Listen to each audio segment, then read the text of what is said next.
Family, who would have thought that I woke up and crossed over to become Clown Buggy? First, I easily scared off the near-sea king. Then I caused a ruckus at the Windmill Village bar and even beat up the future pirate king, Luffy. The system issued a mission to teach Luffy the Navy's 6 styles, and this future pirate king is about to take me as his master. What will happen next? Come and see. Let me tell you, by the end of it all, I directly knocked that kid Luffy down, grabbing him like a ragged sack. I bent down, poked his forehead, and said, "Kid, with your ability, you want to be the pirate king? You're just embarrassing Shanks. How about this? You take me as your master, and he'll teach you a couple of moves. What do you say?" Well, this all started from when I first opened my eyes. When I woke up, I was completely dazed. Outside, there was thunder and lightning like a heavenly tribulation, and inside the cabin, there were clanging noises. I heard a raspy voice shouting, Why can that guy Shanks beat one of the 4 emperors? What's Buggy lacking compared to him? It's driving me crazy." My head buzzed, and when I looked down, I was in a clown outfit. Looking in the mirror, good heavens, a red nose and blue hair. This is Clown Buggy. I crossed over. Who understands? One moment, I was at home enjoying the air conditioning, and the next, I became a future 4 emperor. All right then, since I'm here, it'll just accept it from now on, in Buggy.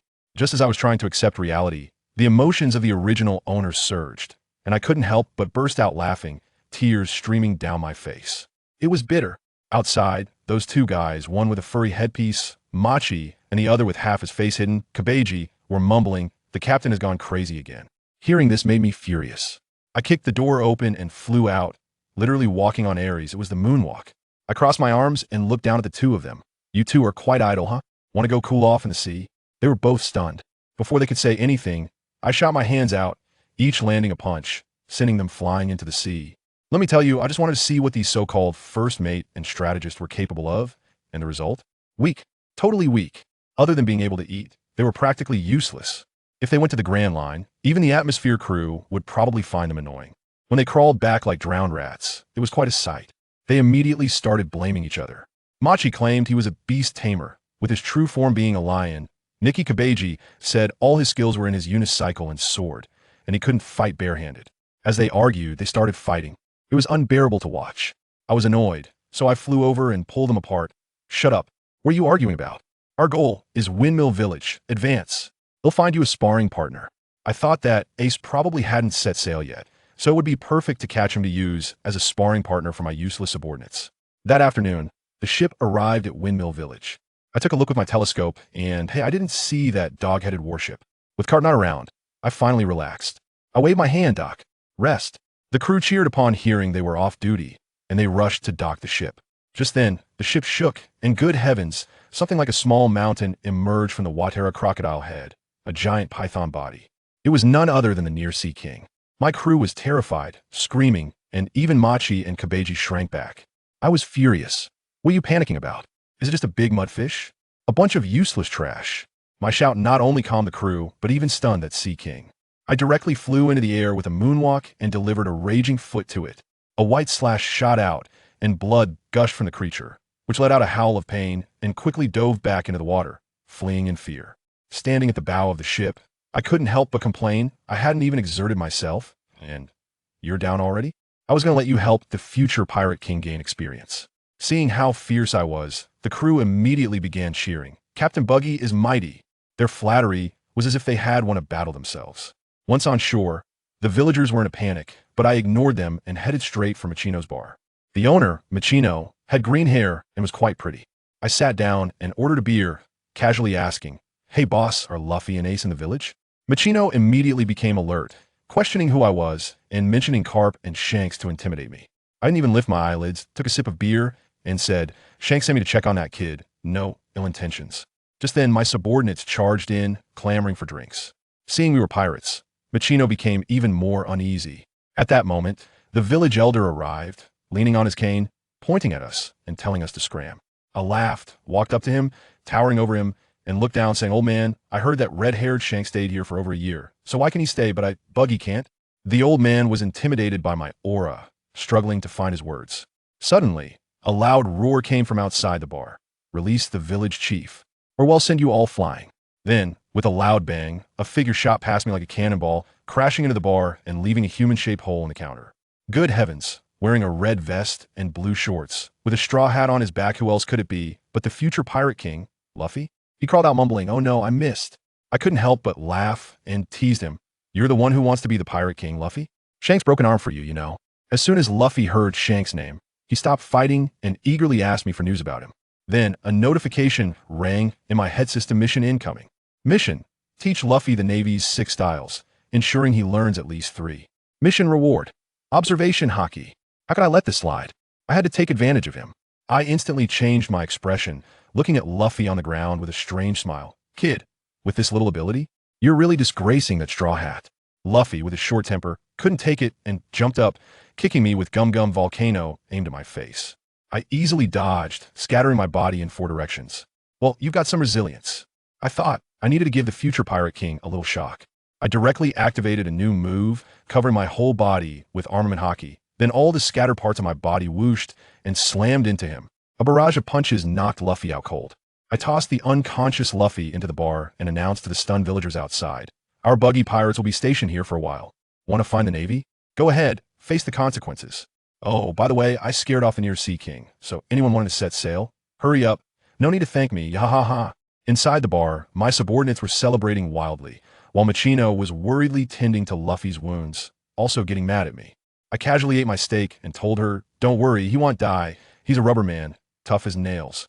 Quickly prepare more roasted meat. Once he wakes up, he'll be hungry." Sure enough, as the smell of roasted meat wafted out, Luffy, like a sleepwalker, sat at the bar and started devouring food with his eyes closed. When he finally opened his eyes and saw me, he exploded. "You, give me back my straw hat." I held the hat between my fingers, waving it in front of him. "Take me as your master, and I'll return it." Luffy, the fool, didn't believe me, so I had to pull out my trump card. "Not only will I teach you to become stronger, but I'll also tell you secrets about Shanks and your brother Ace."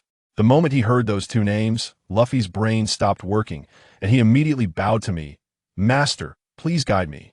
I called him Machino and the village elder to the kitchen and revealed everything about Roger's ship, from how Shanks and I were apprentice crew members to Roger's execution. And finally, I dropped the bombshell: Ace is the biological son of the Pirate King, Roger. Luffy was startled and then cried, saying he missed Sabo. I casually told him, "Why are you crying?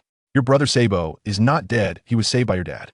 Upon hearing that Sabo was alive, Luffy immediately smiled, but the next moment he was confused. "Who is my dad?" I almost burst out laughing. "How can you not know who your dad is at your age?" In the end, the village chief couldn't stand it anymore and told him that his dad is the leader of the Revolutionary Army, Monkey D. Dragon. I was overjoyed at that moment. Wow, his grandfather is in the Navy, his dad is in the Revolutionary Army, and he wants to be the Pirate King. What a family. They could host a game of Do-Di-Ju. Having said everything that needed to be said, the training officially began. In front of everyone, I demonstrated the Navy's 6 styles. As the master, I focused on teaching by example. My useless subordinates watched as if they were reading a foreign book, but that little brat Luffy, wow, he immediately started mimicking me perfectly. The gap between people can sometimes be larger than that between humans and dogs. I concentrated on training Luffy, and I also had him serve as a sparring partner for my 2 sidekicks. After a few days, Luffy's progress was astonishingly visible. He mastered Soru and Jeppo in just 1 day and even developed new moves by combining them with his fruit abilities. That day, he was effortlessly beating up Machi and his big lion, Ricky. Luffy was flying around in the sky, laughing heartily. "Machi, Ricky, come at me together. This is too much fun." On the ground, Machi and Ricky were already bruised and battered. Machi was still unwilling to give up, directing the lion to use a half-baked gale foot while he swung his whip, trying to entangle Luffy. Luffy stretched out his leg and executed a rubber gale foot whip, which shattered Ricky's attack and sent him flying with a slap. Immediately after, Luffy used Soru to flash in front of Machi, his neck extending with a whoosh for a solid head, but that struck Machi's chin. Machi spat out a mouthful of blood, his eyes rolling back, and he collapsed straight down. Let me tell you, the scene was spectacular. The moment Machi fell, I immediately grabbed a loudspeaker and, like a live MC, shouted with a prolonged tone, "Ladies and gentlemen, the winner of the match, Straw Hat Kid, Monkey D, Luffy." After a half-month of devil training camp, this kid is really impressive. He first took care of Kabeji, and now he has packed off Moji and Ricky. The champion aura is already showing. And guess what happened next? This kid got a bit too carried away, not tired at all, and pointed at my nose shouting, "Master Buggy, let's practice together." Goodness, I got excited right away and burst into laughter. "Yeah, ISNT, this just what I wanted." I threw the trumpet aside and jumped straight into the ring. I had to personally check the results of my teaching. Master Buggy, you better watch out. I'm going to get serious this time. Luffy is quite good at throwing down the gauntlet. I stood face to face with him, and the atmosphere instantly dropped to freezing point. My subordinates and the villagers around me were all shivering. The next second, Luffy exploded. Second gear, steam rubber form. His calves were moving wildly like a pump. His whole body was bright red, and steam was rising from him. I tell you, he looked just like a freshly cooked lobster. I was overjoyed, wondering how long it has been, and they've already achieved the second gear. Good job, kid. But I noticed that this move has quite a side effect, so I thought about a quick resolution. A few minutes later, Luffy was lying there, coughing up blood, supported by the villagers, but guess what he said? Cough, cough. Master Buggy is still strong. I need to keep practicing. Not discouraged at all. His eyes filled with little stars of admiration. Does anyone understand this joy of growth? Just then, a light went off in my head. The system task arrived. Accelerate the gears of fate. The beauty is about to use an iron rod. Prompt Luffy to set sail early and find Alrita to join as a crew member. Reward: Awaken Conqueror's Haki. I'm shocked. Conqueror's Haki. Can I just take off right here with this reward? I couldn't help but laugh at that moment and promised Luffy, take good care of your injuries, and in a couple of days, I'll teach you armament Haki. Once you learn it, you'll be able to sail around confidently. Then I had to set straight my useless subordinates. I shouted at Machi, who had just recovered. Take the last 10 who lost and make them stand on the side of the ship for 3 days to feel the sea breeze. Remember to water them daily. Don't let them die of thirst. Machi still wanted to plead. Captain, isn't that a bit too harsh? With a swift backhand, I sent him sprawling, my palm flying over to grab his collar. It's already good enough to leave them alive. Must I do it myself? Or should I hang you up to cool off too? The lion, Liji, was so scared that he lay on the ground, almost crying in grievance, thinking, what does this have to do with me? Machi was also a clever one, immediately conceding. Captain, I'll take care of it right away. I put him down and announced to everyone. Remember this, once you're on my ship, my word is law. The pirates nodded like chicks pecking at grain. But who cares what they really think? In the following 2 days, I guided Luffy on the use of armament Haki. This kid really has talent. He quickly mastered partial hardening. 2 months later, Ace had been at sea for over 2 years, and Luffy finally set sail on his little broken boat, officially starting his pirate journey. I followed behind with the main crew, mainly to keep him company. However, this kid was paddling all crooked and shouted at me, Master Buggy, slow down. I can't catch up. I couldn't help but laugh at that moment, grinning as I replied to him, no rush, no rush. I'll wait for you out at sea for a bit. I had already locked onto the Sea King with my observation Haki, and that big guy was wandering over in his direction, so there was a good show to watch. Sure enough, as soon as Luffy finished speaking, his little boat was sent flying with a bang. The Sea King opened its massive mouth, probably wondering why this little guy looked somewhat familiar. Luffy reacted quickly, steadied himself on the bottom of the boat, pressed his straw hat down, and with a quick motion, he unleashed a gum-gum pistol, knocking the Sea King out cold. Yaha, you guys haul it up. We're having extra food today. With my command, my crew hurried to bring Luffy aboard, while also dragging that big fish up. I personally took charge, cutting the meat while putting on a serious demeanor. High-quality ingredients often require the simplest cooking methods. Before long, the roasted meat and soup were ready. That kid Luffy ate enough for half our crew, and he enjoyed it immensely. I lost my appetite after just a few bites and started pondering my task. I still had to find that Yarlita. I remember from the story that Luffy encountered her in Shell's Town, where the boss is. Axam Morgan. Does anyone know someone called Axam Morgan? I asked my subordinates. Kabaji immediately jumped out.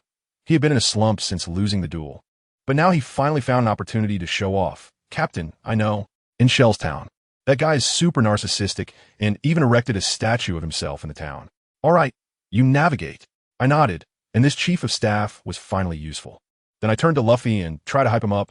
Luffy, come with me. I have a feeling you're about to meet a partner you really like. Upon hearing this, Luffy's eyes lit up. Really? That sounds great. Silly boy. He didn't doubt at all. 2 days later, we arrived off the coast of Shell's Town. We circled the island all day and found nothing. Just as the sun was about to set, I was wondering if we had come too early when the lookout suddenly screamed like he was hyped up on adrenaline. 15 nautical miles to port. A large number of pirate ships spotted. A group of big ships is chasing a small boat. It's coming our way. Good heavens, the lookout's voice was trembling. 1, 2. A full 15 ships. It's Pirate Admiral Krieg. They're chasing a small boat flying the Red Heart Skull flag. Captain, should we fight or hide? As soon as I heard Red Heart Skull, I knew right away that it was Yarlita. I immediately said a famous line. Who do you think I am? Bring the ship over. I wonder to myself, how could a small character like Yarlita, worth 5 million berries, get involved with someone like Krieg? It must be that her devil fruit was stolen from him. This was getting more interesting. Luffy was even more excited than I was, shouting, "Let's go! Let's go!" Are my friends on that ship being chased? Of course they are. I teased him while shouting to my cowardly subordinates, "Get your act together! Raise our flag! That guy Krieg's armor is pure gold. There must be treasures on that ship. Whoever gets it first, it's theirs." As soon as they heard there was treasure, their fear was instantly replaced by greed, and they all seemed energized. The two fleets were getting closer, and that pink little ship was already battered by cannon fire, about to be surrounded. I directly ordered, "Pull up next to that little ship. Luffy, come with me. Everyone else stay and guard the ship." Someone foolishly asked, "Captain, how can we guard the ship and still grab the treasure?" Kabaji, now really awake, kicked him and cursed, "Idiot. They have 15 ships. Are we going to rush in and get ourselves killed? This battle is just for the captain and Luffy." I didn't argue and directly jumped onto the pink swan boat with Luffy. As soon as we landed, 5 or 6 pirates surrounded us.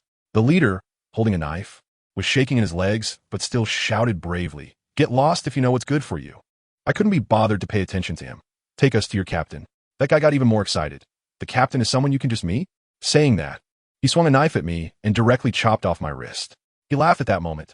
"Haha, I thought you were tough, but it turns out you're so weak. My tone has gone cold. I don't have time to waste with you." That fallen wrist flew up on its own, grabbed his hair, and directly threw him into the sea. The remaining people were so scared that they wet their pants and screamed as they ran into the cabin. "Monster. Captain, a monster has boarded the ship." A woman's angry roar came from the cabin. "Monster? Who are you calling a monster?" I walked in with Luffy, and there she was, a plump woman with a face full of freckles, holding a massive spike club, and next to her stood a trembling guy in glasses. Luffy pointed at the woman and asked me, puzzled, "Master Buggy, you mean this partner? Can't be this plump woman, right?" No sooner had he spoken than the spike club came flying at us. We easily dodged it, and I pointed at the guy in glasses, saying, "That one is your partner. As for this lady captain, she's the one I have my eye on." Upon hearing this, Luffy immediately ran over to chat with the young man. I looked at the original Yarlita and tried to squeeze out a smile. "Miss Yarlita, right? You got into trouble with Krieg? Don't worry, as long as you join my crew, I'll help you bear this trouble. She really knows how to calculate. An alliance is fine." I shook my head and directly tested her. Just being an ally isn't enough weight. "This is probably related to the devil fruit, right?" She exploded at once. "You're also after my devil fruit. Let me tell you, that's impossible. I got it by accident, and I don't know how Krieg found out about it. The cannon fire outside had stopped, and I knew the other side was about to board. I was impatient to argue with her. "I'm not interested in your fruit. You can eat it yourself. Just join my crew." She still didn't believe me. "You're lying? Eating a devil fruit makes you a helpless duck." I was so angry that I couldn't help but laugh. My head seemed to separate from my body, and I performed a real head-shaking act in front of her. "Why would I lie to you? I'm just a devil fruit user. I'll go out and wipe out that group of Krieg first. Then I'll come back and personally stuff the fruit in your mouth, so you can see whether I want the fruit or you as a person." Wait, she was stunned by me. "Do you really want me as a person?" Saying this, she took a small box from the corner and pulled out a peach-shaped fruit. Just then, a pirate kneeling nearby suddenly jumped up and laughed maniacally. Finally found it. With this, Captain Krieg will surely reward me handsomely." I punched that traitor into the wall with a backhand and shouted at Yarlita, "You little fish, get lost. Eat it. Once you eat it, you'll be a member of my Buggy pirate crew." Yaha! Yarlita swallowed the fruit in one bite. In the next second, she covered her mouth and started gagging. Mission accomplished. Conqueror's Haki has been granted. The system notification sounded, and I felt a weight lift off my chest. On the opposite side, a guy named Bala from Krieg's crew was helped up and shouted angrily, "I'm mad now. You dog couple. Since the fruit has been eaten, then everyone die. Fire Bala." He was engulfed in flames, looking like a fireman. Krieg's pirates were so scared that they scattered and jumped into the sea. Just as I was about to take action, Yarlita stepped forward. "Captain Buggy, let me handle this. He burned my ship, so he should also see the strength of my new crew." "Ha. All right. Luffy, don't just stand there. Go cause some chaos on the big ship over there." I sent Luffy away and leisurely sat by the side of the ship to watch the show. That Bala charged over, still spewing burning iron balls, shouting, "My iron wall defense is impenetrable." But as soon as those iron balls hit Yarlita, they slid off like they were greased, not harming her at all. Yarlita chuckled lightly and swung her iron rod down. With a loud bang, Bala's proud iron wall shield shattered on spot. He was dumbfounded, staring at his own hands in disbelief. Little brother, you should worry about yourself instead. Home run. Yarlita swung again, hitting him squarely in the chest. Bala let out a terrible scream, flying out like a cannonball, crashing into the side of his own ship and falling into the sea. Now, Krieg's fleet was completely thrown into chaos. Buggy seized the opportunity and commanded my men to charge forward. He himself led the way, directly confronting the enemy's chief of staff, Eddie Man. Eddie Man, scared, hid behind the crew and shouted, "Stop it, we admit defeat." I didn't realize when I had floated behind him, holding a dangerous iron can. What you said about finishing together relies on this thing. Eddie Man was so scared that his soul nearly left his body. Watching me throw the iron can into the sea, one of my hands, holding a short knife, was already pressed against his neck. "Now, have your men surrender, and I guarantee you can leave alive." He dared not refuse and immediately ordered everyone to surrender. Just like that, a great battle came to an end. Luffy ran back a bit dejected and said that the kid named Kobe dreams of becoming a Navy and doesn't want to be a pirate with him. I comforted him a bit, and the kid immediately laughed heartlessly again, saying he wanted to find 10 partners.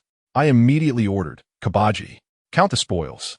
Take away all the ships we can sail, and burn the rest. We need to retreat quickly. It will be troublesome if Krieg brings back a large force." Before long, Buggy came to report that we had achieved a great victory, but the keel of Yarlita's ship was damaged and irreparable. I waved my hand, interrupting his damage report. I only cared about the core members. As for the ordinary crew, we could just recruit more later. I stepped back to my spacecraft, the Baikadaupu, in a moonwalk. As soon as I landed, a blurry figure lunged at me. Bang! I instinctively dodged, and when I looked closely, it was Yarlita. However, her speed was too fast, and she directly crashed into me, leaving me in pieces. Having eaten the slippery fruit, her figure became incredibly hot, and her skin was unbelievably smooth. She held my head and apologized, but there was a cheerful smile on her face. I felt dry mouth and tongue at that moment. Who can stand this? My body parts were out of control, dancing around her. Just as I was lost in the moment, Machi appeared in an opportune time. "Captain, I heard you were looking for me." Reluctantly, I reorganized my body, cleared my throat, and adopted a serious expression. "Machi, I've decided to make some changes. From now on, there'll be no first mate. You, Buggy, and Yarlita will each be captains, one for each ship. Go prepare for departure." Machi sincerely expressed that he would be willing to be a sailor. If I hadn't seen how he competed for power with Buggy, I might have almost believed him. We had just been gone for a little over 2 hours when a massive fleet of over 30 ships appeared in that sea area. A man in golden armor, smoking a cigar, looked at the wreckage on the sea and, suppressing his anger, asked, "Is this where we encountered the Joker Buggy?" They sure ran fast. Eddie Man knelt on one knee, sweating profusely.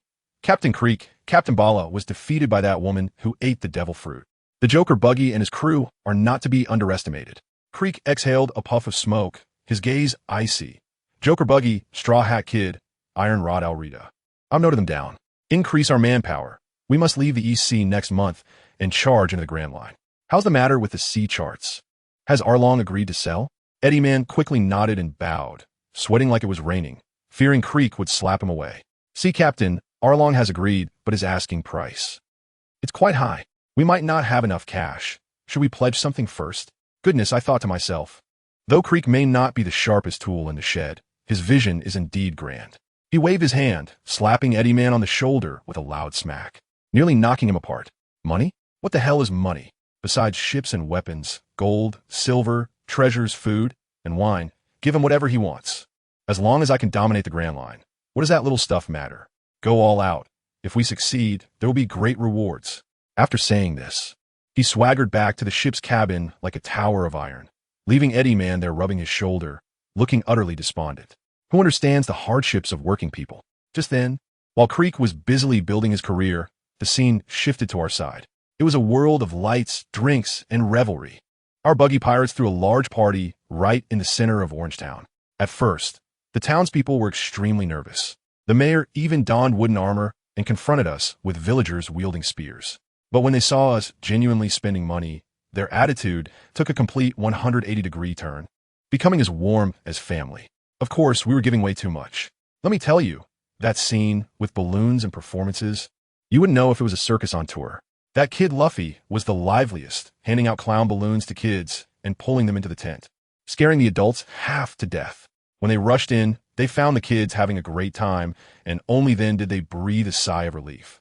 In the end, the whole village joined in the celebration. Of course, this was all my order in advance. What's the point of bullying the common people? There's little gain, and it ruins one's character. It's just a self-imposed challenge.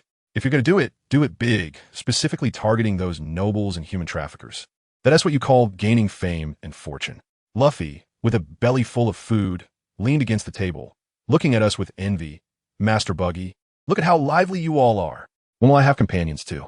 Just then, I was having your Lita feed me grapes, and upon hearing this, the system notification chimed in. Task: innocent and naive companions. Guide Luffy to find a suitable partner. Isn't this just a babysitting script? I immediately sat up and confidently told Luffy, don't worry, we'll rest here for a few days, and I guarantee you'll find your first crew member soon. I am well aware that Nami is definitely not around right now. As for Zoro, that directionally challenged guy, who knows where he has wandered off to. So the target is clear. Either the conman Brook from Syrup Village or Sanji from the floating restaurant. I took out the sea chart and compared it. We would have to wait for that unlucky crew of Creek to deliver Sanji's head, as the timeline doesn't match up right now. Alright, let's head to Syrup Village first and find that long-nosed conman Brook. Early on the 5th day, we quietly set sail, and I even left a letter for the mayor, asking him to tell a girl with orange hair that a straw hat-wearing kid is waiting for her if he ever sees her. Hey, this setup, I'm really something. The fleet was heading towards Syrup Village in full force when suddenly the lookout shouted, saying he spotted a pirate ship with a black cat on its flag. And as soon as they saw us, they turned and ran. As soon as I heard it, I burst out laughing. This is really something. When you feel sleepy, someone sends you a pillow. Aren't those just the little Karami under Crocodile? Chase. Of course we have to chase. Surround them and capture them alive. At my command. For ships rushed over like mad dogs. The captain on the other side, Zhang was still thinking of some flashy tricks, saying he wanted to fake a surrender to lure me onto his ship and then hypnotize me. Dude, you're still using a Nokia while I'm already miles ahead. I didn't give them a chance at all. Taking advantage of their panic, I stepped on the moonwalk and jumped onto their ship with Luffy. Time to start your performance. I nodded at Zhang. That guy pulled out a ring, waved it in front of him, and chanted, hypnotize, and hypnotized all his own men. One by one, they came charging in like they were on adrenaline, howling loudly. And guess what? That kid Luffy got hypnotized too. With vacant eyes, he also charged in, shouting rubber machine gun. With a flurry of punches, he directly knocked the other side to pieces. I couldn't help but laugh at the time, thinking how amazing this Zango's hypnosis was for training my group of idiots. Just as the ship was about to be dismantled by Luffy, Zango quickly lifted the hypnosis. Seeing me watching from the side, he asked what I wanted to do. I said simply, recruit you. He claimed to surrender, but then threw a ring at me in an attempt to sneak attack. What happened next? In a flash, I sent him flying with a slap, and he landed straight in the sea. I dunked his head in the water several times, and only then did he finally give in. I gulp. Really surrender. Gulp. Just like that, the Black Cat pirates were mine. I had them lead the way straight to Syrup Village. When we arrived at the village, we caught a long-nosed guy. Luffy went straight to the point. Hey, Long-Nose, I'm gonna be the pirate king, so be my partner. But this guy was tough and immediately claimed to be Captain Usopp with 8,000 elite soldiers under him. I thought to myself, yeah, right, and silenced him with a single sentence.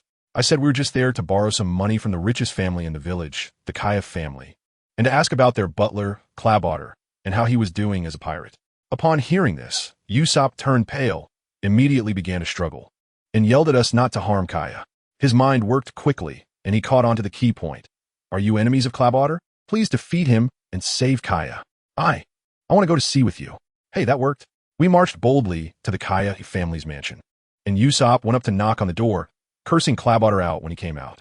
That guy appeared with his chin held high, dressed in a suit, wearing glasses, looking all pompous, and immediately started insulting Usopp and even his father. At that moment, I clapped for him and said, Captain Kuro, stop acting. The Oscars owe you a little golden man. By the way, I told Usopp that his father, Jesus Burgess, was a crew member of the red-haired pirates. As soon as Luffy heard this, he remembered it too, and Usopp started crying. When Kuro realized his identity was exposed, he directly took another butler, Mary, hostage, and chaos ensued. Usopp urged Luffy to save him, and Luffy, upon hearing this, immediately stretched his arm out and shot himself up to the second floor. I quickly caught the drop Koya. Kuro jumped down, about to show off, and I directly told him, your subordinate Zhang is now my man. Then I ordered our people to clear the area, leaving the yard for Luffy to have a one-on-one fight. Luffy, make it quick. Don't delay our banquet tonight. Oomph. Ridiculous clown. Then I'll make you regret it. Kuro charged at us, shouting some technique. Shakusher. Later on, Kuro was, of course, defeated by Luffy. I tied him up in front of the original Black Cat pirates and asked him whether he wanted to live or die. A smart person knows how to choose. He knelt down on one knee, showing his submission. I thought to myself that the name Kuro couldn't be used anymore, so I renamed him Rock and let him choose the nickname Divine Strategist. To prevent the villagers from recognizing him, I took out a makeup kit and painted his face with all sorts of symbols, making it a big black face, and dressed him in a plush toy costume. Goodness, a brand new mascot was born. Zhang Ao was laughing so hard he was about to pass out. That night, we held a grand banquet at Koya's house, and the whole village came. The pirates showed off their skills, with Luffy performing food swallowing tricks and Zhang Ao doing the moonwalk. The scene was incredibly lively. A few days later, Koya had prepared all the supplies for us, and even gifted Luffy and Usopp a new ship. Butler Mary was enthusiastically introducing this proud creation of his design, Going Merry. But as I listened and looked at that cute little ship with a sheep's head bow, I tell you, family, who understands? In an instant, all the future images flooded back. The repairs on Sky Island, the devastating blow in Water 7, and finally in the Sea of Fire on Eni's lobby, it bidding farewell with tears. I suddenly broke down. My emotions went out of control in an instant, and I grabbed Luffy by his collar, shouting at him. Luffy looked at me in confusion. Master Buggy? I just got the Going Merry. How could I burn it? Looking at his silly expression, I realized I had lost my composure. I let go of him, adjusted his straw hat, took a deep breath, my voice trembling a bit. Luffy, listen to me. As the captain, you will encounter a three-sword-style swordsman, a lecherous cook, and a money-obsessed navigator in the future. But remember this, the Going Merry is also your companion. Take good care of her. If one day she really can't sail anymore, please keep a part of her, whether it's to transform her into a room or to use her as ballast. Don't forget the companionship she's given you all along. As soon as I finished speaking, that kid Luffy, let me tell you, his thought process is truly unique. With a grin on his face, he promised to take good care of the Mary. And the next second he grabbed me and asked, Master Buggy, where are that three-sword-style swordsman and the lecherous cook you mentioned? Goodness. After I poured my heart out for so long, he only remembered that, huh? Never mind, why bother with this single-celled organism? I reluctantly revealed the rough locations of those future crew members to him, like the cook from the floating restaurant, the swordsman for Shellstown, and the female thief with a home in Cocoa West Village. Finally, I pulled out a sea chart I had prepared long ago and slapped it on his face. Get lost. See you on the Grand Line. If you dare to burn the Mary, I'll be the first to take you down. Watching Luffy and Usopp excitedly push the ship out to sea, while Kaya waved her little handkerchief from the shore, I suddenly felt a bit empty inside. However, I couldn't be sentimental for more than 3 seconds. I had important business to attend to. I turned around and finalized the deal with Lady Kaya and her old butler. This wasn't just a favor. I casually discussed a seed investment with Kaya, and all the good things I find on the Grand Line will be handed over to her family's trading company for sale. It's a win-win. I even specifically reminded her to keep the piece of paper I gave her safe, as it was the token of our future business empire. After sending off Luffy, our own fleet set sail. As soon as I returned to the captain's cabin, wow, the atmosphere was so tense you could wring water out of it. Yarlita, Kabeji, Machi, and that newly recruited strategist Rock were all standing there like wooden posts, not daring to breathe. It was Yarlita who was bold enough to cautiously ask me, Captain, are you unhappy because Luffy left? How about we go after him? Kabeji and Machi were nodding like crazy, saying it would be great if Luffy stayed with us. Only Rock, that guy with more schemes than a beehive, stood quietly in the corner, pushing up his round glasses, not saying a word. Who knows what he was calculating? I let out a long sigh, stood up from the chair, and paced by the window with my hands behind my back. That guy Luffy is destined to be a king. What's the point of following someone else's lead? He will leave sooner or later. I paused, looking out at the boundless sea, and dropped a heavy bombshell. I was thinking about what to do next. I planned to set sail for the Grand Line, and then apply to the world government to become a Shichibukai.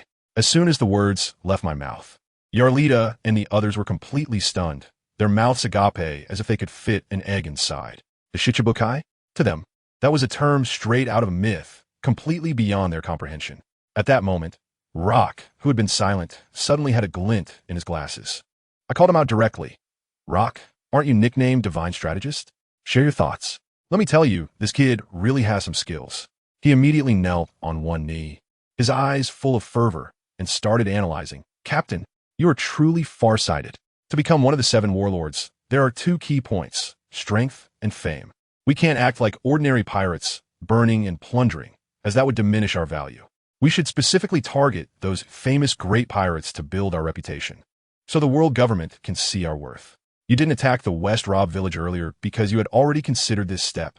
My lord, no. My lord, I've understood. This child can be taught. I nodded in satisfaction and waved my hand. Then it's settled. Our next stop is Lowtown. Let's go see the place where Captain Roger was executed. By the way, prepare the best wine for me. The captain will be happy with some wine. As I spoke, I didn't even realize that tears were about to fall. These past few days, memories of old Buggy have been flooding my mind, making it hard for me to distinguish who is who. When Locke heard me refer to Roger, his eyes nearly popped out. Roger. The captain? Have you met the Pirate King? I ignored him and just burst into laughter. The nearby Mokite was quite perceptive and immediately puffed out his chest, starting to educate the new colleague. Captain Clo, you might not know this, but our Captain Baki was an intern on Pirate King Roger's ship. He fought against the 4 Emperors Whitebeard and his childhood friends with the 4 Emperors Redhaired. He's a living legend. We were chatting here, unaware that at this moment in Rogue Town, 2 heavyweight figures were waiting for us. In an office at a naval base, a man with a head full of white hair and 2 cigars in his mouth was reporting to someone on the phone. This man is the White Hunter, Smoker. Sitting across from him, casually enjoying some sunbae while sipping tea, was none other than the Navy hero Carp, Luffy's unreasonable grandfather. Carp was listening to Smoker report that a mysterious pirate fleet had recently emerged in the East Sea, which is us. Suddenly, upon hearing Smoker mention that pirates had stayed in Windmill Village, he crushed the sunbae with a snap and his eyes lit up. Windmill Village? That red-haired kid has gone back. Hurry, tell me more details. Here, we're still leisurely enjoying the sea breeze, completely unaware that we are about to crash into a trap. Zhangao, that coward, looked nervously at the naval warships hanging behind us and asked if we should take them out first. I laughed directly. What are you afraid of? Going to Lowtown, a territory directly under the Navy headquarters? It's embarrassing not to have a tail following you. Stand tall. I patted Zhanghao's shoulder, promoted him on the spot, and let him command the ordinary crew. Show your presence. If you use your hypnosis well, it could be a great weapon. Soon, Lowtown was right in front of us. I called all 4 captains to my ship to start assigning tasks. Machi will stay behind. Kabaji will be responsible for landing and support. Rock will go procure supplies. And Yarlita, well, let her go get some transponder snails. Using flags for communication these days is too inefficient. As for me, I'll go alone to the execution platform in the center of the town. Before I left, I dropped the line. Let loose and make some noise. Don't be afraid of the Navy, just go for it. In the East Blue, unless a golden lion falls from the sky, no one can threaten us. When we get a Grand Line, it won't be this easy. Let's get moving. I wandered alone to that huge square, standing beneath the towering execution platform. I took a bottle of good wine from my pocket, poured a bit on the ground first, and then took a big swig myself. Was it in memory of Roger? A deep voice sounded behind me, accompanied by a strong scent of cigars. I turned around and looked at the white-haired man, smiling. Oh, Smoker. You're the Navy, and I'm a pirate. Don't talk nonsense. It's not in the rules to meet without fighting, right? That's right, Smoker said without hesitation, his 10 hands suddenly pointing at me. Your journey ends here. Ha ha ha. That's not for you to decide. Before his words fell, his fist transformed into 2 fierce streams of white smoke, rushing straight at my face. White fist. I sneered coldly, not dodging or avoiding, and directly launched my hands forward, fingers spread wide to meet the attack. You think you could be so arrogant just because you're the natural element? Today, let me show you that your elemental form is just a joke in front of me. Fragmentation cannon. Smoker's smoke fist was actually caught tightly by my solid hand. He was completely stunned. How is that possible? He tried to turn into a cloud of smoke to roll over, and I burst out laughing. You like to turn into smoke, huh? Do you know that this increases the area of force significantly? Fragmentation blossoming in all directions. My body instantly shattered into countless pieces, crashing through the smoke, each piece like a cannonball, forcing Smoker to revert to his human form, flailing his 10 arms awkwardly to fend off the attack. Can't take it anymore? I haven't even used my weapons yet. Shattered Splendor, 8 blades slash. I instantly clamped 8 short blades in my hands, launching an onslaught. At the same time, I kicked off with my heels. 2 poisoned short blades silently emerged from the tips of my shoes, sneaking around to his back. ready to deal a heavy blow. But just then, a thunderous cannon fire suddenly erupted from a port. My heart sank. This is bad. The commotion got too loud and attracted the main target. In the distance, a dog-headed warship was cutting through the waves, and a familiar figure stood at the bow, throwing cannonballs at our fleet like they were baseballs. It's that old pervert Carp. Damn it. Meteor fist.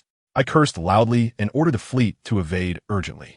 But this old guy has no sense of martial ethics. In the next second, he directly lifted an entire cart of cannonballs, raining them down like a celestial maiden scattering flowers. Meteor shower of fist bones. Our ship was instantly riddled with holes from the explosions, and the crew suffered heavy casualties.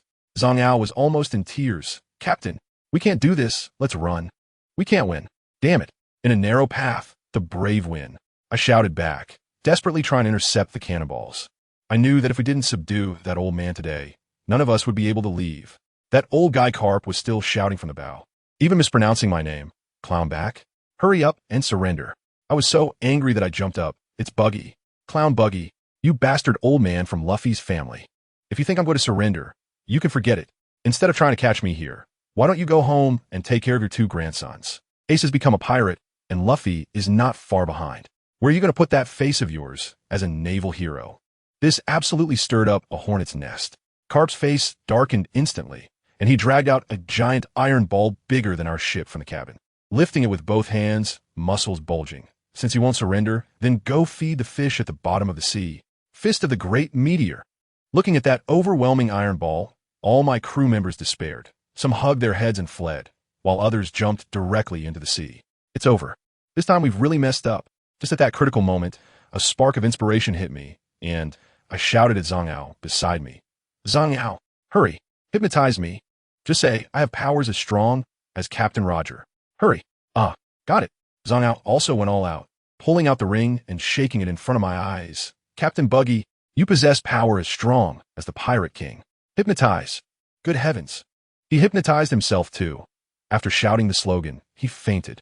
But in that instant, I felt an unprecedented power surging from deep within my body. An invisible wave of energy exploded from me as the centaur and all the people on the ship who could still stand, whether friend or foe, instantly foamed at the mouth and collapsed. My eyes were blood red as I stared at the enormous iron ball flying towards me, my mind blank with only one thought. I drew my twin blades and crossed them over my chest, soaring up to meet the iron ball with all my strength, shouting out the name that only existed in legends. Old Dead Man. Don't be too arrogant. Divine Avoidance. An invisible slash, carrying the momentum of tearing through the sky, struck fiercely against the iron ball. The entire sky seemed to be punctured by this blow. Get back. With a roar, the massive iron ball was actually halted by me, then flew back an even faster speed, shattering inch by inch in the air, transforming into a storm of steel that rained down on the naval fleet. On our ship, all the people who had woken up cheered with thunderous applause as they looked at me, confronting Carp in the sky. That red-nosed brat has some skills after all. Carp smashed the largest piece of debris flying towards him with a punch and coldly stared at me. I know that the last move has exhausted all my strength, and now I'm just holding on. I feign calmness and threaten him. Vice Admiral Carp, do you still want to fight? If you push me too hard, do you believe I can turn the entire Rogtown upside down? Carp furrowed his brows, seemingly intimidated by me. Seizing the opportunity, I directly stated my purpose. We were originally heading to the Grand Line. By the way, I intend to apply for the Warlords of the Sea. I wonder if you could mention it to Admiral Sengoku? Carp, digging his nose, said, unfortunately, the Warlords are already full. Bartholomew Kuma just took office. No rush. I quickly said, just put me on the list as a substitute. Considering I've been Luffy's teacher for a few days, you as his grandfather should give me some face, right? At the mention of Luffy, Carp's attention was indeed diverted. What? Luffy took you as his teacher? That brat. I need to hurry back to Windmill Village. Yaha. Then you're busy. I want to keep you. Remember to help me with the nomination. I laughed as I flew back, waving at him. Once back on the ship, confirming that the Navy fleet had left, I could no longer hold on. My legs gave way, and I collapsed onto the deck, losing consciousness completely. When I woke up again, it was already the next morning. As soon as I opened my eyes, I saw our Lita sleeping by my bedside, long eyelashes still glistening with tears. Suddenly, with a bang, Machi and Kabeji rushed in, and upon seeing me awake, they were overly excited. Captain, you're finally awake. You had a high fever all night. You scared us to death. The commotion woke Arlita, and upon seeing me, she froze for a moment, then joyfully threw herself into my arms, tears streaming down her face. I felt a bit awkward and wanted to push her away, but feeling the wetness on my chest, I hesitated and could only gently pat her back, softly saying, "Why are you crying? I'm perfectly fine, aren't I?" Machi explained from the side that she had stayed by my side all night, and no one could persuade her otherwise. My heart warmed, and just as I was about to say something, another figure appeared at the door. That kid Locke was standing there, looking excited as he gave a long speech. "Captain, I will never run away. You are the one I will follow for life. After seeing you battle the legendary Navy, I finally understand how short-sighted I used to be. From now on, I will be devoted to accompanying you and will follow in your footsteps to the death." Looking at these loyal guys, I smiled. Although my body felt weak, my heart was more at ease than ever. I waved my hand and said, all right, it's good that you're all here. Now go out, and after I get dressed, we can chat over dinner." As a result, those big guys obediently ran off, and Kabaji even thoughtfully closed the door for me. But lo and behold, Yalita didn't leave. I'm shirtless right now, and just as I was thinking of having her back off a bit, she directly leaned over, laughing so charmingly. "Captain, let me help you instead. It was me who helped you last night." I told you, my mind went blank for a moment. Last night? Didn't I just fight with Carp to a standstill? What did she help me with? Before I could react, she was already on me. My heart was racing, but I have to say, having a female crew member is indeed convenient. Thoughtful. Once I was dressed and ready, I suddenly pushed the door open, and with a loud bang, outside there were two cries of ouch. Machi and Kabaji were each holding their foreheads, and a large bump was visibly forming on each of them. When they saw me come out, they were still putting on a show. "Wow, Captain, you're so quick. We were just chatting at the door, and you came out, giving us quite a scare." I let out a cold laugh. Am I foolish? Chat a bit more? Do you think my observations and insights are just for show? Is eavesdropping enjoyable? This time, it's to make you all remember. I called them all in and asked Rock to bring Zango over as well. Once everyone was gathered, I got straight to the point. No need for small talk. You all should know how weak you are after that fight with old Dang from Carp. From now on, I'll handle this level of fighting. But you all need to step up. Today, I'll increase the intensity and talk about hockey. There are 3 types of hockey. The first is armament hockey, which is like enchanting your fists and blades. Got it? It can hit physical entities like us who have abilities. The second is observation hockey, which simply put, is like having a cheat mode to predict your opponent's movements. Lastly, there's Conqueror's hockey. This one depends on talent. Only 1 in a million can possess it. Just a glare can clear out minions. The intimidation you felt when you were eavesdropping earlier was a basic application of this. I paused for a moment and added, after we pass the inverted mountain, we'll first encounter a giant whale at Twin Cape. Don't panic, that's a friend of mine, and I'll handle it. We'll take a break there. After saying that, I took all the core members to the deck for a live demonstration. Let me tell you, people are really different. That kid Locke is impressive. He has some talent. Under my guidance, his weapon is already glowing with a black light. Although it's flickering like an LED bulb and won't last long, but at least he's made a start. As for Machi and Kabaji, they were just lucky. They still had the basics of his 6 styles, so they could barely use them. Their hockey looked like it was just a layer of wax on the weapon. But it's better than nothing. What surprised me the most was Yalita. She hadn't even grasped the basics of hockey or Kinbunshiku, but when I was explaining Conqueror's hockey, she suddenly said, "Captain, I feel like I might have it too." When you and Carp clashed, I felt a shiver all over and had an urge to arm wrestle with you guys. Does that mean I'm about to awaken it? Does anyone understand? How would I know what it feels like to awaken Conqueror's hockey? My Conqueror's hockey was a starter pack given by the system. But can I say that? No, I can only nod mysteriously and say, having that feeling means you have great potential. She got excited upon hearing this. Then, Captain, can you use Conqueror's hockey again? I'll see if I can use it. I thought it was possible. What if it really is? Our team would have another ace up our sleeve. I immediately ordered all the ordinary crew members to return to their cabins to avoid any accidental injuries. Once the deck was cleared, I took a deep breath and started to increase the power. Let me tell you, once that aura was unleashed, Zhang Ao was the first to crumble, sweat pouring down his forehead like rain. He hadn't felt anything in the hypnotic state, but now experiencing it firsthand, his face turned pale. Next was Machi, Kabaji, and Rock, each one looking like they were facing a level 10 gale, their expressions twisted.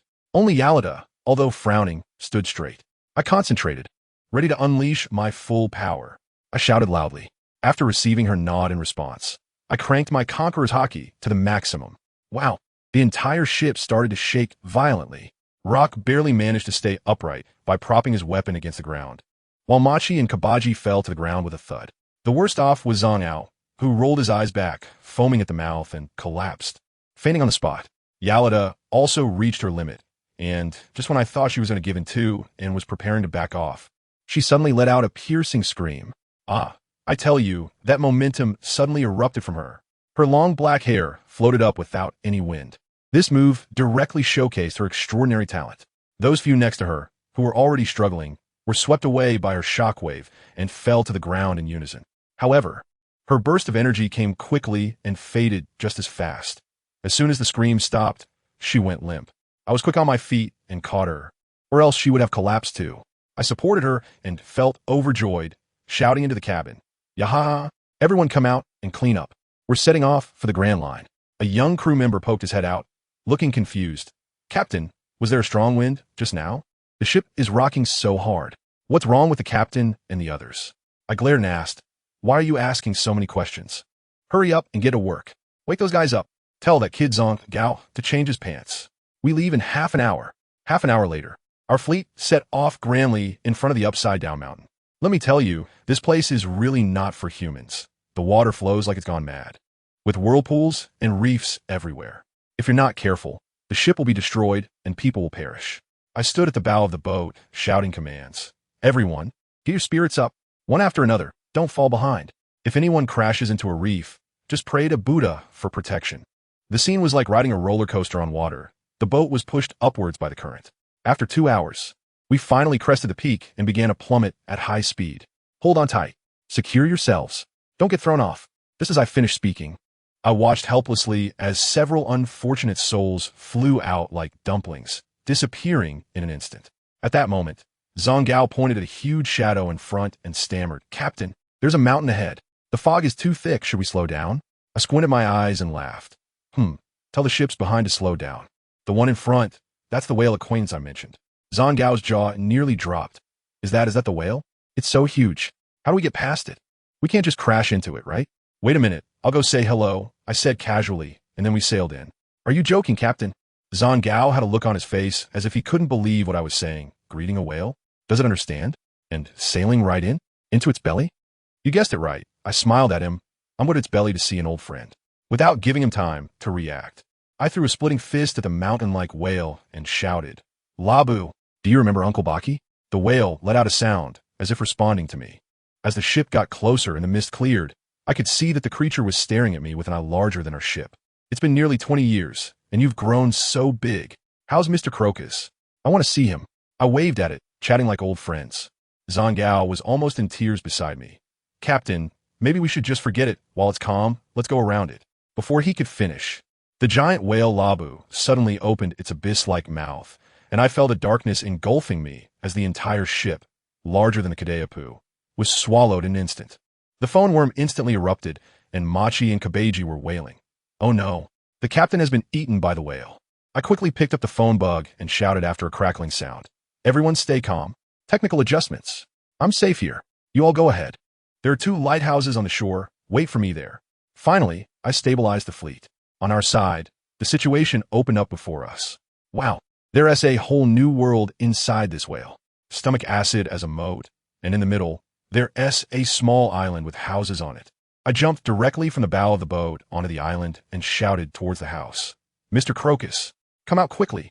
Buggy is here to see you." As soon as I finished speaking, the door was kicked open with a bang, and 3 harpoons with ropes shot towards my face. I quickly dodged, and the 3 harpoons thudded into the boat behind me. An old man with gray hair, wearing a flower petal headdress, came out holding a spear gun and shouted angrily, "Don't try to fool me. That brat Buggy hasn't been back in years. How could he possibly come here?" As soon as I saw his fiery temper, I couldn't help but laugh. "Ha ha ha ha. Mr. Crocus, still as hot-headed as ever. Seeing you so spirited puts my mind at ease." The old man adjusted his glasses, squinted for a long time, and then exclaimed in surprise, "Oh my. It's really you, kid? What made you think of visiting this old man? Can't stand the East Blue anymore?" "No, wait, you didn't get into trouble with that bastard carp, did you?" I just planned to venture out on the Grand Line again, although I did have a fight with Carp in Lowtown. I didn't back down. That battle was earth-shattering. All right. Crocus interrupted me directly. "You haven't changed a bit with your bragging. You must have been chased away by Carp and ran here in a panic, right? At that moment, Zango poked his head out from the ship and asked eagerly, Captain, who is this old man? Should I teach him a lesson? I gave him a sharp rebuke. Shut up. Show some respect to Mr. Crocus. He was the ship's doctor of my former captain. On Roger's ship. Do you want to mess with him? Do you believe he can knock your teeth out? Zhang Gao let out a sound, stretched his neck to glance at the old man, and finally quietly pulled his head back, no longer daring to speak. Crocus chuckled. Looks like your crew knows the captain's identity now. So, are you not afraid of being hunted by the world government? Didn't you used to love treasure? Why do you suddenly want to take risks? I rolled my eyes and came up with a brilliant excuse. It's all because of that guy with red hair. He's already made a name for himself as one of the 4 emperors in the New World, so how can I be worse than him? Whatever he says, I also want to make a name for myself. I still remember the grudge I have against him for making me eat the devil fruit. Sure enough, once I said this, Crocus believed me and said with a smile, so that's it. You better work hard. That kid Shanks is not the same as he was back in the day. I seized the opportunity and rubbed my hands together. Say, Mr. Crocus, since I've run into you, how about this?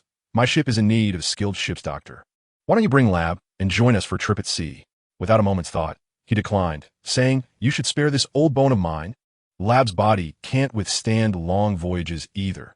It has been waiting for that group of pirates to return, constantly banging its head against the red Earth continent, getting itself all bruised up. As soon as I heard this, I didn't push further and took a step back. Then could you help guide those rookie doctors on my ship? When Crocus heard this, he became interested. As long as there's good wine and good food, hosting a few banquets and teaching them a thing or two is no problem. No problem. My fleet is just outside, and we can start the banquet right away. At the mention of the banquet, the old man's eyes lit up. Then what are we waiting for? Let's hurry out.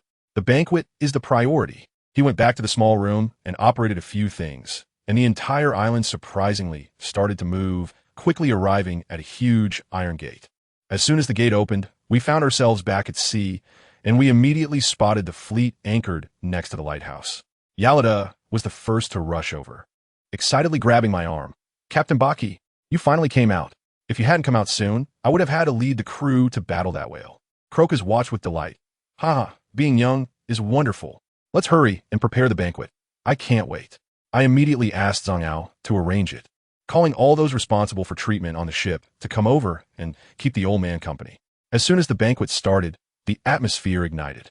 I even brought out the carrot squatting game from my past life, and to my surprise, these guys teamed up to make me drink. After red-haired squatted, it was Rayleigh's turn, and then after Rayleigh, it was Buggy's turn. I wasn't paying attention and said something wrong, getting completely drunk. Crocus pointed at me and laughed. Buggy, your drinking capacity is still as bad as ever. You're far worse than Shanks. I was drunk, my face was flushed, and I stubbornly protested. Nonsense. Well, have I ever been worse than him? Bring it on. The outcome was predictable. Under the schemes of many unscrupulous captains, I ended up drinking myself into oblivion. Slumped over the table, unconscious. In a daze, I felt Yalida help me up and take me back to the room. The pirates' revelry continued. I don't know who started it, but everyone began to sing Bink Sake. The familiar melody attracted Labu from the sea, who swam over, emitting low sounds and rhythm, as if providing us with accompaniment. Meanwhile, I lay in a soft bed, immersed in a bizarre dream. In the dream, I returned to my previous life, soaking in a bath and watching dramas, feeling incredibly pleased. But in the next moment, the bathroom turned into jelly, and vines started wrapping around my face. Just as I was about to suffocate, a sound rang in my head. The system's prompt tone sounded. Current mission, make a name for yourself. Mission objective, obtain the title of Warlord. I was startled and struggled hard, as if I could hear Yalita calling me. With all my strength, I leaped, seemingly breaking through something, and then completely lost consciousness. The next morning, I woke up groggily, feeling dizzy. Just as I was about to turn over, I realized that my head was actually not on my neck. I felt numb all over, and everything in front of me was pitch black, with a familiar fragrance in the air. Where the hell am I? I quickly activated my fruit ability, urgently calling for a gathering. I shook my jelly-like head and awkwardly realized that I was actually in my own bed. The pillowcase that was originally blocking the light had been knocked off by my head. Hey, Bucky, you're awake. Yarlita's bright eyes were looking at me, and she let her long hair down, elegantly stretching out her hands to lift me high up. Right now, I only have a big head, with short and small hands and feet, making me look incredibly mini, like a big-headed doll in her arms. Yalida, how did you end up here? We My mind is even more confused, and I can't speak clearly. She trembles her shoulder, seemingly crying. Did the captain drink too much last night and forcefully bring me over? Now you don't want to take responsibility? I'm a socially anxious person who has always been single, so I've never experienced anything like this. My brain just crashed, and I blurted out, how could a man like me not take responsibility? Don't worry, from now on, you'll be the captain's lady. Huh.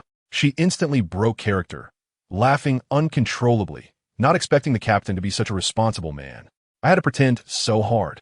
Hurry up and get up. Machi and the others have knocked on the door several times. Goodness, it's like I'm playing an extreme tug-of-war here. I put on my clothes in a daze, feeling that something was off, but I couldn't quite put my finger on it. Sneaking out of my own room like a thief. I only realized something was wrong when the sea breeze hit me. Wait, isn't that my room? I'm the captain. Just as I got to the deck, Zhang Gao approached with his distinctive stride. Captain, did you sleep well last night? Where's Miss Yalida? I felt my face flush and quickly changed the subject. Ahem. Where's Mr. Crocus?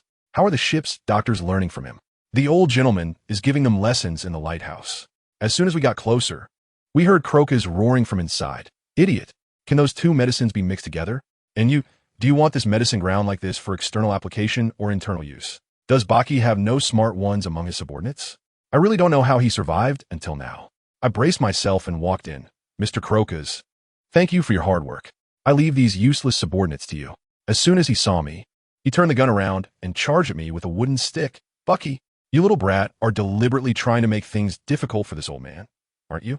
If I have to teach this bunch of idiots, I might as well turn myself into the Navy and sit in jail. I quickly took out the good wine I brought from Donghai and said, don't say that, sir. Just a simple lesson will do. This is good wine from Rogtown, and I'll drink with you today.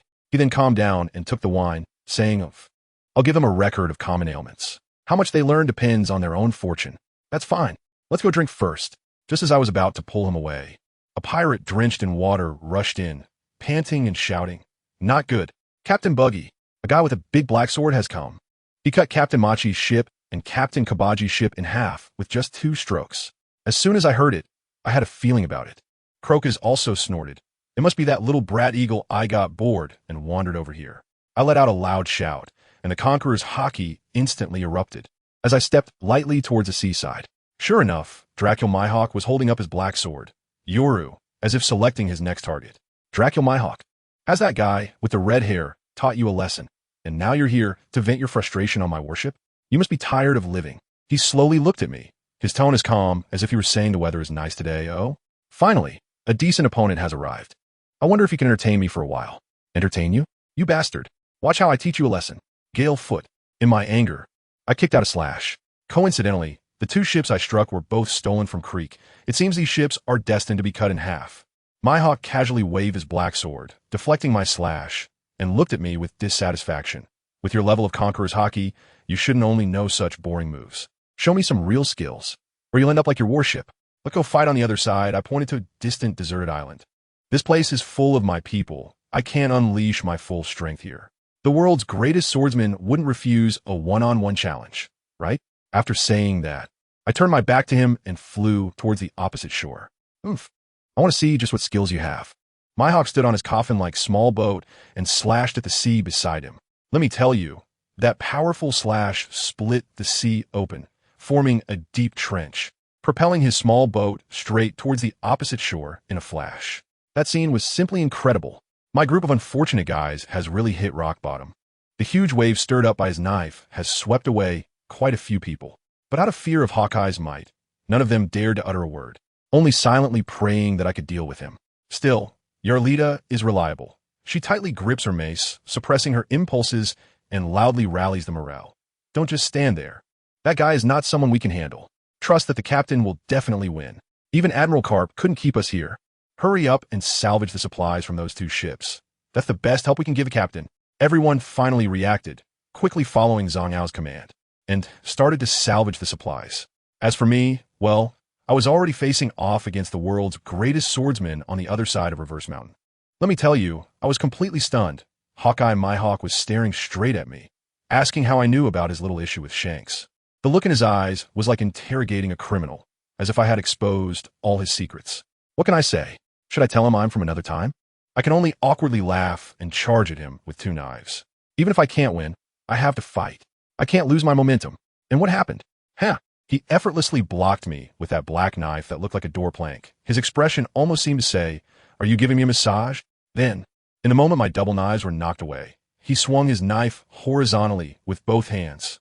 I tell you, at that moment, everything in front of me was a white blur, and my body was split in half, literally split apart. That slash even carved a bottomless ravine on the inverted mountain behind me. The damage wasn't significant, but the humiliation was extreme. He looked at my reassembled body and coldly said, "Your observation hockey can't fool me. Since you're still alive, let's continue." Continue what? I directly unleashed a move called Four Parts Carnival, scattering my body parts all over the place, and alongside it, I went on a chaotic rampage with night battle in all directions. But it was completely useless. Hawkeye's observation hockey was simply a cheat. I couldn't hit him no matter what I did. I realized this wouldn't work. If I kept going, my pirate crew would be scared to death by his sword energy. If he got too worked up and turned on my little brothers, all the hard-earned wealth I've gathered would be lost. I quickly stopped and said, "My Hawk, let's not fight anymore. It's pointless. Let's call a draw and go have a drink. How about that?" But Hawkeye completely ignored me and turned to leave. I panicked and rushed up to block his way, starting to play the rogue. "If you dare to leave today, I'll spread the word tomorrow that the world's greatest swordsman, my Hawk, has such poor drinking skills that he can't even sit at the table." Who knew? He expressionlessly replied. "I just need to take a boat over. I still want to see Mr. Crocus." Does anyone understand this moment of social death? It turns out he wasn't scared off by me at all. I was the one being overly sentimental. I remember in a manga, he seemed quite reluctant to drink with red-haired. So why was he so proactive with me? Could it be that he smelled the good wine on my ship? With that nose, he shouldn't be called Hawkeye, but Dog Nose instead. When he arrived on that coffin-like small boat, my subordinates were all so scared they looked like they had seen a ghost, barely able to hold their weapons. I quickly returned to smooth things over. "Everyone, don't be nervous. It's all a misunderstanding. He's just here to drink with Mr. Crocus. Guys, prepare the banquet. If we can't beat him in swordsmanship, let's get him drunk at the table. The chance to defeat the world's greatest swordsman is right in front of us." You know what? This strategy really worked. As soon as they heard they could get Hawkeye drunk, those guys instantly got fired up, all rolling up their sleeves and shouting that they wanted to claim the title of defeating the world's #1. Old man Crocus pulled my Hawk over and fanned the flames, saying, "Hee hee, Hawkeye, you've fallen for Buggy's trick. This kid has terrible drinking skills. He must want his subordinates to wear you down with a drinking battle." My Hawk found a high spot to sit and coolly said, "Want to drink with me? That depends on whether they have the ability to get close to me." I looked at his sitting posture with that long black knife on his back, and I couldn't help but wonder, with a knife this long, doesn't it poke through him when he sits? And what about his little broken boat? Hasn't the bottom been poked full of holes by the tip of the knife already? I couldn't help myself and asked as soon as I poured the wine. "Puffed." Crocus sprayed his drink out. "Haha, Baki, your thinking is still so unique. Doesn't he have any holes on his ship? Can't you just go take a look yourself?" I slapped my thigh and exclaimed, "Right?" Saying that, I rushed towards a small boat. I sat down to drink. My Hawk's cold voice came, "Or we can have another match and tear this place apart. Your choice." Goodness, there's definitely a secret here.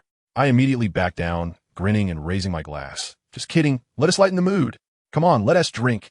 The meal was incredibly tense. Hawkeye radiated an aura that said keep your distance, and aside from Alrita and Locke, no one dared to approach. After a few rounds of drinks, I thought it was time to get down to business. With no more pretense, I directly said, "My Hawk, we've become acquaintances now. But the issue with my 2 ships can't just be brushed aside. You need to compensate." To my surprise, this guy was elegantly eating his meal like a noble, and took a long time to reply, "There's no compensation. However, since you're treating me to drinks, I'll reluctantly help you refine those 2 broken swords of yours." As soon as I heard this, I was thrilled. I said, "2 knives are not enough. I am an 8-sword style swordsman. You have to refine all of them for me." Saying this, I pulled out 8 short swords from my cloak and slammed them on the table. Then I stomped my foot, and 2 more swords popped out from the soles of my shoes. "All right, these 2 should be included as well." My Hawk looked at my shoe knives with a look of disdain on his face. It was simply ridiculous. "Put away your stinky feet. That trash isn't worthy of my touch. If you come any closer, I'll throw you into the sea." However, he did seem quite interested in my 8 swords. After all, something that could stand up to his black blade in a hard fight was considered a good item. I quickly said, "Of course. This was given to me by the captain." I vaguely mentioned it, not wanting to say more. As for Hawkeye, he's just the ultimate Sundra. He found an excuse to say, "I'm interested in the residual on your sword.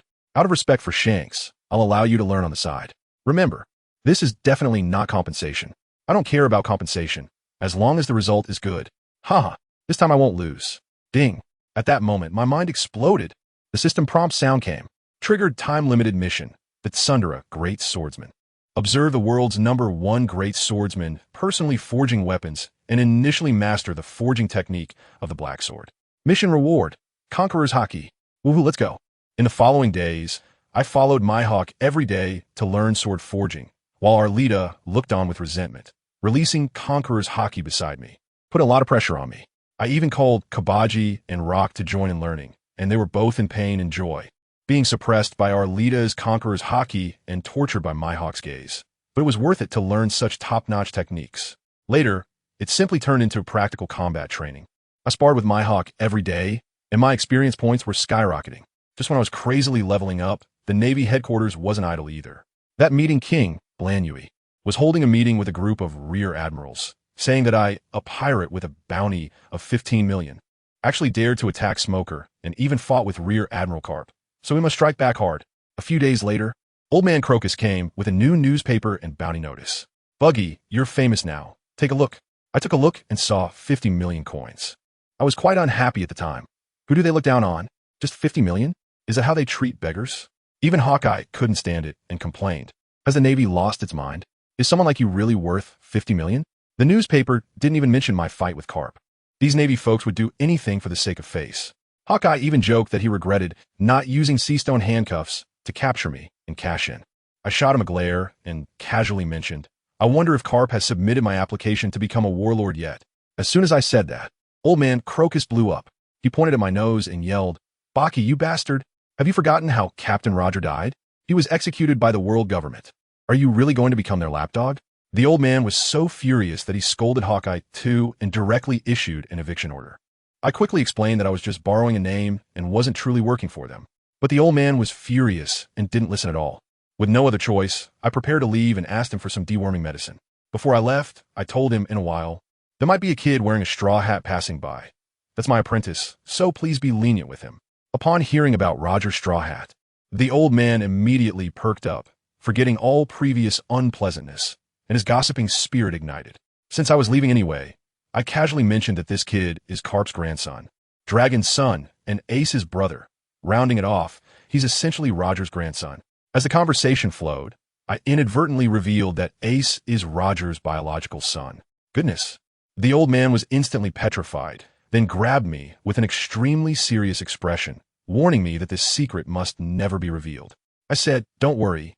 Even if I don't say anything, Ace's reckless ability will eventually be exposed. Besides, he's on Whitebeard's ship now, so he's protected by his old man. The old man sighed after hearing this, threw me the deworming medicine and a new record pointer, and told me to get lost quickly, reminding me to meet Rayleigh when I passed by the Sabati archipelago. I understood this was to ensure that I would also keep it confidential with the vice captain. Once on the ship, I stared at the new record pointer, feeling dazed. The pointer was swinging back and forth like it was possessed, unable to settle down. Just as I was getting frustrated, a sudden realization struck me. I found that as long as I thought of a place in my mind, the pointer would point in that direction. Wow, I just realized that this thing isn't a pointer. It's a wish fulfillment needle. Wherever I think to go, it points there. No wonder in the original story, Buggy is always getting lost. It turns out he was tricked by this thing. The system task has also arrived, asking me to use this needle to go to a certain place. Suddenly, I have a plan in my mind. If I want to become one of the 7 warlords, I need achievements, territory, and fame. The fastest way is to take out a current warlord and take their place. I have set my sights on the Sand Crocodile. I immediately ordered the fleet to lower the pirate flag and called Lockover.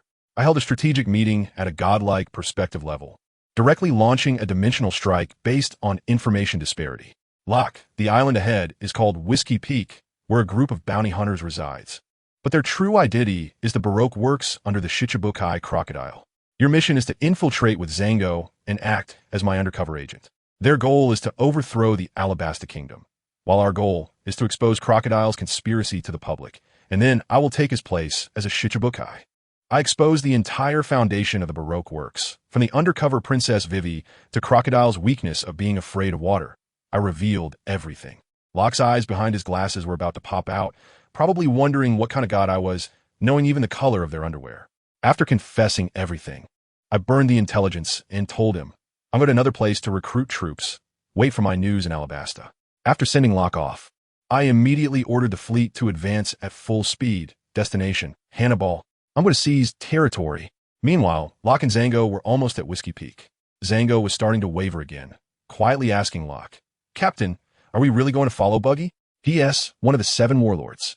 How about we run away? Locke adjusted his glasses and said softly, Zango, think bigger.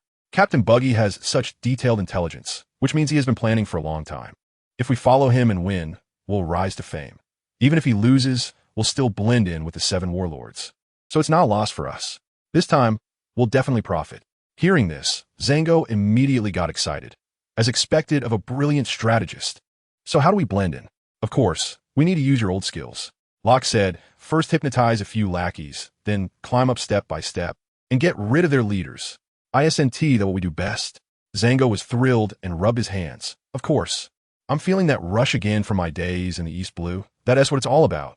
As soon as the two landed on the island, they were warmly surrounded by a group of bounty hunters who invited them to drink and eat meat. However, they didn't go far before being blocked by a dozen guys in an alley. Just this few?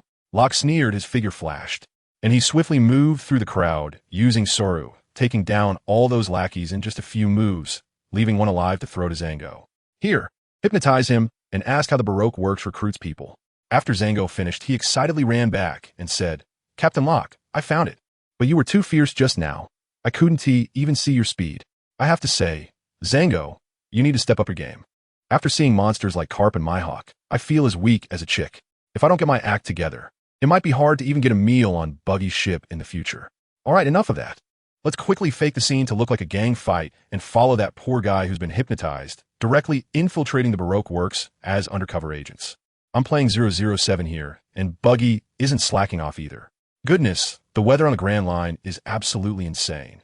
One moment it's calm, and the next, there are massive waves and thunder striking down like it's free, leaving the Buggy pirates in a complete mess. Eureka is bewildered, holding a wrung-out captain's hat, asking Buggy why there's still so many people trying to squeeze in here. Buggy, while disassembling his body into several pieces and spinning rapidly in the air like a human dryer, replies, Hey, it's not like they can make a living back home. As for being pirates, it's all about going where the money is. You know, Eureka's slippery fruit is really amazing. Buggy splashes water everywhere, but not a single drop lands on her. It just slides off like a physical defense against wet hands. Just then, the lookout shouts that there's an island ahead. Buggy quickly grabs the binoculars, and wow, we finally made it to Hannon Bar. This island is quite interesting. The locals see the pirate ship and look at it like they're watching monkeys, completely unafraid, pointing and chattering away. Our 2 ships swaggered to the shore, and Buggy left a few men to guard the ships while he took us into a tavern. He couldn't be bothered to deal with the overly enthusiastic waiter, heading straight to the bar. With a clang, a silver coin dropped perfectly into the owner's cup, and he asked, Has this year's sea competition started? The owner sized Buggy up for a while, before lowering his voice and saying, Keep your voice down. Be careful of the Navy's spies. It hasn't started yet, but the islanders are waiting. What, are you interested? Buggy pulled out another silver coin and pushed it forward. I'm looking for someone. Has Gasper arrived? The owner's expression changed, and he wanted to take the money and send us away. However, just as his hand touched the coin, he found Buggy's finger pressing down on it like a vice, and he couldn't take it away no matter how hard he tried.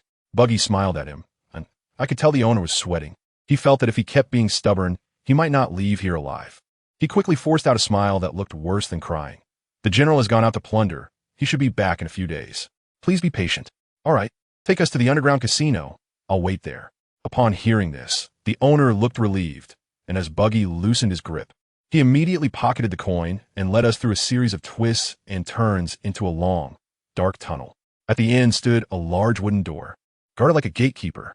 Buggy flashed 2 silver coins as the owner had instructed, and only then did the door open. Once we entered and the door closed, we heard the owner mumbling behind us, another one who doesn't know the height of heaven and the depth of the earth. They might be going in and not coming back out. As soon as we entered the casino, the heat mixed with the smell of smoke and liquor hit me in the face. Goodness, this wasn't a casino. It was more like a mountain had been hollowed out. It had a tiered, circular structure, adorned with various pirate flags, and it was packed with people. Let's eat first. Buggy waved his hand, saying that all the food and drinks here were free. Yarlita, who had never seen such a scene, was so amazed by the free food that her eyes nearly lit up like light bulbs. exclaiming that the Grand Line was truly a paradise for pirates. Buggy, however, shook his head and said this place was deep water. There must be big shots from the underground world behind it, something that pirates couldn't pull off. He had initially thought about taking over the island as a base, but now, seeing this, he thought it wouldn't be worth offending the entire underground world for a small island. After waiting 2 days, there was still no sign of Gasper. Buggy was done waiting and directly found the casino manager, a fat man adorned with jewels and sporting a mohawk, known as the group leader. The fat man was quite arrogant. "Oh, here to join the competition? What's your registration number? Leave your flag." Buggy plopped down in a chair opposite the fat man, crossed his legs, and Yarlita, with keen insight, helped him adjust the chair. "No rush," Buggy said leisurely. "I just want to ask, do you have the final say on this island? How come you can hold such a large competition every year? Does it concern you? If you don't want to participate, you can scram. Let me tell you, no one who causes trouble here has a good end." "I'm not here to cause trouble," Buggy laughed. "I'm here to take over the whole competition."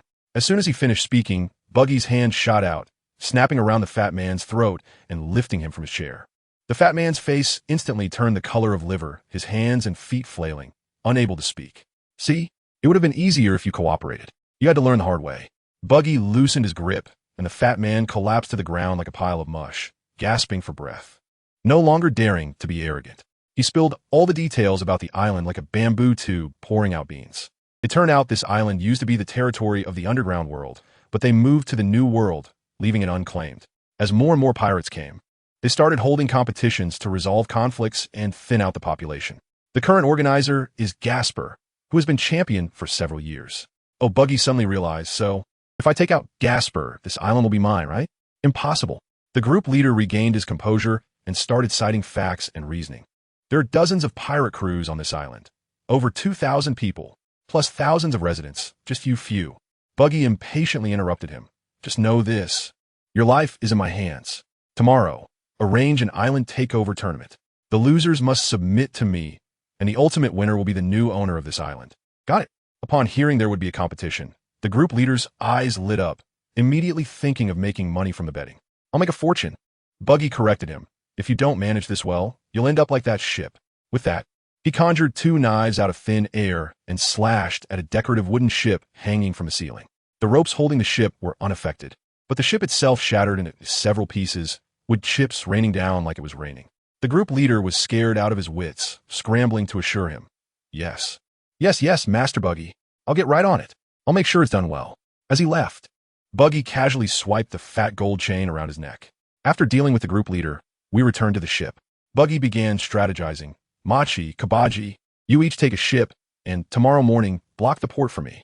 Anyone trying to escape, sink them with buggy balls. Yarlita and I will deal with the pirates on this island and take it over. Any problems?" Machi and Kabaji were already itching for action, eagerly promising to complete the task. Goodness, isn't this the law of conspicuous packages? Just after I thought that, the roar of a steam engine came from a distance, and a large ship, spewing black smoke and adorned with a golden serpent at the bow, approached. The sails even bore a crossed-out Navy insignia. "See that? That's Gasper's ship." Buggy's eyes lit up, thinking that even if everyone else ran away tomorrow, he absolutely had to get that ship. Coincidentally, the steamship docked right beside us. A tall man in a lavish Navy cloak stood on the deck, shouting towards us. "Nidus, look at that ship next to us. It looks like a circus. Nowadays, anyone and everyone can be a pirate. It's so boring." A burly man covered in tattoos and wearing Wolverine claws on his hands echoed him. Machi and Kabaji were ready to explode and wanted to rush over to fight. "Hold on," Buggy stopped them, letting out an evil laugh. "Let them enjoy another day. Once this ship belongs to us, I'll have them all take turns stoking the boiler." Gasper on the other side heard this and became even more arrogant. "I'm Gasper, with a bounty of 95 million. That clown over there must have a bounty higher than mine with such a big mouth." Buggy completely ignored him, instead calling over the original boiler workers from the ship, a man and a little girl. He asked about the ship's condition and made a funny face at the little girl, making her shake her little fist at him. Buggy burst out laughing and mysteriously told the old man, this child's brother might also be on this island. At that time, I thought that Buggy must have calculated something. Sure enough, when he saw someone on the shore looking at this side with binoculars, he knew the news must have reached Gasper. He figured they would have to act tonight. What happened? We waited all night, but Gasper never came. Instead, the crew leader sent someone to notify us that the island takeover conference was ready. Buggy was puzzled. How strange. Is that guy overly confident? Wanted to take me down in front of everyone? He shook his head and decided not to think about it anymore. Anyone who dared to resist would be dealt with. After saying that, he only took Eureka with him and went to attend the conference. When they arrived at the underground casino, the crew leader greeted them with a sad face. Lord Bucky, the people have been gathered, but Gasper insists on being a co-host, and there are no prizes. So hardly anyone signed up. It didn't matter to Bucky. He didn't care at all. As long as he won, the island would be under his control. Just as he finished speaking, Gasper's laughter came from upstairs. Arrogant guy. Daring to snatch my ship for a mere 50 million bounty? You're not even worthy of my attention. Nidus, go play with him. The crew leader awkwardly took out 3 slips of paper, saying that with the Giant Brothers, there were only 3 teams in total. So they would draw lots. When the pirates below heard this, they exploded. Is this it? 3 teams, and you dare to sell tickets? Refund us, damn it. Paper slips were thrown down like snow. At that moment, a young man wearing a black top hat descended from the sky and jumped next to the crew leader. Add me to the mix. That makes it 2 teams of 2. I challenge Gasper. This person called himself Xylia, a bounty hunter. Bucky waved his hand and agreed. Soon after, 2 giants about 15 or 16 meters tall also descended from sky, standing in the middle of the venue, shaking the entire casino. The audience got excited again and started cheering. All right, then I'll face the giants. Just as Bucky was about to step up, Eureka stepped forward. Captain, let me try first. Bucky thought for a moment. With him watching from the side, nothing would go wrong, so he agreed. The 2 giants looked down at the little girl and were quite disdainful. But then, Eureka unleashed her aura, and the whole venue went silent. Gasper upstairs was stunned. Conqueror's hockey? Impossible. It must be a devil fruit ability. The 2 big guys, realizing that their opponent was a little girl, started stomping their feet madly, trying to squash Eureka into a pulp. But Eureka was as slippery as an eel, and the giant's big feet couldn't even touch a single hair on her. Bucky watched and was irritated. Eureka, stop playing. Quickly finish this. You're embarrassing yourself. Got it, Captain. Eureka giggled, and as soon as one giant lifted his foot, she smashed her club onto his other ankle. The giant let out a terrible scream and fell like a mountain. Seeing his brother go down, the other giant panicked and crouched down to grab Eureka. Eureka seized the opportunity, jumped up, and executed a thunderbagua. Man, let me tell you, the scene was too beautiful to watch. She delivered a finishing blow to that giant. The giant instantly curled up like a big shrimp, crying like a 300-pound child. The other giant, Ope, quickly got up, admitted defeat, and helped his brother retreat to the side. The audience was in an uproar. Many male pirates looked at Eureka's beautiful face and then remembered her fierce moves. Feeling a chill below. All right, next match. Bucky urged. Xylia slid off the stage, pointing upstairs and shouting, Gasper, come down and die. Gasper still didn't move, sending out his subordinate Nidus, who wore claws. Xylia and Nidus exchanged blows, fighting fiercely with blood and flesh flying everywhere, but neither could gain the upper hand. Gasper watched from upstairs, smugly saying that Nidus was trash and would never get revenge in this lifetime. This directly provoked Nidus, who began to attack frantically, disregarding his own safety. In the end, Xylia, at the cost of one of his arms being pierced, stabbed Nidus in the chest. Gasper, come down and die.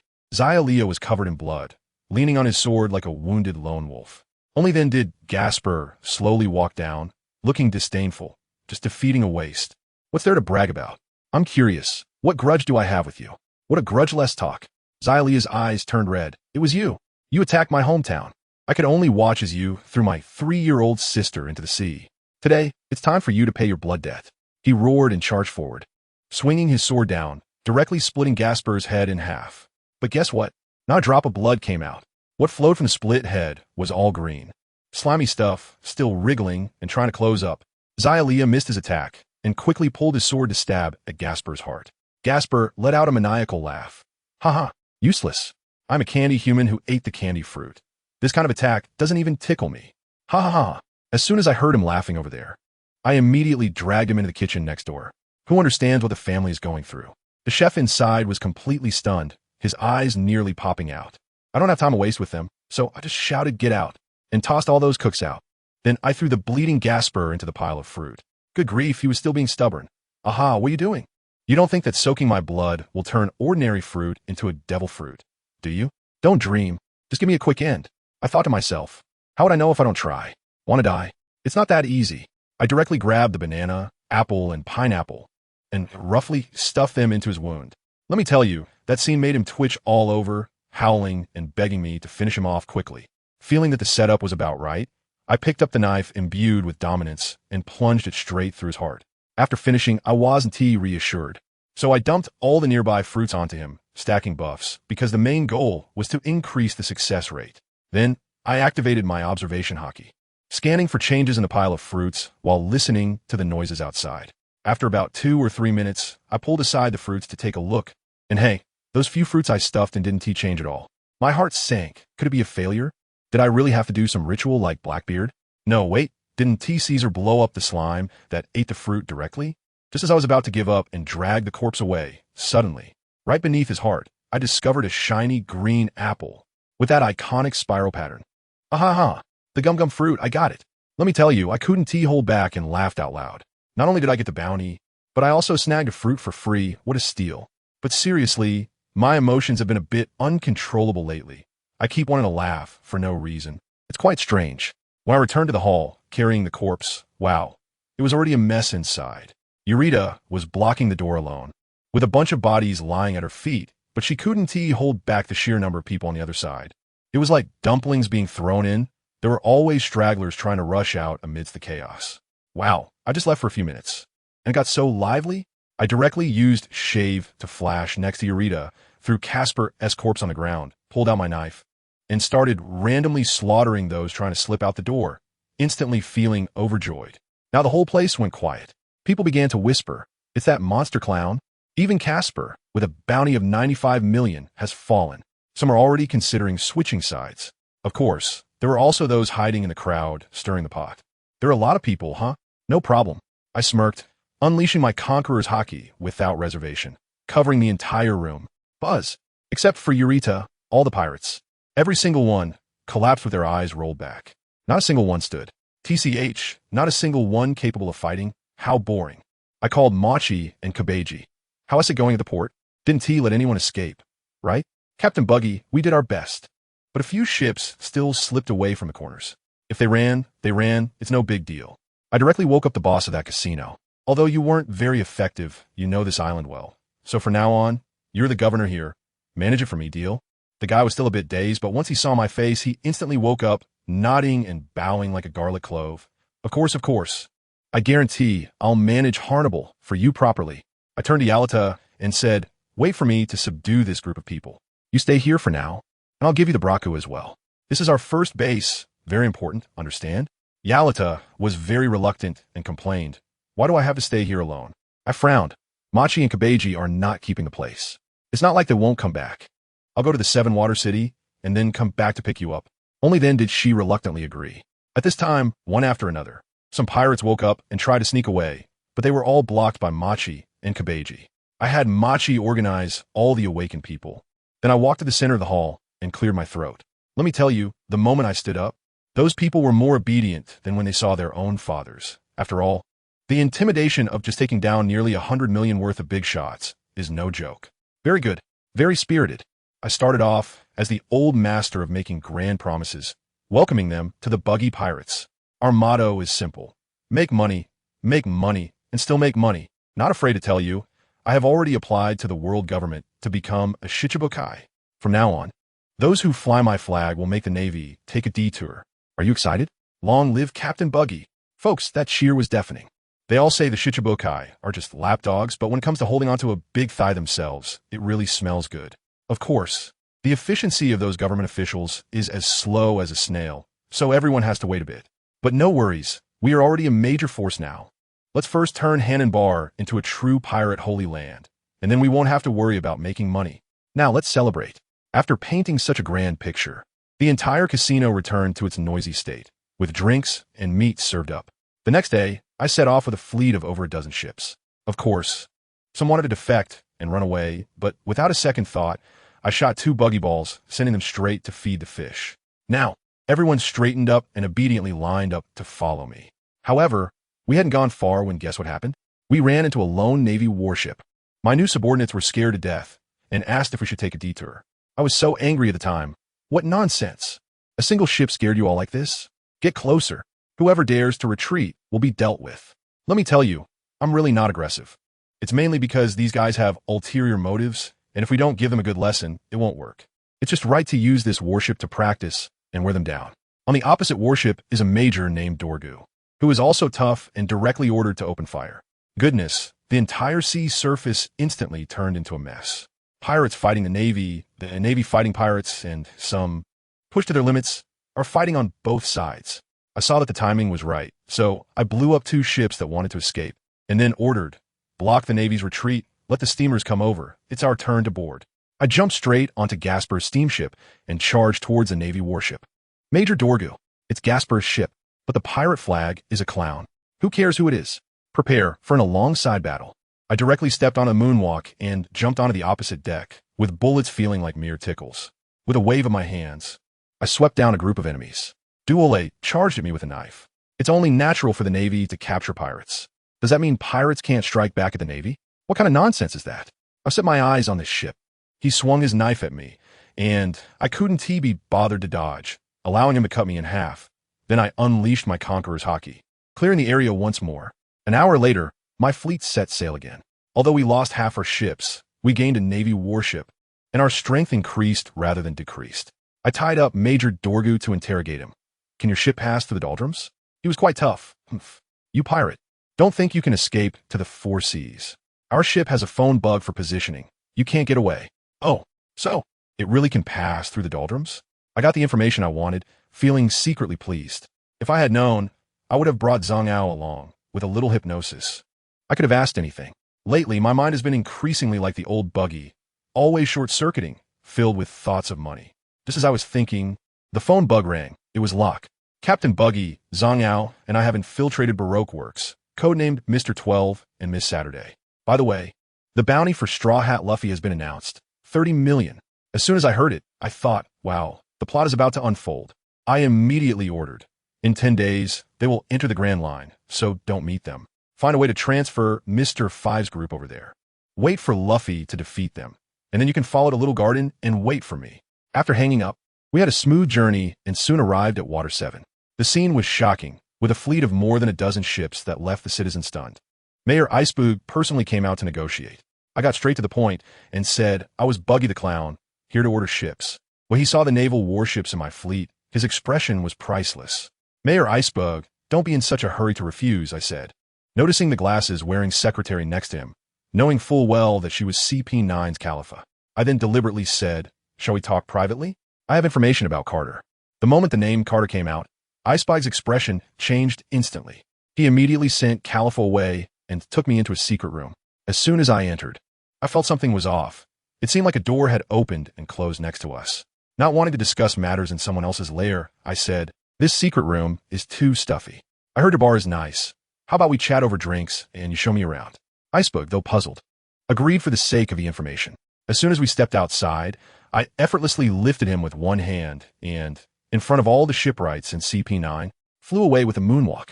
Mr. Iceberg is coming to my ship as a guest. He'll be back soon. I casually released Haushika Haki, knocking everyone below out.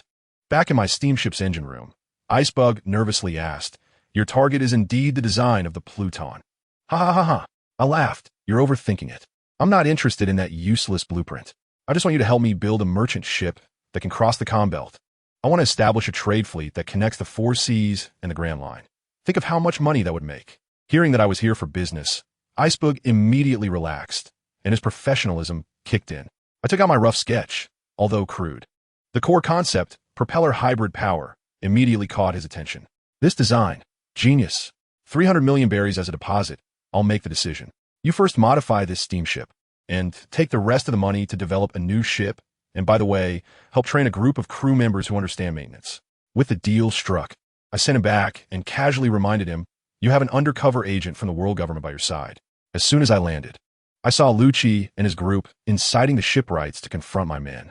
Damn pirates! Returned Mr. Iceberg. Without saying a word, I unleashed my Conqueror's Haki, and the entire venue fell silent once again.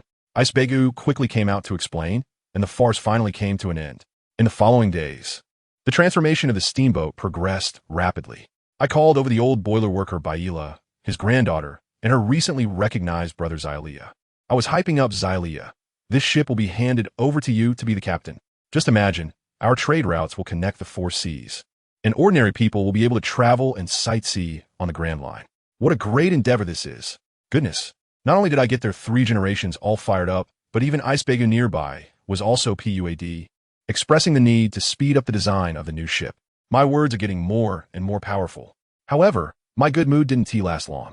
That night, a man on a bicycle came over, stepping on the frozen surface of the sea. It was Aokiji, a Marine admiral. What a hassle, he yawned. And it turned out to be the clown Buggy. I had to make a personal trip for a broken warship. Ice time capsule. An ice spike shot towards me, and I quickly used Soru to dodge, while my subordinate behind me turned into an ice sculpture.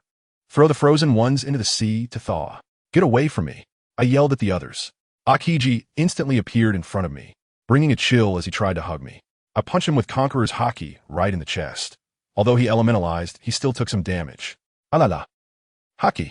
It seems I can only fight close range now. Ice saber. He casually formed an ice knife. We had a match, more of a test. In the end, he rescued Dorgu, and before leaving, he dropped a line. The nomination for the 7 warlords. I always thought you were a dangerous guy. What a hassle. Once he left, the way my crew of pirates looked at me changed completely. It was pure admiration. Surviving a confrontation with a general has its worth. And those who understand know what I mean. I immediately ordered Machi, Kabaji, gather the crew on board, and set sail immediately. I found Xylia and handed him the sea chart of the East Sea, my life card, and 100 million as startup capital, instructing him to go to Zilabu village to do business with Koya once the ship was ready. I also informed HisMaster about the subsequent funding matters. The next day, while I was still on my way back to Hanabar, Locke's call came in again. Captain Bucky, the bounty notice for Straw Hat Luffy has been released. 30 million berries. I felt a stir in my heart. What was meant to come has finally arrived. They will probably reach the Grand Line in about 10 days. And we must avoid meeting Luffy. Find a way to transfer Mr. 5 and Miss Valentine to Whiskey Peak, as long as Luffy defeats them. You can follow them to Little Garden and wait for me there. Understood. Captain Buggy is planning to take on those 2 giant leaders, which is quite challenging. I will do my best to strategize. Once I handle things with Rock, let me tell you that brat Buggy immediately called Alvida. As soon as the transponder snail connected, he was full of enthusiasm. Alvida, hurry and gather people. Prepare to set sail. My chance to become a warlord of the sea is here. Ya ha ha ha. On the other end of the phone, Alvida's voice was filled with melancholy. I thought you had forgotten about me, Captain Buggy. It's been so many days without a call. The butler is exhausted. You know, let me tell you, Buggy was really annoyed at that time, thinking to himself that women just delay things. If you want to work, just do it. Why all the nonsense? He replied stiffly, got it, you've worked hard. Just do your job well. When I become a warlord of the sea, I'll share more treasure with you. As soon as he said this, there was silence on the other end of the phone. Eureka felt a chill in her heart, and after a long time, she finally replied, understood, Captain Buggy. After hanging up, she felt terrible. Back in the East Blue, when Buggy invited her, he was so sincere, and during the time at Reverse Mountain, he had that innocent puppy-like look. How did it come to this now? Am I just seen as a pure labor? Sigh. She could only comfort herself, thinking that Buggy must be under a lot of pressure. She would talk to him when they met again. However, when they finally met, it was even more heart-wrenching. Eureka arrived with 10 ships in a grand manner, and just as she was docking her ship, Buggy's signature laughter came over. Eureka, they're doing well. Just stay on your ship and command. They're familiar with you. Eureka was stunned and couldn't move her feet. What does this mean? Not letting me on the main ship? Wasn't it said that absence makes the heart grow fonder? After just a few days apart, have I already been kicked out of the core circle? She instinctively glanced around Buggy, but didn't see any vixen. In the end, she could only grit her teeth and squeeze out a few words. No problem, Captain Buggy. The word captain was practically emphasized. At the same time, at Whiskey Peak, Locke and the group of bounty hunters were running low on supplies. Previously, Mihawk had defeated the Krieg pirates and sent a large number of captives, which depleted their resources. Locke saw this as an opportunity. He went straight to the town mayor, Mr. 8, and said, Boss, Miss Saturday, and I will take the captives to the Navy base. If we don't send them away soon, we'll be left starving ourselves. Mr. 8 cleared his pretentious throat. Indeed, we can't wait any longer. You two hurry up and go. At that moment, a goofy Mr. 9 with a cheap crown suggested, I heard there's a big whale at Twin Cape. Why don't we go and kill it? It would last us for several months. Mr. 8 immediately rejected. No way. Do you have any idea how big that whale is? Just you two going to deliver vegetables? Locke quickly added fuel to the fire, Mr. 8. I think we can give it a try. I heard that whale is raised by the lighthouse old man. If we catch him, won't the whale be easy to get? Even if it doesn't work out, I can still bring back some food from the Navy. He knew that these two couldn't beat Kuroka's, but he just wanted to send them away. Over an hour later, Locke and Zango set off with a ship full of captives as the hope of the entire village.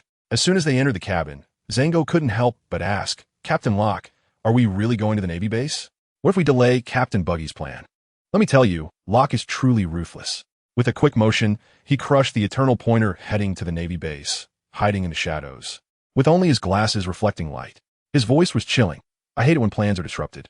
You quietly inform our people to act tonight. Hypnotize all the bounty hunters on the ship and make them jump into the sea.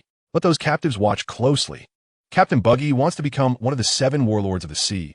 He can't do that without some manpower. These are all ready-made soldiers."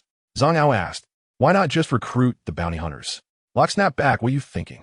They are bounty hunters. If you suddenly ask them to become pirates, will they agree? It's easier to control Creek's men.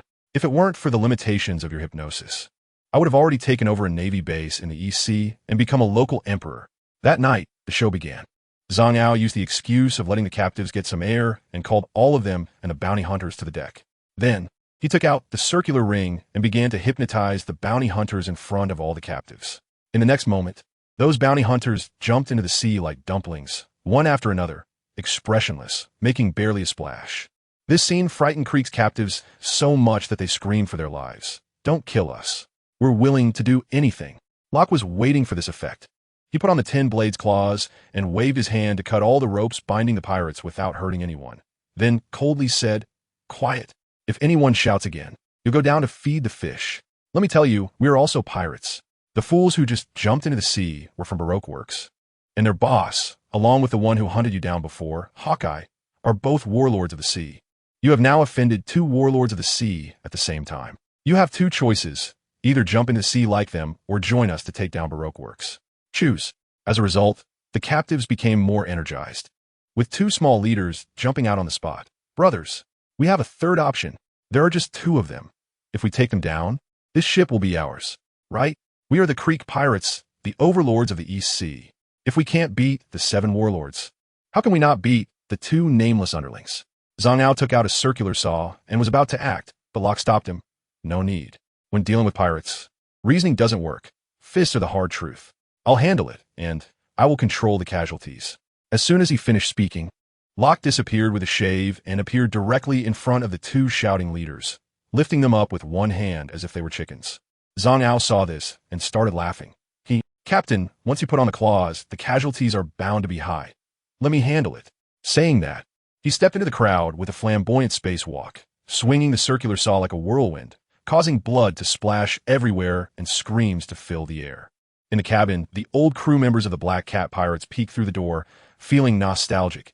It's been a long time since we've seen such a scene. The captain and the vice captain are stronger than before.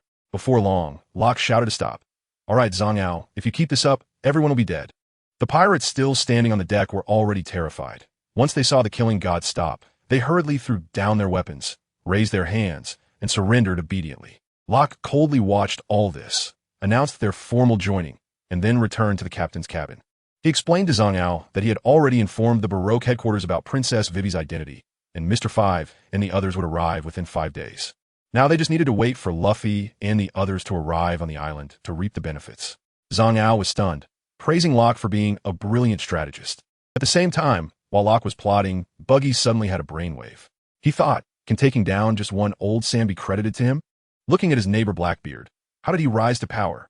Destroying Drum Kingdom and capturing Ace. Therefore, he decided not to go to Little Garden first, but to head to Drum Kingdom instead. Perfect timing for a ship doctor, and Wapple's doctor would be just fine. He could also grab that munch fruit. Thus, Buggy's fleet set sail vigorously, but after arriving in a sea area, they started going in circles. Yarlita was confused. "Captain Buggy, why does your pointer keep pointing underwater? Is Drum Kingdom sunk?" Buggy slapped his thigh. "Yeah, thanks for reminding me. That guy's submarine is right below. We're the Giant Brothers. Quickly, have him dive and fish it up for me. Family, who understands? This operation is too abstract." Bobby and Bogo, the 2 Giant Brothers, jumped into the sea with a splash. Before long, they really did use a giant fishing net to haul up Wapple's huge submarine from the depths. Inside the submarine, Wapple was still complaining about not having anything to eat when suddenly everything spun around, and by the time he realized it, he had already been pulled out of the water. His subordinates panicked, but Wapple remained arrogant. What are you afraid of? As long as they are not monsters. No number of pirates is enough for me to eat. Just right to whet my appetite. Buggy didn't waste time talking with him. He stepped in with moonwalk to land on the submarine, kicking the door open and entering. When Wapple saw a red-nosed clown, he became even more arrogant. Hand over the record pointer and all the food, and I will let you go. Buggy looked at him as if he were an idiot. Is my nose that funny? Just as he finished speaking, bullets from the soldiers came flying. Buggy immediately performed a splitting carnival, his body breaking into pieces, instantly taking out all the soldiers. Wapple's two subordinates tried to pull tricks, but were easily taken down by Buggy with a shave and finger gun. Wapple immediately cowered. Big brother, I was wrong. I don't want anything. Just leave me a pointer. Buggy laughed in anger. With your IQ, being a king is really a waste of you. You should be a celestial dragon. Wapple really thought he was being complimented, looking full of longing. Buggy couldn't be bothered to talk to him anymore. Wapple, embarrassed and angry, swallowed a few guns and merged them into a weird gun, aiming at Buggy to shoot. Buggy directly used a splitting cannon, one arm flying off, and with one punch, he knocked Wapple out cold. When Yarlita and the others boarded the ship, they saw Buggy studying rope techniques, tying Wapple up tightly, his mouth wrapped with a cape over and over, afraid he would swallow himself and escape. Buggy admired his masterpiece and announced, Luffy and the others just arrived at Whiskey Peak. We're not in a hurry to go to Little Garden. Let us head to Drum Kingdom first. The more he thought about it, the more reasonable it seemed. Look, among the 7 warlords, the Empress is an emperor, Doflamingo is a king, and Kuma has also been a king. In future meetings, they are all XX kings, and he's just a lone commander. How can that be? It's all about face. He must establish himself as a king too. The scene cuts back to Whiskey Peak, where Locke and Zhang had already met with Mr. 5 and Mississippi Valentine. These two high-ranking agents, one with a curly hairstyle picking his nose, and the other a blonde beauty with an exaggerated laugh, were discussing how to capture the Straw Hats after the bounty hunters dealt with them, and then catch the undercover agents. Meanwhile, in the town, Luffy and the others had just recruited the cook Sanji and were holding a welcome feast, eating meat, boasting, drinking, completely unaware that they had already become the turtles in someone else's jar. Just as Locke and the others were preparing to set out for Little Garden to pursue the traitors, Buggy's fleet finally arrived at the shores of Drum Kingdom. A soldier captain named Dalton stood in front, holding a shovel, exuding a tragic aura. Buggy rode Wapple's mount, Robson leisurely emerging from behind the giant, his unique laughter echoing across the snowy ground. Yaha! How cold-hearted, Mr. Dalton! This lord is here to deliver a gift. Dalton's expression changed drastically when he saw Robson. You encountered Wapple? You came back to help him with the restoration. Even if I die, I will never let you set foot on the island. Buggy laughed maniacally, his figure suddenly flickering, and in an instant, he appeared in front of Dalton. Without saying a word, he punched him down, then stepped on him. I'll tell you, Dalton was furious at that moment. Stepped on by Buggy like that. He was utterly embarrassed. He let out a furious roar, and guess what? He transformed, for suddenly sprouted all over his face, and 2 sharp bullhorns popped out from the sides of his head. Goodness, he turned into a real minotaur. Wielding a big knife, came to push Buggy away. But Buggy just laughed even harder, dodging while mocking. Oh, a minotaur? Your look is quite unique. Dalton swung his knife fiercely, and Buggy's arms and legs were dropping off like parts. But he wouldn't let go, firmly stepping on Dalton, playing a game of you hit yours. I'll step on mine. The short knife in his hand gleamed as it stabbed towards Dalton's face, stopping just a millimeter away. Then Buggy started talking to himself like he was having a split personality. Oh dear, I haven't been sleeping well lately. Almost sliced my partner. After saying that, he sheathed his knife, released Dalton, and pointed towards the row of cannons on the distant ship, implying he should handle it. Seeing that his men were nearly wiped out, one chased by a lion, another chased by a unicycle rider, and 2 giants blocking the door like walking dogs, Dalton had no choice but to shout in frustration. Stop! We surrender. Only then did Buggy start giving orders, telling Moji and the others to stop, calling for a doctor to treat the wounds, and specially advising Arlita to wear more clothes because it was cold. Then he waved his hand, leading a large group of people to follow Dalton into the village. On the way, he pretended to be serious with his men. Behave yourselves. No looting. We're proper pirates, the kind that pays for meals. I couldn't help but laugh. You're proper? You look really messy when you try to be. On the other side, at sea, A small shabby boat was sailing faster than anyone else, with a muscular man on board who suddenly sneezed twice, mumbling, "Is Dad missing me? Don't worry. I'll go back once I catch Teach. Goodness, ISNT that fire fist ace?" Looking at his direction, he was also heading to Drum Island. The scene shifted back to the village of Big Horn at Dalton's home. Buggy had someone carry in several large boxes, then chased everyone out, leaving only Arlita at the door to guard, saying he wanted to talk to Dalton alone. Dalton was puzzled about what was in the boxes. Treasure? But when Buggy opened the box, Dalton gasped, almost fainting. Inside the box was filled with fruit, and lying in the fruit was none other than their runaway king, Wapple. Buggy looked smug. "What do you think? A gift for you. Let you check the goods in advance." Dalton was almost in tears, saying, "Please don't. I can't handle this." He asked the king, "If we imprison him and the world government finds out, the whole country is doomed." Upon hearing this, Buggy laughed. "Imprison? Who said anything about imprisoning? Just get rid of him, then pin on Blackbeard, and it's done." Then he started to improvise a script on the spot. The script goes like this. A few months ago, Blackbeard's crew attacked Drum Island, and King Wapple bravely resisted, unfortunately meeting his demise. His body was only recently found in the mountains, looking lifelike. You, Dalton, will hold a state funeral for him, and the entire nation will come to pay their respects in the snow, crying their hearts out. What do you think? Can my script win an Oscar? Wapple in the box heard this and struggled desperately. With his mouth stuffed, he could only make muffled sounds. Buggy pretended to understand. "Oh, a great last wish. You want Dalton to succeed you as king, right? I understand. You can rest in peace." After saying that, he released his conqueror's hockey, instantly knocking out both Wapple and Dalton. Then he pulled out 3 small knives, giving Wapple a physical gag order, and now the world was completely quiet. I'm telling you, Buggy is really a dog. He doesn't dare to become king. Why? He knows very well in his heart that Luffy is just a chosen worker, specifically going around to deliver warmth to the bosses who are holed up in different places. Old Shichibukai, Enel, Moria, Doflamingo. Which one of them isn't just staying home well? Luffy shows up and gives them a good output, directly taking them to liberation. Drum Island happens to be the next stop, and Buggy is afraid that he will also become Luffy's achievement. So he quickly finds someone to take the blame. "Blackbeard, sorry, but you are the one carrying this big pot." Coincidentally, Blackbeard is also drifting at sea and sneezed twice. His subordinate Lafitte pulled out a stack of bounty notices, flipped through them for a long time, and found Buggy's. "Captain, look at this newcomer. The bounty isn't high, but I heard he's fought against Admiral Akiji." Blackbeard glanced at it and grinned widely. "This red-nosed guy looks familiar. Whatever, let fate decide." Ha ha ha. On Drum Island, Buggy has already cleaned up the scene. He kept the devil fruit that Wapple exploded and called Alvito in. Dalton has also woken up, and what else can he do but cooperate obediently?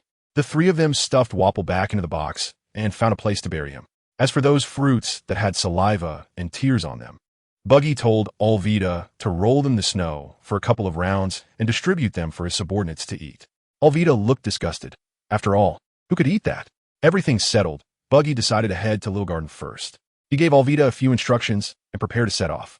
He wanted to find Zango, asking him to come to Drum Island later and give the citizens attending the funeral a collective hypnosis to implant the memory of Wapple's heroic sacrifice. This operation is simply outrageous. Outrageous to the point of opening the door to outrageousness. Just as he was about to leave, the transponder snail rang. It was a subordinate from Little Garden calling. They said Mr. 3 and the others had already set up the trap and were ready to take down the Straw Hat crew. Upon hearing this, Buggy told them not to worry, saying that Luffy could handle it and to wait until he arrived. After hanging up, Buggy headed straight for Little Garden. When he arrived, Luffy had already finished and left, with only Mr. 3 running away. The rest of the Baroque Works members were still trapped in the Candle House. Buggy entered with his undercover subordinate Locke and Zango. Mr. 5 and the others were initially despairing, thinking they were about to be eliminated by the organization, but when they saw Locke and Zango standing respectfully behind Buggy, they were stunned. Buggy laid it all out, saying their boss was the Shichibukai crocodile, and his ultimate goal was to replace him. After hearing this, Mr. 5 and Miss Valentine had their worldviews shattered, realizing they had been working for a big pirate all along. Buggy seized the opportunity. "Now you understand, right? You have long been pirates. Come join us." Mr. 5 thought for a moment and made a request, saying he could join, but if Buggy provoked those 2 giants, they wouldn't help, and if he lost, they would leave immediately. Buggy laughed and said no problem. Then with a swift move, he sliced off a wall of the Candle House, showing his dominance. Miss Valentine saw this, and her eyes lit up. "Wow, The new boss looks so powerful. A few of them half-heartedly boarded Buggy's ship. Next, Buggy really went to find the two giants, Dory and Buggy, to fight. The scene was simply earth-shattering. After the fight, although Buggy was exhausted, he still won. Dory and Buggy knelt on the ground, covered in blood, expressing their submission. Only then did Buggy breathe a sigh of relief and walked up to Mr. Five and the others. "How about it? Is my strength okay?" This completely stunned the new recruits. But the problem arose. The ship was too small to accommodate these two giants. Buggy thought for a moment and simply decided to leave them with his other two giant subordinates at Little Garden. There was enough dinosaur meat here, and it could serve as a base, regularly sending meat to Drum Island as reserve food. The natural ice house on Drum Island was simply perfect. After arranging everything, Buggy took his newly recruited crew towards Drum Island. On the way, he casually killed a giant island-eating goldfish and started a fish barbecue party on the ship. Just when everyone was enjoying the feast, a guy in a cowboy hat unexpectedly jumped on board and started eating, praising, "This fish is good." The people on the ship were dumbfounded. "Who is this?" Someone recognized the emblem on his back and exclaimed, "It's a Whitebeard man." Buggy looked and laughed. "Oh, isn't this the 2nd Division captain of Whitebeard, Portgas Ace? What? Did you come to my ship looking for Blackbeard?" Upon hearing Blackbeard's name, Ace immediately put down his utensils and asked seriously where Teach was. Buggy, without batting an eye, started to talk nonsense. "I haven't seen Blackbeard, but I'm about to attend a king's funeral. He was killed while resisting Blackbeard. By the way, my disciple, who is also your brother Luffy, should be arriving there soon." When Ace heard this, he actually believed it and started lamenting the king's bravery. Buggy then leaned closer to him and whispered, "Let me tell you, I used to be on the same ship as your father and Shanks. That Blackbeard guy's dark fruit is the nemesis of all elemental abilities. You must be careful." He stunned Ace, who was momentarily taken aback, and drank some wine, hiding his accomplishments and fame, while Buggy was deceiving Ace. Luffy and the others finally arrived at Drum Island. Because Nami had fallen seriously ill, they needed to find a doctor.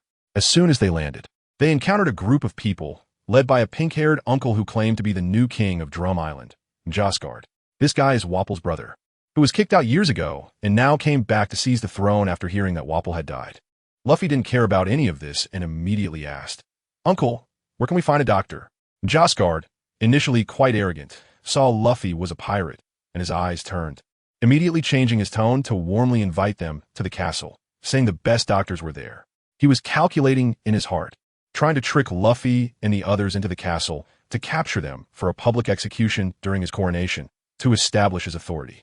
Sanji and Usopp both felt this guy wasn't a good person, but Luffy, being the single-celled organism he is, didn't think much of it and immediately agreed when he heard there was a doctor. So the group followed Josgard towards the castle. Upon arriving at the castle gate, Luffy spotted Chopper hiding upstairs and shouted, "Look, there's a strange raccoon." This scared Chopper into running away in a hurry. Once inside the castle, Josgard immediately revealed his true colors, shouting, "Come, capture these foolish pirates." He then ran upstairs to find trouble with Dr. Kureha, who had taken over the castle. Seeing he was tricked, Luffy got angry and told Zoro and Usopp to deal with the minions while he charged upstairs to knock that pink-haired uncle away. When they rushed upstairs, they happened to see Chopper, in order to protect Dr. Kureha, had eaten the rumble ball and transformed, facing off against Josgard. Luffy's eyes lit up upon seeing Chopper transform, and he immediately started inviting, "You're so interesting. Come be my partner." Josgard, seeing his subordinates couldn't handle a few pirates, was furious and turned to attack Luffy.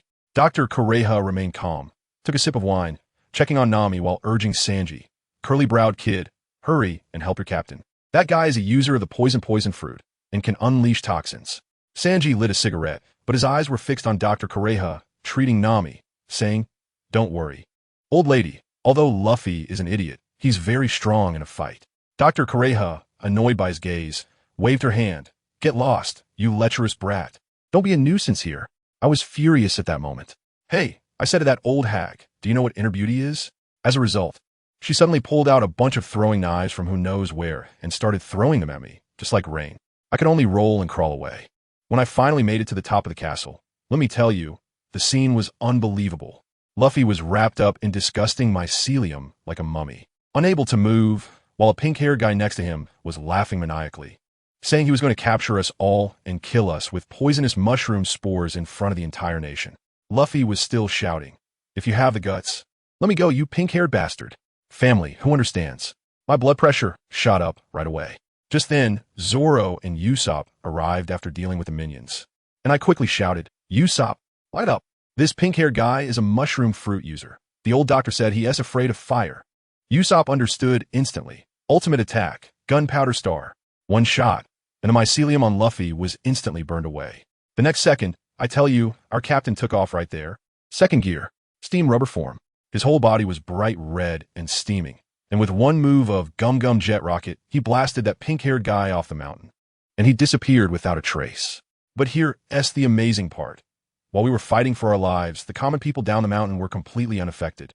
It turned out that on the night when Buggy left, Dalton had buried Wapple's body and the next day announced to the world, the king is dead.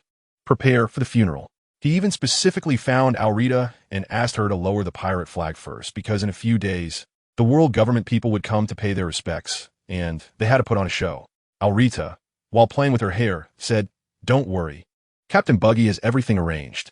Oh, by the way, a guy named Mishuru came yesterday, claiming to be Wapple's brother and heir to the throne, but I sent him away. When Dalton heard the name Mishuru, his face went pale, and he shouted, what? Mishuru? That guy is crazier than Wapple. Absolutely cannot let him be king.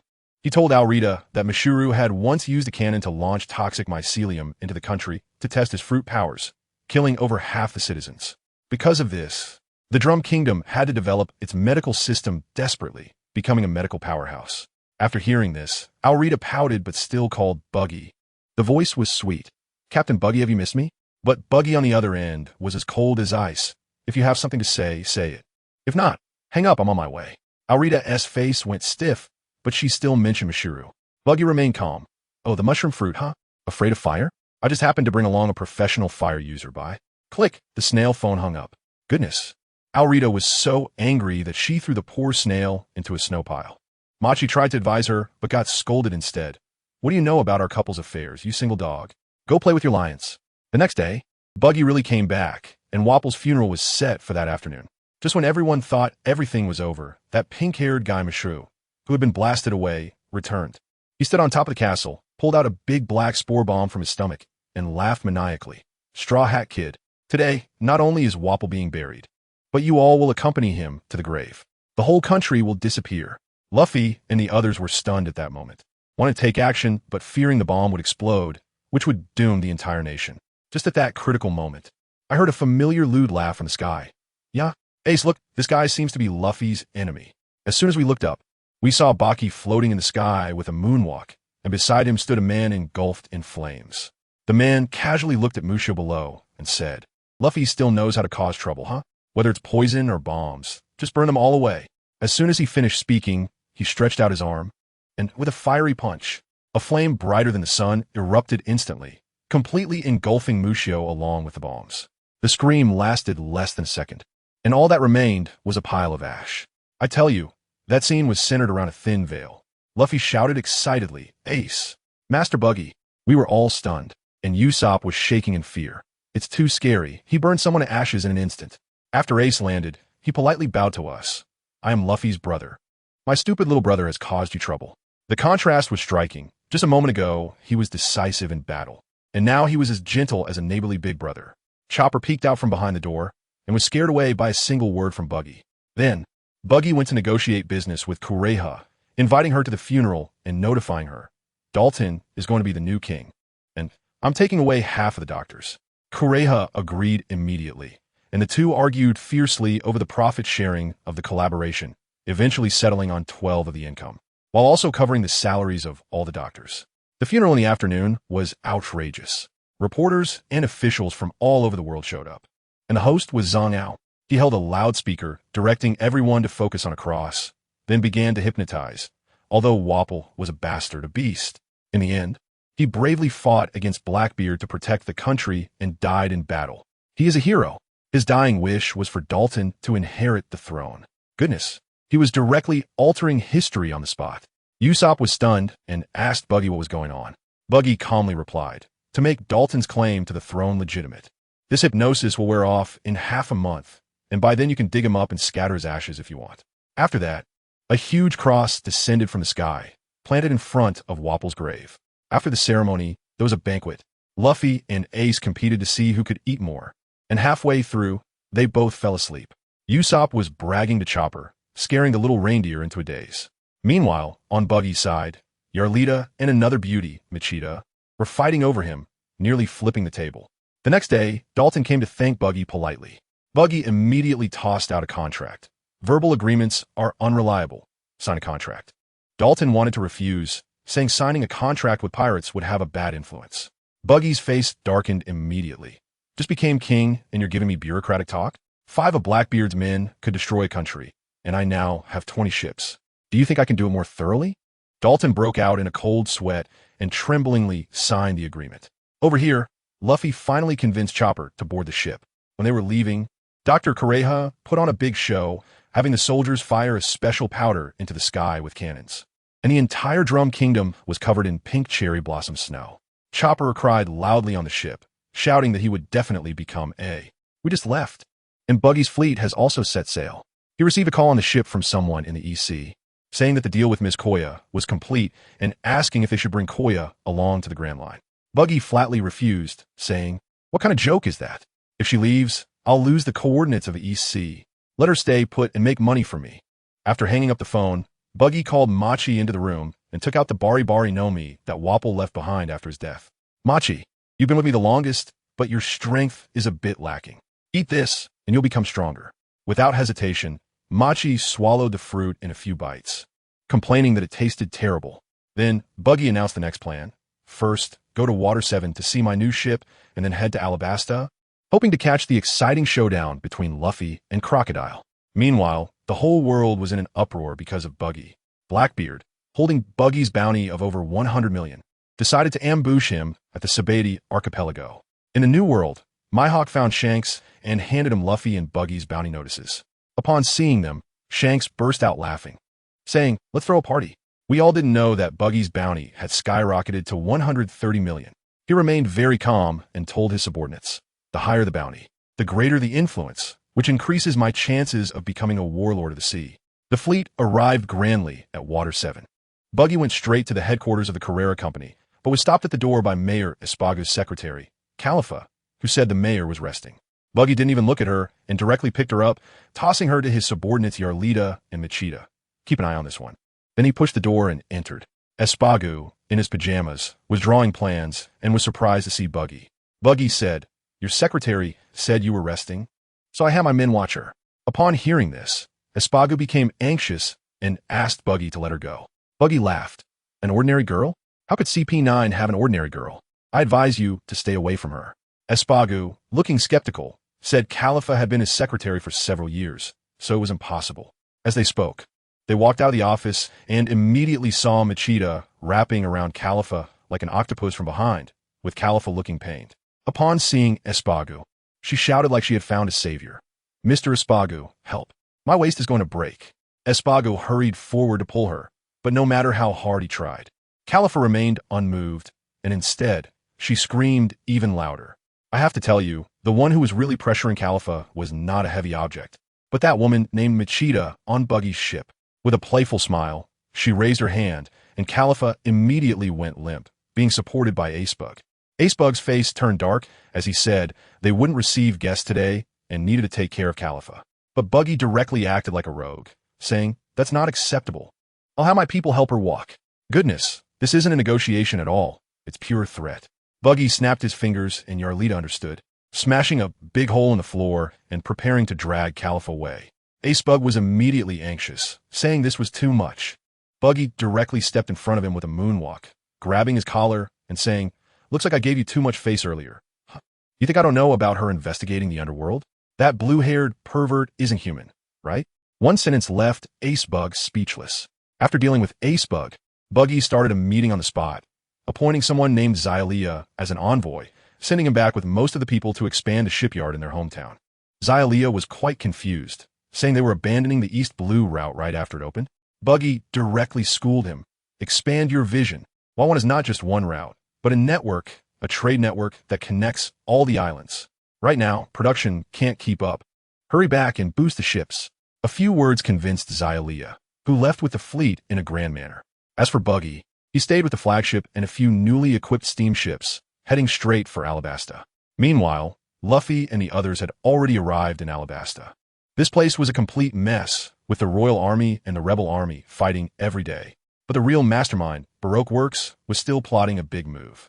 In a luxuriously decorated hall, a slick-haired big brother, puffing on a cigar while swirling a glass of red wine, with a big gold ring on his hand that hurt my eyes, was Mr. Zero Crocodile. He asked a sister next to him, wearing a cowboy hat, about the plan. That sister was Nika Robin, who said everything was going smoothly.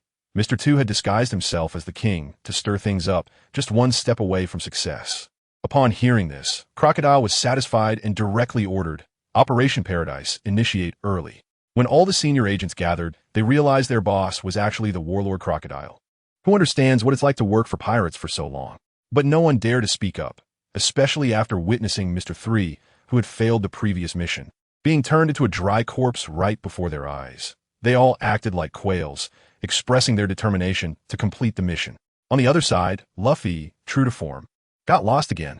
Following Ace's Viver card, he wandered into a place called Rain Base, only to bump into Smoker. Smoker was having a rough time too.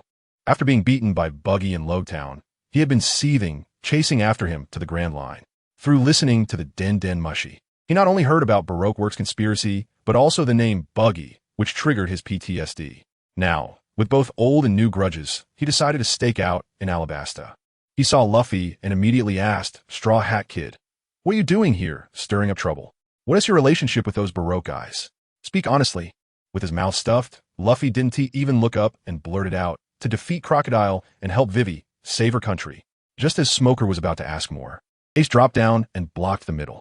The two began to confront each other, with Smoker mocking Whitebeard, saying he was an old man nearing the grave. Ace exploded, "Watch your mouth. Old man is the strongest in the world." And then they started fighting. What a scene, with fire tornadoes clashing against smoke tornadoes.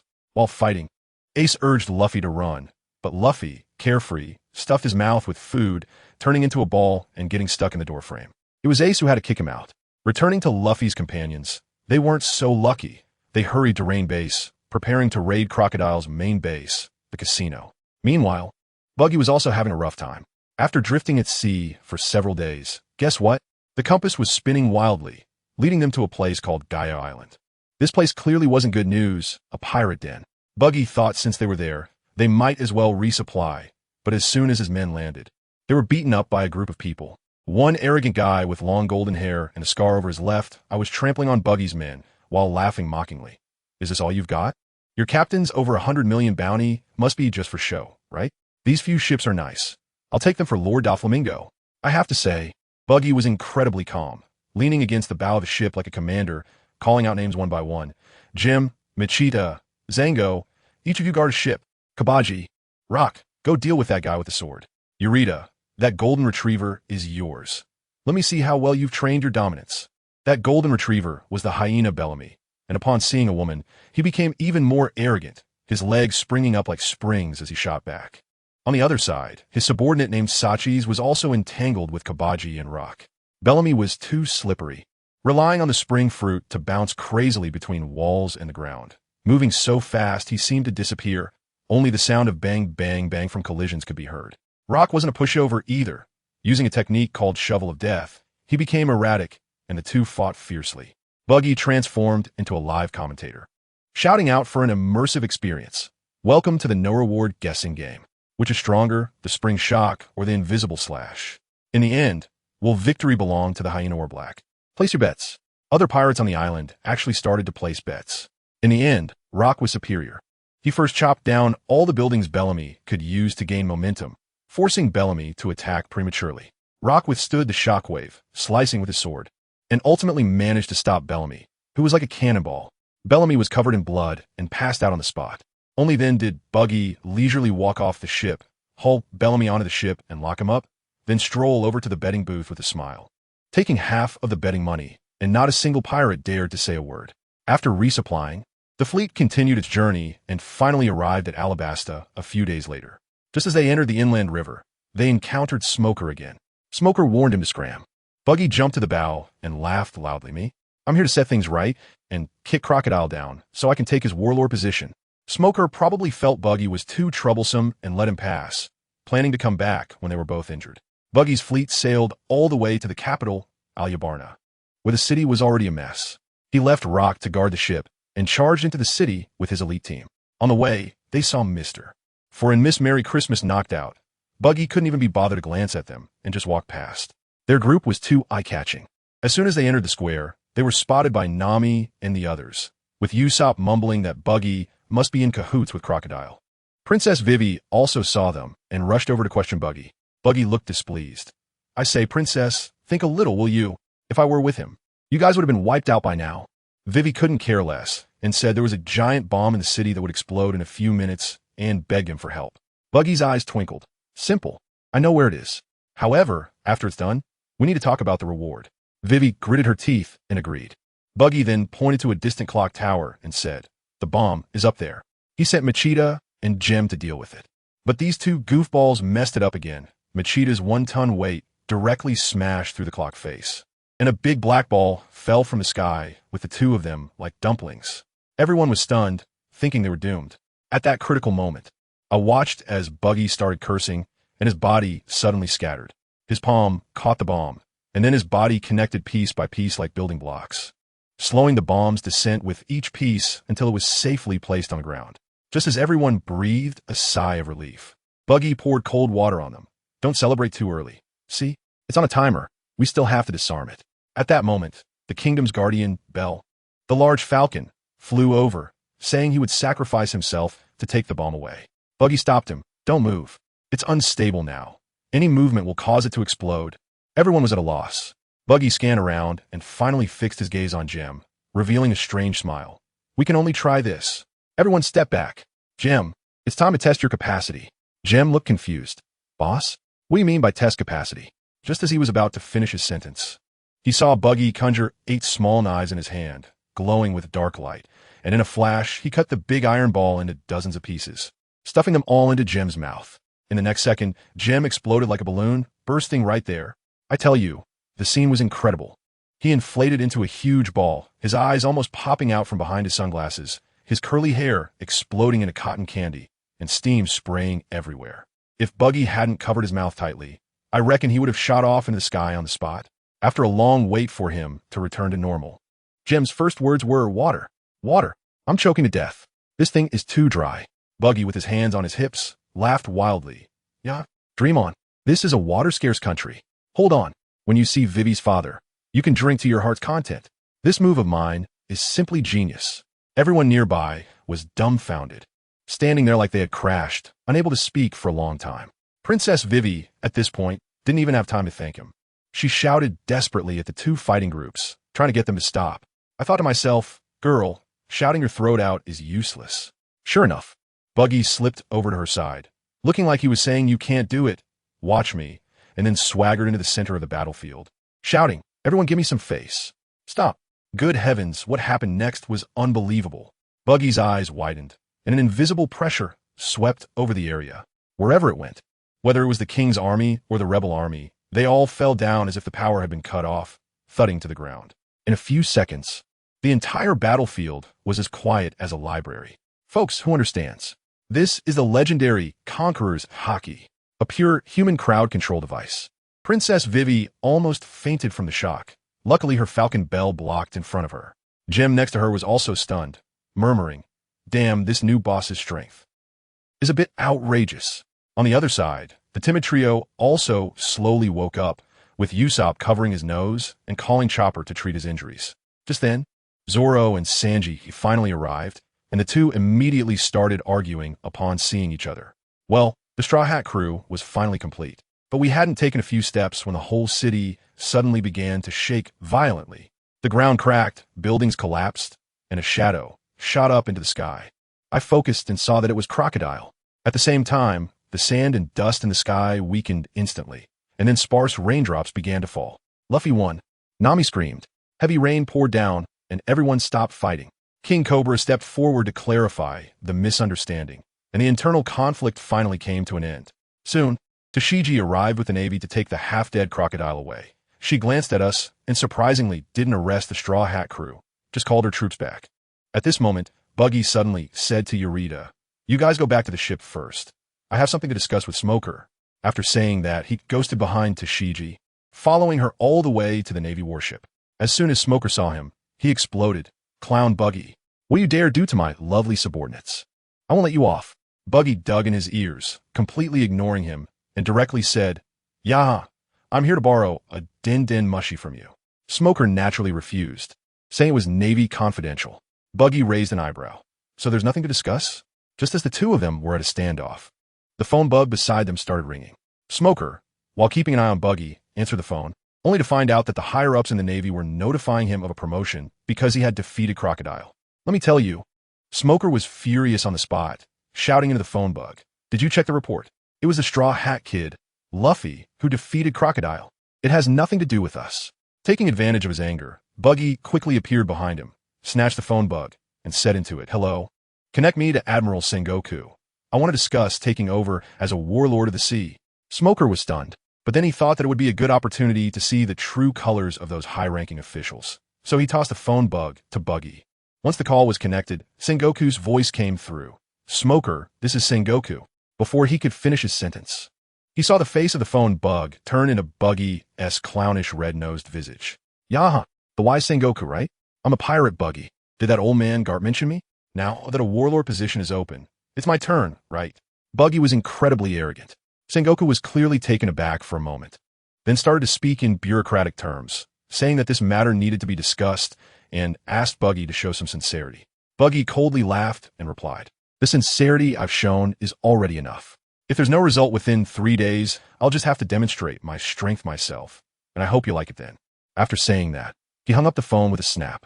Of course, Smoker couldn't let him leave like that, so he drew his weapon and charged forward, with a layer of black hockey wrapped around his hand. What happened next? Buggy, with his 8 black blades, swiftly cleaved him away, sending him flying and crashing onto the beach, bloodied and looking like a broken sack. "So weak," Buggy mocked, laughing as he walked away. He returned to the palace and found Princess Vivi, directly requesting to see the king. Although King Cobra was severely injured, he still met with him. Buggy got straight to the point. "I don't want money or supplies. I only have one request. You, as one of the initial royal family members, use your connections to recommend me to the world government as the new warlord of the sea." Upon hearing this, the king exploded in anger, saying, "Our country just got badly hurt by a warlord. How could I possibly recommend another pirate?" Buggy calmly began to paint a grand vision, saying that becoming a warlord would allow him to facilitate commercial cooperation with Alabasta, importing food and medical technology from Drum Kingdom, which would benefit the country's reconstruction, and even presented an agreement with Dalton as evidence. Cobra was somewhat swayed by his words, but still being the old fox he was, he said he needed to consider it for a few days, wanting to stabilize Buggy first.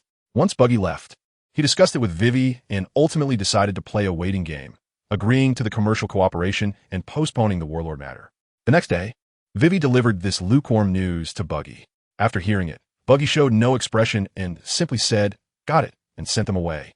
Vivi was worried he would explode, but a few hours later, she received news that Buggy's fleet had set sail and left. I was on a ship at that time, listening clearly. One of his subordinates, named Locke, was still persuading him, saying not to make things too tense with the Navy. In response, Buggy scoffed, Wait for that old fox, Sengoku's words. Don't believe a word. Only strength can earn respect." What did he want to do? He wanted to break into a prison, to rescue the members of Baroque Works who had just been captured by the Navy, including Crocodile, and use them as leverage. Let me tell you, this operation was all about defying the odds. That fat guy Zhang Ao was still flattering him on the side. "Captain, you're truly amazing." As the fleet just exited the river mouth, they were blocked by Smoker's warship. Smoker shouted through the broadcast, but the response he got was a storm of marine bullets. Buggy grabbed a specially made marine bullet, wrapped it in armament hockey, and threw it with all his might like a shot put. That bullet, radiating dark light, mixed in with the cannon fire, and as Smoker transformed into a large cloud of smoke, the bullet exploded, creating a huge hole in his smoky body. Smoker fell from the sky into the sea, and the Navy instantly fell into chaos. Buggy seized the opportunity and led his fleet to escape. Meanwhile, at Navy headquarters, Admiral Sengoku was troubled by this matter. Vice Admiral Garp was next to him, munching on senbei, laughing and saying, "As expected of my grandson, even his master has such good vision." Just then, a soldier rushed in to report that Buggy had rescued Crocodile from the Navy prison. Sengoku was so angry he almost flipped the table, while Garp continued to laugh. "As expected of the master chosen by my grandson. On the other side, Buggy's fleet had already arrived at the Navy's small fortress, bombarding the area and easily landing on the island, taking all the prisoners from Baroque Works. Only Crocodile and Mr. One refused to leave, wanting to ambush Buggy with Sea Prism stone handcuffs. In the end, Buggy didn't even raise a hand. Two separate hands swiftly grabbed them by the throat and lifted them up like they were little chicks. On the way back, Buggy took it a step further, directly throwing Crocodile into a large tank filled with seawater to soak. Crocodile was sputtering inside, gasping for air while cursing loudly. A day later, Buggy's fleet returned to Alabasta amidst Crocodile's laughter and cheers, just in time to run into Luffy, who was preparing to set sail. Buggy threw a life card and eternal pointer to Luffy, instructing him to give them to Usopp, and reminded him to get some blood if he encountered a long-eared guy who could discharge electricity. After giving his instructions, he told them to hurry and escape while the Navy was in disarray. Then, Buggy went back to King Cobra with his group of hostages. This time, the king had nothing to say and could only obediently submit a letter of recommendation to the world government. At Mary Geos, an emergency meeting of the 7 warlords was held. Doflamingo and Bartholomew Kuma were present. Sengoku was troubled, and to his surprise, Dracul Mihawk also made an unprecedented appearance. And as soon as he spoke, he said, "I recommend Buggy the Clown to be the new 7 warlord. He is the most troublesome person I have ever fought." I tell you, when these words came out, the whole place was shocked. Doflamingo was laughing so hard that his glasses were about to fall off. Sengoku took a look and thought, wow, the king recommends it, Carp agrees, and now even Mihawk is speaking for him. So he just went with the flow and announced the appointment. At that moment, Blackbeard's subordinate Lafitte appeared like a ghost, wanting to recommend Blackbeard, but was shot down by Sengoku with a remark about an unknown person. The news quickly reached Buggy. He immediately called Sengoku again, playing hardball, saying, "Given your credibility issues, you must first announce my becoming a warlord, and then I will hand over the person." Sengoku was furious, but could only agree while holding his nose. After hanging up the phone, Buggy returned to his ship. The Buggy Do gave a few brief instructions and then locked himself in the captain's room. As a result, this lockup directly led to trouble. I tell you, outside, Yalida felt something was off even after waiting until evening. She kicked the door open, and good heavens, I fell apart into a pile of parts. As soon as I closed my eyes, I fainted. When I opened them again, I was floating in a white void, with a big glowing orb in front of me, so bright it almost blinded me. My first thought was, oh no, did I transmigrate again? This script is wrong. As a result, across from the glowing orb, there was a clown-like shadow that looked exactly like me, laughing maniacally and asking if I was surprised and happy. I was completely bewildered and said, "Who are you, man? Am I not supposed to be waiting in Alabasta to become a warlord of the sea, preparing to awaken my devil fruit powers? Where's my system? Help me out, system." You guess what that son of a gun said? He said, "Stop shouting. The system is mine. You're just a tool." He said all the Navy's 6 forms and hockey were exchanged by him, and I was just a wandering soul working for him. Now that the fruit has awakened, he was going to take over my body. As he spoke, he walked towards me, becoming more solid, while I felt like my signal was getting worse, becoming more and more transparent. Does anyone understand? After all the hard work from the East Blue to the Grand Line, I ended up being someone else's wedding dress. I was ready to give up, thinking I really was a clown in this scenario. Just as he was about to get right in my face, I suddenly stopped pretending and lifted my hand to execute a black tiger heart-picking move, grabbing his neck. Keep acting. I tell you, I had already received a system prompt. What tool?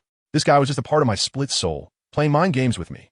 The system task was clearly written. Trial task. Who is the real clown? Defeat this imposter, and I would get the right to use the system space. Seeing he couldn't deceive me, he exploded on the spot, shattering into pieces like glass shards, and then he unleashed a flurry of crazy slashes at me. I laughed at that. Is that all? Where were you when you faced Akiji in Water 7? I split too, but instead of breaking into pieces, I turned into a bunch of mini Buckies, each dealing with a piece of him, and in no time, I sent him flying.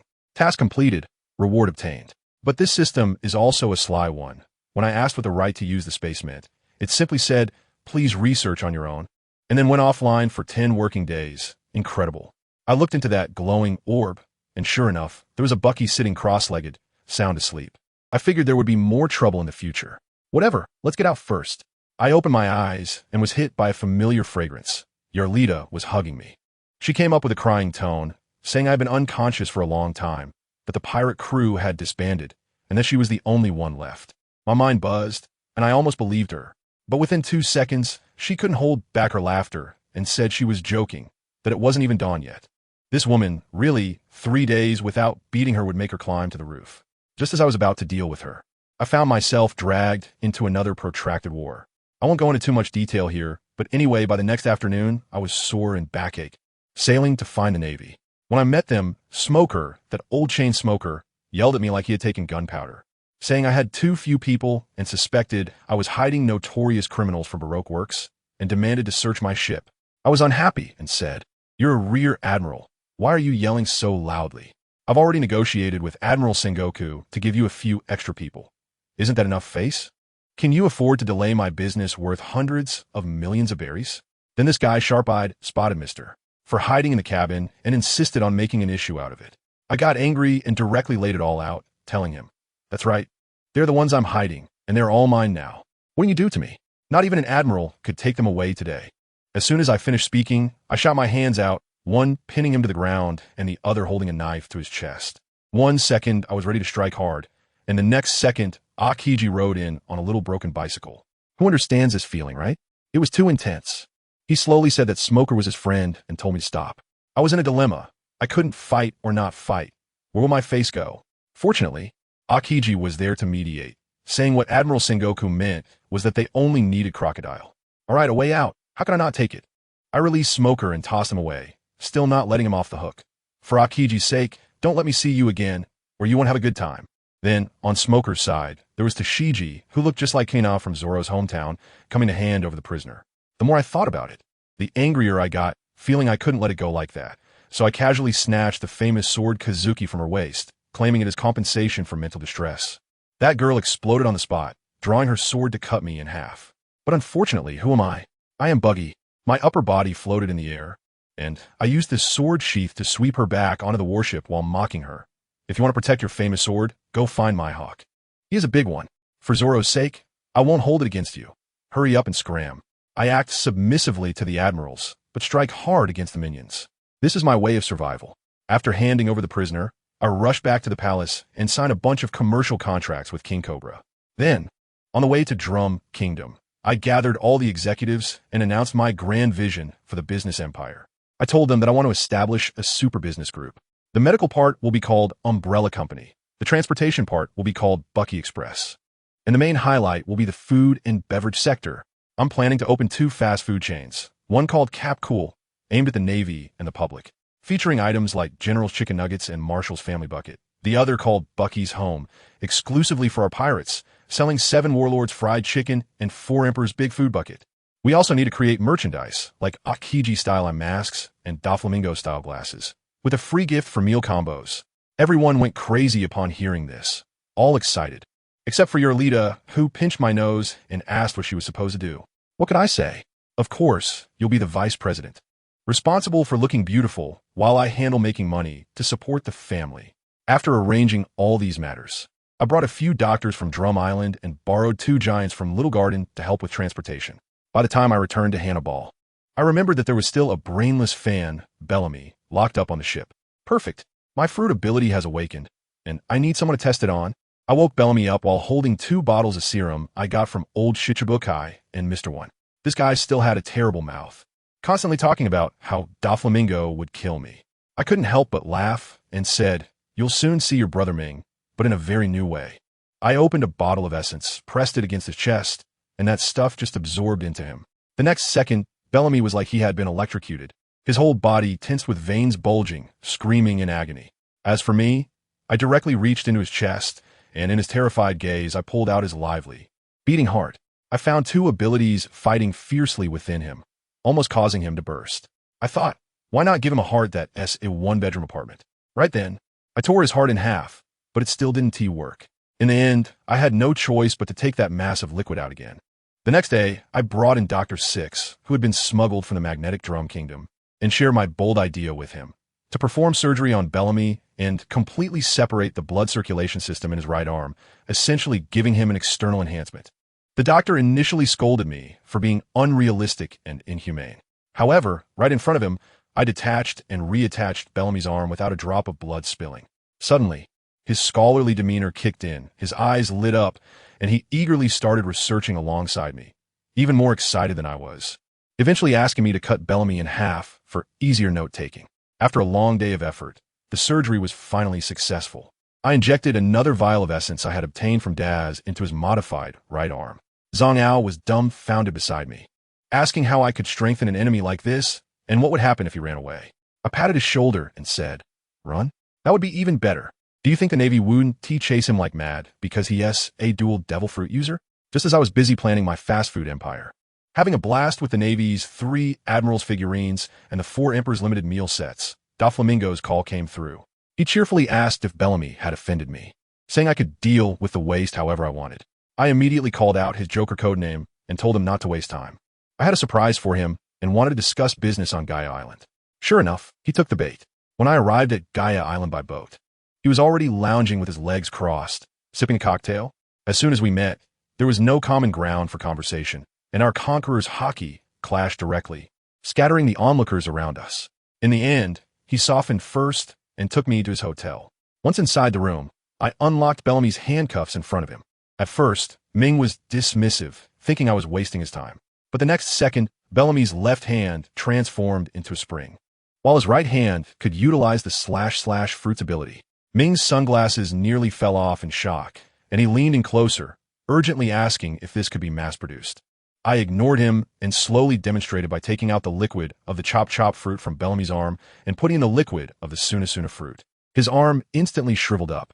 I told him that the technology wasn't mature yet and needed more experiments, and I casually mentioned wanting to visit Caesar's laboratory. This guy's eyes lit up, and he pointed at Bellamy, saying, "Collect his own abilities and show me." Family. The most explosive moment came when Doflamingo immediately used the string fruit to control Bellamy, making him sit in a chair. Bellamy cried out in despair, shouting, "Doflamingo, you can't treat me like this. I admire you so much." Doflamingo ignored him completely and coldly said that he didn't need useless failures under his command. At that moment, I took a stab. Braindead fans can't have a house. Longing is the emotion furthest from understanding. While saying this, I used one hand to slice across Bellamy's chest and directly pulled out his heart. Mingo was stunned and asked if I had the surgery fruit. I told him not to talk nonsense. That thing is worth 5 billion. I can't afford it. Saying that, I immediately tore myself and Bellamy apart, floating in the air for a while before reassembling, showcasing my awakened ability. Only then did Mingo believe me, his eyes shining with excitement, urging me to continue. Right in front of him, I began to extract the red liquid belonging to the spring fruit from Bellamy's lively heart, bit by bit. I told Mingo that this thing can't let him die. If he dies, his abilities will be gone too, and who will I cry to? Let him keep his little life. Anyway, he can't escape your 5-finger mountain. That guy Mingo is a typical tyrant.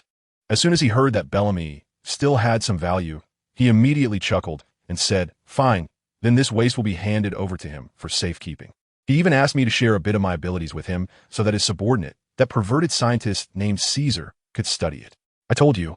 At that moment, I just chuckled in my heart. Want to take advantage of me? No way. I directly countered, saying, "Oh, why don't you share those fruits of your subordinates with me, Mingo? What's the flying fruit, the exploding fruit, the ton fruit, and those 2 at the door, the spin, and the weapon fruit? Just let me have a taste, okay? Anyway, you don't care for your defeated subordinates. Giving me Bellamy would also save your face." Goodness, as soon as I said that, Ming Ji's iconic sunglasses were almost about to fall off. The veins on his forehead were popping out, and he smiled with a grimace, saying, "How about I let you study the string fruit too? That would be great." I wasn't afraid at all. I directly responded, "The more abilities, the better. I'm all about casting a wide net. At worst, I can share some abilities from my side with you." This completely set him off. With a swift motion, several threads sharper than steel flew toward Bellamy's neck. I was quick on my feet and intercepted it with a short knife. The scene became very awkward. In the end, he was the one to back down first, coldly laughing and telling me to wait for him at Punk Hazard at the end of the month, asking me to bring a few more abilities with me. He wouldn't make a losing deal. All right, deal struck. I threw the weak-as-mud Bellamy onto our guy Rock and swaggered out with Alrita. Once back on the ship, Bellamy finally recovered a bit, and his first question was why I saved him. I splashed him with a cold bucket of water.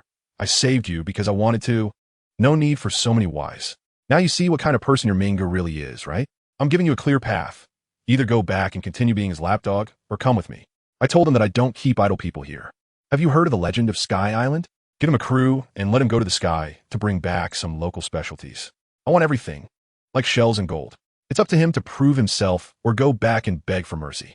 Bellamy is also a tough guy. He must have been deeply hurt by Don Quixote da Flamingo, as he immediately agreed and even asked me how I knew so much about Sky Island. I hadn't even spoken yet, and Armachi, while gnawing on a big hawk, blurted out, "Listen up, our captain was a crew member of the pirate King Roger. What's so strange about going to Sky Island?" As soon as those words came out, the whole ship erupted with excitement. Bellamy's eyes lit up, and he immediately wanted to make me his new idol. I quickly waved my hands. Family, who understands? I hate brainless fans the most. So I hurriedly had Rock take him away to pick a ship.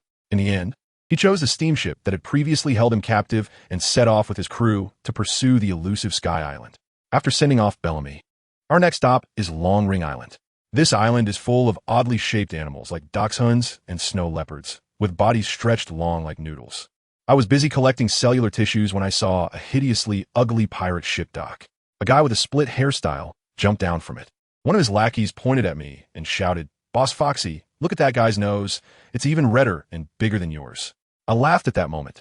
"Isn't this Silver Fox Foxy, the user of the slow fruit? I was just worried about not being able to find you, and here you come to me." He shouted directly at me, "Clown Buggy, how about a Davy back fight?" I thought to myself, this is great. It saves me the trouble of having to fight. I directly interrupted our Zhang who was reporting my title of 7 Warlords, and agreed right away. "Sure, but let's skip the best of 3. That's too much hassle. Let's just have a captain's duel, 1 round to decide the winner." Foxy, that guy, was bursting with confidence, thinking he had struck a big bargain, and he hurried off to prepare the venue. I quietly called Rock over and told him to get ready with some men. Once I take down that guy, I want to control all his crew immediately. I have no interest in recruiting someone with such a lack of loyalty. The match began, and Foxy started with a slow light attack. My flying hand cannon turned into slow motion midair. He was still there boasting, saying physical attacks were useless against him. I directly executed a move that shattered the carnival into pieces, my body breaking into several chunks, surrounding him from different angles. He shot slow photons with one hand while waving a broken mirror with the other, freezing most of my body in midair. Just when he thought victory was in his grasp and prepared to attack my immobilized body parts, I'd already slipped my feet behind him. Reunite. My entire body instantly completed the formation behind him, and a powerful split cannon hit him squarely on the back of the head. That guy rolled his eyes and fainted on the spot. "Go," I commanded, and Locke and the others rushed in, quickly overpowering the Foxy pirates who were still in shock. At this moment, Zhang Ao finally raised his head and shouted, "Our boss is the newly appointed Warlord of the Sea." We locked up this bunch of unfortunate souls along with Foxy on their own ship and set sail directly for our next destination, Sabaody Archipelago. On the ship, I wasn't idle either. I gathered a few doctors to start researching Foxy's cells, trying to understand the secret behind his delayed abilities. Upon arriving at Sabaody, I headed straight for Shaki's bar. I cleared the place out and told the charming lady boss that I was there to find Vice Captain Rayleigh. Shaki, smoking a cigarette, looked at me with a knowing expression and said that the old ghost had probably run off somewhere to gamble again. I casually chatted with her about cooperation, saying that I was planning to open 2 fast food restaurants here, one facing the Navy and the other facing the pirates, using the old guy Carp's face as the signboard. Shaki laughed heartily, saying I was really bold and not afraid of Carp causing me trouble. Just as we were chatting, Rayleigh returned wearing his oversized slippers. Naturally, old friends exchanged pleasantries. I told him about my idea of creating a floating battleship to open up trade routes across the seas and hoped he could help me contact a reliable shipyard. Rayleigh readily agreed. After sorting things out here, I immediately contacted Doflamingo using a snail phone. As soon as the call connected, I was met with a barrage of shouting, saying that the liquid I provided to his organization was completely useless, resulting in the deaths of several of his subordinates. My heart sank, but I maintained a calm demeanor and directly shifted the blame to Caesar, saying it must have been that guy embezzling research funds and messing with him. Doflamingo was skeptical, but ultimately agreed to meet for a deal at Punk Hazard. After hanging up, I began working on my grand plan. I discovered that after awakening my fruit, it seemed I could split my soul to control multiple bodies. What a surprise! The black-hearted boss turned out to be myself. I would have to operate like 007 from now on. I mixed Bellamy's, crocodiles, and Mr. 1's liquids with animal blood to create several clones. One of them, I whimsically shaped into a watermelon-headed boy with thick eyebrows, only changing the green spandex suit to a more flashy bright yellow. With Rayleigh's help, the airships were quickly built. Following the principle of using waste, I had Foxy's group of captives act as test pilots, flying 2 airships straight to Punk Hazard. I left one clone to accompany Yarlita in Sabaody, while my main body set off on the journey to the New World. As a result, what I feared came to pass. Just a few days after I left, I received an urgent call from Yarlita. Her voice had changed, saying they had encountered a crazy celestial dragon at the human auction who wanted to turn everyone present into slaves. I was so frustrated at that moment. How did these ladies end up in that godforsaken place? I asked them to hold on, incite others to resist, and buy some time, and then immediately cut off contact. The sand clone I left in Sabaody stood up from the chair, rushed to the window, and absorbed a pile of chicken bones and broken items into its body, forcefully filling a light and airy sand clone with a sense of substance. Immediately after, a hawk-headed figure clad in golden armor, wielding a strange blade, burst through the window and charged towards the auction venue with a moonwalk. By the time my main body's airship landed in Punk Hazard, Doflamingo was already waiting there with his crew. As soon as we met, he laughed in a strange tone. That vicious incident in the Sabaody archipelago was done by your subordinates, right? You even beat up the celestial dragons. What a grand move. I pushed directly with a shout of 365, with an exaggerated expression. Don't talk nonsense. There is absolutely no one like that under me. If you keep saying this, I'll sue you for defamation in the warring states. Do you know that? I will sue you for defamation. What Brother Ming said actually dates back a few days. Yalita and the others were shopping, and as a result, Marion was almost abducted by a human trafficker. These girls are not easy targets. They turn around and package the trafficker, selling him into a human auction house. Coincidentally, they ran into the celestial dragon Shalilia Palace. And that crazy woman, unable to find a satisfactory slave, actually wanted to turn everyone present into her collectibles. Just as Yalita and the others were about to take action, the auction house door was blown open with a loud bang by a gust of wind, and amidst the swirling dust, my eagle-headed clone made a dazzling entrance. The celestial dragon's guards tried to come and close the door, but were directly knocked down by my clone's battle blade. Shalilia Palace screamed in anger. Quick, capture this arrogant fool. I want to turn him into a decorative piece. My doppelganger ignored her completely, slamming the battle blade onto the ground and declaring to everyone present in a tone of disdain. My empire exists in every grain of sand. Your emperor is back.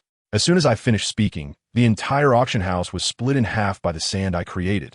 I shouted to the stunned onlookers, unrelated people, get the hell out of here. This place is about to be demolished, and I won't be responsible for any accidental injuries. The pirates reacted the fastest, bolting out of there, while the wealthy merchants scrambled to follow. Those officials were still hesitating, which was ridiculous.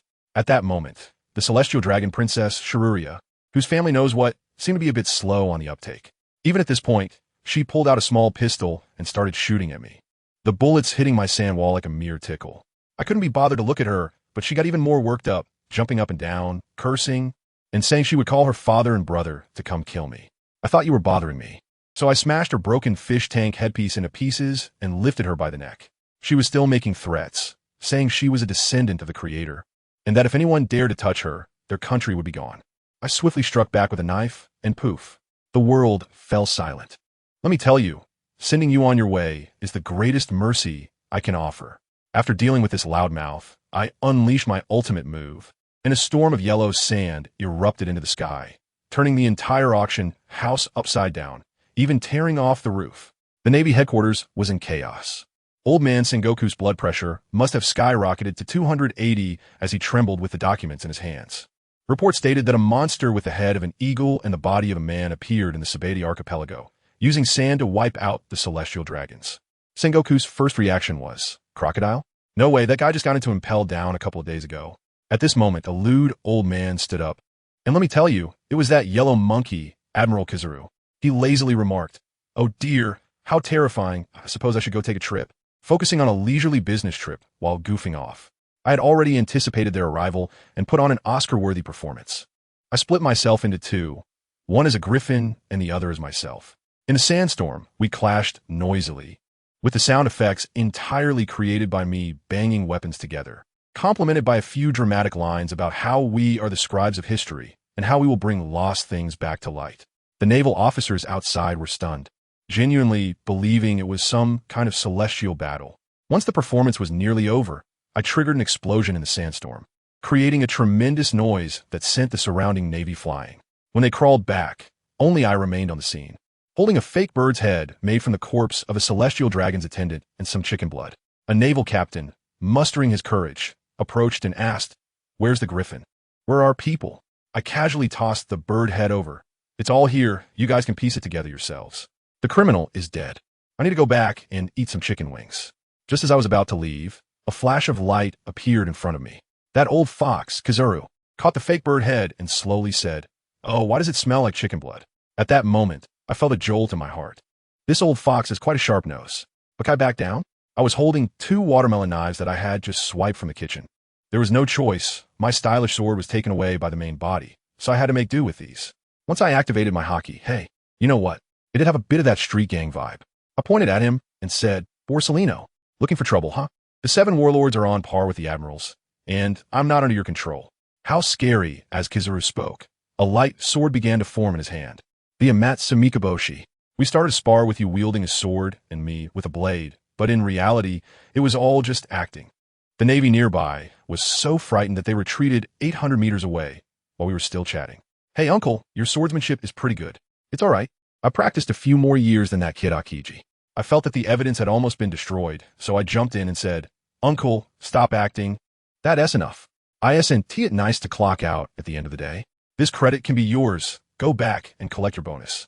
Even Kizaru understood. Seeing that the fake bird head had been smashed by the 2 of us, he didn't linger any longer, sheathed his sword, pocketed his hands, whistled, and took everyone to clock out. Phew. Luckily, it was this old pro. If it had been a Kainu, that mad dog, my sand clone would definitely have been exposed today. After sorting things out here, I hurried back to the fried chicken shop, letting the sand clone revert to its original form, and boldly took an airship out to sea, even making sure to circle around the naval base to leave them a visual record, solidifying my alibi for leaving. This way, my original self appearing in the New World wouldn't raise any suspicions. In the shop, I left my spring clone, which Erlita called Shaoli, to manage the store. Of course, this couldn't be hidden from that guy Doflamingo. He had seen me use old sand as organizational fluid for experiments, and upon hearing about the sand ability, he could figure out it was me without a second thought. When I arrived at Dressrosa, his signature hee-hee laughter came through. "Don't worry. I have no good feelings for those idiot celestial dragons. I won't spill it. Let us talk about cooperation." He brought along a few of his subordinates with abilities, like Gladius and Mahabis, eagerly watching the glass vial in my hand. "All right, line up and take turns to bleed." Just as I was about to act, Doflamingo stopped me. "Hold on. You Haven T said what ability you brought. I'm not making a bad deal." I laid it all out and took out a bunch of treasures I had collected. The dog fruit, the mole fruit, the thorn fruit, the gummy fruit, the explosion fruit, and the kilogram fruit, which is a lower tier alternative to the ton fruit. I told you, my introduction was so lively that Doflamingo's face went from pink to liver-colored. He pointed at my nose and started to rant, "Clown Buggy, who do you think you're fooling with this garbage? Do you think I'm some kind of fool like a celestial dragon? Come on, take it easy, Mingo. I'm not worried at all. They're only users of garbage, not garbage fruits. Isn't your string fruit the best example? Give it to an ordinary person. What can they do? This sweater." This made Mingo laugh in anger. All right, you think my string fruit is garbage? Bring Caesar and Monet here, and get 2 test subjects. I want to see how my ability works in others. Just then, Caesar Clown, with horns on his head and dressed in a striped suit, floated over, looking disdainful. "Oh ho ho ho, a fused devil fruit? This is just hilarious. Only someone who doesn't understand science like you would think of that." I couldn't even be bothered to lift my eyelids. I just took a step forward, pressed him down with one hand, and with the other hand, I started wildly drawing his blood in cell solution. Really? It seems the legendary genius scientist doesn't even have the basic spirit of exploration. "Stop. Quickly stop. I was joking. I'm sorry. Joker, help me." This coward Caesar instantly panicked, crying out for help from Ming. Ming also looked helpless. "All right, Bucky, just give him a lesson. If you draw too much, something serious will happen." I finally let go and threw the foaming Caesar aside. Brother Ming was probably intimidated by my display of strength and didn't dare to experiment with his own abilities anymore. So he had that Birdman Secretary Monet take me to an abandoned laboratory, letting me handle the so-called fruit fusion myself. Did he really think I was going to engage in scientific research? How naive. On the surface, I was fiddling with those bottles and jars, but in reality, I had already released countless microscopic clones that were invisible to the naked eye, sweeping through the entire base like I was using a map hack. Hard work pays off. In a dusty, decrepit room, I found it. That fruit created from Kaido's lineage factor, the source of all evil. The artificial fish fruit, mythical Zoan type, azure dragon form. It's the same one that Momonosuke later ate. I chuckled to myself, pulled out an apple, stuffed in the fruit ability I had collected earlier, drew the same pattern on it, and voila, a perfect switch. The troublesome kid from the Kazuki family should thank me now. You can't possibly turn into the appearance of your enemy. With everything in order, my clone slipped away. Meanwhile, my main body had gathered all the successfully fused potions after a few failed explosive experiments. When I returned, Doflamingo saw my failure and started questioning our collaboration again. I cut to the chase and grabbed his chubby subordinate. Mach Weiss, does using your ability hurt you? I'll perform a little surgery, and you'll be able to fly freely from now on. Doflamingo hesitantly agreed. In front of everyone, I took a small knife and opened Mach Weiss up, shocking his crew. But I was quick. I performed surgery on his heart and added a candy fruit ability as a secondary heart. After Mach Weiss got up and tested it, he jumped from several meters high and landed unscathed, excitedly shouting. At this point, Doflamingo was completely convinced. He then suggested I try fusing with his string fruit. But I shot back. Without hockey, your ability is just a bunch of useless strings. Go ahead, find someone to test it. As a result, the test subject could only shoot out strings as soft as noodles, which were utterly useless. Now Doflamingo had no more arguments and had no choice but to keep me in Dressrosa, saying he wanted to take me to see the Smile Factory. I was curious to see how that thing was made, so I agreed. Meanwhile, my earliest clone that had slipped away was currently in the new world, doing something earth-shattering. I changed my avatar to a new skin, focusing on a cool and handsome vibe, and directly descended in front of the world's strongest man, Whitebeard, on his flagship, the Moby Dick. The pirates on the ship were stunned. Whitebeard sat there like a mountain and asked me who I was. I won't beat around the bush, let's get straight to it. As I unleashed my Conqueror's Haki, a wave swept over the small minions. Then I pulled out a knife and shouted, "Scatter! 1,000 cherry blossoms!" The blade instantly transformed into countless cherry blossoms, swirling towards Whitebeard. Gula la la la la. An interesting ability. Whitebeard threw a punch, and the space itself cracked, shattering a large portion of my blade. After a few exchanges, I realized that brute force alone wouldn't work. This old man was too formidable. I threw out my trump card. If you make another move, Ace will truly be gone. Upon hearing Ace's name, Whitebeard immediately halted, his expression turning grave. "Want to know? Fine, have your son step back, and we can talk privately." I took a firm stance. In the end, he agreed. Once we entered the cabin, in front of him and the immortal Marco, I swiftly transformed back into my true form as the red-nosed clown. I tell you, Marco's expression was like he saw a ghost. It's still the old man with the white beard who has insight. He recognized me at a glance. Gulalala, isn't this the red-nosed brat from Roger's ship? Aren't you one of the 7 warlords now? What's this? Is Ace's news false? Or are you really here to take my head? Don't say such scary things, old man. I grinned. I really do have news about Ace. I wonder if you've seen Shanks. He's probably here looking for you because of Ace too. Let me tell you, old man, since that red-haired guy hasn't arrived yet, I'll first clarify the situation with Ace for you. That kid is dead set on going after Blackbeard, and I can guarantee you it's definitely a one-way trip. You guys in the Whitebeard Pirates should stop thinking about anything else and get ready to send people to Marineford to rescue him. Goodness. The old man made me laugh so hard, his loud voice made my ears buzz. He said Ace has amazing talent, and Blackbeard is just a defeated foe of mine, and Shanks, he can't turn the tables. Who understands, family? This confidence is simply thinking that Blackbeard is a total weakling. I couldn't be bothered to argue with him and laid it out straight. Believe it or not, it's up to you, but I've delivered the message. Sooner or later, the Navy will find out about Ace's identity, and when it comes to public execution, don't be caught off guard. The old man was still mumbling, saying that family should protect their own. The pineapple-headed Marco, next to him, looked at me like I was a thief, urging me to hurry up and leave, afraid that I would get them into trouble by lingering too long with the 4 emperors. Can I just leave like this? I'll turn the tables. Hey, don't rush to drive me away. Besides delivering the message, I also want to do some business on your turf. As a greeting gift, I can help you tidy up those old issues of yours. As soon as I said this, that little brother Ma exploded with anger. He was blazing with blue flames, like an angry bird with special effects, pointing at me and ready to forcefully expel me. However, the old man with the white beard became interested, squinting his eyes and asking me what I was after. What am I after? I'm after some fun. I told him directly. When Ace gets into trouble, you guys will start fighting the Navy, and I'll just grab a little stool and sit in the front row to see the strength of the world's strongest man for myself. Plus, I can give the red-haired a big surprise when he arrives. Is that reason hardcore enough? Marco was still being stubborn, saying that his resurrection flames couldn't do anything. And what could an outsider like me do? I couldn't be bothered to waste my breath, so I found a chair and sat down. In an instant, I scattered like Lego bricks and formed a 2D clown figure in front of me. Then I casually touched the table next to me, and it instantly broke down into tiny particles which were absorbed by my lifeless body on the chair, allowing it to puff up and return to normal. What is this move called? It's called seeing is believing, so stop blabbering. When Whitebeard saw this, he laughed and said this ability was interesting and wanted me to give it a try. Marco wanted to stop me, but the old man shot him down, saying he was tired of living within 4 drip and wanted to fight alongside his family.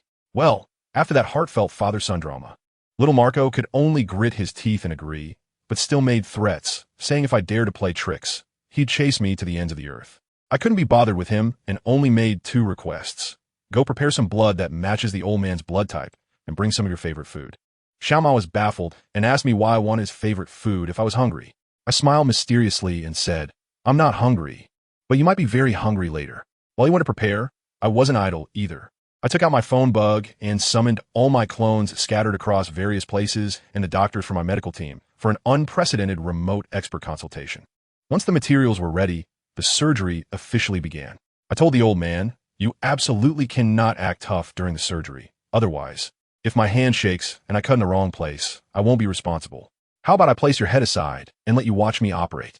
The old man, being tough himself, said it was fine to keep his neck there. All right then, I went in with a couple of swift cuts, just like opening a refrigerator door, and directly lifted the old man's upper body with his organs neatly displayed. Xiaoma's face turned green beside me. I guess he might skip dinner. The old man, however, seemed to be enjoying himself and even said he could breathe more smoothly. Of course, with his lungs exposed. How could he not breathe easily? I had the expert team on the other end of the phone start the diagnosis. Goodness, I was shocked when I saw the results. My medical team gasped when they took a look. Coronary heart disease, emphysema, alcoholic liver disease, diabetes, hypertension. It was like a conference of chronic illnesses. The phone was filled with exclamations of how this body managed to survive. A medical miracle. Honestly, I was silent at that moment. And little Marco was already crying beside me. Next came the most abstract part. Why did I have Marco prepare his favorite food? Because I was about to start reaping the benefits from him. On my end, it was like opening blind boxes, pulling out little Marco's organs one by one, extracting some essence, and applying it to the old man's corresponding parts. He could only watch and frantically eat, using the ability of the phoenix fruit to forcefully replenish the consumed cells. Family, who understands? It's all about being a cyber hua, using materials on site. After a few hours, the old man's aging organs were rejuvenated, and his complexion was rosy. I closed the cabinet door. The surgery was over. Most of the food Marco brought had been eaten by him. The old man was already sound asleep, sleeping so well. Marco looked at me differently, pulling me to go eat, and even asked if I had consumed surgery fruits worth 5 billion. I told him not to talk nonsense, and to call me Sumu Bai Zai when we were out, keeping a low profile. At the dining table, Marco was still feeling good, saying that his dad could recover to his peak and live a long life. I splashed a bucket of cold water on him, dude. Don't get too happy too soon. Those cells of yours will lose their resurrection cheat if they're separated from your body and will eventually be assimilated.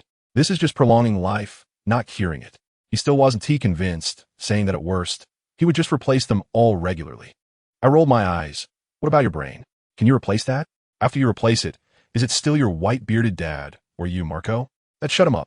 The next day, the old man was full of energy, waking up and grabbing a wine jug to drink with the crew. I was furious. After all the hard work I put into the surgery, he turned around and started drinking. The white-bearded man was generous, directly agreeing to my business cooperation and even asking if I wanted to be his son. I decisively refused, but decided to stay and watch the red-hair guy's joke. Before leaving, I kindly reminded Marco, in the afternoon, take care of your dad's bones. Remember to eat more, eat well. Marco's face turned pale, and he put down his wine, cup to chug from the nearby milk barrel. A few days later, the ship of that red-hair guy really arrived. Little Marco hurriedly had the less capable crew members hide. As soon as the red-hair guy boarded, the overwhelming Conqueror's hockey knocked out a bunch of people. I thought, hey, how can I let him show off alone? I had to give him some extra drama. I also stepped forward, unleashing my Conqueror's hockey, and directly confronted red-haired Shanks. Honestly, even my main body, Punk Hazard, was taken aback for a moment, thinking to myself, what's going on with this clone? Weren't we supposed to just watch the show? Why is it taking the stage itself? Red-haired was clearly surprised too. Looking at my unfamiliar face, he even smiled and asked if I wanted to join his crew. I immediately retorted, "Idiot, who wants to be your subordinate? Do you want to fight?" Whitebeard was watching with a smile. And it wasn't until I actually drew my sword that he spoke up, telling us not to delay him from drinking. To make it more convincing, he even specially hung up and forged drip at my request, which looked incredibly out of place. However, despite the act, I didn't forget the important matters at hand. Let me tell you, my main body was busy putting out fires. That old man, Golden Lion, was pinned down by me. But that floating island was about to crash straight into the sea. Goodness, if it really crashes down, wouldn't that tsunami sweep me away? I quickly used the cells of the Gold Lion to create a bandage clone and performed a summoning jutsu. Bam! I pinned it down. The Earth Release. Super light heavy rock technique. You know what I mean? Yes, it's borrowed from the neighboring Hokage studio. The impact from that hit directly created a huge pit in the sea, with waves shooting high into the sky. The Gold Lion was dumbfounded at that moment. Mumbling something like nanny, I immediately gave him a couple of big slaps. Can't learn, whole man? Even if you won't learn, I won't teach you. Annoyed, right? Then I cuffed him to the sea tower stone and sent him off with his little genius scientist. One of my subordinates came running to report that many villagers had flown away with wings when the island started to fall, heading towards the palace. I waved them off, telling them not to worry. What could a bunch of old, weak, sick, and disabled people stir up? As long as the strong laborers were still under my control, they would have to obediently come back. After tying up the Gold Lion, it was time for me to take charge. I directly transformed into a giant creature, blocking out the sun, scaring the captives and villagers half to death. Then I announced publicly, "Listen up, from today onwards, this island is under my protection. You captives, work hard for me, and you might get a chance to be reinstated. You villagers, I'll heal you, lift the restrictions on IQ flowers, and ensure your lives get better and better." Simple and straightforward, the effect was outstanding. Family members, who understands? This feeling of wielding a big stick in one hand and a carrot in the other is simply too satisfying. Just as I was showing off, Yarlita came over, insisting that I let out my 2 female clones for her to play dress-up with. I was dumbfounded. Those are combat units, not your dress-up dolls. Finally, after being pestered all night, I ended up with dark circles under my eyes the next day while treating the villagers. While I was busy building infrastructure in the sky, an unexpected person showed up from Water 7, Bellamy. This guy really went to Sky Island and brought back a golden pillar as a report. To be honest, I had some reservations about him. He had a weak mentality and easily became emo. But now I needed people, so whatever, I just accepted him. I casually wrote him a letter. "Go protect the iceberg for me," and sent him off. On the other side, the Straw Hat crew also arrived at Water 7. And it was a disaster. They lost money. Their ship was wrecked, Usopp was insisting on quitting the crew, and Robin had disappeared. It was basically the worst luck of 2025. CP9 had secretly arranged everything clearly, just waiting to catch them in their net. Meanwhile, on Bellamy's side, things went wrong as expected. CP9 attempted to assassinate the iceberg, and he fought desperately to protect it while being chased. Just when it seemed he couldn't hold on any longer, they tumbled into my fast food restaurant. Goodness, that CP9 guy named Bruno, a door-to-door fruit user, even dared to shout at my doorstep, claiming that the world government and the 7 warlords wouldn't dare to interfere. I instantly flashed behind him and said, "Are you saying the 7 warlords includes me too?" Then, with a swift motion, I pierced his heart. That move of mine is really useful. Right after that, CP9's leader, Lucci, arrived, even more arrogant. I didn't waste any words. I directly pulled out my Little Lee clone, the one with the watermelon head and thick eyebrows, posed dramatically, and said, "The beautiful Azure Beast is here." Then I launched into a powerful opening number. Lucci was completely stunned, and all his iron blocks and paper drawings were no match for my Spring Fruit Plus version of martial arts. My clone could even open the 6th gate, and with one move, I sent him searching for his teeth all over the ground. While I was fighting, I also tricked him, saying I was actually using the human fruit, mythical beast type, Sun Wukong form. Do you understand the 72 transformations? I had him dazed and confused. In the end, when Lucci tried to escape, I grabbed him by the tail and decapitated him. That wasn't enough. I had to wrap things up. In front of the iceberg, I performed some operations on Lucci and Bruno's heads, cutting their memories of this incident, formatting them directly. Yes, you heard that right. I deleted their memories. Then I tossed those 2 into the sea train station, a perfect crime. I told the iceberg, let Luffy cause a ruckus. He could be the hero while I slack off. This script is so much better. I'm setting up a big game here. I had my clone transform into the form of the Golden Lion, and while piloting the floating island, I dropped a warship over the Navy headquarters as a big surprise for Sengoku. This move is meant to let the whole world know that I captured the Golden Lion. Then, I'll go to the prison and have a chat with the Golden Lion himself, telling him that Roger has a son and Whitebeard is going to start a war for him.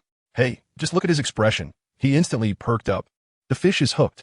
After handling all this, I visited the backstreets of Water 7 and saw the Going Merry. Family, that ship truly has a soul, it begged me, saying it wanted to carry Luffy and the others one more time. To be honest, I was a bit moved. Even though it was almost falling apart from being tossed around by those guys, it still wholeheartedly wanted to be with them. I made a deal with it. Fine. I'll help you one last time, taking them to Eni's lobby. But after that, you have to come with me to a place where someone truly loves you. It agreed, taking on the form of a child. Sigh, what a silly kid. I gave it a simple reinforcement, and it rode the huge waves to chase after Luffy and the others. Meanwhile, the other group I arranged also arrived. At the entrance of Judicial Island, the Straw Hat crew was confronting two giant guards. My two giant brothers, Dori and Buggy, directly descended from the sky. Oimo, Kashi, you two big fools have been tricked for 50 years. Well, this is getting exciting. The four giants started tearing the place apart, opening a VIP passage for Luffy and the others. Let's see who can tear it down faster. Let me tell you, the Straw Hat crew is totally overpowered. The giants smashed away, and those two big gates were like paper, instantly broken through. Luffy and the others charged straight up to the rooftop of the courthouse. And then came the iconic scene. That long-nosed Sniper King shot through the world government's flag in one shot. Wow, it was incredibly cool. Just when they were having an intense fight with those suited thugs from CP9, a huge crack opened up in the sky above Judicial Island. My airship, the Golden Lion, slowly emerged, and standing on it was none other than my movie star clone. I thought to myself, no rush, let the bullets fly for a bit, and I'll make my entrance when the demon slaying order starts. That would create a bigger impact. For now, I'll just enjoy the show while eating sunflower seeds. Rob Lucci, don't let me down. I'm waiting to see your transformation. Where was my real self at this time? I was on that giant ship with Doflamingo and the others. One hand holding a half-eaten fried chicken burger and the other holding a telescope, enjoying the scene. Yarlita was next to me, looking at my male clones with disdain, saying it was boring and that my female clone was much more interesting. I gave her a glance. Stop messing around. We have serious business to attend to later. You need to come up with me to act. The Golden Lion, the legendary great pirate. If I go up there alone with just a clone to fight him, that would be way too fake. We need a helper to make it look more real. She suddenly giggled. Got it. I'll give you a surprise then. I don't know why, but when I heard those words, my heart skipped a beat. A surprise? Who understands? Family? Usually, I'm the one giving surprises to others. And now it's my turn? I just hope it's not a scare. On the other side of the island, Luffy had already started fighting Lucci.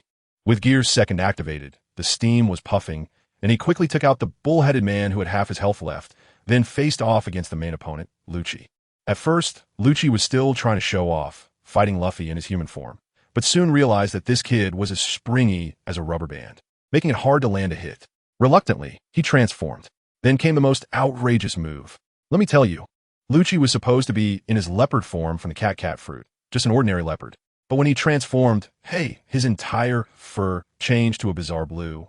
Two long fangs grew from his mouth, and he sprouted two extra arms and two tails from his back. He went from a flower leopard to a four-armed, double-tailed, saber-toothed tiger plus version. This look even confused him, and his movements became awkward, leading to him getting a beating from Luffy right from the start. Of course, this was my doing. Last time I beat him, besides taking his power, I also implanted some saber-toothed tiger genetic material inside him, just to see if I could create something new. It seems my operation is truly remarkable. I'm like a cyber Hua, and the effect is outstanding. The two of them were fighting fiercely, with Luffy's jet Gatling unleashing a storm of punches on Lucci, who, thanks to his extra arms, was using moves like Gale Foot, Twin Leopard Tail, and Six King Gun, double the moves. It was just punch for punch, kick for kick, and they both ended up looking like pig heads covered in blood. Just then, that useless pastry Spandam pressed the button for the Demon Slayer order. As the Gate of Justice opened, a swarm of Navy warships surrounded the entire island, making it impossible for the Straw Hat crew to escape. Just as things were looking dire, my opportunity as the movie star clone arrived. Ha! The Navy really hasn't made any progress at all. Back then, they surrounded me, and now they're surrounding a bunch of kids. The giant island ship hovered in the sky, and the pressure was overwhelming. Below, the Navy erupted in chaos. The Golden Lion? How could he be here? Didn't he run away? How dare he show up? How can we fight him in the sky? The faces of the vice admirals turned pale. They had all experienced the Golden Lion wreaking havoc at headquarters, and the psychological trauma was immense. Only Aokiji lazily lifted his eye patch, just about to get up when my true self made a grand entrance, forcing him to sit back down. Golden Lion, our score isn't settled yet. If you have the guts, let us battle for another 500 rounds. As soon as I finished speaking, I flew into the sky and unleashed a 4-point split. 8-slice slash of my clone. My clone also cooperated perfectly, countering with a lion. Thousand Cuts Valley. The performance we put on was incredibly realistic. When I teamed up with my own duo, we focused on one thing. No, we focused on chaos. One miscalculated slash could take down the mast of a battleship, and another could open a hole in another ship, throwing the naval fleet's formation into disarray, making it impossible for them to aim their cannons. Just as we were getting into the groove, Alvida surprised us. She suddenly jumped up from the ship, wielding a spike club wrapped in black and red lightning, thunder and gossip. Wow, I was stunned at that moment. This girl is impressive. She's already grasped the basics of Conqueror's Haki. But what does she mean by smashing it over here? Luckily, she had some restraint and wasn't too fast, so I quickly dodged. When she swung down, she created a massive trench in the sea, and then she stopped, returning the stage to me. Below, Luffy had already been knocked down, and Lucci was closing in step by step. At the critical moment, it was Usopp who shouted, "Get up, Luffy! We're taking Robin back with us." Upon hearing this, Luffy stood up again and unleashed a barrage of rubber jet Gatling at Lucci. Lucci, full of confidence, insisted on taking it head-on with iron blocks, only to be completely pierced through and collapsed. People were saved, but the battleship they had seized was bombed by the Navy. Just when everyone was in despair, that little ship, the Going Merry, sailed through the waves and came to us. We still have another partner. Jump into the sea. Let me tell you, at that moment, not only the Navy was dumbfounded, but even I, watching the show from above, felt a bit moved. As a result, the Navy guys were ruthless and directly ordered to open fire, just as my Golden Lion clone was about to create a tsunami to save the situation. Aokiji made his move, using Ice Age to freeze the entire sea, along with the Mary and all the warships. Damn it, Aokiji, you bastard, you froze my ship too. Now I was really getting anxious. This is just a play, and you're going all out? I couldn't care less about exposing myself, and I directly used my abilities to shatter the ice. My clone then used a float fruit to lift a few warships next to the Mary into the air, clearing a path. As soon as Frankie saw the ship was able to move, he immediately fired the Gale Cannon, and the Mary took off, escaping. The scene was left with just me, my fake Golden Lion, and a bunch of confused Navy soldiers. My clone threw out some banter, saying, "See you next time," ha ha ha, and jumped onto the island ship, flying away. Aokiji then lazily looked at me and said, "Crocodile Buggy, it seems you helped quite a bit just now. I'll just go straight to the point." Humph, can you blame me for their loss? A general and 10 lieutenant generals let someone run right under their noses. What's that to me? I still have to go catch the Golden Lion. Goodbye. After saying that, I slipped away, jumped onto the giant ship, and made my escape, leaving him no face at all. As for the matter of Judicial Island, it ended up being a disgrace for the world government. I was sailing on the giant ship and quickly caught up with the Straw Hat crew. They were gathered around the tattered Mary, pleading with the shipwright named Frankie to save the ship. Frankie said that the ship's keel was broken and it had reached its limit, suggesting that it should rest in peace. My clone got angry as soon as he heard that and kicked Icebega down. "If you can't fix it, just shut up and stop suggesting nonsense." At this moment, I arrived and directly said, "Leave the Mary to me." This stirred up a hornet's nest. Usopp was the first to jump out, saying, "Why should we?" Zoro also drew his sword. "You're the captain of that Kabaji, right? Dare to mess with me. Be prepared."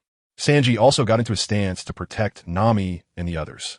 Only Luffy, after staring at the Mary for a long time, finally said, "Master Buggy, you knew all along, didn't you? That's why you said back then that if I burned the Mary, it would burn us all." I sighed. Farewell is fine, but no need to burn it. I made a promise to it, to take it back to its hometown in the East Sea, back to its real family. Being a transport ship is much better than falling apart in the ocean. Let Frankie build you a new one. Do whatever you want with it. Zoro refused, coming up with a one-sword style move, Lion's Song. I directly mocked him. "Do you still want to kill me? I was going to help you fix no walk and tell you the whereabouts of a famous sword, but it seems that's unnecessary now. Is the Supreme Grand Staircase that infuriating to you?" As soon as I finished speaking, I waved my hand, shatter, illusion of flowers and water. Zoro looked down and saw that the knife in his hand was just a handle. the blade had vanished. He was dumbfounded. "Give me back my Sandai Kitetsu," he yelled and used a no-blade style tornado, but I simply slapped it away with my haki. "Enough. Everyone calm down." I unleashed my ultimate move, true 4-5 split carnival. Instantly, all members of the Straw Hat crew had their bodies and limbs separated, floating chaotically in the air. I also casually grabbed Chopper and started extracting his human fruit ability. I was counting on this ability to tame the beasts on my floating island. Luffy saw this and panicked. A sudden burst of energy erupted from him, and he actually broke free from my ability. "That's enough. Put them down." "Oh, his haki has improved." I was intrigued and wanted to see if I could extract his fruit, but I found that once his cells were separated, they turned back into ordinary rubber. Truly fascinating. Only then did I relent and return everyone to their original state. Nami hugged the soft Chopper and asked me what I did. I casually made up a reason, saying he got dizzy. Then I urged them to say their goodbyes to the Going Merry. The ship's bow seemed alive, nodding at them, which made Luffy and the others cry uncontrollably. I had the giant move the Merry onto my ship, and amidst the cries of Merry, we set sail. Then, with this group of old buddies, we headed towards the Bermuda Triangle. On the way, Dongli and the others asked me who the person was that destroyed their hometown. I told them it was Charlotte Lin Lin, who did it when she was 5 years old, and is now one of the 4 emperors, nicknamed Big Mom. I described Big Mom's steel balloon skin, her ability to extract lifespans, and her habit of having 85 children and particularly liking to capture giants as husbands. Goodness, those 4 giants immediately backed down, all saying that old grievances didn't need to be brought up again, and when would the cycle of revenge end? As the ship entered a thick fog, surrounded by wrecked ships, it felt eerie. Suddenly, Yarlita pointed to a ship and said, "There's a skeleton moving on that one." I looked. It was none other than Brook.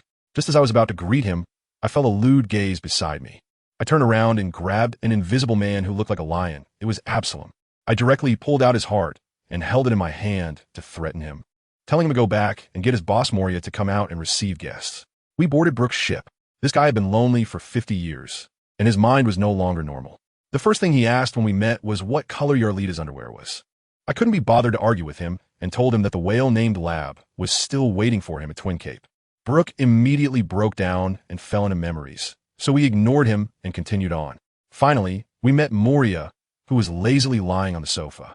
When he saw the giant behind me, his eyes lit up. I got straight to the point and asked for the famous sword, Autumn Water, that he had. He wasn't happy about it, so I told him about Doflamingo's deal with Kaido for the artificial devil fruits, and then took out my specially made Beast Organization Enhancement Liquid, saying it could help him strengthen his zombie army. Upon hearing Kaido's name, Moria jumped up from the sofa. He had Hogback take it for a test, and the results were outstanding. He immediately agreed to the trade, but said that the zombie holding Autumn Water, the Dragon Slayer Samurai Ryuma, was disobedient, and I had to retrieve it myself. Ryuma walked out from the shadows and immediately started fighting me without a word. We were making a racket in the castle, and Moria got annoyed, sending us both flying with one move. He also wanted to take the opportunity to cut the shadows of my giant friends, only to find out that he was fighting a clone, while my real self was standing behind him holding Absalom's heart. I told him that Monkey D. Luffy is coming soon, and he's a newcomer with a bounty of 300 million, so don't mess with me and my old friends. Moria thought it made sense and gave up. Outside, I also stopped practicing swordsmanship with Ryuma. Taking advantage of my fearlessness, I quickly snatched the sword Chioshui. I directly melted down the blade of Chioshui and transferred all its essence to my 8 short swords. Then I took out Zoro's sword, Sandai Kitetsu, attached its blade to the hilt of Chioshui, stuffed it back into the sheath, and even casually changed the pattern a bit. I threw the new sword to Ryuma and said, "This is called Sandai Kitetsu. It's a cursed sword. I think a zombie matches a cursed sword better." In fact, I was worried that this sword would be sent back to Wano and confiscated by Zoro in advance. Moreover, I felt this sword had a sinister nature. Zoro already had a poor sense of direction, and after taking this sword, he would evolve into a god who could get lost on flat ground. So it was better to send away early. After the transaction was completed, I gave Moria a dozen bottles of medicine and told him to come find me in Sabaody if he wanted to buy more in the future. I even deliberately provoked him by saying that Luffy is my disciple, and if he could recruit him, he would definitely be able to defeat Kaido. Moria, that fool, really believed me. While I was making a deal with Moria on Bonero Island, Ace was also fighting Blackbeard. Ace still relied too much on his fruit abilities and was being thoroughly defeated by Blackbeard's dark fruit, regretting not listening to my advice to train his martial arts earlier. In the end, he used all his strength to unleash a great flame ring. Flame Emperor, but he was still captured by Blackbeard. As soon as I returned to Shambody, the Navy contacted me and asked for my stance on going to war with Whitebeard. Of course, I expressed my strong support. Then, I felt it was time to put an end to the grand performance of my counterfeit Golden Lion. I was sitting in a dirigible, soaring above the bustling city of Shambody, staging an earth-shattering aerial battle with my doppelganger, the Golden Lion. The skies were filled with gunfire and explosions. And under the watchful eyes of the crowd, I bravely and fearlessly defeated the Golden Lion, leaving him with no chance to fight back. In the end, I successfully captured him, and even his floating island became my trophy. This caused a sensation around the world, with newspapers erupting with headlines about me. The world government had just lost face at Judicial Island and was in desperate need of a hero to restore their reputation. And my actions were practically served to them on a platter. Admiral Sengoku immediately called me, his tone filled with excitement. "Joker Buggy, keep a close watch on the Golden Lion. I'm sending a warship right away." Then he sent him off to the great prison at Impelled Down. I laughed at that moment. "Advanced City? You still dare to give me orders?" "Let me tell you," I shot back right away. Hey, old man from the Warring States, get your facts straight, okay? Right now, I've captured the Golden Lion, and you're the one begging me to do something. You still want to give me orders? I'm in a bad mood. Do you believe I could let him escape in a heartbeat? If you wanted to hand him over, show some sincerity. What I caught is my doppelganger, and the real Golden Lion is still floating in the sky. I have to buy some time." That old man was silent on the phone, probably afraid I would really let the person go. "All right," he is intimidated. "So it's my turn to set the conditions. Here's the deal. I want the Tyrant Bear. Let me study it. Also, I must be involved in the entire escort process and see the Golden Lion being locked up in the 6th level infinite hell with my own eyes. Oh, and don't prepare the Sea Prism stone handcuffs for me. They're uncomfortable to wear. If Magellan dares to chatter with me, then don't blame me for doing something to him on the spot." Goodness, the old man on the other end of the phone, Sengoku, was so angry that his mustache almost curled up, but he still endured it. "Joker Buggy, don't go too far. The Tyrant Bear is fine. The escort is fine. But entering the big prison without wearing Sea Prism Stone is absolutely impossible." Ha ha ha ha ha. I laughed out loud. "Old man Sengoku, what are you afraid of? Are you afraid I'll casually rescue Ace while I'm in there? Don't worry, I can't be bothered to meddle in your little plan against Whitebeard. I'm so pathetic. And he is even more anxious. I don't believe a word from the pirates." All right, seeing that he is getting really anxious, I decide to take a step back. "How about this? I can wear handcuffs, but you have to allow me to bring an airship and 2 accompanying personnel with me. That should be reasonable, right?" Sengoku pondered for a long time and finally gritted his teeth and agreed. He thought, what kind of ship could I bring? A small broken ship? Naive. While I was stalling with the Navy headquarters, my other persona, the White Zai clone, was chatting with Whitebeard in the New World. I crossed my legs and told him directly, "Dad, Ace has been captured, and Jinbei has also been caught, so hurry up and get ready for a fight." Whitebeard's eyes were sharp as knives, gurgling. "I heard you're the first warlord to support Sengoku." "Of course." I spread my hands. "I'm just here to watch the excitement. If you win, the Navy will be severely weakened, and our status as warlords will be even higher. If you lose, I'll just consider taking over your territory. If you both suffer losses, I won't lose anything either. Who understands, family? I'm just a pure onlooker, enjoying the show. You better come back alive, otherwise I'll definitely step on your sons." The scene shifts back to Impelled Down, and when my airship appeared, Sengoku was completely dumbfounded. I directly brought over the floating island of the Golden Lion, which had been equipped with more than a dozen gas bags. Sengoku pointed at the ship and cursed. "You call this an airship?" I couldn't be bothered with him, so I had the avatar of the Golden Lion come out to mock him a couple of times. Once we confirmed it was the real deal, we marched boldly into the Gate of Justice. When we arrived at the entrance of the big prison, I surprised them again. My 2 accompanying personnel made their appearance, and the entire place froze in shock. Dongli and Brokey, 2 giants. The prison guards rummaged through their belongings to find 2 pairs of oversized handcuffs. The deputy warden Hannibal was reminiscing with the Golden Lion, saying that thanks to the Golden Lion's directions last time, he managed to find his sword. It's unbelievable what a bunch of oddballs the prison management is. During the inspection, I pulled a little trick. Donnelly had been stuck on Winter Island for years, covered in snowflakes. Brokey resided in the desert, covered in dust.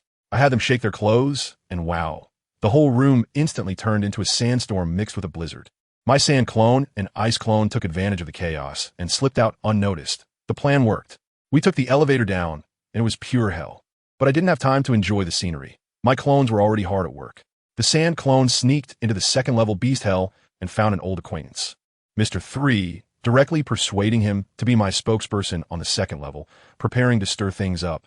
The ice clone had a rough time, almost melting from the high temperatures while passing through the fourth level of hell, dropping a few drops of melted snow. Hannibal, that fool, looked up and said, "Oh, it's just everyone's sweating too much and the water vapor condensed." I really couldn't believe it. How did this guy become the deputy warden with that IQ? The clone quickly hid in Dongley's hair. Finally, we reached the 6th level, Infinite Hell. Magellan arrived late, clutching his stomach. He probably had another stomach issue. The Golden Lion was also a troublemaker, immediately asking to be placed in the cell opposite Ace's. Magellan surprisingly agreed, perhaps wanting to keep the serious criminals under close watch. All right, with the main business done, it was time for my personal agenda. I said to the escorting General Squirrel, now that I'm here, I should at least greet my old acquaintance, right? I sneaked to Ace's cell door.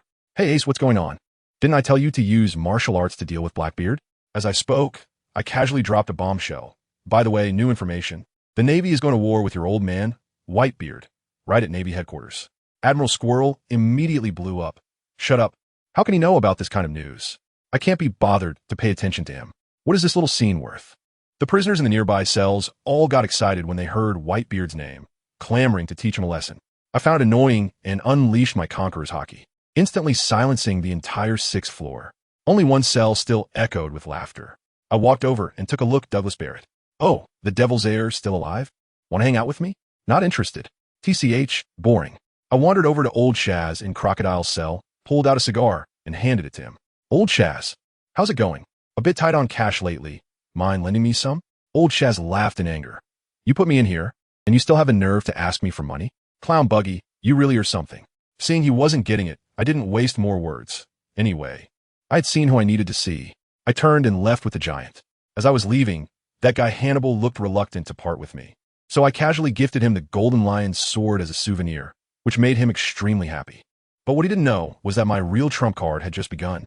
Right after we took the elevator down, the ice and snow clone I left behind on the 6th floor created an unprecedented snowstorm, directly freezing the surveillance phone bugs. When Hannibal received the report call, he nonchalantly hung up, saying the trash wouldn't die. Once everyone had left, my clone reformed in Ace's cell, taking on the appearance of a short-haired woman. Ace and Jinbei were dumbfounded. "You." I turned my upper body into particles and transformed back into my own face. "This is how I recognized you. Time is of the essence, so I'm here to heal you." Before Ace could react, I directly reached out and split open his body, pulling out all his organs, heart, liver, spleen, lungs, and kidneys, and then I melded them into my female clone before stuffing them back into his chest cavity for restoration. I had already discussed the plan with Whitebeard. All you need to do is protect your head and go wild. "Have you seen Dad?" "What plan?" Ace was getting anxious. "I don't want to explain. I'll just leave his sentence before disappearing into particles. By the way, the Empress might come to see you, so don't be too surprised when that happens." After my operation, the aftermath was quite significant, because another one of my clones, resembling a boy from Wano, was currently fighting against Ivankov in the 5 layer of the rookie and she-male paradise. That guy used some female hormones on me, and guess what happened? The hormones directly affected Ace's new internal organs through our connection. As a result, in front of everyone on the 6th layer, Ace inexplicably transformed into a big-breasted beauty. Folks, the scene was such that those old villains from Infinite Hell who hadn't seen a woman in decades went crazy, howling loudly. Meanwhile, I easily buried Ivankov alive with an ice release, one-horned white whale technique. "Dude, your fighting style is outdated." After I subdued him, I told him that the Dragon Son had been captured and that I had a big plan, and from now on, he would be my supplier of resources. Then, my sand clone also arrived at the 5 layer, starting to use it as a transit station, crazily digging secret passages through the outer wall of the impel-down prison to connect various floors. I even opened up a secret base underground on the 5th layer, specifically to accommodate those high-profile criminals with bounties over 100 million that I had recruited. I walked to the 5th level of the icy hell and said to the prisoners, who were half frozen, "Do you want to find a warm place? If you can move, come with me." One prisoner looked at me warily. "Who are you?" "You're neither a guard nor a staff member." "How did you get here?" Another prisoner snorted coldly. "He's probably just in plain clothes, here to make fun of us." Don't pay any attention to him. I thought to myself, wow, they don't even need to pay attention to me? Have these people been in this hellish cold for too long that their brains have frozen solid? Let me tell you, the so-called strong ones on the 5th level, Each one is either crippled or barely alive, and they've long lost the sharpness they once had. I was too lazy to waste words, so I directly called out, "Chinook, George Black, and that Rocky Thompson, you three, come with me." One of the tough guys actually stood up to me and said, "You can't just say go and expect us to follow. Who do you think you are? Fine. You want to act tough, huh?" Without saying another word, I threw a sandstorm right in his face. These guys just need to be taught a lesson. Physical persuasion is the hard truth. The guy who was just talking back immediately backed down. No. Big brother, we'll go with you, is that okay?" Just like that, I took these three with me. The rest of the prisoners were still there gloating, saying we would definitely be tricked outside and freeze to death. Huh, so naive. What actually happened? I made sure these three were well-fed and well-watered. And guess what? These ingrates, as soon as they regained some strength, actually wanted to revolt again. Does anyone understand this feeling of feeding ungrateful creatures? There was no choice but to give them another beating. And only then did they completely settle down. However, after all this, I was too lazy to waste time on the 5th level. Taming them one by one was too troublesome. My goal shifted directly to the 3rd level, the hunger hell. In that place, I was like a walking savior. Just giving them food was enough for them to treat me like a father. I'm over here, causing trouble and impelled down, while my main body has already returned to the Sabati archipelago, holding several days of mobilization meetings with all my core staff. I stood there, my aura fully unleashed, directly sketching the biggest blueprint in history for them. No, it's a real blueprint. Listen up. Let me reiterate. I don't want some pathetic pirate crew. I want an ever-expanding underground kingdom. Do you understand? Kuro, you go build me a killer hotel dedicated to intelligence and surveillance. You'll be my ghost lurking in the shadows. Zango, you'll be my lecturer going on a nationwide tour to promote my rules and benefits, making sure everyone knows that following me means they have plenty to eat.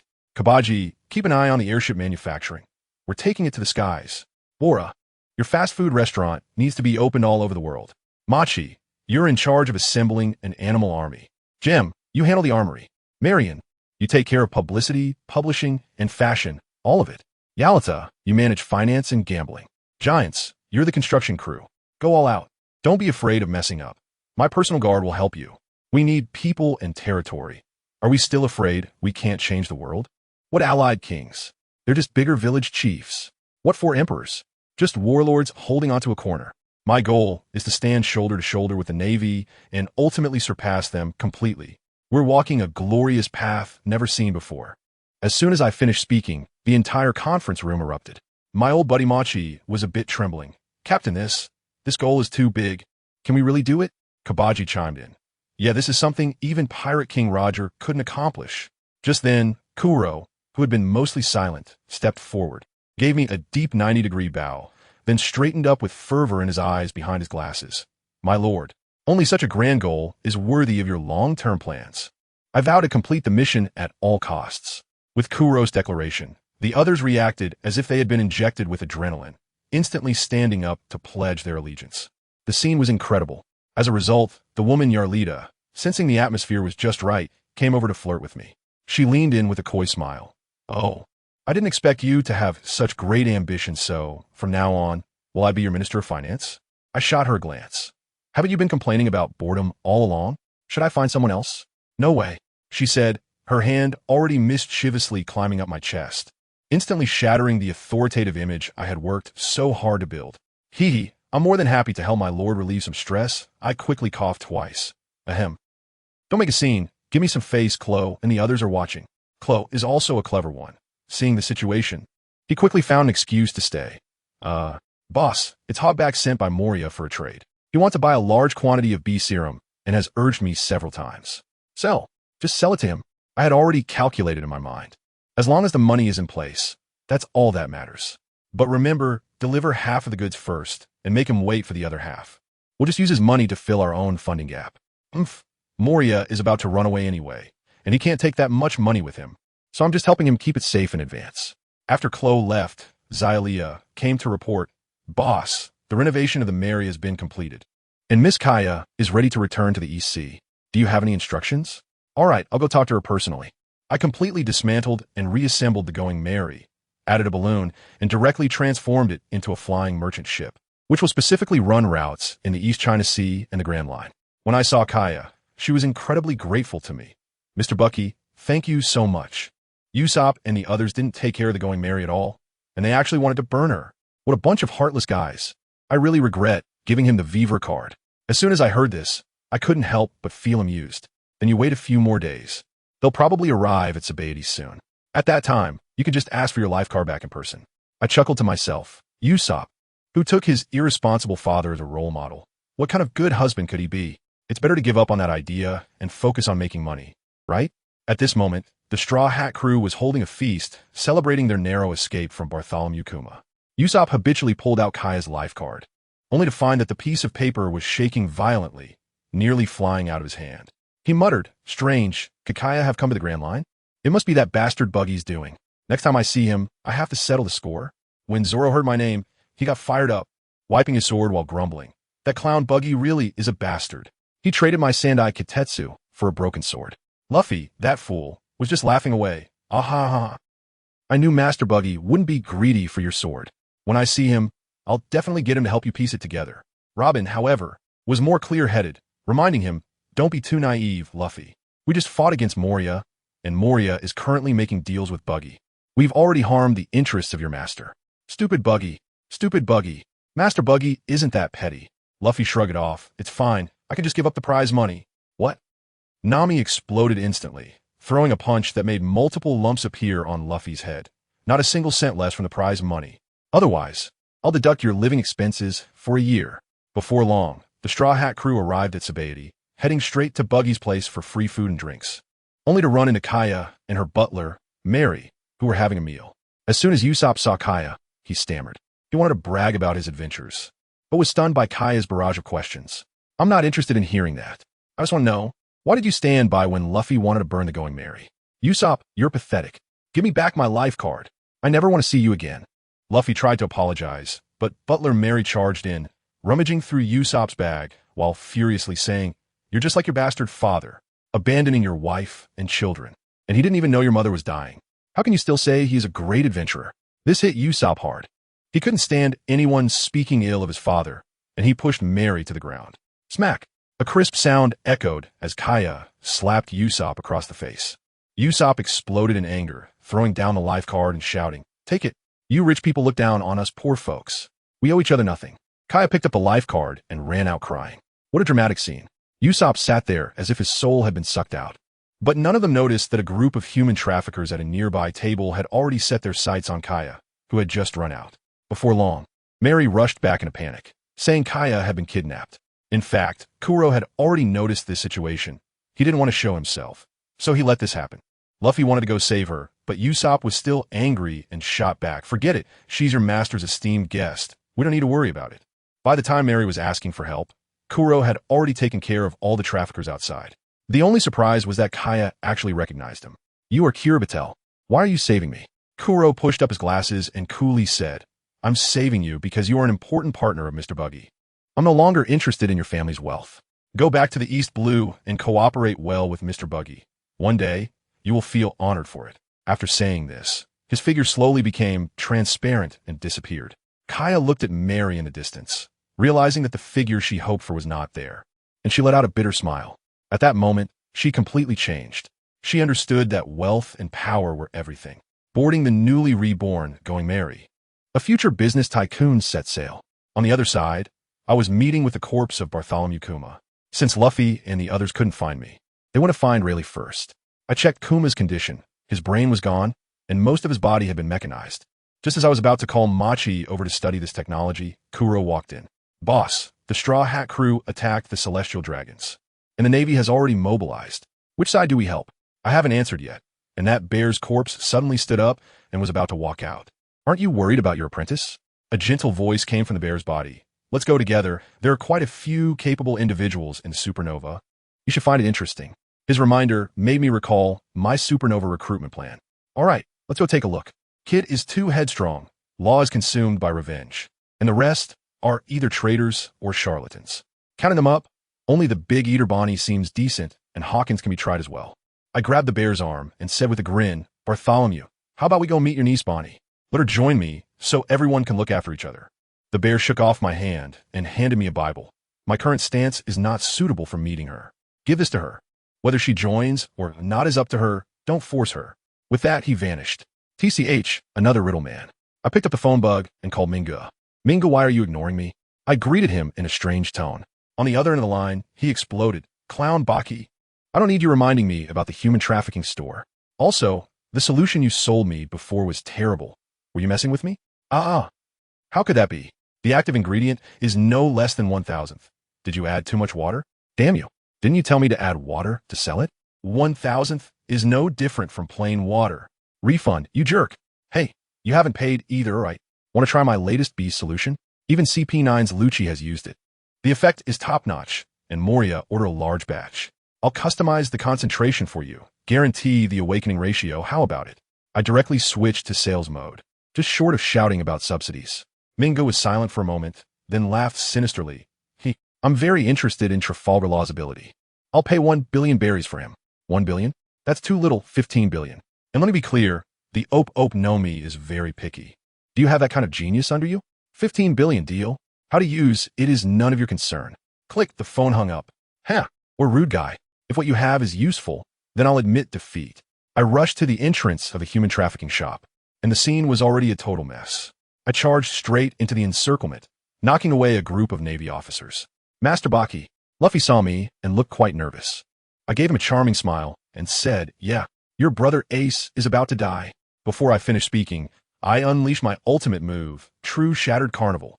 In an instant, everyone present was torn apart into pieces. Luo reacted the fastest, shouting, use hockey to break free. This guy's ability. Kid also cursed as he restored his body. I looked at them and laughed. The world isn't just about fighting. It's about human relationships. Luffy's grandfather is Garp. Do you have that kind of background? If not, then stand straight and take your beating. I swung my fists left and right, giving Luo and Kid a fierce beating. Luo's swordsmanship was like tickling to me, and Kid was even worse, getting reduced to a Mediterranean hairstyle, looking a whole lot older. While I was beating them up, I had secretly collected their flesh and blood samples without them noticing. It seems like someone is coming. I sensed a powerful presence, forced the two back with a sword strike, jumped into the air, and disappeared. Good luck to you. I had just left when Kizaru arrived, kicking at light speed and knocking the remaining supernovae to the ground. I walked out slowly from the side and approached Red Flag Drake, pretending to want to stomp on his head. Moping, General, this guy still has some fight left in him. Let me help you deal with him? Kizaru quickly stopped me. That's not possible. This is my achievement. Let's negotiate. I need a store manager for my new world. Let me take 1 or 2. Drake is off limits. Pick someone else. Don't be too greedy, or I'll come to your store for a free meal. As Kizaru said this, he answered a phone call and vanished in a flash of light. Once he left, I turned to the few people on the ground pretending to be dead and said, Keep Hawkins, the rest of you, get lost. App was the fastest to run away. Drake snorted and left, and the monk muttered a Buddhist chant and slipped away too. Hawkins got up, holding his waist, and asked me, Why me? Aren't you good at divination? Figure out yourself. If you want to join, come find me at the Buggy family headquarters. At the same time, another one of my clones found Capone Beach. This guy didn't say a word and opened fire on me, only to be knocked over by my barrage of bullets. I knocked him down with a punch, extracted his ability sample, and then patted his face. Don't panic, I won't take your life. Take your people and go be Big Mom's son-in-law. When you get to the world, say hi to the 4 emperors for me. Capone Beach was completely stunned. You mean? Charlotte Linlin. As for Bonnie, I handed her the Bible that Kuma gave me, and her attitude softened. She sat cross-legged on the table, stuffing her face with food while mumbling, Since he's on the island, why doesn't he come to see me? If you want me to join, he should come find me himself. I told you, this little girl was acting all high and mighty with me. I thought to myself, Sister, can you please get a grip on the situation? I directly told her. He has coming to see you? What does he have to see you with? Your dad's brain has already been taken away by that old pervert Vegapunk, and now he's just an empty shell, a robot with no emotions and no memories. Understand? The Navy is currently using a bunch of your dad's clones to chase us new recruits and kill us on the island. If he really shows up, you might as well be shouting Dad at a bunch of copies. As soon as I said that, she exploded, so agitated that food fell out of her mouth, crying and shouting that she wanted to get her dad back. I quickly stopped her and pretended to be in a difficult position. Oh, but that is Vegapunk, the world government's top scientist. His lab is harder to get into than the Pentagon, and Admiral Kizaru's trusted aides are guarding it. It would be tough for me to get in. Look, ISNT this a trap? She got anxious when she heard this. Then what is the use of me joining you? I might as well go myself. Hey, little hothead. Luckily, I had a backup plan. I told her, do you want to see your dad's clone with your own eyes? I risked a lot to get it. When she heard this, her eyes lit up. Where is it? Take me there. This was my real purpose, you know? I didn't bring her in just for her to eat. This girl is like a buffet assassin. If I made her the manager, I'd be bankrupt. I wanted to use her as a key to unlock that old pervert Vegapunk's door. After all, where's the logic in turning someone's dad into a tool and not allowing the daughter to come and ask for an explanation? I just brought her back to my fast food restaurant's main store, and as soon as the door opened, my jealous Yalida was standing there, crackling with electricity, charging at me with a mace in hand, shouting something about thunder and gossip, really thinking of herself as one of the 4 emperors. I didn't even have time to explain. I just counterattacked with a swift move and sent her straight back into the store. I brushed off the dust, thinking which little person was behind the scenes gossiping about me, and that I would make sure they wouldn't have a good outcome when I caught them. As soon as I entered the door, I saw Bora and Machida fanning the flames. One was supporting Yalita, and the other was being sarcastic. See? What did I tell you? The boss must be hiding something from you. I was so angry. I felt like I could tear myself into pieces.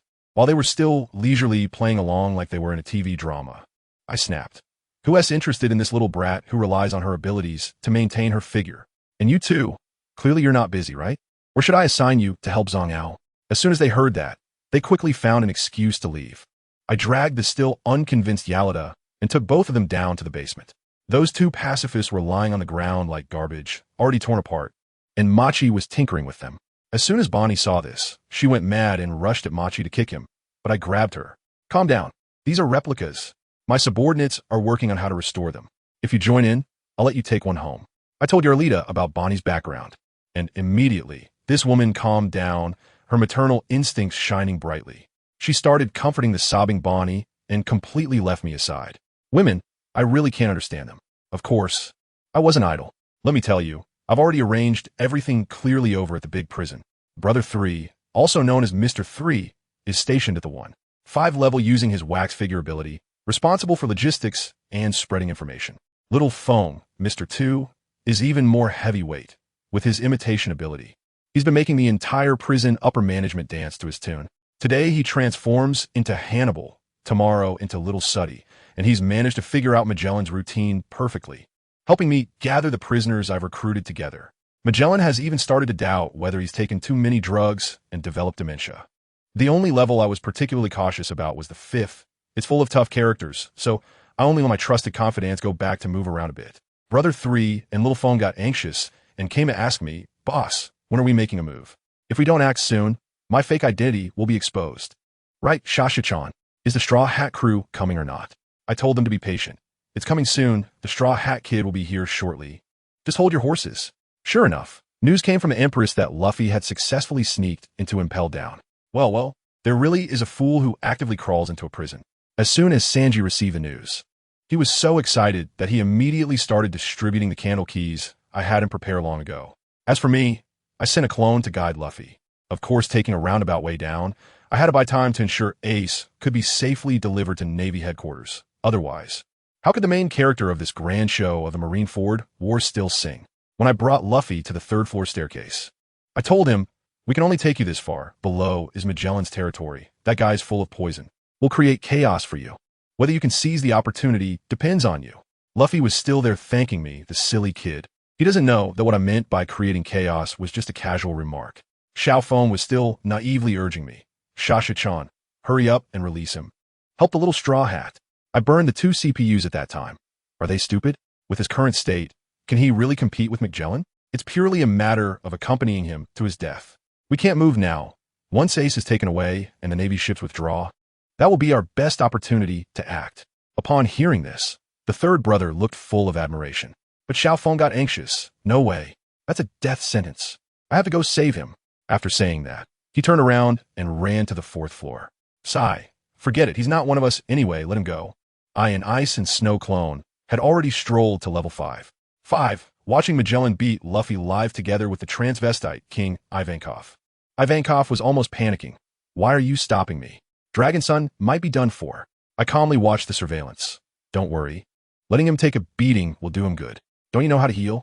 Once he's beaten to level 5, he'll be closer to us, right?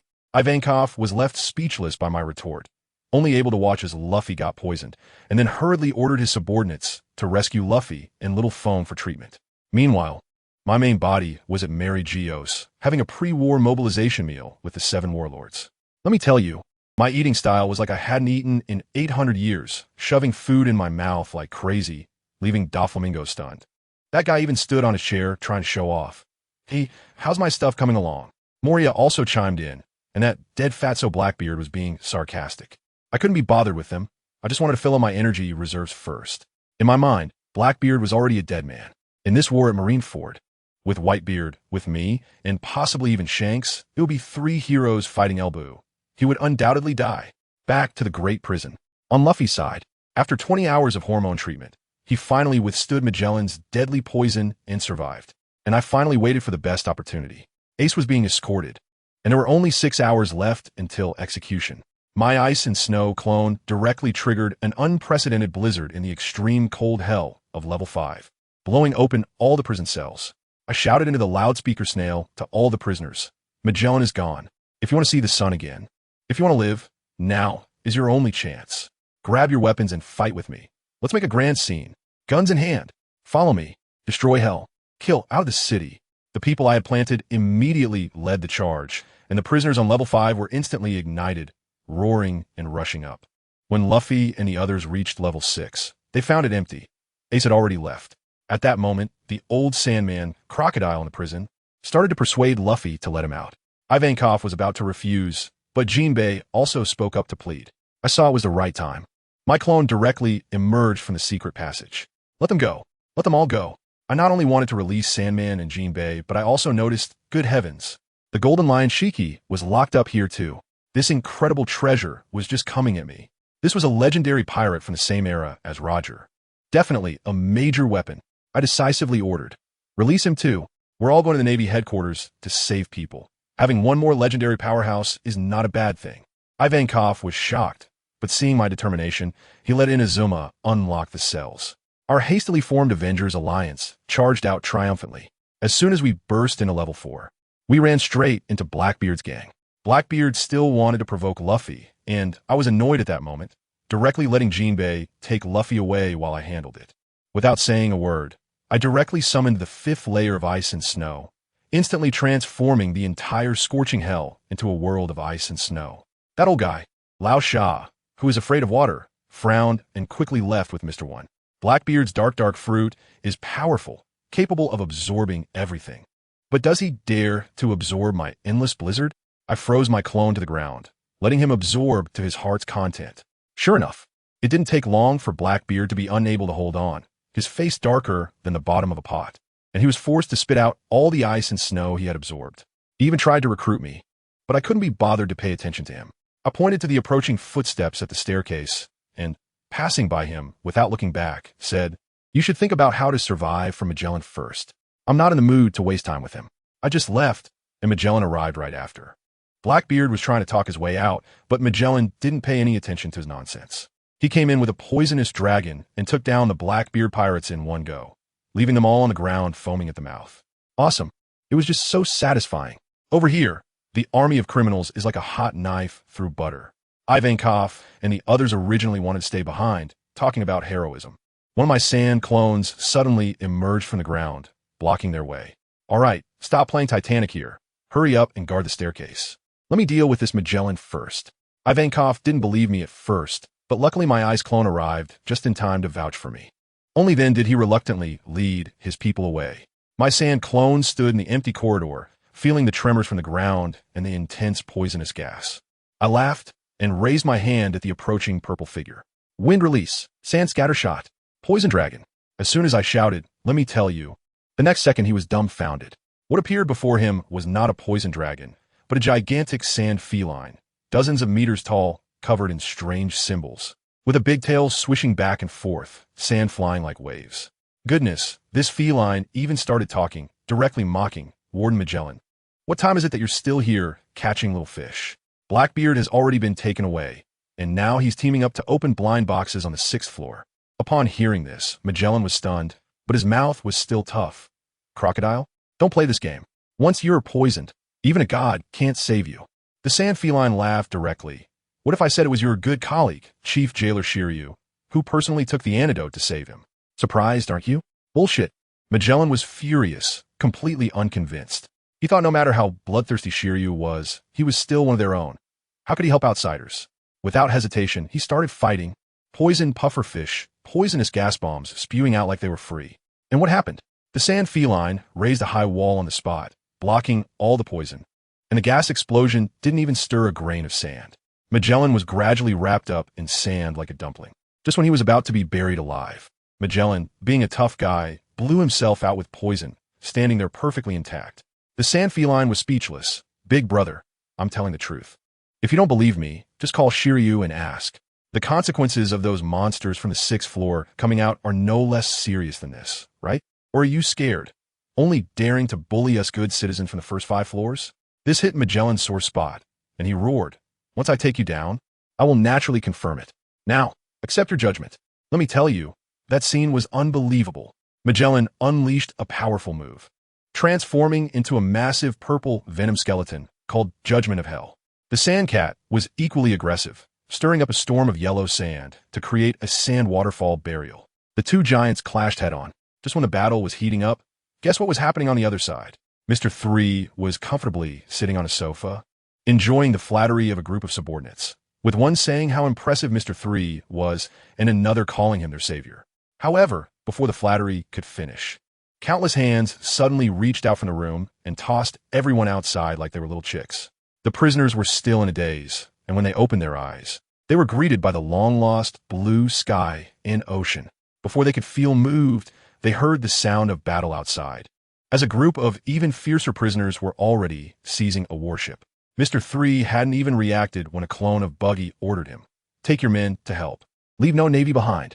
Those who disobey, note them down and settle the scores later. Meanwhile, in the power room of Impelled Down, another pale-faced Buggy clone with dark circles under his eyes knocked out the last staff member, muttering, Blackbeard, oh Blackbeard, the longer you party down there, the more perfect my who repairs the damn plan becomes.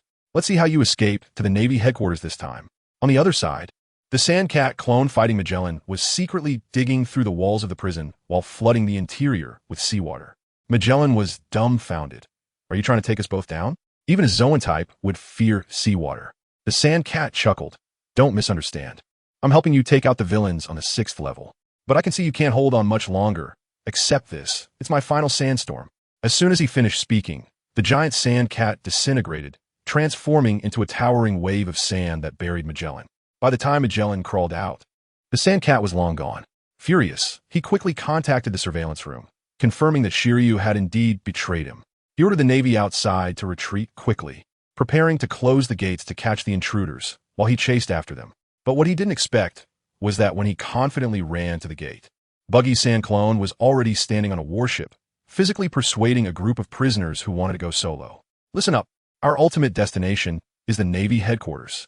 If you don't want to go, jump into the sea now and swim out of the windless zone. The prisoners were unwilling to comply. Having just escaped from a wolf's den only to enter a tiger's mouth, they immediately caused an uproar. As a result, with Buggy's clones and Luffy's friendly persuasion, they quickly cried out and joined the expedition to the Navy headquarters. Magellan stood on the shore, dumbfounded, watching the warship sail in front of the gates of justice, still shouting threats. It's useless. The gates of justice will never open for you. Just as he finished speaking, bang, the gate opened. Who understands the feeling of being slapped in the face so quickly? Magellan completely lost his composure, roaring, even if you get out, it won't matter. Just wait to starve in the calm belt. From the warship came taunts. Forgot to tell you, we have a lion of gold, and he can fly. See you if you survive. After that, the gates of justice slowly closed, leaving Magellan alone in the wind, confused. What he didn't know was that the Buggy clone that opened the door had already slipped away and was probably at the Sabeti archipelago by now. A grand fleet of 6 warships, carrying nearly 2,000 escaped prisoners, headed straight for the Navy headquarters at Marineford.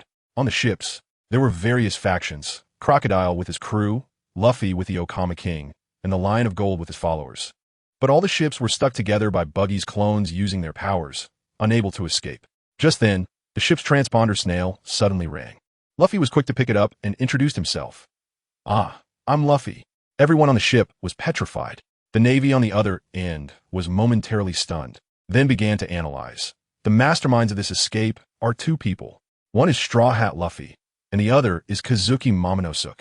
We know you're the son of Kazuki Oden, a former member of the Whitebeard crew who helped Roger, so you must be here to rescue Ace.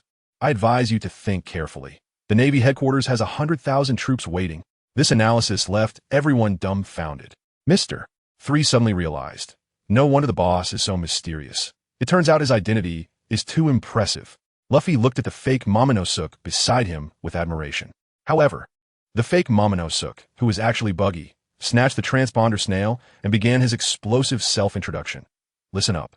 My name is Kazuki Momonosuke, born on the Whitebeard ship, and the Pirate King Roger watched me grow up. I often peed on Roger's straw hat, and later he gave it to Shanks because he found it too foul. If I hadn't disembarked midway, I could have reached Raft L2. I am currently Kaido's archenemy and the man destined to become the General of Wano. This long string of buffs stunned not only the prisoners on the ship, but also the Navy liaison officer on the other end. The prisoners went wild, shouting to support him as their leader, claiming they would follow him to find the One Piece after the battle. Only Luffy quietly took off his straw hat and sniffed it, looking confused. Can't smell anything. Soon, the fleet arrived at Marineford. Amidst the shocked gazes, the gates of justice opened for them again. Meanwhile, in the Marineford harbor, the atmosphere had reached a critical point. Ace was being led to the execution platform, with the 7 warlords and the 3 admirals all in place. Admiral Sengoku announced to the world, Ace is the son of Pirate King Roger. Don Quixote Doflamingo turned to tease the real Buggy next to him. Hey, Buggy, that's your captain's son. Don't you have anything to say? Buggy was fiddling with a cannonball, not looking up. He doesn't even recognize his father. What do I have to say? I'm just here to make up the numbers. There will be a good show later. As soon as he finished speaking, the sea surface in the harbor suddenly began to churn, and Whitebeard's Moby Dick, accompanied by 3 allied ships, emerged directly from beneath the water, landing right in the middle of the Navy formation. I tell you, the Navy was dumbfounded. Isn't this just cheating? They were directly teleported to the entrance of your crystal door. Whitebeard stood at the bow of the ship, not even looking at the Navy, first greeting Sengoku, then gently saying to Ace, Son, are you okay? Just wait a moment. I will get you out soon. After saying that, he clenched his fists and threw 2 punches at the air. The entire space cracked like glass. Immediately, on both sides of the Navy headquarters, giant tsunamis hundreds of meters high surged into the sky, blocking out the sun, like the end of the world. At this critical moment, Admiral Akiji stepped in, using the Ice Age technique to freeze the tsunami that was like 2 mountains. Mihawk also unleashed a world-class slash to test the waters, but was sent flying by Diamond Jozu. Just when everyone thought this was the climax, wow, a pie fell from the sky. No, it was an entire jailbreak team falling down. The Golden Lion used his powers to make 6 warships fly directly over the battlefield. Sengoku, furious, immediately ordered all jailbreakers execute on the spot, especially the main offenders Luffy and Kazuki Momonosuke. While the Golden Lion and Whitebeard were reminiscing, Crocodile couldn't hold back anymore and tried to sneak attack Whitebeard from behind. As a result, with a bang, he was slashed away by a Buggy clone wielding the same big sword as Whitebeard.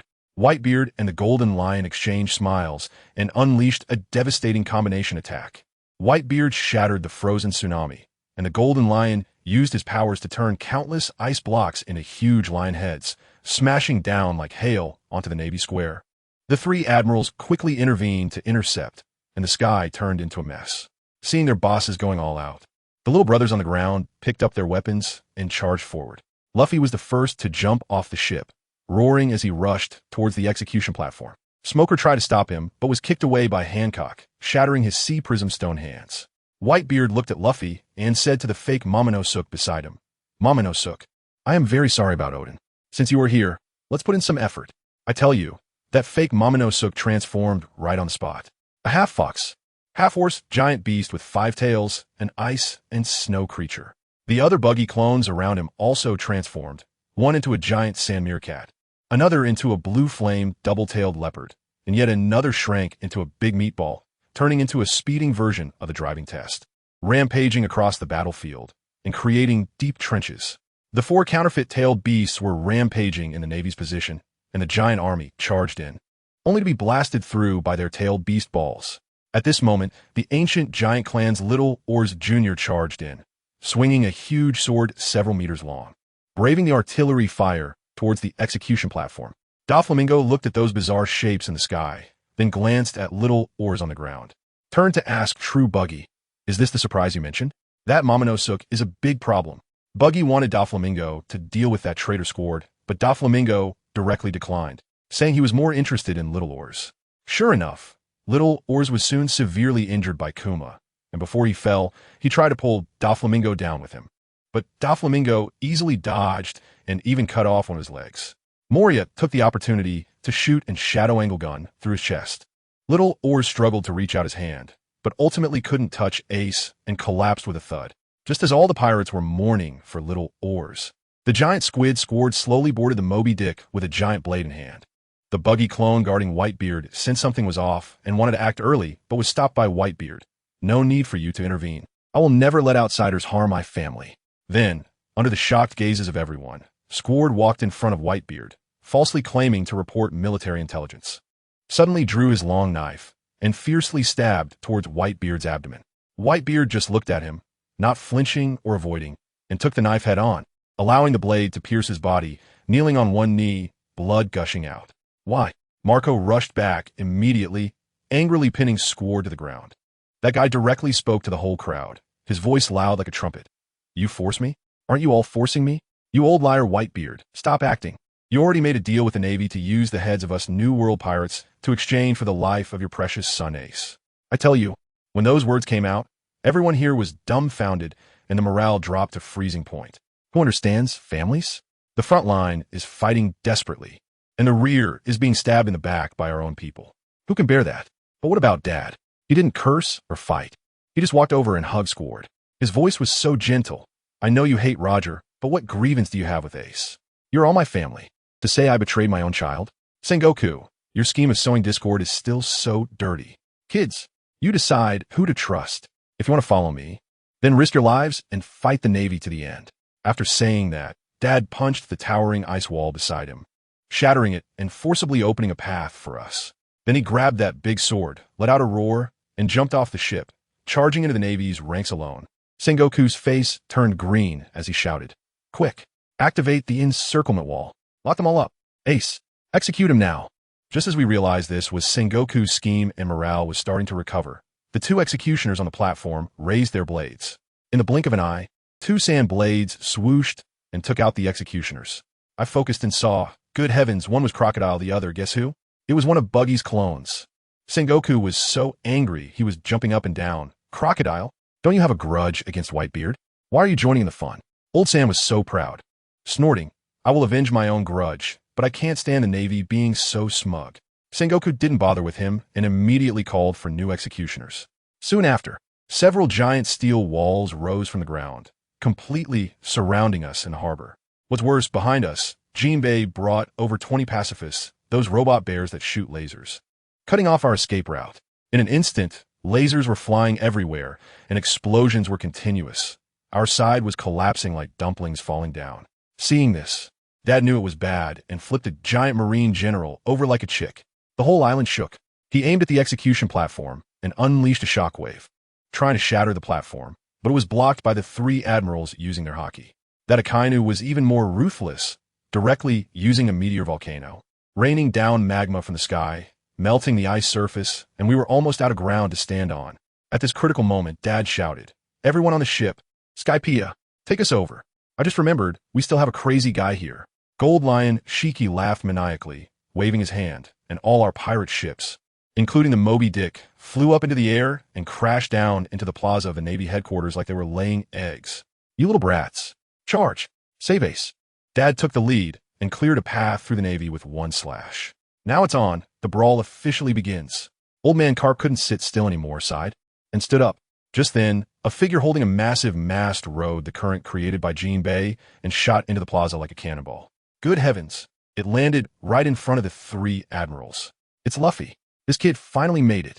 The three admirals looked at each other. Oh, the dragon's son?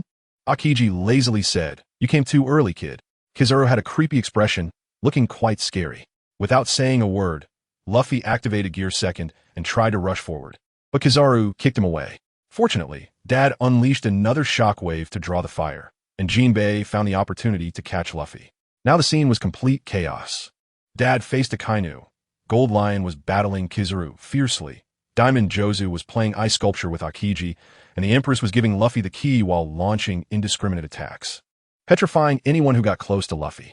Mihawk also got restless and sought out our Swordmaster Vist to spar. Here we have Little Horse, relying on his ability to fly, trying to steal the base without any martial ethics, flying around the execution platform to save people. Guess what happened? He was punched down from the sky by Old Man Carp, and it was a disaster. The most leisurely person in this war has to be Buggy. Let me tell you, he was just strolling around the square, occasionally sparring with his clones, playing the role of an outsider, looking as relaxed as if he were shopping. Moreover, his transparent clone was holding a snail phone, live streaming the whole thing to the world. Even more outrageous, that guy Mr. 3, the Candle Man, had disguised himself as the new executioner and blended into the execution platform. This chess game was on a whole different level. Sengoku was over there, nearly exploding with rage. What the hell? The encirclement wall has become a decoration. Who let the Golden Lion out? Why hasn't T the executioner arrived yet? Why has T the livestream been cut off? His subordinates weekly reported, Marshal, a snail phone was stolen and we can't find it. Sengoku didn't care anymore and ordered the execution again. But this time it still failed. Old Man took a shock wave towards the execution platform, and Akainu tried to deliver the finishing blow, but was brutally blocked by another clone of Buggy. When Old Man saw Luffy coming, he immediately ordered, everyone, cover Ace's brother, clear a path to the execution platform for him. Luffy really delivered, charging all the way to Carp. The two of them confronted each other, and in the end, Carp softened and was punched down from the high platform by Luffy. Just as Luffy took out the key, that old sly dog Kizaru shot a laser, breaking the key. Sengoku completely exploded, transforming into a giant golden Buddha, slamming down with a palm. With that palm, Luffy and Mr. 3 teamed up to withstand it. But the entire execution platform collapsed with a thunderous sound. The Navy's rear admirals went crazy, directly ordering cannon fire, wanting to blow the ruins and people to smithereens. Just when everyone thought Ace and Luffy were finished, a fiery passage emerged from the sea of flames, and Ace and Luffy walked out unscathed. Family, Mr. 3's candle was truly divine at this critical moment. Ace was saved, and our morale soared. However, Old Man prepared to stay behind to cover us and let us retreat. The Golden Lion was the first to disagree, saying that the two of us together are invincible. Why retreat? Just then, Akainu started running his mouth again. Failures should look like failures. Living in Roger's shadow for a lifetime, what family games are you playing? Only to be stabbed in the back by your own son. It's really laughable. This directly ignited Old Man's fury. One of Buggy's clones flew over and said, Old Man, don't be impulsive, stick to the plan. Only then did Old Man remember, suddenly turning around and delivering a full force strike at the Navy headquarters fortress. Crack! The entire fortress collapsed in response, shaking the square into pieces. From the crumbling ruins, a group of people slowly walked out. As I focused my gaze, I was stunned. Blackbeard Teach. He made a flashy entrance with his gang of heavyweight criminals pulled out from the 6th level of Impel Down. As soon as Ace saw him, he exploded. Teach. Blackbeard laughed wickedly. Old Man, Captain Ace, I'm here specifically to attend your funeral. All eyes in a room were drawn to Blackbeard, but Akainu, that bastard, only had eyes for Luffy and Ace. He completely ignored Blackbeard and took advantage of Ace's distraction to unleash a magma punch. Ace instinctively tried to block with a fire fist, but he couldn't withstand it. Magma counters fire, and after being imprisoned for so many days, he was too weak. The flames were instantly dispersed. Seeing his attack succeed, Akainu grinned and charged at Luffy. Dragon's son, you must die, too. Without a second thought, Ace stood in front of Luffy to protect him. With a thud, Akainu's magma fist pierced through Ace's heart. Luffy was stunned and rushed over to hold the slowly kneeling Ace, tears streaming down his face. Ace leaned against Luffy, using his last bit of strength to say, Luffy, thank everyone for me. I'm so glad to have met you all. Such a touching brotherly bond. I'll send you all on your way. As Akainu said this and was about to deliver a fatal blow, Jinbei desperately intervened. No one is stopping me today. Akainu punched Jinbei aside and was about to strike Luffy when he suddenly felt a chill behind him. As he turned around, there was a loud bang, and he was smashed into the ground by an irresistible force. It's the Old Man. The Old Man has completely gone mad. His eyes were bloodshot, and white steam was rising from his body. This wasn't a fight. It was a one-sided slaughter. Although Akainu was gravely injured, he still fought back desperately, landing a big blow on the Old Man's chest. But the Old Man seemed unfazed, grabbing Akainu with one hand and unleashing a furious shockwave. The entire marine fort crumbled under the Old Man's rage, and Akainu was knocked unconscious, falling into a fissure in the ground. At this moment, that damn Blackbeard jumped out again, trying to take advantage of the old man's injuries. He used the power of the dark fruit to seal the old man's vibrations, arrogantly saying, "Old man, you're getting old." But he forgot that the old man had more than just fruit powers. The old man swung his large sword and slashed Teach, making him howl in pain. Seeing he couldn't win, Teach immediately called his little brothers to swarm and beat him up. Amidst the chaos, the Golden Lion faced off against Shiryu of the Rain, and the clones of Buggy began to join the fray, holding back the rest of the Blackbeard pirates. Let me tell you, Buggy is simply a genius. He somehow dragged the half-dead Akainu out from a crack in the ground, pretending to save him, but the direction of flight was actually towards Garp and Sengoku. Akainu was terrified and urged him to put him down quickly. Buggy smirked and tossed him right next to Blackbeard. Blackbeard looked over and exclaimed, "Oh, an injured Marine Admiral? I'll take this head." Just then, Kizaru launched a Yada no Kagami from afar, saving Akainu's life. Seeing that he couldn't get his hands on Akainu, Blackbeard activated his dark hole, attempting to swallow the entire square. Sengoku, unable to tolerate it any longer, transformed into a giant Buddha and slapped down, targeting Blackbeard specifically while deliberately avoiding Whitebeard. The scene instantly transformed into a chaotic battlefield. In the center of the square, Blackbeard's crew was fighting against Whitebeard and the Marine Admiral. On the edges, our Whitebeard pirates were engaged in a bloody battle with the Marine Admirals. What do you call this?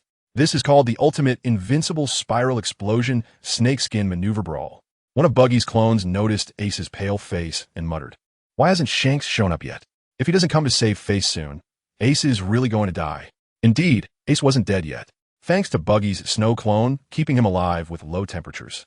Buggy realized he couldn't wait any longer and personally entered the fray, targeting Blackbeard's sniper, Van Augur, who could teleport. Old Sand's clone cast a sand prison. Buggy's snow clone launched a snow bomb, and another clone sucked the air out, suffocating him. Finally, Buggy's main body executed a true splitting carnival, a seamless combo that left Van Augur with no chance to react, and he was torn apart and held in Buggy's hands. Blackbeard, seeing his sniper taken out in an instant, was enraged and shouted at Buggy, using dark water to try to pull him down from the sky. However, Buggy completely ignored him, and several clones attacked simultaneously, with blades flashing and laser cannonballs flying, instantly turning Blackbeard into a sieve. Blackbeard, in pain, cursed, "Have the guts to fight me one-on-one. What is the point of having so many people?" Buggy chuckled coldly, "Sure, I'll play with you." As soon as he finished speaking, he spread his hands, and countless black cracks appeared in the space before him.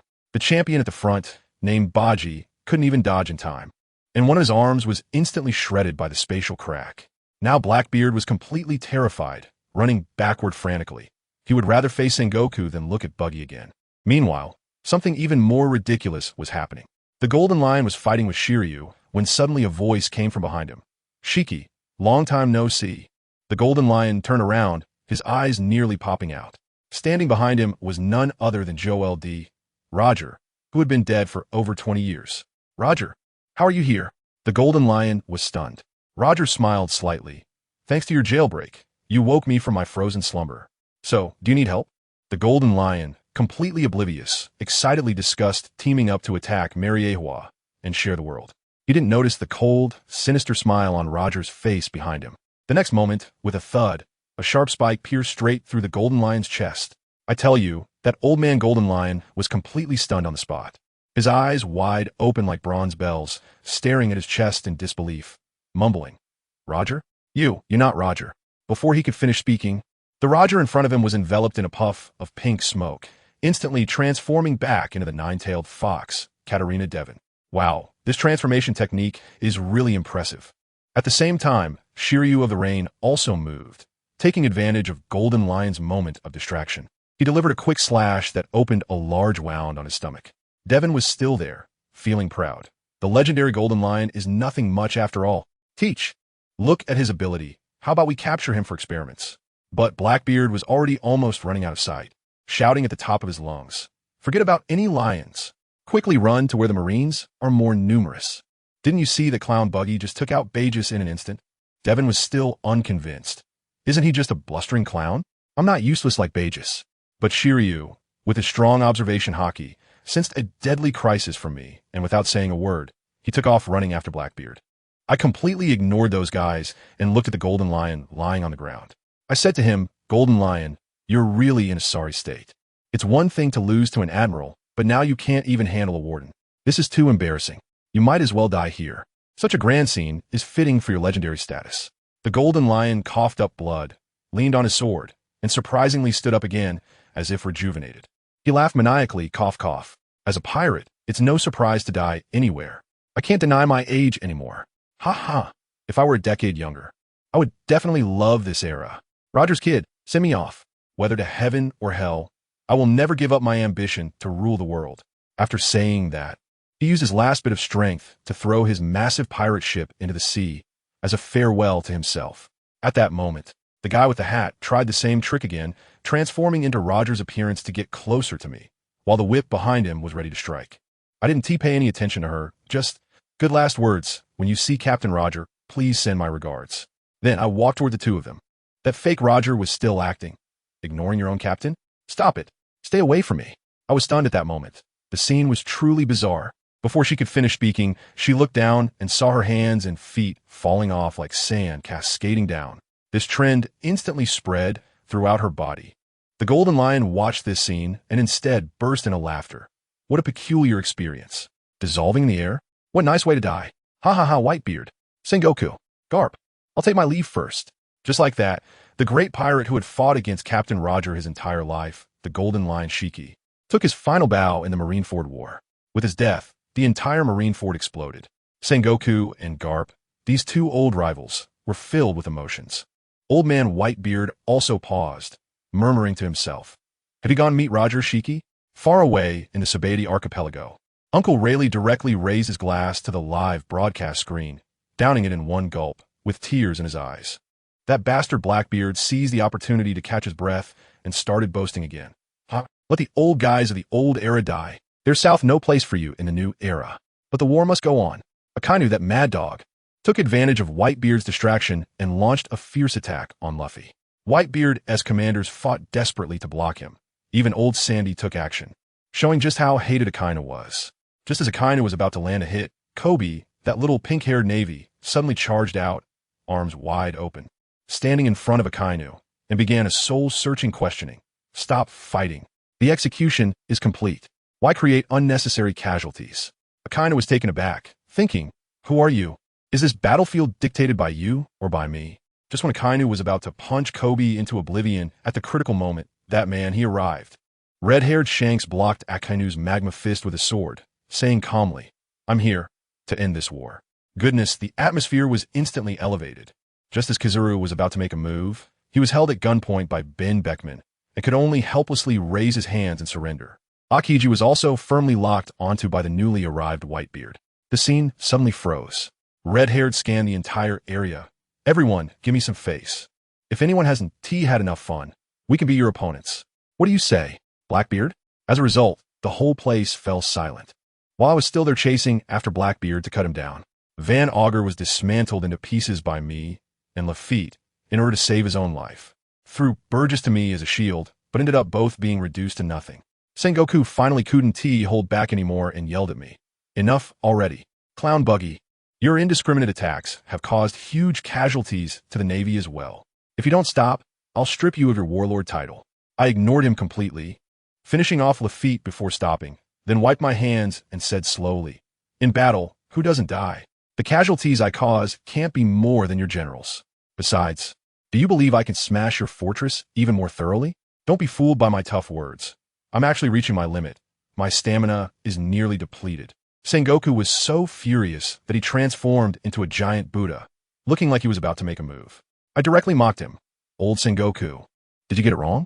We 7 warlords are summoned by the world government, not your Navy subordinates. We stand alongside you and the 4 emperors as one of the 3 major powers. Am I right, colleagues? Doflamingo was laughing sinisterly, and Moria said ominously that he could form the strongest army as long as he got the shadows. The Empress, although focused on Luffy, clearly leaned towards us. At this point, Sengoku was left without a way to save face. Blackbeard tried to stir the pot, suggesting everyone unite to share the world. But no one paid him any mind. It was simply embarrassing. I turned directly to red-haired Shanks and said, Shanks, are we just going to let this brat be so arrogant? How about we team up and take him down first? Red-haired quickly advised me, Buggy, it's been a while. You've gotten so much stronger. For my sake, let's let him go this time. Luffy is in bad shape. We need to treat him quickly. Just then, as if summoned, a submarine emerged. It was Trafalgar Law. He shouted, "Leave him to me. I'm a doctor." Red-haired wanted me to help get Luffy over there and even promised me a treasure map afterwards. Hilarious. Does he think he can get something for free? No way. I just looked up at a 45-degree angle. In the end, one of my Peach Boy clones couldn't stand it anymore and took the initiative to send Luffy and Jinbe onto the submarine. Of course, Akiji and Kizaru weren't going to let them go, one trying to freeze them and the other trying to shoot through. But Kizaru, let me tell you, is a pure actor. He unleashed a crazy barrage of firepower at the submarine, using his technique H-Shaku H-Men where the light rained down. Yet not a single shot hit. He actually covered the submarine's escape with sheer firepower. Such acting skills, he should win an Oscar. When the Empress saw Luffy escaping, she also chased after them with her warship. Blackbeard's crew had already slipped away amidst the chaos. Seeing this situation, Sengoku could only borrow Redhaired's influence to announce the end of the war.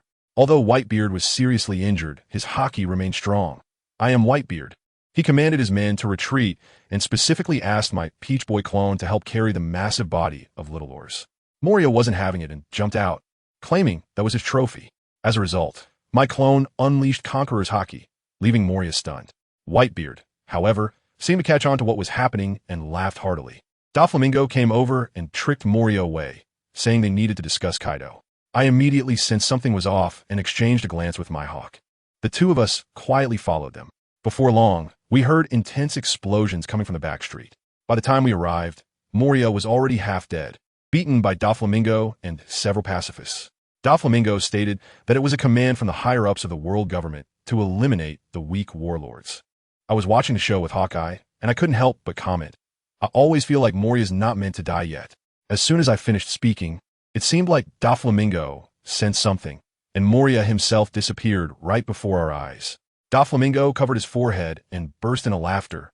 "Oh, Mashiro, it looks like the deal with the world government can't be completed." He turned to me, and his gaze became very interesting. "Joker Buggy, it seems we could talk about cooperation." I waved my hand. This is not a place for talking. 3 days later, at the Baki family main store in the Chambord Archipelago, I hosted a tea party for the 7 warlords, bringing the Tyrant Bear along. Upon hearing this, Doflamingo became even more excited. "Sounds really interesting. Are we going to gather all the current 7 warlords? Hancock can be excluded. That woman is too lovesick, and having her around would be a hassle." What I was really thinking was that I absolutely cannot let my family member Yorlita see her. Otherwise, there would be an explosion again. After I made an appointment with Hawkeye and Doflamingo, I flew straight towards the seaside using Moonwalk. Meanwhile, Whitebeard and Shanks' fleets had already gathered on a secret transfer island I provided. They wanted to return to the New World. But the bubble on the coded ship had already burst, and time was running out. There was no way to recode it at Sabaody. Little Marco looked at our people installing flying devices on their ship with disbelief, clutching his pineapple head, and kept nagging my clone that I sent over. "Hey, is this thing really reliable? I'd rather dive 10,000 meters deep in the sea than fly over the red Earth continent from 10,000 meters up. I can fly, but Dad and the others can't grow wings." "Just relax. Let me tell you, I found you guys using this thing. 0 accidents, okay? Compared to that high-mortality underwater route, my airship is simply miles ahead. Instead of worrying about this, you might as well hurry up and eat. Later, I have to perform surgery on your dad and Ace, and I'll need to draw your blood. The time to test your recovery is coming." Upon hearing this, little Marco's eyes lit up, and he howled as he rushed towards the place where Shanks and the others were having a picnic. Family, who understands? That scene was like being starved for 800 years, a whirlwind sweeping through, leaving Shanks and the others dumbfounded, thinking that the Phoenix gene had mutated. Just as little Marco transformed into a master of raising fish, in the cabin, another clone of mine was chatting with Old Man Whitebeard. Let me tell you, this old man is also quite a character. He has a big hole in his chest, half lying on the bed, still trying to reach for wine, which I stopped him from doing. He was still laughing. "Gulalala, you kid, you had to get a suit like Mamano Sook S, making me happy for nothing. If Kaido finds out, wouldn't he chase you all over the world?" I said, "Old man, just stop it. Take care of that big hole in your chest first. Don't worry about Kaido. You should think about your filial son Blackbeard." Just as I was saying that, little brother came in with a big belly, looking like he had overeaten, with a large food box on his shoulder, swaying as he walked. "All right, everyone is here. Let's get to work." I first pulled out Ace's organs from the clone of fake Peach Boy, and with a swoosh, I cut them into several pieces and BuggyBeats. They flew right into his big chest hole. Little brother watched with his eyes twitching. Hey, your technique is too wild. What if you mess it up? I think the method I used for my dad's surgery last time was more reliable. I rolled my eyes and said, little horse, I don't know if you're the Emperor's vice, but you are definitely the most talkative Emperor's vice in the entire sea. No doubt about it. While I was complaining, I still opened Ace's body cavity for him to be examined. And then without any warning, I started separating cells from Little Horse and began reconstructing Ace's skeleton. He cried out in pain. Couldn't you have said something in advance? If I had known I needed to fix my bones, I would have drunk a few more cartons of milk earlier. After finishing up with Ace, I immediately rushed to treat Whitebeard. His situation was similar. I had already transferred his organs before the battle. Otherwise, with such a big hole opened by a Kainu, even a god couldn't save him. The operating room was extremely busy. And let me tell you, my main body wasn't idle either. I directly flashed to the Devil's Triangle, aboard a terrifying three-masted ship. As soon as I boarded, I shouted, Absalom, come out and greet your guest. Tell your boss to come out and talk to me. Are you forcing me to drag him out? That guy was so scared he quickly appeared and stammered that his master was resting. I laughed. Don't be nervous. I'm here to bring your boss some warmth and for some cosmetic treatment. By the way, let's discuss a collaboration. Just as we were in a standoff, Dr. Hogback ran out and said Moria wanted to see me. Upon entering the room, good heavens, Moria was wrapped up like a mummy in bandages, looking at me suspiciously. Are you here to see me make a fool of myself? Or do you want to take my head to the Gorsi Eye to claim credit? I directly moved a chair and sat down with my legs crossed. Doflamingo, you're just a lickspittle of the celestial dragons, and I'm not familiar with those 5 old men. I'm really here to help you, and by the way, to discuss a business deal. Let's team up and take care of Kaido. All right, I can also help you find Perona. Speaking of Kaido, Moria exploded with anger. You have no idea how terrifying that guy is. Don't think about dragging my subordinates into death. He thought I was bluffing, saying that no one could find where Perona was blown away by Kuma. I thought to myself, this guy really has been traumatized. I had no choice but to lay my cards on the table. Who said we were going to Wano to throw our lives away right now? I'm planning to set up an underground organization specifically for gathering intelligence, assassination, and trafficking, and I need a strong enforcer, which is why I came to find you. I have a whole bunch of missions lined up to strike at Wano's exports. Are you in? Moria was still mumbling. Sounds nice. But you just want to use me as your enforcer. When I saw him like that, I directly stood up and patted my pants to leave. All right then, if you don't agree, I'm out of here. Just as I turned around, I heard his signature strange laugh behind me. He, who said I refused? I'm very interested in anything that can get back at Kaido. It's a deal. I happily sat back down and told him about Perona enjoying free food and drink from my hawk, and mentioned that there would be a warlord party on Sabaody Archipelago in 3 days, and he could go with my hawk to find people. Moria started to have a dilemma, saying that his ship couldn't move and his subordinates were unreliable. I laughed. Isn't this simple? I'll treat you right away and give you a makeover while I'm at it. By the way, do you still have that big knife from your youth? Without further ado, I'll get started. After a series of operations, wow, top-notch cosmetic surgery, I directly performed liposuction and sculpted his body, and that round belly disappeared, long legs came back, and he instantly transformed into that spirited young man from the West Sea. Moria kept looking in the mirror, extremely satisfied, and excitedly ran to the next room to dig out his 5-meter-long big knife, boasting to me that he once chopped off half of Admiral Zephyr's arm with one strike. To assess his current strength, we went outside and exchanged a few blows. I have to admit, this guy is pretty strong without using his devil fruit ability, just relying on pure strength. No wonder he dared to face Kaido head-on back in the day. But my movement technique is more agile than his. After a few rounds, he couldn't keep up, panting hard but still stubbornly claiming he hadn't eaten. I couldn't be bothered to argue with him. So I told him to send a shadow clone to the tea party and just disappeared. After dealing with Moria, I hurried off to a desolate island where Crocodile was. This old Crocodile, no wonder he was the original news king of Impel Down. His imagination is top-notch. Seeing my eagle-headed, human-bodied sand clone, he immediately labeled me as a revolutionary and without hesitation wanted to attack, saying he would take me hostage. He started with a crescent-shaped sand dune, and I quickly conjured a sand shield to block it. Then we began to fight, moving from the ship to the sky, creating a sandstorm. With one move, he used Desert Requiem to drain all the trees on the island, and he even tried to bury my clone alive with Desert Sunflower. Just as my clone was about to be buried in sand while pretending to beg for mercy, my main body appeared right behind him and delivered a knife hand strike to his waist. Old Crocodile reacted quickly and dodged the fatal blow. I laughed, huh? Congratulations on discovering the highlight. My clone was also rolling a sandstorm that looked exactly like him. At that moment, Old Shah's expression, let me tell you, was like he'd seen a ghost. He even bit his cigar in half. He instantly understood that I could replicate abilities and even threaten me in return, saying he would report me to the world government. I shrugged. Go ahead and sue me. At worst, I'll help the government train a few natural-type CP agents. By then, whether you can restore the 7 warlords is uncertain, but the possibility of being caught and having your blood drawn every day is pretty high. Crocodile's face turned green with anger as he gritted his teeth and asked me what I wanted. I repeated my plan to form a killer organization, but this time, the target shifted from Kaido to Whitebeard, and I asked him to invest money as initial funding. Ha ha! Crocodile was so amused by my audacious scheme that he couldn't help but laugh. Which fool would accept such terms? Suddenly, Moria, who was in the Devil's Triangle, sneezed. It seems I need to give you a bit of physical persuasion. I pulled out 8 short knives and said, it seems you're not convinced unless we get physical. Crocodile stood his ground. That's exactly what I want. If you want to cooperate, show me some convincing strength. He started with a large-scale, weighty sandstorm attack, and I directly countered it with my 8 blades wind cut, splitting his sandstorm into 8 pieces. He took my slash with his arm, wincing in pain, and only then did he realize I could use hockey. I started poking at his pain points. Oh right, you were taught by the old white-bearded man, weren't you? Teacher Kai said that dominance is the power that surpasses everything.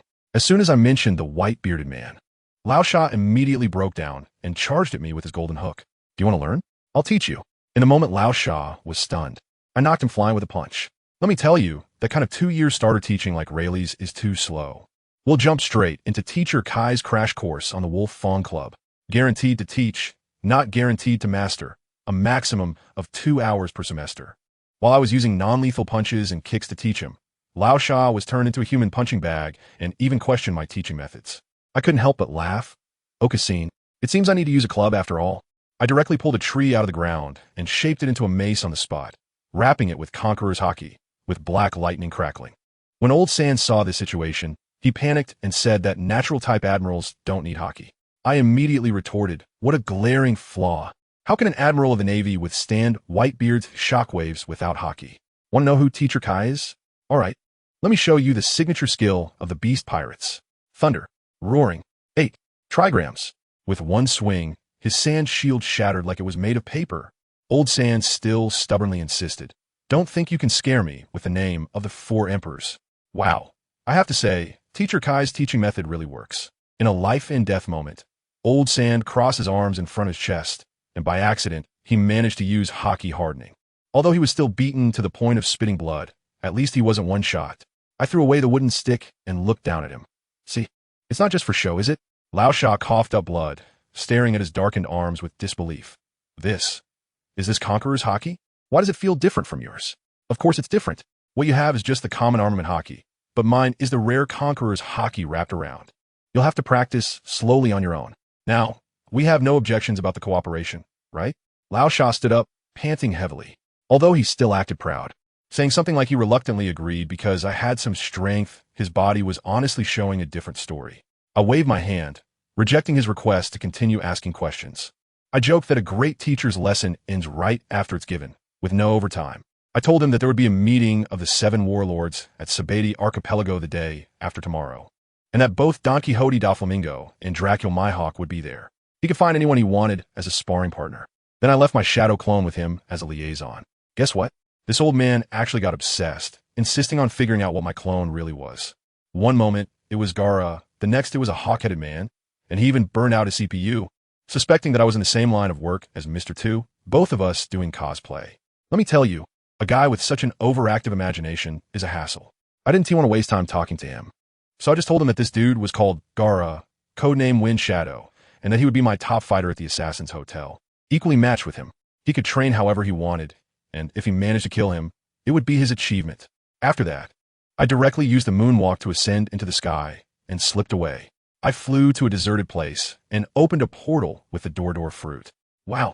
Thanks to having my clone there as a coordinate, this portal was incredibly precise, and in an instant I was already at Sabeti Archipelago. I wasn't in a hurry to find someone, so I took out my phone and called the News Mobile Morgans. On the other end, I heard a chorus of bird calls. Oh ho ho ho ho. It made me want to laugh. I said, President Morgans, How about an exclusive high-definition footage of the top war? Package deal. Just give me a column in your newspaper, and I'll need it for some financing ads and to share some little stories. He got excited when he heard that, but he was more concerned about Luffy's well-being, analyzing whether I had arranged for Trafalgar Law to rescue my student. Who understands these families? That level of imagination should be used for writing novels. I shot back at him directly. That's your bird fruit, not an imagination fruit. Law saving people is his own business, has nothing to do with me. However, business is business, so I changed my tone and said, you want to know about Luffy? Sure, but it'll cost you more. Upgrade the column to a full page. This old bird is quite shrewd. He immediately agreed, saying if the news is valuable, the layout can be discussed. I also sold him a teaser, saying there's big news in Sabati coming up, and told him to keep his reporters sharp. After hanging up, I went downstairs to grab a meal. The next day, the headlines around the world exploded. The public thought the Navy was impressive, and the world was at peace. But all kinds of pirates were pumped up, shouting to rush into the Grand Line to find one piece. Those fierce guys in the New World even took action directly to seize Whitebeard's territory. Little did they know, the Whitebeard pirates were busy modifying their ship, preparing to cross the Red Line to go home. As for Shanks and his flashy group, the luxurious tour group in the Yonko Alliance, they were still partying, dancing, and enjoying themselves without a care in the world. On the other side, in the Sabati archipelago, I was dealing with a troubling matter. The big-eating girl Bonnie was crying like a pear blossom in the rain, clinging to her father, the tyrant Kuma's leg. But Kuma, now just an emotionless robot, was guarding the Straw Hat Crew's Thousand Sunny, showing no reaction at all. It pained me to see this, and I told her not to worry. I'd go find Vegapunk to settle the score later. I was just about to board the ship when the bear robot suddenly blocked my way. I negotiated with him, saying, Brother Bear, I'm Luffy's master. I just need a place to hold a meeting, no destruction involved. If you stop me again, I'll take your niece to Egghead Island and flip the table. He was ready, charging up his laser cannon. But just as he was about to fire, he saw Bonnie behind me. In that moment, a flicker of struggle passed through his dazed expression, and he suddenly shut his mouth, causing the laser to explode in his own mouth. Let me tell you, at that moment, he was definitely clear-headed. Then he silently turned around and walked onto the ship, no longer blocking me. I quickly had Bonnie wait for me back at the store, so she wouldn't run off to the New World alone and get herself killed. I jumped on the ship and called out to Bear's back, asking him to give me the contact information for Vegapunk to avoid any conflicts when I visit. Bear stared at me for a long time before finally pulling out a din mushy from his pocket and handing it to me. Just as I was feeling sentimental about paternal love being as solid as a mountain, a flamboyant voice came crashing down from above. Looks like something interesting is happening. Doflamingo jumped down like a ghost and plopped himself onto a lounge chair, clearly having been watching the show for a while. He immediately questioned me about why I took in Bear's daughter and asked about that kid Kazuki who has the same Conqueror's hockey as him. I brought him into the cabin, and as soon as he stepped in, he was stunned, seeing two of me and a doll that looked like Toko sitting there. He was completely frozen at that moment.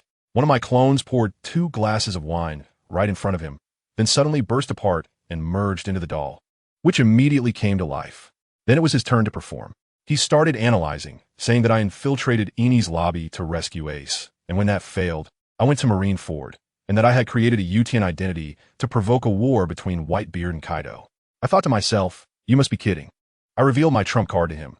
Kazuki Odin sent his son and a few retainers to the future using their devil fruit powers, and in about 2 years, these people would descend right onto your territory. I proposed a deal to him, saying that we should cooperate. You support me to become the new Warlord of the Sea, and in exchange, I will use this UTN identity to help you hold back Kaido. After all, there are people within the Navy who want to abolish the warlords, and we need to band together for warmth. Guess what happened? This guy put down his wine cup, leaned on the table with both hands, looked down at me, and said, Balance? I'm not interested in such boring things. My pursuit is to destroy this boring world. Wow, this guy is trying to reshape the worldview, focusing on destruction. He doesn't care about the title of Warlord.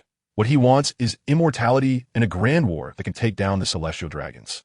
I realized clearly in my heart that this guy is just a former celestial dragon who fell from grace, but still has malicious intent. I didn't beat around the bush with him. I said, immortality, huh? The power of the surgery fruit will be yours, and we will need to cooperate in the future. After all, in the Warlords, we are the only two who are genuinely looking to build a career. When he heard me mention his background, his expression changed several times. But in the end, he sat down and began to wonder how I knew so many secrets. He even asked me what One Piece really is. I said I was sick back then and didn't go to Raftel, so I don't know. I also advised him not to keep thinking about becoming a king. The obsession with kingship is not good. When he saw he couldn't get anything out of me, he asked why I was still calling Mihawk to the meeting. I told him that Crocodile was coming too, which calmed him down. For this gathering, I specially set up a big tent and hung a giant banner at the entrance that read Warlords of the Sea Gathering. How cheesy, right? Morgan's reporters have been lurking outside for a long time.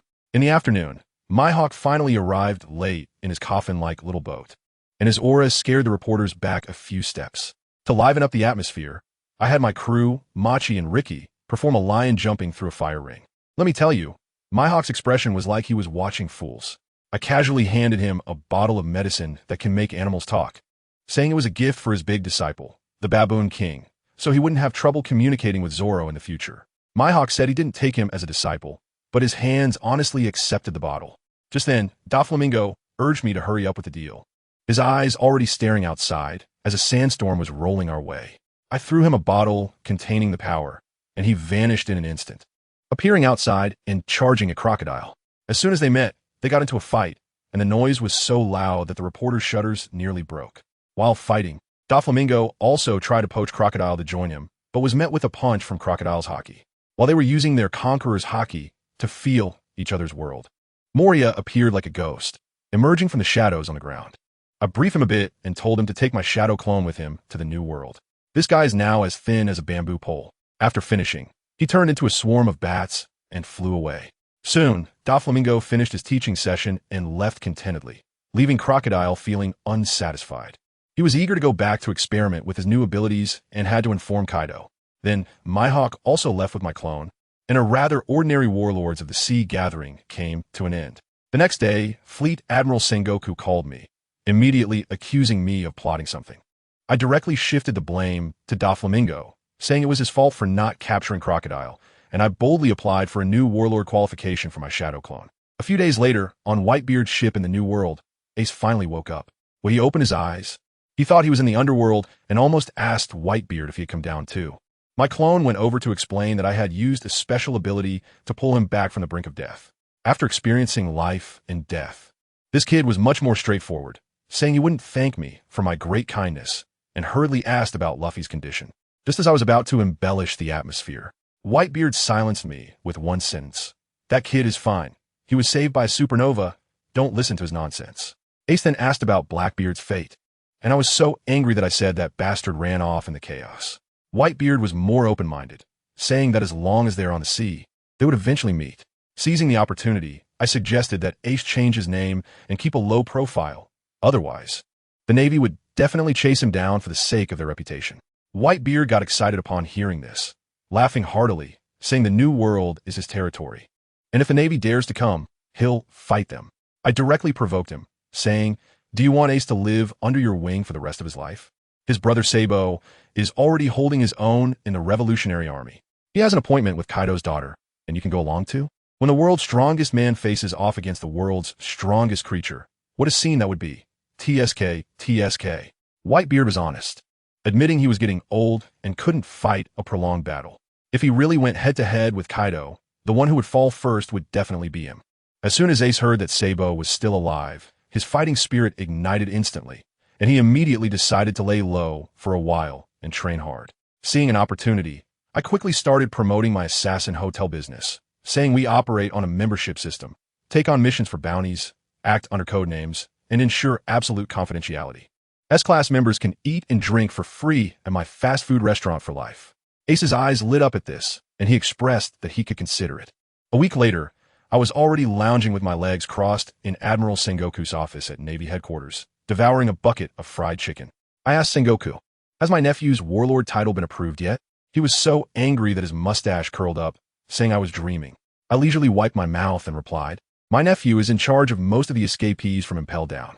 If things get serious, you'll have your hands full." Sengoku was choked up and said he was about to retire and didn't want to deal with it anymore, telling me to go find the Gorosei. Upon hearing this, I laughed heartily, got up to leave, and before stepping out, I dropped a line. "Looks like he can only drift in the New World with those tens of thousands of captured pirates." Sengoku was so furious in his office that his blood pressure skyrocketed, while I had already vanished without a trace. As for my clone that followed Mihawk and Moria to the New World, since my hawk hadn't coated his blade. The three of us could only wait for Moria to come pick us up in his coating ship, under the cover of night. We stealthily made our way to Fishman Island without any major incidents. Perhaps because Whitebeard had just left, the petty fishermen pirates on the island had become docile, and even Hody Jones and his gang didn't dare to come out to collect tolls. However, when we tried to enter the island to take a look around, the royal family of Fishman Island actually refused us, citing extraordinary times as the reason. Moria exploded on the spot. How dare they not let me land? Do they think I won't make a move just because I'm flying the Whitebeard flag? His doctor quickly advised him, "Master, we can't start a war at sea. The zombies can't be used, and if the coating is destroyed, we're all finished." At this point, it was my turn to step in. I said, "Calm down. If you fight at sea, won't all your zombies just float away? Listen to me. I'll show you a way. There's an illegal area on Fishman Island called Fishman Street. That's where the real talents hide. The sea creatures there are enormous, perfect for expanding your forces. And let me tell you, there's also the #1 swordsman of Fishman Island there." Goodness, when Myhawk heard there was a swordsman, his eyes lit up and he nodded. Moria, who had been making a fuss, was held back tightly by his subordinates and, after hearing what I said, calmed down. So we bought some bubble coral and headed straight for Fishman Street at the bottom of the sea, where the giant ship called Noah was located. As soon as we arrived, we were stopped by a few patrol members of the new Fishman pirate crew, riding a giant sea beast. They were arrogant, immediately saying, "You lowly creatures want to come in? You have to become our slaves." I couldn't help but laugh at the time. "Who gave you the courage?" Moria directly retorted. "Who are you pathetic creatures hiding at the bottom of the sea talking about? You guys who can't see the sun, what's the use of having shadows? Bring them all to me." As he spoke, his move shadow gun fired off, and the shadows of those giant sea beasts disappeared in an instant, leaving them paralyzed, causing those fishmen who had never seen such things to be stunned.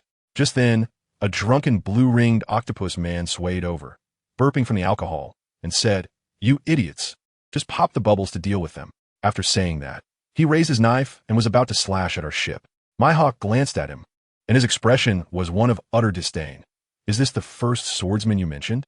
So disappointing. Let me tell you, he didn't even draw the black sword on his back. Instead, he pulled out a small cross knife from his chest and casually slashed at the octopus brother through the bubble. A small crescent slash flew out, instantly enlarging after breaking the water's surface. It was so exaggerated. The octopus brother was immediately frightened awake, desperately trying to dodge, but still got hit. The knife broke, and 4 of his 8 legs were directly severed. Relying on his speed in the water, otherwise he would have been cut in half on the spot. He rolled and crawled away towards Noah. Moria was still shouting, "Damn Myhawk, what a good shadow, and you scared it away just like that." The remaining fishmen, seeing the situation, dared not stay any longer and used all their strength to flee back. We stealthily made our way into their lair. To our surprise, the fishmen inside were having a party. Their leader, Hody Jones, was with his crew, taking drugs and boasting while discussing plans to capture human slaves.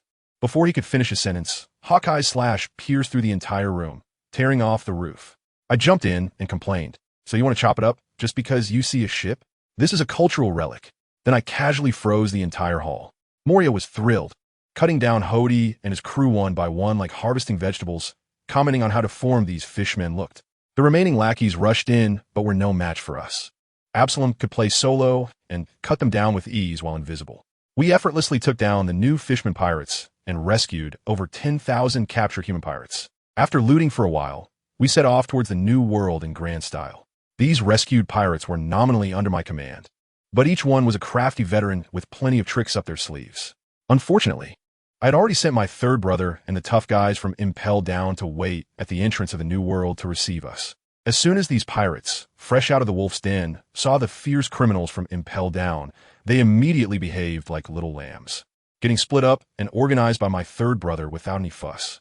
Once everything was settled, I bid farewell to Moria and Myhawk.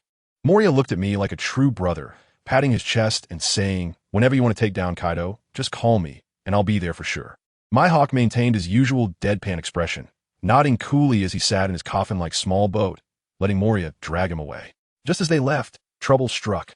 A large fleet of warships with black sails appeared on the sea, starting to bombard us wildly. The leading ship had a mammoth figurehead, and standing on it was a giant man over 8 meters tall, none other than Disaster Jack, one of the 3 main officers of the Beast Pirates. He was supposed to be trading weapons with Doflamingo, but had come to the entrance of the new world to ambush me after seeing my news in the newspaper. His subordinates were almost scared to death and quickly reported, "Boss, that's Mihawk and Moria's ship. Just left. Should we wait to attack?" Guess what Jack said? He yelled his famous line, "Who do you think I am? I don't care if it's Mihawk or Tiger Eye. Charge in." Seriously, this guy's thought process is incredibly foolish. My third brother hurriedly advised me, "Your Highness, that's Kaido's main officer with a bounty of 1 billion. We have too many newcomers.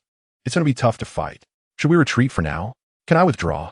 I jumped straight to the bow of the ship and shouted in Jack's tone, "Who do you think I am? Bring the ship over here." Then I gave a passionate speech to all my subordinates, saying something like, "Brothers of Impel down. The Navy headquarters can't hold us back, so why should we fear a mere district officer?"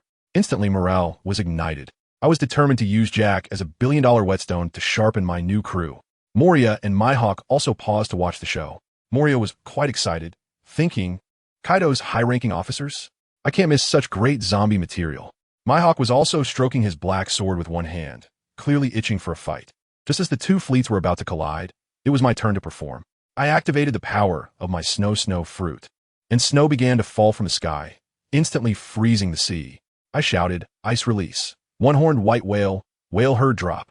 Countless giant ice whales emerged from the sea and began to pound Jack's flagship. Jack transformed into a mammoth form and smashed one ice whale. But he couldn't protect the ship at all.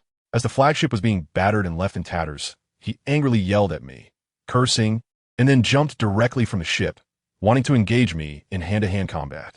He was dreaming. I directly elementalized, flew into the air, and merged with the ice and snow to become a massive white dragon several dozen meters long. I opened my mouth and swallowed Jack, who was mid-air, and sent him straight into the icy sea for a bath. With the captain taken down in one move, the opposing side immediately collapsed. Seeing this, my third brother immediately led the charge, and my crew of impelled down villains howled and rushed forward. Moria, watching from behind, pouted, feeling that it ended too quickly and was too anticlimactic, and he turned around to leave. I issued a strict order: leave the ship, but take no prisoners. I wanted my newly recruited troops to have a good warm-up against these beast pirates. Back at our base on Bari Island, after my third brother tallied the spoils of war, he began to worry about food supplies. I reassured him, with guns and cannons, why should we worry about food? Then, I announced the establishment of a brand new organizational structure. I set up a system of 5 great ninja villages, with the officers called S-Class Jonin, elites as A-Class Chunin, and so on. Above the officers, I created shadow clones using various fruit abilities, forming a shadow-level team, complete with Hokage and Reikage. Just as I was bustling with activity, an invitation from the world government arrived, inviting me to become a warlord of the sea. Of course, I accepted immediately. This was a great opportunity for a legitimate expansion of power. I thought it was Doflamingo's doing, but then he called me, his face contorted with anger through the snail phone, yelling at me for blacking out the weapons he traded with Kaido. I shot back directly. "I haven't even asked you yet. If it weren't for your poor intelligence work, would I have bumped into that idiot Jack as soon as I enter the new world? Consider the weapons your compensation." Doflamingo laughed in anger. "I don't care about a batch of weapons, but Kaido's wrath is no joke. I estimate he's already on his way to find you. Good luck." He finished speaking and hung up the phone. What the hell? Daring to hang up on me first. I was so furious at headquarters that I was jumping up and down, venting to Yarlita, ranting about Doflamingo, the beast pirates, and that idiot Kazuki Oden. Yarlita swirled her drink, looking disdainful, and said, "Look at you, scared like that. It's just Kaido, right? Conqueror's haki is common. At worst, we can fight together. 2 against 1 should be fine, right?" I quickly educated her. "Do you think Kaido's Thunderbog was just a regular attack? Plus, he's a mythical Zoan type, with an abnormal recovery ability, which is indeed troublesome." Yarlita rolled her eyes and directly pierced through me. "Tish, you're just as cowardly now as Doflamingo. You were saying haki was the strongest before, and now you're afraid of the devil fruit abilities? Come on, just tell me, what are we going to do?" Of course, I can't back down. I told her, how can I disappear right after just becoming a warlord? I can't miss out on Kaido-sensei's personal teaching. Speaking of which, I have to tell you about what happened a few days ago. Why did I have to go integrate the warlords? Because the system gave me a mission, and the reward is top-level swordsmanship. So recently, I took Yarlita to Amazon Lily, planning to meet that Empress Hancock. As soon as we arrived on the island, we were blocked by Jinbei and Trafalgar Law. Jinbei was quite nervous, thinking I was going to harm Luffy. Law was sarcastic, believing I was in cahoots with Doflamingo. I was explaining that I meant no harm, and just then, Empress Hancock rushed over like a gust of wind and, without saying a word, launched a sweet wind attack. I had long predicted the situation with the observation hockey and closed my eyes. Jinbei and Law also dodged. Only Yarlita took the hit head-on without a scratch. And while holding her spike club, she commented on the Empress. She's almost 30, but still has some looks. Hancock, the narcissist, couldn't take this and exploded on the spot, striking that classic leaning back, disdainful pose, pointing at Yarlita and declaring her unforgivable. Yarlita just laughed. "Aren't you afraid of straining your old back with that pose?" As she said this, she slammed her spike club down, and the cracked ground instantly exploded, a powerful Conqueror's hockey pressing forward. Hancock was shocked, not expecting Yarlita to have Conqueror's hockey as well. The two women faced off, both claiming to be the most beautiful woman at sea. Hancock made the first move with a kiss gun, but it slid off Yarlita's body. Yarlita charged in with a lightning-wrapped spike club, thunderous 8 trigrams. It collided with Hancock's long legs, creating a terrifying noise. Hancock was sent flying, staring blankly at Yarlita's spike club, confused as to why she wasn't turned to stone. That was a treasure I had specially made for her using memory metal. While they were caught up in their fight, I sneaked past Jinbei and Law, wanting to see Luffy. But just as I reached the entrance of the tent, I was stopped by 2 massive figures. Hancock's 2 sisters, a fire snake and a green snake. I looked at their middle-aged, overweight figures with disdain and immediately snapped. "I see your daughters are eating well on the island, all growing so robust. Why are you all fussing when Shinping just wants to eat some fruit? If it weren't for Fisher Tage, you 3 sisters would still be stuck in a dark and dreary place." It's really a real-life version of the farmer and the snake. As soon as the 2 sisters heard that I knew their secret, they got flustered and, without further ado, transformed and launched an attack on me. I couldn't help but laugh at the time. With just those 2 moves, they couldn't even see the taillights of Luffy's second gear. Yet they wanted to take me down in seconds? They were simply living in a dream. Let me tell you, I was so lazy that I didn't even bother to fight seriously. I just played around with 2 small knives in their snake-like hair, deliberately making a few cuts on them without aiming for vital spots. It was all about the joy of bullying noobs. As the 2 sisters fought, they soon realized something was off. This wasn't a fight at all. They were purely being toyed with by me. With just one look at each other, they immediately switched from offense to defense, planning to stall for time until their older sister, the Empress Hancock, arrived to save the day. I thought Hancock wouldn't be coming anytime soon, but that kid Luffy in the tent next to me is sleeping soundly, completely oblivious to the chaos outside. I can't let this go on. I need to give him a wake-up call. Dual-wielding Thousand Cut Valley. I jumped into the air and unleashed dozens of slashes like rain, not only covering those 2 sisters, but also slicing through Luffy's tent. Luckily, that kid named Law reacted quickly and used a room to teleport Luffy to safety. As for the 2 sisters, nobody cared about them. They took the full brunt of the attack and collapsed, completely losing their fighting capability. Just as I was putting away my sword, a huge fist came rushing at me. It was Jinbei, Fishman Karate, 5,000 tile punch. Wow, what a stance. I slashed my sword to disperse his punch's wind pressure and floated in midair, taunting him. "Hey Jinbei, get it straight. I'm helping your boss tiger clear out the place. These 2 girls are here to kill and silence. And when the Empress arrives, do you think she won't take you out too?" Jinbei was all righteous, saying that no matter what, they had given him a place to recover, and he had to repay that kindness. More importantly, we were fighting and it involved Luffy, which he absolutely couldn't tolerate. If anything happened to Luffy, how could he face the deceased ace? Does anyone understand? It's always about Luffy. Is this kid the son or something? I couldn't help but laugh and said, "So the whole world has to revolve around him, huh? No wonder Ace was so unfortunate. Turns out there's only one son." After saying this, I sheathed my sword and landed, ready to stop fighting. Just as the atmosphere became tense, an old man with white hair, wearing slippers and round glasses, strolled over. "Wow, it's Rayleigh." As soon as he arrived, he shouted at me, "Buggy, what are you doing here messing around?" I immediately put on a wronged expression and shrugged my hands.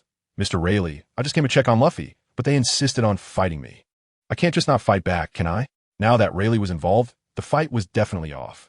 Even the Empress had to give some respect to her elders. I took the opportunity to offer to pay for the damages and even send them a batch of the latest clothes. You know what? The Empress said she wasn't interested, but her body was honest. She hugged the fashion catalog I gave her and couldn't take her eyes off it, soon running off with my Alrita to discuss outfits. Now we could finally sit down and have a good chat. I took out good food and wine, and casually informed Jinbei and Rayleigh that Whitebeard and Ace were still alive. Jinbe was so excited he nearly flipped the table, while Rayleigh remained calm, simply remarking that Whitebeard had already placed his bets, but he was more optimistic about Luffy. He even asked if I felt the same way. I directly denied it, saying I don't take sides, I only love money. Rayleigh, that old man, is quite crafty. Hearing this, he started to probe me. Oh, are you interested in One Piece? Should I tell you where he is right now? I wouldn't fall for that. I told him I wasn't interested in becoming the Pirate King. Being as rich as a country is my life goal. Maybe we mentioned something about the Pirate King or One Piece, and guess what? Luffy, who had been sleeping next to us, suddenly sat up. His eyes were wide open, looking confused. Then he started to go wild, his memory all jumbled. He asked where Ace was, then remembered Ace getting pierced by Akainu's attack, and started crying, demanding we hand Ace over. I saw that this wasn't going to work. The kid was about to break down. I directly grabbed the barbecue next to me and stuffed it into his mouth to make him shut up. Jinbe quickly hugged him and told him that Ace was fine and had been rescued to the New World. Luffy didn't believe it and kept hitting him. In the end, I couldn't watch any longer and threw Ace's life card over. When Luffy saw the intact life card, he finally calmed down, holding the card and laughing and crying like a fool. The Empress saw that her beloved Luffy had woken up, kicked Jinbe aside, and held Luffy in her arms to comfort him. Then she turned around and threatened Law, who had saved Luffy, saying that for Luffy's sake, she would spare his life and let him remember this favor. Let me tell you, Law's expression at that moment was just like an old man on the subway looking at his phone, filled with confusion. He probably wanted to slip away quickly, but I stopped him. I pulled him aside and told him about my deal with Doflamingo regarding the surgery fruit. Luo laughed when he heard it and said I was being played by Doflamingo, that using the immortality surgery would mean death for the user. I told him I wasn't interested in immortality, and then I directly handed him a transponder snail and our Assassin Hotel's business manual. I told him there was something in there that could ruin Doflamingo's business, which made his eyes light up. After that, things became simple. Luffy followed Rayleigh for special training, preparing to make his debut 2 years later. I also finalized the business deal with Hancock and the others, so I returned to Sabaody. But as soon as I got back, I received a call from Doflamingo saying that Kaido was coming to cause trouble for me, under the pretense of a lesson. My candle subordinate called Mr. 3 was working under one of my avatars, and when he heard the news that Kaido was coming, he was so scared that he lost his mind and kept coming to report that his subordinates wanted to run away. My avatar was really annoyed and decided to lay all the cards on the table. I made him see clearly that those 5 so-called shadow-level powerhouses were all me. Mr. 3 was dumbfounded, and before he could react, my real self appeared and, right in front of him, used his bloodline factor to replicate a wax clone that looked exactly like him. At this point, he completely lost his nerve because he understood that I could replace him anytime and anywhere without anyone noticing.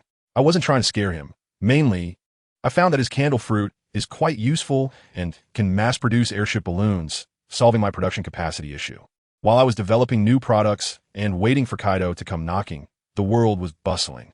Luffy went to the Navy headquarters to ring the bell and sent the 3D2Y signal to his partners. Within the Navy, there was a dog-eat-dog situation over the position of the Marshal, and Old Sand, Moria, and others were all causing trouble in the New World.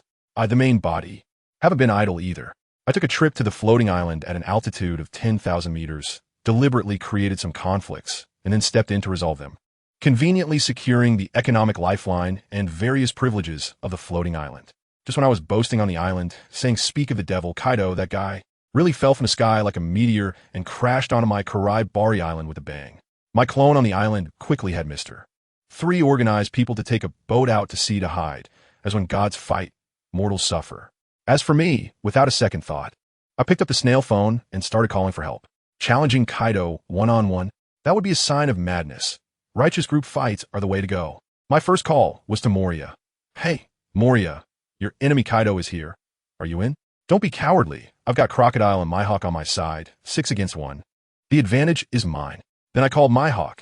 Mihawk, do you want to try your sword and see if it can cut through the strongest creature in the World Dragon scales? Finally, I called Crocodile and directly provoked him. Crocodile, you wouldn't only dare to take action against that old man Whitebeard, right? You wouldn't even dare to face Kaido? Doflamingo is scared to death of Kaido. You two can't be on the same level, right? Just like that, with a few words, I got all 3 Shichibukai on board. I immediately used my newly developed teleportation clones, like opening a portal to teleport Mihawk, Moria, Crocodile, and myself to the battlefield one by one. When we arrived, that old bastard Kaido was just crawling out of the big pit, holding a wine gourd, making emo comments about how he almost died and how boring the world is. My Peach Boy clone immediately retorted, and then my 5 Shadow clones rushed in.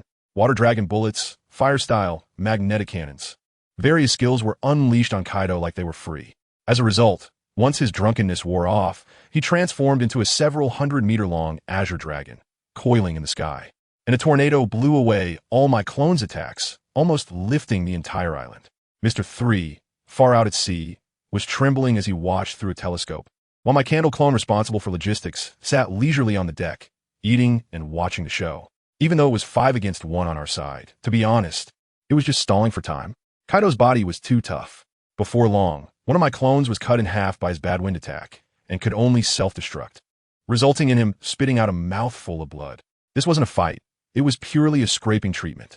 But that's okay.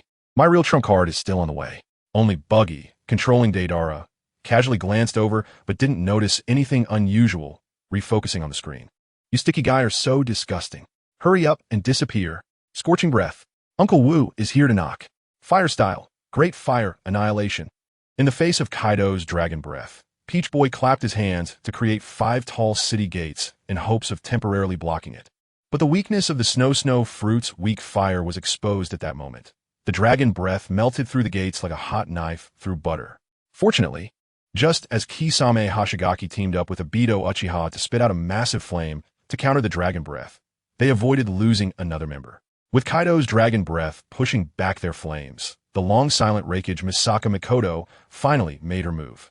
Countless boulders, accompanied by debris, floated up from the west, gathering towards Kaido, ultimately imprisoning him within a giant sphere. Ever since learning that Kaido was coming to Karai Bali Island to cause trouble, Peach Boy had not ordered a halt to the island's construction. Instead, he mobilized manpower to dig deep underground to find rock layers, preparing to give Kaido this Earth Explosion Star technique, letting him enjoy the treatment of the 9 tails. Military Dragon Rising Army. Damn it. Teacher, Kai doesn't follow the martial ethics.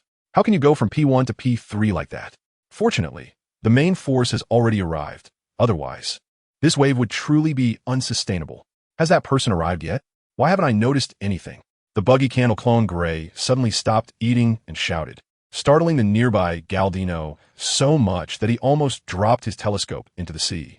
After hurriedly stabilizing it, Third Brother wiped his glasses and looked towards the western side of the island, but didn't find the main force's location as mentioned, leading to some doubts in his heart, though he didn't dare to voice them. So flashy. A group of little brats who can only rely on their fruit abilities to show off. I don't know how many of your kind I've already sent packing. The New World is not a place for you to play Pirate House. Since you've come, just I here. Thunderous 8 trigrams. At this moment, Kaido had already returned to human form, swinging his kanabo and charging towards Raikage Misaka Mikoto, who was in front of him. Although the previous move was resolved, the brief imprisonment reminded him of the days he was captured in the lab, naturally causing his anger to surge, deciding to first kill this offending person. God avoidance. As Kaido's kanabo, glowing with lightning, was about to smash down on her, Buggy's real body appeared out of nowhere, blocking it with his sword, and at the same time, Buggy's castle clone also appeared. Huh, how do you know this move? What is your relationship with Roger? How can your weapon have that guy's aura? Kaido, pushed back by Buggy's strike, didn't rush to attack, but instead scrutinized Buggy from top to bottom, finally focusing on the 2 long swords he held. Oh dear, so many questions. It seems that Doflamingo didn't tell you about my matters. I'll settle accounts with him sooner or later. I brought you an old acquaintance. If you want to know about me, just ask him. Haha. The dual swords held by Buggy were reformed from those 8 short swords. As for the person Kaido referred to, it was probably good man Kazuki Oden. However, Buggy did not directly answer Kaido's question. Instead, he looked at the castle clone beside him, which opened a large door in its chest, and Moonlight Moria, Crocodile, and Hawkeye Mihawk jumped out in sequence. I'm not that familiar with him. Besides, why would I report to my enemy? Let's hurry up and take him down together. Is this the real Thunderous 8 trigrams? Compared to this, yours is really not worth mentioning. Haha. As expected, class is just for fooling around. Playing for your life is the real deal. But are you sure you can take this with armed color hockey? To stand alongside Whitebeard, you must indeed be a monster. Good swordsmanship.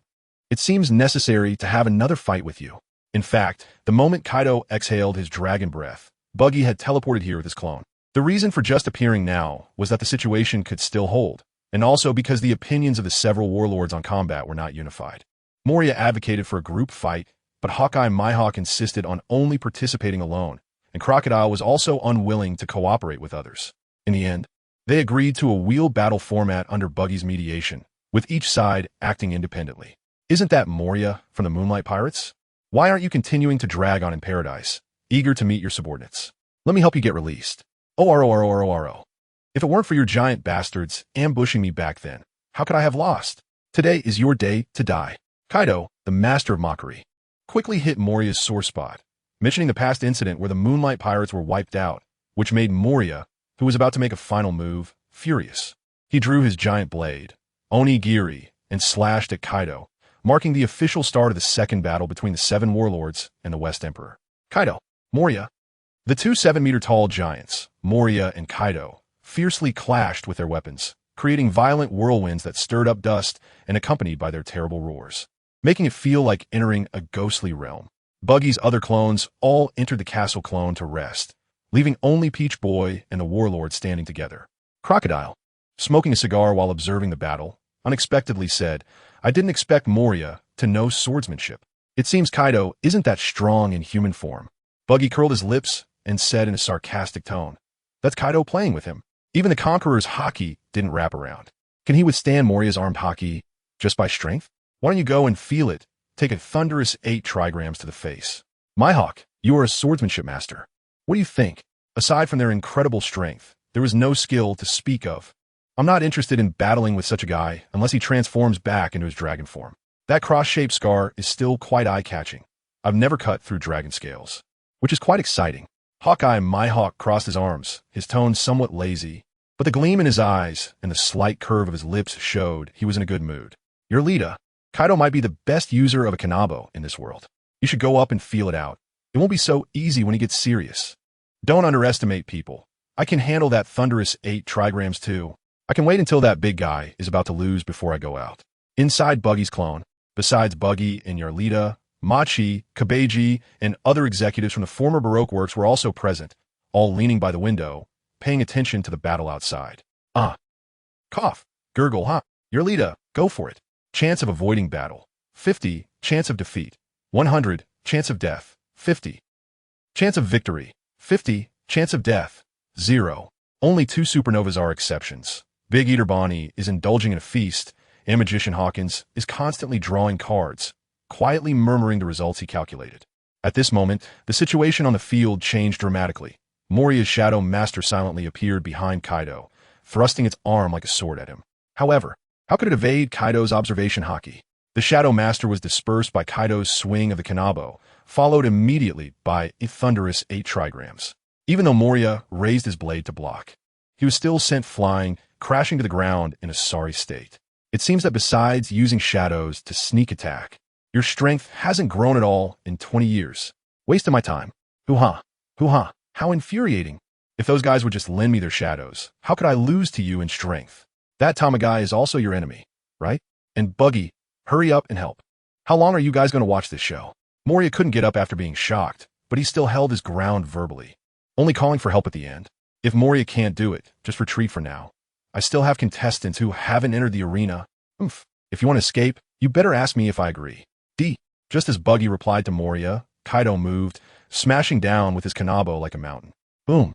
Moria summoned the Shadow Master to block in front of him, raising his long blade to take the hit, but he didn't feel the incoming attack. It turned out that Yarlita had jumped into the air to take the blow for him. Is that how it is for you as well? This sea doesn't need so many tyrants. You use the kanabo well. Who is your subordinate? If you want to learn my techniques, just join the Beast Pirates. I'll give you a position in the Flying 6. Even though Yarlita didn't shout out the name of her technique, Kaido could tell it was an imitation of his thunderous 8 trigrams, which made him want to recruit her. You really look down on people. Just a position in the Flying 6, and you think you can recruit someone? If you said Beast Governor, I might just agree. Yarlita, who manages finances for Buggy, naturally had to deal with Doflamingo, and Buggy casually informed her of the ranking within the Beast Pirates. Therefore, Yarlita didn't think much of the status of the Flying 6. Why would a good boss lady go and be a subordinate for someone else? Orlo, kids are so naive. To become the Beast Governor, you need to beat me first. Let me see what your qualifications are. I don't know if it was because he thought of his son Yamato, But a rare softness appeared on Kaido's fierce face, although it quickly returned to its usual stern expression. Then please, teach me well. Cute little three. Saying this, Yarlita unleashed her Conqueror's Haki and charged at Kaido, the two Kanabos crashing together, sparks flying, and the shockwaves were much more intense than before. Old Sand, let us go together and quickly force Kaido into his dragon form. We can't let the world's greatest swordsman wait too long. Are you afraid your little girl will get hurt? But we do need to hurry. I have a lot of things to deal with. Buggy was somewhat anxious for two reasons. On one hand, he feared that dragging it out too long would attract the Marines. Although the New World is a sea where the Marines are relatively weak, there are still many branches present. If a Marine Admiral were to show up, it would be hard to handle. After all, there were two guys here who had been stripped of their Warlord titles. Strictly speaking, Buggy was violating the agreement with the world government, and if pursued, his title would be revoked. On the other hand, it was indeed a bit too much to let Yarlita face Kaido alone, especially after Kaido began to ramp up. He transformed into his hybrid form, putting Yarlita at a complete disadvantage, necessitating support. Moria was no help. He had originally been only lightly injured and attempted a sneak attack with Shadow Horn Gun, but failed to pierce Kaido's dragon scales and was instead obliterated by Kaido's long-range attack diamond arrow, knocking him unconscious. Come on, world government dogs. Let me show you what a gap in strength looks like. Fallen 3 worlds. Kaido jumped into the air, his Kanabo spinning rapidly and under the wrapping of Conqueror's Haki. Countless black and red lightning bolts enveloped the 3 in the arena. Divine Avoidance. Thunderous 8 trigrams. Half Moon Golden Hook. Faced with Kaido's large-scale attack, the 3 had no choice but to choose to counterattack with their weapons, resulting in a temporary stalemate with several weapons colliding, and in the end, both sides were sent flying. The one with the weakest Haki, Crocodile, flew the farthest, kneeling on one knee, blood dripping from his mouth, seemingly sustaining internal injuries. Yarlita fared slightly better, swaying and barely managing to stand with her Kanabo, gasping heavily. In contrast, though Buggy and Kaido also took a few steps back, they quickly regained their footing, showing no signs of weakness as they faced off from distance. Red-Nosed Brat, you were on Roger's ship just like that red-haired guy, right? No wonder you're here to help the remnants of the Kazuki clan. Let me tell you, back then, Kazuki Oden was first boiled in hot oil for an hour, and then I shot him in the head. He died pretty pathetically. Orlo, Oden was a bit of an idiot, but his swordsmanship was decent. Didn't I leave you with 2 marks? How fitting for your identity.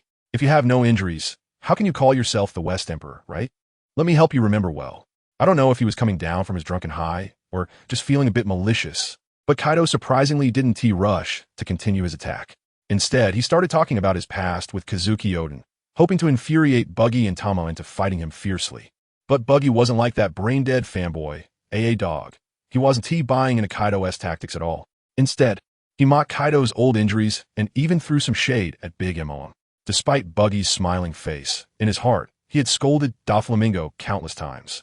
It seemed that this 10 Yakuza completely disregarded their cooperation and needed to be taught a lesson at the right time. Buggy's myriad of thoughts didn't affect his stance for attack. One sword held horizontally in front, one raised high behind, one leg stepping forward, one leg slightly bent, as if he was gathering strength. This posture almost fooled you, Orlo. But what's the use of just looking good? Bucky's pose made a shadow appear on Kaido's face. After masking it with laughter, he took down the wine gourd from his waist, intending to take a swig to calm his nerves, but at that moment, Bucky struck. The Haki wrapped around the 2 supreme great swords, reflecting a pitch-black sheen, as he raised one sword and slashed down fiercely, while the other sword swung out in a follow-up motion, creating a lethal cross-slash that appeared before Kaido like a shooting star in the blink of an eye. Yamato's 2-sword style, Peach soars 10 fists. The scene before Kaido made him momentarily dazed, recalling the time when Yamato broke through his proud dragon scales, leaving him no time to dodge. The old wound on his side was instantly sliced open by the 2 supreme great swords, blood splattering everywhere, and the intense pain made him howl as he fell backward. The wine gourd, which he never left behind, slipped from his hands and flew away. The undrunk liquor mixing with his blood, creating a pool on the ground, clearly a severe injury. This move is quite authentic, isn't it? You can ask Joker about my relationship with Peach Boy. If you want to reminisce about the good old days, I'm always up for it. Just be willing to bear the corresponding losses. Bucky stood firm with his sword, not pressing the attack. Not only did Kaido have an extremely thick health bar that was hard to kill, but even if he did manage to kill Kaido, it wouldn't benefit him much. His clone had already encouraged Whitebeard to launch an assault on Wano multiple times, only to be rejected. If he killed Kaido now, it would mean Wano, this weapon's base, falling into anyone else's hands, which Buggy did not want to see. Originally, Buggy intended to cooperate with Kaido using Peach Boy's identity to replace Orochi and stabilize Wano's order, waiting for changes in the world. But who knew that Doflamingo, fearing he would lose favor, concealed information, and with Disaster Jack charging in, Buggy abandoned his original plan and chose to resist. He learned it quite well, but so what? It only reopened old wounds from years ago. He would recover soon. What is your relationship with Peach Boy? I have no interest at all. You all have to die. Kaido was indeed a dominant force. Although Yamato left him with an indelible obsession, he quickly regained his composure after a brief moment of distraction. With the powerful vitality of the Zoan-type mythical beast, his wounds visibly shrank. Even though blood still flowed, he had regained his ability to move.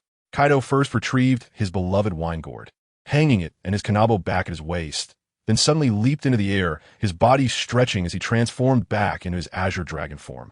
Coiling above in the sky, Dragon Twister, Kaido twisted his dragon body, releasing sharp slashes that left Kurizumi's island in ruins. Fortunately, Moria had already been moved away by his subordinates, or he would have been cut to pieces. Desert Prison, Scorching Breath, Crocodile jumped into the air, attempting to engage Kaido in close combat, no longer planning to hone his haki, but simply wanting to use his Sansan Fruit ability to turn him into a dry dragon. However, before he could get close, he was sent flying by a divine dragon tail from Buggy, followed by a spit to the face. Even though Crocodile transformed into his elemental form, he still felt the warmth of his mentor. Night Slash. Whether it was to increase attack power or simply out of spontaneity, Hawkeye Mihawk surprisingly called out the name of his skill. The supreme slash of the world's greatest swordsman was unstoppable, shattering Kaido's dragon breath and slashing towards the dragon itself. Kaido felt a hint of threat and chose to coil his dragon body, hiding his vulnerable abdomen behind solid dragon scales to absorb the damage. Roar. Impossible. A slash from afar can actually hurt my dragon body. The bright slash ascended like climbing a peak, first grazing the end of Kaido's dragon body, then the middle, leaving a trail of blood along the way, ultimately striking Kaido's dragon horn. Unfortunately, after being weakened multiple times, the slash ultimately could not continue, leaving only a shallow mark on the dragon horn before vanishing. However, it was enough to shock Kaido, forcing him to revert to his hybrid form to avoid becoming an obvious target. The world's greatest swordsman, huh? Feels like you're not much stronger than that red-haired guy. Hawkeye Mihawk, are you sure you want to stop me and wade into these muddy waters? As expected of the strongest creature in the world, his recovery ability was indeed astonishing. Not long after, the wounds on Kaido had stopped bleeding, leaving only bright red marks. I'm just curious about that swordsman you mentioned. I want to test the hardness of your dragon scales. Your disputes have nothing to do with me. Mihawk sheathed his supreme great sword behind him, turning to leave, seemingly having gotten the answer he wanted and not planning to make another move. Orolo, Red-Nosed Brat, hand over the remnants of the Kazuki family. I'll spare you. At this moment, Peach Boy had already taken the injured crocodile to the castle's clone. Hence, Kaido asked Buggy for people, but the conditions he put forth were unflattering. Mihawk, aren't you going to try a close fight? There aren't many opportunities to leave a mark on Shi Huang. Yarlita, are you rested enough? Let's try that move, shall we? Seeing Mihawk wave his hand at him, Buggy turned to ask Yarlita, seemingly unwilling to compromise with Kaido. Heh. Of course, no problem. I haven't fought anyone since learning from the giants. Just in time to practice on this guy. Yarlita stood shoulder to shoulder with Buggy, wielding her kanabo, her aura continuously rising. Buggy had combined his two swords into one great sword, unleashing his conqueror's haki as well, momentarily resembling two fierce gods descending upon the world. No matter if your move is real or fake, do you think I'll give you time to build up power? Great weed. Thunderclap 8 trigrams. Seeing the poses of Buggy and Yarlita, Kaido's eyes narrowed, deciding not to wait for their momentum to reach its peak, and took the initiative to strike, disrupting their rhythm. First, I'll knock him back. Just as Kaido was about to charge forward, Buggy shouted to Yarlita, and the two swung their weapons out fiercely. Just managing to block Kaido's incoming kanabo, the Conqueror's haki wrapped around their weapons clashed violently, resulting in a stalemate, and the fierce aura surged into the sky. It really is a trick. Aralalo. Even though it's the same Conqueror's haki, the intensity of haki varies. What kind of king do you want to be? There can only be one pirate king. What I want to be is none of your business. The title of Pirate King is just a name. Whoever wants it can take it. I don't care at all. While struggling with the two, Kaido pointed out the fact that only one person could hold the title of Pirate King, resulting in Buggy spitting a mouthful of saliva back at him. The disparity of having his lifelong pursuit dismissed by others left Kaido momentarily astonished, his momentum faltering, and he was overwhelmed by Buggy and Yarlita, sent flying. Let this old man experience the power of the giant spear. Here it comes. Elbaf's spear. Dominance of a nation. Seizing the opportunity, Buggy and Yarlita quickly adjusted their stances. They unleashed a powerful move at Kaido, who had yet to land. A strong shockwave split the rocks and parted the seas, with a vast range, pushing Kaido off the island and disappearing into the horizon. Only the deep trench left on the ground, and the towering waves told the tale of the giant spear's fury. Phew, that should have taken care of him. A devil fruit user falling into the sea is definitely doomed. But that really took a toll on me. After a good rest, one should really treat themselves well. It's not that simple. That guy has experienced 7 failures, been captured by the Navy and enemies more than 10 times, and has survived countless interrogations as a sinner. He has been sentenced to death 10 times, and even if he were to be hanged, he would break the chains. Even if you're taken to the guillotine, he could shatter the blade. Even if he were pierced by a spear, it would end with the spear breaking. He has sunk as many as 9 huge prison ships, and no one has ever been able to kill him. So it's better not to relax just yet. We should observe the situation further. Yarlita let out a sigh of relief, leaning on her spiked club, deeply exhaling a breath of foul air, smiling and acting cute with Buggy, only to be splashed with cold water by Buggy, who became serious again. In fact, Buggy wasn't sure if the mythical Zoan-type Azure Dragon fruit could survive underwater. If one were to fall into the sea, a devil fruit user should feel weak all over and have difficulty using their powers. But the fruit Kaido ate is called the fish fruit, mythical Zoan, Azure Dragon form, so it wouldn't be too far-fetched for it to breathe underwater. Especially with Kaido's inhuman physical abilities, he might be able to move freely in the sea. Otherwise, he would have drowned long ago after being captured by the Navy so many times. Haha, that was truly an incredible battle. You took good care of me at Navy headquarters. But as long as you return Van Oka, I can pretend that the incident with Bajis never happened. We might even have the possibility of cooperation. What do you think, Buggy? Before seeing him, I heard his voice, the one who caused the Marineford War, Blackbeard Marshal D. Teach has arrived. Behind him are his subordinates, except for Saint Juan Wolf and the confirmed dead Giza's Bajis. Everyone is present, including the deceased Katarina Devon and Lafitte, who died in front of Buggy. Blackbeard, how can we just let this go? That red-nosed clown took my life. I was even planning to take his companion as a collectible. Be quiet, Devon. The captain has his own considerations. You're not the only one who nearly died. Besides, you've seen their strength. Could you have handled that move just now? Katarina Devon was the first to oppose Blackbeard Teach's intention to reconcile with Buggy. Lafitte, being more rational, quickly silenced her with a single remark, maintaining their captain's authority. Blackbeard, do you even have the face to talk about cooperation? Screw you. Which of your partners ended up well? How dare you even show your face? Do you know that the Whitebeard pirates are searching for you all over the world? Did you come here relying on Van Oka's life card? The life of a mythical Zoan really is abundant, but killing a few more times will lead to death all the same. The question now is whether to hand you over to the Navy for credit or to Whitebeard for a bounty. It's really giving me a headache. Ha ha. To betray partners you've spent time with, play tricks with strategist Sengoku, and calculate against the benefactor who shelters the homeless. Compared to Blackbeard, Kaido can be considered upright. Therefore, Buggy has no interest in Blackbeard's deal. It seems the negotiation has broken down. Ha ha ha. After a fierce battle with Kaido, your stamina must be greatly depleted. I want to see if you can still use the moves from the Marineford War. Get them. At Blackbeard's command, the members of the Blackbeard pirates surrounded Buggy and Yarlita. They ignored the distant castle, perhaps due to the man sitting aside sipping wine. The world's greatest swordsman's deterrent was evident. Do you think you have subordinates? Let me show you what numerical superiority means. Everyone come out and take him down. The reason Buggy prepared for half an hour was to bring all his main forces. His already prepared officers along with Buggy's clone army streamed out from the castle and engaged in battle with the Blackbeard pirates. Although the members of the Blackbeard pirates were fierce, Buggy's subordinates were no pushovers either, especially after being enhanced by Zhang Ao's hypnosis. They momentarily gained the upper hand when paired with the light-speed technique. Just as both sides were locked in a fierce fight, a few kilometers away, the sea suddenly erupted with a towering water column, and an azure dragon spiraled out, continuing its charge towards Kaido Bali Island. Ha ha ha! I miscalculated. I didn't expect you to bring so many strong subordinates. No wonder you're a red-haired-ass childhood friend. How about we just forget this ever happened? Not having obtained the Tremor fruit, Blackbeard Teach's mentality wasn't overly inflated. Seeing the situation turn unfavorable, he decisively backed down while fighting Buggy with physical techniques. He proposed a truce. You think you could just take back what you said? Do you think you're Luffy's grandfather? Let us settle this right here today. Don't be fooled by Buggy's tough words. He was exceptionally cautious in battle. He either defended against Blackbeard's attacks with dual blades or dodged to avoid contact with the opponent.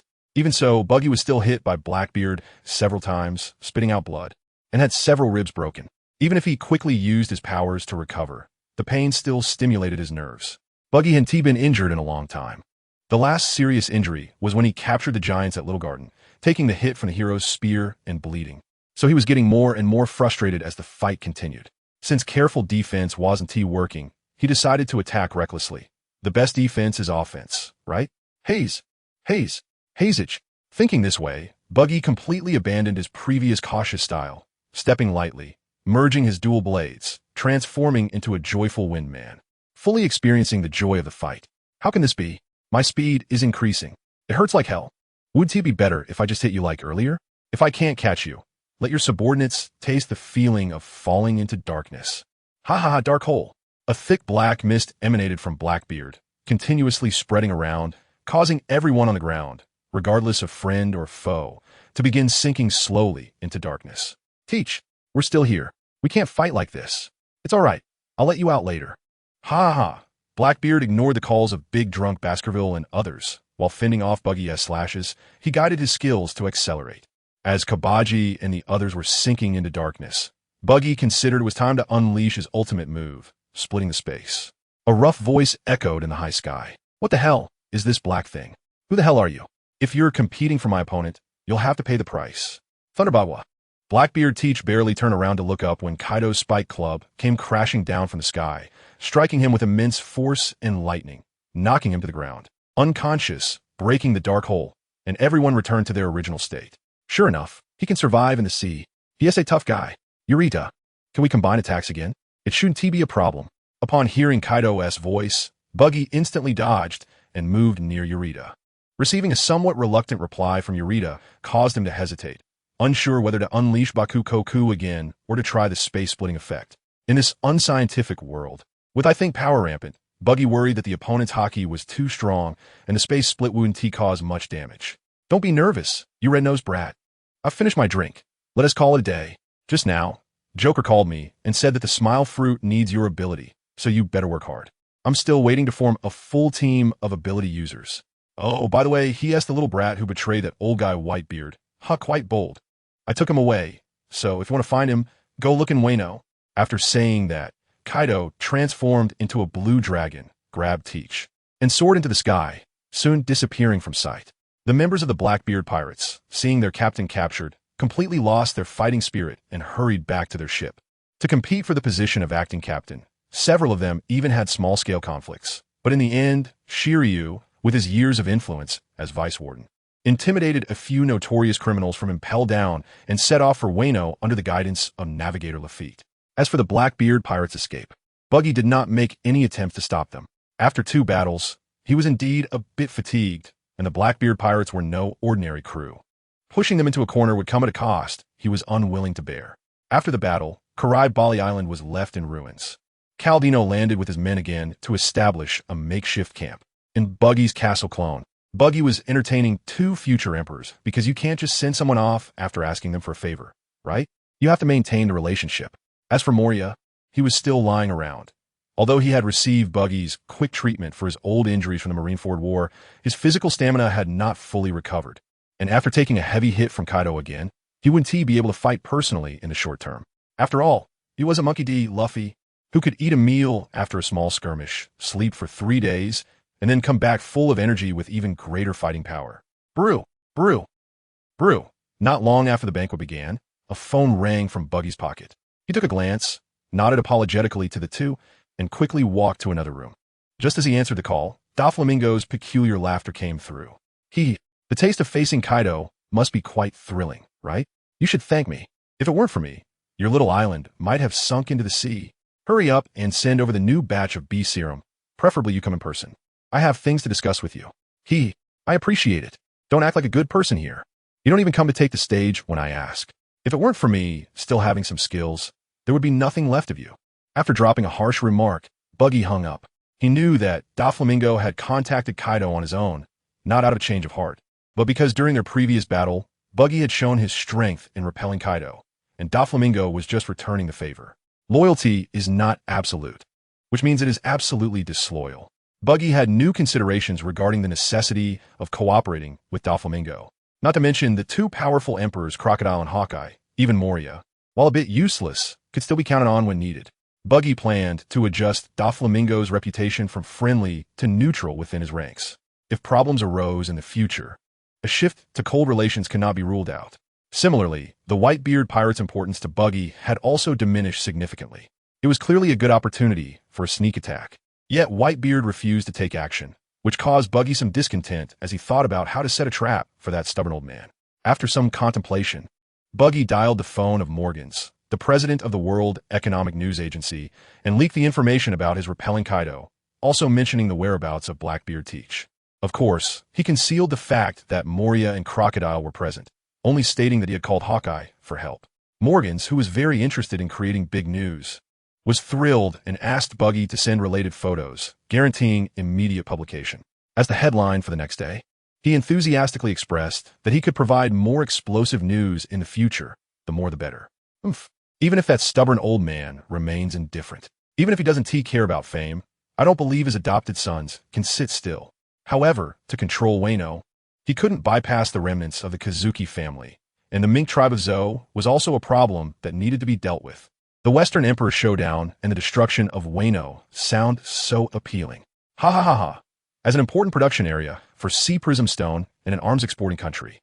Not to mention the ancient weapon named Pluton hidden underground, Buggy naturally wanted to take control of it.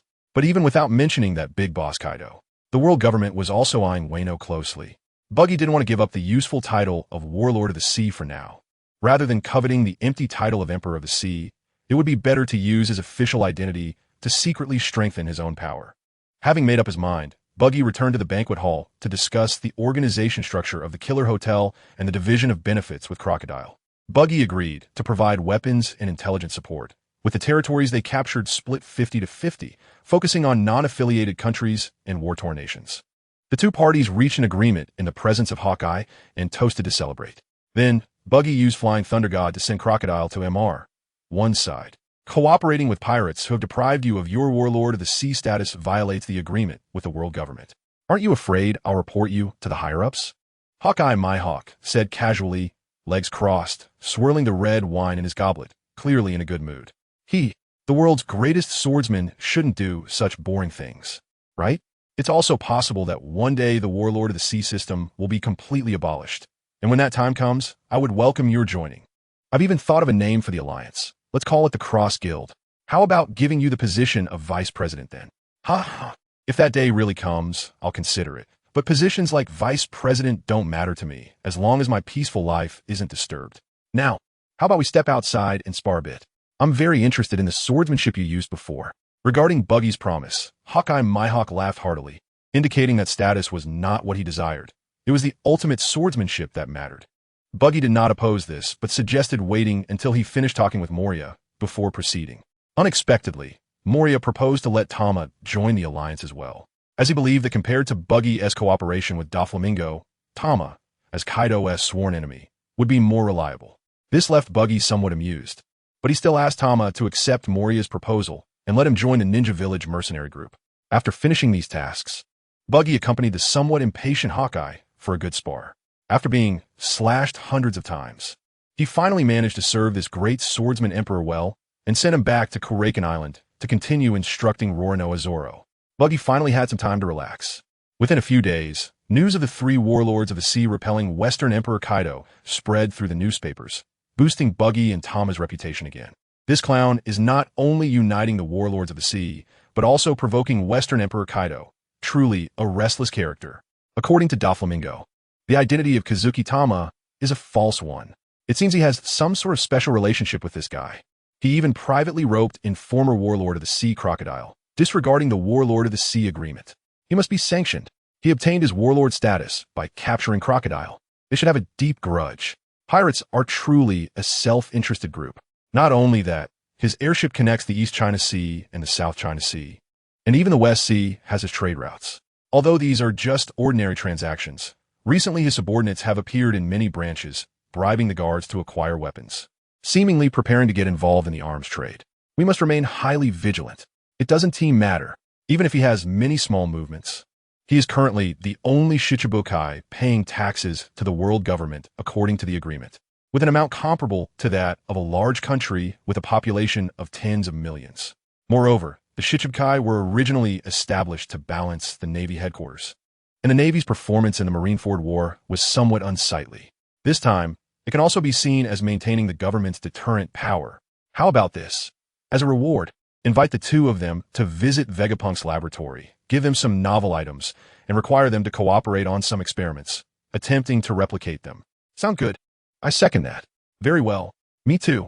In the Holy Land Mariewa, the Gorosei were discussing the response to the Kurizumi Orochi incident in the conference hall, and afterwards, they also formulated a plan to trace Monkey D, Luffy's whereabouts, and continue monitoring Wano country and other decisions. This was also a reward because Buggy had previously proposed a visit to Egghead Island, and the bloodline factor samples of the other Shichibukai had already been obtained by Vegapunk.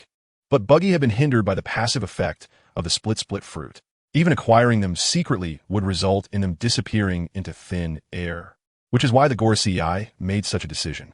Feeling listless, those scoundrels from Impel Down are just more about killing. That previous battle was not one we lost. Knowing the gap and improving one's combat skills is enough. There are plenty of war-torn countries. Go hone your haki and develop new fighting styles. Zhao, the subordinates trained by Vermal should be about ready. Send them to various bases to gather young adults. They will lead them in batches to experience war-torn countries, rotating every 3 months. Only by experiencing war can they understand the peace under our rule. Countless plans Crocodile. Expand the scale of the bases in the East China Sea and South China Sea. Intensify infiltration in the West Sea, and start collecting intelligence in the North Sea now. Meanwhile, Buggy was also holding a meeting to summarize the problems exposed in the previous battle, encouraging the Corps members and arranging future plans. My lord, the first 2 batches of trainees have undergone intense training, hypnosis, and brainwashing, and the vast majority are absolutely convinced of our grand plan. However, there are also uncertain factors, such as CP spies from the world government and peripheral members of the Brothers' Army. What should we do? My lord, the operation to buy weapons from the Navy branch bases isn't going smoothly. Some are accepting deposits, but delaying delivery, while others are outright refusing. Some even captured and hunted our people. Even those who agreed to trade aren't providing good quality or quantity. How should we respond? Before Buggy could answer Zhang Yao's question, Crocodile stood up and reported the troubles encountered. Buggy pondered for a moment and made a response. Zhang Yao, quickly inspect all your subordinates and identify spies from other factions. Move them in batches to Gaia Island. I will handle it personally. Crocodile, mark the Navy branches that have refused to cooperate. The Assassin Hotel business is about to open. I want to see how many lives these guys have. Do they all eat mythical Zoan fruits? Quickly take control of the weapon-producing countries in the South Sea. And if necessary, contact the Ninja Village Mercenary Corps to create conflicts. They are a reliable force. Do we have to offer a bounty? We just paid the world government a large sum in taxes, and that's real money. If it weren't for the vouchers, we would already be bankrupt.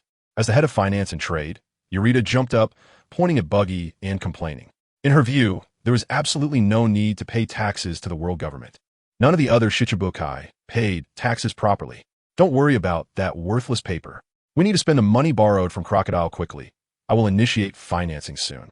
I believe many factions will be interested in the Assassin Hotel business. If that doesn't work, I will issue bonds in the World Economic News, and I will offer them double the interest. But if we do that, won't we be even shorter on cash? We not only have to pay back the principal, but also give others interest, and we don't collect taxes. Relying solely on trade will probably be difficult to sustain for long. We can't keep using printed berries to pay back, or we'll be discovered sooner or later. Not collecting taxes now doesn't mean we won't collect them in the future.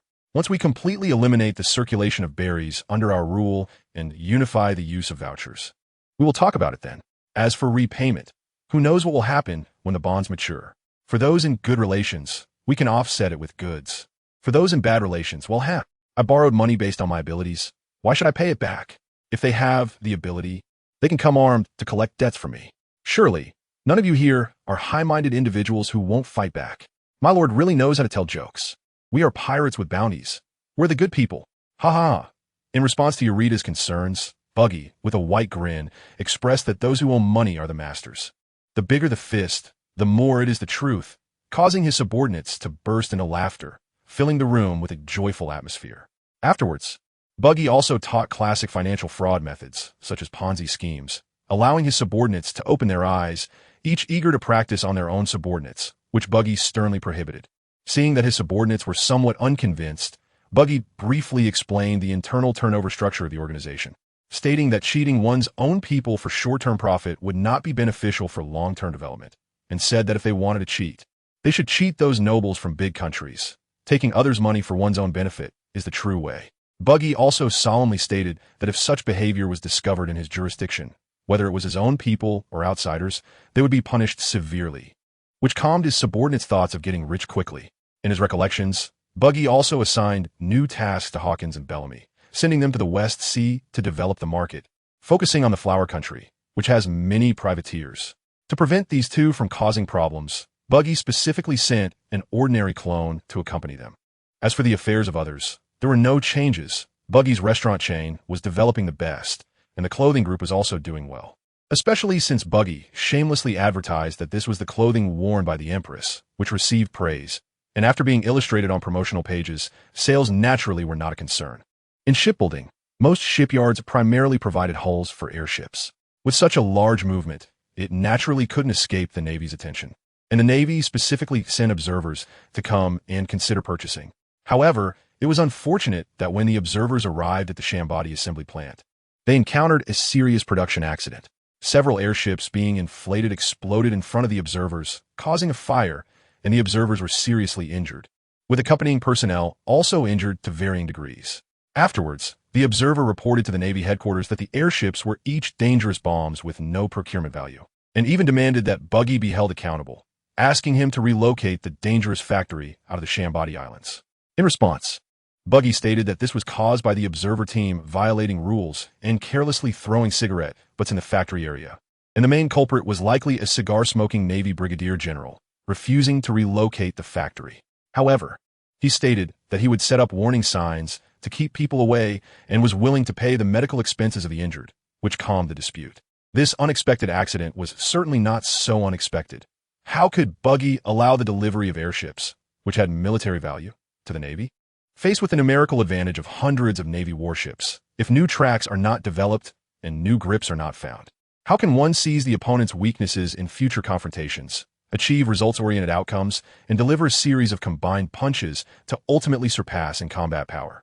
But now we can't completely fall out with the Navy, so Buggy staged a production accident himself, leaving the impression that the Navy's airships are poorly made, dangerous, and unreliable, thereby discouraging their willingness to purchase. Progress in maritime transport has also been smooth, with ships flying the Buggy Express flag frequently shuttling in groups across the West Sea.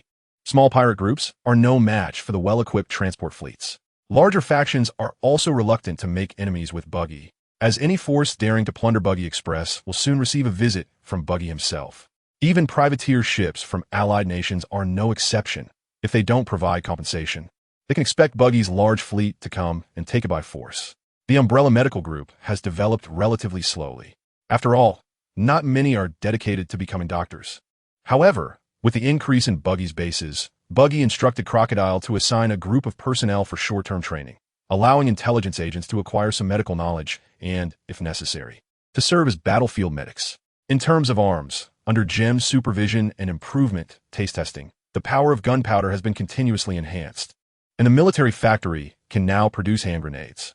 The revolving rifles from the South China Sea are also being replicated, with heavy firepower mainly relying on shoulder-fired rockets. In this world where non-humans run rampant, unless close-range explosive cannons are ineffective against experts, equipping infantry with cannons is a waste of resources. It's better to produce more warships with the available steel, as shoulder-fired rockets are sufficient to deal with ordinary soldiers. After all, the range of the Navy's front-loading cannons isn't great either. As for attacking naval fortresses, isn't there the airship? Quantity ensures sufficiency, just bomb them. Besides, Buggy isn't looking to engage the Navy directly. His focus is more on dealing with the guards of various kingdoms, and this configuration is sufficient. 2 major battles in a day's meeting left Buggy feeling somewhat fatigued. Just as he was about to announce the end of the meeting and prepare for a good sleep, a song by the silent Jolie Bonnie interrupted him as she stopped eating and called out to him. "It seems you forgot to assign me a task. Is it that you can't do anything about my father's situation and are embarrassed to give me orders? If that's the case, I'll just go to the New World to settle accounts with Vegapunk myself. No need to rush. A few days ago, I submitted a request to the world government to visit Vegapunk's laboratory, and I should receive a reply soon. I will bring you along. If that doesn't work, we'll think of another way." "That's great. You must make that guy restore my father to his original state. Otherwise, regardless of the trouble caused, I will kill him to avenge my father." "Fine by me. If a guy like that can't become an ally, it's better to get rid of him sooner rather than later. I don't want to turn a hot war into a cold war." Although Bonnie didn't understand the latter part of Buggy's statement, she agreed with his attitude and stopped questioning him, letting him leave. A few days later, Buggy and Tama receive a notice from the world government, hoping the two would assist Vegapunk with experiments, and, after successful completion, they would provide both with a batch of new weapons. Tama refused, using the excuse of preparing for another possible attack from Kaido, while Buggy agreed, but requested to bring attendants and made the strange request to have Tyrant Kuma accompany them.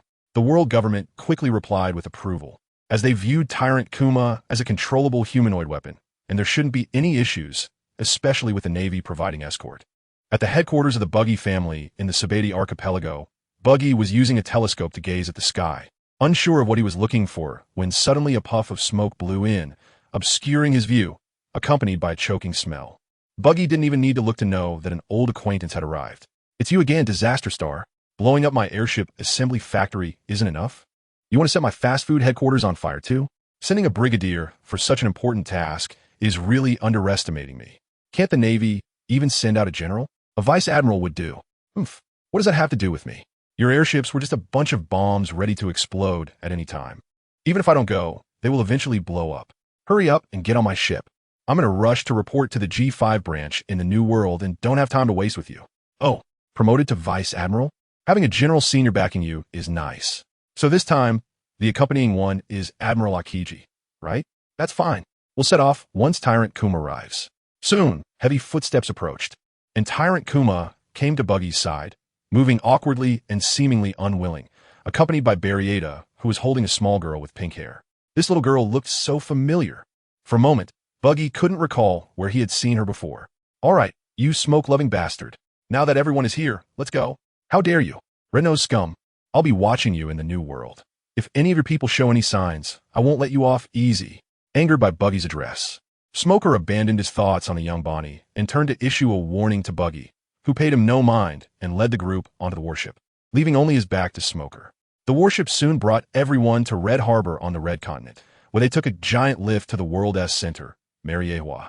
Buggy declined the proposal to be escorted into the city by the welcoming party, preferring to travel by car across the Red Continent to wait at the port on the other side. He didn't want to linger in that cursed place, as running into the Celestial Dragons was always a hassle, especially with the beautiful Barrieta accompanying them. Who knows if those idiots would order a strong-arm robbery? When preparing to confront the world government, it was best to avoid such bad luck. Thus, along the way, Buggy activated his observation haki. As soon as a large group approached, he would release a burst of Conqueror's haki in their direction. However, this caused some discomfort for the accompanying Marines, as even though Buggy wasn't deliberately targeting them, some Marines would occasionally faint, leaving Smoker with a face full of black lines. He silently used his powers to carry the fainted Marines to prevent them from falling behind. This situation continued until the convoy completely crossed the Red Continent and reached the vicinity of the lift on the other side. "Ah, sorry to keep you waiting. Nothing happened along the way, right? I can feel the continuous bursts of haki." Admiral Akiji arrived at the lift on a bicycle, seemingly just finishing a shift with other admirals. It was unclear whether Kizuru or Akainu was on guard. "I just want those stupid parasites to stay away from me. Don't you have warships? Are you planning to ride a tricycle to take us to see Vegapunk? Tricycle? You're not talking about Smoker, are you? Ha! My powers can't operate that thing. Let's hurry up and go. If we take too long, we'll have to wait for her." "No problem. That tricycle has legs and can be ridden. When we get to Vegapunk, I'll gather one for you. Just don't know how long you can ride it." Buggy's teasing didn't anger Akiji. Instead, he provided some explanations, which already showed he was more personable than Smoker. Smoker. The situation in the new world is much more complicated than in the first half. Don't just wander around outside all day. Take care of things in the base first. It seemed that Buggy's words reminded Akiji, or perhaps he had made up his mind. When bidding farewell to Smoker, Akiji left a senior's piece of advice. And as Smoker pondered over it, Akiji boarded the warship. Even with the Navy's eternal pointer to Egghead Island, this journey was bound to take some time. So besides the first day when Buggy accompanied Kizaru to sunbathe on the deck for a while, the following days were spent in the cabin. The food was left at the door and transported by Yarlita. Most of this food ended up in Bonnie's other-dimensional stomach. As for Buggy, he had already been teleported to tens of thousands of miles in the sky. It was quite a distance. If it weren't for Luffy's unreliability, why have to make this trip? I wonder if Enel encountered that group of cosmic pirates. Yes, Buggy was currently on the moon, along with his body, which included the teleportation clone, weapon clone, and Azure Dragon clone. After careful consideration, Buggy fed the artificial Azure Dragon fruit to the Lord of the Sky, and then separated its blood material to create clones. The reason for this complexity was the consideration of the consciousness influence in the Zoan-type devil fruits. Moreover, Buggy believed that the Lord of the Sky might be the most suitable creature to consume the Azure Dragon fruit. After this dilution, Buggy could better control the fruit's abilities. Initially, Buggy planned to fly to the moon with the Azure Dragon clone, but considering the long journey, he ultimately chose to use the weapon clone as a rocket and then teleport his body over. Given Enel's troublesome abilities, Buggy brought the Azure Dragon clone along to serve as a meat shield. Thus, the moon exploration team was assembled, ready to explore the dungeon-lost city of Beluga. Buggy's team soon discovered the destroyed cosmic pirate camp and found some survivors fighting against them. After clearing the pirate base and capturing its leader, Buggy was surprised to find that the other party seemed to be connected to Vegapunk. The old man in the middle should have been behind Vegapunk during the MADS era, while the one on the left looked like he was reporting to Lucci when Caesar was first introduced. Old Vegapunk's so-called cosmic pirates were all biomodified humans, and their standard weapon was the electric spear developed by Vinsmoke Judge. They even claimed to be under a big skull flag. After interrogation, it was determined that these were all members of the illegal research organization MADS. Buggy left the weapon clone to guard the captives while the other three passed through the ruins, preparing to enter the excavated underground city of Beluga. At the cave entrance, they encountered patrol robots, which Buggy easily subdued. You despicable invaders. The gods will not spare you. Only elites can speak, huh? We are here to meet that god of yours. We have no ill intentions. Now lead us. Buggy was quite impatient with the waves of small monsters. Although the little robots were not strong, there were indeed many of them, allowing Buggy to experience real-life monsters. The only pity was that they didn't drop equipment or grant experience. Since you are here to meet the god, why not speak first? We thought you were invaders. Then follow me. Fortunately, the lunar robots had emotions but limited intelligence, easily believing Buggy's words. After arranging for the other robots to repair their damaged companions, they led Buggy and his team to the city center temple. It turned out to be a few Eastern Sea pirates. Causing trouble in my domain will come at a price. Yaha! Enel, bare-chested and wearing loose pants, sat cross-legged on the main seat of the temple, lazily finishing the apple in his hand and casually spitting out some crumbs, completely disregarding Buggy and his team. In fact, with Enel's exaggerated observation hockey, he had already sensed the arrival of outsiders. However, in his self-proclaimed god perspective, these people were just a way to pass the boring time. Apart from the rubber bastard he encountered earlier, Enel believed that no one was his match. There was no enemy that a thunderbolt couldn't resolve. If there were, just throw a few more bolts. 30 million volts wouldn't work, then 60 million would definitely fry them. They've been chased from the sky island to outer space. And yet they still talk so arrogantly. It's not too surprising that the thunder god can't beat the sun god. But how long can you survive on this barren moon? Instead of amusing yourself in this desolate place, why not cooperate with me? I'll take you to see what true infinite land is.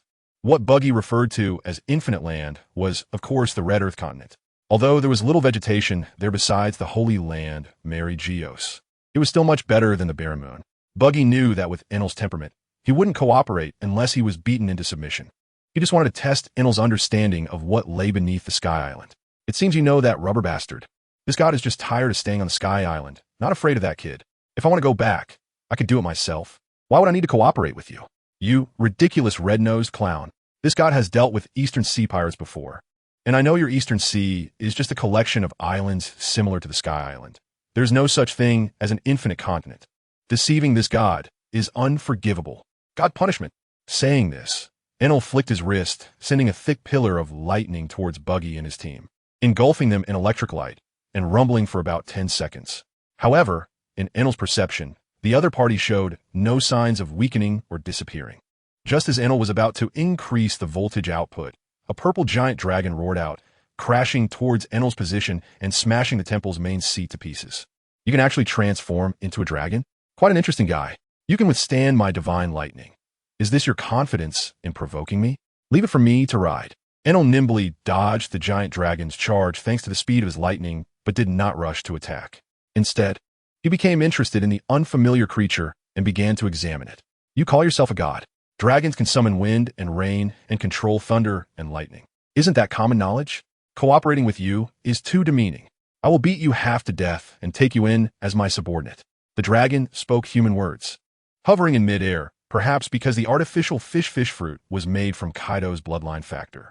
Although controlled by Buggy's soul clone, its personality was similar to Kaido's and was quite aggressive in speech. Arrogant fool relying on the power of the fruit. I will show you what a true dragon is. 60 million volts? Lightning dragon. Fire dragon's roar. Enel struck the taiko drums on his shoulders, displaying the lightning he created from the drums, forming a massive lightning dragon, vividly and ferociously soaring toward the purple dragon in the sky.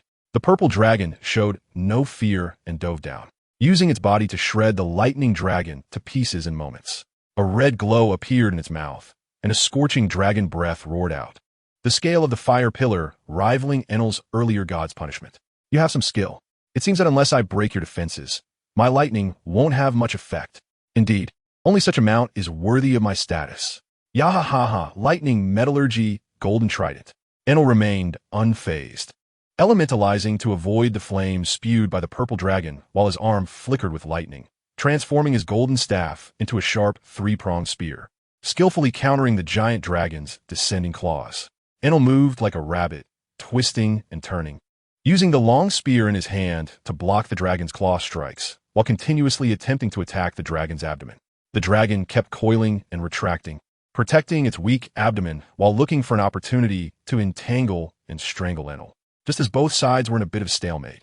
Buggy's main body had already knocked all the elite robots guarding the area to the ground, while the ordinary soldiers posed no threat at all.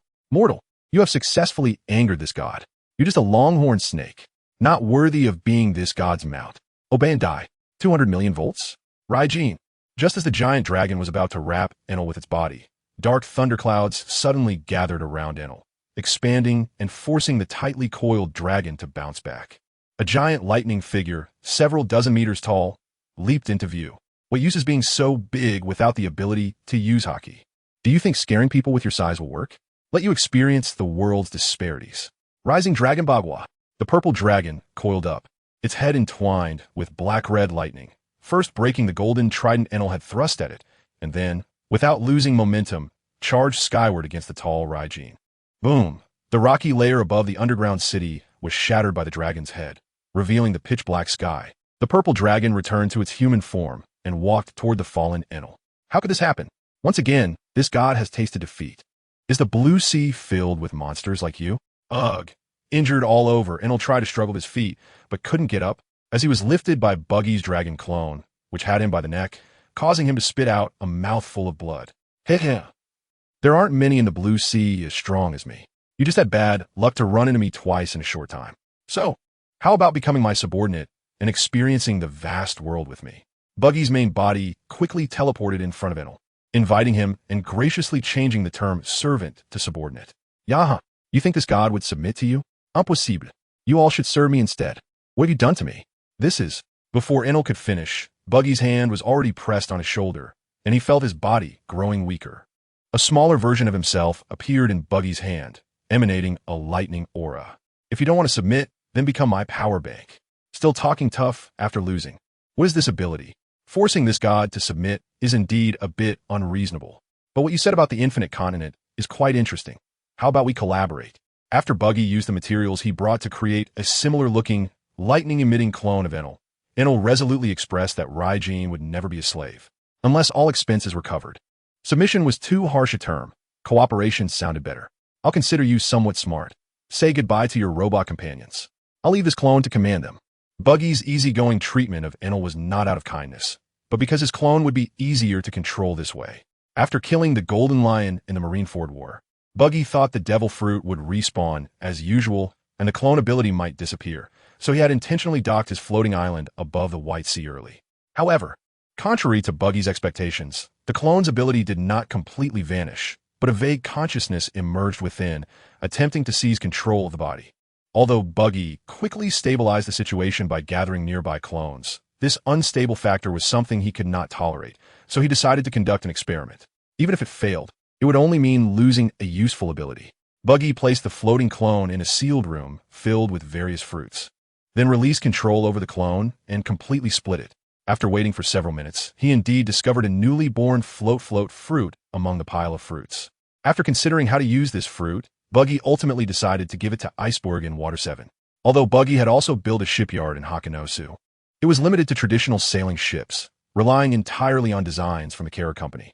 After the Judicial Island incident, Icebug's attitude towards designing warships had softened, and after a long period of cooperation, their relationship was quite good. This float fruit was indeed something Icebug desperately needed. After all, what better way to solve Water 7's sinking problem than by floating?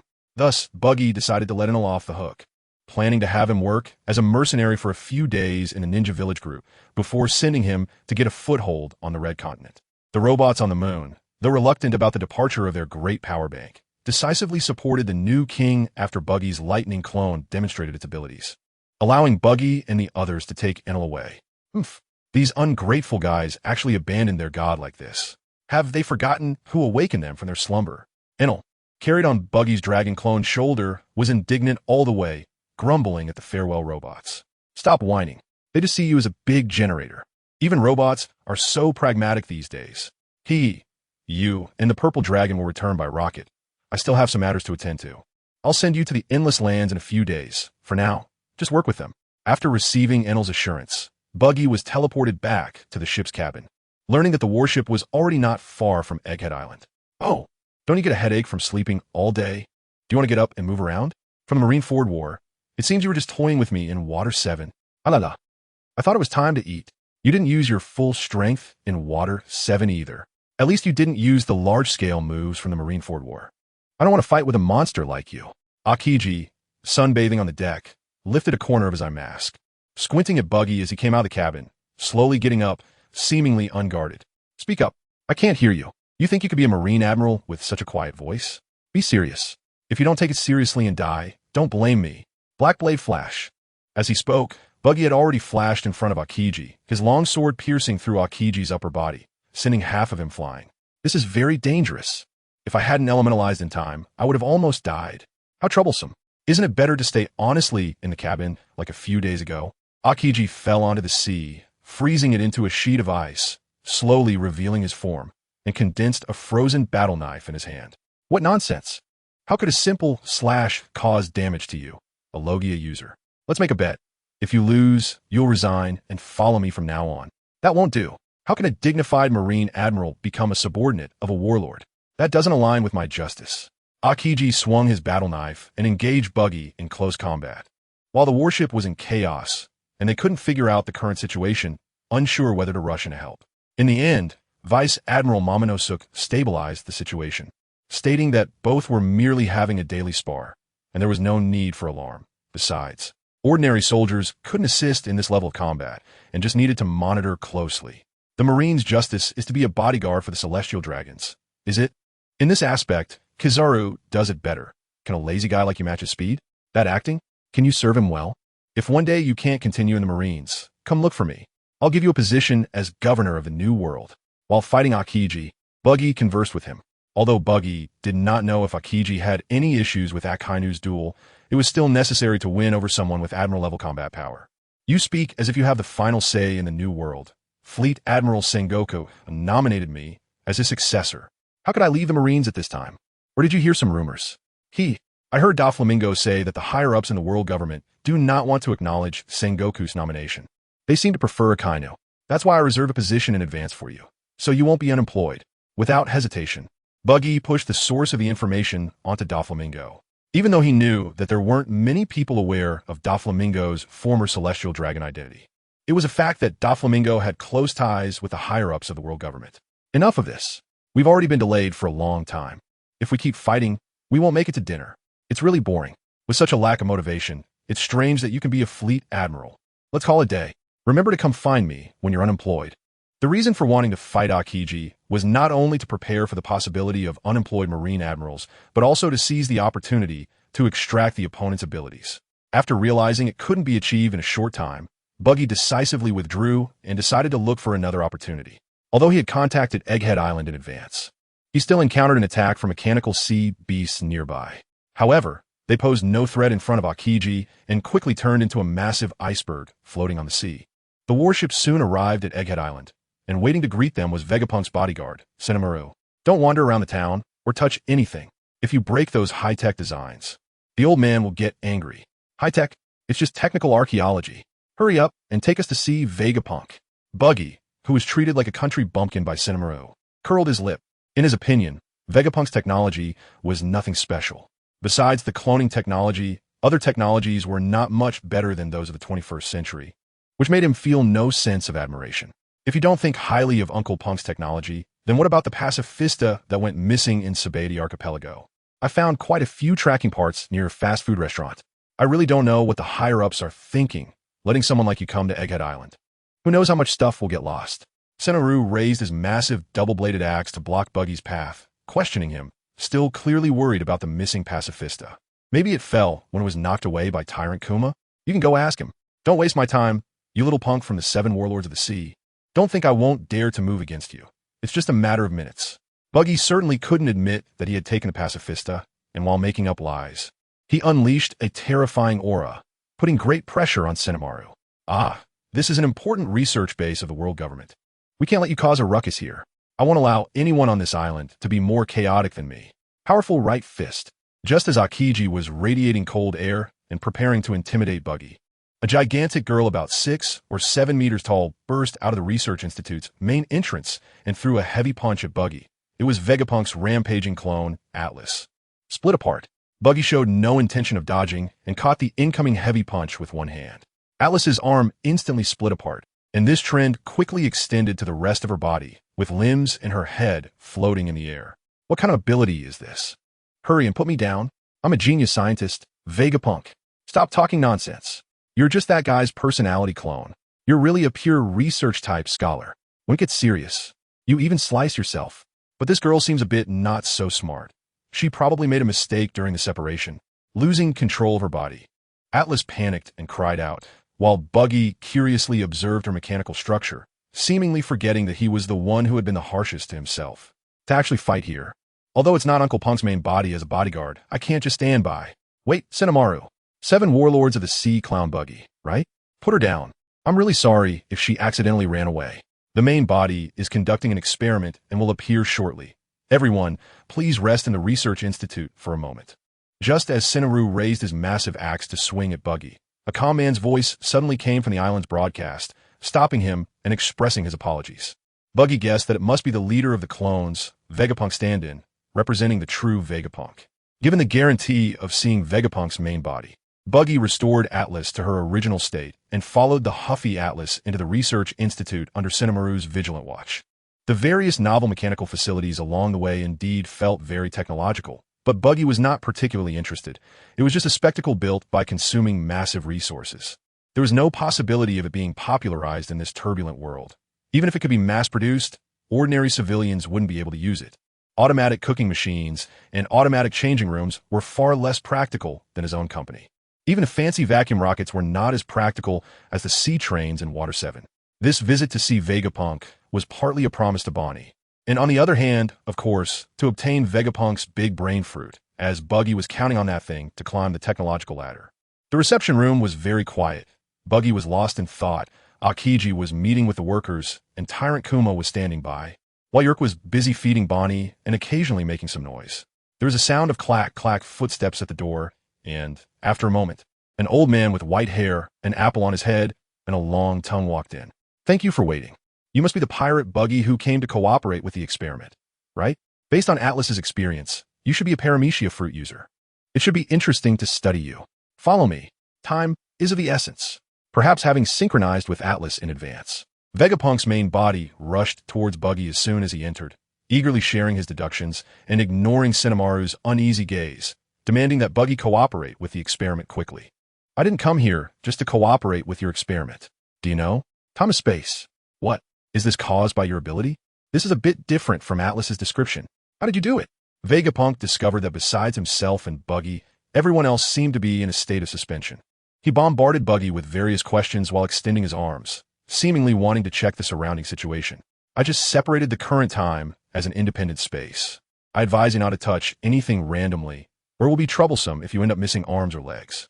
Now, we can have a good talk. You know these guys, right? They're all in my hands now. I want you to restore Tyrant Kuma's consciousness. Can you do that? Buggy handed several photos of the captured moon prisoners to Vegapunk, while also starting to extract the bloodline factors from him. No wonder the connection with these guys was cut off. How did you get to the moon?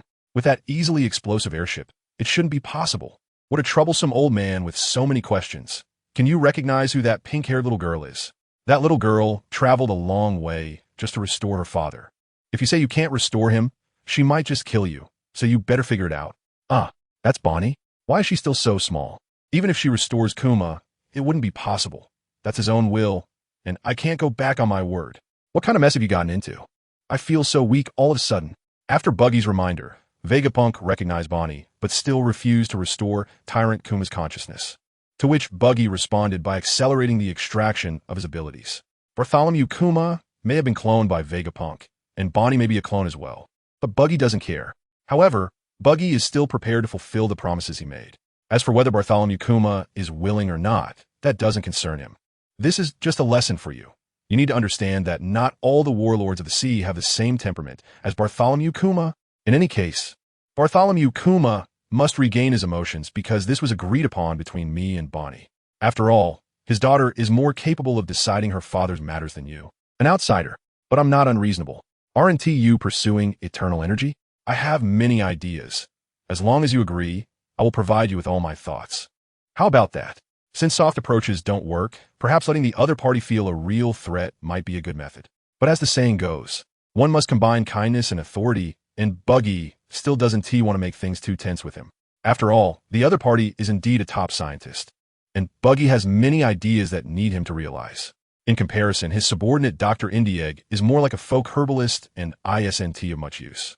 His level can't even match that of Quinn, who plays with biotechnology, let alone the likes of Caesar, who can produce clone armies or mass-produce artificial devil fruits. Vegapunk, as a polymath, probably only has one flaw: having too many ideas that burn money. You have ideas for eternal energy? That's a lie, right? I have been researching for decades, and you think you are better than me, a pirate? Why don't you tell me what you have?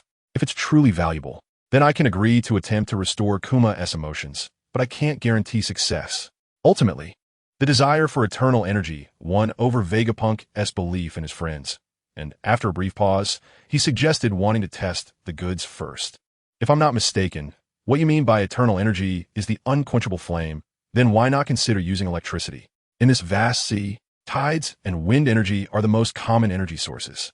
As long as we can convert that kinetic energy into mechanical energy and then into electrical energy, we can have a continuous energy supply for various machines. But that also requires considering the issues of energy storage and transmission. After all, not every island is suitable for establishing power generation facilities, and the different climates can have a significant impact. In fact, converting solar energy into electrical energy would be more convenient. Vegapunk, being a top scientist, quickly extrapolated from previous blind spots and raised a series of questions that left Buggy's limited knowledge unable to answer, falling into silence. Actually, geothermal energy, hot springs. Indeed, geothermal steam is also a great method. This egghead island uses underground fire to control temperature. However, this requires a high investment, which is why I'm looking for cheaper and more common resources. Buggy finally thought of another way to generate electricity, but unsurprisingly, the old doctor took over the topic and stated that he could already achieve it, although the cost is a bit high. This made Buggy feel embarrassed, and no longer hidden. He proposed using the energy released from nuclear fission as a power source. However, since Buggy knows very little about this area, he could only make a rough description. So, according to you, the sun is just a constantly exploding fireball. That's an interesting idea. I hadn't thought about researching this aspect, deeply before. It seems I need to ask the world government for more funds. Ahem. It seems my ideas are quite inspiring for you, Dr. Vegapunk, so I'll leave the task of restoring Bartholomew Kuma's consciousness and emotions to you. I will leave Bonnie and Bartholomew Kuma here for a while, and when I come back, it will be time for him to wake up. Now, I will release my control over the space, and I hope you can control your emotions. Exposing Bonnie's identity is still a hassle. Seeing Vegapunk's thoughts running wild, Buggy had to clear his throat to pull the other party's thoughts back and arrange for the subsequent matters. I have no issues, but does Bonnie really want to stay here? Look at her, she's staring at me, and it seems she wishes I would die right away. I will talk to her later, it should be fine. Now let us go back. Buggy took the photo back from Vegapunk and tucked it into his pocket, returning to his seat and resuming his previous posture. The next moment, the invisible spatial barrier silently collapsed, and Shichibukai stood up and walked to Vegapunk's side. Uncle Punk, that clown is a dangerous person. Be careful to keep your distance. It's best to put sea stone handcuffs on him during the experiment. So, is this how you treat the warlords of the sea who cooperate with the world government? What a bunch of bastards, I knew it. Shichibukai's suggestion was made without any hesitation, loud enough for everyone to hear, and the most intense reaction came from young Bonnie, who instantly thought of Bartholomew Kuma's situation, breaking free from Alrita's embrace and rushing out. Don't forget our goal, just endure for a bit. The matter is almost done. Fortunately, Bonnie was so furious that she even forgot to revert to her real form, which prevented her from exposing herself. Buggy quickly grabbed her and whispered a reminder before handing her back to Alrita. I think I heard you mention sea stone handcuffs. Did I come to the wrong place? Isn't this the world government's research facility, but rather the underwater prison impel down? I was invited here to see something new, even if I cooperate with your experiments. It must be when I'm in a good mood. Besides, you little chubby kid can't even bring me sea stone. Buggy crossed his legs and folded his arms. Appearing indifferent, but unbeknownst to him, his hands had already wrapped around Shichibukai's neck from behind, lifting him into the air. Don't argue with a child. He can't talk. I'll apologize for him. Hurry and put him down. I still need to take you all on a tour. Indeed, a guy in his 30s still wearing a belly band isn't something to be taken lightly. Can such a person really protect the world's #1 intellect? I think it would be better to let Bartholomew Kuma take charge. Dr. Vegapunk, I'm not interested in those automatic fast food machines or holographic projections. If you want me to cooperate with the experiment, show me some real stuff. For example, your Seraphim cultivation chamber would be a good exhibit. I want to tell you, the Seraphim project is a top secret of the world government, aimed at researching and replicating the warlords of the sea to enhance the world government's military power, ultimately replacing the warlords of the sea. Even the Marine Admiral doesn't know about it. Why should I take a pirate like you to see it? Under Vegapunk's mediation, Buggy managed to let go of Shichibukai, but he proposed to visit the secret experimental project, which naturally faced opposition again from the most tight-lipped man in the world, Shichibukai. Even Admiral Sengoku doesn't know about this project. The world government really keeps this hidden well. Now I'm interested in this project. Kazan, who idolizes Garp and Zifa, is wary of the world government. Unlike Akainu, who is rigid in his beliefs, or Kizuru, who is slick, he decided to thoroughly understand the project concerning the world government as concealment of military strength. Ha ha ha. Since everyone is interested, let us change our clothes first. After all, this is an island closely monitored by the world government, and I can't guarantee that there aren't any agents among the staff. Although Buggy knows that Vegapunk has control over the power shoes, he still changed clothes with everyone. After all, he has teleportation clones, so he can leave anytime without worry. Along the way, Buggy kept inquiring about the island's facilities, structure, and defense configurations, among other confidential matters. The tight-lipped Trafalgar Law answered every question without hesitation, truly leaving nothing unsaid.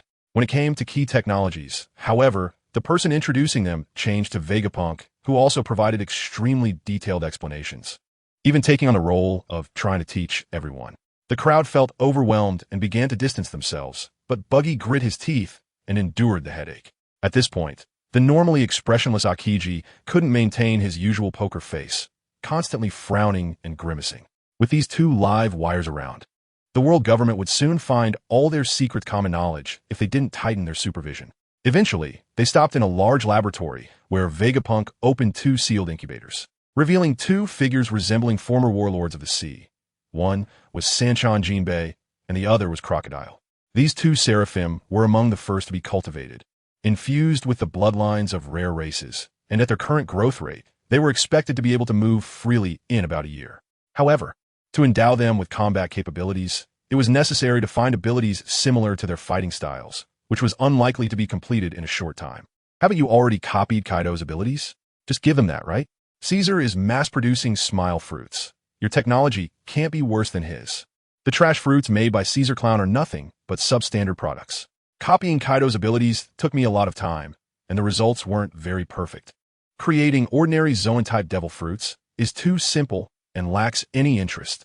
I plan to endow these Seraphim with their original abilities as much as possible. I already have some clues on copying Paramecia-type abilities, but Crocodile is a Logia-type user, and that's the most troublesome part. Vegapunk first belittled Caesar Clown's smile fruits, then went on a boast. However, he ultimately admitted that he had no good methods for copying Logia-type abilities. So what's up with Kizaru's laser beams? Since Aokiji is also a Logia-type user, why not demonstrate it for everyone? No matter the outcome, how about I cooperate with you for the experiment? Buggy suddenly thought of the opportunity to acquire Aokiji's abilities and urged Vegapunk to collect Aokiji's bloodline factors right on the spot, even offering himself as a bargaining chip. Alala. Why am I getting dragged into this? This is so troublesome. I always wondered why every time the doctor is mentioned, Yukazuru always look constipated. It seems you've suffered quite a bit. This proposal is quite good. Perhaps we can find common characteristics of Logia-type users through comparison. Admiral Aokiji, for the advancement of technology, please do cooperate with my experiment. Aokiji rolled his eyes and spread his hands in resignation. But facing Vegapunk's eager gaze and sincere request, he reluctantly nodded in agreement to participate in the experiment. Watching Aokiji lying in the experimental machine, Buggy's face showed a subtle expression. Kizaru's Pika Pika no Mi can develop lasers. What can Aokiji's freezing ability do? Could it be to develop a freezing gun?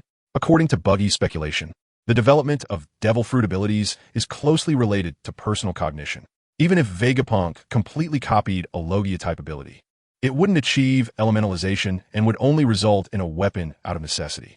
Even if he handed over his abilities to the other party, the copied Seraphim would at most acquire basic abilities, perhaps just being resistant to cuts, while Vegapunk extracted Aokiji's blood and various tissues. Buggy kindly stated that he absolutely wouldn't cause any trouble, actively putting on a blindfold for him and gently patting Aokiji's shoulder to show friendliness. When it was Buggy's turn, it wasn't so complicated. Buggy took a short knife and did it himself, first splitting his body in half and dividing his own tissues. Aokiji was left speechless. Trafalgar Law was dumbfounded, and even the well-informed Vegapunk was astonished. However, the crowd did not know that at the moment Buggy made the cut, countless tiny particles invisible to the naked eye continuously dissipated and easily permeated into the incubator of the Seraphim. While Buggy was busy laying hidden seeds on Egghead Island, Ace on Karai Bali Island had just fought Analu, provoked by Analu's self-importance. After testing the waters, Analu realized that apart from the defeated Azure Dragon clone, there were hardly any challengers on the island, reverting to a demeanor of superiority and becoming the island's overlord. He had considered taking down a few shadow-level contenders, but found that as soon as he targeted one person, he would be besieged, and then taught a lesson by the Azure Dragon clone, so he gave up on the idea of replacing them. Just then, he ran into Ace, who swaggered into the dining hall to grab food, followed by the classic exchange, "What are you looking at?" that led to a brawl between the two hot-headed young men. The clash of thunder and flames turned the entire dining hall upside down, with the two fighting from the ground to the sky, battling for a day and night without a clear victor, until Buggy's Azure Dragon clone finally subdued them with a conqueror's hockey attack. "Buggy, you're so strong. Why didn't you take down that bastard Blackbeard?" Ace said, with a band-aid on his face, while eating and encouraging Tama to land in Wano. Having seen Buggy's clone, Ace quickly connected him to the Great Prison, confirming his identity. To Ace, it didn't matter who became the general of Wano. His promise to Tama was simply to ensure everyone had enough to eat, not necessarily to find a member of the Kazuki family. Recently, he learned that Blackbeard was taken to Wano, and after unsuccessfully persuading Whitebeard to make a move, Ace, learning from past mistakes, recalled Buggy's invitation, recommended by his clone on the Moby Dick. That little Blackie has a tough life. There's always a savior appearing at critical moments. Now that he's been taken by Kaido, he probably won't be going to sea for a while. I wonder if he'll be locked up for enlightenment in the Dragon's Denver. Just defeating Kaido took a lot of effort. With my strength, attacking a Western Emperor stronghold is a bit difficult. If I could persuade the Mink tribe to send troops, It might be worth considering a trip to Wano. Buggy thought about comparing the strengths of both sides. Now, all he needed to do was persuade the Mink tribe and rally the remnants of the Kazuki family. Perhaps they could deal a heavy blow to Kaido. At the very least, a mutual destruction would be acceptable. I heard from Pops about the Mink tribe living on the backs of giant elephants. There were already some on Pop's ship, but for some unknown reason, they disembarked. Finding a moving target at sea isn't easy. To reach Zo, which is above the elephant, one needs a life card from the Mink tribe. As far as I know, apart from those accidentally captured and sold as slaves. The only ones outside Zo are Beepo from the Heart Pirates and Perospero from the Big Mom Pirates. Since I want to make a deal with Charlotte Linlin, why not let you deliver a message? Don't worry, I won't let you face the Western Emperor alone. I'll send you 2 powerful helpers. Buggy didn't forget about the useful Pointer of Hearts. It was just that the abilities of Big Mom's children were too tempting, and various food-related paramecia abilities were the best resource providers for maintaining dominance, especially the head chef's ability, which was crucial if the food isn't good. Then many people won't even have anything to eat. Thus, Buggy planned to use the improved SIQ to exchange for opportunities to contact her children, taking the chance to acquire these abilities. Yes, Buggy was preparing to imitate Caesar Clown and scam the 68-year-old Western Emperor. What's there to be afraid of in meeting the Western Emperor? Even if I go alone, that old lady can't be stronger than my old man. With that, they set off with Buggy's handwritten letter and encountered Buggy's dragon clone and Enel with a band-aid at the door. It turned out they were the powerful helpers Buggy mentioned. The green dragon clone was sent to serve as a coordinate locator, while Enel was brought along for convenience and to let him experience the true top-tier power. On the shore, a medium-sized sailboat flying the Whitebeard Pirates flag was resupplying, and all the former crew members of the Spade Pirates were present. The crew members who had mysteriously requested to act independently immediately agreed upon seeing Ace. Although their appearances had changed significantly, their tone and demeanor made the old crew members realize their captain had returned. This is what the world looks like. The organization that rules this world is called the World Government, formed by hundreds of kingdoms similar to Sky Island, using a massive navy and intelligence network to suppress non-member countries and illegal forces. Among the illegal forces, the prominent one is the West Emperor, who rules the latter half of this Grand Line, and the Charlotte Linlin we are about to meet is one of the top leaders of the West. She has 85 biological children and manages the Totland Kingdom, which consists of 30 islands and millions of people. Her strength is quite terrifying, referred to as the demon god by the giants, and she often destroys other islands to get her favorite snacks. Hopefully, our luck will be better, and we won't encounter her when she's in a food frenzy. Otherwise, not only will the business negotiations fail, but we might also end up in a fight. Don't be afraid then. If you lose your lifespan, that will be a big loss. While sailing, Buggy briefly explained the distribution of power in the world to Enel to pique his interest and prevent him from idly using lightning to explode fish. TCH, am I afraid of a mere mortal? Whether it's a demon god or a fierce god, everyone is equal under the lightning, except for that rubber bastard in you. Enel sat cross-legged on the deck, digging in his ears while munching on his favorite apple, looking completely unconcerned. Haha, what an arrogant guy, can't even beat Luffy. Yet he dares to ignore the terror of the West Emperor. Sky Island truly is a place cut off from information. Ever since Ace learned that Enel was defeated by Luffy, he occasionally provoked him. Because of this, the two often ended up fighting. Just when they were about to throw punches again, a faint song floated from afar. We must have been spotted by the sea snails as soon as we entered the Totland waters. Their flagship has come to find us. Save some energy. Let's stir things up on their ship. Just having sincerity isn't enough to trade with the West Emperor. The two, stopped by Buggy, looked out at the sea, and Enel, with his exceptional observation hockey, quickly confirmed the target, while Ace could only vaguely see a pink dot. Baron Egg, ever since the Marineford War, many people from Whitebeard's territory have sought refuge in Totland. Isn't it a bit much to mobilize so many this time? Idiot. How could people coming from Whitebeard's territory appear in this direction? Recently, a group of mercenaries from some ninja village has emerged, probably trafficking people under the guise of helping immigrants, greatly affecting our harvests. Perhaps they thought that they could drive off Kaido by teaming up with the 7 warlords. Daring to extend their hands into Totland waters, they must be dealt a heavy blow to let them know that even the so-called West Emperor has a hierarchy. On the Queen Mama's suites, Baron Egg was teaching his partner, Perospero. Although both were considered veteran members of the Big Mom Pirates, they had no blood relation to the Queen and were only responsible for daily errands, unlike Big Mom's children who enjoyed the comforts of the territory. It's just a slightly bigger ship, I can take care of them with a few bolts of lightning. You two, just rest. That sunglasses-wearing lion should be the fur tribe we are looking for. You go deal with that long-legged one and see who finishes first. The loser scrubs the deck for 10 days. How about that? Bet on anything, since the loser will definitely be you. I'll be back in a flash. If you can't keep up with the other prey, I can help. The reason Ace set the bet to scrubbing the deck was that prolonged contact with seawater was quite uncomfortable for a devil fruit user. Naturally, the self-important Enel would not refuse, and after saying that, he transformed into a bolt of lightning, disappearing from the ship. The next moment, he appeared above the sea, and Ace quickly dropped a small speedboat and activated his abilities to catch up. What disturbance? Those two wouldn't be foolish enough to initiate an attack, would they? Bokum. Don't underestimate them. If I'm not mistaken, the one on the small boat should be using the powers of the Logia type. Mera, Nomi Ace just died, and he could only have gotten his devil fruit through some major force.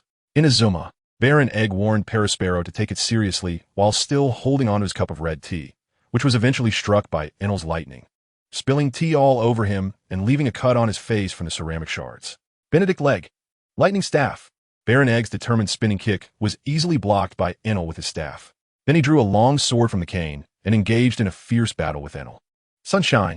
Perispero was hesitating whether to intervene when a pillar of fire shot up from the sea, catching him off guard and knocking him to the ground. The speed of the lightning is indeed fast, but it seems I dealt with the opponent first. Do you need my help, God of Thunder? What are you dealt with? A mere mortal without any perception ability. In my heart's web perception, there was no prey disappearing, denying it after losing. Not having observation hockey, yet still managing to dodge. It seems you are indeed not an ordinary person. State your name. Why are you causing trouble in Totland? Just as Ace was about to mock Enel's face, the recently knocked down Perispero quietly got back up and launched a heart-piercing attack at Ace, which Ace narrowly dodged by elementalization. I'm just an unnamed person. I came here to find you.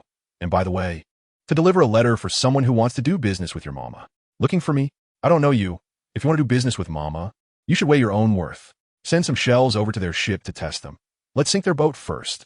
Following Perispero's command, everything on the ship came to life, and the ammo boxes opened automatically, with cannonballs hopping into cannon mouths, being launched out with the cannon sneeze, creating a cheerful yet eerie scene that matched the fairy tale-like ship style. Boom, boom, boom, you two are too slow. Hurry up and subdue them. Don't worry about damaging the ship. This thing is alive and should have self-repairing abilities. The Green Dragon clone casually crushed a few incoming cannonballs and stepped lightly onto the enemy ship, planning not to use his devil fruit abilities for the time being. On one hand, to hide his strength, and on the other, to reduce trouble for Vegapunk, who was counting on the other side to develop energy for him. Firefly, Fire Demon, 30 million volts, Thunder Beast. At Buggy's urging, Ace and Enel both unleashed their full power. Even though Beckmoose and Baron Egg have decent hockey, they still couldn't withstand the damage brought by the Logia type, and both were defeated and bound. Do you even know what you've done? Actively attacking the flagship of Big Mom's pirate crew. Mama will not spare you. Who exactly are you? A fool who recklessly relies on two Logia subordinates, and still dares to think about doing business with Mama? How ridiculous. The transponder snail is with me. You can contact her yourself.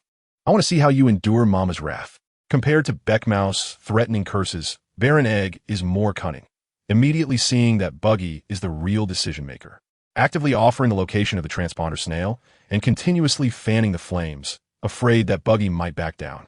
Brew, mama. Baron Egg, have you captured the intruders? Are there any rare captives to collect? Sorry, Mama, we're no match for the intruders. They've hijacked the ship, and their leader claims to want to make a deal with you. As soon as the call was connected, the bell-like laughter of Emperor Big Mom echoed, sounding in a good mood, showing no signs of hunger pangs. However, when Baron Egg delivered the bad news of their capture, her simulated smile instantly turned cold. And a moment later, a hysterical roar interrupted Baron Egg's report completely. Useless trash. You've completely embarrassed me. The intruders should be right next to you. Tell them that if they want to make a deal with me, they can exchange their heads for it. I'll grant them a magnificent funeral. Don't be so certain, Big Mom. I have the giantization technology you've been wanting. I could even get you a real giant. Mama, interesting little brat. It seems you put a lot of effort into inquiring about my expectations. What do you want in return? Money? Beauties? Or status? If what you say is true, all of these can be obtained. Come to Cake Island. This deal is accepted. That's what I meant. Although your offer is somewhat different from what I want. Business is all about negotiation. Click. On the other side, Ace brought Beckmoose back to his ship, trying to get him to provide a way to Zoe. But Beckmoose flatly refused. Ace, let me talk to him. Do you know the connection between your mink tribe and the Kazuki family? We're seeking help to find Zoe. Just when Ace was at a loss, Momonosuke suddenly appeared on the ship, explaining to Beckmoose that they were going to Zoe to borrow troops to take Wano. Beckmoose listened with skepticism. He had indeed heard the legend of the Kazuki family being allied with the mink tribe and knew that the new warlord was a guy named Kazuki Momonosuke. But that didn't necessarily mean there was a connection. When Momonosuke revealed the family crest, the originally resolute Beckmoose was struck as if by lightning, immediately kneeling on the ground. Calling him your highness, with a complete 180-degree change in attitude, expressing his willingness to lead the way. This surprised Ace and made Buggy suspect that the ancestors of the Kazuki family had somehow implanted some kind of mental suggestion in the mink tribe. Otherwise, how could one explain why all minks, young and old, would risk their lives to protect a Kazuki ninja whom they had never met? As sentient beings, it is natural to seek benefit and avoid harm. Even if they are simple folk, there should at least be some who would flee from battle. Buggy initially thought that the mink tribe's expedition to Wano was simply a dog seeking revenge for the destruction of their country. Now it seems that perhaps the entire mink tribe was a biological weapon cultivated during ancient wars, and the control lies in the hands of the Kazuki family, which is also the basis for their becoming the generals of Wano. Perhaps the elephant is merely a transport for military forces, and its failure to arrive in Wano in time for the final battle led to Wano having to build high walls and shut themselves off. Later, after Joy Boy's defeat, in order to prevent Wano from falling into the hands of the world government, he ordered the elephant not to approach Wano, resulting in the severance of contact between the two sides for hundreds of years. Thinking of this, Buggy's dislike for Kazuki Momonosuke intensified. Originally, he planned to kill him as soon as he crossed over to avoid exposing his doppelganger. Now it seems that if he did that, not only would the elephant go berserk immediately, but the mink tribe would also become his mortal enemy. After much thought, Buggy decided it was better to let the mink tribe exhaust some of their strength first. As for the little brat, he would capture him first and let Vegapunk study him. Even if he had to get rid of him, he needed to find a deserted place. The moon seemed like a good option. Thus, Ace led the Black Peach pirates to Zoe, while Buggy's Qinglong doppelganger and Enel continued deeper into the Whole Cake Sea, heading to Big Mom's stronghold, Cake Island. Two flowers bloom, each showing their own branch. Buggy's main body stayed in Vegapunk's laboratory for about a week, and with his cooperation, the new Seraphim was being cultivated at an extremely fast pace. In contrast, Vegapunk's research on Akiji's freezing fruit was not going well. Both the introduction of bloodline factors into test subjects and the cultivation of clones faced failures due to the freezing of the subjects. It seems that once the consciousness of a user is suppressed, the powerful abilities of the Logia-type fruit become uncontrollable. Multiple test chambers were frozen, and only with the help of Tyrant Kuma could normal operations resume. Vegapunk kept him around under the pretext of needing his cooperation, while the others left with Akiji. I'm not in a hurry to go back to the first half. Why don't you take me to Dressrosa? It's someone on the way. Going to find Doflamingo. You warlords have been in contact quite frequently lately. There's a gathering, and you're also opposing Kaido. What exactly do you want? Don't be nervous, just discussing normal business. Here, take this. If you don't become the Admiral, remember to contact me. You seem very sure that I won't become the Admiral. Even if I don't become the Admiral, I could never become a pirate. Akiji glanced at the transponder snail on Buggy's table, but didn't take it. He still ordered the warship to change its course and soon arrived at Dressrosa. Dressrosa is a tropical island with a vacation vibe with pleasant weather, and streets filled with toys and enthusiastic dancers, attracting tourists from all over the world. Buggy, however, had no leisure to enjoy it, rushing with two beautiful ladies towards the royal plateau. Lord Buggy, Doflamingo is out and won't be back for a while. Would you like to come back in a few days? I'll notify him to return as soon as possible. What do you mean Doflamingo is not here? Didn't he have something to find me for? He wouldn't be looking for Kaido, would he? Prepare me a place to stay. I'll wait for him here. Diamante, having experienced Buggy's powers, spoke respectfully, but his tone conveyed a desire for Buggy to leave soon. After all, this was Doflamingo's headquarters, and if something went wrong, he couldn't afford it. But Buggy seemed not to understand and insisted on staying, which gave Diamante a headache. After consulting Doflamingo, he reluctantly arranged for Buggy and the others to settle down. Even after being given a room, Buggy did not stay quietly. He wandered around the palace as if no one was watching, seemingly curious about every corner of the palace, making Diamante very nervous. Lord Buggy, that over there is just an ordinary chapel. If you go further in, it's Doflamingo's resting place. There's nothing to see, so please do not enter casually. Doflamingo will be very unhappy if he knows. Diamante stood in front of Buggy, blocking his path and even reaching for his sword to show his firm stance. A chapel? Who was he? A former celestial dragon. Praying to? Almost forgot, this palace used to belong to King Riku, which made sense. There was probably nothing to see anyway. Prepare more food and send it over, and don't try any tricks. My nose is still quite sharp. You're joking, Lord Buggy. I'll have someone deliver it right away. Once Buggy returned to his room, Diamante breathed a sigh of relief, instructed his attendants to provide food, and then stationed himself at the door. He decided to keep an eye on this dangerous individual personally. What Diamante didn't know was that deep in the chapel, Princess Mancheri of the Don Quixote Kingdom was curiously watching the tiny Buggy, who was less than 5 centimeters tall. Did those bad people capture you too? You're so small. Even smaller than our little people. Keep it down, or someone will hear. Do you want to go outside? I can help you. But they said I have a serious illness, and if I leave, I'll harm all the little people. Collecting my tears is for treatment. So I can't go out with you. Mancheri's response left Buggy speechless. To be fooled by such a low-level lie. These little people were indeed overly naive. The events that followed made Buggy completely abandon the idea of explaining anything to her. Who are you talking to? That's so annoying. I don't remember you having a habit of talking to yourself. Hearing the voice, Jorah pressed his big face against the small house's window to look inside, only to find Mancheri sitting alone in the corner. A person smaller than me just said they wanted to take me outside, but when I said I couldn't go out because I wasn't well, they disappeared. I really miss my father. I want to recover soon. You must be imagining things. There is no one smaller than the little people in this world. As long as you provide your tears on time, your illness will be cured sooner or later. Oh ho ho ho ho. After observing the area and finding nothing suspicious, Jorah made up a lie and returned to his seat to take a nap. Little man, are you still there? Could it really be that I'm imagining things? No matter how Mancheri called out, Buggy didn't respond. He felt that explaining things to a little princess with questionable intelligence was less reliable than taking action himself. However, the most important thing now was to resolve the issue with the tyrant bear. After leaving a mini clone in the room, Buggy used his teleportation ability to repeatedly transport the 3 of them back to Egghead Island. Vegapunk, who had long been prepared, was not surprised but became intensely interested in Buggy's cloning ability, hoping for a research opportunity, which Buggy found tiresome. As long as you restore the tyrant bear, I can consider letting you study the teleportation ability.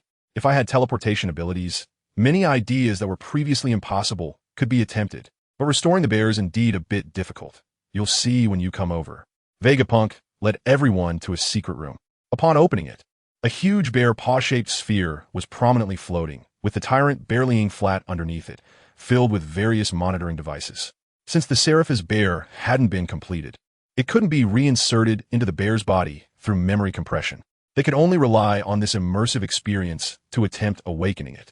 Currently, under the bear's strong resistance, it was hard to estimate how long it would take to get a preliminary response, let alone if it could be restored. Nonsense. If it weren't for you, he wouldn't have ended up like this. No matter what, he must be restored to his original state. Otherwise, you can just die. Now let us see how you feel about being unable to control your body. Twisted Future, Death Spike. Vegapunk's words clearly angered Bonnie, who stopped maintaining her childlike form and transformed into a muscular giant. Stabbing a steel pipe, she picked up straight into Vegapunk's big belly. Vegapunk let out a wail. His body shrank rapidly, and soon he turned into an infant, dozens of sparkling gems scattering across the floor. These shiny things represent my age, right? Hurry and turn me back. It's hard to even move like this. Vegapunk crawled on the ground, reaching for the jewels, but found it useless. Only able to babble and cry, hoping to return to his original form quickly. Since you want your father to recover quickly, then go see what he has been through. You know my ability. Afterwards, I can try to selectively clear some of his memories, no matter the reason for turning someone's family member into this state.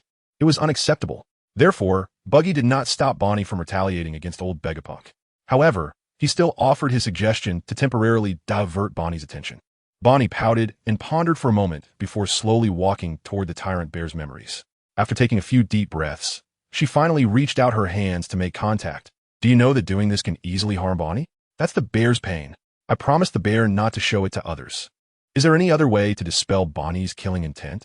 Instead of struggling, you might as well take this time to think about how to realize that nuclear energy I mentioned.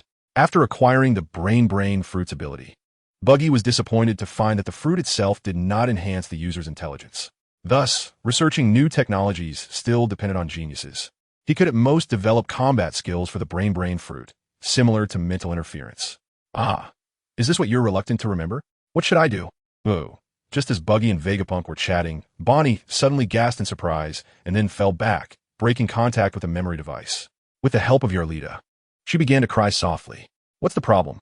Just mess up the memory first, and then you can slowly help him sort it out. Chaotic Carnival. Buggy acted as he spoke, first using a small knife to cut the memory device into tiny pieces, then pressed one hand on the tyrant bear's head to do the same, forcibly merging the memory fragments into it. What are you doing? This is not scientific at all. Didn't you hear the monitoring devices are going off? Hurry up and stop. This will cause problems. Scientific? Is it scientific to have the tyrant bear eject memories? Since your science can't restore him, why not put your hopes on a miracle? Buggy's actions were somewhat sudden, and by the time everyone reacted, it was already too late to stop him. They could only nervously watch the tyrant bear's condition, waiting for the final result. As the tyrant bear's body trembled, the monitoring machines changed from red to yellow, fluctuating several times before finally showing a safe green indicator light. Just as everyone thought it was over, the tyrant bear suddenly sat up, yanked off all the wires from his body, and was about to run out. Yarlita, guard the door. Don't let him escape. His memories are now chaotic. He only follows the deepest subconscious. Who knows where he LL run to? Western split. Spinning flying kick. While Buggy ordered Yarlita to guard the door, he kicked the tyrant bear, causing it to stumble, then quickly pinned it down and separated its limbs to prevent it from using its abilities. It seems that a miracle hasn't happened. Now the memory device is also gone. The bear probably has no hope of recovery. I'm so stupid to have believed you could really restore him. Now there's no last hope left. He can never come back. I will never forgive you, two bastards. Distorting the future, a sudden stab of death. Thunder's gossip. Unlike Bonnie, who is eating popcorn and watching the show with Vegapunk, she's almost going crazy, grabbing the ultimate water pipe and swinging at Buggy, only to be blocked by Yarlita with a spiked mace. Too many chickens do not lay eggs. Too many people cause chaos. What's the rush? Isn't it just memory confusion? How much worse could it be than before? I heard that Big Mom has a daughter who can edit memories. If we catch her, it will definitely solve the confusion issue. With her ability, even if she edits false memories, she can do it. Buggy is not in a hurry to intervene. Watching the two beauties fight is a kind of enjoyment. Yarlita's strength is more than enough to suppress Bonnie. How could there be such an ability? No matter what you say, I want to believe it. Doing something stupid once is enough. A memory fruit user? If that's the case, it could indeed restore her memory. However, getting help from Big Mom's children is not an easy task. When I was conducting experiments on human gigantification, I had some contact with her. That West Emperor is incredibly impatient and extremely willful. Even her children cannot go against her will. Vegapunk's words reignited Bonnie's hope, and she stopped her chaotic attacks, allowing Yarlita to control her, firmly declaring, no matter how difficult it is, I will restore my father to normal. Even if it's hell, I will charge in. Clown Buggy, as long as you can restore his consciousness, I will be your most loyal subordinate from now on. I promise he will not pose any threat to your endeavors. Calm down, Bonnie is not stupid. Having listened to Buggy's meeting, she knows that he has grand ambitions and is wary of the Straw Hat crew, or her father happens to be a cadre of that crew. Therefore, she hopes to gain Buggy's full support by pledging her loyalty. Remember what you said. I don't want to deal with any traitors later. First, turn Vegapunk back, and Tyrant Kuma needs to be taken care of for a while. It's best to let him temporarily rest in sea stone handcuffs. Let us leave first, and come back to pick him up after we return from Big Mom. The restored Vegapunk skillfully finds the switch on Tyrant Kuma's chest to calm him down, and then Buggy reassembles him completely. Watching him being fixed in the sea stone device, he summons a teleportation clone to prepare to leave. Why don't you leave the teleportation user here? I can study it in advance. I said let you restore Kuma's consciousness before you study it. Don't think you can pull a fast one on me. Hurry up and miniaturize the wind and solar power generation equipment I want, or I'll go find Judge. That guy seems to know more about electricity. That guy knows nothing about electricity. His electric spear was improved with my help. Just wait. Next time I come, I will definitely be able to get a small generator, the one used to exchange for the research rights of the teleportation user. I'm looking forward to it. The materials better be simple. I want equipment that can be popularized, not some overpriced collectible toy. Buggy ignores Vegapunk's demands. Instead, he successfully stimulates this genius with Judge, prioritizing the miniaturization of civilian power generators. Yarlita and Bonnie are sent to Karai Bali Island to meet the shadow-level clone of the Ninja Village mercenaries. A backup plan prepared by Buggy. If negotiations with Big Mom break down, they will raid Cake Island, create chaos, and seize the needed abilities. Buggy's main body reappears in the Dressrosa Palace, where Diamante conveys the news of Doflamingo's return. Pretty fast. Did he swing back from the ship? It would be awkward if he encountered clear weather in the middle. Hanging in the air waiting would be so embarrassing. Haha, you don't have to worry about that. I've already sent Buffalo to pick up Doflamingo. I believe they will be back soon. So just wait patiently. Buggy quietly stayed in the room all day, making Diamante feel a bit uneasy, prompting him to find an excuse to knock on the door. Unexpectedly, as soon as Buggy opened his mouth, it was a cold joke, making Diamante involuntarily picture the ridiculous scene of Doflamingo hanging in the air, wanting to laugh but feeling it inappropriate. Forcing himself to stop laughing and guiding Buggy to the courtyard to wait for the return of their backbone. Suddenly realizing that Mingu also seems to be a little black, there's evidence at the end of the chapter. You should have said something in advance. It's not polite to wander around without the owner's permission. About half an hour later, the noise of a Buffalo helicopter appeared above the King's Heights. Before it landed, Doflamingo jumped down first, delivering a sharp downward slash at Buggy.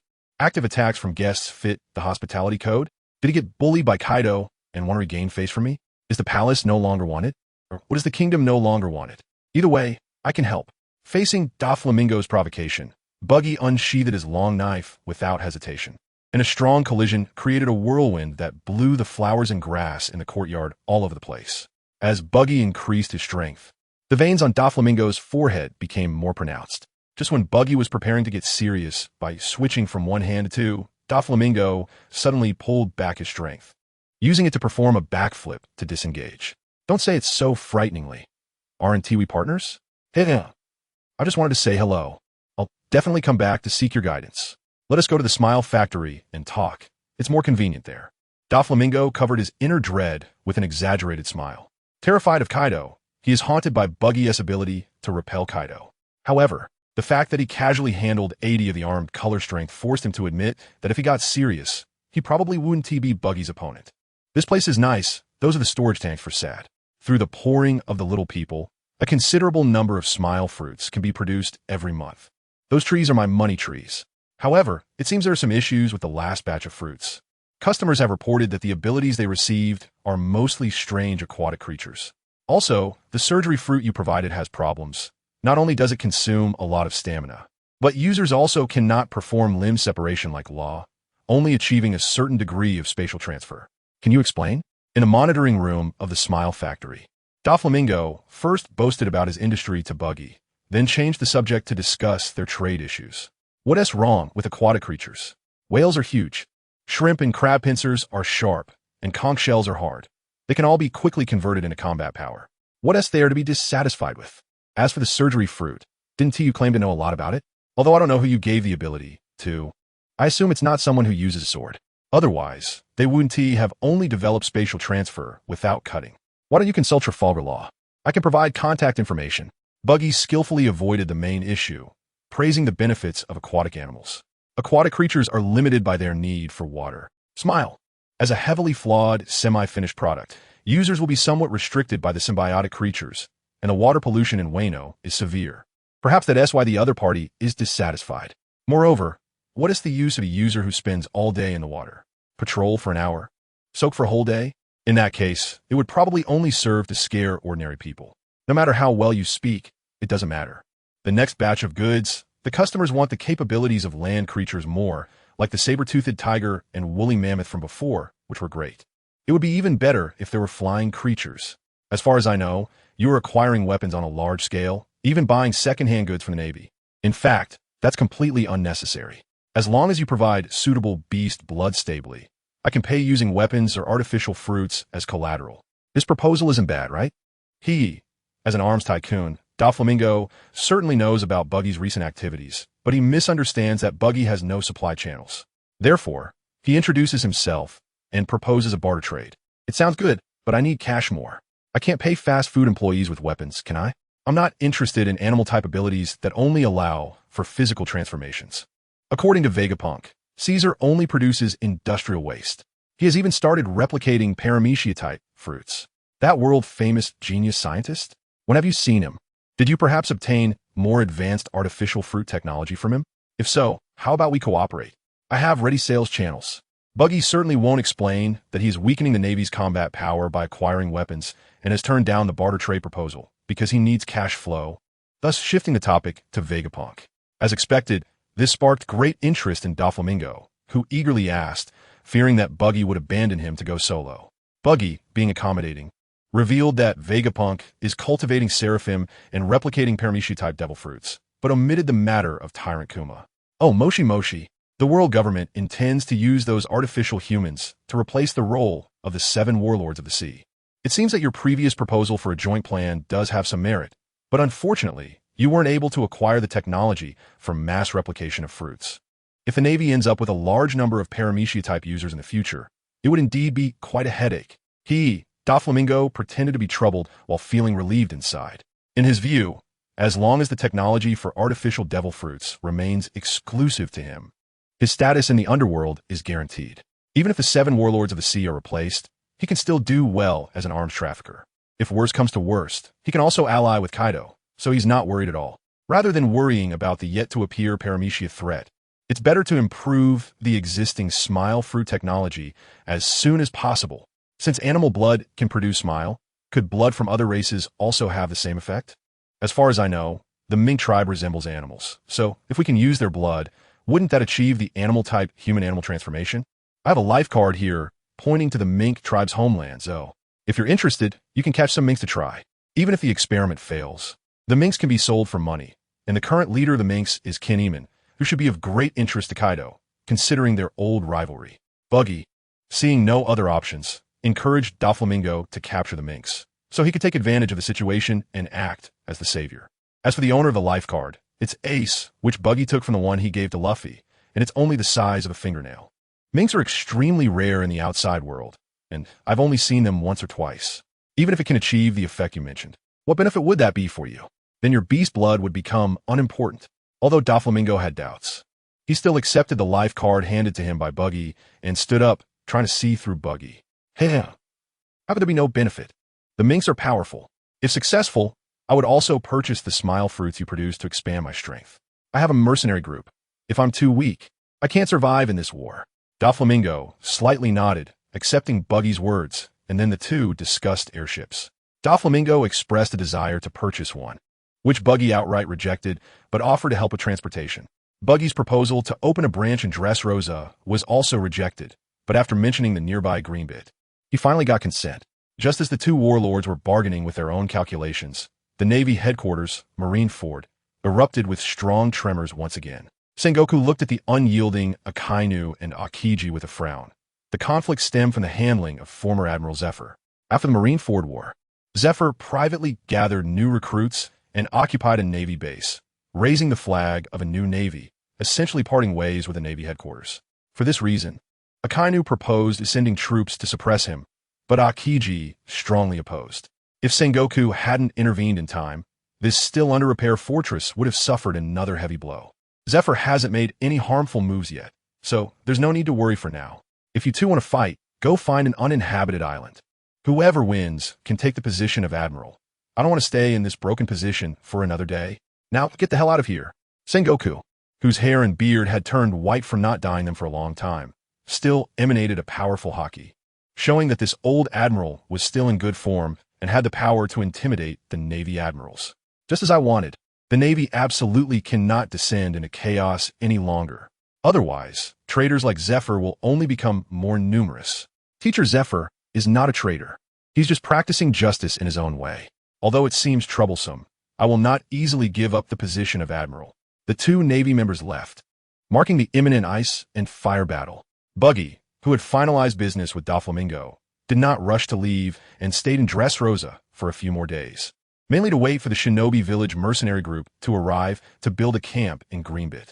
As Buggy's skin suit organization, the mercenaries not only undertake escort and combat tasks, but also the escapees from Impel Down are all versatile and can handle various roles from construction, advertising, printing, telemarketing, and more, making them extremely useful. To ensure the speed of construction, Buggy suggested bringing Caldino over, which unexpectedly startled the little people of the Dongdadak Kingdom. However, Buggy had long instructed his third brother to create several statues of the great hero Roland around the construction site. Sure enough, it confused the young Leo, who appeared to talk with him. What is your relationship with the great hero Roland, and why are you building a camp on the island? We are here at the behest of his descendants to trace his past footsteps. As for building a camp here, it will help you better. The third brother easily gained Leo's trust with his eloquence and generous food offerings, calling many little people to come help, greatly increasing the progress of the project. This left Violet, who was responsible for monitoring, very surprised, and she quickly reported the situation to Doflamingo. I didn't expect the great hero to have such high prestige among the little people. If I had known, I should have captured them all. Why not let your subordinates lure the little people out and sell them to me for smile cultivation? 500 people are still a bit insufficient. Doflamingo, who had long been mingling in the North Sea, had certainly heard the stories of the great hero. However, he was unaware of the connection with the little people and chose to threaten with Mansherry. Now seeing the third brother gaining the little people's trust made him very jealous, and he urged Buggy to take action and capture them. Do I seem like someone who lacks that little money? I won't easily let go of such useful labor. I advise you not to have any designs on them. Otherwise, Sugar's secret might leak out. If you have that much free time, it's more practical to think about how to deal with the mink tribe instead. To warn Doflamingo, Buggy deliberately pointed out Sugar's weakness, provoking Doflamingo's veins to bulge. But he did not explode on the spot, maintaining a hypocritical smile on his face. You self-righteous red-nosed bastard. Threatening me comes at a cost. I want to see how you deal with the siege of multiple underground world kings. What Buggy didn't know was that just after he left, Doflamingo smashed the cup in his hand to pieces with a bang, cursing before a sickly expression emerged on his face. The underground world kings mentioned by Doflamingo were the tycoons in various fields of the underworld, each controlling different smuggling territories. Buggy, who was involved in transportation, logistics, and even the assassination business, naturally infringed upon their interests. That is why Doflamingo had a look of watching a show. However, Buggy had long anticipated this situation. Before the Paramount War, he had tried to contact these tycoons, hoping for cooperation. But at that time, Buggy was not well known, and his power was insignificant. So he was not taken seriously by these established giants, even facing ridicule, which made Buggy furious. Adhering to the principle that today you don't care about me, tomorrow I make you care. While Buggy made a grand entrance into various fields, he had Baiji Kuro send out a group to smear his competitors. As the saying goes, I take the benefits and others bear the blame, quickly stirring the stagnant waters of the underground world. Doflamingo, as the intermediary joker in the underworld, also suffered losses. If it weren't for knowing that Buggy held his secrets, he would have acted against Buggy long ago. But Doflamingo was not one to suffer in silence. While cooperating with Buggy, he informed the underground kings, hoping for a more intense conflict between the two sides. However, not all underground kings were at odds with Buggy. At least Morgans from the World Economic News Agency maintained a good cooperation with Buggy. The futures trading that Buggy initiated required real-time data to be published through the newspaper, naturally boosting newspaper sales. The so-called king of loan sharks, Dufeld, was one of Buggy's largest creditors, holding a significant portion of Buggy-S bonds, recently reaping substantial profits. Though it was uncertain whether he would still be in a good mood after Buggy-S financing crisis. The main adversaries of Buggy were Umit, who controlled maritime transport, Kyberson, who mainly dealt with goods storage, and Dolag Peekler, known as the big-name funeral home. As for Stussy, the queen of Pleasure Street, she had no direct connection with Buggy. But Buggy ordered Baiji Kuro to closely monitor his subordinates who had ties to Pleasure Street, and to intensify training to avoid being infiltrated. Through Leo, Buggy reached the underground kingdom of Dongdada, meeting with the tribe leader Gonxiao, expressing his willingness to help rescue Princess Mangshwali and gaining the friendship of the Dongdada tribe. Meanwhile, after several days of sailing, Buggy's Qinglong avatar and Enel successfully arrived at the central dominion of Big Mum, Cake Island, but did not see the West Emperor in person. Just after disembarking from the Holy Song, they were blocked by a burly middle-aged man with slender arms and a beard down to his chest at the shore. You two brats, hurry up and release Baronegg, and then hand over the potion that Mama wants with both hands. If you do that, I'll consider it a redemption, and you can become Big Mum's servant. Otherwise, you'll become Mama's collection. The man spoke his demands expressionlessly, his large sword constantly shaking, seemingly indifferent to Baronegg's fate. And his signature cookie-shaped shield and cookie armor clearly indicated his identity. He was none other than a high-ranking officer of the Big Mum Pirates, one of the Sweet Commanders. The Biscuit Minister of Totland, Charlotte Cracker. It seems he never intended to trade fairly with you. Why not give him a lesson? An 800 million bounty guy should be stronger than this long-legged mortal. What a pity he's not the one who can foresee the future. It's a bit boring. Although it was unclear whether this was Big Mom's intention or his personal action, it was still necessary to demonstrate some strength. Just don't kill him. If he were to be defeated, Katakuri would probably appear quickly. Before setting off, Buggy had already informed Enel about the Big Mom Pirate's configuration, abilities, and bounties. After learning that his fruit was also valued at around 500 million, similar to Ace, Enel was quite dissatisfied, eagerly anticipating a showdown with a master to prove himself. I've already offered very generous conditions. Since you don't appreciate it, don't blame me for taking the initiative.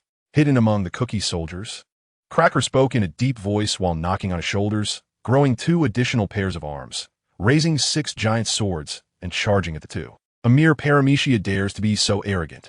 Watch me take you down in seconds. I heard you're afraid of pain. This happens to be my strong suit. How many floors can you carry a sack of rice? While Enel waved his staff to block the cookie soldier's thrust, he leisurely proclaimed his judgment. Suddenly, he vanished, reappearing above the cookie soldier in the blink of an eye, and heavily struck down with his staff. The staff embedded deeply into the cookie soldier's head, followed by a flash of lightning that enveloped the towering cookie soldier, and an intense aroma of wheat instantly wafted through the air. Wave pepper pretzel. The upper body of the cookie soldier exploded, and an extremely long sword blade shot towards Enel, but Enel dodged it with observation hockey, causing it to miss. It hurts so much. Electric bastard. Don't think you've won me over just like that. My cookies can regenerate infinitely. Come forth, my immortal legion. Cracker revealed his true form, with 2 clusters of hair on the back of his head crackling with sparks. As he continued to clap his hands, more and more cookie pieces appeared around him, automatically assembling into towering cookie soldiers. Foolish mortals, no matter how many you have, you won't be able to harm me in the slightest. This is the gap between us. Facing the swarm of cookie soldiers, Enel felt little pressure. Relying on his excellent observation hockey and elementalization, he quickly broke through the encirclement and launched an attack on Cracker himself. A Logia user, huh? That is a bit troublesome. Let us take care of your companions first. While Cracker counterattacked with his sword covered in armament hockey, he directed the cookie soldiers to surround Buggy's Qinglong avatar. Seizing the opportunity to slice Baron Egg in half, causing egg whites and yolks to fly out from his round body, spilling onto the ground.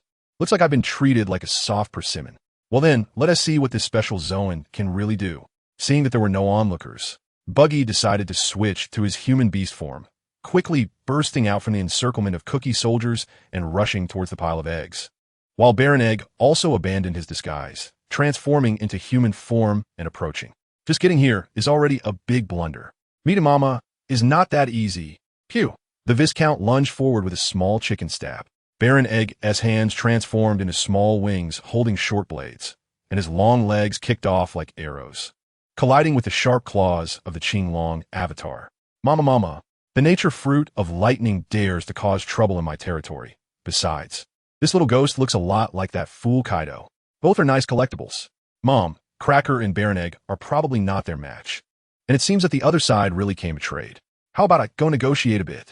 In the Cake Castle, Big Mom sits on a huge throne, watching the battle with great interest through a mirror, her mouth dripping and corroding the ground below. Beside her sits a long-haired girl from the Three-Eyed Tribe. And on the other side is a tall man, cloaked in a cape. Don't question my decision, Katakuri.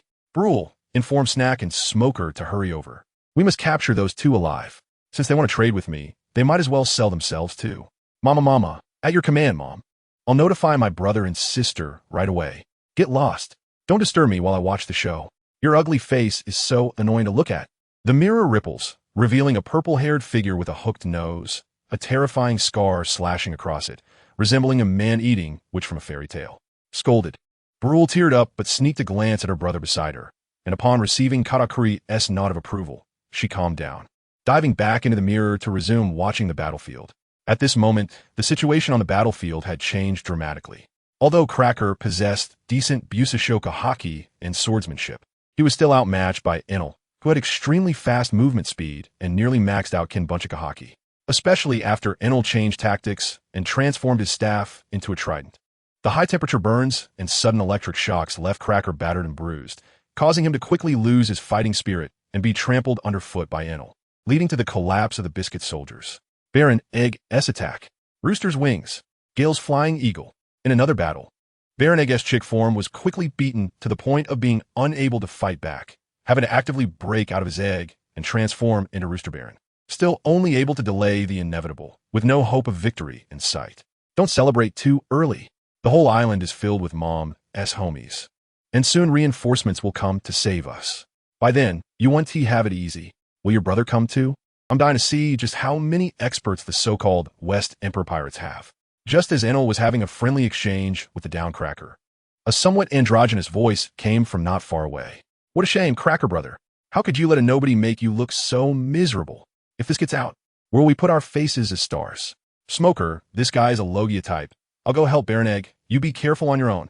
Seeing reinforcements coming from the other side, Buggy stopped playing around, and with a hockey-infused punch, he sent Baron Egg flying, causing a chaotic scene as chickens and eggs scattered, smashing down several trees before collapsing to the ground. Another 2 stars. What a grand welcome. Oh, another weakling. Who gave you the courage to ambush me? You really are something else, handing out gifts right from the start. Just as Buggy was speaking, Brule jumped down from a tree, holding a swirling mirror above Buggy, seemingly intending to trap him in the mirror world. But Buggy deftly dodged and countered, capturing her instead. Let go of Brule. Your opponent is me. Snack, the explosive minister, swung his great sword down at Buggy's arm, seemingly intending to sever it and save his sister. Since you don't want to trade fairly, then let us settle this with strength. The so-called West Emperor is just a target set up by the world government. The Azure Dragon clone extended its claws to block the sword, while simultaneously opening a portal behind, and Buggy's shadow clone streamed out, quickly surrounding the group.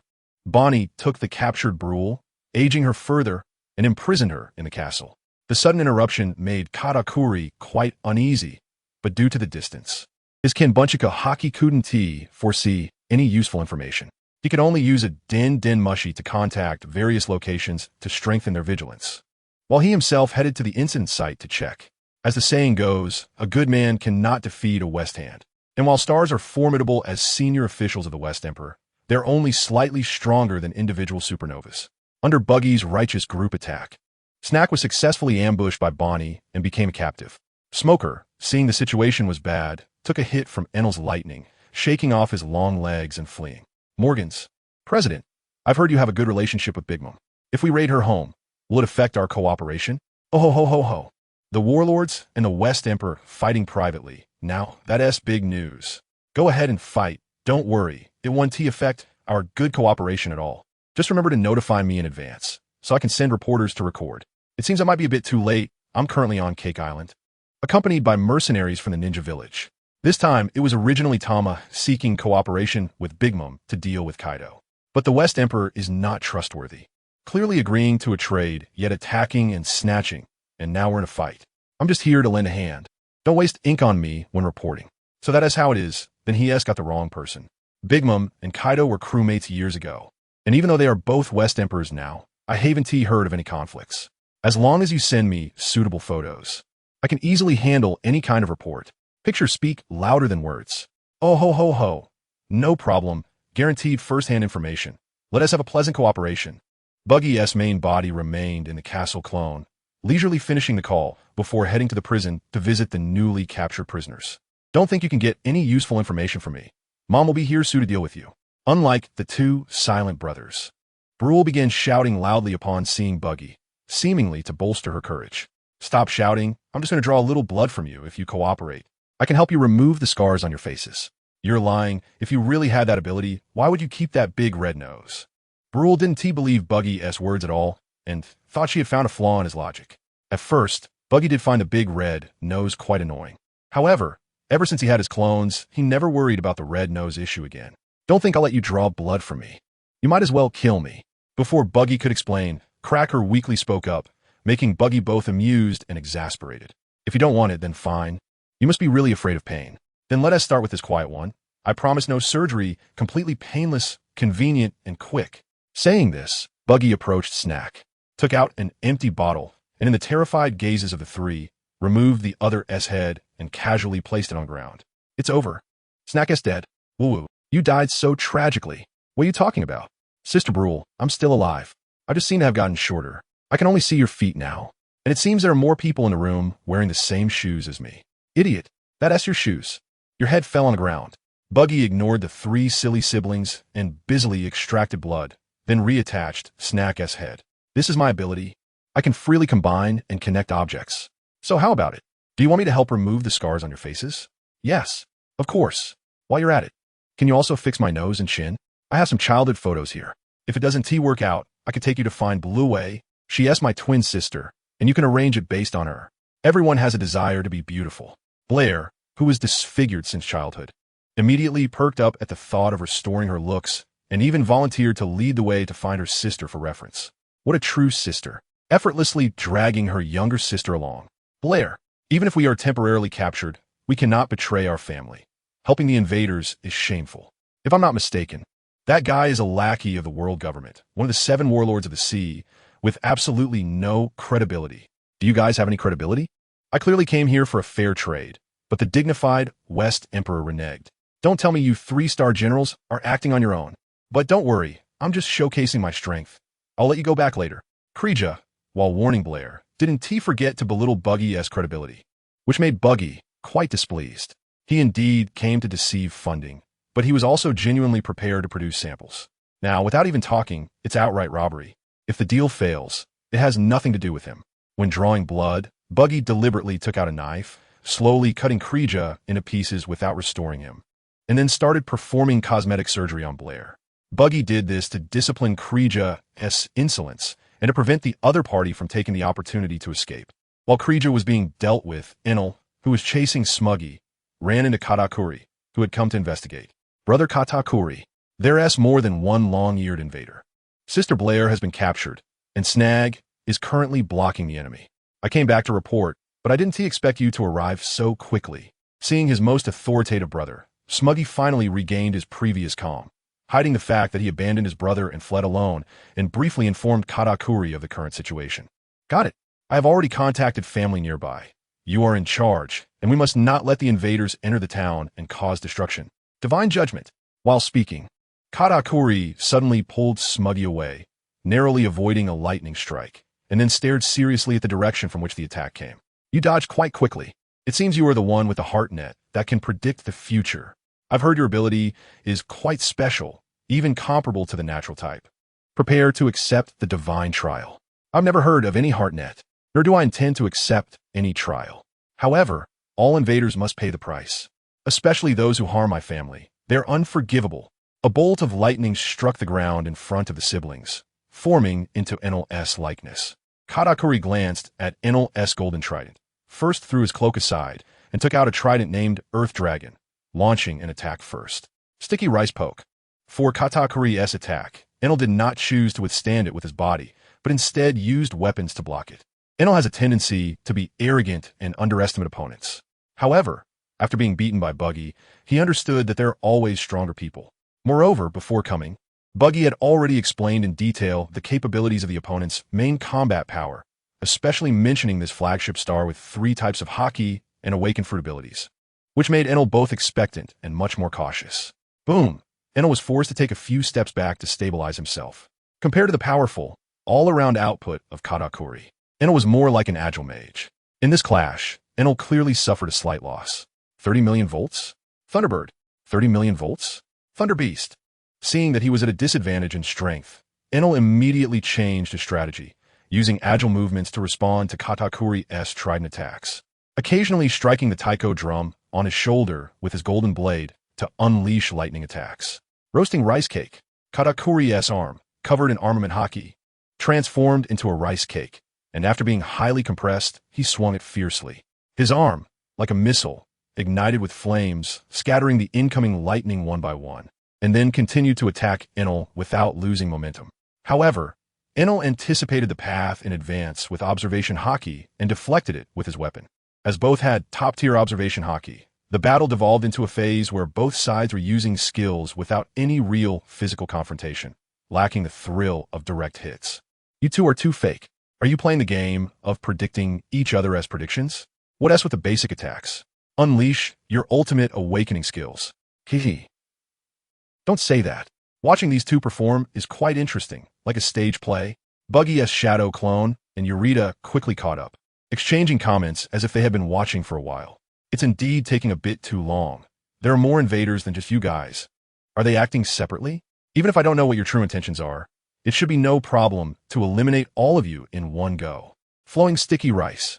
Katakuri broke off contact with Enel, touched the ground with one hand to activate his awakening mode, and assimilated the ground beneath him into a sticky, flowing rice cake, flooding towards the two watching. Fire release. Fire flame array. In the face of the surging non-Newtonian fluid, Buggy's shadow clone waved his arm, releasing a massive amount of flames to ignite and cancel it out. Kanoa dear, to actually be so indecisive in the face of this goddess trial. Such contempt for me shall surely be punished by heaven. 200 million volts? Thunder God. Katakuri's actions were seen by Enel as a slight against him. In a fit of rage, disregarding Buggy's prior warnings, he activated his giant transformation and swung the golden blade that was disproportionate to his size toward Katakuri. Clapping rice cake. Two gigantic bouncing circles appeared beside Katakuri, from which giant arms covered in armament hockey reached out to strike Enel and the Thunder God. Even with Enel throwing two blades to block, he was still hit squarely. Wow. Damn. Who developed such a disgusting ability? Could it be that my qualifications are really that poor? I told you not to giantize for no reason. That stance of yours is not flexible at all. You're basically a live target. Just managing to land one hit of Conqueror's hockey is already impressive. Enel was hit to the point of spitting blood, deactivating Thunder God and darting to Buggy's side, falling into self-doubt and not responding to Buggy's taunts. Knowing about Conqueror's hockey, it seems you're not an unknown person. Dare to reveal your name. What is your intention in hiding your head and showing your tail? I'm a Hokage of the Ninja Village Mercenary Corps, and she is a senior officer of Buggy. This time, Buggy and Tama wanted to discuss some business with you two warlords, but you treated us without courtesy, leading to this situation. How about we call it quits? That's easy to say. First, you entered the world sea without notice, attacked the holy song, and captured my brother and sister. How can such behavior be called a guest? Hurry up and surrender, and apologize to Mama voluntarily. Whether Mama forgives you is not something I could decide. I thought you were someone worth talking to. Now it seems that the so-called royal vice is just a sycophant of Mommy. Enel, Yurita, and I will show you the application of hockey. As for whether you can grasp any insights, that depends on your comprehension. While Buggy was still boasting, Yurita had already started fighting Katakuri with her wolf-tooth club. Slash cut rice cake. Eager to defeat his opponent, Katakuri unleashed his trump card. One of his arms suddenly rose, sprouting countless spikes that spun like a meteor hammer, then shot towards Yarlita at high speed. Thunderous 8 trigrams. Sensing the fierce momentum from his opponent, Yarlita no longer held back. The Conqueror's hockey erupted, gathering on her spiked club, and she swung it out without showing any weakness. Crack! Boom! The violent collision shook the surrounding air. Sparks and lightning flickered before the two. After a brief struggle, Katakuri ultimately lost his strength and was sent flying far away. Cough! This is the Conqueror's hockey. There's actually this application. It seems I won't be able to return for rescue in a short time. I hope nothing goes wrong at Cake City. Fire style, Dragon Flame, Song Technique. Don't worry about the town. After you are captured, we will take you there. You are important leverage in the deal with Big Mom. At the same time, chaos erupted within Cake City. Even though Smoker had legs nearly 3 meters long, he still couldn't outrun the speed of the Dordor fruit. Buggy's Azure Dragon clone no longer hid itself, transforming into a 100-meter giant dragon, and descended upon the Charlotte troops that had gathered as reinforcements in the city, instantly scattering them. Brothers, this is the center of the West Emperor Big Mom's territory, the richest place they have. Lord Buggy and the officers have already restrained their combat power. Now move all useful items back. This chance to plunder the West Emperor's territory may not come again. We will withdraw in 2 hours. Cherish your time. Plunder the West Emperor. Fame and fortune await. Roar. Plunder the West Emperor. Fame and fortune await. Buggy's castle clone unfolded at the entrance of the castle, and his brother Galdino was rallying the troops, urging the miscellaneous fish to face the West Emperor, which was somewhat forcing them, but they still had the guts to take advantage of the chaos, and quite a bit of it. The pumped-up mercenaries launched a frenzied attack on the castle of Cake City, quickly breaching the gates under Moria's leadership. Moria, go find the red sign for imprinting, capture the Charlotte children, but don't kill them. I don't want to completely tear my face with Big M just yet. Hey. Don't worry. I'll make sure to capture them alive. I still plan to use their shadows. After instructing Moria, Buggy himself set off towards the upper levels of the castle. intending to face Big Mom alone first and test his current combat power level. Really, if it weren't for Hawkeye and old Shachi refusing to come, I wouldn't need to take this risk. Whatever, it's just a little pet of the West Emperor Prometheus and Nami. It should be fine, probably, although the Charlotte family was numerous. Most of the children prefer to stay in their territories to avoid Big Mom's unpredictable hunger pangs, while the stars took on the responsibility of rotating guardianship.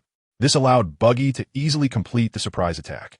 But the consequence was that many of the ability users Buggy wanted were not on Cake Island, and he didn't have time to search every island. Therefore, he didn't intend to give up the possibility of a deal unless absolutely necessary. Bruley, go contact Katakuri. Urge him, those two little brats shouldn't take this long. And by the way, go check downstairs. It sounded a bit noisy. Leave it to me, Mama. Can I take a look at the treasures brought back by Brother Katakuri first? I'm very interested in their experiences. The underage Bruley took on the responsibility of managing her younger siblings and had to stay on Cake Island. However, she wasn't as afraid of Big Mom as others were. As a member of the Three-Eyed tribe, she had the ability to see through the essence of things and understood her formidable mother's psychology was like that of a child, often using child-rearing tactics to gain benefits from Big Mom, playing the role of Big Mom's personal secretary. Mama, of course you can, and by the way, dig out their secrets, especially whether the giant transformation potion is real or not.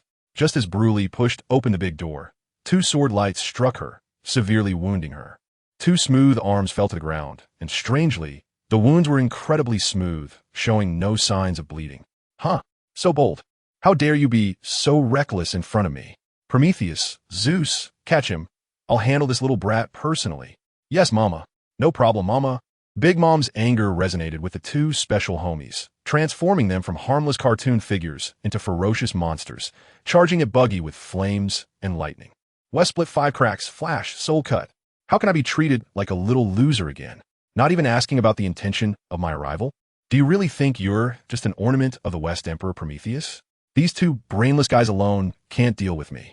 Facing the aggressive, special homies, Buggy swung his knife, slicing the two into several pieces. This strike was not just a physical cut, but, combined with the Conqueror's haki, had the effect of splitting the soul. As special homies made from Big Mom's soul, Prometheus and Zeus had never been harmed before. The forced separation of their souls caused them unprecedented pain, and losing control of their forms and flight capabilities, they struggled painfully on the ground, igniting the decorations and filling the entire room with smoke. Mama, I remember now, not long ago, that idiot Kaido seemed to have suffered a setback against the Warlords, and you were one of the attackers, right? Is that your confidence to cause trouble on my territory? I've sent off countless little brats like you. Now, I give you two choices. Either become my servant or die right now. Life or death. Big Mom, furious, laughed in anger, her massive physique radiating an overwhelming aura, attempting to intimidate Buggy while activating her soul spell. Put away this useless trick. When I followed Captain Roger to snatch the red historical texts, I never saw you so puffed up. What kind of big storms have I not seen? How could I be afraid of you? A mere West Emperor promoted by the world government. Ridiculous, feeling proud while being a target. Just a local bumpkin. Buggy naturally knew the conditions for activating the soul spell and scoffed at it, simply ignoring the opponent's rhetoric. While mocking, he unleashed his Conqueror's haki in response. The two forces collided violently, creating a whirlwind that not only shattered the decorations, but also dispersed the smoke and flames in the room, turning what was once a luxurious room into a wreck. Roger? The red texts. No wonder I always felt I had seen you somewhere. Turns out you were that intern brat on Roger's ship. Mama, to actually call the West Emperor a bumpkin, you, who followed the red-haired brat, are not even as good as a bumpkin, who is the red-haired brat's follower. If I hadn't come back a little late, who the West Emperor is wouldn't even be certain.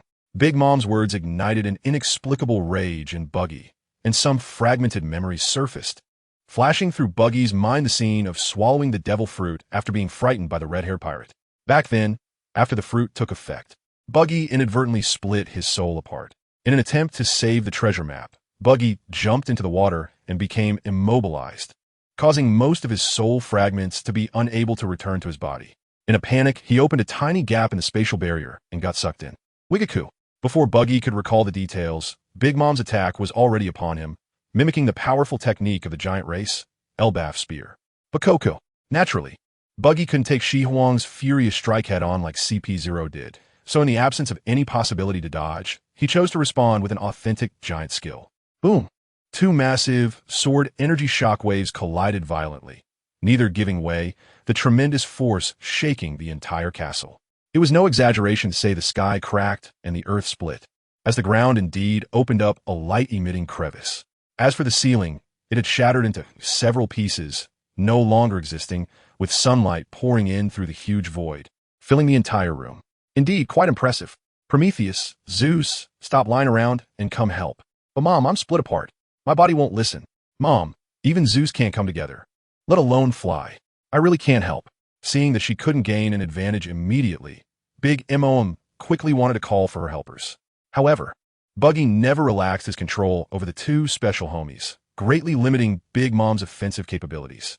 If I could just get away from them, we wouldn't be fighting. In this regard, you're not as good as Kaido. He can use lightning and fire at will without relying on external objects.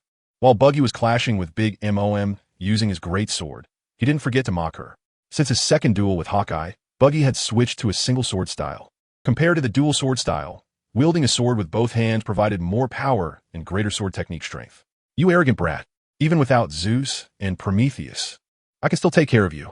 Just right, you can stretch your muscles. Mom's sudden attack. Shinbai, is it really okay for us to keep fighting like this? Your children are all in my hands, and I have the giantization potion you dream of. Stop the nonsense. As long as I capture you, everything will be my spoils. Mama. With no negotiations yielding results, both sides ceased talking and launched into a fierce counterattack, testing each other's weaknesses, but with little effect. Big Mom possessed an incredibly resilient body, thick armor, and extremely powerful defense, even if occasionally struck by Buggy's blade. She could endure it with her haki. Meanwhile, Buggy easily dealt with the sharp blade Napoleon in Big Mom's hand thanks to his fruit ability. And even against Big Mom's Conqueror's haki fist, he could dodge by dispersing his body. Both sides were merely scratching each other, unable to inflict serious damage. And the situation seemed increasingly favorable for Big Mom, leaving Buggy with less and less time to resolve the issue. Meanwhile, the battle continued in the forest outside the castle. Seeing his side gaining an advantage, Enel regained his spirit and rejoined the fray. Logically, having one more person should resolve the battle faster, but Katakuri was no pushover. After losing an arm to a strike from Charlotte Perispero and suffering severe burns from Buggy's fire clones, he knocked Enel out of the fight again. Why fight so desperately? We just want to make a deal. You and Big Mom both seem to refuse communication. It's clearly a win-win situation, yet you insist on monopolizing the benefits, right? Recognize the current situation. My subordinates have already breached the castle. We are the ones in a favorable position, and I'm still willing to negotiate with you. Surely that shows sincerity. Hitting someone and then saying it's to make friends? What kind of nonsense sincerity is that? I think you've really angered Mom, and it's going to end badly for you. As long as I hold you back, Mom will be able to wipe out all your subordinates in the city. Don't forget, this is our territory, and the brothers and sisters from the other islands are surely on their way here. You have no way to escape. Although the situation was dire, Katakuri still did not accept Buggy's negotiation proposal. In his view, time was on their side. As long as they waited for reinforcements to win, it was a safe bet, and there was no need for negotiation. So stubborn. Then I guess I'll just have to break your mom's precious picture frame in front of her and see if I can severely injure her. And if we can't defeat you, we'll just leave. As for you, just pray that Mom's hunger pangs don't erupt. What picture frame? Mom has naturally strong defenses. No one can harm her. That kind of situation is impossible. Buggy's words caused Katakuri to frown, but he still pretended to be calm, refusing to acknowledge it, treating it as Buggy's bluff. After all, the matter of Sister Carmel's picture frame was a secret within the Charlotte family, and outsiders had no way of knowing. What are you pretending to be foolish about? I'm talking about Sister Carmel's picture frame. If it just falls to the ground, your mom will go mad, and her invincible defense will disappear, making her as vulnerable as an ordinary person. She will get hurt and bleed. Once the hunger pangs break out, it could happen in an instant. At that time, Whole Cake Island will definitely be in trouble. And perhaps the entire Tato land will suffer too. Thinking about it really makes one a bit expectant. Kanoa, how do you know this secret? Which family traitor spilled it? Was it Cracker, Snack, or BRLE? No matter who it is, I want to spare them. It's none of them. People related to your family aren't necessarily all in Tato land. Some were kicked out by your mom, and some ran away on their own. Think carefully. Are you talking about Mom's former husbands? They wouldn't know such a secret, So it must be Lola who ran away from home. How despicable. Attacking at this time. You guys are truly vile. Distracted, Katakuri couldn't use observation haki, leading to Buggy's invisibility clone Moonlight Gale sneaking up behind him with Bonnie without him noticing. His body instantly aged into an old man and was knocked to the ground. You were the ones who broke the trust first. Now I'll take you to find your mom, and I hope you can make the right choice. Buggy quickly reached the castle clone through the door, where Katakuri saw not only Cracker and BRL, but was also surprised to find BR Lin and some younger family members had been captured as well. I'll do my best to persuade Mom, but you have to ensure not to harm my younger siblings, and you better really have the giantization potion you mentioned. You must also compensate. Otherwise, I can't guarantee I can stop Mom's actions. I can take you to verify it soon. As for compensation, it's negotiable. For now, let us help you deal with your injuries. See, I still have a strong sense of contract. Buggy's normal clone treated Katakuri's injuries and extracted a lot of blood before leading the weakened Katakuri to a large room, where they heard intermittent roaring from the doorway. What exactly did you do to Snack? Why is he in so much pain? It's just a slight adverse reaction from taking the giantization potion. For him, who has already stopped growing, suddenly enlarging his body an easy task. Buggy opened the big door, and Katakuri finally understood what the verification was all about.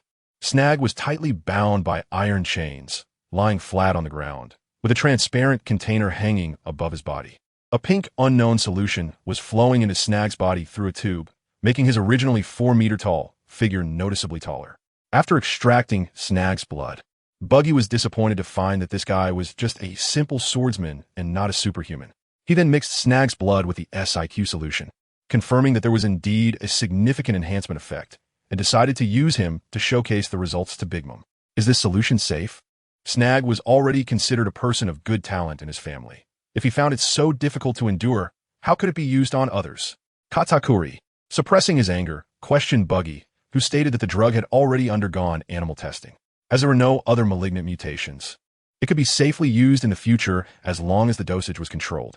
It was precisely because Snag was a strong individual that the dosage was increased to ensure a quick demonstration of effects.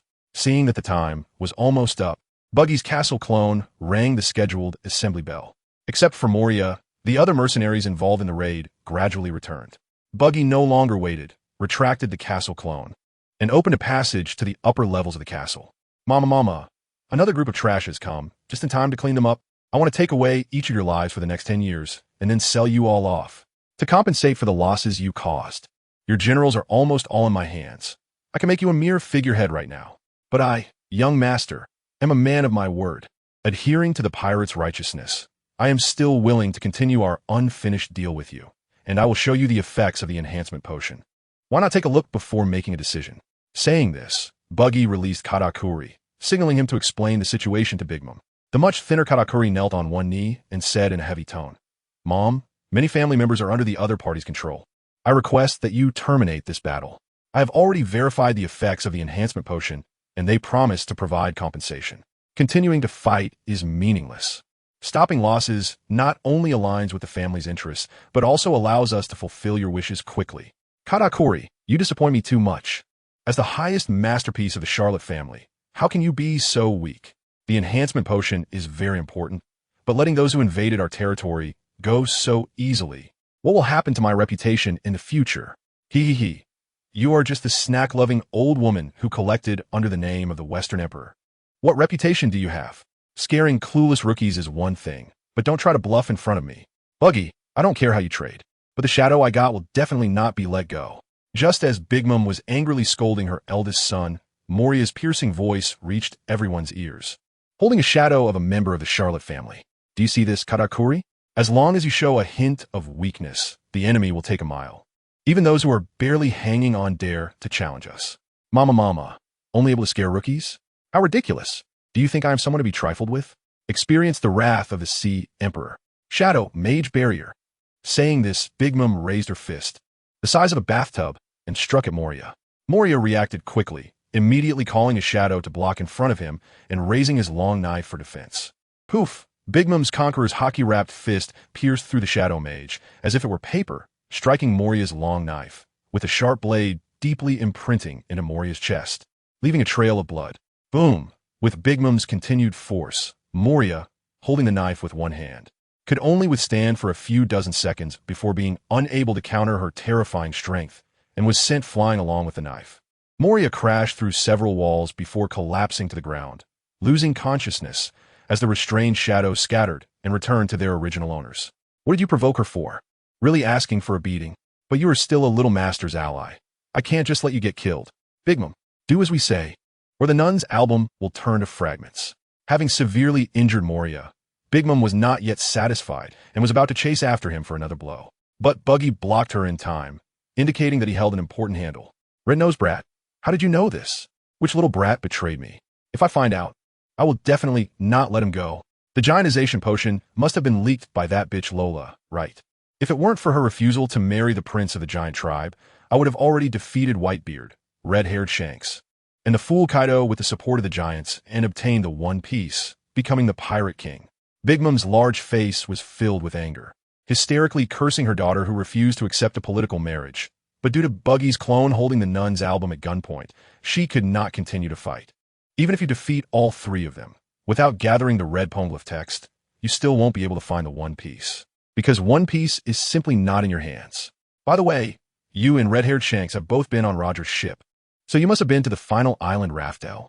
Red-nosed brat, as long as you tell me the secret of the One Piece, I can not only forgive your sins, but I can even form a pirate alliance with you, and after we seize the world, we can battle again. Buggy brought up the unique treasure One Piece, which indeed piqued Big Mom's interest. Under the misconception that Buggy knew the whereabouts of the great treasure, she was even willing to set aside their dispute and temporarily ally with him. Big Mom's reaction was due to the fact that the unknown supreme treasure was indeed enticing, and on the other hand, as the holder of the red poneglyph, she had been challenged numerous times by many pirates over the years, making her deeply resentful of Roger. Therefore, she was eager to know the source of her years of torment. Unfortunately, after reaching the vicinity of Raftel, I came down with a high fever, and red-haired stayed behind on the ship to take care of me. Thus, like you, I have no understanding of the great treasure. You must know that I was the only superhuman in the entire Roger Pirates, yet I was the only one with a persistent fever. I suspect that no superhuman can land on Raftel, or that only certain types of superhumans can land on the island. Big Mom and Katakuri both had doubtful expressions. Katakuri was unwilling to believe such a coincidence, while Big Mom was unwilling to believe that Red-Haired would give up the opportunity to learn about the great treasure to take care of others. Fortunately, before the two could voice their doubts, Buggy slowly continued. Although I have never seen the true appearance of the great treasure, I do know the way to Raftel. As long as the red poneglyph text is deciphered, the central connection line will lead to the location of the great treasure. I also know the locations of the other 3 red poneglyphs, and I can even find someone to decipher the texts. However, I do not wish to give up the power of the 7 warlords of the sea for the time being. Therefore, the pirate alliance you mentioned has no value to me. Just when Big Mom and Katakuri were hoping for Buggy to spill all the information about the great treasure, Buggy suddenly expressed his unwillingness to ally, waking them up to the fact that they were still in an adversarial state. Mama, even if we don't form an alliance, we can still trade, right? Return the nun's album.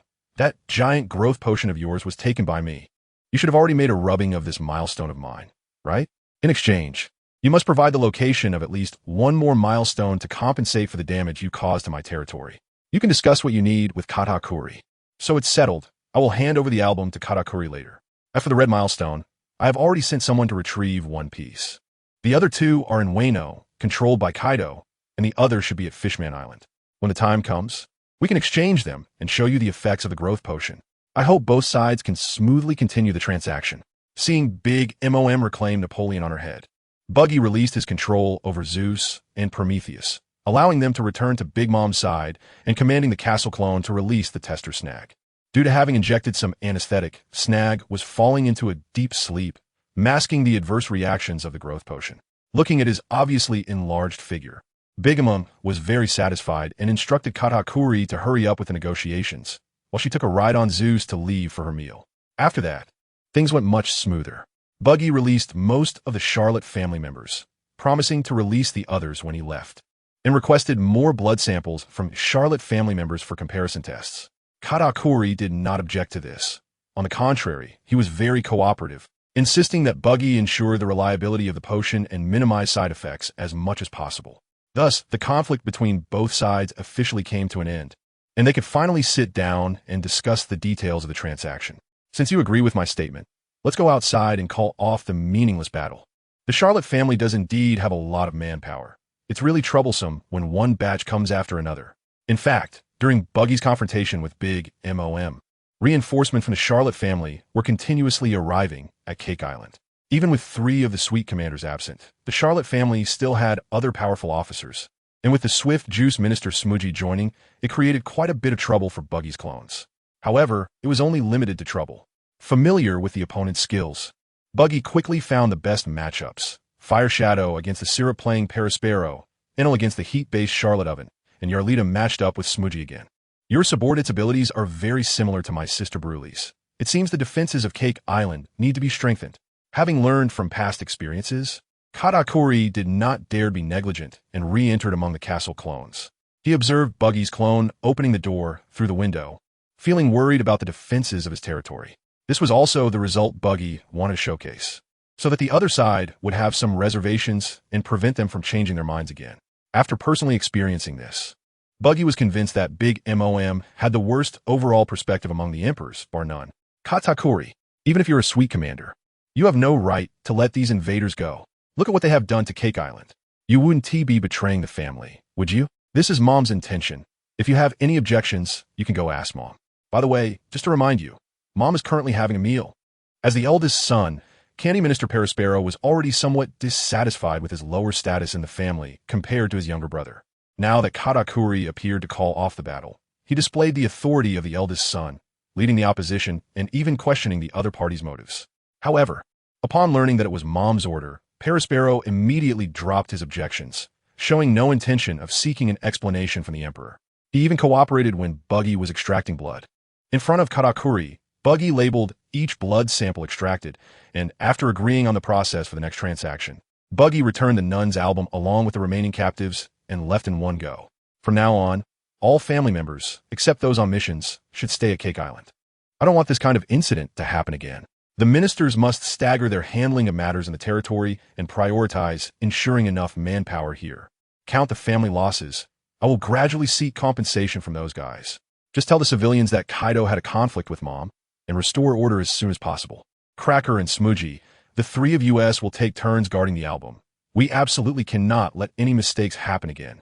Everyone, get your spirits up. Although the losses are significant, we have also gained a lot. We have learned the exact clues to the great treasure from Roger's crew. Once the growth potion is improved, the Charlotte family will be unstoppable. Katakuri indeed has the responsibility of being the vice emperor. While arranging the follow-up work, he does not forget to motivate everyone, trying to minimize the negative impact of this incident on the territory. Meanwhile, the troublemaker Buggy had already returned to Karai Bari Island, finally preparing to take a break and recharge. After all, he had almost single-handedly challenged the entire Emperor team, exhausting both his physical and mental strength. If it weren't for the successful transaction in exchange for the information about the great treasure, Buggy would have wanted to leave early. He didn't want to clash head-on with Big Mom. Losing would mean he had to run, and even if he won, he couldn't dominate the whole Cake Island, effectively just working for the world government. Moreover, even if he shattered the nun's album, Big Mom wouldn't be easy to deal with. Winning wouldn't be possible without spending 10 or 8 days, and engaging in a war of attrition on enemy territory would put him at a disadvantage. This was also the reason why Whitebeard was unwilling to attack Wano. Since there were no benefits to winning or losing, it was better to treat it as if nothing had happened. Buggy took out the photos secretly taken by his clone earlier and began to concoct the desired material. With Buggy's ability to split into 5, piecing together the photos was incredibly easy. Thus, the meeting between the mercenary group's cadre and Katakuri was quite pleasant, resulting in photos and information of Kaido rampaging on Cake Island and battling Big Mom at the castle's peak being sent to Morgan's. As for how to utilize this, Buggy didn't need to worry. The other party wouldn't waste such explosive news. After that, Buggy began to sort out the gains from this time. The Charlotte family truly lived up to their reputation as the old emperor. Their resources were substantial, and the numerous paramecia-type fruits left Buggy dazzled. Among them, the paramecia abilities were undoubtedly what Buggy valued the most, such as the biscuit fruit, lick fruit, yellow fruit, and milk fruit. As long as he solves the energy source issue, Buggy could continuously produce cheap food, which is valuable both as goods and reserves. Additionally, The movement ability of the mirror fruit and the independent space of the book fruit further enhanced Buggy's mobility and communication means, aiding Buggy in expanding his territory. Of course, the memory fruit was also a significant gain, even if it wasn't to fulfill his promise to Bonnie to restore Tyrant Kuma. This bug-like ability would help Buggy deal with spies from other forces. The only regret was that he couldn't obtain the eat fruit of Longbread. Firstly, the person didn't have Charlotte bloodline, and secondly, he was already 90 years old. As the head chef, he didn't need to serve as a combatant. So Buggy's excuse was completely ineffective. However, Buggy wasn't in a hurry. After all, the days of dealing with each other were still long. Big MOM was still waiting for him to deliver the growth potion, so he could find an opportunity later. Therefore, Buggy decided to seek help from Vegapunk to improve the potion, striving to completely eliminate side effects, even if the effects were slightly reduced. Instead, it could promote Buggy's production while also preventing the other side from becoming too powerful, effectively killing two birds with one stone. After mastering the memory fruit during his break, Buggy once again visited Vegapunk's research lab, requesting to take away Bartholomew Kuma and asking for samples and blueprints of the newly developed power generation equipment to prepare for imitation and promotion. Vegapunk was very supportive of this power generation technology, as he believed that sufficient energy could reduce many disputes. However, when Buggy brought up the giantization experiments, Vegapunk showed a strong aversion to the topic. Buggy could only explain that he was inquiring about it to treat the victims of the world government's giantization experiments and handed over a vial of blood from Snag, which contained the giantization agent, as proof. Having previously participated in the giantization experiments, Vegapunk felt guilty and agreed to search for a drug to eliminate the side effects. He then asked Buggy about his former colleagues, to which Buggy provided photos of the lunar ruins for his research.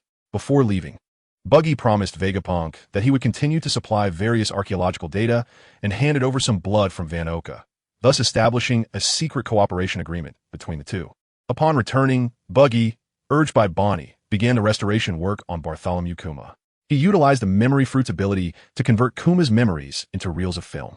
Buggy was surprised to find that Kuma's memories were not as fragmented as he had imagined, although the chronological order was disrupted and connected like episodes of a series. The short segments of memory were still quite coherent. Buggy speculated that this was likely the result of the brain filling in the gaps on its own. To prevent Kuma from being under the control of the world government, Buggy initially requested Vegapunk to remove Kuma's command reception control device and put his brain back in after extracting it, with the workload greatly reduced. Buggy first cut out the individual episodes and then, with Bonnie's cooperation, organized and sorted Kuma's memories. Bonnie, since you've decided to become my most loyal subordinate, it's necessary to modify your father's memories a bit. You wouldn't want him to be exploited by the irresponsible Baroque Works again, would you? For over a decade, Baroque Works has had your father provide intelligence to the world government while ignoring his tragic fate, which is indeed despicable. But what is the difference between being used by Baroque Works and being controlled by someone like you, an ambitious person? Wouldn't you want to make use of his combat power? Please grant your father a life of freedom. In exchange, I am willing to become a useful pawn. Bonnie indeed had a very poor opinion of Baroque Works, but after initially understanding Buggy's plan, she was more worried about whether Kuma would still be under someone else's control. Thus, she hesitated about modifying his memories. The difference is, at least I won't be so inhumane to my own people. You've been to Skypiea, right? It's a nice place. How about you accompany him to stay there and manage things? Unless it's an emergency, I promise not to send you out to fight. How does that sound? Besides, I need those memories to recreate a Bartholomew Kuma. Otherwise, a warlord of the sea mysteriously disappearing on my watch will bring trouble from the world government. I'm not prepared to go against half the world right now. Skypiea is indeed a very quiet place, and disappearing suddenly would attract attention from all sides. To live happily with her father, let him forget some painful experiences. Thinking about being able to live quietly with her loved ones, Bonnie seemed to respond to Buggy, more like convincing herself, and ultimately agreed to modify Kuma's memories. Under Buggy's changes, Kuma's tragic childhood memories were compressed, and most of the early memories related to Baroque Works were deleted, making his connection to Baroque Works appear more like a simple transaction. Segments were added regarding the agreement made with Buggy before the Marineford War to restore his personality and abandon his identity as a warlord of the sea to cooperate with Buggy.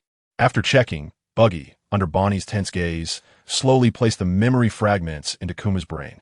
I will now inject him with energy, and after he awakens, We need to observe him for a while to ensure nothing unexpected happens. This part will be left to you, and we'll send you both to Skypiea in due time. Will this mechanical body be controlled by the world government again? Why not let Vegapunk restore his body to its original state? Isn't he cultivating a replica of my father? Can't we just replace it with the replica's limbs? Looking at the injection tubes connected to Kuma's body, Bonnie felt uneasy and hesitated to suggest wanting to completely restore Kuma's body. On what basis do you think the replicated body won't be controlled by others? You've seen Moria's abilities.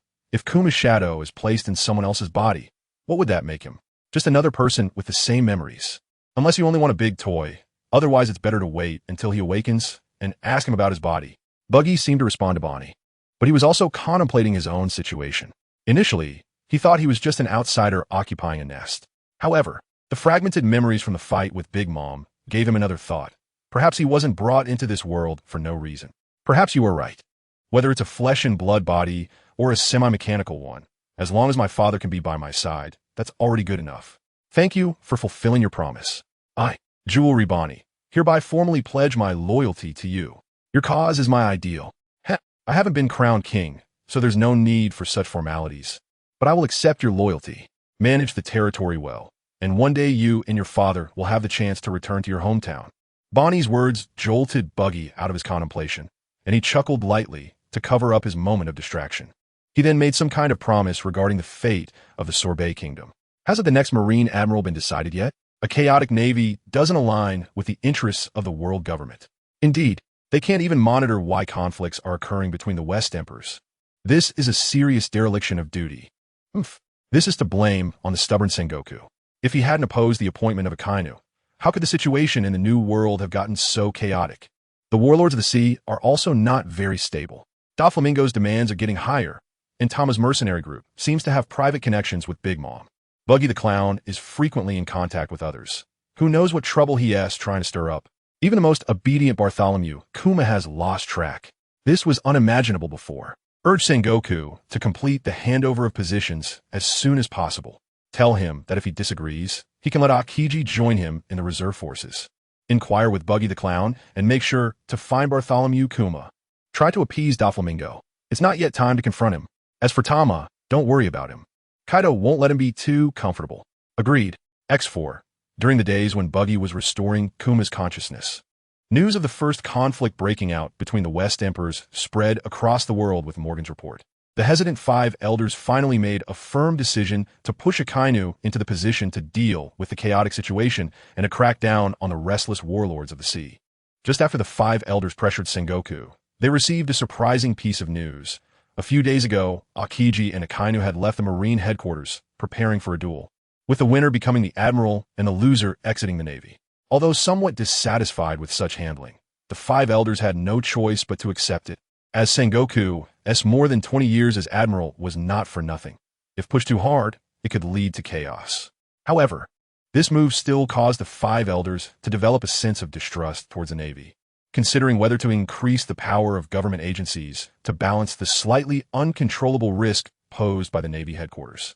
Having suffered a silent loss in the Navy, the five elders immediately issued inquiries to the seven warlords one by one. To their surprise, the attitudes of the seven warlords were increasingly favorable. In particular, Buggy even stated that he would send Tyrant Kuma to marry Gio soon, finally allowing the five elders to breathe a sigh of relief, as it seemed that the world situation was still under their control. Oh ho ho ho ho. The internal strife among the Navy admirals is big news. It's just that the shooting distance is too far. Apart from ice and fire, nothing is clear. It's good to see anything. What more do you want?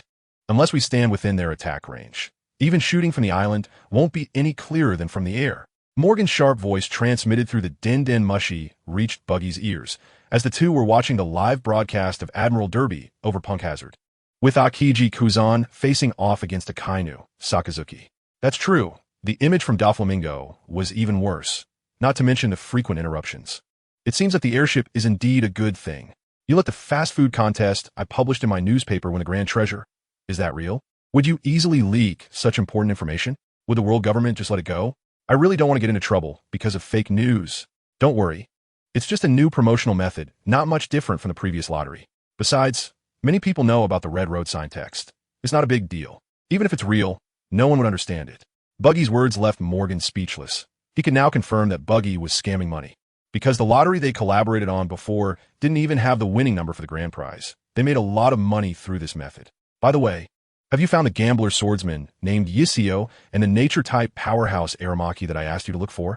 The battle between Aokiji and Akainu was indeed spectacular, with special effects filling the screen and explosions happening continuously, but it couldn't withstand watching for several days in a row. Fortunately, with Greenbit being a closer base, it ensured that there was more than one airship over Punk Hazard at the same time. Otherwise, maintaining an uninterrupted live broadcast would be a problem. Therefore, more often, Buggy was chatting with Morgans to gather more intelligence through this well-informed news king. Yisio was a regular at Karan Tazolo, often descending from the sky, and was one of the few who could retreat and scathe multiple times from there, usually keeping a low profile. The other guy is not very well known. Perhaps Stussy would have news about him. But I heard you have business dealings with her Joy Street, so I won't interfere. Thank you for the information provided by the president. I will send someone to contact the Queen of Joy Street. After all, the other three underground kings have a lot of opinions about me. I don't want to stir up any more trouble. Buggy was very wary of the infiltration ability of Joy Street, but the business of clothes and accessories could still be done, as the girls for Joy Street had far more spending power than ordinary people. It's profitable. No shivers. But Buggy was still uncertain about the position of this multifaceted Joy Street queen, especially regarding the matter of Green Bull Aramaki. He absolutely could not inquire through Stussy.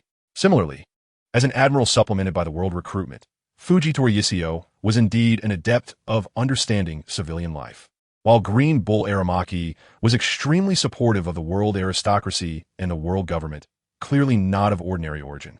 Buggy speculated that he should be the sand mixed into the navy by the world government. The reason Buggy wanted to inquire about these two was to gain their abilities before the world recruitment, but now it seemed he could only look for other opportunities. Alala. Buggy, you really hit the nail on the head. After fighting with Akainu, I have now withdrawn from the Navy and have nowhere to go.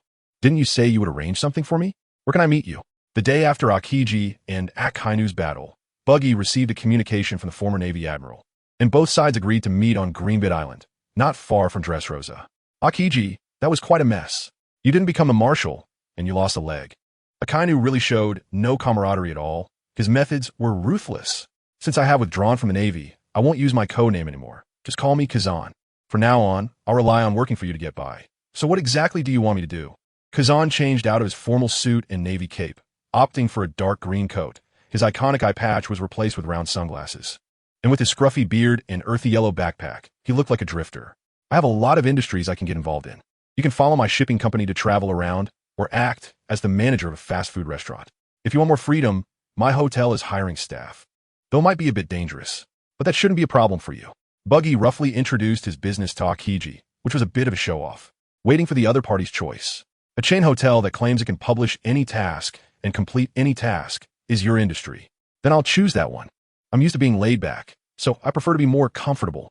No problem. I'll give you diamond membership qualifications, allowing you to undertake tasks of all levels. Complete 2 of those tasks as an assessment first. That way, it's fairer to other members who are working hard to upgrade their task levels. I'm actually a bit interested in historical texts. Is it necessary to monitor teacher Zephyr? Is there any conflict between him and you? And what are those last 2 people about? Kazan, while eating fast food and flipping through the materials handed over by Buggy, inquired. He wouldn't recklessly accept tasks without understanding Buggy's intentions. There used to be a red historical text on Fishman Island, but it is currently missing, and figuring it out is not something that can be done in a short time. Your teacher Zephyr has been very active lately, searching for volcanic islands in the New World. I don't know what big plan he has. As for the last 2, they are skilled individuals I'm quite optimistic about. I just want to meet them. Buggy concealed the true purpose of capturing Yisio and Aramaki, thinking it was better to be cautious until he was certain of Akiji's stance. Meanwhile, on the other side, after nearly a month of sailing, Ace and the Spade Pirates finally arrived at the home of the Mink tribe, the location of Zoe. Unbelievable.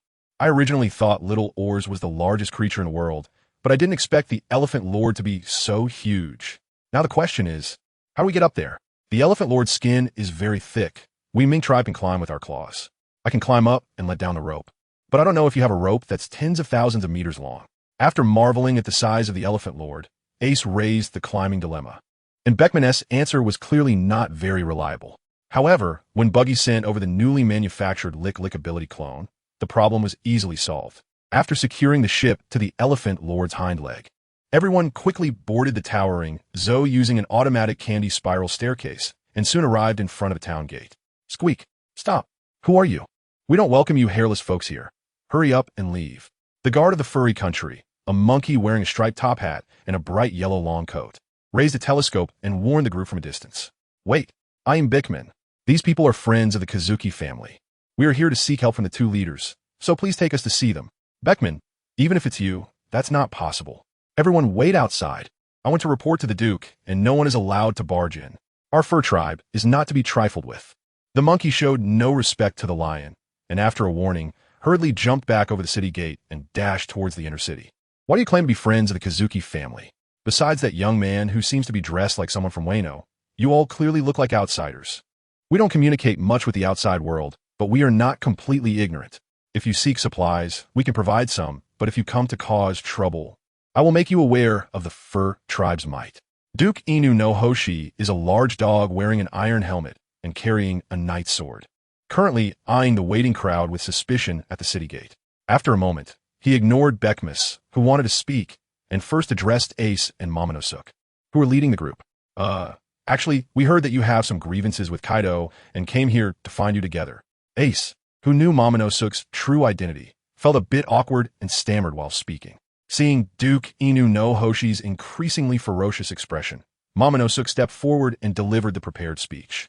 Let me speak. Duke Inu, I am Kazuki Momonosuke. You may not believe it, but I was sent to the future with Kinemon, Reizo, and others by my mother. But for some reason, I got separated from the others. I was sent alone to a year ago in the Wano region, but it was already in ruins.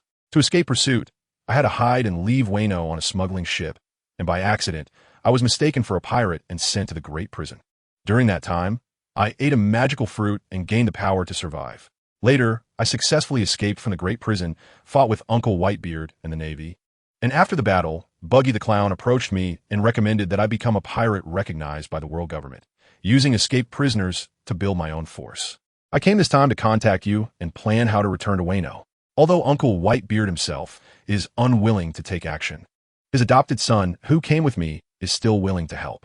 The one who just spoke is Uncle Whitebeard's former 2nd Division captain and also the biological son of Uncle Roger. At that time, Uncle Whitebeard fought the Navy for him. Why haven't I seen the Lord with you? Has he already passed away? Momonosuke's information bombarded Duke Inu no Hoshi, leaving him stunned, shifting from suspicion to shock, and finally seeming a bit dazed, taking a long time to recover. What a bizarre experience. I can't believe the Lord is really alive and has received help from many old friends. Fate is truly marvelous, making it feel like a dream for this servant. I'm very rude. I will open the door for you all right now. Hurry, go call that lazy one to get up and come meet the Lord. It cannot be said that Duke Inu no Hoshi is gullible. Zo is 10,000 meters above sea level, with no newsbirds delivering newspapers. And the Fur Kingdom has long been isolated from the world, so all memories of Wano remain at the moment when the Kazuki family was fleeing. Coincidentally, Momonosuke just mentioned the Kazuki family's time-traveling ability, as well as the names of Kinemon and Reizo, which made his description seem particularly credible. Old dog, just based on the other party's one-sided words, you could determine his identity? I think your eyesight is failing. This is clearly an imposter. Now that he can find this place, he must have come here under Kaido's orders. Lady Time's ability should be able to keep the transported person at that age. Otherwise, if Lady Time traveled across 800 years, she would have aged terribly by now. His appearance is clearly nothing like the 8-year-old Lord. Now, how do you understand? Old dog, once I catch this thief, I'll have a good theory with you. Yantan Ikemen Ryu, Laughing Clash. Soon, the Night King of the Fur Kingdom, Snake, arrived in a hurry. But after hearing Duke Inu no Hoshi's retelling, he determined that the other party's words were false and found loopholes in Momonosuke's speech, brazenly launching an attack. His uncle, Kage, used a technique called shadow clones. Before Duke Inu no Hoshi could step forward to protect him, Momonosuke had already formed hand signs, and a pure white doppelganger resembling him appeared in front of him, with his own body remaining still. By merely sacrificing the doppelganger's destruction, he blocked Snake's inevitable strike. Duke, you don't need to take action. It is normal for the Lord to have suspicions. The reason my appearance has changed like this is thanks to the assistance of the unawakened. Otherwise, how could I survive to this day with my 8-year-old body? I clearly remember that among the 9 red scabbards, You had the best relationship with them. Why are you now speaking harshly to each other? Blaming yourselves for the death of our Lord and wallowing in self-pity, not thinking of advancing? Can you still call yourselves the warriors of the Kazuki family? The countless people of Wano are still waiting for us to expel Kaido and kill Orochi. I'm sure Kawamatsu, Denjiro, and others are also waiting for a chance to avenge their past shame in Wano. How can we hesitate at this time? If you still consider yourselves the vassals of the Kazuki family, then put aside your disputes. Let's plot how to take back Wano together. If you do not recognize my identity, I will not force it. I will leave immediately with my people. Even if I am alone, I will try to return to Wano. If it's the unawakened, perhaps they can indeed make people mature quickly. Please forgive me, Your Highness, to you. It may only be a year, but we have already waited for over a decade and must be cautious. Now that we have confirmed your identity, we must do our part to take back Wano. How can we not repay our Lord's vengeance? Old dog, you agree, right? Oomph. If it weren't for the Lord being here, I would definitely teach you a lesson. But since the Lord wishes for us to reconcile, I have no choice but to comply. Momonosuke's righteous words made Snake feel ashamed. He immediately expressed his willingness to help. And Duke Inu no Hoshi also indicated that he would set aside his dispute with his old friend, making the atmosphere much more relaxed. Since both leaders agreed to assist, let us set off as soon as possible. The sooner we expel the beast pirates, the better the lives of the people of Wano will be. The impatient Ace saw that things were mostly settled and urged them to hurry up and leave. On one hand, he was afraid Buggy would mess things up. On the other, facing his father as former crew members made him feel somewhat uncomfortable. Kaido of the 100 Beasts has used Orochi as a puppet to deceive the people. It has been nearly 20 years of operation in Wano, and it won't be easy to expel him. Moreover, we need to plan carefully how to infiltrate Wano. We can't be too hasty.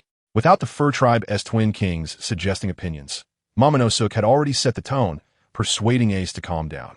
What your Highness said is very true. Zoa's position is constantly changing. How to get to Wano is indeed a problem, and we shouldn't act rashly before confirming a foolproof plan. What the Lord said is right. Attacking a country indeed cannot be done hastily. Your Highness, you have traveled a long distance to Zo. It must have been very tiring. Everyone should rest here for a few days to relieve the fatigue of the journey, and then it won't be too late to make plans. Duke Inu no Hoshi and Snake supported Momonosuke's words as if possessed by Shaman Monk and enthusiastically called their people to prepare food, intending to treat everyone well. Hearing your Highness say you are the son of Pirate King Roger and also the 2nd Division Captain of Whitebeard, fate is indeed an incredible force. Many years ago, when we followed our Lord, he was precisely the 2nd Division Captain of Whitebeard. Later, he became Roger's crew member, but unfortunately, he disembarked midway and could not reach the legendary Final Island. Speaking of which, Roger also came here in search of clues to Raftel. Old dog, you are quite talkative today. How can you easily speak about matters involving the secrets of the Kazuki family? There are no outsiders here anyway, fine. I will keep quiet. During the banquet, Duke Inuarashi showed great interest in Ace's identity and casually revealed the connections with Roger and Whitebeard. Just as he was about to disclose the source of the red road sign text, he was interrupted by the Viper and had to awkwardly smile. There's no need to be so nervous. Ace is a very reliable friend. I also want to learn more about your past lives. I was too young back then, and I can't remember many things clearly. Since His Highness wants to hear it, I'll continue. At that time, Roger had already reached the final point of the record pointer, Waterlocked Island. However, there were still distances to circle the world, and it was speculated that there were islands that had not yet been reached. They learned that only by understanding historical texts could they find the location of the final island. Thus, they sought help from us, their lords, and we boarded Roger's ship at that time. With the approval of Tama, Duke Inuarashi began to recount events from 20 years ago, with the Viper occasionally providing additional comments. In their descriptions, Kazuki Oden was so great that Whitebeard was reluctant to part with him, and the Pirate King was captivated by him. The tales were so extraordinary that Buggy found them quite annoying. So there's that kind of red road sign text here, right? Since it is closely related to the Kazuki family, I should pay my respects. After enduring the nauseating praises of the dog about the Kazuki's Oden, Buggy finally revealed his true intentions and requested to visit the Red Road Sign. The Red Road Sign is a testament to the friendship between my fur tribe and the Kazuki family. It is time for His Highness and the child of an old friend to observe it.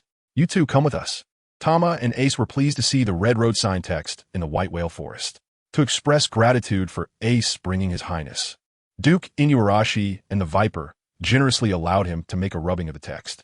Meanwhile, a pirate fleet consisting of 5 giant ships had already set sail from Wano, heading straight for the Fur Kingdom, just catching some talking animals, and I alone on one ship is enough. At most I'll take another one to catch more. No need to mobilize so many people. That's too much. What about the security of Wano? The mammoth decoration at the bow of the giant ship clearly indicated the fleet's leader, who was the ship King Jack, one of the 3 all-stars of the Beast Pirates, possessing the ability to rely on ships thanks to the relying fruit. Don't talk big. Last time you faced a single warlord and lost. And this time, you probably will mess things up again. Why not go back and manage the security and let me take your spot as an all-star? Don't underestimate the Fur Tribe. They can suddenly become very violent. There have been instances where Fur Tribe slaves attacked the Celestial Dragons, and we had to put in a lot of effort to resolve it. And even if this dumb elephant doesn't do it, the all-star position ISNT for you. If it weren't for the chance to challenge an all-star after completing the mission, I wouldn't even be here. Know your place. Accompanying him were the Flying 6 members, Sasaki and the so-called genius, former CP9 agent Foz, both of whom had long coveted Jack's position, creating tension between them. You two restless guys. Have you not given up after all these years? After this mission is completed, I'll allow you to challenge me once. Now be quiet. Don't embarrass the newcomers. What are you looking at? You 3 newcomers want to challenge me too? If anyone dares to mess things up, I won't let you off. Ship King Jack interrupted the argument between Sasaki and Foz, intimidating the 3 on the side of the ship. He himself had no interest in the all-star position, but it was hard to say the same for these 2 gloomy guys. The speaker was X, Drake, one of the worst generations, who led his pirate crew to the territory of Kaido after the Marineford War, proposing to join the Beast Pirates after a brief skirmish with the island-guarding Robot Scorch.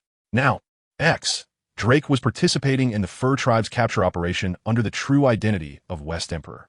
Not far from him, a swordsman was smoking a cigar while cleaning his blade, and another burly man was happily enjoying food and drinks. Don't worry, Brother Jack. I have no such ambitions. If it weren't for Big Kaido giving orders, I wouldn't even consider taking this Flying 6 position. Having been targeted by both the Whitebeard pirates and the Navy, I am already satisfied to have a place to belong. Shiryu, are you interested in that all-star position? Not interested. As long as I can enjoy testing my blade, it doesn't matter where. I wonder if the Fur Tribe is tough. I really look forward to it. The Fur Tribe is quite formidable. You won't be disappointed, Shiryu. Maybe I can see old friends this time. The burly man holding a cherry pie was Blackbeard Teach. After being knocked down by Kaido, utilized his opportunistic skills, bowing to Kaido like Lu Bu. He first belittled his former boss, the West Emperor Whitebeard, and then flattered Kaido. In summary, back in the day, Black, was young and ignorant, thinking that Newgate was the hero of the present age, not knowing that he had no great ambitions, which caused me to waste half my life. Now meeting Kaido is like seeing a celestial being. I finally understand what a true hero is. Black is willing to serve you, my lord, and work hard for you. Kaido's subordinates were all proud individuals, and his good son was exceptionally filial. Having never seen such a reasonable person, Kaido was delighted and handed over the Flying 6 position that had opened up due to Appu's departure to Teach. When the Blackbeard pirates approached, Kaido did not shy away from letting Teach handle the matters himself, successfully recruiting several powerful subordinates. With the intelligence provided by Blackbeard, Kaido also occupied several former Whitebeard territories, venting the anger that had been suppressed by Shanks before the Marineford War, thus valuing Blackbeard even more. In summary, Teach was not ostracized in the Beast Pirates. Instead, due to his generosity, he thrived and quickly gathered a group of underlings. The inmates from level 6 of the Great Prison, who initially had some grievances against Teach, gradually adapted to the rough atmosphere of the Beast Pirates and began to enjoy their reckless days. However, if Blackbeard were to remain so settled, why would he betray the Whitebeard pirates? He was secretly investigating information related to the Red Road sign, while contemplating how to create conflicts between the West Emperor, hoping to profit from it. Just as Kaido gathered his high-ranking officers to discuss the attack on Zou and the capture of the Fur Tribe, Blackbeard Teach actively volunteered, ostensibly to share the burden of his master, but in reality, he planned to use the identities of Duke Inuarashi and the former Whitebeard crew to provoke Whitebeard into taking action against Wano, not wanting the newcomers to steal the spotlight. Sasaki and Foz were also eager to participate, and along with the eager Ship King, they formed this powerful pirate fleet. This was completely different from what Buggy had previously imagined. He thought Blackbeard would be forced to work in the rabbit bowl quarry, at most training a bit in hockey. To capture the Fur Tribe, it would mostly be the Ship King and 2 useless Flying 6, and with Ace's abilities combined with the Fur Tribe's strength, they could easily take down Wano's pointer. Even if King of Ships releases poison gas to capture some Fur Tribes at that time, Buggy can still rescue them and boost their favorability, making them fight harder when attacking Wano country. Buggy, who considers his plan flawless, had just sent off the retired Navy Admiral Akiji when he received a call from Yurita, informing him that Face King Shanks requested a meeting. Buggy, long time no see. We didn't get to catch up last time at Navy headquarters. This time I brought some fine wine. We must drink to our heart's content. Red-haired, aren't you enjoying yourself in your territory? What made you think of finding me? Don't talk about how long it's been. I don't really want to see you. Do you need to come all this way just to drink? I bet it's nothing good, so hurry up and say it. A deal worth hundreds of millions of berries isn't something you can waste time on. A few days later, on Karaib Bali Island, Buggy was waiting alone on the shore when the red-haired pirates arrived. Faced with Shank's warm greeting, Buggy did not show any good face in return. Instead, he appeared impatient. However, he still accepted the drink offered by Shanks and poured himself a glass. Hee, you still value wealth so much. Your business is quite big now. Even my territory has your fast food restaurant. I'm considering whether to collect some fees from you. Shanks teased while raising his wine glass, only to be met with a fierce glare from Buggy before he continued. I was just joking. Money is only good as long as you have enough. I really did come to catch up and also to ask about your views on the world situation. I heard the Spade Pirates have reappeared, and their captain has the ability of flames. It can't be that coincidental, which only means Ace is still alive. This also explains why Whitebeard didn't take action against Kaido when Teach was captured in Wano. But with Ace's personality, how long can he endure? He is the son of Captain Roger, and his temper is quite similar. Kaido has taken a lot of Whitebeard's territory recently. The conflict between the Western Emperors is likely to escalate, which isn't favorable for world stability and will also greatly affect your business. Why not persuade Ace to come out, and I'll handle the conflict between Whitebeard and Kaido. The news among the Western Emperors is indeed well informed. Being out and about all the time allows you to grasp the trends of the new world. But whether the world is stable or not is none of my business. Isn't that something the world government should be worried about? When Luffy was causing trouble everywhere, why didn't you step in to manage it? Besides, I'm just a small Shichibukai. I don't have the strength to meddle in the big matters between you sea emperors. Buggy indirectly acknowledged the fact that Ace is still alive. However, he was not interested in Shank's rhetoric about world stability. Without the conflict among the Western Emperors attracting the attention of the Navy and the world government, how could Buggy expand recklessly? Buggy, don't think that no one knows about the small moves you're making in the West Sea. Buying off Navy branches, gathering bounty hunters everywhere. What exactly do you want? Is the world not chaotic enough for you? Chaotic? Isn't the world originally like this? As for what I want, I'm just trying to maintain the strength for self-preservation in a chaotic world. But what do you want? Why didn't you dare to meet Luffy during the Marineford War? Why didn't you leave Blackbeard behind? What is the purpose of maintaining this so-called balance? I even suspect you are an agent sent by the world government. Is it that you've been undercover for 3 years, and before you knew it, you became the pirate boss? Hee, that's quite rude, Buggy. Luffy is just a junior I have my eye on. Then can you explain what happened a few years ago when you launched an attack on the CP9 ship for a rubber fruit, the Hito no Mi, mythical Zoan, Nika fruit? How do you know that name? Did you tell Luffy about this? Upon hearing about the Nika fruit, Shank's expression changed, and he slammed his drink down, drawing his sword Griffin with a sudden burst of Conqueror's haki aimed at Buggy. Why would I tell him? This is something only I know now. Do you want to silence me? Then come and try. I want to see what the strongest Conqueror's haki is, and by the way, what kind of king do you want to be? Buggy, equally unwilling to back down, activated his Conqueror's haki, drew his long sword, and charged forward. In an instant, the clouds rolled, the sky tore open a crack, and a bit of sunlight shone down on the two of them. That's good. It's not a good thing to let Luffy know too early. Since you're interested, let's have a few exchanges. Shank's expression improved significantly, but his momentum remained undiminished as he faced Buggy's attacks with fierce sword techniques. This is bad. Lord Buggy is fighting with the Western Emperor red-haired. Last time against Kaido. Several Shichibukai joined forces. Can he handle it alone now? Shouldn't Sister Yurita go help? Sanji, don't make such a fuss. They haven't used any real skills. I doubt anything major will happen. Let's just watch for now. Is this not considered something major? The world of top-tier powerhouses is truly beyond what I, a weakling, can imagine. Galdino, who was watching from a distance, was in a panic and hurriedly called for Yurita, only to be told that the two were just playing around. He could only continue to watch nervously while self-deprecating.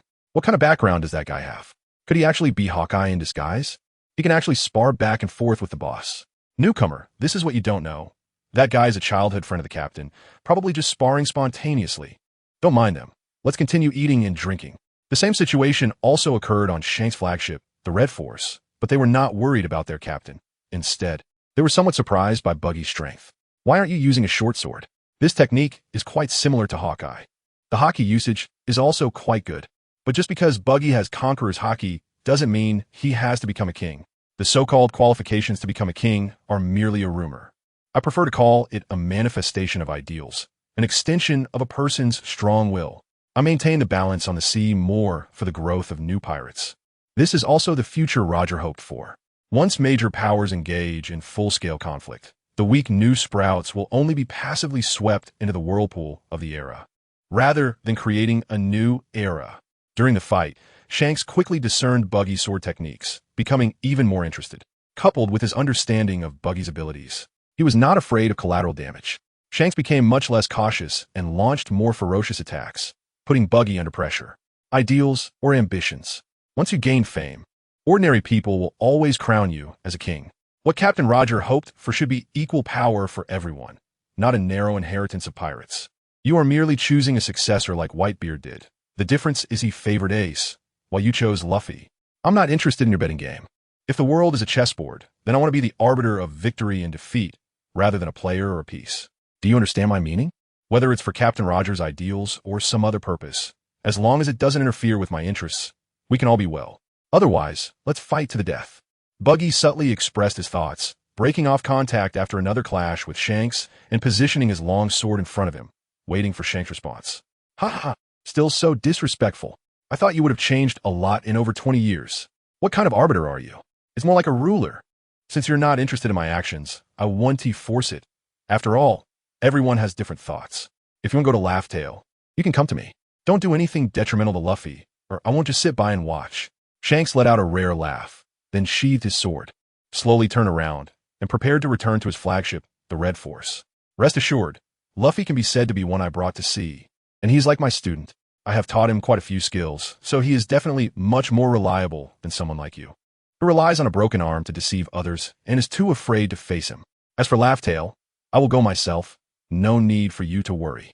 Well then, let's leave it at that. I hope next time we meet, we won't have to face each other with weapons and can have a good drink instead. Shanks waved his hand to Buggy without looking back, boarded his flagship, and ordered the ship to set sail. Buggy sheathed his long sword and watched the other ship disappear into the horizon. This meeting, while not ending on bad terms, can be said to have been quite tense. Given the significant ideological differences between the two sides, Buggy had a premonition that the next meeting might not be very pleasant either. On the other side of the sea, Momonosuke and Ace had already spent 5 days in the Fur Country, with ongoing debates about how to land in Wano and whether to seek Whitebeard's help. Meanwhile, Duke Inuarashi and Kinemon, along with their subordinates, had also been adjusting their schedules during these days. After all, the two had not seen each other before, ruling the country separately from 6 in the morning to 6 in the evening, which was not conducive to combat. However, on the evening of the 6th day, the long-isolated country was suddenly shattered by violent cannon fire, marking the beginning of the Beast Pirates' invasion. Blast this gate open. The Beast Pirates are in front. The Joker is behind. Capture all the little animals inside. Kill anyone who resists. Ha ha! Listen up, everyone. This is an ancient country with a history of over 1,000 years, so there must be some historical texts here. If you find stones with inscriptions, report back quickly. Kaido will definitely be very interested. The Beast Pirates first captured the lookout monkey Nato. Then, relying on their powerful cannons, they easily broke down the gates guarding the town. Before the Fur Tribe could react, the deformed Zoan-type users had already rushed into the town and began looting. What is happening? That's the emblem of the Beast Pirates. How could they appear here? Did our plan leak? Impossible. How did they find this place? They must have tracked down the prince. This is not the time to think about that. I'll gather the gunmen. We must counterattack immediately. As long as we defeat them here, it will be fine.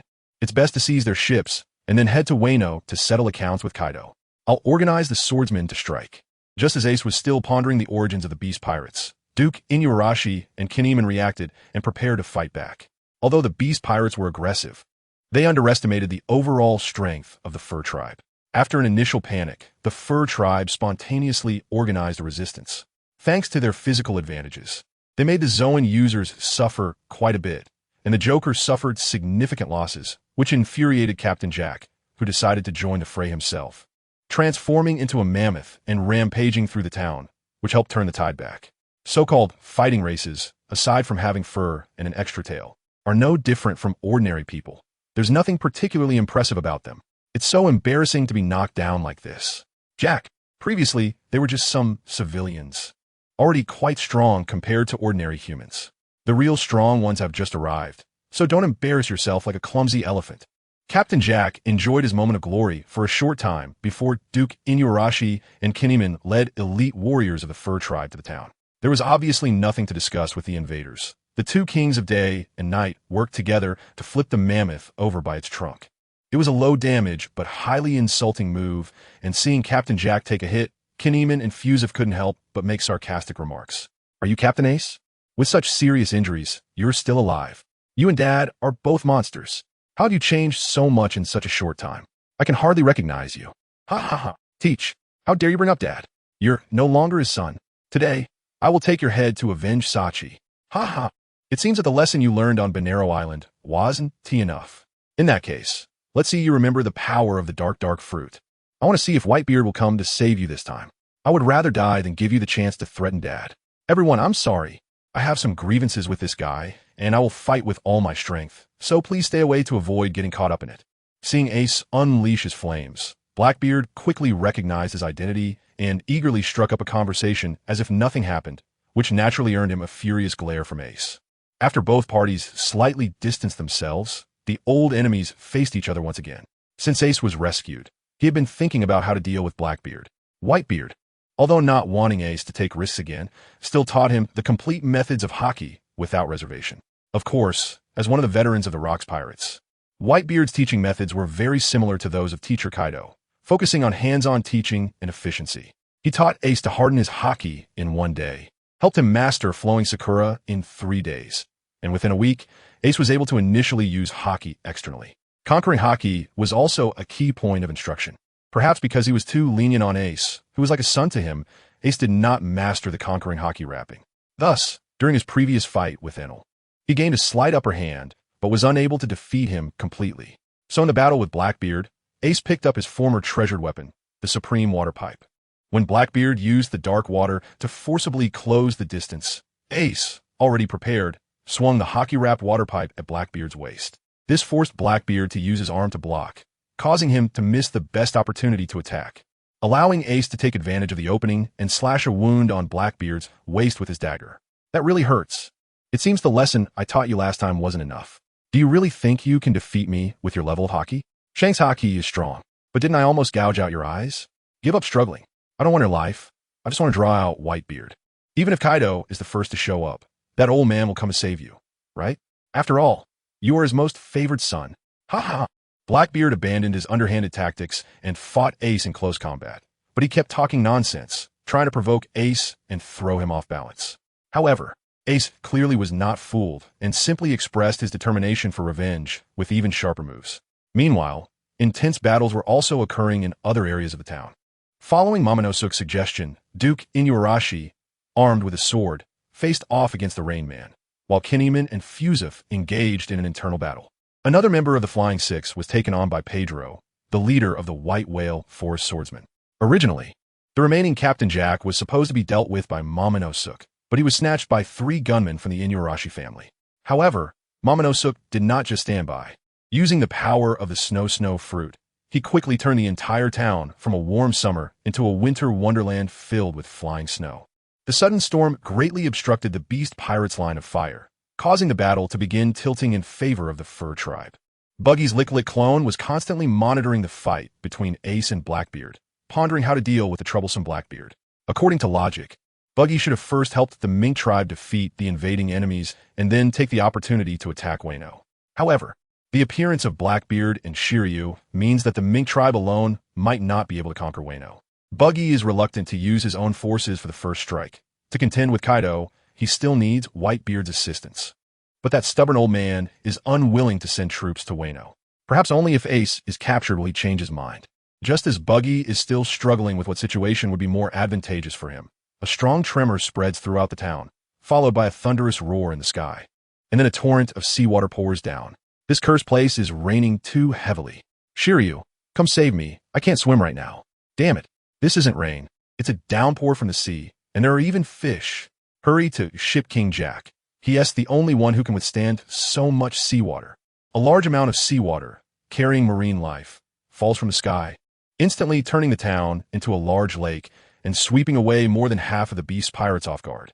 To ensure the combat effectiveness of the crew, Ship King specially arranged for ordinary people called waiters to watch the ship below, while the Joker, although lacking zone-type abilities, has gained the weakness of devil fruit users fearing seawater, thus getting caught off guard by the sudden influx of seawater along with the giver.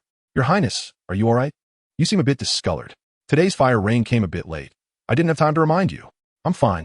I'm a snow fruit user. Melting snow will cost me stamina, but I'll recover after resting for a while. You all take this chance to drive back the invaders, and it would be best if you could seize their ships. By the way, have you seen Ace? He can't swim either. We need to find him quickly. The Soktama was weakly held by Duke Inuyarashi, but fortunately, he didn't expose himself. After a slight cover-up, he quickly shifted the topic back to the battle. It's nothing. Look, Ace is being pulled up by the old man. The town's drainage is good. The water level will go down soon. Oh no, where did that swordsman run off to? Be careful. Unfortunately, Duke Inuyarashi's warning came too late. Shiryu's blade had already been drawn, and in the blink of an eye, he severed one of Viper's arms, causing Ace, who was held in his hand, to fall back into the water. Fongun, with the enormous size of his beast form, Fuzz Fu barely managed to avoid drowning. Taking advantage of Viper being injured, he launched an attack with his sharp canine teeth, quickly moving over to grab Ace and flashing back to Ship King Jack's side. Tama had no time to think further and, along with Duke Inuyarashi, pounced on Shiryu, trying to save the situation by surrounding the enemy. Little did they know that Shiryu had no intention of fighting. He completely disregarded Blackbeard's fate and, with a single sword strike, cut Tama in half before retreating during the opening. He doesn't even care about his comrades. This is really troublesome. Old man, hold on. I'll stop the bleeding right now. Don't be too hasty, Meow. What I say, small injury. Hurry and tie up that fat black guy. It'll be troublesome if he wakes up later. Let us see if we can use him a trade for Ace. Viper grinned and spoke, not forgetting to press his trident against Blackbeard's chest to prevent him from escaping. Don't rush to stop the bleeding. My partner who plays with candy has a way to reattach the arm. Buggy's sticky clone immediately stuck himself to a nearby tree, avoiding being swept away. He hurried over to pick up Viper's severed hand, carefully attaching it to the remaining arm and wrapping it in candy to secure it. Given the Mink tribe's comparable recovery ability to zone-type users, it shouldn't be a big problem for it to grow back. It smells really good, Meow. Sweet. Stop licking it. This is for securing it. If it melts, it will fall off. It's fine, Meow. Tonight should be a full moon. The arm will heal naturally by then. Am I right, old dog? Let these invading scum taste the true power of the Mink tribe. That's fine. They caused such damage to the town. They certainly deserve a harsh lesson. Your Highness, this captive will be under your watch. We will save Ace right away. Warriors of the Mink tribe, drive the invaders into the sea. Roar. Saying this, Duke Inuyarashi looked up at the sky, pointing to the high-hanging full moon. His fur turned as white as snow, and his size increased more than twice. All the minks responding to his call transformed into beasts, their roars echoing everywhere. The beast pirates, who had just been caught off guard by the flood and had not yet regrouped, now had to face the sharp-toothed and clawed monsters of the Mink tribe. The Joker. Huh, mama, what kind of monsters are these? Haha, give her damn. How can we possibly catch these monsters? Let's bring more people next time. Konoya dear, did I tell you to retreat? Get up there. Shoot with guns. Bomb them. They're just some crazy beasts. I don't believe we can't handle them. Jack, their speed and strength are completely different from before. If it doesn't work, we should retreat first. From my observations, their transformation should be related to the night. Otherwise, why didn't they come out before? Let's go back to the ship and wait until tomorrow morning to attack. If necessary, we can use those secret weapons. Under the gaze of pairs of blood-red eyes, the originally fierce pirates completely lost their fighting spirit, and chaos soon enveloped all the pirates. No matter how Ship King called out, he could not regroup the attack. Finally, even the Flying Six advocated for retreat, and only then did Dumb Disaster reluctantly order the withdrawal, but still planned to take away some seriously injured minks. The minks transformed into moon lions were already incredibly agitated and hard to control. Seeing the pirates' actions made them even more frenzied, relentlessly pursuing the beast pirates. Under the leadership of both chiefs, the mink warriors even attacked the enemy's ship at one point, forcing Jack to order a departure, sinking a captured ship to finally shake off the mink tribe's frenzied assault. What a troublesome racial ability. No wonder Joker wants to capture the mink tribe to improve the smile fruit. If successful, it would indeed greatly enhance the giver's combat power. I wonder if the dead can be used. If they can turn into those kinds of monsters every night, it would be strange if they could be caught alive. Such intense enhancement should have side effects, right? Have you noticed that the number of minks chasing us doesn't match the number in the town? That power can only be controlled by adult minks. As long as we use Caesar's newly developed weapons, we can end this quickly during the day without any issues. On the flagship Mammoth, Ship King Jack and the two Flying Six rarely argued, all wrapped in bandages discussing the matter of the Moon Lion. Unlike Sasaki, who only knew how to make sarcastic remarks, Fuzz Fu truly possessed the necessary insight for an agent, keenly discovering the flaws of the Moon Lion and proposing a new battle plan. Meanwhile, on Zou Island, Duke Inuarashi and Viper were leading their respective teams to restore order. The most important part being to ensure that no minks suffered further losses due to the Moon Lion going out of control. Your Highness, I feel ashamed to say we couldn't bring Ace back and let those bastards escape on their ship. Those guys are truly ruthless. After we all boarded the ship, they didn't even care about accidentally hurting their own people and launched indiscriminate attacks on the ship. Ace might be in grave danger. It wasn't until late at night that Duke Inuarashi and Snake managed to control the situation and, feeling downcast, reported to Tamanosuke. Ace should be safe for now. Even if he is brought back to Wano, he will only be imprisoned and forced to work. The important thing now is to contact Whitebeard as soon as possible. But Ace was secretly brought out by me, and with this situation, it's not good for me to step forward. It's best to seek help in your name, and you need to leave someone behind in case the Beast Pirates have lingering thoughts and come back for another surprise attack. Your Highness, you are quite right to be concerned. I will take care of the defense. His injuries haven't healed properly yet, so let me take the fire gun team to contact Whitebeard. Old dog, you should stay behind. After this loss, those guys definitely won't dare to come at night again. It's more suitable for you to fight during the day, plus I still have Marco's life card, which guarantees we can quickly find Whitebeard's location. Snake's arm has already been reattached, but at the request of Dr. Sanyong, it is still wrapped in thick bandages, making combat inconvenient. After some debate, Duke Inuarashi agreed to Snake's plan and decided that Snake would take the captured Teach to find Whitebeard. Although Duke Inuarashi and Snake had once been Whitebeard's crew, they hadn't been in contact for over 20 years, and bringing along the traitor Teach could be seen as an explanation. Unfortunately, plans often change rapidly. The next morning, before Snake and the Forest Warriors could prepare the ship, the Beast Pirates returned. The airborne Fuzz Fu and Sasaki took the lead and launched a surprise attack on the outskirts of the mink tribe. Following them, pirates donned gas masks and chemical protection suits, releasing toxic gas as they advanced towards the town. Joe, this time the progress is quite smooth. As expected, it relies on my genius spy plan to carry out the operation. No wonder they were once lackeys of the world government. They can use all kinds of despicable methods with ease. Truly admirable. There's no fun in this kind of battle. Hurry up and organize the personnel to secure the unconscious minks. We can't let them die halfway. They are very important for the improved smile. With the situation looking good, the cadres of the Beast Pirates resumed their mutual ridicule, while the pirates carrying heavy gas tanks moved slowly. Soon, Duke Inuarashi confirmed the news of the collapse of the outer defense line. Your Highness, those rascals sprayed toxic smoke and captured quite a few of our people. They're almost at the town. I never thought that having a keen sense of smell would become a disadvantage at this moment. We need to retreat quickly. Otherwise, we will all be trapped in the town. Old dog, are you scared? If it comes down to it, let us fight them. Killing one is enough to break even. Killing two is not a loss. We can definitely carve a bloody path. Stop arguing. Duke Inuarashi, you go organize the elderly and injured to retreat, and Snake, organize the personnel to stop the enemy from getting closer. I will create a snowstorm to slow down the speed of the toxic smoke. Let's see the effect of the next fire rain before making further decisions. I don't believe their toxic smoke is endless. To maintain his public persona, Tamanosuke had to step in to stop the arguing dogs, as he wanted to use this to let the mink tribe and the Beast Pirates unite in hatred and consume each other in Wano. However, this can't be done while Ace is still missing. Otherwise, it wouldn't achieve the goal of weakening the Beast Pirates, and it would also offend Whitebeard, which is not the effect Buggy wants. To prevent being caught off guard again by the seawater rain created by the Elephant Lord, Buggy's clone used candy to create a castle in advance, hiding a group of elite minks inside and preparing for battle. Both sides engaged in a siege around the castle, and the heavily equipped beast pirates were equally afraid of the toxic gas. Thus, unable to transform, they suffered significant losses due to their protective suits bursting. And coupled with the timely arrival of the fire rain, they chose to retreat early after failing to break through.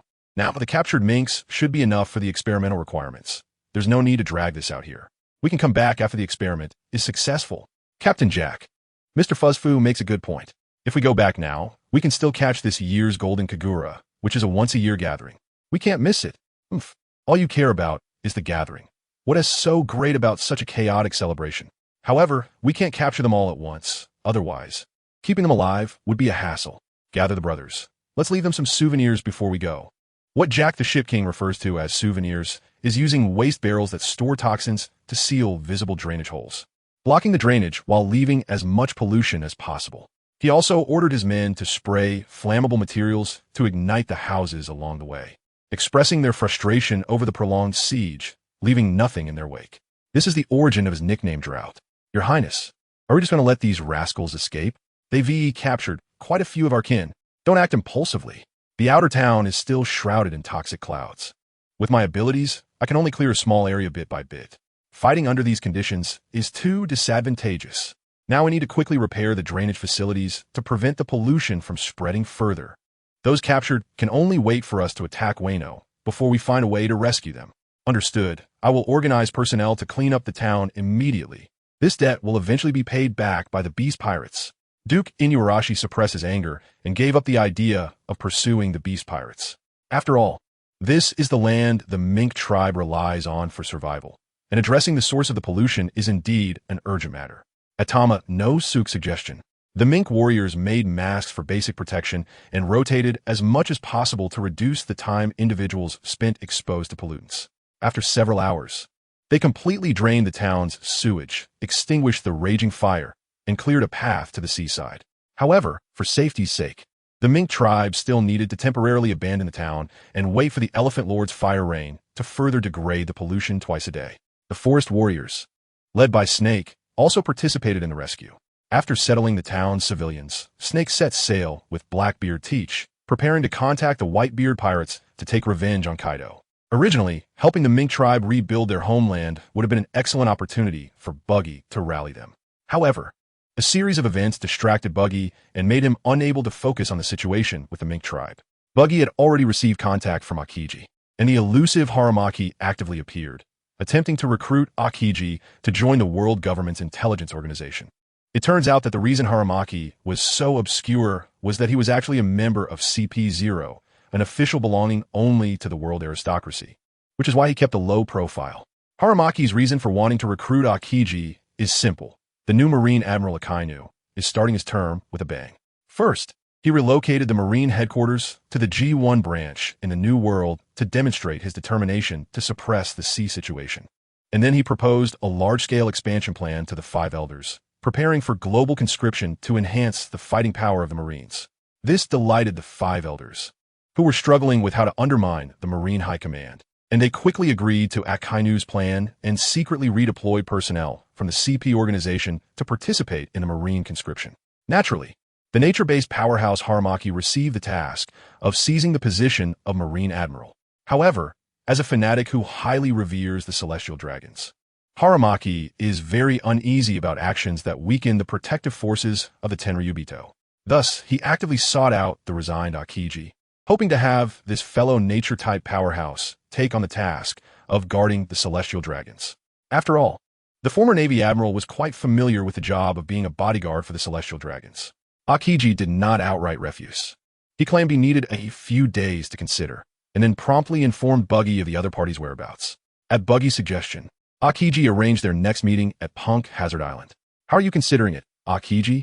Serving the Gods clan would guarantee your livelihood, and your status would not be inferior to what you had in the Navy. It would be much more dignified than your current wandering. If it weren't for your nature-type abilities, I wouldn't go to such lengths. This place is just too terrible. I don't want to stay here a second longer. Haramaki, with a cigarette in his mouth and wearing sunglasses, sat lazily in the snow, and before long, flowers and grass broke through the ground, quickly covering the area around him.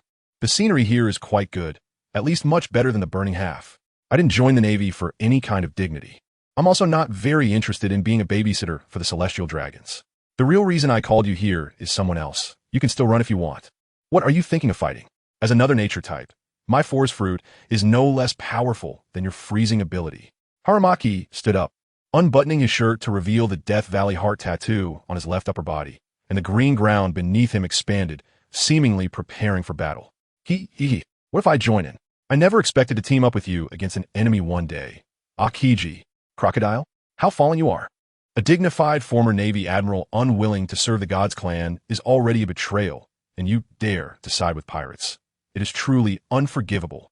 In hatred of the world nobles, Haramaki launched an attack first. With both hands on the ground, towering trees rose from both sides, their dense canopies quickly converging into huge fists aimed at Akiji and Crocodile. Is not serving those trash a form of falling? Allowing someone like you to become a Navy admiral is a betrayal of justice. Ice Age, don't think you have the only large-scale moves. I knew that getting that guy to pay a high price would not be easy. Erosion Cycle, even if it's 1 against 2, you won't be my opponents. The forest fruit gives me infinite endurance. Let's see how long you can last. Take this. Flourishing Woods World Forest. The trees attacking Akiji instantly turned into ice sculptures, while those near Crocodile wilted and withered. Seeing that one strike did not work, Haramaki increased his output. Merging with the giant trees, he became a towering giant tree, its treetops dancing wildly, constantly scattering seeds to the ground, quickly growing a forest, attempting to completely overwhelm the opponent with endless greenery. In response, Akiji also increased the release of cold air, most of his body turning into ice and snow, with thick ice crystals covering even the lenses, while on Crocodile's side, there was a storm of yellow sand and raging winds. For a moment, a small part of the island was left with only white, yellow, and green colors, the three mutually strangling and contaminating each other, with the battle stalemated. If I didn't want to reveal myself, why would I need to call old sand over?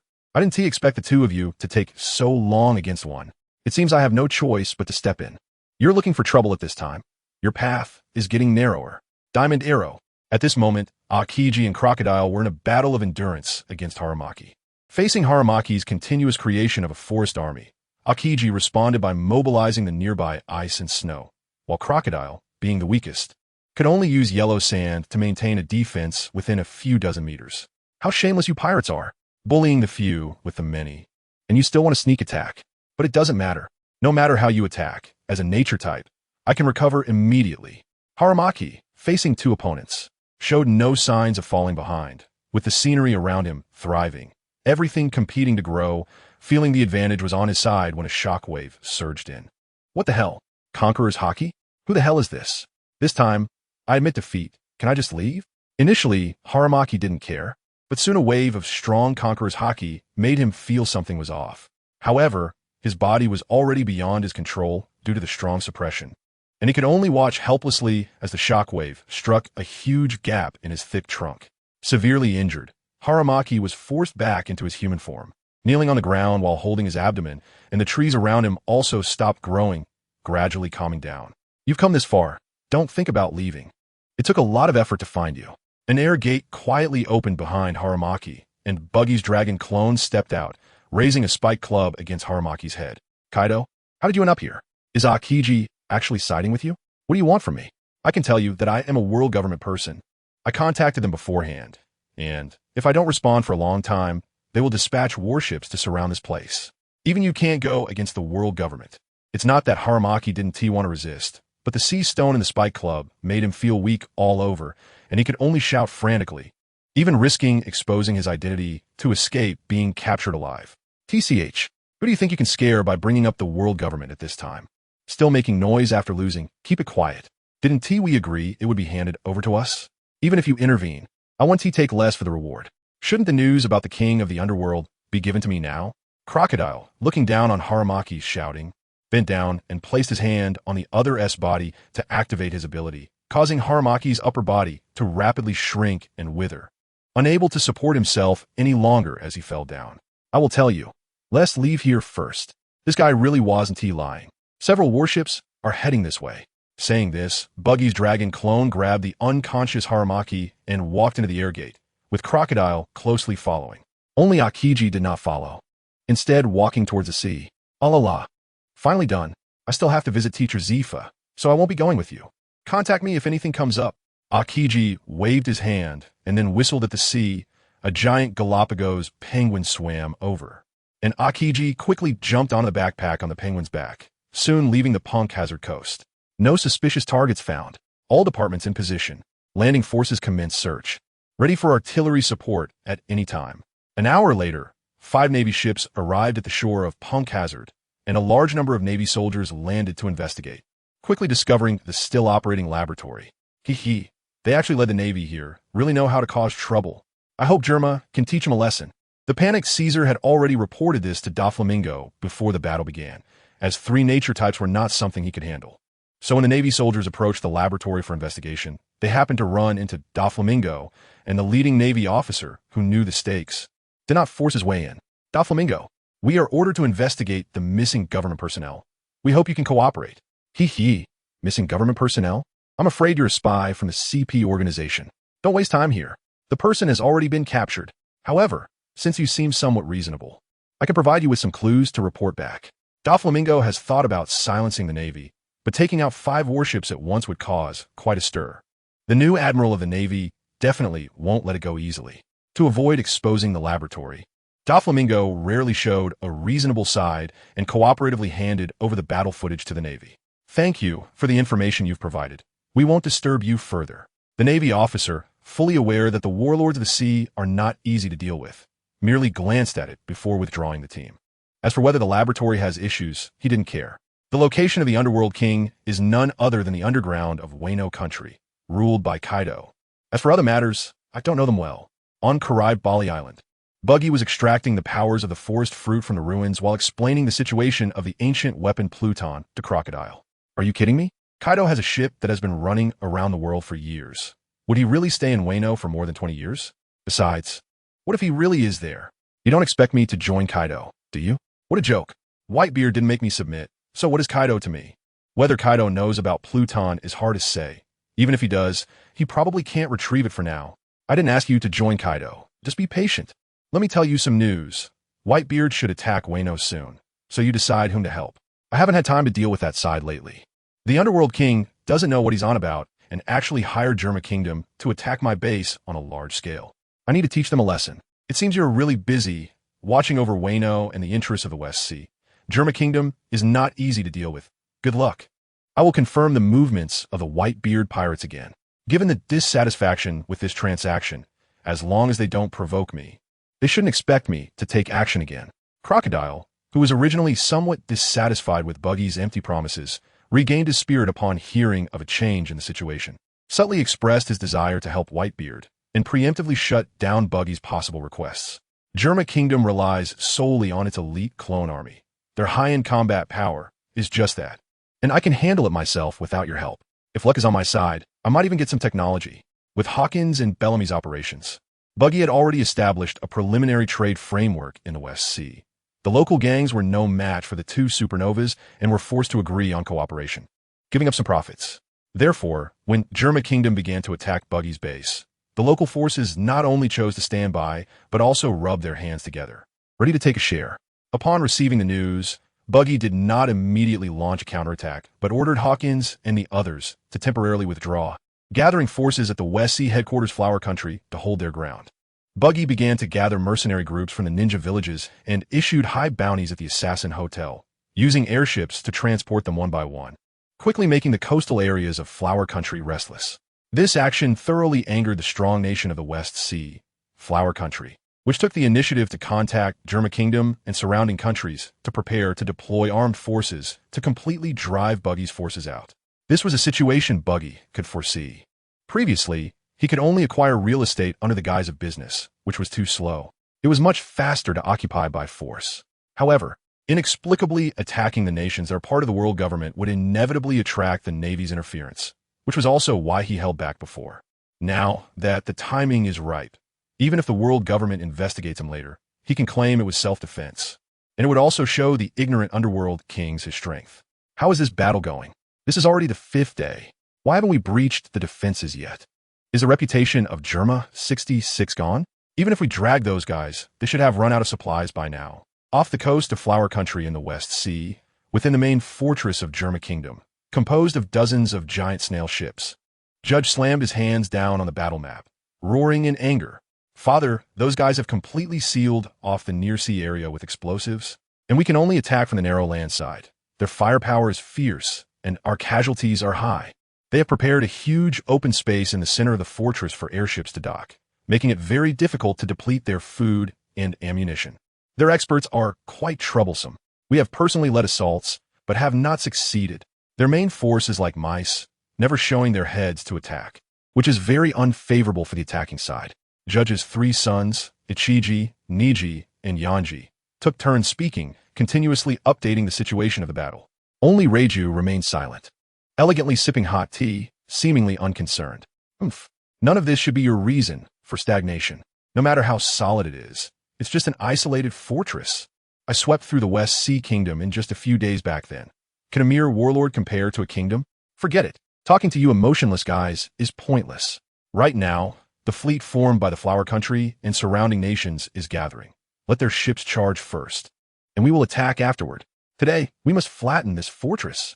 I want to see whether his fortress is strong or my cannonballs are powerful. At the same time, at the West Sea headquarters of Flower Country Buggy's house, Buggy, along with a group of cadres, arrived via transponder snail, preparing for battle.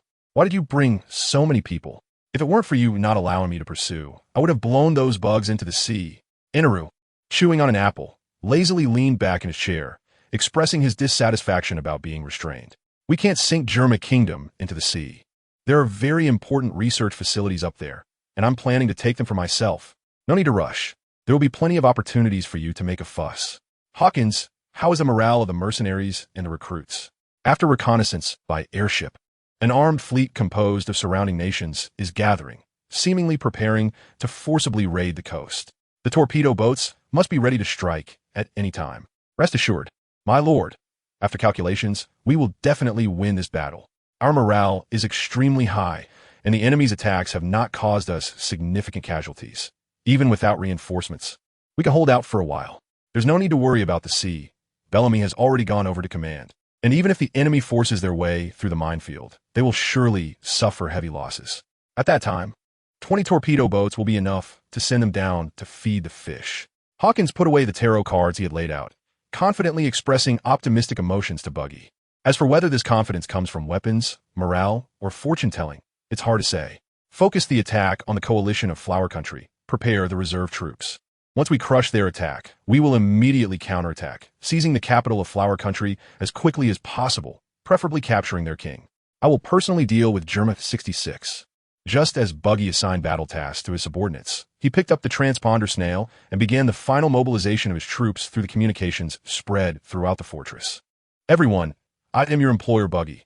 Thank you for your hard work, making the Vinsmoke family, which has instilled fear in the North Sea, come to a standstill before our power. Let us not be content with being confined to a solitary fortress. We must not. The Kingdom of Flowers is now standing on the opposite side, intending to completely defeat us. We will face greater challenges, but I believe we will ultimately emerge victorious, because we are about to launch a counterattack. In my capacity as Warlord of the Seven Seas, I permit you to retaliate against any hostile personnel, crush their futile attacks, and advance towards the capital of the Kingdom of Flowers. All sins will be pardoned in the name of Warlord of the Seven Seas. I declare that all spoils of war during this period will be at your personal disposal. The opportunity for great wealth is right before your eyes. Whether you become rich overnight or meet a tragic end depends on your own fate. Now prepare for battle. Take up your swords and firearms. Do not fight amongst yourselves. Today the wealth of the entire kingdom is open to you. At first, neither the mercenary group nor the recruiters from the Assassin Hotel paid much attention to Buggy's lengthy speech, but they gradually became excited upon hearing the order to attack the capital of the Kingdom of Flowers. For these desperate outlaws, gratitude and encouragement are meaningless. Only tangible wealth can stir their emotions. As for the risk of dying, it pales in comparison to the wealth of the kingdom. Take the capital, become rich overnight. The motivated villains erupted into enthusiastic cheers, simultaneously grabbing their shotguns and rocket launchers, fiercely shooting at the still attacking Germa Kingdom troops. seemingly eager to break out of the castle and rush towards the prosperous capital of the Kingdom of Flowers. Green Pepper. 3 more ships are immobilized. Continuing like this will result in too much loss. Perhaps we should land on the other side instead. At this point, we have no other choice. The fleet of the Germa Kingdom is following right behind. Who knows if they will take advantage of the situation to attack us. But Sai, go bring back the brothers from the damaged ships. I'll gather the fleet a bit more.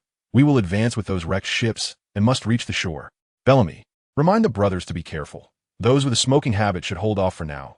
These torpedoes are no joke. Yes, my lord.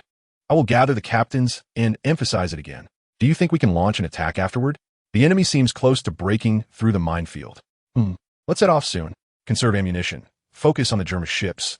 It would be too wasteful to use everything on the wooden ships of the Kingdom of Flowers. At the dock, 20 ships of various sizes were preparing to set sail. The so-called torpedo boats are just Buggy's term. They are actually products of Buggy retrofitting early ships with torpedo launchers, including 2 steam-powered ironclad ships. The crew operating these vessels are permanent employees of Buggy Express, constituting Buggy's true elite forces, which have been significantly trained and organized over the past 6 months, no longer resembling the typical disorganized pirates. They soon formed up and set sail for the open sea. Attention, all ships. Engage at a distance of 300 meters. Prioritize using cannon fire for attacks before that. Once the enemy disperses, conduct torpedo attacks to avoid wasting firepower on the same ship. The top 5 crews that sink enemy ships will enjoy a half-month exclusive holiday. Begin operations. Through the transponder snail, Buggy's orders were instantly disseminated throughout the fleet. As for why they used the limited-range transponder snail instead of the transponder beetle, it was more about cost considerations. These transponder snails produced in Wano country, aside from those Buggy purchased from Don Quixote, Doflamingo, were also acquired through the mercenary group Zero purchase from the Ninja Village, making them quite cost-effective. Click, click, click. Oh man, it has been a long time since a ship exploded. It seems we have passed that infuriating explosion zone. Next, we just need to sink all the enemy's naval forces. And we can organize everyone to land. But Sai, this isn't just our 8 treasure navy. It's better to capture as many of the enemy ships as possible. Even if we don't need them, we can exchange spoils with a few other groups. Right now, the priority is to be the first to enter the castle. There must be a significant amount of ammunition and supplies there. Completing King Ramen's commission will also strengthen our 8 treasure navy. This is the mindset that a leader of the 8 treasure navy should have. Leave those matters to you, old man. I just need to know who the enemy is and defeat them. Since the castle is so important, let's charge in first. Sai, at my age, how much longer can I help you? I've decided to pass the leadership position to you after this battle. While I'm still not confused, you should train well for 2 years. Now, disperse the fleet, advance at full speed, and shorten the distance as quickly as possible to seize their ships, so we can get a bigger share in the post-war distribution. That won't do. I'm not ready to be the leader of the 8 treasure navy. How about giving the leadership position to Bufu instead? I'm more interested in fighting than leading. Enough talk. I need to hurry and send orders to the other ships. I can't stay with you any longer. On the 8 treasure navy's tiger-headed battleship, the 12th generation leader Spike Green Pepper was educating his grandson, Atsai, on the principles of leadership. After listening impatiently, Atsai slipped away under the pretext of sending orders. Have they really broken formation and are just charging over like that? Did they forget to bring ammunition and plan to ram us instead? They probably want to engage in close-quarters combat as soon as possible to capture our ships intact. In fact, we often do this too. Currently, the distance between the 2 sides is about 1 kilometer. At the current speed, it is expected to take more than 10 minutes to enter the predetermined combat range. Should we fire early to force the enemy to slow down? Although Buggy had fought 2 naval battles in the EC, he wasn't particularly clear about speed and distance. Bellamy, however, had more experience at sea and was extremely sensitive to these naval battle elements, quickly answering Buggy's doubts. All ships, pay attention. We are changing plans in 5 minutes. Turn left and launch 2 torpedoes at the nearest enemy ship. Then open fire on your own, while keeping an eye on your course. Do not rush into the minefield. Buggy certainly wouldn't engage in close-quarters combat with the enemy. However, his compressed air-powered torpedoes were still quite primitive, with a maximum range of only about 600 meters. Thus, he chose to turn in 5 minutes to close the distance as much as possible to ensure a higher hit rate. But they got too close. The enemy's experts would likely attack first. Buggy couldn't ignore the tall figure of Spike Green Pepper.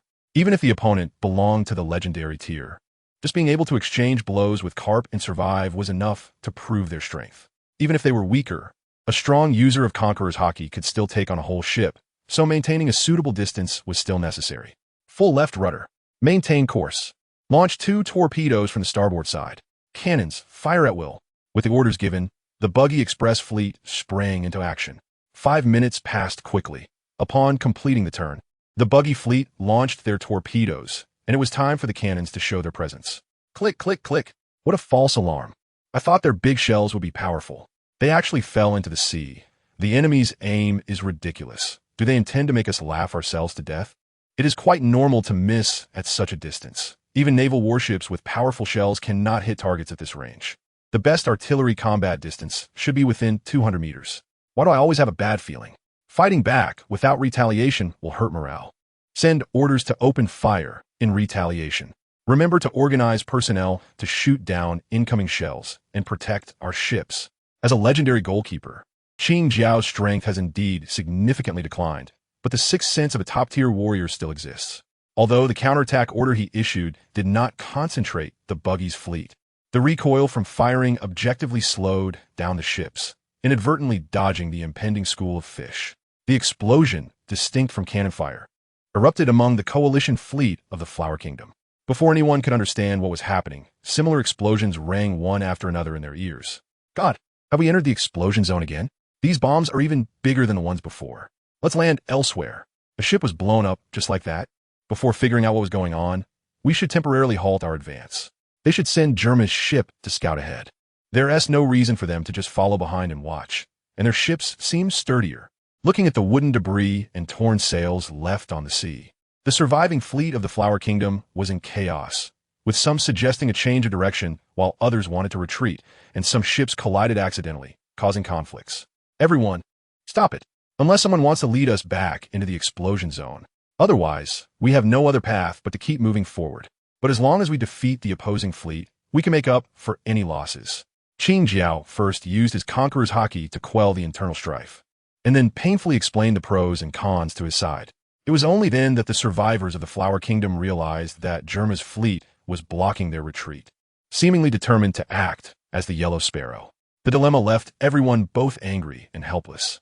After a moment of silence, they had to grit their teeth and continue charging forward, but they all unconsciously slowed their sailing speed, unwilling to take the lead. A diversion tactic, how cunning indeed. Listen well, you fools of the Flower Kingdom. You have been played by the Vinsmoke family. You are the bait here while they take the main force to land on the castle. In fact, we had no conflicts before, right? Why don't we defeat the ambiguous Germa fleet first? You're the clown Buggy, right? Stop talking nonsense. You illegally occupy the territory of the kingdom, bringing war to this land, and you just attacked our ships. How can you say there was no conflict? Unless you agree to stop meddling in the West Sea and compensate the kingdom for all losses, we can withdraw from this battle and not help each other. Then let's fight. It shouldn't take long to deal with you. Arrogant brat, when I was flourishing at sea, you probably hadn't even been born yet. The insincere negotiations quickly broke down, but Buggy's subsequent words completely infuriated Qing Jiao.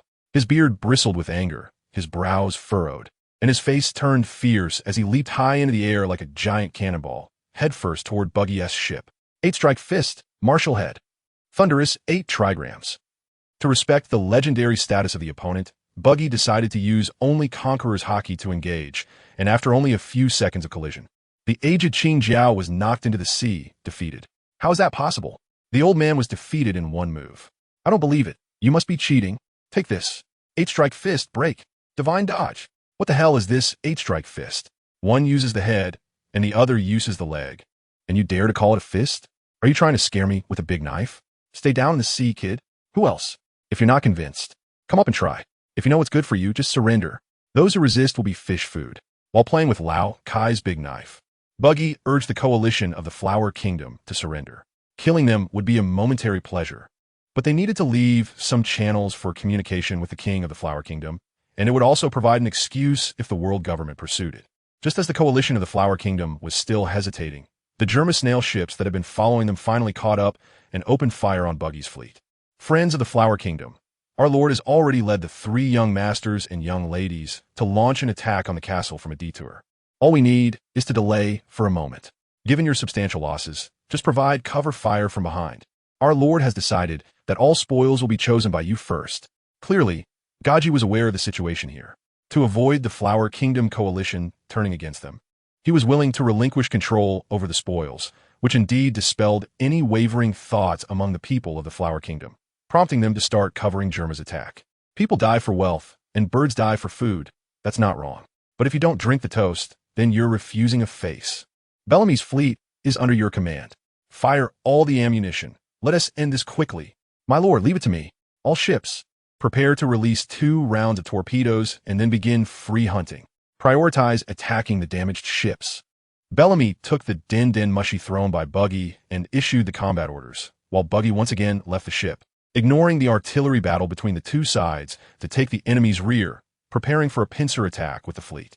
I wondered why Hawkeye likes to cut ships so much. The feel is really not bad. Just as Buggy swung his long knife, happily imitating Hawkeye to test the blade on a ship. Fierce battles were also occurring outside the castle. Buggy, leading the female warriors, initially intended to use their flying abilities to enter the castle first, but was detected in advance by the airship responsible for high-altitude surveillance, forcing them to abandon the surprise attack. Enel easily dealt with the combined attack of Deep Blue Electric Niji and Crimson Fire Ichiji, while Yorlita faced off against Pink Venom Reiju, and Hawkins fought against the Scarecrow and Green Winch Yuji. This ability should belong to that fool Caesar. Could he have already died? That's impossible. Those artificial devil fruits are clearly made by that guy. Who exactly are you? Buggy questioned as he attacked with his electric shock spear, while repeatedly sizing up the Buggy clone in front of him. After failing to find an answer, he simply asked directly, Caesar Clown is certainly not dead. My ability was copied by Vegapunk. As for who I am, that is not important. Just know that I am one of Buggy's side. I want to know who hired you and what benefits you can gain. If it's just money, how about we pay you double to fight back against those guys? Vegapunk, that guy can now even copy Logia abilities? I'm not fighting this battle just for money. The Deep Sea Current Humid and Hiding Master Gibberson have promised to provide rare materials, and that is what matters most. So put away your probing. I'll 1T stop until I defeat you. Hurry and run. My army is endless. I can have as many cheap soldiers as I want, and sooner or later, I will crush you. Although they do not have the advantage in high-end combat power, with a large number of tanks and armored vehicles deployed, the Germaclon army has already broken through the outer defense line and is fighting for the gap in the castle. Therefore, Buggy felt that final victory was only a matter of time and looked down on Buggy as bribery. Another guy who 1T shed tears until he sees the coffin. It seems I'll have to capture you all before we can talk. Your cloning technology looks pretty good, but now it's mine. Stop playing around. Quickly take out the opponent, and then we'll go visit the Germa Kingdom. Brew, brew, brew.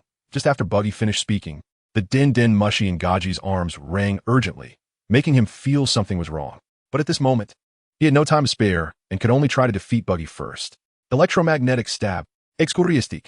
Faced with the high-voltage current emitted by Buggy raised his arms to form a bright gas laser, striking down first to disperse Buggy's electric shock, and then causing a powerful explosion that knocked Buggy from the sky to the ground. At the same time, a large army that had been teleported using stealth clones was attacking the territory of the Germa Kingdom. The sudden appearance of the enemy caught the Germa soldiers on guard off guard, and the base storing reserve soldiers was instantly taken over. Following that, a large number of Biscuit soldiers launched a full-scale attack under the leadership of Buggy's senior officers. Although the Germa Legion fought valiantly without support, they could not change their fate of being encircled and could only huddle in a few castles to resist stubbornly. The outcome is already decided. Let your soldiers stop their meaningless resistance. It's too wasteful to keep consuming like this. Even if you capture us, so what? Do you dare to kill us? Our Germa Kingdom is a recognized member state of the world government. The Navy will soon return to mediate. If you let us go now, I can spare you. Captured Buggy, watching his defeated children one by one, still maintained a mindset of not losing his composure, using his identity as a king of a world government ally to intimidate Buggy. Why does it sound like we are the ones losing? Get your facts straight. Without territory or tax revenue, relying entirely on plunder, what kind of member state are you? At most, you're just a slightly larger pirate crew. If it weren't for your clone labor force, do you think I wouldn't kill you? Just one king, what's the big deal? First, take a look at this. Then we can talk. Whether Germa can continue to exist in the future depends on your choice. How is this possible? I surrender. Buggy took out a snail phone, showing Buggy the scene inside the Germa Kingdom, with burning flags and scattered corpses shocking Gaji, forcing him to admit the fact of failure. With Gaji's presence, the Germa Legion outside the castle quickly ceased fire and surrendered their weapons to Buggy's mercenaries under strict surveillance. Gaji, we really have no need to be hostile. This situation is entirely caused by those underground kings. You can completely choose to cooperate with me. I can match whatever price they can offer, and I can even give you a real piece of territory. Easy for you to say. You know nothing about our Germa affairs. If it weren't for the Navy's intervention, I would have already ruled the entire North Sea. No matter whose land it is, the world government will not allow us to occupy it. Back in the Germa kingdom, Gaji finally met Buggy's main body. Although still resentful about the defeat, he was somewhat more receptive to the idea of cooperation, especially regarding land, and expressed the world government's attitude to Buggy. The world government's chief isn't coming down from the sky, right? If not, you could just go build a country on the moon. I can take you to meet a few old friends who will prove that I'm not lying. The old friends Buggy mentioned are captured former MADS members, who after some persuasion, have now become the technical backbone under Buggy, mainly responsible for the promotion of electrical equipment and the development of weapons. The torpedoes and mines used in this operation are experimental products they manufactured. I admit I underestimated you a bit before, but a piece of land without citizens is not much different from the current German kingdom. Moreover, I would have to give up my current status as a member state to fight against the world government. It doesn't seem worthwhile at all. Released from his restraints, Vinsmoke Gaji learned about Buggy's current strength from several former MADS colleagues and finally began to take Buggy's proposal for cooperation seriously, but still held on to his identity and prepared to negotiate. If other member states need protection from the Navy, that's one thing, but does Germa really need protection? Not only do they have to pay the heavenly gold, but they also have to help the world government do dirty work. What use is such a position? A top-level war has exposed the Navy's weakness in front of everyone. Whether for defense or to expand influence, I believe all major powers are secretly strengthening their forces. Don't you want to restore the glory of dominating the North Sea? Now is the time to seize the opportunity. Your clone army is fearless, but in the eyes of true experts, they are still inadequate. And I happen to possess many top-tier experts. Our alliance can absolutely become a top power. Once chaos reigns, I am willing to help you control the North Sea. Since you don't want to give up your status as a member state, then go conquer those non-member states and hand over the territory we capture to me for development. That way, it wouldn't violate your agreement with the world government. I've already offered price. I hope you don't fail to recognize a good deal. Now I have to deal with matters in the flower country, so I won't keep you any longer. Buggy's analysis of the situation left Gaji deep in thought. Just as Buggy wanted to leave, Gaji suddenly came to his senses and hurriedly said, "Your proposal is very attractive. But the flower country is different from us. They're a legitimate member state. How will you respond to the world government's inquiries and the Navy's targeting after you strike them? Is it just attractive? It seems you're still a bit hesitant. How about this? I allow you to observe my methods against the flower country. It will also benefit our future cooperation." While Buggy and Gaji were talking, the ninja village mercenaries and the conscripts had already finished their preparations and were boarding airships to head to the capital of the flower country. Everyone, let me emphasize once again, don't waste time in civilian areas. They want to yield much profit. Our goal is to capture the royal palace, which is where the wealthiest treasures lie. We need to be quick. If the Navy arrives to intervene, it will be troublesome. As long as we capture the enemy king alive, everyone will be heavily rewarded. Do you understand? Understood. On the airship, Buggy's clones repeatedly emphasized the battle objectives to boost morale while trying to minimize harassment of civilians by these lawless thugs. After all, he didn't plan to just rob and leave. He intended to do business here, and ruining his reputation wouldn't he do. Why haven't we heard any news from the naval forces yet? There won't be any problems, right? No. Just the Germa fleet is enough to drive away that rabble. They are known as war experts. Inside the royal palace of the flower country, King Ramen paced back and forth in his room, stroking his noodle-like beard and talking to himself. As a king, he certainly did not wish to see uncontrollable powers under his rule. Therefore, when the Germa kingdom attacked Buggy's West Sea headquarters, he began contacting neighboring countries, preparing to take advantage of the situation to make a profit. Your Majesty, it's bad. Outsiders are attacking the royal palace. They have boarded the inner city walls on flying ships, and the generals are organizing a defense. You need to evacuate quickly. This lonely king will not leave. Let Baiko lead the Imperial Guard to hold them off. I will immediately request assistance from the Navy. I will have all those damn pirates executed. Boom!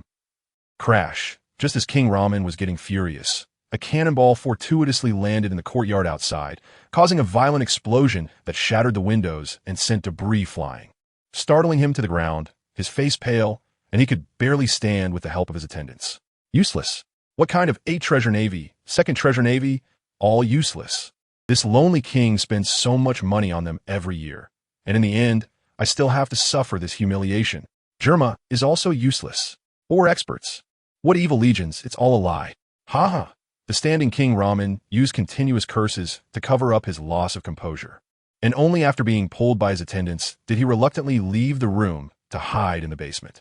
Due to over-reliance on the protection of privateer navies, the Flower Country's army is extremely weak. Even if he has not fought for a long time, he is completely no match for the group of desperate mercenaries under Buggy's command.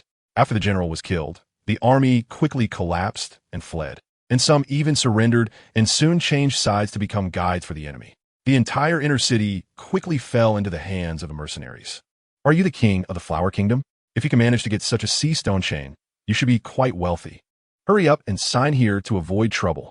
Buggy was quite curious about the outfit of the Ramen King, who were no gold or silver, but a chain made of iron. Upon closer inspection, he found it was a necklace mixed with sea stone, apparently for self-defense. However, given Ramen's weak fighting ability, it was of no use, and he was easily subdued. What kind of reconciliation agreement is this? Disband the navy, compensate your losses, and agree to allow you to requisition land at will. This king will never agree. At most, I won't take that piece of land by the sea. Hurry up and get lost before the navy arrives, or be ready for the world government's sanctions. Zango, help our king. I still need to make up stories for him later. Buggy did not persuade the uncooperative Ramen King any further. Instead, he called Zango to hypnotize him and then brought in a clone of the memory fruit to modify his memories. In the Ramen King's memory, the various privateer navies had long become a major concern, and Germa was evidence of the collusion within the navy. Buggy was merely a mercenary he hired to deal with internal troubles. This battle in the royal city was just Buggy raising the price. Though he suffered a slight loss, it was worth it to relieve internal troubles. Gaji watched the entire process of Buggy modifying memories and, while being cautious, developed great confidence in Buggy's proposal. If he could replicate the same method in the North Sea, restoring the glory of the Germa Kingdom's dominance over the North Sea would be a piece of cake. What a miraculous ability. You mean to help me control the North Sea using this method, right? How can I be sure you won't use the same method on me? I'm always very generous to my own people. As long as you stand in the same camp as me, you don't have to worry about these things. This agreement is just to shut the world government's mouth. Once they have their hands full, it won't be so troublesome. Buggy pointed to the agreement on the table, and Gaji noticed that besides the clauses related to Buggy, there were also provisions allowing the Navy to establish bases and continuously increase Heavenly Gold. Rear Admiral Akend, what does the Marshal think? First, we were sent to assist the Flower Kingdom and capture the fugitives from Advance City. And now we are being told to find a place to build a base, which will inevitably lead to conflicts with Buggy's side. Are we just going to let them roam free? Brigadier General Dajin, we can't make sense of the higher-ups' decisions. Those guys are now under the 7 warlords of the sea, and the King of the Flower Kingdom has already negotiated with them, so we can't continue to investigate. However, this trip wasn't in vain with this base. We can monitor them for a long time, and sooner or later, we will have evidence to deal with these criminals. Relying on a shared interest, the Navy, which had rushed to the Flower Kingdom, received orders to change the combat plan before launching an attack, which made the 2 Navy officers who suffered losses in the Advance City incident very disgruntled. The complaints of the 2 minor Navy officers did not affect Buggy at all. He was holding a banquet in the palace to reward the participants and arrange follow-up actions, preparing to complete the layout in the West Sea as soon as possible. Thank you all for your hard work. We have repelled the Germa Legion and punished the looters from the Flower Kingdom. But there are still many strongholds that have not been reclaimed. I sincerely invite everyone to participate in our next actions. Our group will not treat anyone badly. Of course, those who want to leave can do so at their discretion. The Cola Hotel is always welcome. Only a fool wouldn't participate. There's food, drinks, and cannon fire here. It's so enjoyable. Yes. We shouldn't stop while we're ahead. We'll continue to follow the boss and make money. The pawns Buggy had arranged earlier all started to express their opinions, causing those who initially wanted to take a profit and leave to rekindle their greed and abandon their plans to leave. Meanwhile, those unwilling to continue taking risks would later receive invitations to join Buggy's crew, leading to very few choosing to depart. No matter how many times I see it, It feels amazing. The evil army from the comic actually exists, and their powers are exactly the same. Hawkins, since you're so interested in them, you can stay here as a liaison officer. Gaji, your Germa once crossed the Red Line to attack Kokia in the East Sea. Why didn't you think of developing land on the Red Line?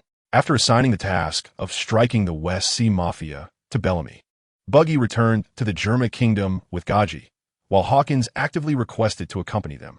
As a loyal reader of Warriors of the Sea, Sky, he was filled with curiosity about everything related to the Germa Kingdom. The Red Line is essentially a barren land, completely unsuitable for human habitation, with only Mariawa having a livable area thanks to the treasure tree Eve, which is occupied by the celestial dragons. You can't be suggesting we develop the Red Line, right? That would be too foolish. I'd rather occupy a piece of land on the moon. Compared to the moon, which lacks water resources, the Red Line is relatively easier to transform. I just need to establish a base on each side of Reverse Mountain, and my airship can quickly reach the West Sea. Let us put it this way. I will solve the environmental issues. You just need to provide some manpower to cooperate with me. In return, I can send personnel to mess up the situation in the North Sea. After that, you can enter the North Sea under the pretext of striking against the rebel army. By the way, the population of the North Sea is also a resource I need. I can pay to acquire it. Buggy's reason for wanting the forest fruit is twofold: to find a long-term energy source to support numerous clones, and to transform the environment of the Red Line to establish a secret base. This idea sounds good. I can't wait. If there is anything else you need my help with, just say it. As long as it benefits everyone, the Germa Kingdom will strongly support it.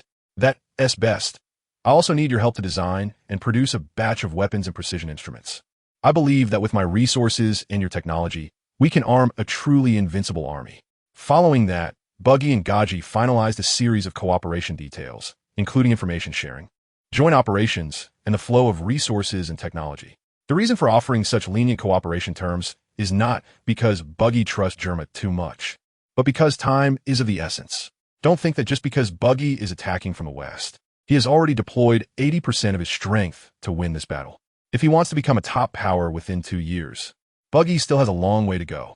Just a few days ago, the Viper that set off from Zoe found the Whitebeard fleet and explained Ace's situation to them. Old Whitebeard was immediately furious, beating Blackbeard half to death, and Buggy as Quick/Clone also got caught up in the mess. Fortunately, that man showed up just in time to prevent Buggy from losing his identity. And yes, it was that man with a huge reputation. After leaving Kiribati Island, Red-Haired rushed to find Whitebeard, hoping to prevent a conflict between him and Kaido. Just after finishing the Marineford War, are you going to fully engage with Kaido? Even if you are willing to bear the losses, your captains won to agree, right? I will go find Kaido to guarantee Ace's safety. Gula la la la la.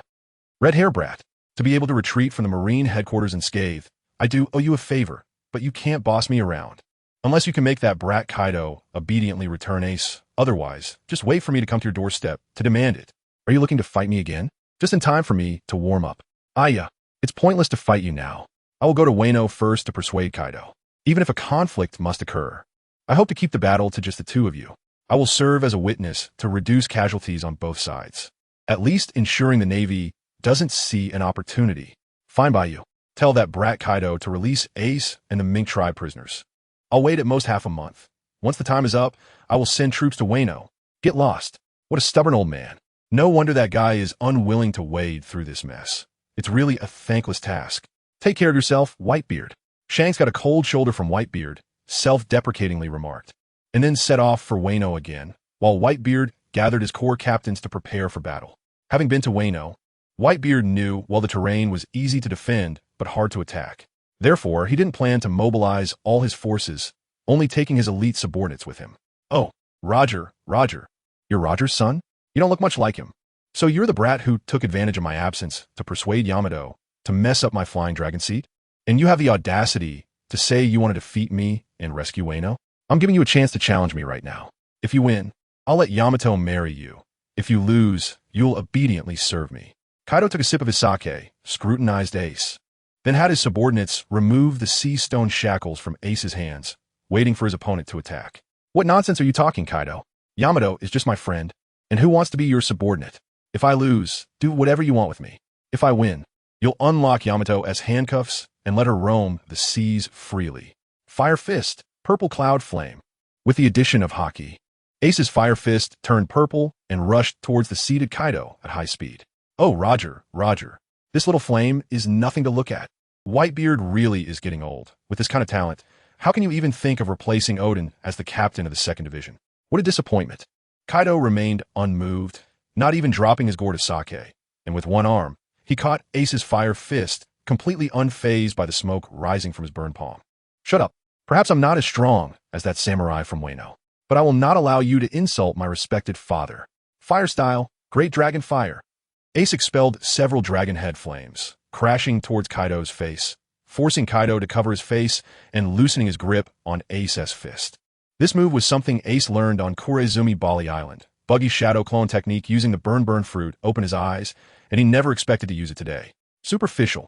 True top-tier fighters do not overly rely on devil fruit abilities. Only Haki is the foundation of strength. If you really are Roger's bloodline, show me your spirit so I can see it clearly. If you can't withstand it, then die.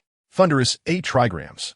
Kaido waved his hand to dispel the incoming flames, hung his gourd back at his waist, and swung his kanabo fiercely at Ace.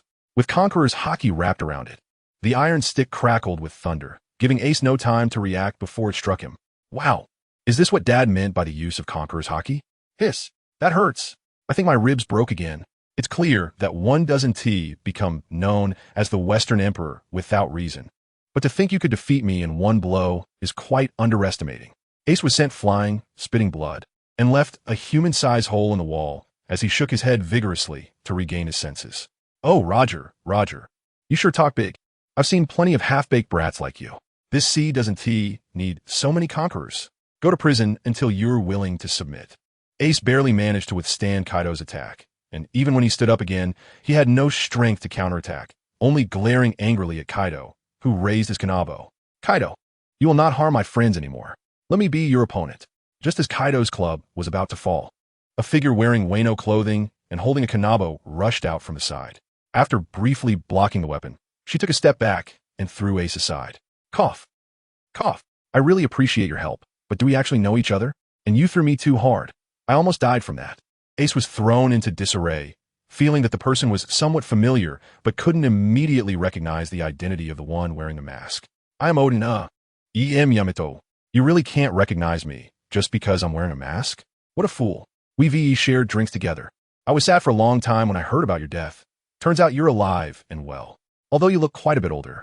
It's so great to see you again. The newcomer first brought her face close to Ace's, and seeing Ace's still confused expression, she finally remembered to take off the mask, revealing a handsome face with bright eyes sparkling with joy. Aside from the kanabo in her hand and the rope around her waist, she looked nothing like Kaido at all. Even the pair of horns on her head, which were characteristic of the Oni clan, were not the rough horns of Kaido, but rather slender, red-hued goat-like horns resembling Black Maria's. It's Yamato. Sorry. The news about my death is a bit complicated, so I want to go into details. Let us first get your handcuffs off. How can you unlock this without a key? If it were that easy, I wouldn't have been restricted for so many years. Huh. It actually opened just like that? Oh, get away quickly. Be careful, that thing might explode. Wasn't that just opened? What? Boom. Ace, unable to finish what Yamato was saying, reached out and grabbed the shackles on her wrist. Attempting to use the Haki, he learned to destroy it from the inside, successfully removing it and tossing it to the ground. Yamato was first surprised, then suddenly seemed to remember something. Just as she was about to warn Ace to stay away from the shackles, a strong explosion engulfed Ace entirely. In a panic, Yamato had to use her kanabo to shield her face, but still got blown away quite a distance. Ace, how could this be? It really exploded. It seems you really wanted to kill me. You truly don't deserve to be my father. Yamato was in tears, worried about Ace being bombed, and also felt distressed by her biological father's cruel methods. Oh, Roger. What a reckless brat. I'm starting to appreciate him a bit. Put away that weak demeanor. That kid is still alive and well. Survival of the fittest. Only overwhelming strength is the foundation of survival. Because I am your father, I must make you understand the truth of this world. Otherwise, you will rule Wano for me. Do you want to die naively and weakly like that fool Odin? Better to die early than to disgrace me. Oh dear. Now I finally understand why Yamato hates you so much. Even a tiger doesn't eat its cubs. How can there be such a heartless father like you in this world? I'm really lucky to have met my dad. Yamato, let us fight our way out. We'll find a chance to set sail, and I'll show you what a real father is like. As the explosion dissipated, the flames gradually restored Ace's figure. After hearing Kaido's social Darwinist remarks, he couldn't help but promote Whitebeard's corporate culture to Yamato. Yes, I'm going to set sail, living freely like Odin, and I will completely rescue Wano from these villains. To rescue Wano? Is it just you, two little brats? Oh ho ho ho, that's hilarious. Thinking about going out to sea? You can forget about it. Come on, let's go outside and have a proper fight. Yamato, seeing that Ace was fine and standing beside him, felt much better and gathered his courage to express his determination to resist Kaido. Kaido, however, responded with disdainful laughter, wielding the Budgerung gun and violently blasting the two of them into the courtyard, before jumping out himself. Given the previous attack had not gone well, Ace took a trident from a nearby weapon rack and joined Yamato in fighting back against Kaido's attacks. That pervert who loves to torture people. Are we just going to let them fight like this? At this rate, the town will be completely ruined. Two tall figures stood on the balcony of the loft, watching the fight in the square. The one speaking was a burly man in black and white striped pants, smoking a cigar and exhaling smoke. With a pair of tiny sunglasses on his disproportionately large face and long braids that looked like candied hawthorn skewers, he was none other than Play Quinn, one of the three big names of the Beast Pirates. Red Bean Soup Fatso. I don't want to spoil Kaido's fun, and besides, with Yamato here, that's like my brother-esque family, so we outsiders shouldn't interfere. As for the damage, we can just have Orochi send more craftsmen to fix it. Fortunately, Yamato has ice abilities, otherwise, a big fire would be unavoidable. The person beside Quinn was, of course, another big name of the Beast Pirates, known as Flame King, who wore a black double-breasted leather jacket and had a pair of pitch-black wings on his back, with his face completely covered, making it impossible to see his expression. Huh. This guy is really tough to deal with. Yamato, while I still have strength, you should hurry and get out of here. No, as a samurai of Wano, how can I flee in battle? Besides, we agreed to go out to sea together. You still want to show me your old man, right? Let us fight with all we VE got. Fanablade, since you're so motivated, I can't let you outshine me. Great Flame Ring, Flame Emperor. Yamato swung his frost-wrapped mace at Kaido, freezing much of his body. Seeing that Yamato was unwilling to escape alone, Ace also decided not to persuade him further and poured all his energy into his ultimate move. Oh ha ho ho ho. Do you really think this little cold air can trap me? Let me show you what despair really is. Flame Bagua. Kaido's body instantly swelled dozens of times, transforming into a spiraling blue dragon, its body engulfed in raging flames that instantly dispelled Yamato's freezing effect before roaring down with high temperature, crashing towards Ace and Yamato on the ground. Damn it, that pervert who loves to torture people. Get me out of here, this place is going to be affected. I can't carry you, you big fatso. Save yourself. Facing Quinn's demands, King decisively refused, leaping off the balcony to transform into a giant pterosaur and flying into the sky, while Quinn could only curse and move away from the square, using his hybrid form to reduce injury.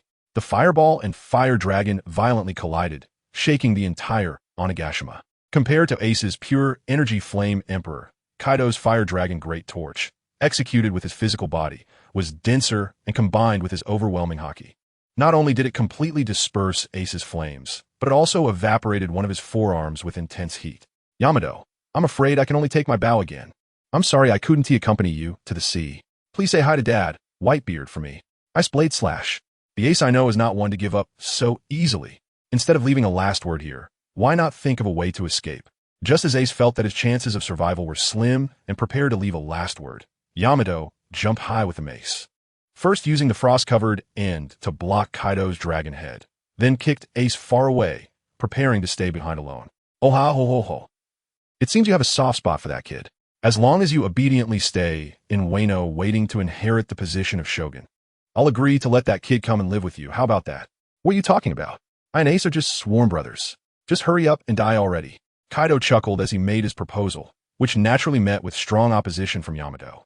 If the scene were different, one might think it was a kind father recommending his favored son-in-law to his daughter. I do want to die, but unfortunately, I can't die no matter what. How dare you get distracted? Get down here. Ace, kicked out of the battle circle, struggled to return to help, but instead distracted Yamato, giving Kaido the chance to strike and slam him into the ground, creating a massive pit. Although Yamato was not too burned due to the heavy ice armor covering him, the weight of the dragon was not easy to bear, and he felt intense pain all over, completely losing the strength to resist. Let Yamato go free to go to sea. I'm willing to stay behind, kill, or cut. I'll leave it to you. Oomph. You losers don't have the right to bargain. King, lock them up and let Black Maria teach them a lesson. Yes, Brother Kaido, I'll handle it right away. Ace, clutching his wound, staggered into the giant pit, sitting on the ground, trying to trade his life for Yamato's freedom, but was firmly rejected by Kaido. Kaido, if you hand that kid over to Black Maria, he'll definitely be ruined. It's better to give him to me, send him to impel down for a while, and I'll make him submit as soon as possible. At this moment, a sneaky Quinn jumped out, vying for the right to deal with Ace. With Kaido not opposing it, he swiftly snatched Ace from King, who was surprisingly quick for his massive size, shackled him, and personally took him to prison. Although Buggy didn't understand Ace's predicament, he couldn't just ignore it. After all, it was his matter, and he needed to give Whitebeard an explanation. With my identity, it's really not appropriate to take action against Wano. But I've already contacted Crocodile. He will bring his men to assist when the time comes. Plus, with the forces of the Mink tribe, retrieving Ace shouldn't be a problem. And if you're willing to help me with some small tasks, I can find a way to enhance your combat power. Kid, what kind of trick are you planning? If it weren't for believing your nonsense, how would Ace end up in this situation? That crocodile brat better not come and mess things up. I don't need his help at all. The so-called enhancement of combat power ISNT, the kind of surgery you did before, right? I'm in good shape now. Although I can't compare my younger self, I can still hold Kaido off for a short time. On the Moby Dick, Buggy was explaining his difficulties to Whitebeard through a clone while making suggestions. But Whitebeard didn't fall for it at all, seemingly determined to challenge Kaido one-on-one. With the three emperors gathering in Wano, does the world government really remain indifferent? Even if the Navy's combat power is weak, they can still monitor us, right? And can you be sure that Big MOM will just stand by? If the rumors are true, her relationship with Kaido seems to be even better.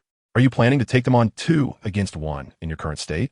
You can't possibly expect Shanks, that troublemaker, to come and help share the pressure, right? Gulalala, troublemaker, huh? Although it doesn't sound good, it oddly fits that kid-s behavior. The Navy now only has Akainu and Kizaru as high-end combat power. Even if they intervene, it's not to be feared. Lingling is indeed not a well-behaved person. If she teams up with Kaido, it will definitely be a headache. Speak up, kid. What exactly do you have in mind? Can you make me young again? Bingo. There's a power called the reverse fruit that can make a person age backward by 12 years. Its current owner is a subordinate of former Navy Admiral Zephyr, and I don't want to be the first to clash with his Inyo Navy. Therefore, I hope you can capture him, and once I obtain that ability, I will use it on you. Saying this, Buggy took out the Inyo Navy information from his portable mirror and handed it to Whitebeard, explaining the other's activities. Time has really changed. Zephyr has become so old. If a subordinate possesses the ability to make people younger, why doesn't he use it himself? Why let that little girl take action against me instead of doing it himself? Who knows what he is thinking? Maybe it's because he hates ability users and doesn't want to use it. As for why it needs to be handed over to me, it's simple. Given the opponent's level of hockey, I doubt that if you use a hockey move, the fruit ability will become ineffective. While I can ensure the stability of the effect. Gulalala. Sounds like that's the case. Then I'll go meet that old friend. Anyway, I don't want to experience the kind of operation you did last time again. Persuaded by Buggy, Whitebeard ordered the ship to set sail towards the Inyo Navy activity area, eventually encountering them off the coast of High Island, where Zephyr's fleet was engaged in battle with scattered pirates. Commander, it's bad. Another pirate fleet has arrived, confirmed to be the main force of West Emperor Whitebeard, likely coming to assist the pirates. On the Inyo Navy warship, the communicator reported to Commander Zephyr through the Den Mushi, his tone barely concealing panic and fear. Whitebeard doesn't care about these scraps. He must be coming for me. Don't panic. He is just a dying old thief. Order all ships to abandon, cleaning up the remaining enemies and regroup. Bin's Rizan, get ready. Let us see how much capability that old thief has left. Understood, Zephyr-sensei. Zephyr-sensei, let me help as well. Given your current state, it's a bit forced to deal with Whitebeard. Are you looking down on me, Kazan? In my day, I fought a lot against those big pirates. Even with one arm broken now, I can still handle that old guy with the power of the Crusher. More importantly, I want to know your current stance. Are you playing the tragic role as a spy for the Navy with Akainu? Or have you truly fallen into darkness and become one of those pirates? If it's the latter, I want to spare you. Alala. Even if you ask, it's hard for me to give an answer now. I can only tell you that leaving the Navy was my own choice. To verify some things I couldn't confirm before and find my own justice. As the younger generation prepared for battle, Kazan, who remained in the Inyo Navy, expressed his desire to participate. Upon hearing this, Zephyr fell silent for a moment before vaguely stating his plan. Looks like you're hiding quite a few secrets. Forget it. I'm not qualified to preach anymore. It's indeed simpler to seek pure revenge than to bear heavy justice. As long as you don't obstruct my plans, you can do as you wish. Didn't TU and Whitebeard also have encounters at Navy headquarters? Let's go greet that old thief. At this moment, the two fleets were in a standoff.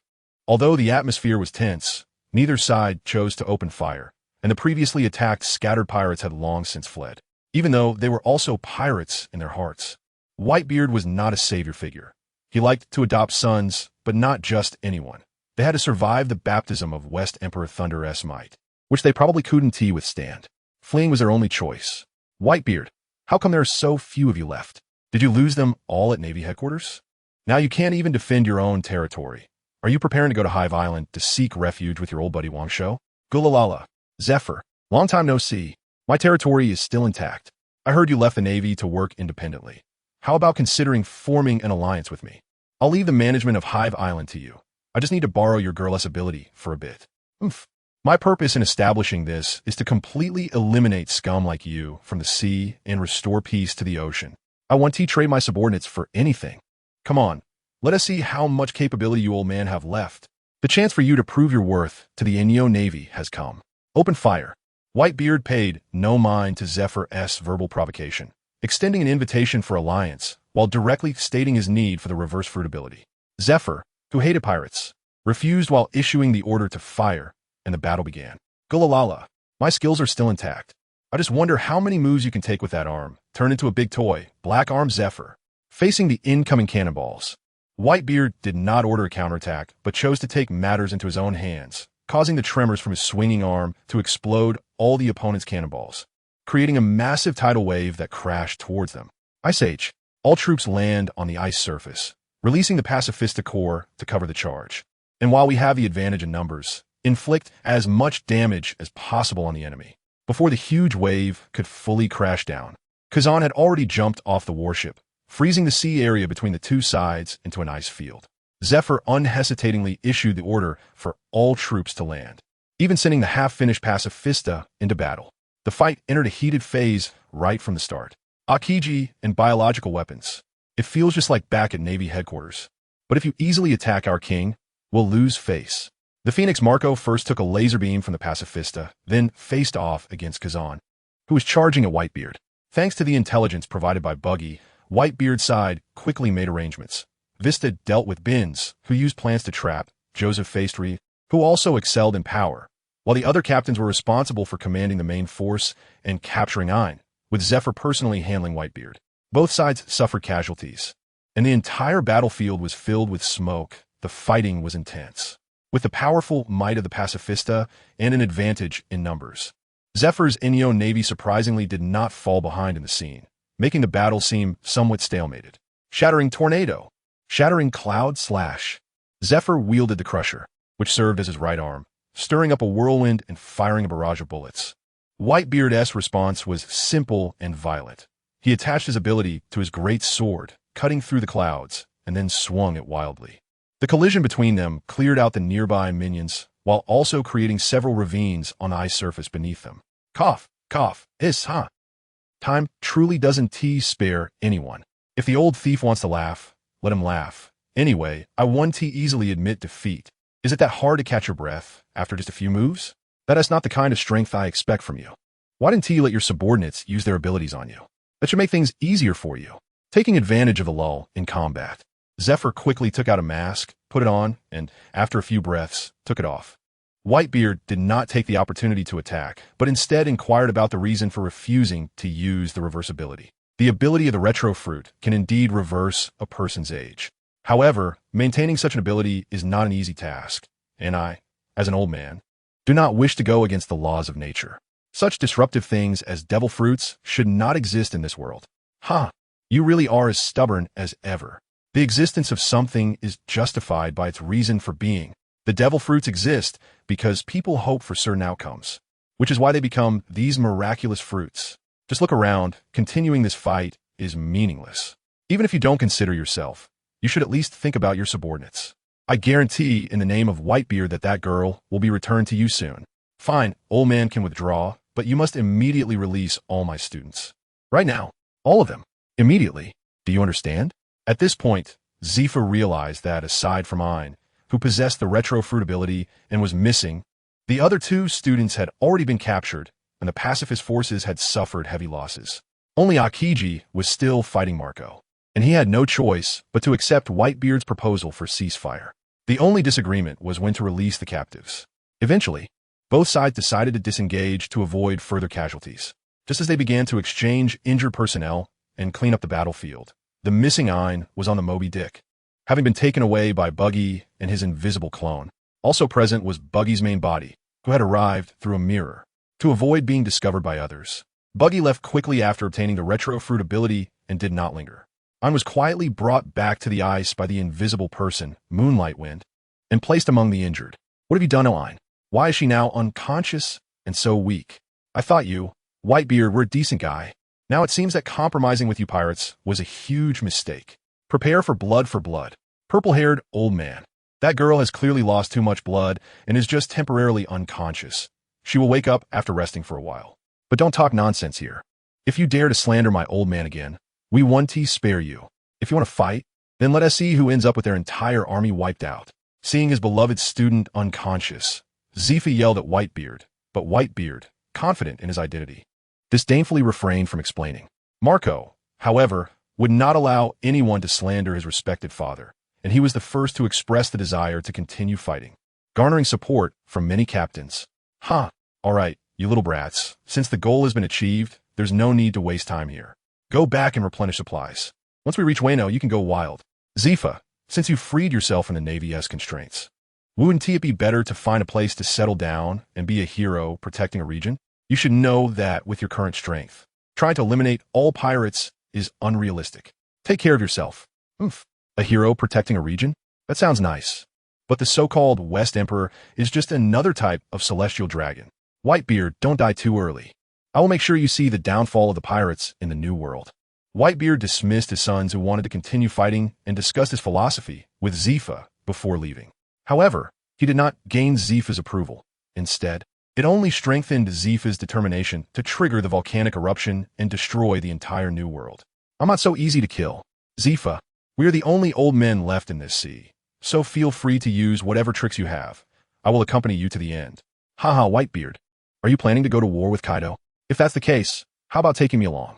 I have some interest in that ancient, closed-off country. Unaware of Zifa's plan to perish together, Whitebeard confidently smiled and turned to leave, but Kuzan chased after him, expressing a desire to join. What a joke. Who knows if you'll cause trouble at this opportunity. If you want to go, go by yourself. But I need to prepare supplies if I go alone. It's such a hassle. Take me with you. I promise I won't cause any trouble. Frosty Brat, as long as you pay for the drinks. I'll take you along, how about that? A very reasonable request. I just want to see how much the so-called world's strongest can drink. Although Marco was reluctant, Kazan boarded the Moby Dick under Whitebeard's agreement, preparing to head to Wano together. Meanwhile, the West Emperor, red-haired Shanks, and his ship, the Red Force, had already arrived off the coast of Wano, ready to negotiate with Kaido. Kaido, I prepared some fine wine. Please show yourself. Captain, it would have been nice if you had told us in advance. Suddenly doing this, many of the crew members have fainted. Due to the lack of a transponder snail communication method, Shanks chose the simplest way to communicate, releasing Conqueror's haki towards Wano, which could be called communication by shouting. Red-haired, looking for a fight? Burp, I'm free right now. As for drinking, I'll pass. I can't stand your watered-down wine. Burp before long. A massive blue dragon, cloaked in flame clouds, soared from Wano and lunged at the Red Force, seemingly intending to smash both ship and crew into the sea. Has he had too much to drink? Seems like the timing is off. Don't break my ship. Let me help you sober up first. Just as the dragon's head was about to crash into the ship's side, Shanks leaped off the deck with a stomp on his wooden sandals and drew his famed sword. Griffin, striking against Kaido's dragon horn and throwing him into the sky. This sudden blow seemed to have awakened Kaido a bit, who transformed back into his human form and picked up his kanabo to smash down at Shanks. Thunderbagua, open the heavens. The weapons of both sides collided in midair, resulting in a powerful explosion. The Wano Sea, which had long been shrouded in clouds, became even more dangerous. In an instant, towering waves surged, the clouds rolled, and thunder and lightning flashed, creating a scene reminiscent of the impending apocalypse. Oha ho ho ho ho. Still, that overwhelming, domineering aura. Fighting with a guy like you is indeed more thrilling. Are you awake now? I didn't come here just to fight with you. Ace is in your hands, right? Whitebeard hopes to exchange him for Teach. By the way, let us release the captives from the Mink tribe as well. It would be beneficial for everyone. You and T want the Navy to take advantage of the situation and scheme against Wano, right? Are you threatening me? You want to use a worthless exchange for the bloodline of the Pirate King? Who would make such a losing deal? Do I look like a fool to you? Moreover, those minks are no longer in my hands, so there's no way to make a deal. Whether it's the Navy, that old man Whitebeard, or even you, anyone who dares to cause trouble on my turf will not have a good outcome. Heh, arrogant, unreasonable. It seems the lesson I gave you last time wasn't enough. I want to see just how much you have grown these days. As the saying goes, there's no point in talking further when the conversation doesn't resonate. Seeing that the mediation was fruitless, Shanks didn't bother to say anything like giving me face to avoid embarrassment. However, as the West Emperor, Shanks also had his temper. He no longer held back in his next moves. While holding Kaido back, he ordered his ship to open fire on the nearby Beast Pirates base. Seeing his cannons falling silent one by one, Kaido naturally became furious. He abandoned the fight with Shanks and transformed into a giant dragon, igniting the sails of the Red Force with dragon breath, forcing Shanks to retreat to the battleship temporarily, which was considered a small victory for him. It seems that Shanks' little brat has done some futile work again. I knew that brat Kaido wouldn't be easy to deal with.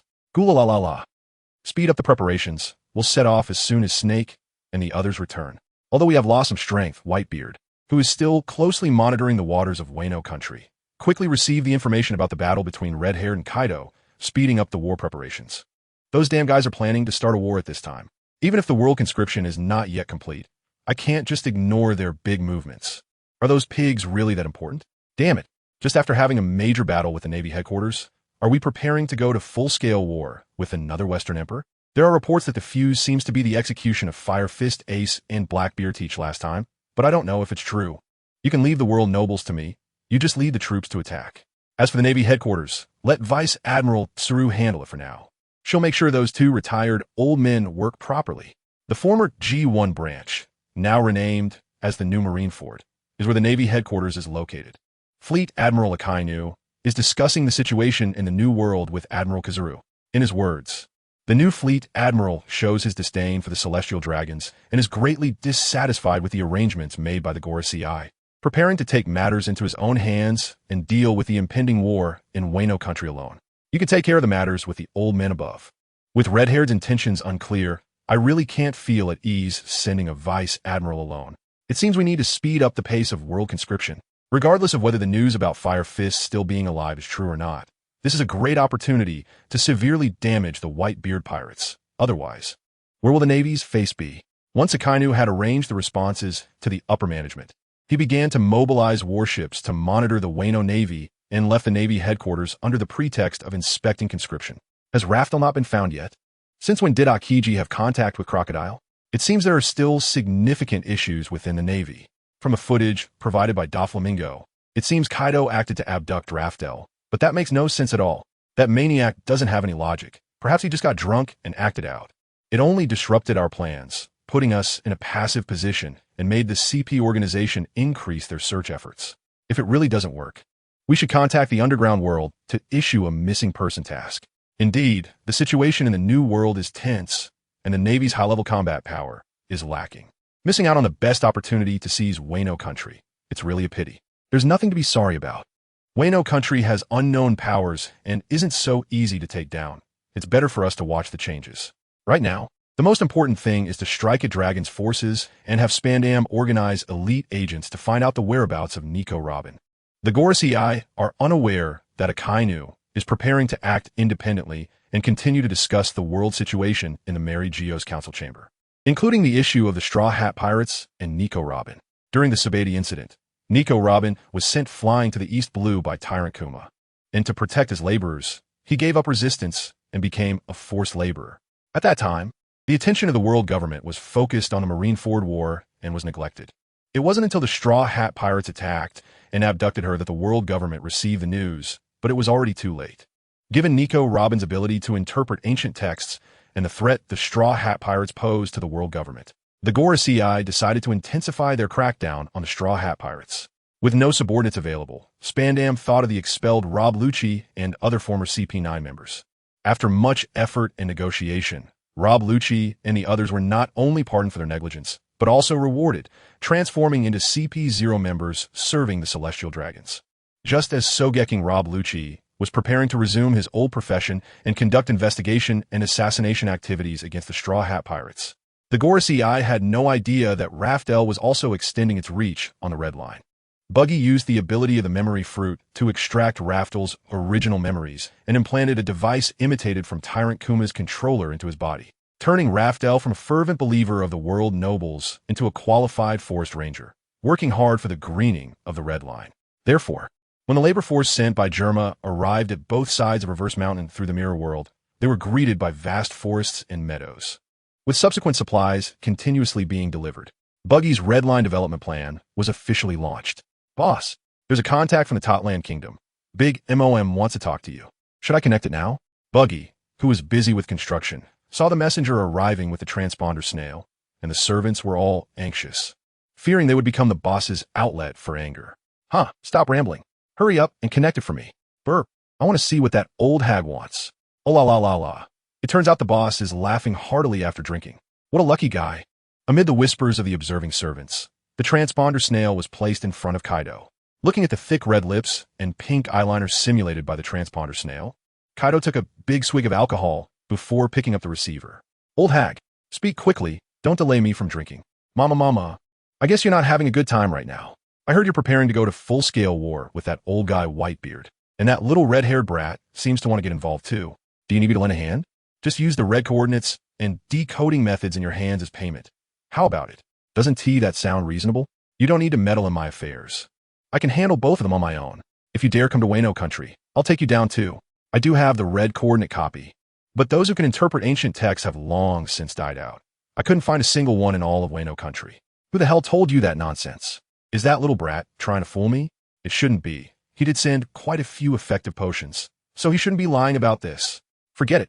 Whether you have the means to interpret the coordinates or not, I'm taking your part of the information. Remember, you still owe me a huge favor. When was that again? I can't remember that. If you have the guts, come take it. I'll be waiting in Wano country. Still that same temper. Mama, I'm just giving you a heads up. I'm not trying to negotiate with you. Let's get along well like we used to. Click.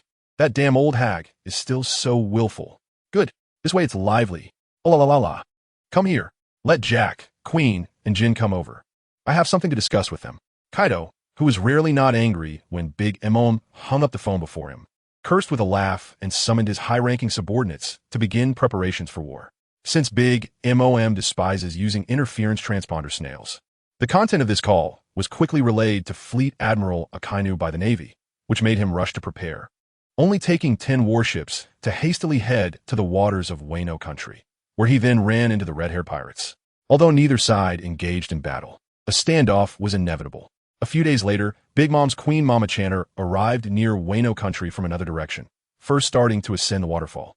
Receiving the information, Jean chose to act alone, setting up an ambush at the end of the waterfall, ready to topple the Sengoku ship. However, before he could get close, he saw Big MOM riding the thundercloud Zeus rising up. After a brief probe and realizing he was not a match, Jean decisively retreated and contacted the personnel stationed on Onigashima. Old lady, you're pretty quick to arrive. Are you so eager to deliver your head? Then I won't be polite in accepting it. Kaido, who came alone, transformed from his dragon form into his hybrid form, standing on flame clouds, wielding a kanabo, greeting Big MOM above the thunderclouds with a rare grin on his fierce face. You bastard. If it weren't for me handing you this fruit, would you still be alive now? With your reckless nature, you'd have been caught and executed by the Navy long ago. Hurry up and take me to dinner. The food on the ship is already gone. No way. I won't let you enter my base so easily. Do I not care about my face? Let's fight first. Bring it on. Do you think I'm afraid of a rookie crew member? Let's see how many tricks you have. The unparalleled might of the two top-tier powerhouses clashed. Lightning flashing and thunder rumbling. The atmosphere shifting dramatically. Even before they engaged, the power of the Western Emperor was already evident. In the next moment, Kaido raised his killing weapon Badru and charged forward, while Bigamon was not to be outdone, summoning her spiritual weapon Napoleon to meet him. In the sparks of clash, Thunder shot forth, and the two did not back down. Ora ho ho, old lady, that kind of strength doesn't seem like someone who's starving. Mama. No matter my state, dealing with you is still a piece of cake. Remember, in front of me, you'll always just be a little brother. Humph. What's so great about being old? That guy Shiki died at the Navy headquarters because of his age. Don't try to act like a big sister here. I'm not falling for that. Mama. At least Shiki fought his way from the great prison to the Navy headquarters. It seems you were blocked by that red-haired brat before you even stepped out. Old lady, take this. Thunderbagwa, Wagwa. Including the incident before the Summit War, where Shanks stopped him, Kaido has already been blocked by Shanks twice. Now, being publicly humiliated by Big Emon, he was naturally furious and decided to vent his anger with his signature move, while Big Emon responded with the Elbaf spear she had learned. The intensity of the battle rapidly escalated, completely eliminating the possibility of others intervening. Meanwhile, two members of the Rocks Pirates were having a friendly exchange with knives and clubs, while the scene between Shanks and Akainu near a nameless island close to Wano was rather dull. Akainu clearly could not afford to give Face King the same treatment as Whitebeard and Kaido. Fighting Shanks did not align with the Navy's interests, and he preferred to watch the Tiger fight and reap the benefits.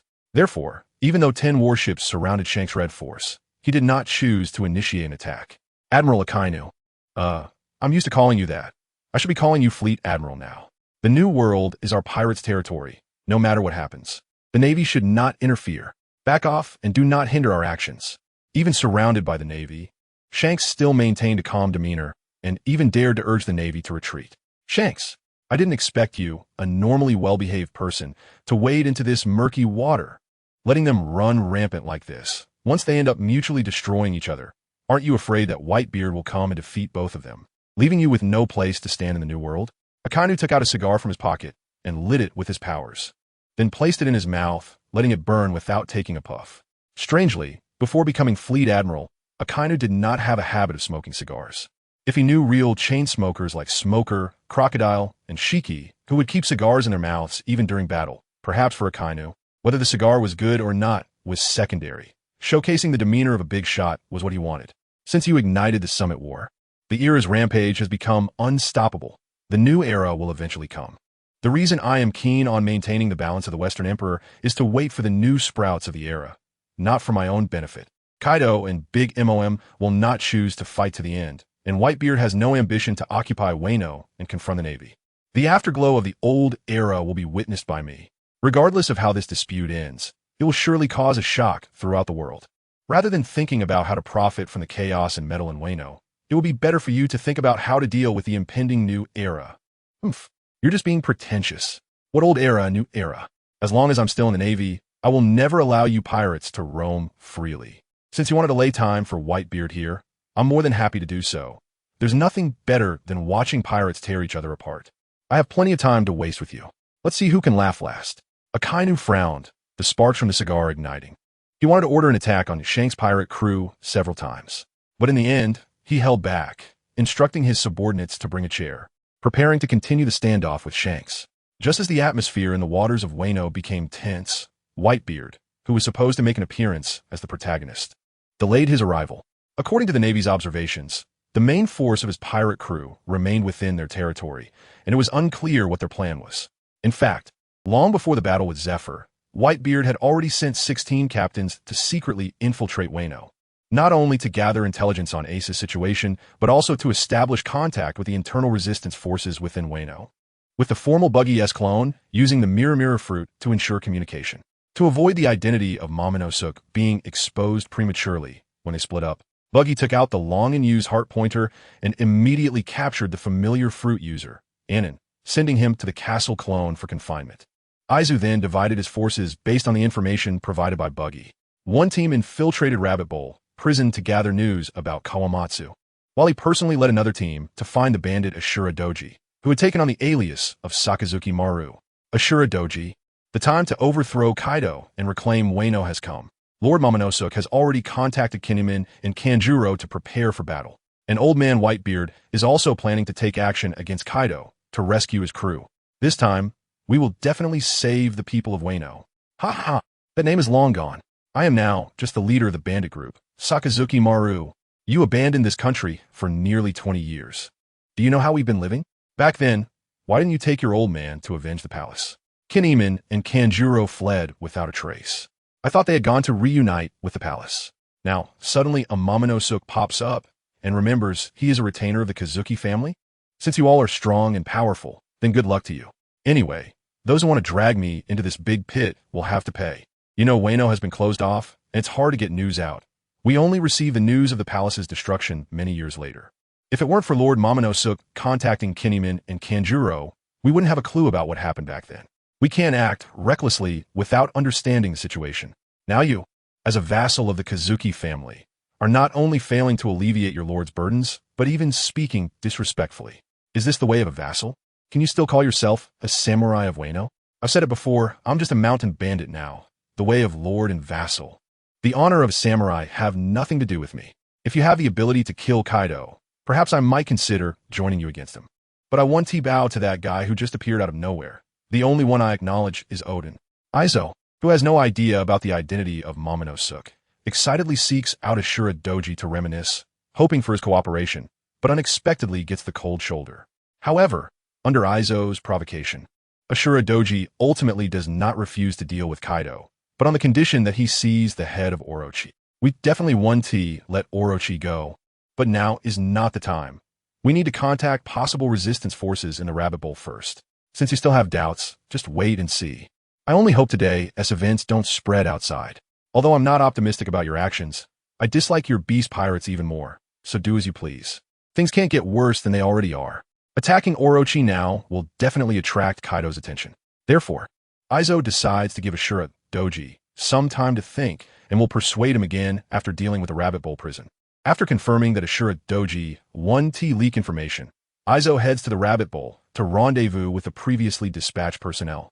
They ambush a patrol team from the Beast Pirates, and after disguising themselves, they successfully infiltrate the Rabbit Bowl prison. Hey, who are you guys working for?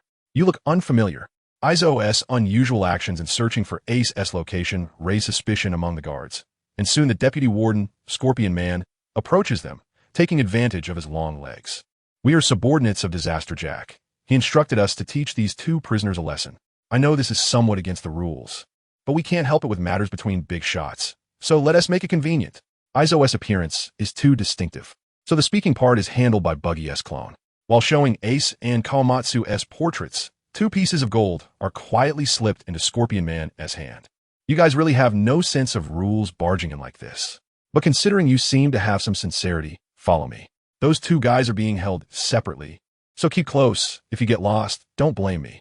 Scorpion Man, feeling better after weighing the coins, leads them through the complex paths to the inner layer of the prison.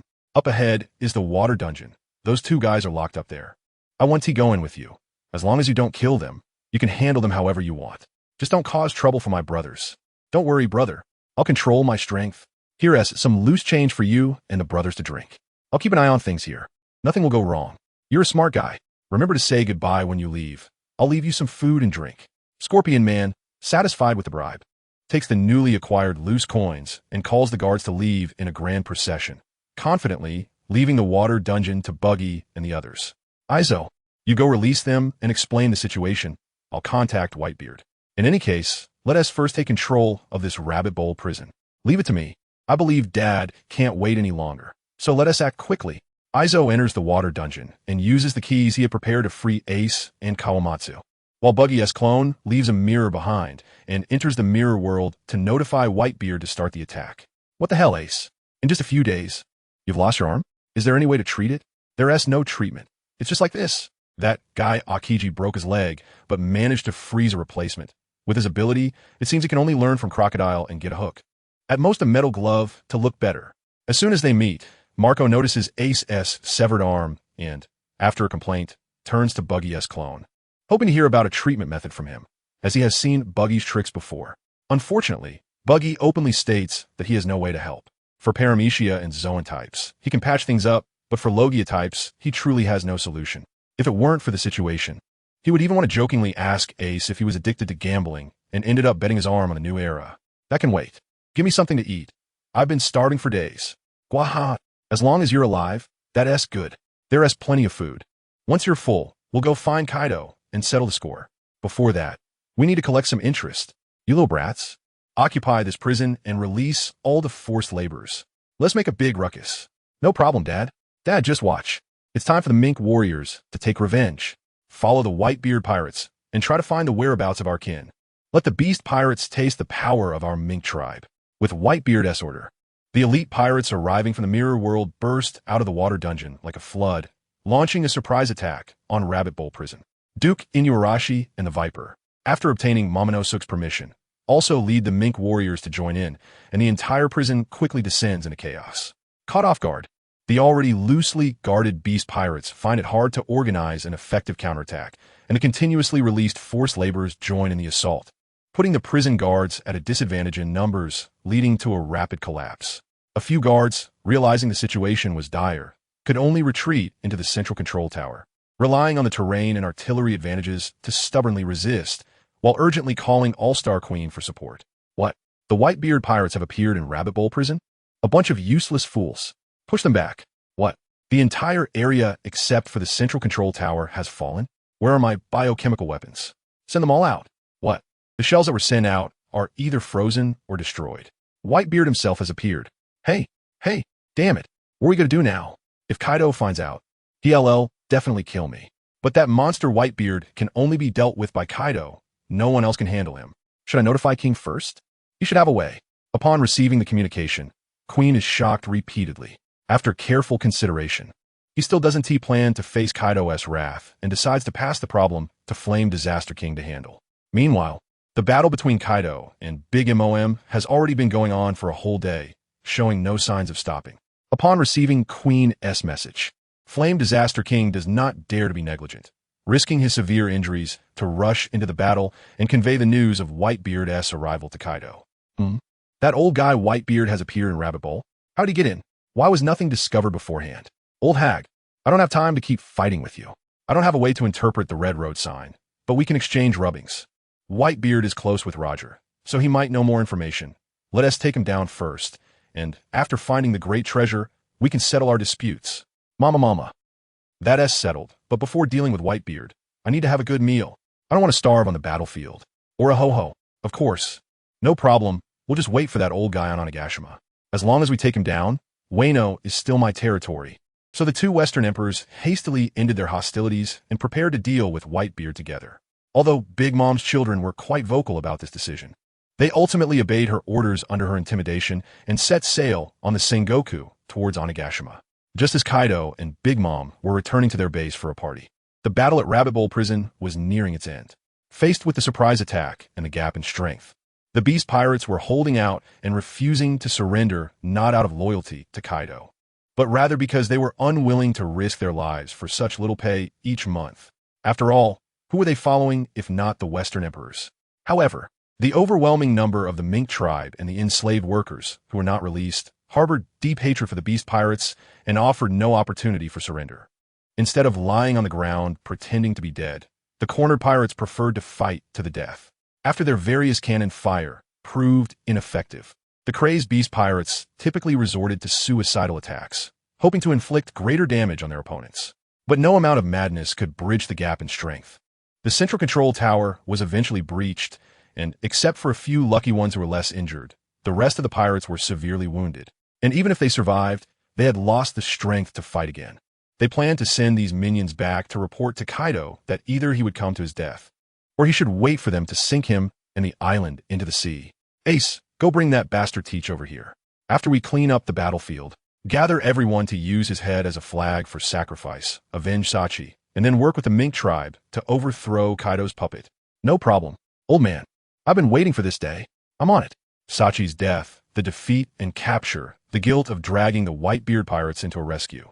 All of this weighed heavily on Ace's heart, and it all revolved around one person, Blackbeard, Teach.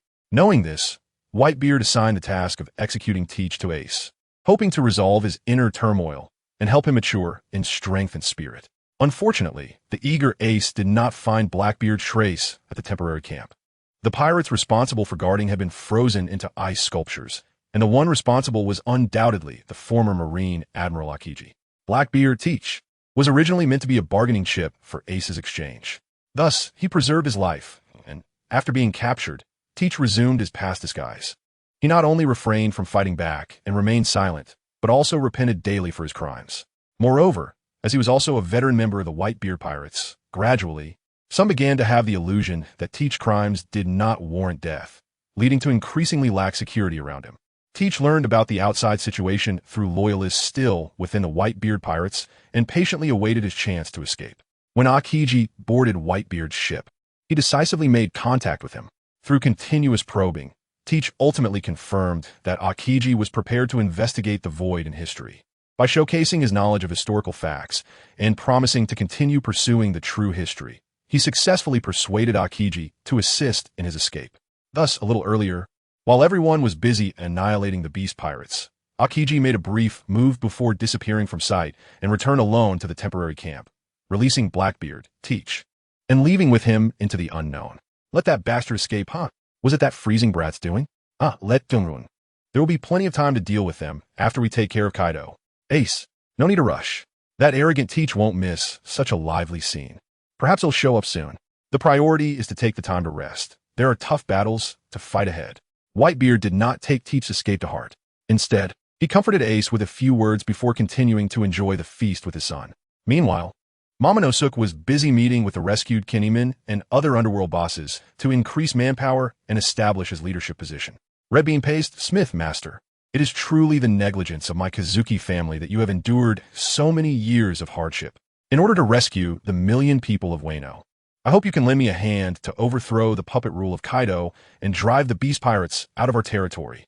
At that time, the position of a shogun shall be promoted from the surviving daimyo heirs, and I am willing to return to Kuri to rebuild my ancestors' foundations. I hope you will fulfill this. Your Highness, you must not abandon the shogun position. Generational shoguns must come from the bloodline of the Kazuki family. This is the iron law of Wano. We are fortunate to follow your Highness to restore the country. We do not dare to expect more, only to abandon fame and wisdom, rise up to kill the enemy, and fulfill our way of the samurai. What Boss Kinemon said is absolutely right. We shall follow your Highness to defeat the evil and punish the national traitors.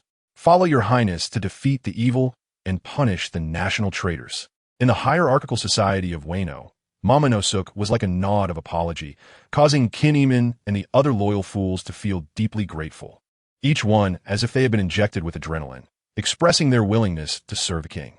Since you are all so determined, I shall temporarily take command.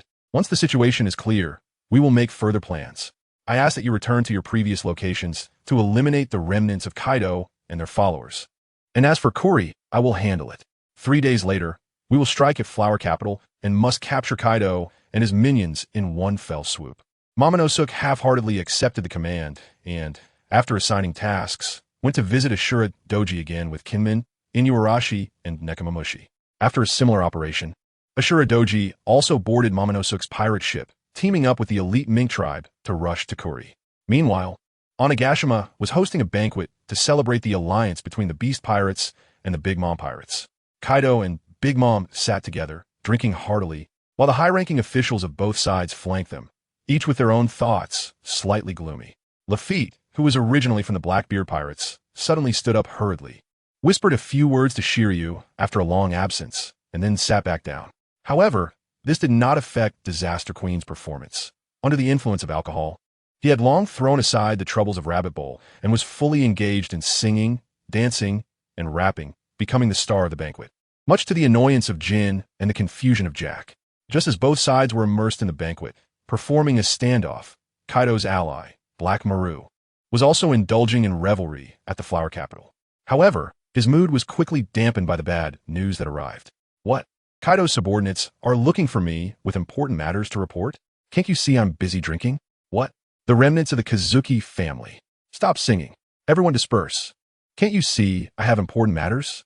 Originally, Black Maru was indifferent and prepared to continue with the music and dance. But upon hearing the mention of the Kazuki family, he immediately became tense, hurriedly dismissing the performers, and then urgently said, "What are you still dawdling for? Quickly bring the messenger here. Hurry. Fukaru, quickly wake up Korizumi. You all protect my safety." Ha ha ha ha. Hick, the general is still so humorous.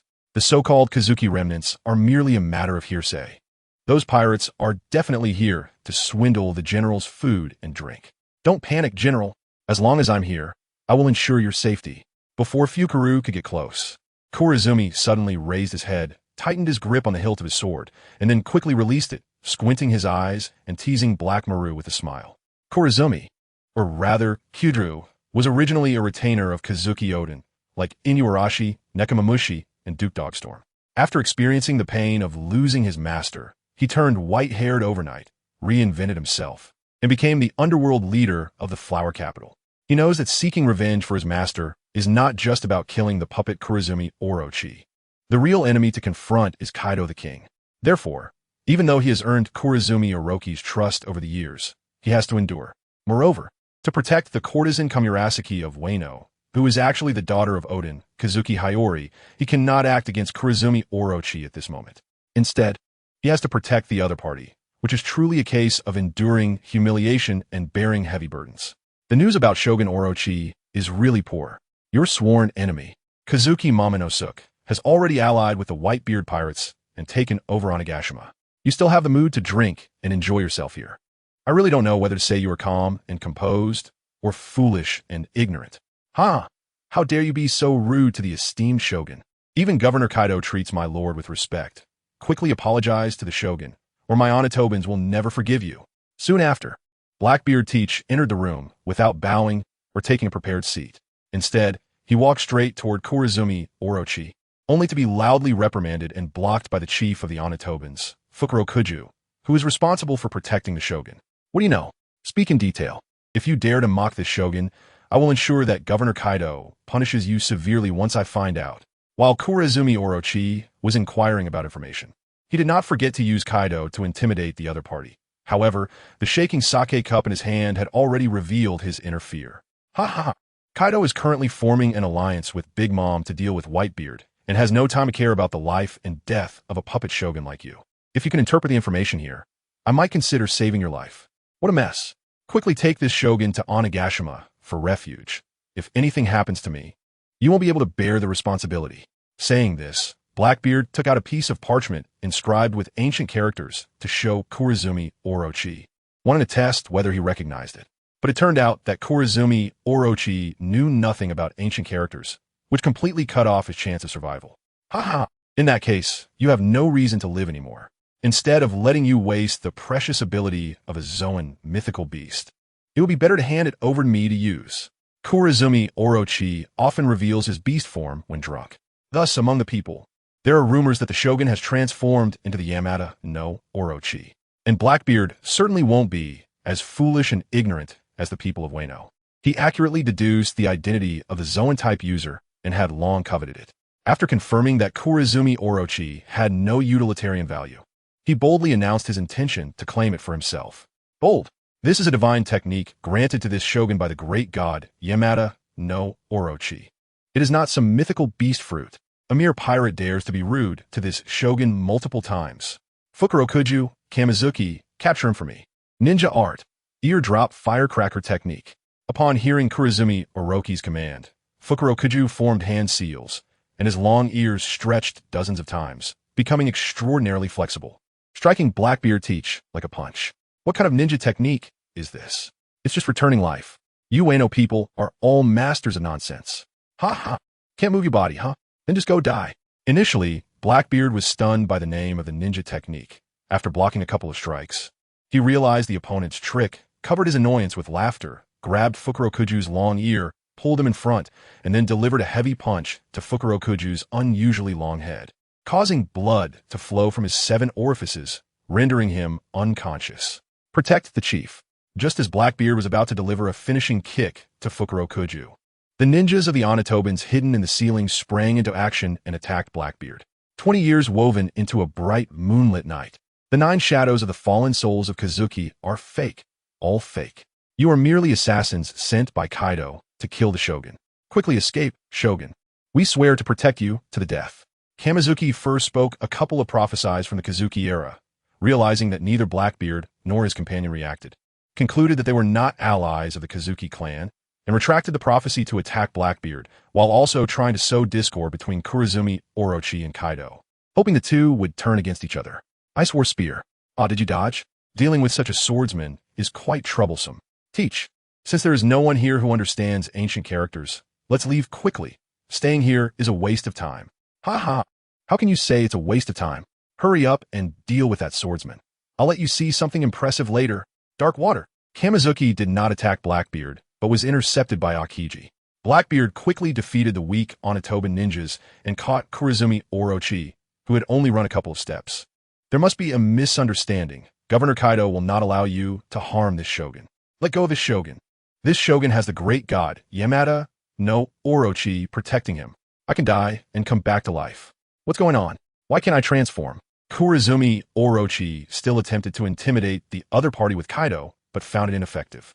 He then planned to transform and break free, but discovered that his ability had already failed. Ha ha! If I'm not mistaken, your ability is similar to that of the mythical Zoan Ninetails fox, possessing multiple lives, right? Good, now it belongs to me. Blackbeard held Kurizumi Orochi in one hand and picked up a long knife scattered on the ground, stabbing a large hole in Kurizumi Orochi's chest, then inserting his arm into the wound. Kurizumi Orochi let out a scream and, after struggling for a moment, stopped moving. Due to Blackbeard's obstruction, Aokiji and Kamizuki, who were fighting, could not see Blackbeard's subsequent actions, only hearing the sound of chewing. Hud, hud, hud. Ha! This thing is just as tasteless. Ha ha! Aokiji, let me try out my newly obtained ability and see how powerful this Zoan mythical beast is. By the time Aokiji and Kamizuki stopped, Blackbeard had already transformed into an 8-headed monster covered in dark green scales. His hands turned into claws and was putting the sake bottle back at his waist, with a thick tail swaying behind him. In fact, I had long wanted to kill Kurizumi Orochi and join Governor Kaido. Stop acting in front of me, no matter what you want to conceal. I can tell at a glance that your fake smile is not well-intentioned. Let me tell you clearly, killing Kurizumi Orochi is my own decision, and it has nothing to do with Kaido. Are you surprised? Although Kamizuki successfully deceived Kurizumi Orochi with his acting skills over the past 10 years, Blackbeard teach. As someone who has hidden ambitions beside Whitebeard for over 20 years, keenly sensed the same smell and did not wait for Kamizuki to finish speaking before launching an attack. Caught off guard while still organizing his words, Kamizuki was bitten hard. Had it not been for the haki he covered during his battle with Aokiji, both of his arms would have been bitten off in an instant, and he struggled hard to break free. Whether you believe it or not, I indeed have a grudge against Kurizumi Orochi, and I have no intention of continuing to fight with you. The ancient characters you brought out are already unknown to anyone in Wano. If you have no intention of continuing to follow Kaido, please leave Wano as soon as possible. There is nothing here that you want. While Kamizuki was desperately fending off Blackbeard's attacks, he attempted to negotiate with him. From Blackbeard's words, Kamizuki inferred that the other party might betray Kaido, so he did not want to entangle with him further and hoped to take Kazuki Hayori to safety and leave immediately. It seems you know quite a bit. It's necessary to capture you and ask you properly. The abilities of this animal-type fruit are a bit unfamiliar to me. I need to think carefully about how to develop them. Dark Water. Crazy Death's words not only failed to dispel the opponent's hostility, but instead aroused Blackbeard's suspicion. After being struck multiple times in the neck, Blackbeard regained his human form and quickly fought back using the familiar abilities of the dark fruit in combination with physical techniques, soon dealing a heavy blow to Crazy Death. Let him go. I know about the ancient writings. As long as you let him leave, I am willing to inform you. Otherwise, you won't find a single clue even if you search the entire Wano country. Just as Crazy Death was about to be captured by Blackbeard, a door suddenly opened, and Kazuki Oden appeared, holding a shamisen, commanding Blackbeard to release Crazy Death. Ha ha, little girl, you're quite pretty, but your brain isn't very good. How would a performer like you know about ancient writings? Plus, if I capture you, I can still get the information I want. Why should I let him go? Just because I... Shut up. Who told you to meddle? Interrupting a samurai's battle must come at a price. Before Kazuki Oden could finish speaking, a blade cut the shamisen in half, and bright red blood instantly stained Kazuki Oden's clothes. Crazy Death, seemingly not satisfied, reached out and picked up the falling Kazuki Oden, tossing him into the courtyard before finally stopping. As the moonlight gradually brightened, I cannot die here. Today's grievances will surely be repaid in the future. I cannot accompany you any longer. The thoughts of the samurai are truly hard to understand. What a pity for such a beautiful girl. Since you don't have the information I want, there's no need for you to live. Crazy Death leaped onto the roof and shouted a threat to Blackbeard and his companion, then began to flee when Blackbeard chased after him. Meanwhile, Akiji glanced at the fallen Kazuki Odin before leisurely pursuing them. I really am a burden. Jiro-san, I must survive and return to the flower house. Otherwise, I can only let down your kindness. After a long time, Kazuki Odin muttered to himself and got up from the ground, ignoring the dust on his clothes as he escaped the shogun's mansion, preparing to wait for Crazy Death's group at their base, the flower house. But Kazuki Odin didn't know that Crazy Death had already made up his mind to delay time for him. Therefore, he didn't run with all his strength, but instead ran and stopped deliberately, occasionally striking behind him to hold off Blackbeard and his companion. Dark Hole, you interrupted my fun and still want to run. Frustrated by Crazy Death's actions, Blackbeard initiated a large-scale attack, drawing everything around into darkness and successfully capturing Crazy Death. After being mocked again in his interrogation about the ancient writings, Blackbeard, in a fit of rage, killed Crazy Death. During this time, Akiji's expression was cold, adjusting his sunglasses multiple times, but ultimately did not stop Blackbeard's actions. The so-called Wano country shogun has no historical text clues. Once Whitebeard and Kaido start fighting, it will be even harder to find clues. Where to go next? While Akiji was using ice to create a simple grave for Crazy Death, he inquired about Blackbeard's further plans. Of course, we're going to Onigashima to watch the show. The scene of the Western Emperor fighting is quite rare. Besides, Kaido has been entrenched in Wano country for so many years, I don't believe he has no clues about the text at all. Just as Blackbeard and Akiji were preparing to head to Onigashima to meet up with their original crew, the rescued laborers of Wano country, led by the underworld boss, rushed from Rabbit Bowl prison to various places to attack the forces of Kurizumi Orochi. In preparation for the confrontation with Whitebeard, Kaido had long summoned the dispersed beast pirates back to the headquarters, coupled with the complete disconnection from Kurizumi Orochi and the Onitorbans. The retainers attached to Kurizumi Orochi had no heart for resistance. Under the escort of the returning troops, they fled to the flower capital. The rebel forces almost took over most of Wano country without shedding blood. Upon receiving the news, Momonosuke decided to immediately march to the flower capital after successfully capturing Kuri. In the flower capital, the retainers finally learned from the lucky survivors of Fukurokuju that Kurizumi Orochi was dead, falling into chaos. Some proposed fleeing to Onigashima to join Kaido. Some suggested surrendering to the rebel forces, and of course, there were those who shouted to hold their ground. Just as these pests were arguing endlessly, the rebel forces completed the encirclement of the flower capital a day ahead of schedule. Seeing that escape was hopeless, the retainers began to forcibly recruit labor to prepare for defense, while attempting to negotiate with the rebel leader to see if they could keep their current positions and wealth. I am the chief of the Onitorbans. To avoid the suffering of the people in the flower capital, we hope to negotiate with you. Please let your representative show themselves. Although they wanted to negotiate, none of the retainers willing to risk their lives were willing to step forward, and, in the end, they could only let the bandaged Fukurokuju represent them. Your Highness, the flower capital is the most prosperous place in Wano country. Shouldn't we first hear what they have to say? Otherwise, if it turns into a fight, it will indeed cause great suffering and many citizens may be harmed. Is that what you all think? How naive. The flower capital has been the old nest of Kurizumi Orochi for many years. Are there any ordinary citizens left? Which of those retainers who fled back hasn't committed evil deeds? If we negotiate with them today, how can we justify it to the people who have suffered for so many years? Quickly attack the city. We don't have time to waste here. The outside pirates may start fighting at any time. Once Kaido frees his hands, our troubles will be great. Facing Fukurokuju's proposal for negotiation, Daimyo Shimatsuki Yasui was the first to express agreement. Momonosuke looked around and found that many samurai of Wano had similar thoughts. So he immediately rejected it and stated his reasons. Your Highness is right. The main issue is to subdue Kaido. We, the Mink tribe, have come for this purpose. Why don't we return to Rabbit Bowl, first to prepare for the war against Kaido and prevent him from helping these traitors in the flower capital? Yes. Why waste words with those lackeys of Kurizumi Orochi? Just kill them all. All troops attack the city. No mercy for those who do not surrender. Once we take the flower capital, I will hold a banquet for everyone at the Shogun's mansion to celebrate. After receiving the support of Duke Inuarashi, the Snake, and Ashura Doji, Momonosuke issued the order to attack the city. We have nothing to discuss with you traitors who have usurped power. Either you come out and surrender, or we will break in and judge you. That's all. You now have a quarter of an hour to consider. Once the time is up, we will attack. Since the old-fashioned cannons took time to load, Momonosuke symbolically gave the other side some time to consider. Meanwhile, the rebel forces began to organize their formation and allocate attack batches. A quarter of an hour was not enough for the retainers to reach a consensus. Can you give us some more time? We are not afraid of you. We just don't want to cause too many casualties. You should know that there are plenty of resources in the city, and there are also thousands of soldiers ready to fight. Aren't you afraid of mutual destruction? We are willing to reconcile with you, to jointly attack the outsiders and share the world. Isn't that a wonderful thing?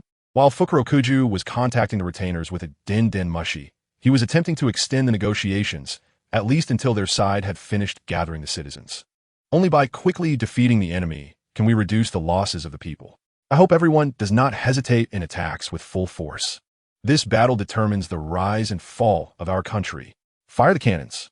But Momonosuke, who aimed to weaken the fighting strength of Wano, did not respond at all, but instead advanced the attack time after the cannons were prepared. Under the cover of cannon fire, the rebel forces charged towards the city gate, attempting to break it down. The soldiers of the Jinwei group, defending the city, under the command of Fukurokuju, resisted fiercely as giant stone arrows rained down, continuously claiming the lives of the rebel forces. Kappa Flow, annihilate Namu River. Get out of my way. Fukurokuju, let that traitor Kaido come out and die. Seeing the attack falter, Hisong jumped onto the city wall and severely injured a squad of Jinwei group defenders. Ashura Boy even faced off against Fukurokuju, and with just the two of them, they created chaos on the city wall, attracting most of the enemy's firepower and allowing the rebel forces to successfully breach the city gate. Your Highness, the city gate is open. Let's attack. Yes, Your Highness, we are also retainers of the Kazuki family. Why not let us join the fight against Kaido? The people of Wano know very little about outside races. Recklessly sending in the Fur Tribe warriors would inevitably cause panic. You should continue to rest and prepare for the upcoming battle with Kaido. Seeing the city gate breached, Duke Inuarashi and the Viper were eager to fight, asking Momonosuke for permission, but were refused by Momonosuke and had to lead the Fur Tribe to build a camp outside the city, also responsible for guarding. With the city gate broken, the morale of the Jinwei group plummeted, especially after Fukurokuju was defeated and killed by Ashura Boy, leaving them with no one to fight. Except for a few who fled to the general's mansion. Most surrendered and laid down their weapons. After taking control of the city walls, the rebel forces began to advance into the city and quickly reached the outskirts of the general's mansion. However, the sight before them made the rebel forces stop in their tracks. The dying high-ranking officials of the shogunate ordered the setting of fires to ignite the surrounding houses to prevent the advance of the rebel forces. They even took civilians as hostages, claiming they would perish together. Eternal snow, storm.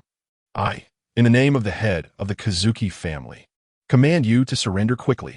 If there is any harm to the civilians, severe punishment will be imposed. No mercy. Don't listen to that brat's nonsense. Even if you surrender, you won't have a good end. Moreover, you lowly people have all been deceived by this brat. That brat is nothing but a fake. This is the real daughter of Kazuki Oden. She's the only heir of the Kazuki family. Quickly clear the way, prepare the ships, and let us leave. Otherwise, the Kazuki family will become extinct today. Hearing the news, Momonosuke knew this was a good opportunity to show himself. First, he extinguished the fire with a blizzard, then spoke to the shogunate forces, hoping they would give up resistance and complete the control of Flower Capital. But the officials of the Flower Capital sternly stopped the soldiers who wanted to surrender and brought Kazuki Hayori to the front lines. Miss, it's so good to see you alive. Stop it. She is really Miss Hayori, the biological sister of Lord Momonosuke. Hisong, long time no see. I thought that since Kaido was dead, these guys wouldn't dare to be so arrogant anymore. I wanted to persuade them to release the innocent civilians. But turned out like this, I'm really sorry. That lord, regardless of whether you're my long-lost brother, please prioritize the civilians. I am willing to substitute myself for the other hostages and let these people go. Before Buggy could decide whether to ignore the hostages and give the order for a forced assault, Hisong and Kazuki Hayori staged a scene of recognizing each other as master and servant. Although he was furious, in order to maintain the Momonosuke persona, Buggy had to suppress his anger and said appreciatively, Sister Hayori, you truly are a person of the Kazuki family. Since you are willing to risk yourself to ensure the safety of these civilians, then today I will let them go. You rebels, listen carefully. I allow each of you to take one hostage onto the ship, and the remaining civilians must be released immediately. Do not think about bargaining. Otherwise, don't even think about leaving. Stay here to accompany the dead civilians. I absolutely disagree. How can I let the lady take such a risk? You're indeed a fake, right? If you want to take the lady away, you must pass my test first, before the other side could express dissent. Hisong was the first to jump out and oppose letting Kazuki Hiyori act as a hostage, questioning Momonosuke's identity and even brandishing a knife, clearly intending to attack. You are so inflexible. How can you rescue hostages if you don't let them relax their guard? Now you want to question my identity? What? This is the same ability as the Yodate. Could it be that you really are Lord Momonosuke? Seeing that the leader of Wano stood on Hisong's side, Buggy no longer hesitated, unleashing his Conqueror's Haki to cover the crowd, knocking down both the miscellaneous soldiers and the civilians, leaving Hisong and the other leaders in shock. No doubt, there is no need to question the Lord's identity anymore. Hurry up and apologize to the Lord.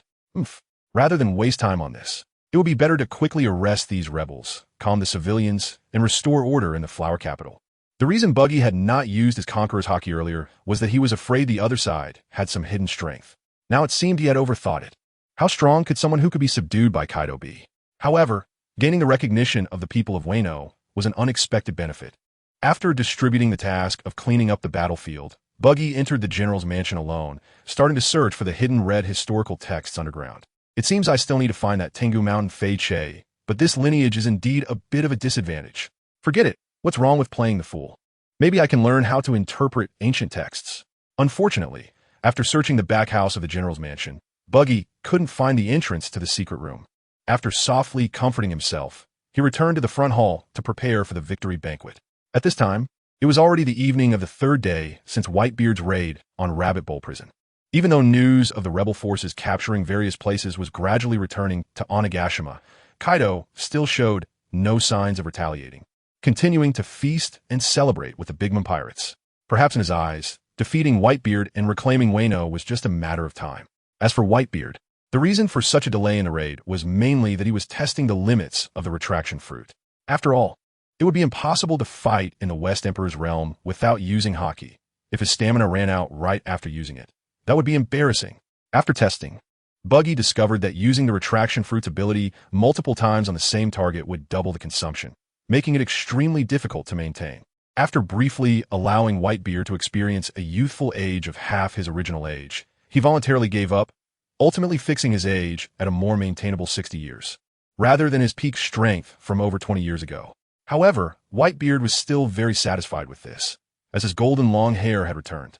To commemorate this, he specially asked Marco to find his long unworn captain's hat, dressing up to look like he did when he last came to Wano, not knowing if he also had thoughts of commemorating his sworn brother Odin. That bastard Kaido, why is there not a single sound from him? Could it be that he got drunk again and ran out to go crazy? Gura. Is that sand crocodile kid still not here? If he doesn't come soon, I want to wait for him. Even with Kaido and Lin together, I wouldn't lose now. I don't need that kid's help at all. They were not simply here to help. After all, who wouldn't want a piece of the pie in this place rich in sea prism stone? Of course, the premise was that Kaido and Big Mom were defeated, and Whitebeard didn't want to manage the territory under the circumstances. The attitude of the world government was also very important. The new Marine Admiral Akainu was currently outside the island watching the excitement. This battle was the focus of the world. That Magma Kid is also here? If he dares to come over, I wouldn't mind giving the Marines another admiral. Having regained nearly peak strength, Whitebeard was confident he could handle various opponents, and therefore did not pay much attention to Buggy's reminder. Meanwhile, after a night of celebration in the Flower Capital, several agents from the world government approached Tama no Suke, bringing the conditions set by the world government. It was at this time that Buggy learned about Kaido's formal contact with Big Mom as an important source of sea prism stone and weaponry. The world government was attempting to infiltrate Wano country, but Kaido's presence and the difficult environment made it so that the Gorosei could only trade through Don Quixote Doflamingo. However, a small number of agents managed to infiltrate Wano country by purchasing weapons. Lord Tama no Suke, considering your status as one of the 7 warlords of the sea, the world government is willing to incorporate Wano into its member countries. The heavenly gold can be compensated with sea prism stone or weaponry. At the same time, we ask for your permission to send people to supervise other trades to prevent them from falling into the hands of illegal organizations. Are you quoting the Gorosei directly? What benefits do I get from this? Not only do I have to pay a huge amount of heavenly gold, but my trades would also need to be supervised. It's hard to see this as a profitable deal. You must understand, becoming a member country of the world government is a privilege that many nations aspire to. Only by becoming a member can one have the possibility of avoiding accidental harm from the Navy. Submitting heavenly gold is an honorable act. The CP agent babbled on about the benefits of becoming a member country, completely oblivious to the increasingly disdainful gaze of Tama no Suk. I hope you don't disappoint the goodwill of the world government. Otherwise, it could affect your status as one of the 7 warlords of the sea. So what is your response? Strange. Why do I suddenly feel a bit cold? It sounds just okay. I have more important guests to entertain now. Come. Take them somewhere warm. Take good care of them. And after Kaido is dealt with, I'll get back to you. How dare you? Before the agent could finish cursing, snow had already completely covered him, and his companions had already turned into snow sculptures, taken away by the attendants outside for questioning. Not long after, Moria and Crocodile arrived in the flower capital through the door space. In fact, the two had already been sent to Wano country by Buggy. They hadn't appeared mainly because the attack had gone too smoothly, and there was no need for them to intervene. They were simply surveying their desired territories. In the end, Crocodile preferred the vast wilderness of Hime, while Moria chose the snowstorm-ridden ring. Not only was it a place with his deepest memories of Wano country, but it also had enough graveyards for him to expand his forces. How prepared are you two? Whitebeard is already ready to head to Onigashima, and we must go quickly as well. After all, Whitebeard doesn't have many men. Once we succeed, we will share the benefits of Wano. I'm already prepared. As long as Whitebeard can hold Kaido back, this time Kaido will also taste the bitterness of being wiped out. Without Kaido as a support, let us see how long that damned flamingo can bounce around. I'm more concerned about whether the Navy outside will take advantage of the situation once the fighting starts, and how to handle the relationship with the world government afterward. I've heard that a lot of weapons from Wano country have been sold to various governments through Tenyasha, compared to Moria, who was only thinking about revenge. Crocodile considered more. When it came to the issue of the sand crocodile, Tama no Suk did not avoid it, and he replied directly, "If we can completely defeat Kaido, I will give up my title as a warlord of the sea. Relying on the geography of Wano, the world government will have no way to stop us. We can continue to sell weapons through past channels. If Kaido escapes after the battle, becoming a member country of the world government or borrowing Whitebeard's flag can be my backup plans, but I can't guarantee your interests." Looking at it this way, it really depends on that old man Whitebeard. It's a bit difficult for the 3 of us to defeat Kaido. Yes, just Kaido. Last time I wasn't in shape, but this time I will definitely be able to match him. By the way, be careful of Blackbeard Teach. He with Akiji now, and is probably also with Kaido, so it's best not to be careless. I will lead the troops to meet up with Whitebeard for a frontal assault on Onigashima. I hope you two bring enough manpower to enter Onigashima quickly and control the armory. Then we'll deal with Kaido together. While the 3 were arranging their plans, the Whitebeard pirates finally stopped their rest. Several large ships equipped with floating air sacs slowly approached above the Rabbit Bowl prison, carrying elite members of the Whitebeard pirates preparing to head to Onigashima. Was it an aerial drop that landed at Rabbit Bowl before? No wonder the attack was so sudden. But the sky is also the territory of our beast pirates. Flying troops, follow me into action. Send those wingless guys down to the sea for a bath. As soon as the Whitebeard pirates' ships reached the seaside, the patrolling ships of the beast pirates reported the news. Even after several days of celebration, Flame Calamity Jin, as Kaido's deputy and the actual commander of the beast pirates, remained alert, leading his men to attack at the first opportunity. Thus, the curtain of the Great War between the emperors officially rose with this aerial battle. Yar. Now we're in for a busy time. The beast pirates have so many flying abilities. All units, lower altitude. Free fire, don't let them get too close. Marco squinted and took a lookout position, spotting the flying troops of the beast pirates swarming toward Whitebeard's airship fleet like a swarm of insects, clearly armed with various explosives, seemingly preparing to conduct close-range bombings against the airships. Dual Emperors. Immortal Thistle. Marco, captain of the 1st Division of the Whitebeard pirates. It seems Whitebeard is on the leading ship. You guys, rush over and pop those ridiculous big balloons. Sink all their ships. No matter how strong that old man Whitebeard is, he's just a duck that can't fly. He won't survive if he falls into the sea. Whoever takes down Whitebeard's head, I'll promote him to be the new big banner. Flame Calamity Jin, who missed his first strike, engaged in a tentative battle with Marco while assigning attack tasks to boost his side's morale. You think it'll be that easy to take you down? The Whitebeard pirates, are not pushovers. Let me see what kind of miraculous powers the so-called god clan really has. Crane Claw. Dan Bao Emperor. In response to Marco's powerful kick launched with inertia, Jin chose to counter with a black dragon wing, creating a violent shockwave that nearly cleared the airspace within dozens of meters. The affected flying ability users of the Beast Pirates were blown off balance, and some unfortunate ones completely lost their balance and fell into the sea, thankfully rescued by accompanying beast ships that saved their lives. Gulalala. I didn't expect that a mysterious race from hundreds of years ago still has survivors. I really don't know where that bastard Kaido found them. Ace, go help Marco. That race is said to survive under the harshest conditions. If it's just him, he might be at a disadvantage. No problem, Dad. I'll just try out if my new arm is sturdy enough. Ace raised his newly fitted metallic arm, flexing his fist slightly, then transformed his lower body into flames, dragging himself toward the battlefield of the two emperors. Whitebeard then moved to the ship's railing and unleashed a shockwave against the attacking beast pirates, knocking them and their guns out of the sky. Since Buggy had shared most of the beast pirates' intelligence with Whitebeard and the others, Marco and Ace were well aware of the Lunarian race's abilities, and with the two against one, they quickly suppressed Jin. Flame Calamity. Although you are skilled in flame attacks, they are of no use to us. Instead of following the doomed Kaido, why not join us? Daddy is very interested in your race. He has already told us stories about the gods of the Red Land. Even if you don't consider the continuation of your race, you should think about yourself. Brother Kaido will not fail. He is the man who will become the Pirate King. If it weren't for my brother saving me, there would have been no place for me in this world long ago. How could I abandon him today? You guys who are just playing pirate games are not worthy to be on par with my beast pirates. Experience the true terrifying power of ancient creatures.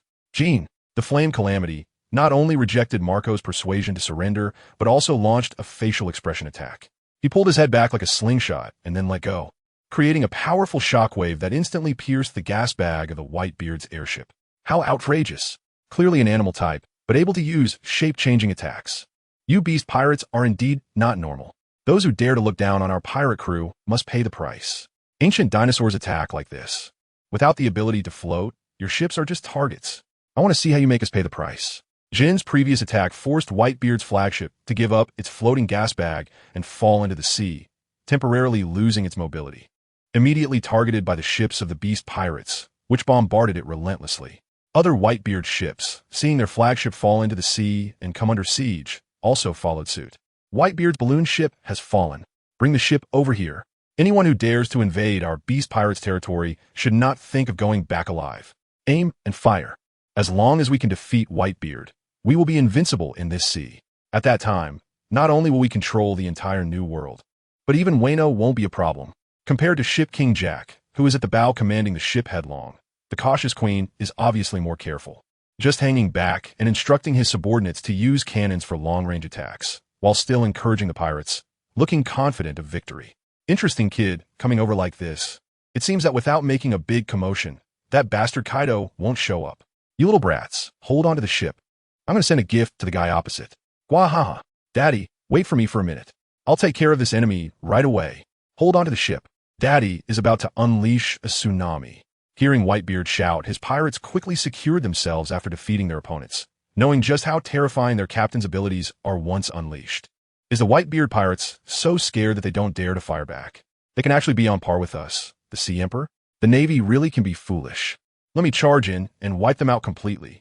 As Whitebeard's flagship was almost within reach, Ship King Jack raised his scythe-shaped sword, ready to jump onto the enemy's ship, but saw Whitebeard swing his arm fiercely, his fists smashing into the air.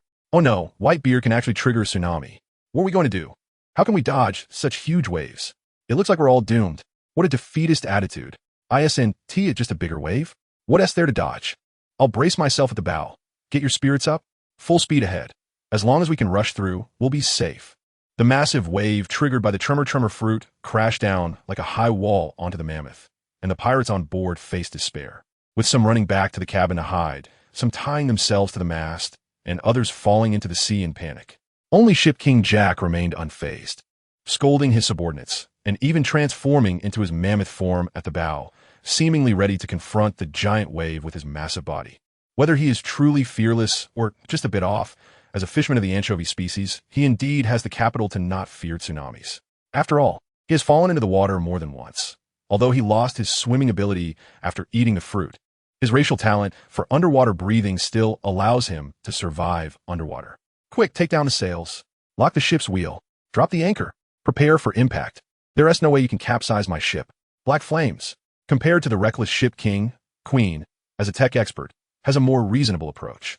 While reducing the chance of capsizing, he also prepares to attack to weaken the impact of the waves. The method is to shoot laser beams from his right hand and mouth, creating massive explosions. Even if he can't completely disperse the waves, he can at least reduce their kinetic energy to avoid capsizing. Tornado. Just as Ship King Jack's mammoth was overturned by the waves, Queen's brontosaurus was also being tossed around by the incoming giant waves when a blue giant dragon spiraled out from Onigashima, sweeping through fierce winds and forcibly dispersing the strongest waves, then hovering in the sky, shouting at Whitebeard's fleet. Ora ho ho.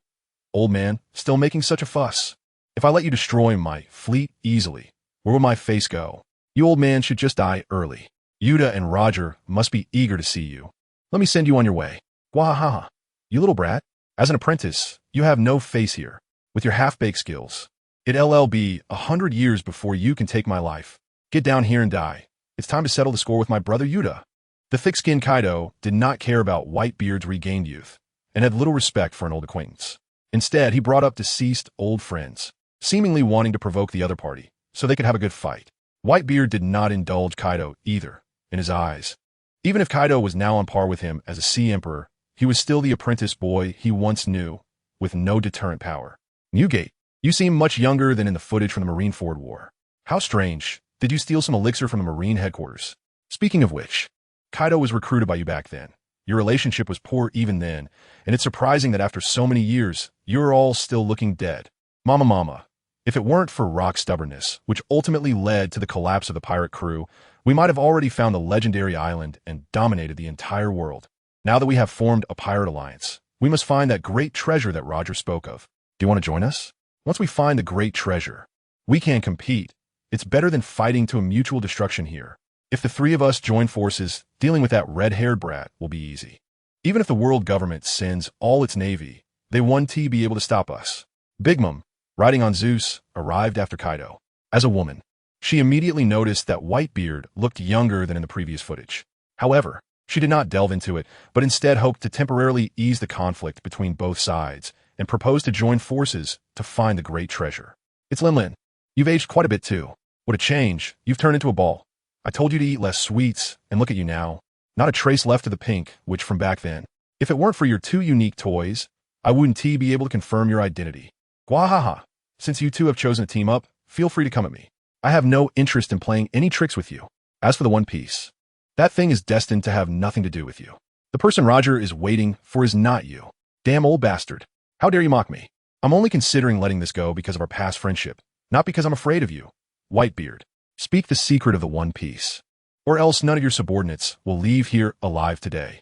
Whitebeard's joking words infuriated Big Mom, who abandoned the so-called alliance and resorted to threatening the other party subordinates in an attempt to obtain information about the One Piece. But Big Mom clearly miscalculated. For Whitebeard, who sees his crew as family, such threats are completely unforgivable. The smile on his face vanished, and his gaze sharpened, exuding a terrifying aura that pressed down on the two in the air. Faced with Whitebeard's conqueror's haki, both Kaido and Big Mom, as fellow emperors, naturally couldn't show fear and responded with their own conqueror's haki. As their auras clashed, the sky tore apart, and the sea trembled. Most of the pirates on both sides struggled to maintain their consciousness, terrified as they watched this silent confrontation, while those of lesser strength had long since foamed at the mouth and fainted, revealing the overwhelming might of the emperors. At this moment, the forces of Wano country were flowing down from the flower capital, entering the inland sea of Wano. However, the Anze ship was not meant for sailing on the sea.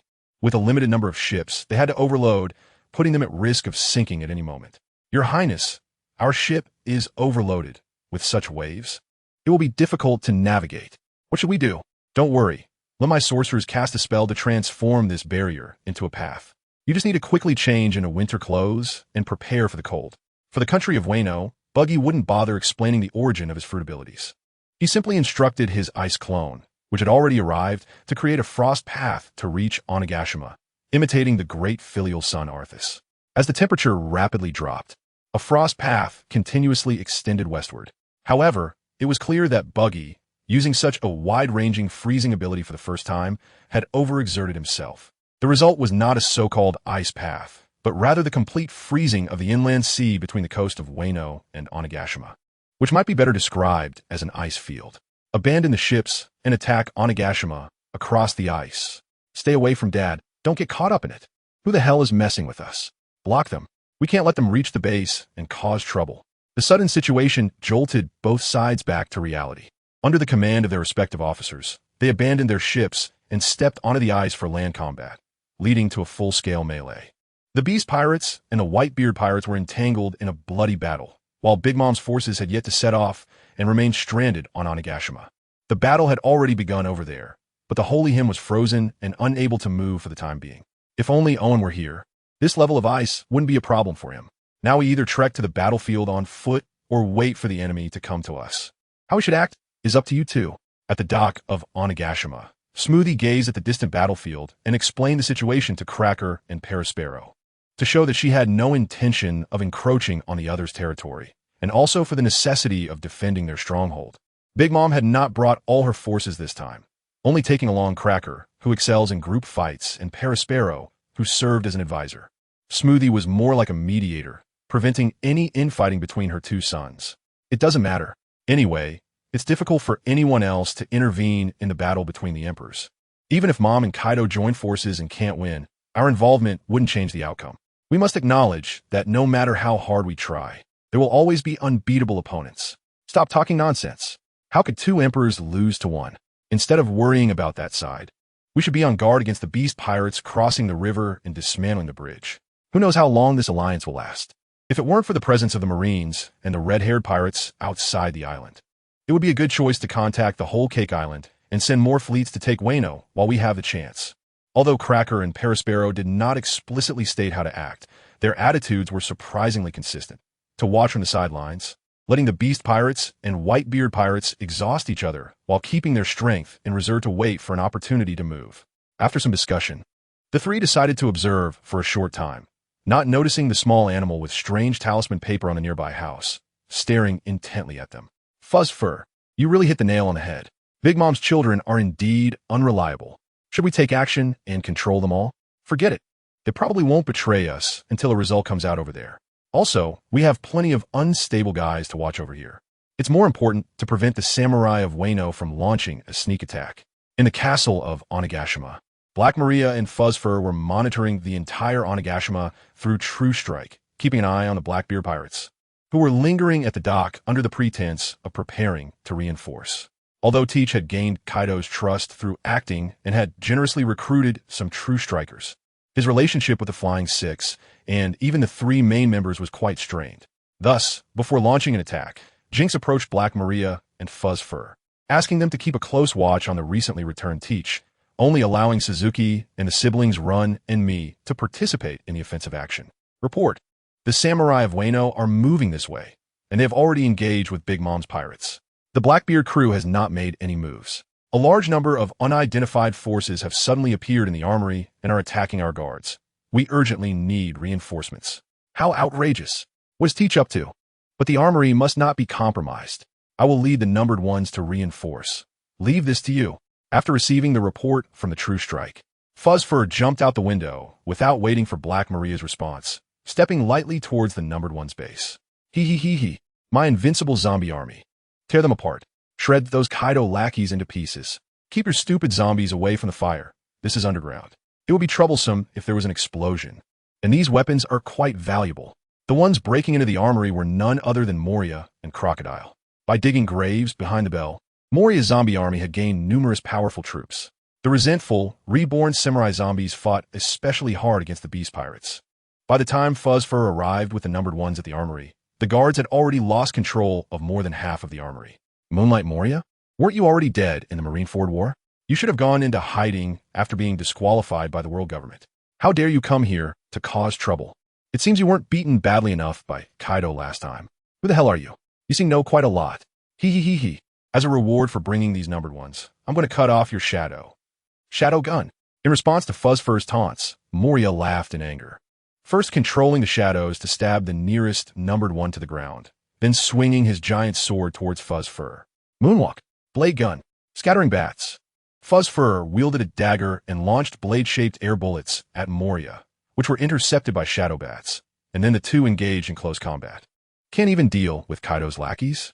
If we delay any longer, your toys will be smashed to pieces by those monsters. Desert Diamond Blade. Damn sand crocodiles. Those monsters are rare breeds. Don't mess them up. Seeing Crocodile cut down a numbered giant, Moria was anxiously shouting. But facing Fuzz Fur's agile attacks, he couldn't break free for a moment and could only watch as Crocodile relentlessly pursued and attacked the numbered giant. Although the numbered giants from the ancient giant race stood around 60 meters tall, almost on par with the Demon Oz, possessing terrifying power and being unbeatable to ordinary people. Their limited intelligence meant they mostly acted as cannon fodder and destroyed towns and ships in battle, making it difficult for them to inflict harm on true experts. Therefore, they were left behind in the base by Jean. Among the 10 numbered giants, 6 of them had long been stationed at the armory as guards and had already been killed by Moria before Fuzz Fur's arrival. The only female giant among the numbered ones, 9 Shin, was under the command of Black Maria, and underestimating the invader's strength, Fuzz Fur only brought 5 numbered giants, West Ghost, 5 Ghosts, 7 Ghosts, 8 T, and 10 Ghosts. The 5 numbered giants wielded spiked clubs, knocking down Moria's zombie soldiers in groups like whack-a-mole, and when the shortest, West Ghost, was instantly killed by Crocodile, they finally noticed this small human and rushed at him. However, they were completely helpless against the elemental Crocodile, having no understanding of hockey, and could only watch in confusion as Crocodile slipped away from their clubs time and again, eventually becoming enraged and attacking indiscriminately, only to be taken down one by Crocodile along with Daz Bones. Boss, shouldn't we help Moria? That big cat seems hard to deal with. Don't worry about them. If he can't handle that kind of trash, why should he share the spoils with us?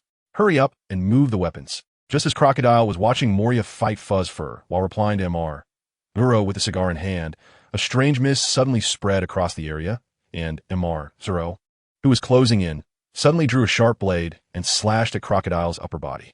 Interesting thought. Do you really think disguising as someone familiar will allow you to ambush me successfully? A slash does nothing against quicksand, and even if it were my familiar subordinate, I wouldn't fully lower my guard. After all, anyone can choose to betray, right? Failed to anticipate. I didn't expect a suspicious guy like you. It's a pity to be your subordinate. Go deal with those zombies below. I'll take care of this guy. Training the former warlord of the sea will definitely be interesting. Crocodile's upper body, severed at the waist, quickly turned into sand and restored itself. As he swung his golden hook at the ambusher, a sticky thread descended from above, pinning him in place. Looking up, Crocodile saw a stunning woman with long horns hanging upside down from the roof, her golden hair styled in a shining bun, her snow-white skin exuding charm, and her captivating green eyes. Dressed in a low-cut, off-shoulder kimono, she perfectly exemplified wealth and generosity, with slender branches bearing thick fruit. However, the sharp short blade used as a hairpin and the menacing spider below her made it clear that she was no ordinary geisha, but one of the high-end combatants of the Beast Pirates. Ha ha! Kaido's subordinates are so arrogant. You think you could train me? Who do you think I am? Be swept away by the wind. Sandstorm. Forbidden Maria. What a graceless guy. Since you don't like webs, how about tasting some venom instead? He, Black Maria, having escaped the web with Crocodile's elemental transformation, did not get angry. Instead, she first used dense threads to block Crocodile's sandstorm attack, and then shot out several streams of venom from the tips of her spider legs. Wouldn't big. Venom has no effect on sand either. Since you like poison so much, let us try this. Even poisonous spiders can't be immune to scorpion venom. Desert Prison. After saying this, Crocodile removed the golden hook shell, revealing an iron hook covered in scorpion venom, and leaped into close combat with the enemy, seizing the opportunity to grab one of Black Maria's spider legs. If it weren't for Black Maria sensing something was wrong and cutting it off herself, her body's moisture would have quickly been drained, burning Maria Hizurui wheel entry. Having suffered losses, Black Maria didn't care about whether she would ignite the armory, breathing a massive flame from her spider's mouth to ignite the web, using all her strength to attack Crocodile with her large wheel-shaped hammer. Meanwhile, inside Onigashima, the 2 former warlords of the sea were engaged in battle with the Flying Six, while fighting was also taking place at the port. Although Perospero and others were not concerned about the alliance with the Beast Pirates, they viewed it as Kaido's way to monitor them, unaware of Blackbeard's treachery. Thus, when they discovered Toki bringing Wano's samurai to land on Onigashima, the Big Mom pirates chose to intercept them. In a hurry to join Crocodile and the others, Buggy did not intend to engage with them. instead summoning shadow-level clones to specifically restrain several of the opponent's cadres. How dare you? Aren't you supposed to be under the clown buggy? Why are you here?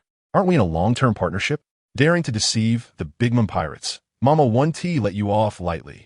While resisting the attacks from Obito of the Fire Shadow, Perospero sternly questioned whether they had violated the previous agreement. We were only hired by the clown buggy.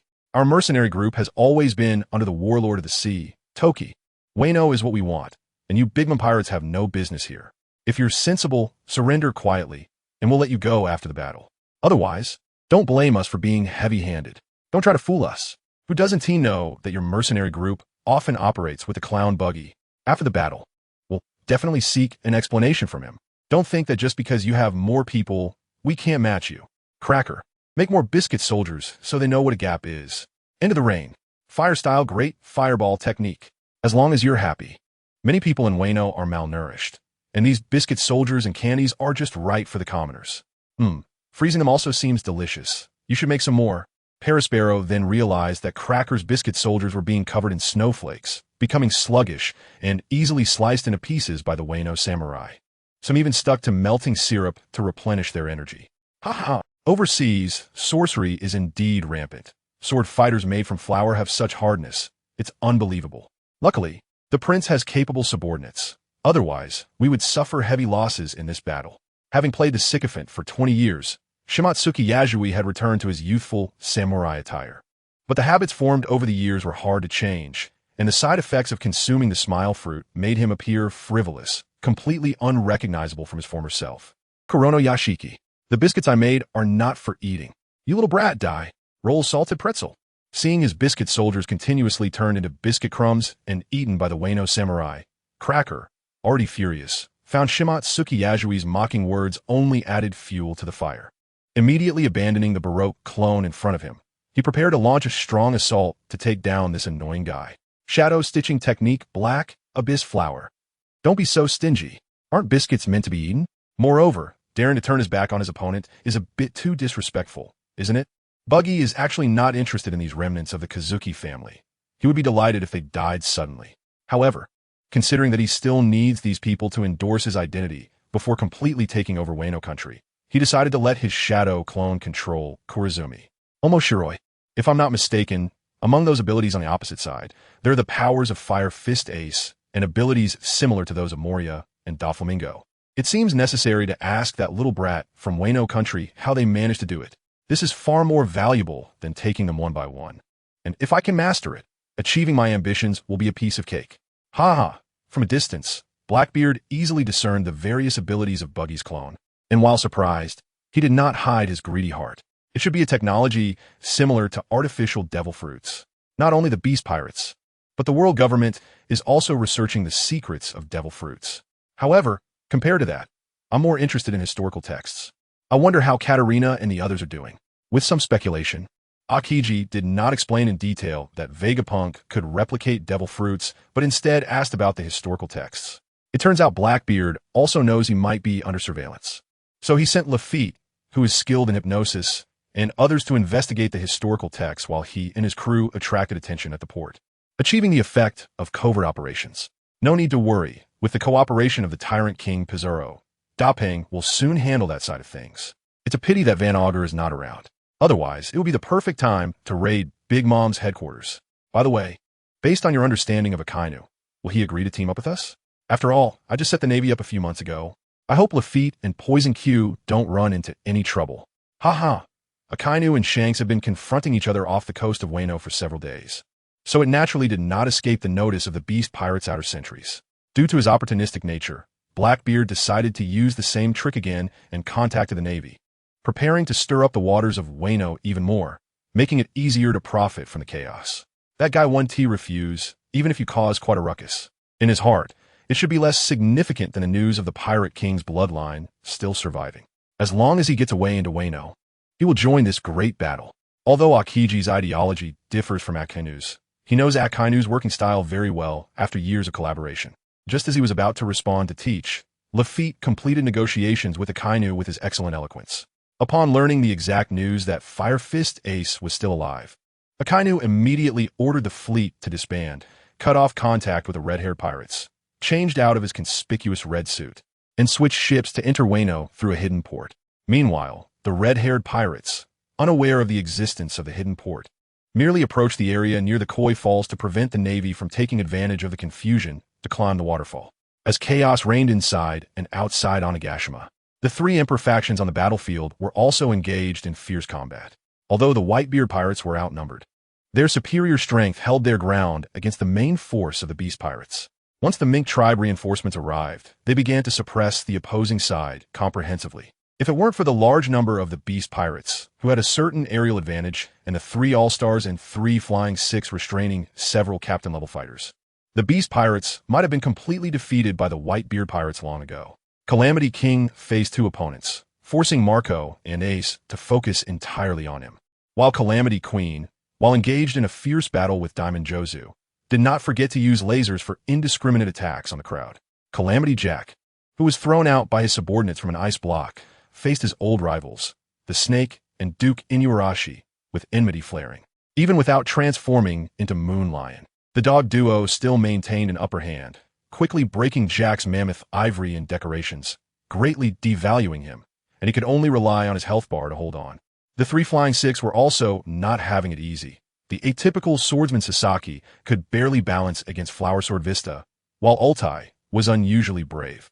But due to the need to care for the weakest Flying 6, Page 1, she was completely caught in the siege by Brayman, Clark, and Namuel. However, the outcome of this battle would ultimately depend on the fights between the Emperors, where the situation was even more intense, even hundreds of meters away from the main force. The strong tremors could still be clearly felt by both sides. Old man, I didn't expect you to still have such stamina at your age. You're really a monster. But you're getting old. How long can you keep up this high-intensity battle? Don't let me finish warming up, and then you run out of steam. You have to let me fight to my heart's content. Whoosh. Familiar with Whitebeard's fighting style, Kaido abandoned his heavily weighted dragon form and switched to his hybrid form to wield Budgerung Gun in battle. The 3 legendary weapons clashed with thunder, sending sparks flying and leaving dozens of pits of varying sizes on the ice surface. Gula la la la. A little brat who can get drunk just from sweet wine. An awkward old lady, and you think you can defeat me? Don't dream. I am Whitebeard. Annoying puppet. Get out of my way. Whitebeard wielded the supreme grade, Great Blade, Song Yun Xia, with vigor, blocking attacks while launching air tremors to send the Thundercloud Zeus and Fireball Prometheus, who were trying to assist Big Mom, flying away. Mama. Still as imposing as back in the day. Zeus, Prometheus, come back. Yes, Mom. Understood, Mom. Emperor's Sword, Break Blade. The homies, connected with each other, obeyed Big Mom's command. Prometheus attached itself to Big Mom's head, spreading flames to the dual-horned military knife Napoleon, while Zeus appeared at Big Mom's feet to help her move quickly, forming Big Mom's strongest form. Finally getting into the spirit, old lady, let us send this stubborn old man off to paradise early. Surely Roger, Odin, and the Golden Lion are eager to meet him. Whoosh, Diamond Arrow. Little brat, you're not even worthy of mentioning their names. Put away those useless tricks and give it your all. I don't have time to waste with you here. Facing the joint assault of the 2 emperors, Whitebeard swung Song Yun Xia with one hand to block Big Mom's slash, while his other hand activated the Tremor Fruit ability, dispersing Kaido's shockwave and continuing to exert force, causing an air tremor that forced him to use his Kanabo for defense. Oh la la la. You really underestimated me, you old man. Hey, old lady, if you use that move, one to your bones given? What nonsense are you talking about, you brat? Don't tell me you're running out of steam. I've just warmed up. Let us team up and blast him. If you dare to underestimate us, we should show this guy some color. Kaido, who missed a strike and was counterattacked, let out a deep and strange laugh, then asked about Big Mom's condition. Naturally, under provocation, Big Mom would not back down. The 2 emperors stood side by side, raising their weapons high, and the terrifying Conqueror's haki erupted fully, sweeping away the debris caused by the previous battle. Conqueror C, even though they hadn't fought side by side for a long time, the old partners still had an almost instinctive synergy, almost simultaneously swinging their weapons to converge into a powerful spiral attack, launching an unstoppable assault towards Whitebeard. Gula la la la la. Gula la la la la ha. Experienced in battle, Whitebeard could naturally see the signs of the 2 preparing a combo move. Therefore, while the opponents were charging up, Whitebeard was also preparing his ultimate attack. A Conqueror's haki, comparable to, or even stronger than Kaido's and Big Mom's, burst forth from Whitebeard, gathering on his supreme blade, and then he leaped into the air, striking down like a human cannonball against the shockwave.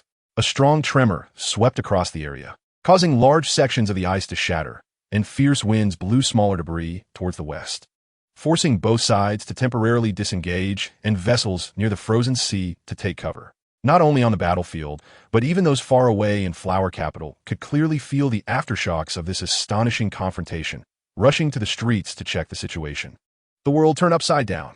After a brief pause, the swirling clouds slowly entered the impact wave of Conqueror Sea, while Whitebeard's Tremor Fruit also activated at the same time, shattering the intertwined spiral attack into several falling streams, disappearing after breaking through the ice completely.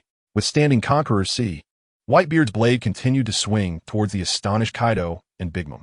Meanwhile, the sea water, previously compressed by the violent impact, surged up from the breached ice hole, further enhancing Whitebeard's imposing aura. This is a joke. How did the Navy manage to push you back during the Paramount War with this kind of strength? Old hag, there's no time to worry about that now. That monster is already charging at us. We might really meet our end here today. While Big Mom was still dazed, Whitebeard's attack had already reached above them. Kaido reminded Big Mom to defend quickly while transforming into a giant dragon, preparing to withstand the damage in his beast form with the strongest defense. Boom! The collision raised a cloud of dust, and moments later, the figures of the three were revealed. The flames of Big Mom's military knife Napoleon were nearly extinguished, clearly indicating that the initial attack flame Prometheus had been severely damaged. The thundercloud Zeus was pitifully shattered into several pieces, writhing and attempting to regroup, but failing to do so. Big Mom herself was not unscathed. Her arm shielding her forehead was unnaturally bent, clearly indicating a fracture. Meanwhile, Kaido, who actively took the damage, was in a more miserable state, embedded in the ice like a noodle, with massive amounts of blood seeping from the gaps in his dragon scales, staining the pristine ice a deep crimson. One of his majestic horns had also been severed and was now stuck in the ice, making him appear even more pathetic. Gula la la la la. It's really obvious how much I've declined. If I were a bit younger, I could have ended the fight with that hit. Stop playing dead, kid. If you're this weak, Odin wouldn't have lost. Get up and fight again, or get out of here and leave Wano to me. Since returning to the age of 60, Whitebeard had wanted to find someone to spar with, but unfortunately, his own sons were unable to hold up against him. Thus, he could only endure. This time, he felt a bit satisfied, laughing heartily while not forgetting to poke fun at himself. Howl! Wano is mine, and no one can take it away.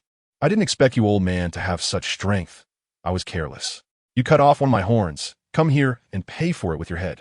With a dragon's roar, Kaido broke free from the ice's restraints and soared into the air. However, he quickly returned to his human beast form, gripping the Beiji tightly in his hand. After all, the previous strike had proven that even a mighty dragon could not defend against Whitebeard's tremors. The only way out was to counterattack. Mama, it's been a long time since I've been this injured. It seems getting involved in this matter has been a bit of a loss. You little brat, after this fight, you must give me some snacks, granting you all life. Awaken. Bones, get your act together, Prometheus. As for Zeus, stay back. After this battle, I'll treat you, but the effects of Conqueror's Haki are not so easy to dispel. Old hag, come help. If we win, you can have as many snacks as you want. If we lose, there'll be nothing left. Just as Big Mom was self-healing, Kaido had already engaged Whitebeard again with his Kanabo. Unable to gain an advantage in the clash, Kaido had to swallow his pride and ask Big Mom for support. The battle of the three emperors reignited, but this time Big Mom was clearly more cautious, only occasionally defending for Kaido and rarely taking the initiative to attack, which left Kaido with a feeling of grievance, but unable to pinpoint any major faults. Seeing their captain re-engage, the subordinates on both sides could no longer stand by and quickly clashed again. However, Whitebeard's previous performance was evident, and his side naturally had the upper hand, while the Beast Pirates were somewhat dispirited. After being continuously suppressed, Sasaki became the first high-end combatant of the Beast Pirates to fall. Initially lacking in swordsmanship compared to Flower Sword Bista, he only managed to hold on to his Zoan-type recovery abilities. Seeing his invincible captain knocked down by Whitebeard, Sasaki's mentality exploded, losing control of his movements and being heavily injured by Bista's Rose Dance, completely losing consciousness and collapsing onto the ice. Sasaki's defeat seemed like the first domino to fall. The already disadvantaged Beast Pirates front line became even tighter, with the remaining two Flying Six soon following suit, being heavily injured and captured, leaving only three main members still resisting stubbornly. just as the scales of victory began to tilt towards Whitebeard. The beast pirates on Onigashima were also having a tough time. Hee. I thought he was just a nobody, but I didn't expect him to have such strength. It was worth my effort to dig you out of the ice. Give it your all. Cut down this big cat. I want to turn him into a zombie, and then go find trouble with Kaido. You don't say. I would do the same. As long as I can avenge my lord, I wouldn't hesitate to fall into hell. However, if you want to lay a hand on Wano, even in this state, I will absolutely not comply. Moria had no good way to deal with Fusif's techniques, and after suffering losses, he abandoned the idea of a one-on-one fight and called upon elite warrior zombies to launch a siege, including the crazed Kanjuro he had dug out from Flower Capital. Although Fusif was skilled in 6 styles, agile, and had sharp attacks, facing the pain-free warrior zombies who exchanged injuries ultimately proved futile. I didn't expect this genius to die at the hands of you dead men. Don't think you can turn me into this kind of ghost. As Fusif attempted to break through, seeing escape was hopeless, he grabbed a burning piece of wood and charged towards the munitions depot, preparing to blow up the armory and take Moria down with him. You useless fools, hurry and put out the fire. No, it's too late. Get over here and cover me. Boom, boom, boom. Before the zombies could comprehend Moria's ever-changing commands, a series of continuous explosions had already engulfed them. More explosions followed, filling the entire space with smoke and debris, even blowing away a large portion of the ceiling. TCH, that Spider-Woman actually got away. Forget it, just a minor character. She won't affect the overall situation. Hey, Moria, do you still have any strength left? If that's all you've got, there's no need for further cooperation. The fierce explosions left the upper level of the armory in disarray, and after a gust of wind had extinguished most of the flames, Crocodile's figure reformed. He first lit a cigar and then looked at Moria, who was buried under a pile of corpses not far away, mocking him. Saying, Crocodile, do you think I'm someone to be trifled with? Cough, cough, cough. Cooperation is up to you. I only care about getting revenge on Kaido. There's no way I'm dying in a place like this. Instead of wasting time here, you'd better hurry and catch back the minion you let escape. If she goes to inform Kaido, it could complicate our plans. That guy goes crazy. And whether this island can still exist is a question. At that time, dreaming of preserving the remaining arms would be futile. Moments later, Moria suddenly sat up from the pile of zombies, coughing due to the torn wounds and the dust raised. After confirming Fuzz Fu's death, he began to retaliate verbally against Crocodile, subtly warning him of Kaido's terrifying nature. It doesn't matter, with Whitebeard holding him down, Kaido shouldn't be able to return in the short term. Hurry and move those toys of yours that could still move. Mr. Zero, come with me outside to take a look. Yes, boss. TCH. Just relying on your Logia powers to survive the massive explosion. What's there to be proud of? Revive my undead army, collect the usable corpses, and empty the arms. This battle has worn me out. I need to rest for a while. At this moment, Demarvero, who was directing the personnel on the lower level to transport items, happened to arrive to scout the situation and follow Crocodile outside. Once the two disappeared, Moria spat out a mouthful of blood and saliva, then awakened the zombies to start working. He used a shadow to drag his body to the wall and completely relaxed.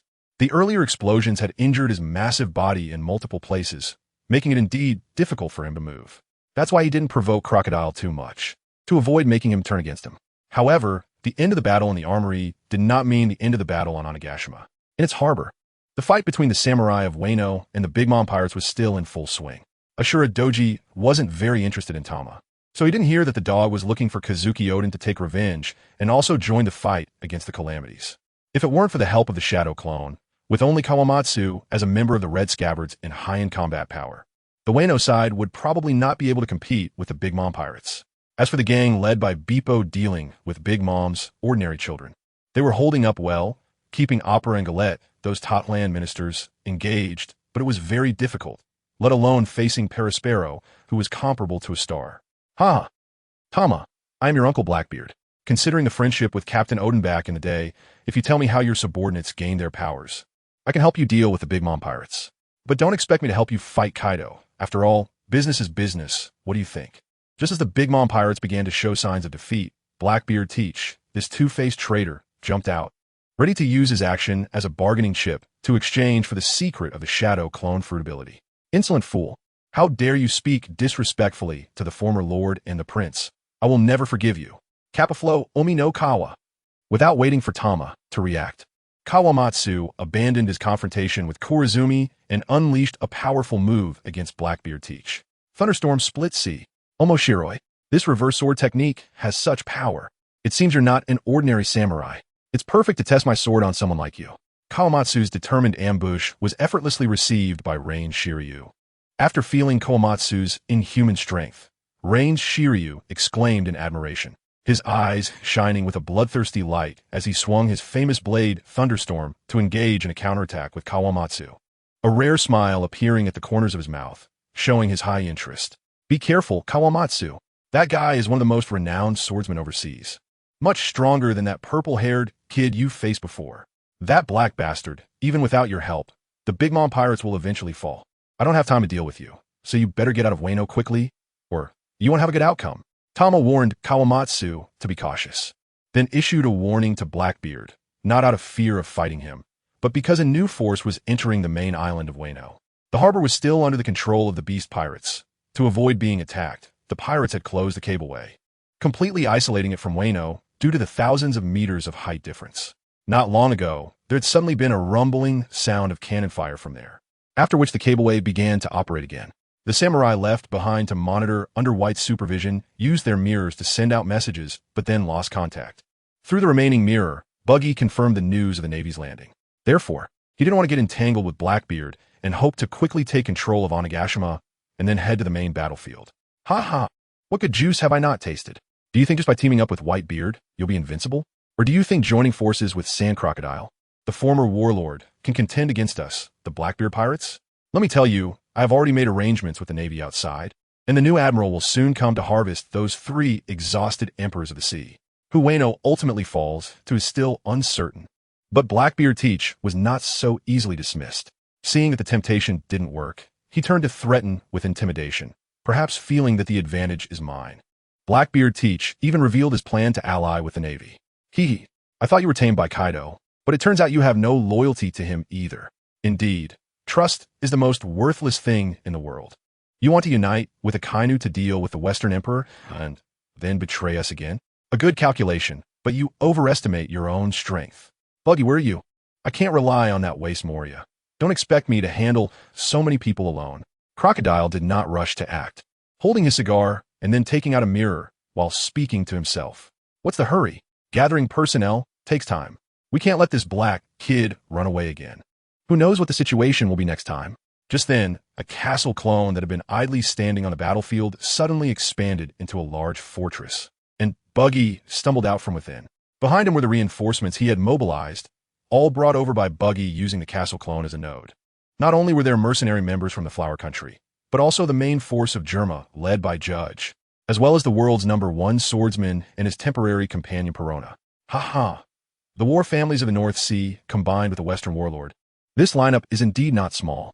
Hey, Clown Buggy, one battle of Marineford is enough. Why are you still going against me? We have no major grievances, right? How about we each take a step back? I won't interfere with your occupation of Onigashima, and you won't hinder me from dealing with Whitebeard. If those 3 old guys take each other out, how about I leave immediately? Blackbeard Teach calculated the strengths of both sides and found that his side did not have an absolute advantage. Even if they won, they would be powerless to deal with Whitebeard afterward. Moreover, the red text was already in hand, and he didn't want to complicate matters. He also wanted to buy time for Akainu to act, so he proposed a temporary cessation of hostilities. Weren't you quite arrogant before? Why do you want to back down now? Who would believe a guy like you with no credibility? You want to wait for Akainu to act, and then fish in troubled waters? Dream on. Mihawk, that fishman seems to be at his limit. I'll leave Shiryu to you. The world's #1 swordsman should have no problem dealing with a former warden, right? Old San, hold off Akiji, Dongli, Broggy, deal with that big guy. The rest will be handled by Germa.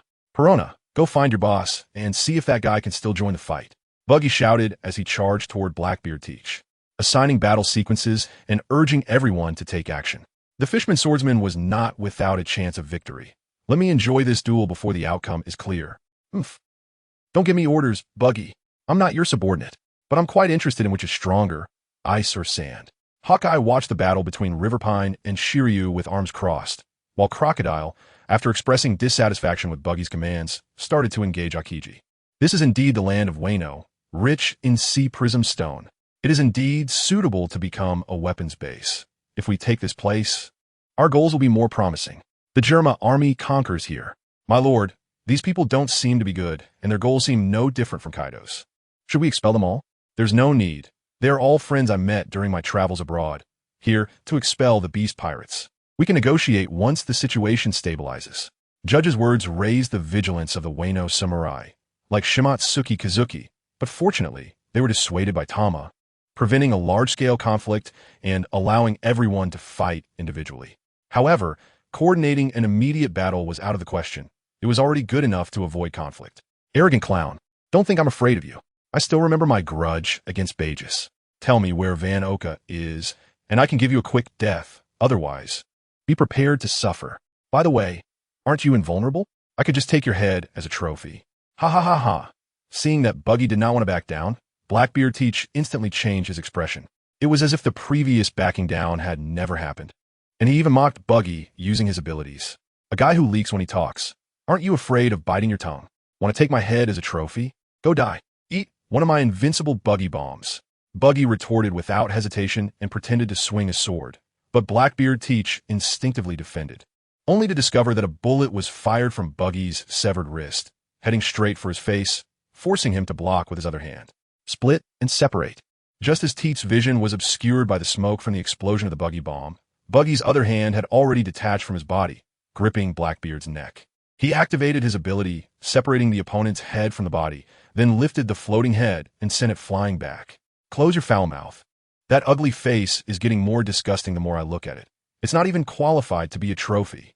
Stop pretending. You must have obtained Kaido's abilities. But the Yamada no Orochi has more than one head.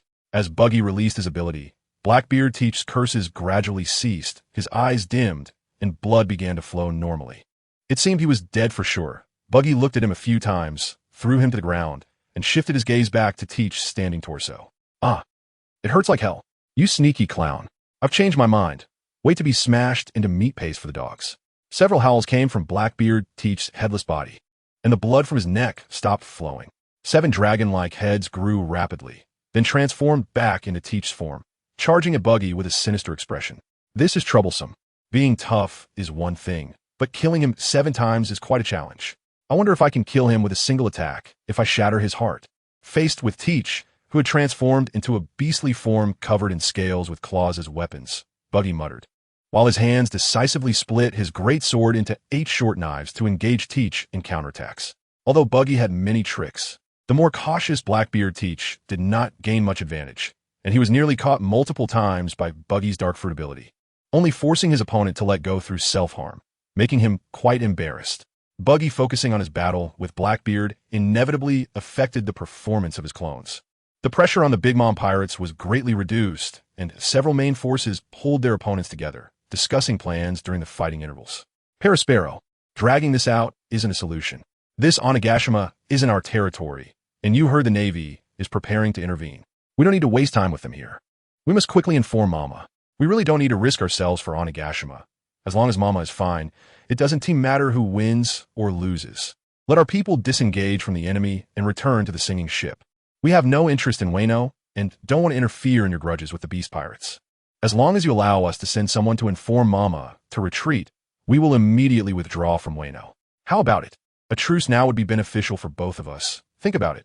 Smokey's proposal received Paraspero's agreement. He had never supported an alliance with the beast pirates, and now withdrawing from Wano suited him perfectly. Thus, a decision was quickly made to negotiate with the Wano side. Buggy, through Tama, accepted the Big Mom Pirates truce proposal, allowing them to leave the battlefield. As for whether the other side could adhere to the agreement and withdraw from Wano, Buggy could not care less while busy dealing with the Blackbeard pirates. After all, Whitebeard was currently holding the front line and had the upper hand. With the Big Mom pirates retreating, Buggy's clones could focus on dealing with the Blackbeard pirates, and the Wano samurai, under Tama's command, joined Buggy's side to begin clearing out the beast pirates who had defected to Blackbeard. Although the Blackbeard side was clearly at a disadvantage in numbers, their high-end combat power was not so easily crushed. Hawkeye could leisurely watch Shiryu of the Rain and River Pine fight to the death. But G5 could not just sit by and watch his comrades suffer, organizing personnel multiple times to rush into the battle to besiege Shiryu. However, the results were minimal. Those with low strength found it difficult to even get close. Just as River Pine was once again injured and unable to withstand Shiryu's blade, Hawkeye took action. Truly superb swordsmanship is not solely for the purpose of killing. Otherwise, what is the difference between a swordsman and an executioner? How ridiculous! If you don't kill, then what are you as a swordsman? Your few moves didn't consider others either. But compared to a fishman, the world's #1 swordsman seems more suitable for me to test my blade on. Shiryu disdainfully laughed at Hawkeye's remarks, but his expression became much more serious, and his moves became much more cautious. Eagle-Eye did not get angry at Shiryu's provocation, merely responding with fierce sword techniques that turned the surrounding area into a dead zone, causing both sides in the battle to avoid it, fearing being caught in the crossfire. With high-end combat power being restrained and the number of troops far inferior, it seemed like the defeat of Blackbeard's side was just a matter of time. On the other side of the battlefield, as time passed, the Beast Pirates were not just defeated but seemed to be at their wits' end. As their cadres fell one by one, the Beast Pirates began to lay down their weapons in groups and choose to surrender. Aside from Flame Calamity Jean, who was still resisting in the sky, the Whitebeard Pirates had only the biochemical weapons released by Queen and his madness left to deal with. Fortunately, Marco released a large area of blue flames, temporarily suppressing Queen's virus. Otherwise, both sides would have suffered heavy casualties. Just as Marco was busy analyzing the healing agents found on Queen, a strong tremor made him put down the test tube and look around. He discovered that Flame Calamity Jean and Ace, who was fighting him, had actually stopped their battle and were flying towards the combat area of the three emperors. Sensing that something was wrong, Marco hurriedly transformed into the Phoenix and followed. How dare you interrupt my battle? Do you think I will thank you for this? Oomph. I despise you government dogs the most in my life. Cough. Ungrateful fool. If it weren't for me, how could you possibly be Whitebeard's match? Pirates are indeed ungrateful scum. They all deserve the death penalty. When Marco and the others arrived, Kaido was confronting Marine Admiral Akainu with an angry expression while holding Kanabo, and Big Mom stood to the side with a fluctuating expression, holding a den mushi, seemingly observing. Whitebeard was half kneeling on the ground with a serious expression, clutching his abdomen, which was charred, with a faint light visible, clearly indicating serious injury. Whitebeard had been fighting Kaido and Big Mom. Not to say he was suppressing them steadily, but he was at least taking the initiative. However, fighting against two still required complete concentration, so he did not notice Akainu hiding underground. The Marine Admiral, lacking martial ethics, did not lead ordinary sailors in a battle after defeating the beast pirates that had occupied the harbor. Instead, he used the powers of the magma fruit to create a tunnel underground, silently reaching the area of the battle between the three emperors and launching a surprise attack, heavily injuring Whitebeard with a hellhound while being sent flying by Whitebeard's counterattack. Initially thinking that Kaido would take this opportunity to kill Whitebeard, it was unexpected that Kaido abandoned the nearby Whitebeard and chased after Akainu with a Thunderbagwa. Caught off guard, Akainu took the hit and was smashed into the ground, causing a large pit, which led to the previous tremor. Big Mom then received a message from Perispero and hesitated for a moment, choosing to observe for now. Old man, how are you? You actually hurt my old man like this. This is unforgivable. Marco hurried over to check Whitebeard's injuries, while a furious Ace rushed up without caring. Fire Fist Ace, it's surprising you survived the execution during the Marineford War. But this time, I won't let you escape again. You'll be going to the afterlife with Whitebeard. You scum should all be eliminated. Akainu carefully identified Ace's appearance and then delivered a judgment declaration, while Kaido listened to the report from Flame Calamity Jean, seemingly having no intention of joining the battle. Fire Fist, it seems that even dying once didn't teach you a lesson, kid. Impulsive. Foolish. Your whole family is always so troublesome. Face reality. No flame can withstand the temperature of magma. Just die honestly. That way, you won't have to witness Whitebeard's death, right? Dog bite Red Lotus. Seeing Ace rush towards him, Akainu taunted while preparing to counter with a punch, intending to heavily injure Fire Fist again, replicating the actions from the Marineford War. Initially, the situation was exactly as Akainu expected. The magma continuously negated Ace's flames, and in an instant, it was about to completely engulf one of his arms. Ace's face twisted in pain, but he did not retreat. Instead, he advanced, closing the distance to Akainu, which surprised Akainu slightly, but he did not care, thinking it was just Ace acting on impulse. Divine Fire, Unknown Fire, Purple Flame Gun. Ace roared, and the purple-black flames propelled his iron-wrought prosthetic arm, shooting out from the magma. Even when Akainu, realizing too late, tried to elementalize to evade, he was still injured by the arm entangled with Haki, and a bleeding wound appeared on his restored shoulder. What happened to your arm? You actually fell for the tricks of this kid. Indeed, it is a bloodline with original sin, quite sinister. The word sinister being uttered by someone like you, who has repeatedly launched sneak attacks, is rather ridiculous, isn't it? I'm just returning the favor. Oof. No matter the means, as long as it's against pirates, it's justifiable. Absolute justice cannot be blamed by any evil. Unmoved by Ace's subtle mockery, Akainu saw discussing morality with pirates as colluding with them, and Ace said nothing more, engaging Akainu with his hockey-wrapped prosthetic arm and supreme water pipe, battling the unarmed Marine Admiral. What? They've already lost over there? Onigashima is being invaded? How dare they raid my territory? They really underestimate me. Orolo, Whitebeard, you look badly hurt. I don't want to take advantage of you. Just let my men go and withdraw from Wano, and I'll let you off today. I can also help you deal with those damn Marines. And we can settle our grievances later. How about that? After listening to Flame Calamity Jin's report, Kaido's expression changed for a moment before he slowly spoke, stating his conditions to the injured Whitebeard. Kaido might be reckless, but compared to fellow pirates like Whitebeard, he hated the Marines more, hence proposing a temporary ceasefire to deal with the Marines together. Cough. I can release your men, but the beast pirates must withdraw from Wano. This is non-negotiable. This little injury won't affect my lesson for the Marines. Do you think I am who I am? If you want to join in, come on. I'll take it all on. I am Whitebeard. Gururara. Under Marco's worried gaze, Whitebeard slowly rose with the great blade, Tsong Yun Xia, stating his conditions in an undeniable tone, seemingly unaffected by Akainu's sneak attack. However, his slightly trembling beard and beads of sweat on his face showed that he was not as relaxed as he claimed. Mama, how about we settle this dispute with the old rules from the Rocks Pirates? Davy back fight. You two should remember how to play. Let us make this Marine Admiral our target. Whoever captures him first will have their proposal acted upon. If I win, the pirates under you will submit to the Totland Kingdom. If I lose, I will give up the alliance with Kaido and never get involved in the affairs of Wano again. Just as Kaido and Whitebeard were at an impasse and ready to continue their fight, Big Mom suddenly proposed to resolve the dispute with a pirate game. Gururara. Although the two conditions don't seem quite equal, I agree. If I win, you all withdraw from Wano and never come back for the rest of your lives. If I lose, my sons will at least have a place to land. Oof. Old lady, don't think I don't know what you're planning. But since you're so interested, let us have a match. Anyway, I'm bound to go to war with the Navy sooner or later, so it's not bad to take down a general first.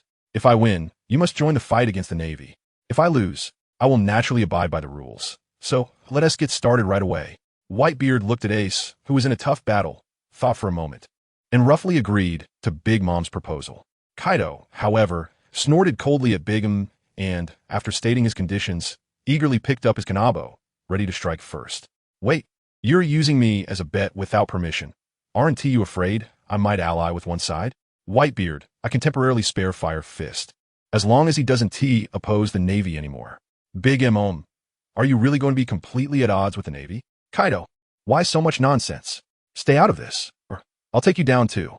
Akainu certainly didn't want to face the three Western Emperors alone. He seemed to propose to ally with two of them, but actually aimed to sow distrust among the three and find an opportunity to maneuver. However, the hot-tempered Kaido had no intention of listening, forcing Akainu to swallow his words. Then let us do it. A big brawl sounds good. At worst, everyone will perish together, as long as I can wipe out all three of your pirate crews.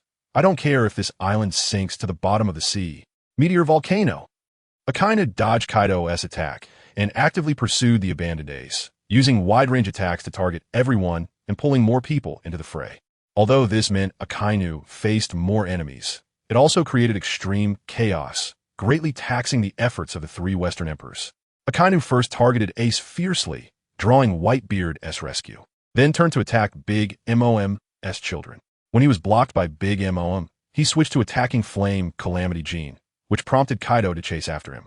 But thanks to the previously melted underground tunnel, Akainu was always able to escape the Western Emperor's attacks while sneaking attacks on others, gaining quite an advantage and making all three sides exhausted. While Akainu disregarded his rank as Admiral to take on the three Western Emperors, the battle between Blackbeard and Buggy on Onigashima was still ongoing. Dark Water. Break Void. Haha. It really doesn't work. Such an unpredictable ability. But it's impossible for you to hurt me as easily as before. Although I don't know what you're really planning. You must have heard the commotion over there. Who knows how many warships that a kind of guy will call over. If the Navy really gains the upper hand, it would be a hassle even for someone in your position. Are you really going to fight me to the death here? instead of wasting time here. Why not think about how to bring those 3 old geezers down from their thrones? I don't believe your relationship with Whitebeard is that solid. As long as you and I join forces, taking down those 3 old geezers would be a piece of cake, right? You can choose any territory you want afterward. I can even give you Wano and the Land of Harmony. With the support of a Zoan-type fruit, Blackbeard's endurance increased dramatically, and the power of the dark fruit was indeed tricky. Thus, after the initial exchange of blows, both sides began to seek breakthroughs through sneak attacks. The intensity of their battle was even less exciting than the duel of swordsmen nearby, and even less than the 2 Logia users who were just going through the motions. At least their side was making a lot of noise, with sandstorms and chilling winds. Blackbeard certainly didn't want to continue wearing each other down. After another failed sneak attack, he tried to probe again and even shamelessly began to divide up territories, pretending to consider others. Those 3 old geezers wouldn't be so easy to deal with, or the Navy would have wiped them out long ago. They wouldn't still be alive today. Besides, even if we could succeed, who can guarantee that you won't betray me? You, Blackie, have a long history of treachery. Just when Blackbeard thought Buggy was determined to fight to the end, Buggy suddenly stopped, disengaging from the battle, and continued panting. But if the Navy keeps sending people, that'll be a big problem. It's better not to let Wano fall into the hands of the world government. Why don't we call a truce for now, and let us see how things go afterward? Buggy's change of heart wasn't because he believed Blackbeard's one-sided words, but because the situation on the main battlefield had changed again. Originally, the Whitebeard pirates had already defeated the Beast pirates and were busy managing captives and gathering the wounded, but a large number of Navy soldiers suddenly entered the battlefield, launching indiscriminate attacks on the pirates. Even the recently arrived big MOM pirates were caught up in it, engaging in battle with the Navy while trying to restrain Whitebeard's officers. The Beast pirates, who had originally surrendered, picked up their weapons again, and the 3 sides began to engage in a chaotic battle, putting the already outnumbered Whitebeard pirates in a passive position. Buggy was happy to see the Whitebeard pirates being appropriately worn down, but he didn't want the Navy to intervene. If the world government saw the opportunity to massively increase their troops, he would have to pack up and leave. Therefore, Buggy decisively abandoned the idea of continuing to wear each other down with Blackbeard. He monitored the main battlefield situation with his clones while sending airships to watch the surrounding waters of Wano, preparing to clarify the Navy's subsequent movements. Let us rely on our own abilities. That suit me just fine. Shiryu, stop. Can the title of the world's #1 swordsman compare to the Western Emperor's? Akiji, it wouldn't be too awkward to meet an old friend, would it? Pizarro, take our people and leave here. Don't forget our ship. Haha. Just as Blackbeard finished speaking, a large part of Onigashima began to shake violently, the ground cracking, and a giant rising up, vaguely resembling Pizarro. The world's #1 Black Blade is indeed impressive, but it's a pity it couldn't let the thunderstorm drink its fill of blood. I allow you to challenge me anytime, at least as an option to kill time. You're still competent. The 2 swordsmen sheathed their swords, exchanging fierce words as a farewell, while Akiji and Crocodile had less to say. They exchanged indifferent glances before breaking contact and returning to their respective sides. You've shown some restraint, but next time we meet, I won't let you off. If you know what's good for you, hurry up and scram from Wano. What Buggy meant by knowing what's good for you was that Pizarro precisely cut the terrain, taking away only the buildings near the port and the pirates of Blackbeard's crew, while leaving the main structures of Onigashima intact. Otherwise, even if Buggy didn't object, Crocodile wouldn't let Blackbeard hand over important munitions to others. You know nothing about my power. Who knows who will end up leaving in the end? Just wait and see the show. Ha! Blackbeard took a swig of liquor with his rotten teeth, and then replied to Buggy. If it weren't for his provocative words, others might think he was a sunny boy saying goodbye to friends. Is it really okay to let so many restless guys go? And why did you bring so many people? How will we finally divide this territory? You're not thinking of writing an IOU again, are you? Let me tell you first, there's no way. After Blackbeard left, Crocodile came to Buggy's side, looking dissatisfied as he observed the clearly defined positions of their own team, questioning Buggy's plans. What problem could there be? It's already chaotic enough. One more Blackbeard doesn't matter. Let us divide the spoils of Onigashima first, and we can talk about territory after we deal with Kaido. Where's Kaido? I'm just about to settle the score with him. Now that we have these super zombies, I will definitely get my revenge. Baki is currently explaining the next steps to Crocodile, while Moria, who has been lying low for half the day, finally arrives.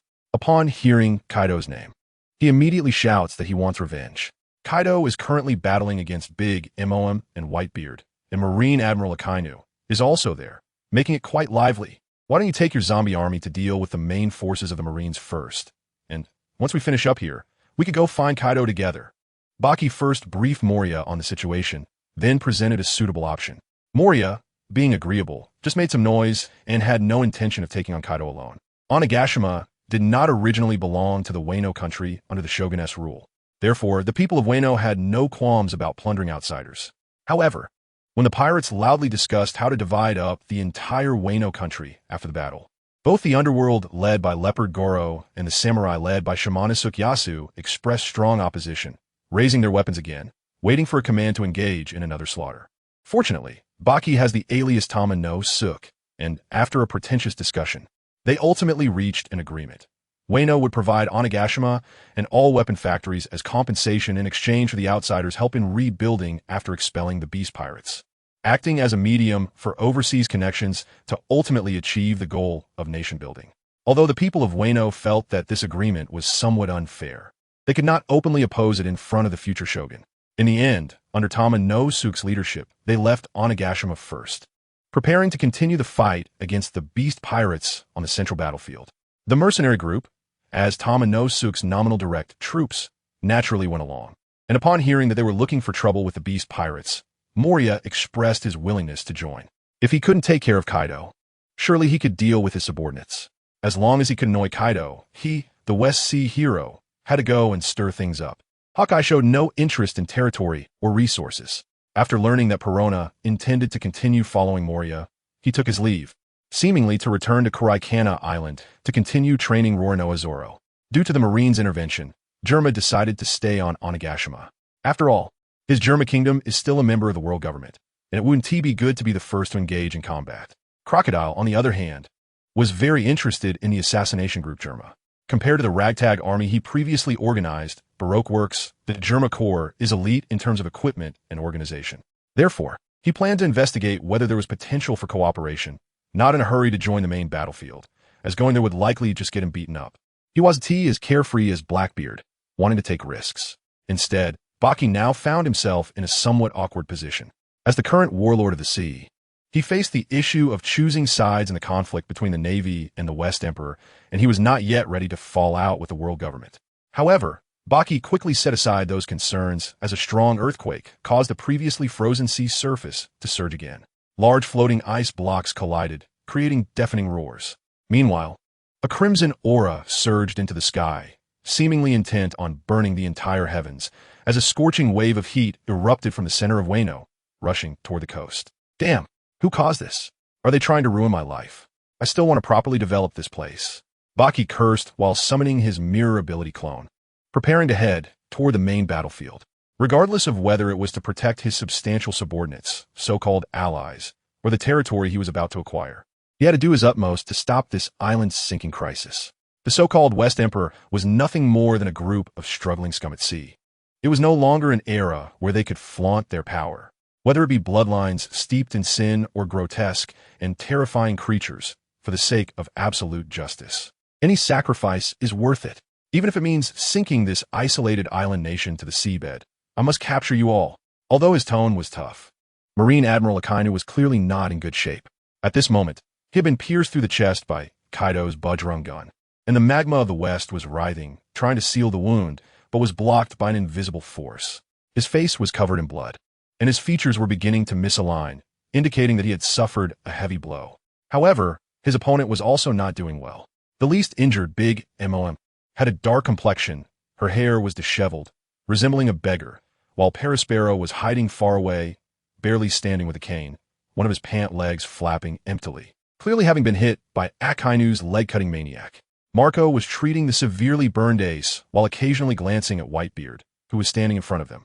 The so-called survivors of the Lunarian race, Flame Calamity Gene, was also showing signs of pain, kneeling on the ground, his large black wings behind him already tattered, emitting a burnt smell. Faced with a natural-type power user who would go to any lengths to launch a sneak attack, having a larger number of people instead became a disadvantage. That kid from the Whitebeard family, give him some treatment too. I've decided not to trouble you until I wipe out the Marines. Who would believe that? Hey, this is a problem. Before Marco could express his disagreement with Kaido's self-centered decision, a humanoid figure was already thrown into the air. To avoid hitting Ace, who was lying on the ground, Marco had to get up to catch it. As soon as he grasped it, he felt that the texture was off and quickly threw it to the ground, awkwardly touching his pineapple head before unleashing healing flames to begin treatment. The person causing trouble for Marco was none other than Kaido's good son, Yamato, who was originally being monitored by Black Maria. Taking advantage of the chaos on Onigashima, Yamato escaped with the help of his best friend, Nika.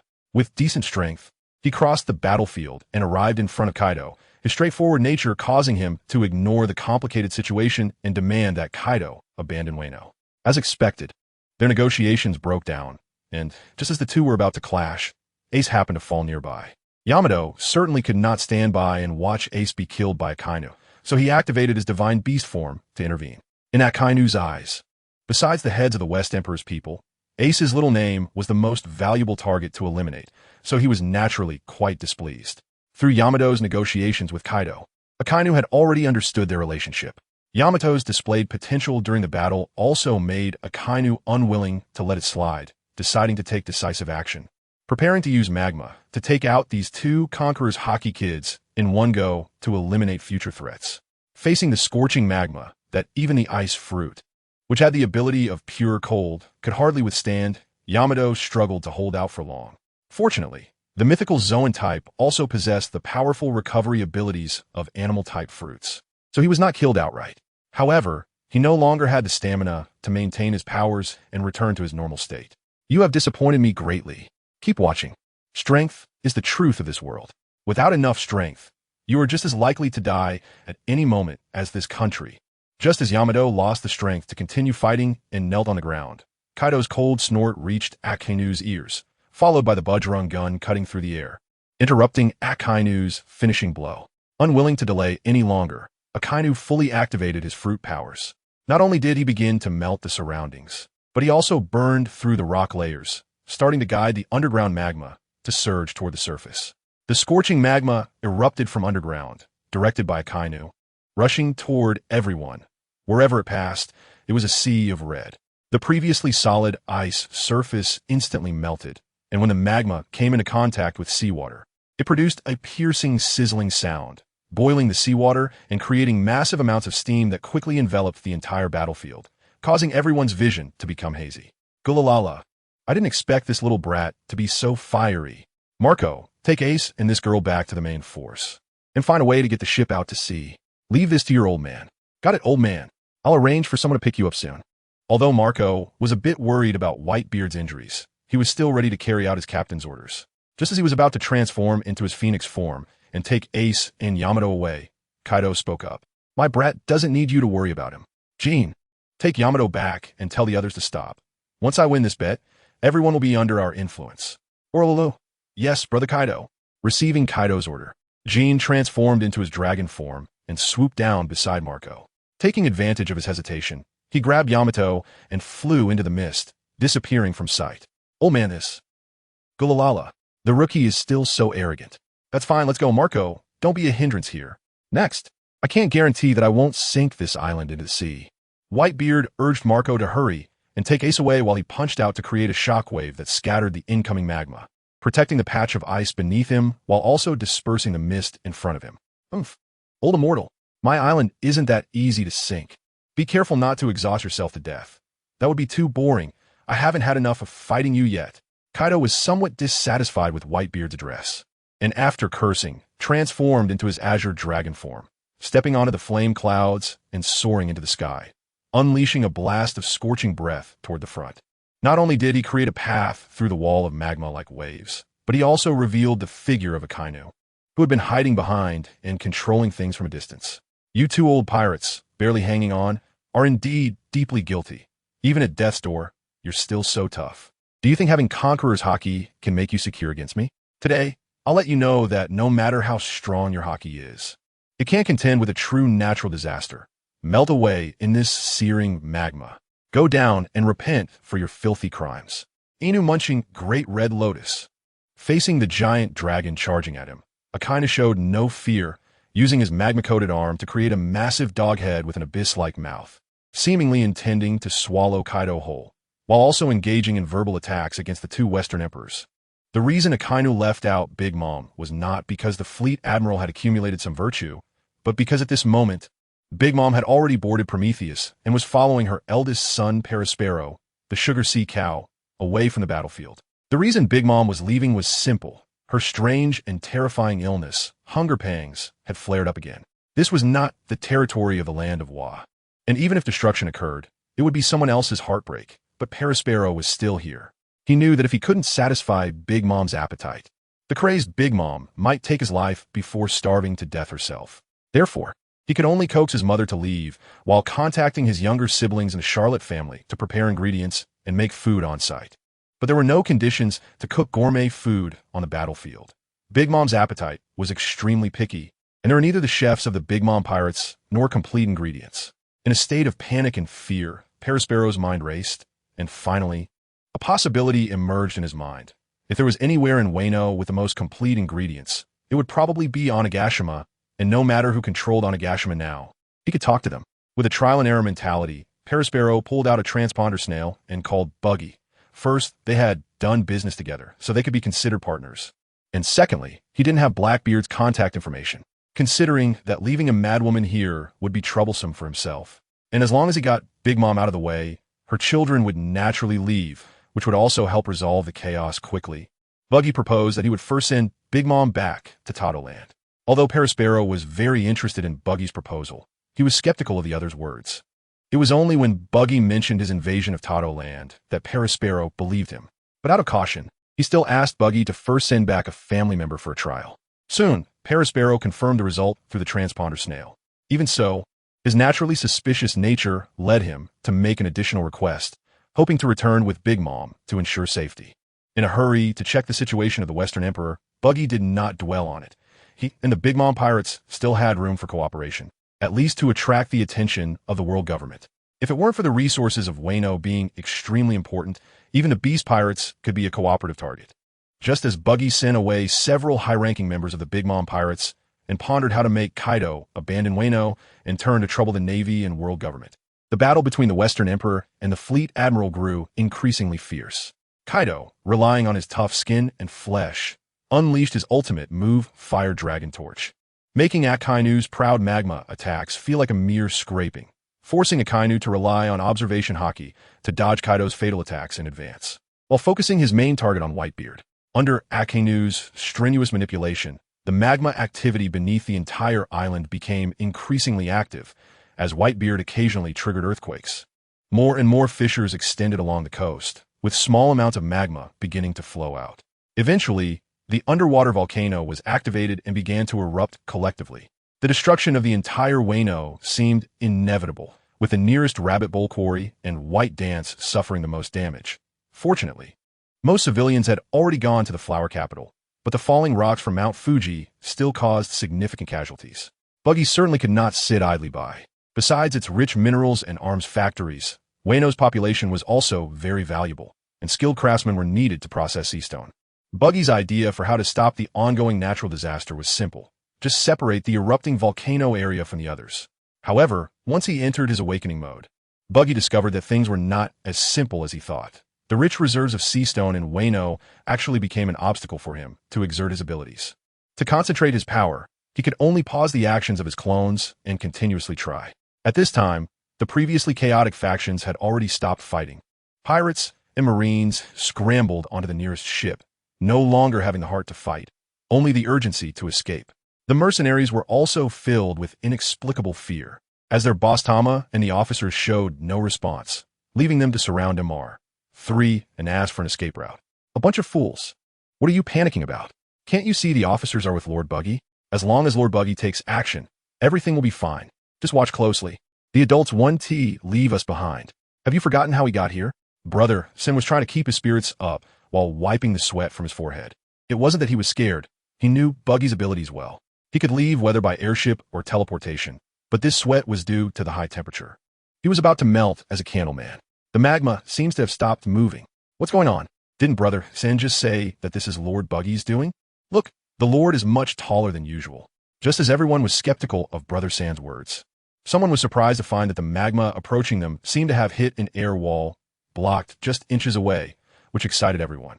Long live Lord Buggy! The mercenaries, who were previously in a state of panic, shouted Buggy's name while stopping to watch the miraculous sight of the lava being blocked. Even though they were so close to the lava, they did not feel the scorching heat that could melt anything. Instead, it felt like watching a 3D blockbuster through a transparent screen, giving a sense of unreality. Many mercenaries even moved closer, intending to explore the mysteries up close. And among them, the most reckless had already reached the surface of the mirror, attempting to touch the amber-like lava. Ah, my finger! What is happening? Soon they paid a painful price for their recklessness, as the seemingly calm mirror was actually a chaotic space divided by Buggy's abilities. Before these approaching fools could realize anything, their outstretched hands and feet shattered into countless pieces, floating chaotically in the air, and then vanished upon contact with the scorching lava. Candle-high walls. A bunch of fools. Do you think an adult's move is so easy to approach? Someone drag them back and see if they could be treated. Just bury the one without a head right here. After cursing, Galdino used the candle-high walls to fix those unfortunate souls in place, and then called for someone to clean up the mess, finally calming the chaotic mercenaries down. Even though there were negligible losses, Brother San remained composed. His slightly squinted eyes behind the reflective lenses and the corners of his mouth curled up in a somewhat mocking manner. In fact, Galdino could have built the high walls immediately, but that would have undoubtedly caused dissatisfaction among the defiant mercenaries. So he deliberately delayed his action a bit to set an example. Although Brother San, as the chief steward, theoretically had considerable command authority in the mercenary group, due to rapid expansion, there were always newcomers trying to vie for power. This time was just right to intimidate these troublemakers and firmly establish his position as a strategist. Brother San understood a lot, and fortunately, he acted in time. Otherwise, these few guys would definitely be doomed. Who told these unfortunate souls to seek the limelight? If they had just followed Brother San like us, there wouldn't have been this trouble. They deserve to die. Chinook George, don't say that. They're also our brothers. How can I just watch them die? Look, my candle wall seems to have collapsed quite a bit. Let's keep our distance. It might not be safe here for a while. As the organizer who escaped from the big prison, Galdino still had a good relationship with the escapees.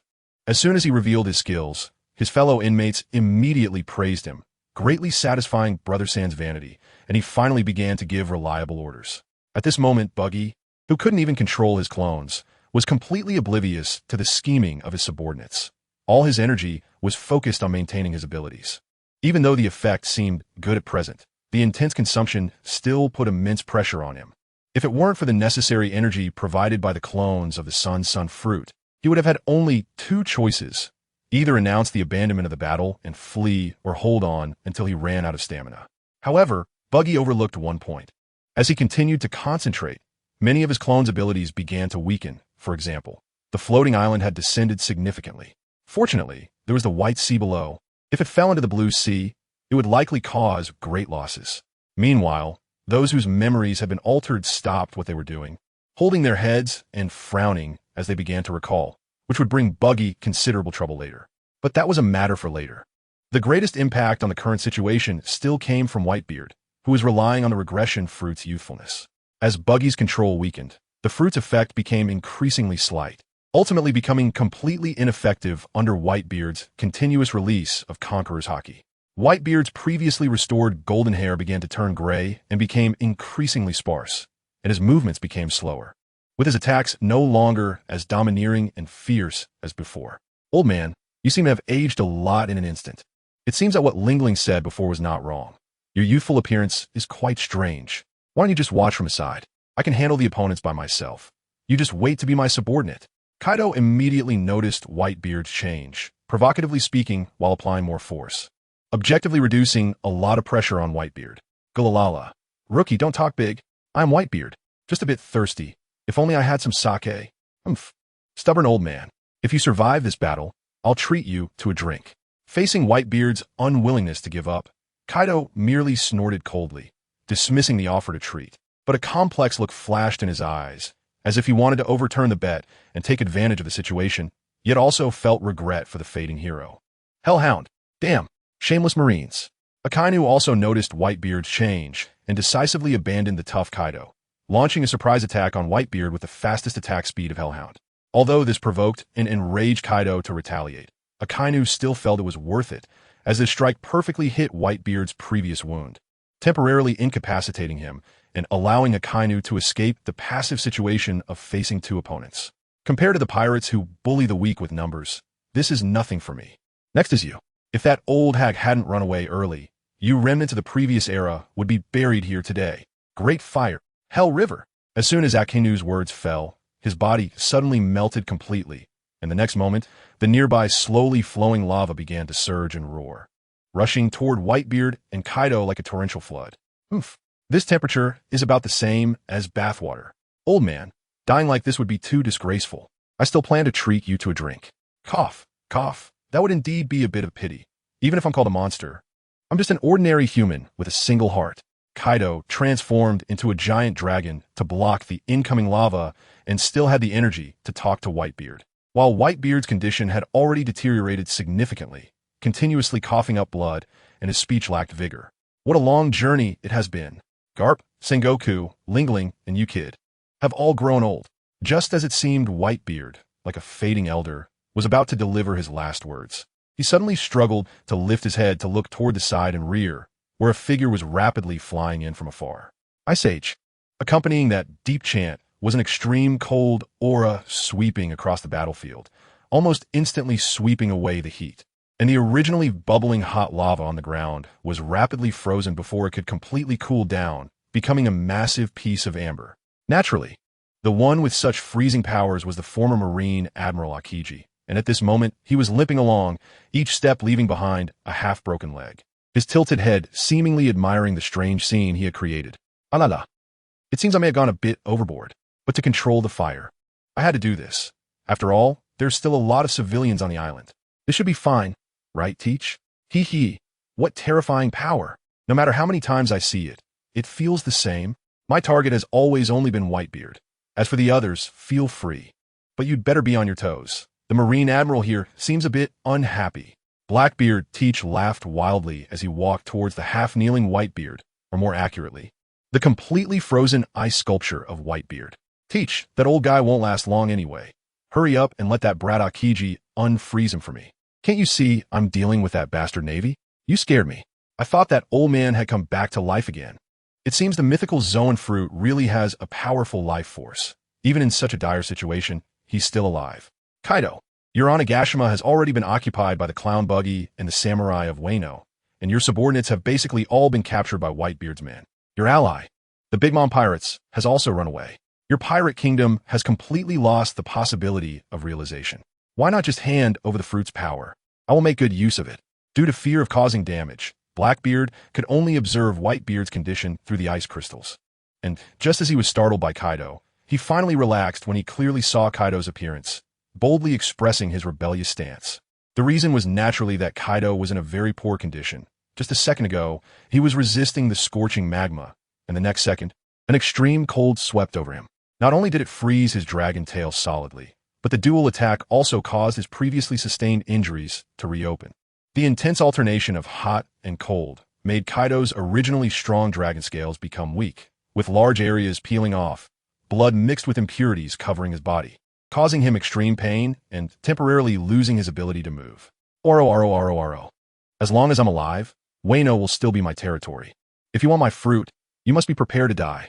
Kaido strained to raise his dragon head, his lantern-like dragon eyes fixed on Teach. The imposing aura emanating from him made this guy who calls himself Blackbeard look serious, not daring to take action for a long time. On the other side, Akiji was facing off against Akainu, just like before in Punk Hazard. Kazan, what position are you in now? Are you really going to completely abandon justice and fall into the ranks of pirates? I am still me, with my own sense of justice. But can you, as an admiral, truly be called justice? Burning everything in the name of justice? That seems not much different from destruction. Oof. Any means are reasonable and legal to deal with pirates. Even sacrificing a few non-member civilians is acceptable.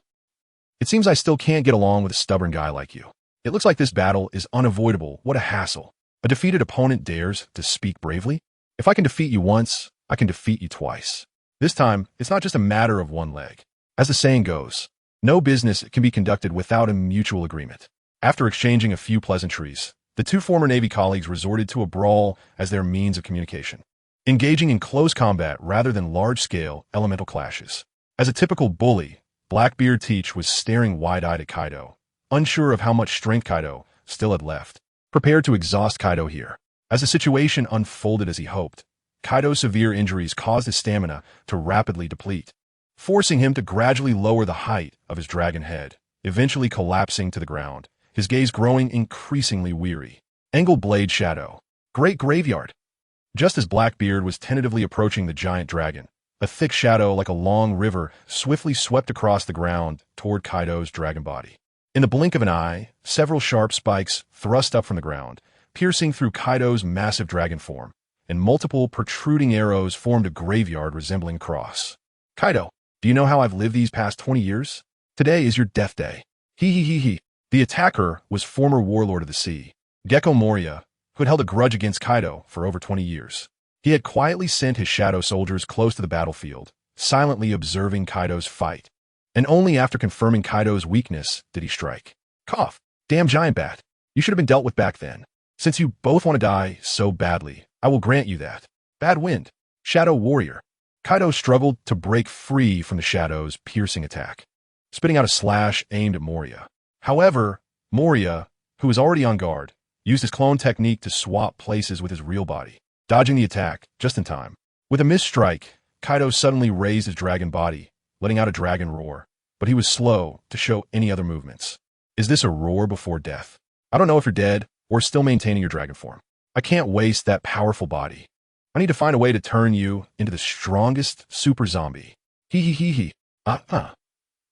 This is a bit difficult to say. Perhaps I can lend a hand.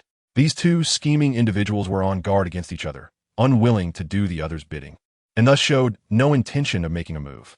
They would soon regret their current inaction, because not long after, they saw the Onigashima, which was originally at the edge of their sight, being enveloped by clouds and rising into the sky, beginning to move toward them. How outrageous! You idiot! Do you want to smash everyone into the sea with that island? I'll send you to hell right now. Moria, who knows if killing that guy will cause the island to come crashing down. Wait until I leave, and you can do whatever you want. We'll have plenty of time to catch up with your old comrades later, Akiji. We're leaving here first. I am not prepared to accompany this poor and broken country to the grave. Admiral, we only want to take Whitebeard's corpse and have no intention of interfering with your military. How about we part ways here? While Moria was cursing Kaido, he was preparing to summon his shadow soldiers for a final attack, but was intercepted by Blackbeard Teach first. Seeing the black mist emanating from Blackbeard, Moria frowned but did not force the attack. Akiji, after repelling Akainu, jumped back, and Akainu also did not make another move, leading to a brief silence between the two sides. Teach, don't think you can bargain with me just because of those scraps you released. The bill for playing with the Navy will be settled with you sooner or later, but let's call it day to day. Get lost. I don't have time to deal with you. After pondering for a moment, Akainu finally gave a reply. Although his tone was strong, it was clear he was unwilling to engage further. After all, he belonged to the category of strike first and report later, and secretly attacking without the approval of the Gorosei had resulted in significant losses that were hard to explain. Moreover, heavily injuring two of the emperors could be considered an overachievement. It was time to sound a retreat. Since you all have caused enough trouble, I wonder if I could ask for a favor and have everything else handled by me. After all, this is the new world, and the Navy has already crossed the line this time. I hope the new admiral can know when to stop. As for you, Blackbeard, either take your people and leave, or settle things here. As Blackbeard received Akainu's response and was just about to approach the frozen Whitebeard, a sword chi carrying unparalleled domineering energy brushed past his face, leaving a deep groove on the muddy ground, shocking everyone present. Accompanied by the sound of wooden clogs hitting the ground, Face King Red-Haired Shanks arrived late, and it was unclear whether he had been watching for a long time. The new world is still under the world government's rule, no matter what your identity is. Don't think you can show off in front of me, Red-Haired Shanks. I will report today's events truthfully to the higher-ups of the world government. What a coincidence, Red-Haired. You better personally guard Whitebeard's grave, or it won't be good if you find out one day that it's gone. I'm leaving Moria. I'll settle accounts with him later. After the fierce battle, the few remaining individuals felt clearly uneasy in front of the unscathed red-haired Shanks. After each of them exchanged harsh words, they planned to return to their respective homes. Red-haired, Whitebeard, handle it however you like, but I'm taking Kaido's head for sure. Korizumi Orochi, Teach, Moria, I'm very interested in your abilities. I'll give you a chance to be my partner.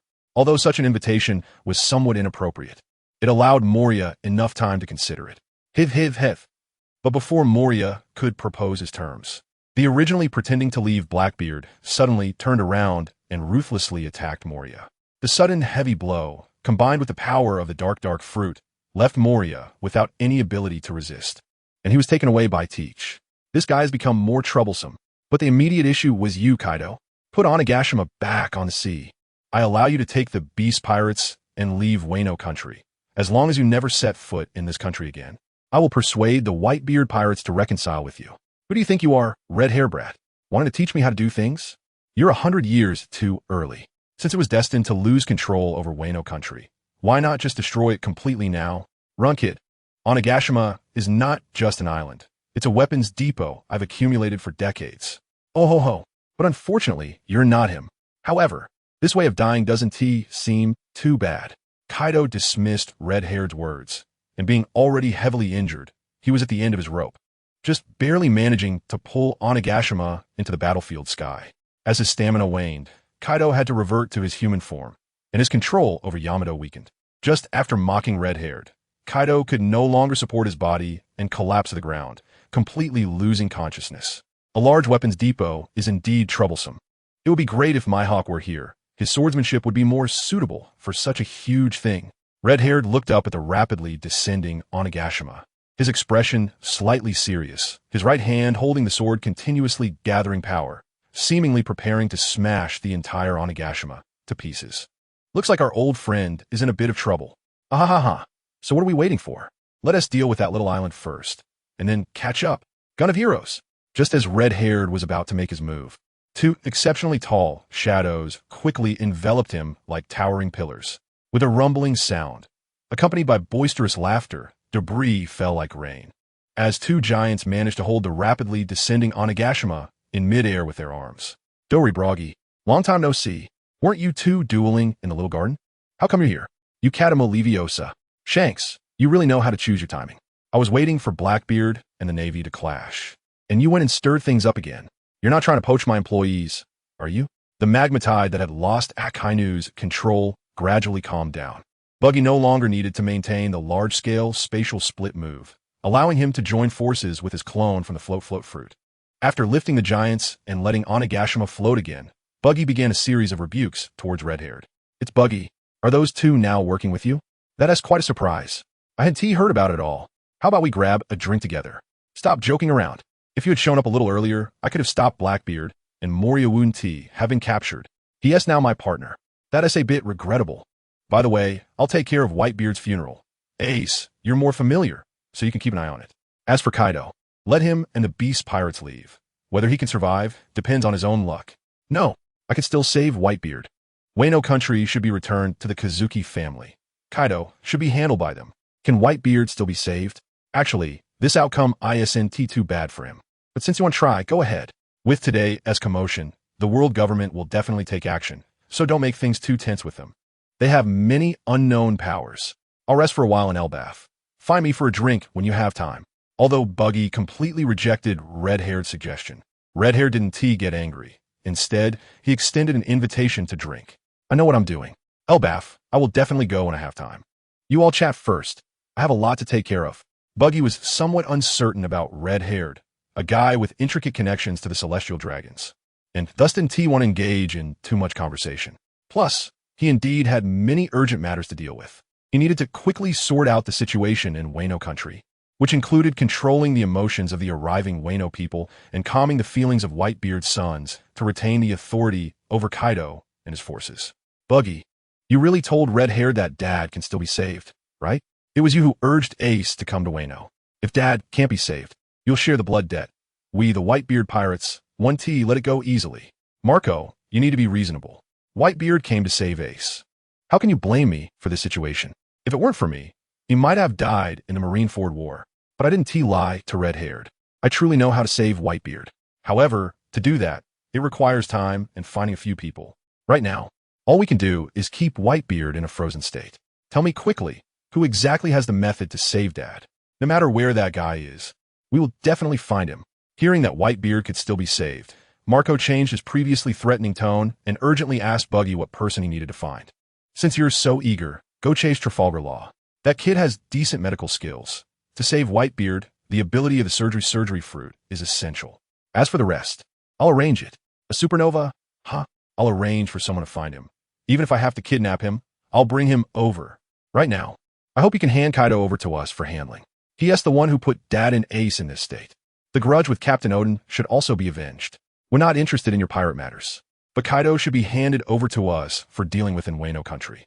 We will naturally take revenge for Odin, so you don't need to worry about that. However, as a reward for helping us deal with the beast pirates, whether you want gold, silver, or weapons, we will do our best to provide it.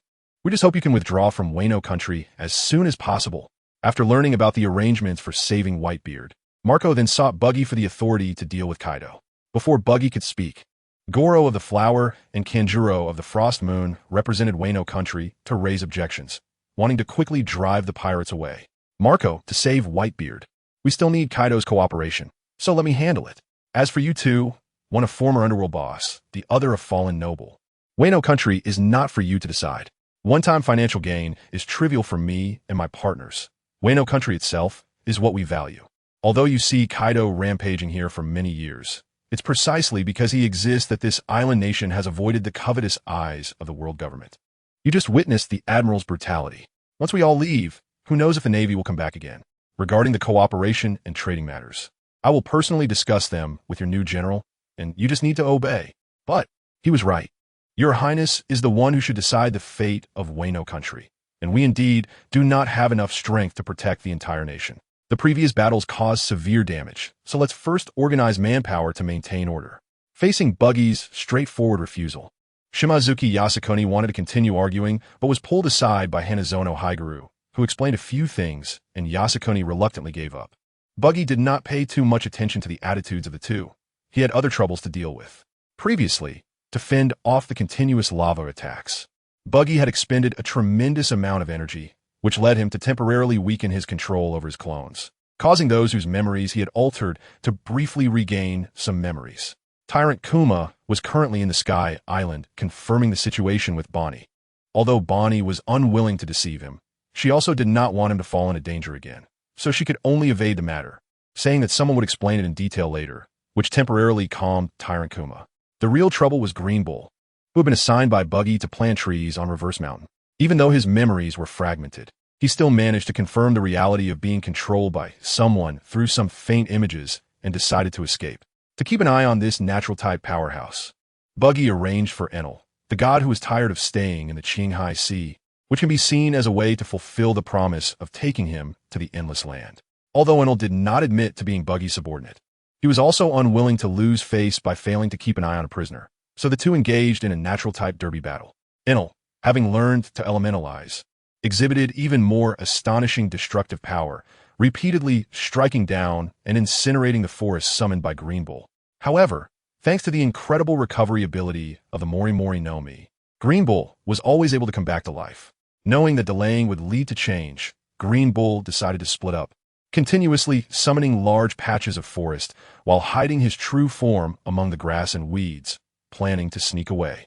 This made it impossible for Enel to distinguish Green Bull's actual position, forcing him to bombard the general area wildly, even using his strongest move, Raijin, to turn an area the size of a small island into a lunar surface.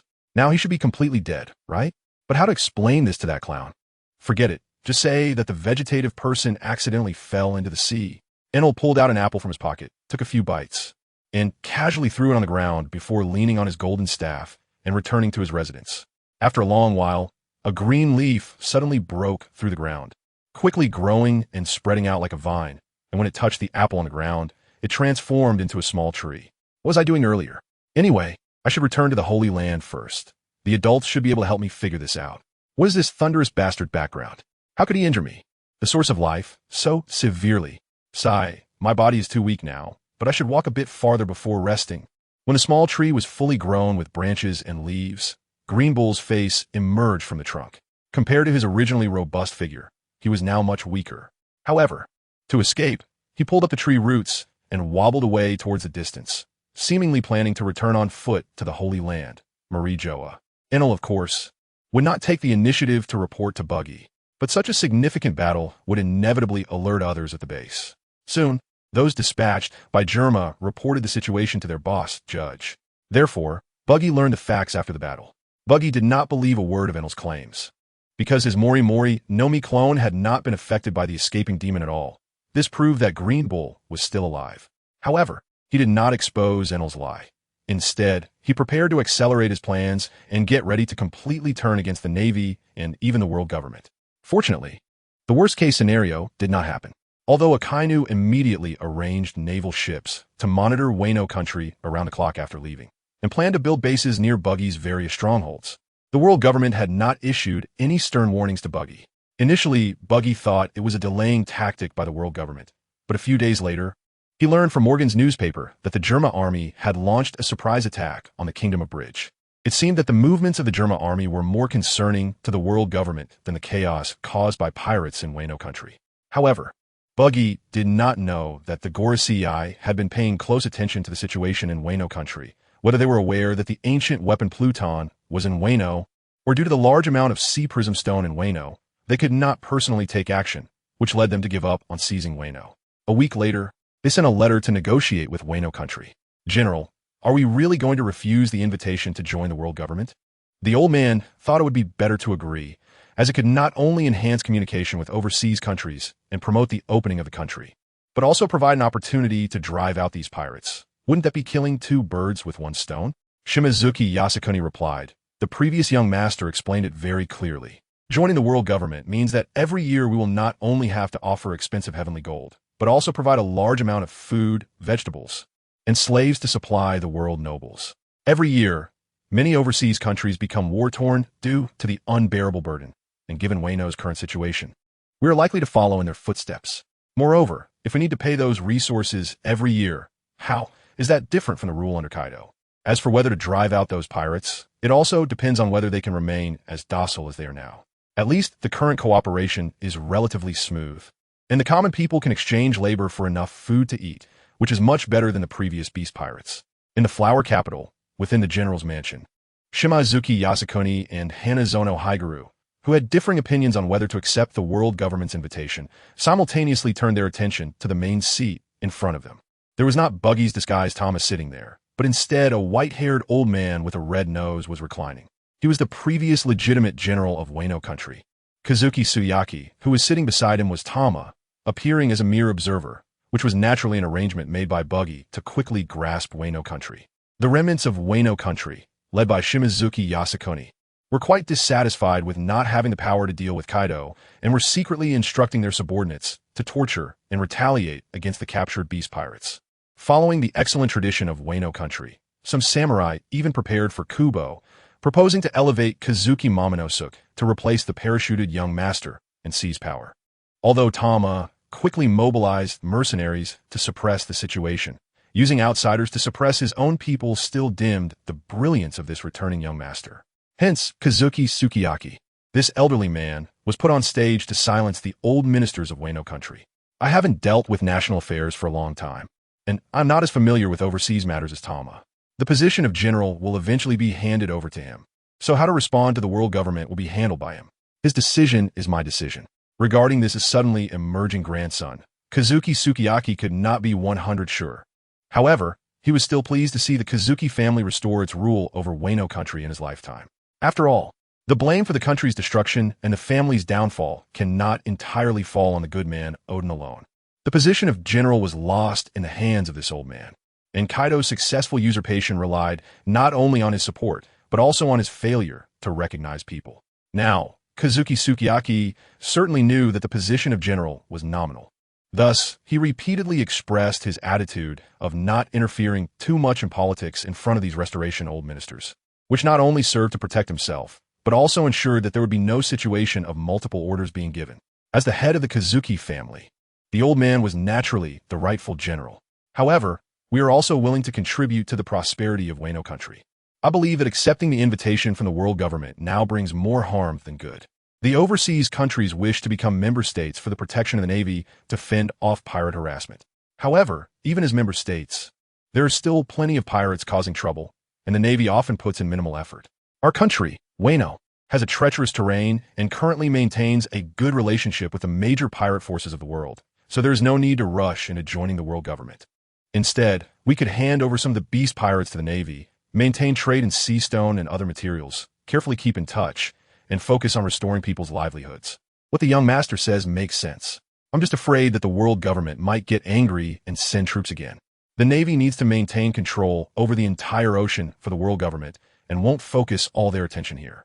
Besides, we are not completely defenseless. Have a samurai of Wano truly lost their determination to protect their homeland?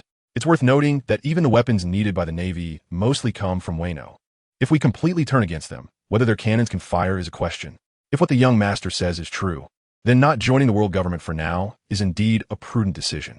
Although Shimatsuki Yasu has been fixated on expelling all pirates, I must admit the reasoning of Tama and will not argue further. Before settling matters with Wano, Buggy has already negotiated with the captured Kaido and others, mainly with Jean. After all, he is Kaido's external brain and the strategist of the beast pirates. I heard that Kaido comes from a war-torn country, and because he could fight, he was sold to the Navy by his country and became a pirate. Occupying Wano and turning it into a military factory was also to start a war and drag the celestial dragons into the fire of conflict. Experiencing the circumstances of his childhood. Oh ho ho ho, red-nosed little brat, you know quite a bit. Force is the truth in this world. Why should those so-called world nobles be high and mighty, living without worry? I want them to experience the taste of war and hunger. It's a pity that what I had prepared was almost done, but unexpectedly, you little brats ruined it. If you want to kill, just kill. I have long grown weary of this boring world. Jean, bring me the wine. My mouth is going dry. Kaido, wrapped in heavy sea stone chains, still has traces of blood on his wounds. Though in a sorry state, he still exudes an impressive aura, showing no awareness of being a prisoner, shouting for wine. Brother Kaido, this wine isn't given every day. You need to save some. Who knows how long these guys plan to keep us locked up. Compared to the immobile Kaido, Jean in the same room has a bit more freedom. Although he is also shackled with sea stone handcuffs and leg irons, he can still move around. They won't be able to keep you locked up for long. In a few days, you will be handed over to the world government. Vegapunk is really missing you old friends. What? Hand us over to that crazy old man? It will be better to kill us now. Upon hearing Buggy mention Vegapunk, Jin's expression immediately twisted. The name Vegapunk sounded almost demonic to him. Don't want to go? That's fine, but you have to do as I arrange. When it comes time to hand you over to the Navy, I will give you a new set of restraints. At that time, you can make all the noise you want on the Navy's ship, as long as you don't come looking for trouble with us. There may still be chances for cooperation in the future. Kaido, the full-scale war you are looking forward to might happen in a couple of years. By then, the so-called Holy Land Mary Geos will also be engulfed in flames of war. Don't you want to see it with your own eyes? However, before that, I need to know what exactly happened at God Valley over 30 years ago and how the once mighty Rocks pirates disbanded. So you mean to trade with us? Is this a tradition of the Roger pirates? You all love teaching others how to do things. The disbanding of the Rocks pirates was not your captain's doing. Don't you know why you won't go ask that red-haired brat? His old man is Odin. Oh, ho, ho, ho. It's normal that you don't know. It was precisely because of God Valley that you ended up on that guy's ship. How interesting. No wonder I felt you were familiar. It turns out that's how it is. If you want to know about that time, hurry up and prepare the wine for me. I can't remember such distant events without drinking. Kaido stared at Buggy's face for a moment, suddenly feeling that the other person's appearance overlapped with someone from his memories. He burst into laughter and began to demand wine, a hint of nostalgia appearing on his face. Seeing that Kaido was willing to communicate, Buggy used a mirror to send over the sweet wine he had prepared, and Jean thoughtfully took the wine and fed a sip to his captain before sitting down on the ground, waiting for Kaido to tell the story of those years. In fact, Kaido rarely mentioned his past with the Rocks pirates, so Jean was quite curious about it. Speaking of which, I was still under 20 back then and had already made quite a name for myself on the sea. One day, Whitebeard came to recruit me at the captain's behest to join their pirate crew. At that time, the Navy was far from being as powerful as it is now, and there were no Western emperors, warlords of the sea, and Roger was just an unknown rookie. The Rocks pirates were undoubtedly the sea's overlords at that time. I fought with Whitebeard. That old guy was in his prime, and I was still a kid. So I took a bit of a loss and had to agree to meet Captain Rocks and became a member of the Rocks pirates. Captain Rocks was a true king, uniting the best among pirates with his unparalleled charisma. Not just me and Whitebeard, but also Lin Lin, Longbread, Shiki the Golden Lion, John, Wangsho, Batkin, Giroli in short. We were incredibly powerful at that time. Apart from those real monsters in Mary Geos, even the Navy had no way to deal with us. The captain's dream was to establish a vast kingdom and become the world's king ruling over the West Sea. After drinking, Kaido reminisced like an old man about the glory of his youth, droning on without mentioning the event at God Valley that Buggy most wanted to hear about. It is worth noting that Kaido may have encountered the five elders' actions at that time, and the strength of the five elders relates to his attitude towards the world government and his subsequent strategies in dealing with them. Being able to have 3 of the Western emperors and many great pirates as subordinates, Rox was indeed the maritime overlord before Captain Roger. Since he didn't regard the Navy seriously and had thoughts of becoming the world king, why didn't he first attack the Red Line? Wouldn't it suffice to take Mary Geos? Why go to God Valley? Not only did he lose the entire pirate crew, but he also threw away his own life. Was there really something extraordinary there? Unable to press too hard, Buggy could only raise various doubts, trying to steer the conversation back to the God Valley battle. Kaido took a few more sips of wine and then laughed heartily, saying, "Oh, ho ho ho, little brat, if Mary Geos were that easy to attack, the world government would have collapsed long ago. Not to mention the Navy's Sengoku, Garp, and the Celestial Dragon's Holy Knights. There are many experts among them. What is truly deadly are those monsters known as the Five Elders. If it weren't for the captain's intervention, whether we could escape from God Valley would have been uncertain." After that, I never heard any news about the captain again, and the Rock Pirates disbanded. But I always felt that man shouldn't have just died like that. However, one thing you're correct about is that there are indeed many good things in God Valley. My devil fruit came from there. At that time, the Celestial Dragons would carry out extermination activities in non-member countries every few years. And we learned in advance that the location was in the prosperous God Valley Kingdom of the West Sea, a wealthy nation where the Celestial Dragons had prepared several devil fruits as prizes. So the captain decided to make a big score and declare war on the world government by capturing the Celestial Dragons. At the beginning, our attack went very smoothly. The Navy fleet was easily scattered, and as long as we defeated the leader of the God Knights, the other Celestial Dragons could be dealt with as we pleased. But we still underestimated the foundation of the world government built over hundreds of years.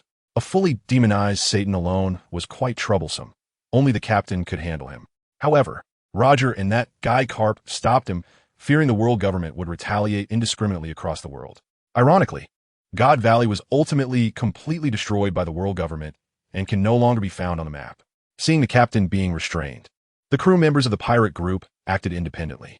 That guy Whitebeard chose to help Roger fend off the God Knights instead of assisting the captain and was severely injured by a Celestial Dragon swordsman. It's somewhat amusing to say that guy looked a lot like the current red-haired kid. Maybe they are relatives. Roger took in the family of Whitebeard's enemies. But Whitebeard recruited Roger's child. It's a twisted fate. Red-nosed kid, you should be about the same age as the red-haired kid. Perhaps you also have some inevitable connection to God Valley. The more I look at your face, the more it resembles the former Captain Jybeck. After saying that, Kaido widened his eyes and repeatedly scrutinized Buggy's face, as if comparing in his mind, also waiting for the other's reaction. Although I am the same age as the red-haired, God Valley is in the West Sea, while I come from the Grand Line, and we did not board Roger's ship at the same time. So I should not have been picked up by Captain Roger at God Valley. Oro. These old guys are really interesting. There is nothing more to say about God Valley. You previously mentioned wanting to play tricks when handing me over to the Navy, and now you still want to cooperate with me. You don't plan to completely turn against the world government, do you? I can only give you one piece of advice. Unless you can restrain the awakened demon with absolute dominance, don't even think about attacking Mary Geos. The Elder Star's control over demonic powers is beyond your imagination. This way, you can hand me over to the Navy, release my crew members in advance, and after I escape, I will naturally reunite with them. You can take care of those minions. After that, I will patiently wait to see how much storm you can stir up. As for Yamato, just say I set him free. Whether he stays in Wano or joins you is up to him. Gene, quickly pour me some wine. I'm getting sober just talking. Yes, big brother Kaido. As long as you lead, there's plenty of safe ground for us in the Grand Line. Clown, I hope you can keep your promise. Otherwise, even if you lock us up, we won't let you live in peace. Perhaps Hakanosu could become your base. Kaido should be quite familiar with it. The current boss on the island seems to be the Wong Shou he mentioned before. You can catch up? Wong Shou. It's been decades since I've seen him. Then it's settled. Life won't be too boring in the future. Oro. After finalizing these, Buggy left the prison. From Kaido, he confirmed that the Elder Stars were not the bureaucratic group he had in mind, but rather the foundation built by the Celestial Dragons over hundreds of years. Not all Celestial Dragons are idiots like St. Charlos. Aside from Doflamingo, the Awakened Conqueror, there's still many high-end combatants. Completely toppling the world government is by no means an easy task. Regarding Captain Rocks mentioned by Kaido, Buggy also had some speculation. Perhaps Roger entrusted Ace to his old rival Carp because he had done the same thing with his opponent back in the day. And Buggy was the one who was entrusted to Roger by Rocks, which explains why an adult Roger Pirates had two children of similar age but from different seas. If this is true, Buggy would have a bigger reputation to recruit troops, and once it is made public, regardless of its truth, it will definitely attract extreme attention from the world government and the Navy. It can be said to be a double-edged sword, making it hard to choose. Although somewhat indecisive, Buggy knew that his current strength was not enough to directly challenge the world government. So he began to bargain with the world government via the special snail phone, trying to use the names of two warlords to send Kaido away, promising to maintain trade in exchange for delaying Wano's entry into the world government, maximizing his own interests and maintaining the balance of the situation. Brew, Buggy, Wano seems to be under your control now, and you want to use Kaido to exchange for membership status. Quite capable, huh? But what happens to my Smile for Arms business if we lose Kaido? Are you going to take over? Buggy picked up the receiver, and the phone snail quickly simulated Doflamingo's appearance. Doflamingo, as a former celestial dragon closely connected to the world government, clearly had other motives this time besides caring about his old patron business. He represented a test from the world government. Ahahaha. Isn't this Doflamingo? You're quite well informed. I have no interest in the original Smile fruit at all. If you dare to refuse me, I'll expose how you took up two warlord positions under false pretenses. And let us see if the world government will let you off lightly. I know you're anxious, but don't rush.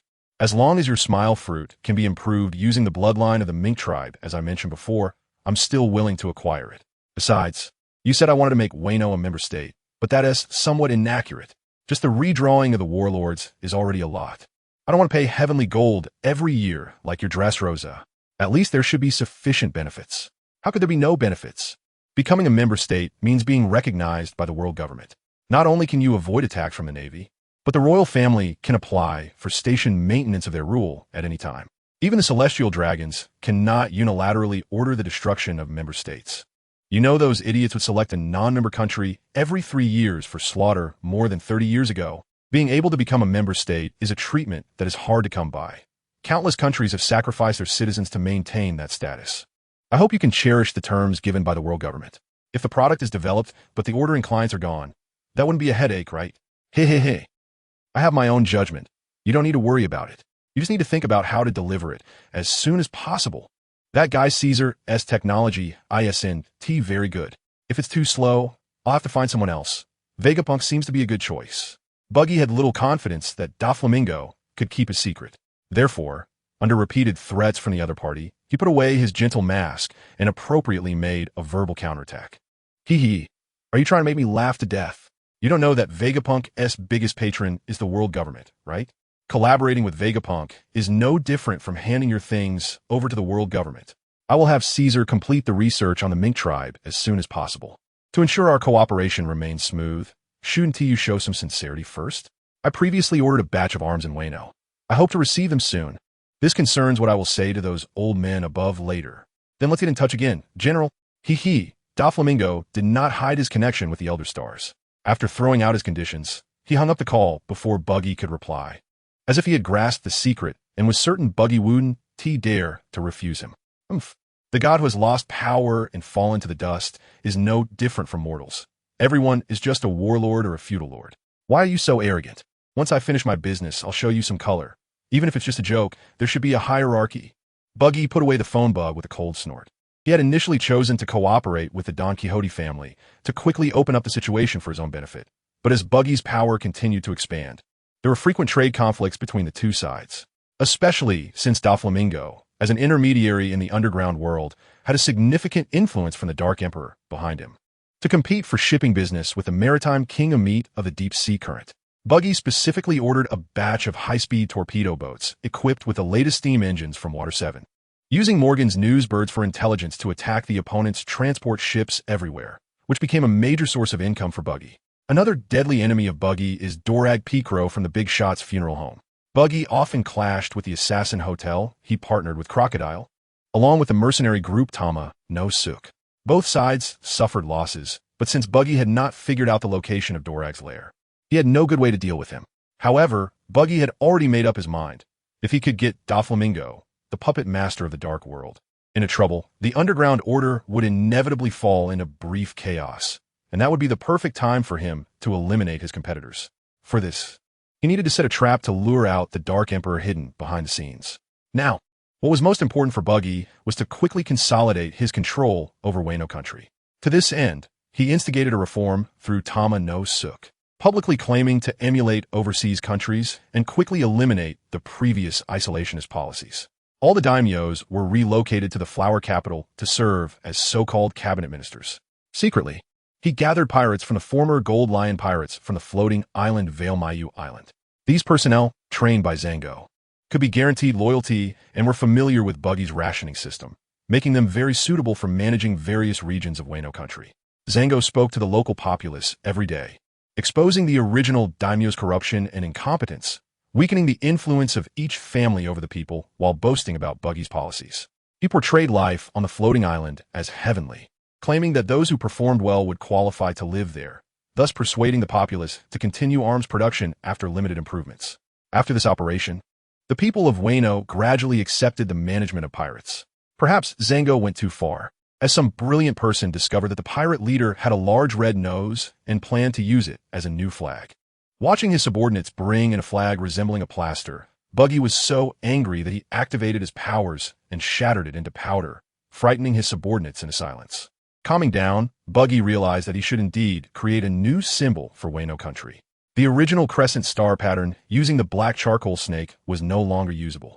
Whether restoring the Kurazumi family's Sumuru Kai Y pattern or the moon pattern, neither aligned with Buggy's intention to diminish the influence of the Kurazumi family and could potentially provoke the world government as hostility. It would be better for Wano country to use this as a symbol. This way, the world government would likely view Wano more favorably. To align with the world government style, Buggy ultimately chose a design of a blue cross on a white background after expressing gratitude to Finland in his heart. More than half a month later, Buggy finally reached an agreement with the world government, stating that Wano country would officially join the world government at the World Conference in 2 years. However, it was required to provide the Navy with the most favorable treatment for ordered supplies and submit heavenly gold a year in advance, among other demands. The most unsatisfactory requirement for Buggy was that Tama no Suk must voluntarily resign from the warlords of the sea position and dissolve the mercenaries, with the world government not pursuing any of his previous crimes, treating him as an ordinary royal. It was likely that Doflamingo had not completely kept this secret from Buggy, but in order to gain time for development, Buggy had no choice but to accept it begrudgingly. Fortunately, Buggy had personally led the mercenary group on various campaigns multiple times, and this war could be considered a life-saving act for these mercenaries, making it not difficult to assume command. Lord Buggy, your mercenary group has basically taken over the islands under the Beast Pirates, but the Navy has sent people to land on some islands and is building bases there. Additionally, the German kingdom has preemptively occupied several islands near the world government sea. How do you want to handle this? Should you communicate with the German king again or forcibly expel them? Although the brothers are not afraid of fighting, we will be at a disadvantage due to insufficient manpower, Galdino said with some embarrassment, repeatedly rubbing his hands to ease his anxiety. His signature 3-style hairdo drooped weakly forward, and he occasionally glanced at Buggy's expression over the top of his glasses, fearing that he might say something wrong. He originally stood out in the mercenary group due to his high intelligence. Even if Buggy personally took over the mercenary group, it shouldn't affect his status of being one step below. However, after witnessing Zango's brainwashing abilities on the people of Wano and Buggy's reserve of management personnel, Galdino suddenly felt a sense of crisis. His role as an advisor seemed not to be irreplaceable.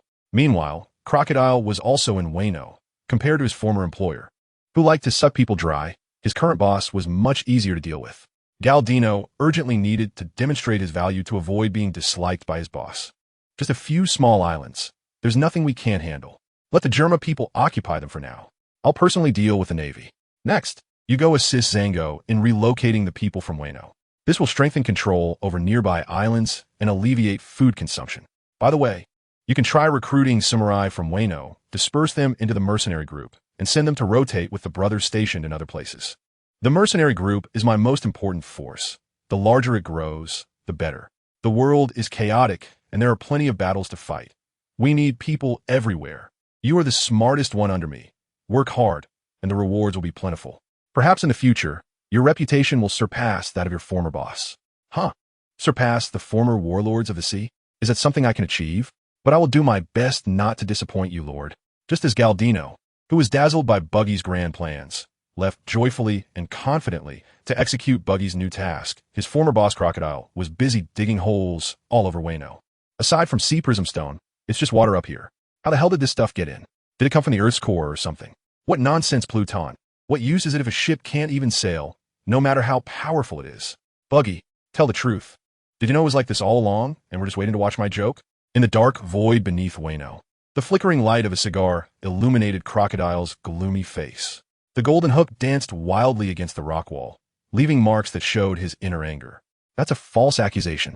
This is news I painstakingly got from a sukiyaki. Even that old man hasn't seen Pluton.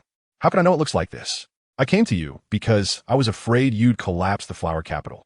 I wasn't here to watch your joke. Besides, if it weren't for me, you'd have drowned by now. How could you still have the energy to complain? Buggy's clone, holding a torch, illuminated the ice crystals beside him, displaying a helpless expression that made Crocodile's blood pressure rise, leaving him with no way to retort. Previously, we had an agreement. The Pluton would belong to me. Now that this thing is immovable, how do you plan to compensate? You wouldn't really think of me as your subordinate, would you? In order to find the location of Pluton, Crocodile has been acting as a geologist these days, using his sand manipulation ability to dig wells everywhere. After experiencing multiple collapses and flooding incidents, he finally encountered the legendary ancient weapon. But after the excitement, he realized that this ship could not sail at all, and his depression is understandable. Didn't I give you that desolate land in Shimi? After all, it doesn't rain there, and it's quite suitable for you to use as a base. As for manpower, you'll have to find a way yourself. Anyway, Pluton is in this dead state. It can't be used unless the barrier of Wano country is dismantled. If you want to procure an ancient weapon for self-defense, how about swapping for another one? Swap for another? Do you know the locations of other ancient weapons? It wouldn't be something just as immovable as this one, would it?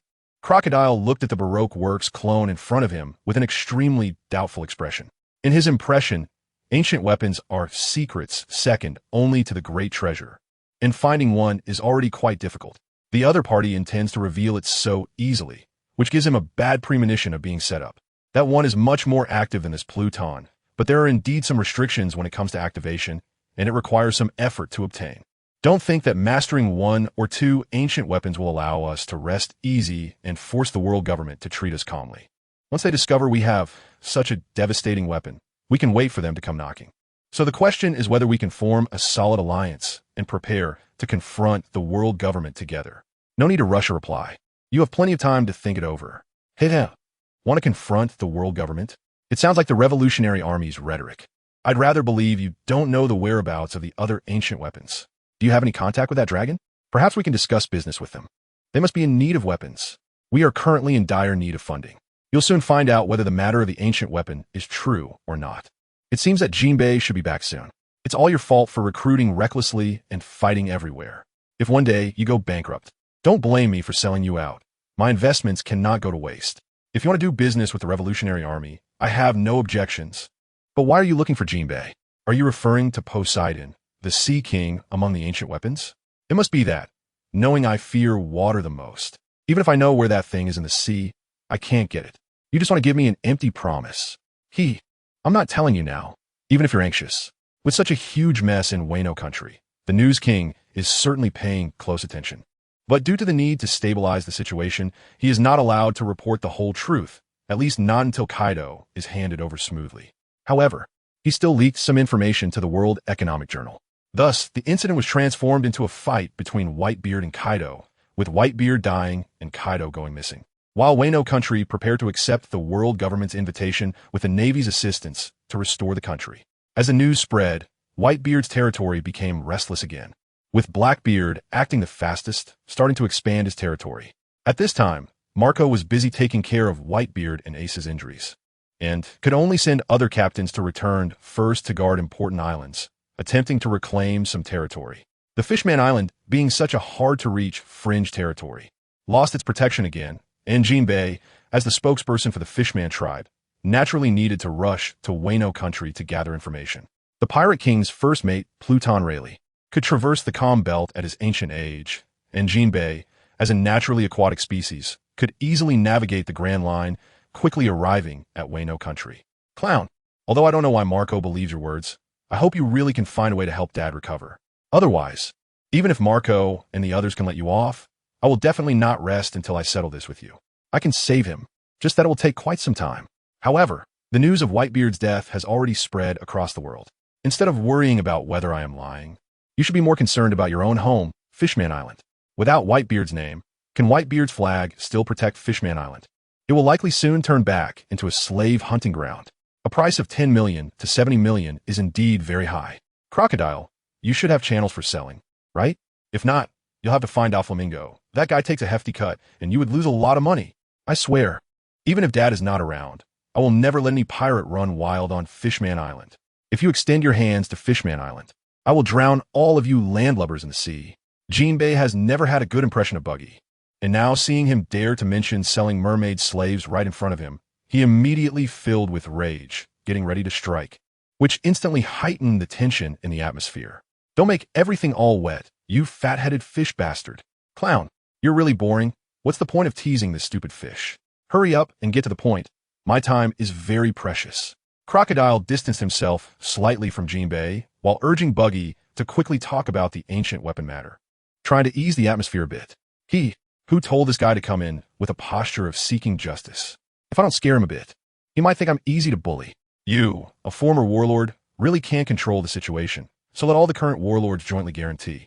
Their deterrent power should not be inferior to that of a celestial dragon, as long as we deal strictly with the troublesome passing pirates. The stability of Fishman Island should still be guaranteed.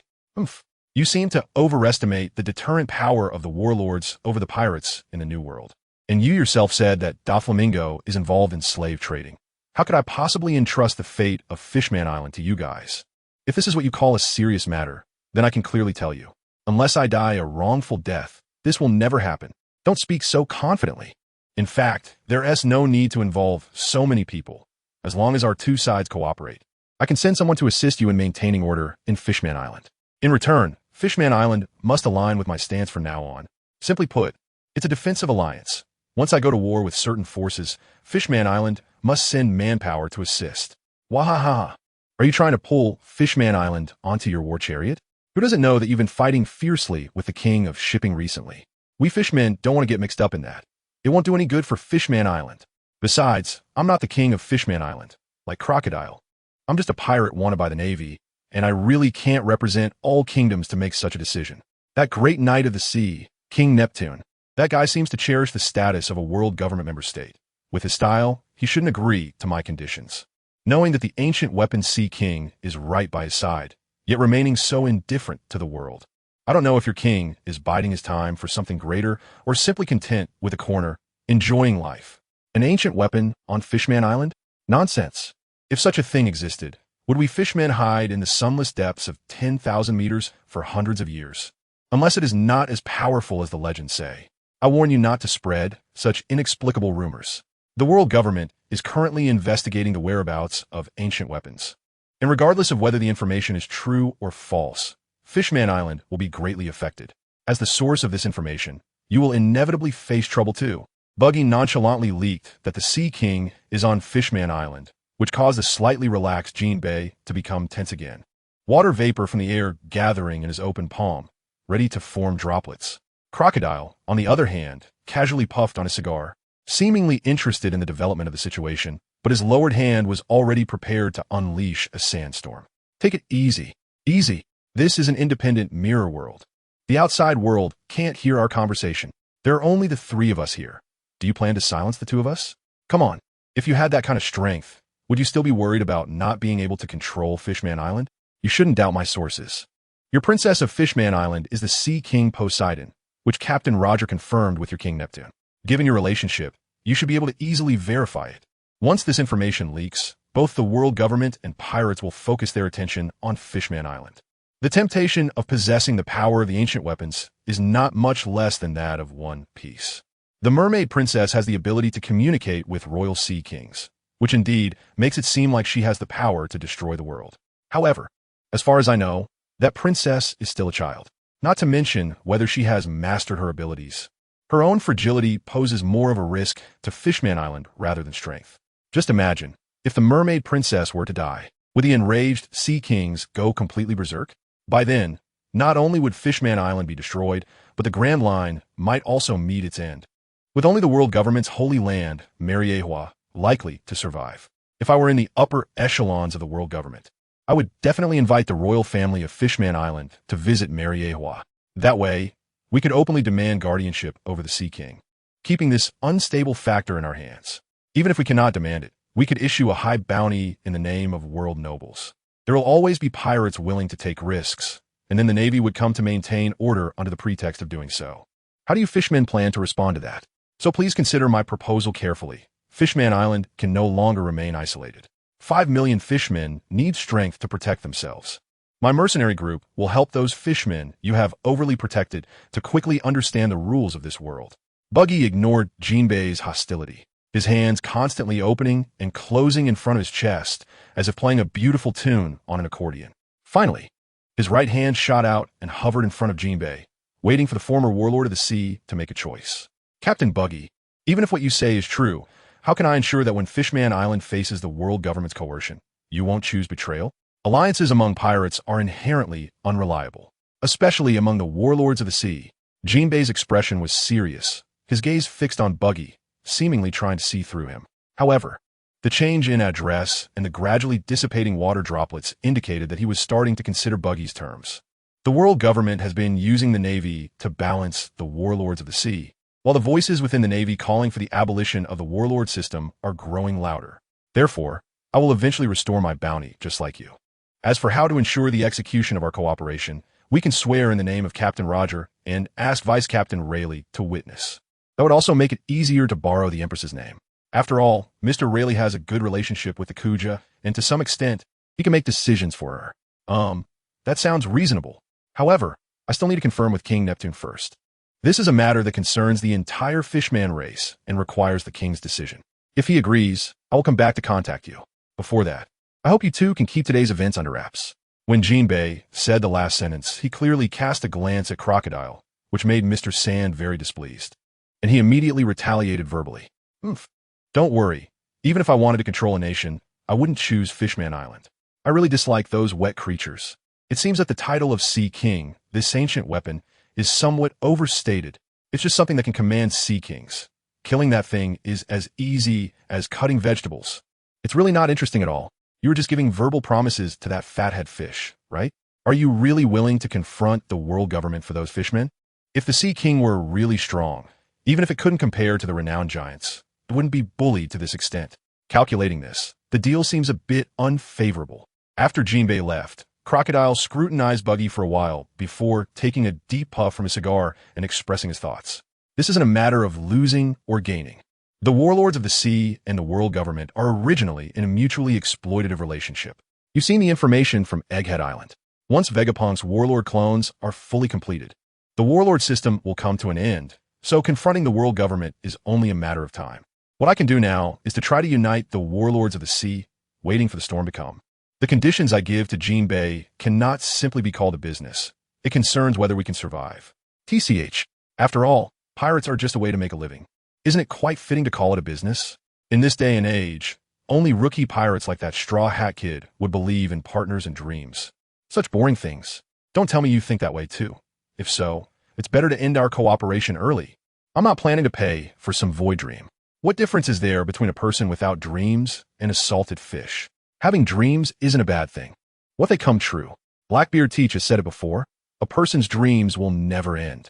To obtain the dark fruit, he remained obscure on Whitebeard's ship for half his life, then planned a major event that made him famous worldwide. Doesn't that sound quite inspiring? Mr. Sand, your ideal land battle and establishing a military nation is also a kind of dream, isn't it?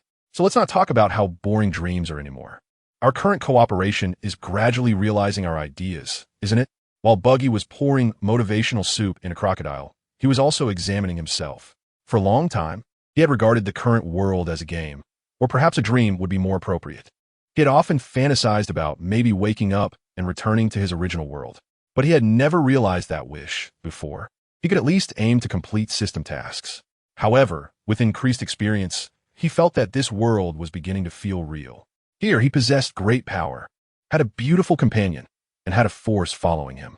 Even if he were given the chance to return to his original life, he would be reluctant to accept it. However, after experiencing the Marineford War, he realized he had greatly underestimated the strength of the world government and the Navy, which made him a little less confident in his previous plan to dominate the world. Uniting the warlords of the sea and maintaining communication with several Western emperors was more about keeping the situation familiar to him. If Buggy was unwilling to emulate Rayleigh and retreat to the city, he could only stir the situation and seize the initiative. He explained to Crocodile that the necessity of dreams was more about solidifying his own ideas. A real man is born in chaotic times and should stand tall with a sword and achieve great feats. To live without 5 grains of food and to die while being cooked in 5 grains is not to waste this opportunity. Even though Buggy used his knowledge of the situation to lay out his plans, his strength rapidly expanded.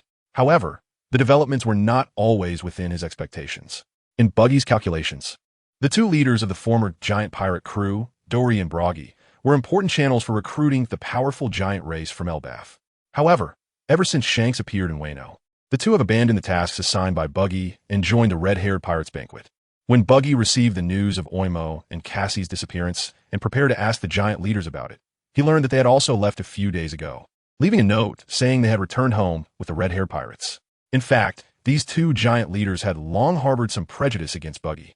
The giant race has always had a poor relationship with the world government, while Buggy accepted the identity of a warlord of the sea, and named a lapdog of the world government. They only stayed because of the favor of rescuing Oimo and Cassie on Judicial Island. But now, learning that Buggy planned to hand over a large number of pirates to the world government and promoted Wano's entry into the world government, the giants began to develop a dislike for Buggy. Coincidentally, they encountered their old drinking buddy Shanks and happily took the opportunity to escape. Furious, Buggy cursed Shanks for poaching his allies and could only note this debt for later. As for recruiting the giants, he had to put that on hold for now. At this moment, Supernova Trafalgar Law was just as frustrated as Buggy. After entering the New World, he was busy gathering information on the Don Quixote family, preparing to plot his revenge when he suddenly received a request to meet from the first mate of the Whitebeard pirates.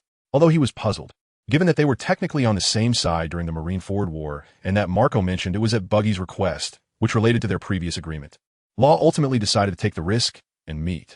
As soon as they met, Marco took out a bounty poster and began to compare it carefully, leaving Trafalgar Law speechless. Marco then said something that left Law confused. Trafalgar Law, your nickname is the Surgeon of Death. During the Marineford War, you treated Jinbei and Ace's brother. And I heard that Jinbei has recovered well. It seems that Pops really has a chance. Your Pops, Whitebeard, didn't he die a few days ago? There are photos in the newspapers. If it weren't for Buggy's intention to deal with Doflamingo, I wouldn't be interested in getting involved. Please leave. How rude.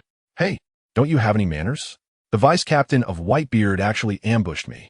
Is this how you invite a doctor? Even if I were there, I wouldn't help. Put me down. Just as Trafalgar Law raised his hand to gesture for him to leave, Marco had already leaped high, his legs transforming into claws, which firmly pierced Law's shoulder, making him feel exhausted. Kid, don't struggle. These claws are specially made to prevent you from using your abilities to escape. If you don't want to be thrown into the sea for a swim, keep your sword in check. Just come with me to Wano. As long as you can treat Pops, we'll give you the reward you want. Then I have to thank you for knowing so much about my abilities. Were you tricked by that clown? My surgical abilities can heal, but I can't bring anyone back to life. You madman, are you planning to fly to Wano like this? That's several days' journey. Stop shaking. If this continues, I'm going to throw up. Eager to save Pops, Marco unleashed a flight speed comparable to a piston airplane, shortening what would have been several days of sailing to just a few hours, but the cost was a terrible experience for the passenger. The extreme cold at high altitude combined with the turbulence made Law's tears flow, and the intense jolting caused the proud doctor to vomit uncontrollably, leaving him in a filthy state with no dignity left. Hey, isn't this the Heart Pirates captain, Trafalgar Law, who moves the world's gears? Why have you become so disheveled after just a few days? Don't give people that gloomy look. Who knew Marco had such a quick temper? I didn't ask him to treat you like this. But since you're here, just stay for a while. We'll get your crew over as soon as possible. Upon receiving news of Marco's return, Buggy quickly met with Law, and his previously depressed mood was greatly alleviated, even sparking a desire to tease the other. Phew, if it weren't for your instigation, how would he know so much about my abilities? No matter what you want to plan, first give me a new set of clothes, along with food and water. Otherwise, I won't listen to anything you say. That's easy. I prepared pineapple bread and tasty plums for you. How about sharing a bite? The food I hate the most is bread and plums. If you're trying to make me uncomfortable on purpose, then just take it. As for your future plans, I won't participate at all. Not too old, but quite a temper. Just a little joke, since we're in Wano. There will definitely be plenty of rice balls. After eating, hurry up and train. Whether Whitebeard could be saved depends on you. Once it's done, don't say you want to deal with Doflamingo. Even if you want to kill a real celestial dragon, Marco and the others will help. Weren't you not very happy working with Doflamingo? I do hope that guy falls, but I want to do it myself. So it's impossible for me to perform that surgery on Whitebeard. Hearing Buggy mention training, Law immediately thought of the immortal surgery of the Ope Ope known me, thus expressing his refusal. You're quite sharp, but you're overthinking it. Training to awaken your abilities isn't about performing that surgery that leads to death.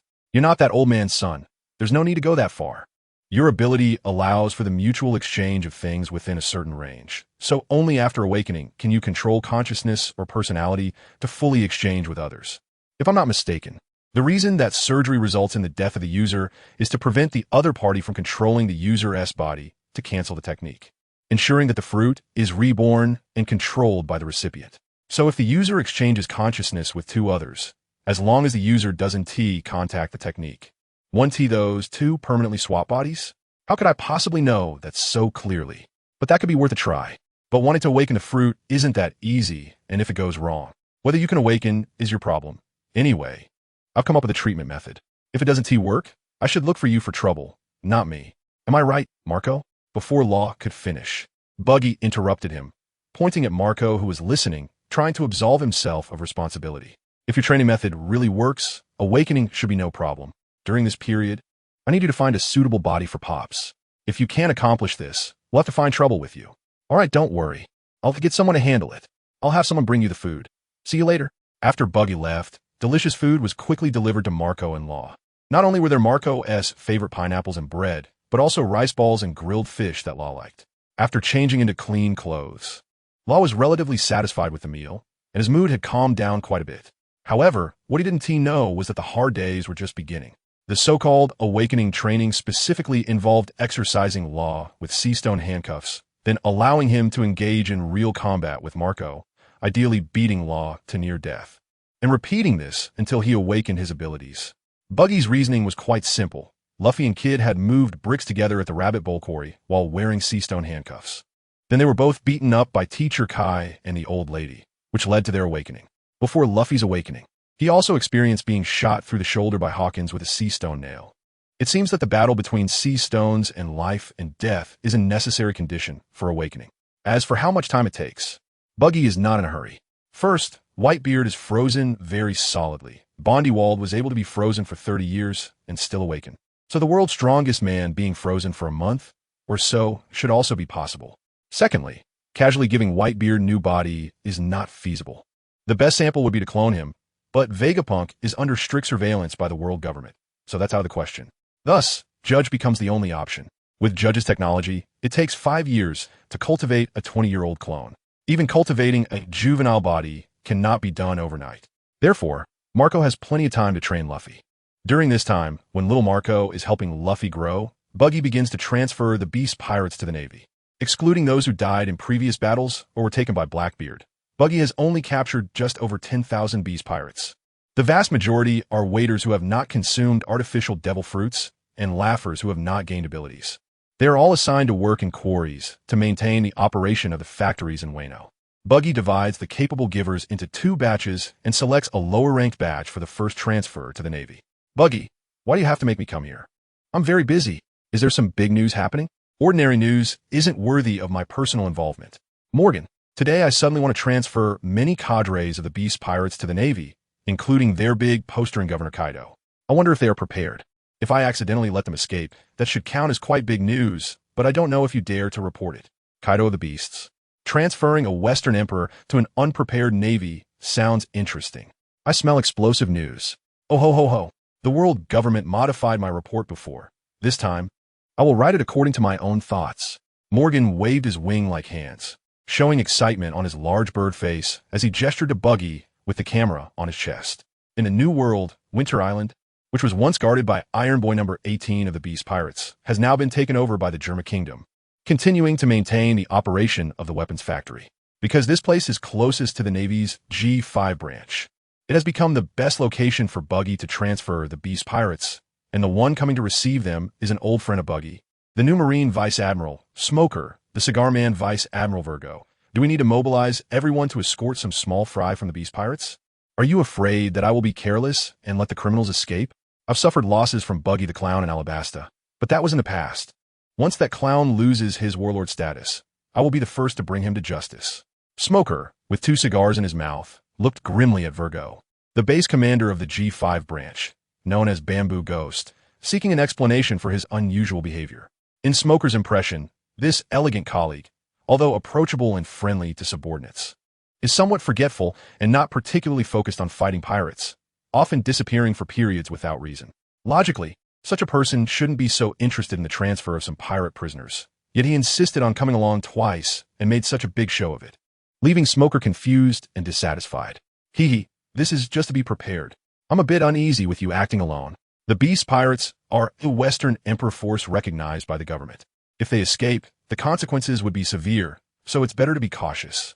Virgo explained with a serious face, but with a half-eaten steak stuck to his cheek. It made him look less serious. What Smoker doesn't know is that this Vice Admiral is actually an undercover agent sent by Don Quixote da Flamingo to the Navy. The first generation of the Don Quixote family, Corazon. He naturally understands who his boss's backing is. And the purpose of coming here twice is to create conditions for the escape of Kaido and his cadres. The reason for mobilizing all of G5 each time is simple. It cuts off the Navy's short-term support capability and prepares enough ships for the pirates to escape. Besides, it allows him to show that he is dutiful, making it easier for him to excuse himself if something goes wrong and protect his undercover identity. As for the scapegoat, Smoker is just suitable for the role. But the first batch of pirates to be transferred is too ordinary, which is why Virgo hasn't taken any obvious action. Yes, you're right. Then you go receive them this time.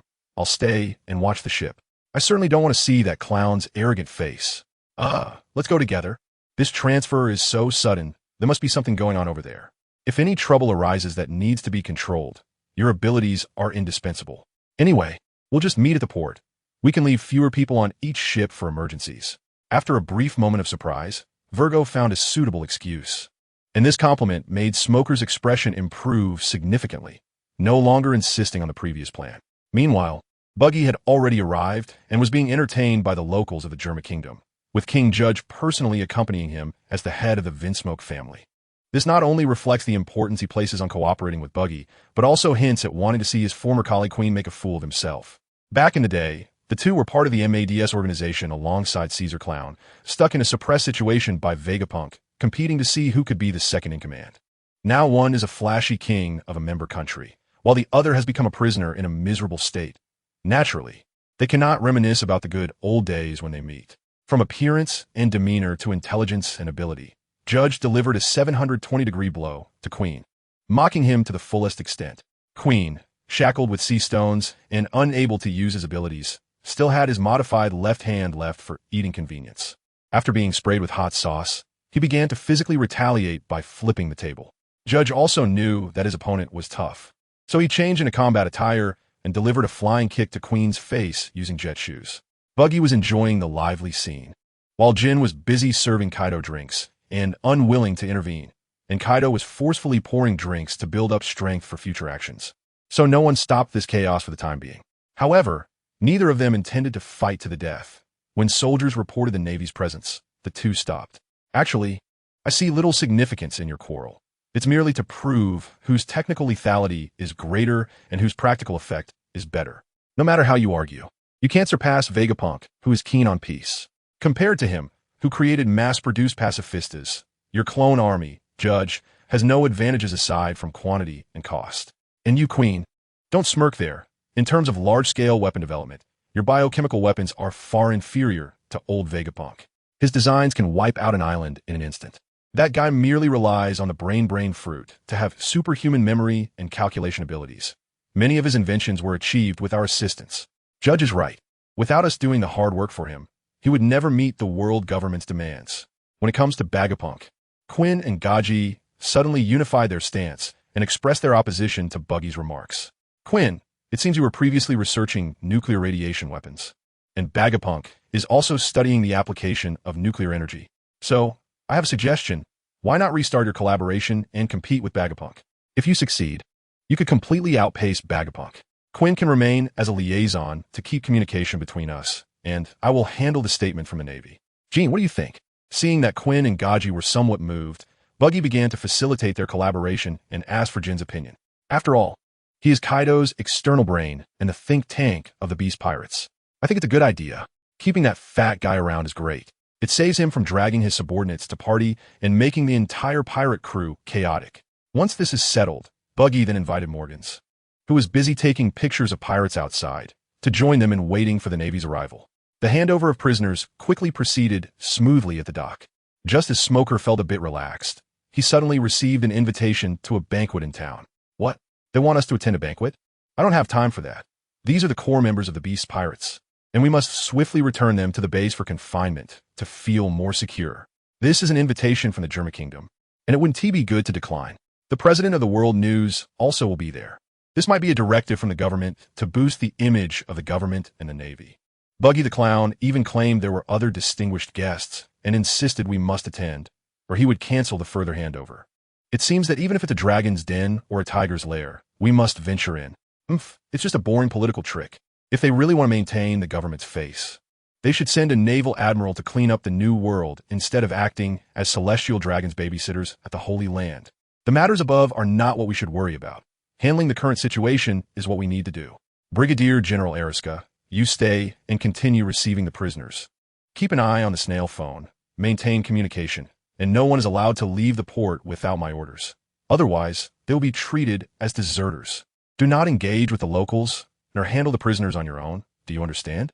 Yes, Vice Admiral Virgo. What does this mean? These guys shouldn't be within the scope of this handover. Do you know what a big trouble it would be if they cause a disturbance? This is not a task that the G5 branch can complete alone. We must immediately request reinforcement from the Navy headquarters to ensure the operation is foolproof. Smoker, who already had a sour expression, looked even worse after seeing Kaido and the others. In just a few words, he had bitten off several cigars, his eyes almost blazing with fire, and his clenched fists were itching to hammer Buggy's comical face, but he restrained his anger to discuss the countermeasures with Virgo. This indeed does not align with the previous communications between both parties. However, it is indeed more beneficial for the situation to detain these people as soon as possible. I will immediately notify the port fleet to contact headquarters. I believe they will quickly send someone to support us. The current issue is whether the supplies we brought can sustain us until reinforcements arrive. The best method is still to abandon receiving the original prisoners and escort these heavy offenders to the G5 base for proper confinement. In stark contrast to Smoker, who was filled with anger, Virgo suppressed his inner joy and decisively laid out his arrangements, while his brain rapidly thought of how to control Kaido and the others. You Navy bureaucrats are a hassle. Both vice admirals can't handle a batch of prisoners.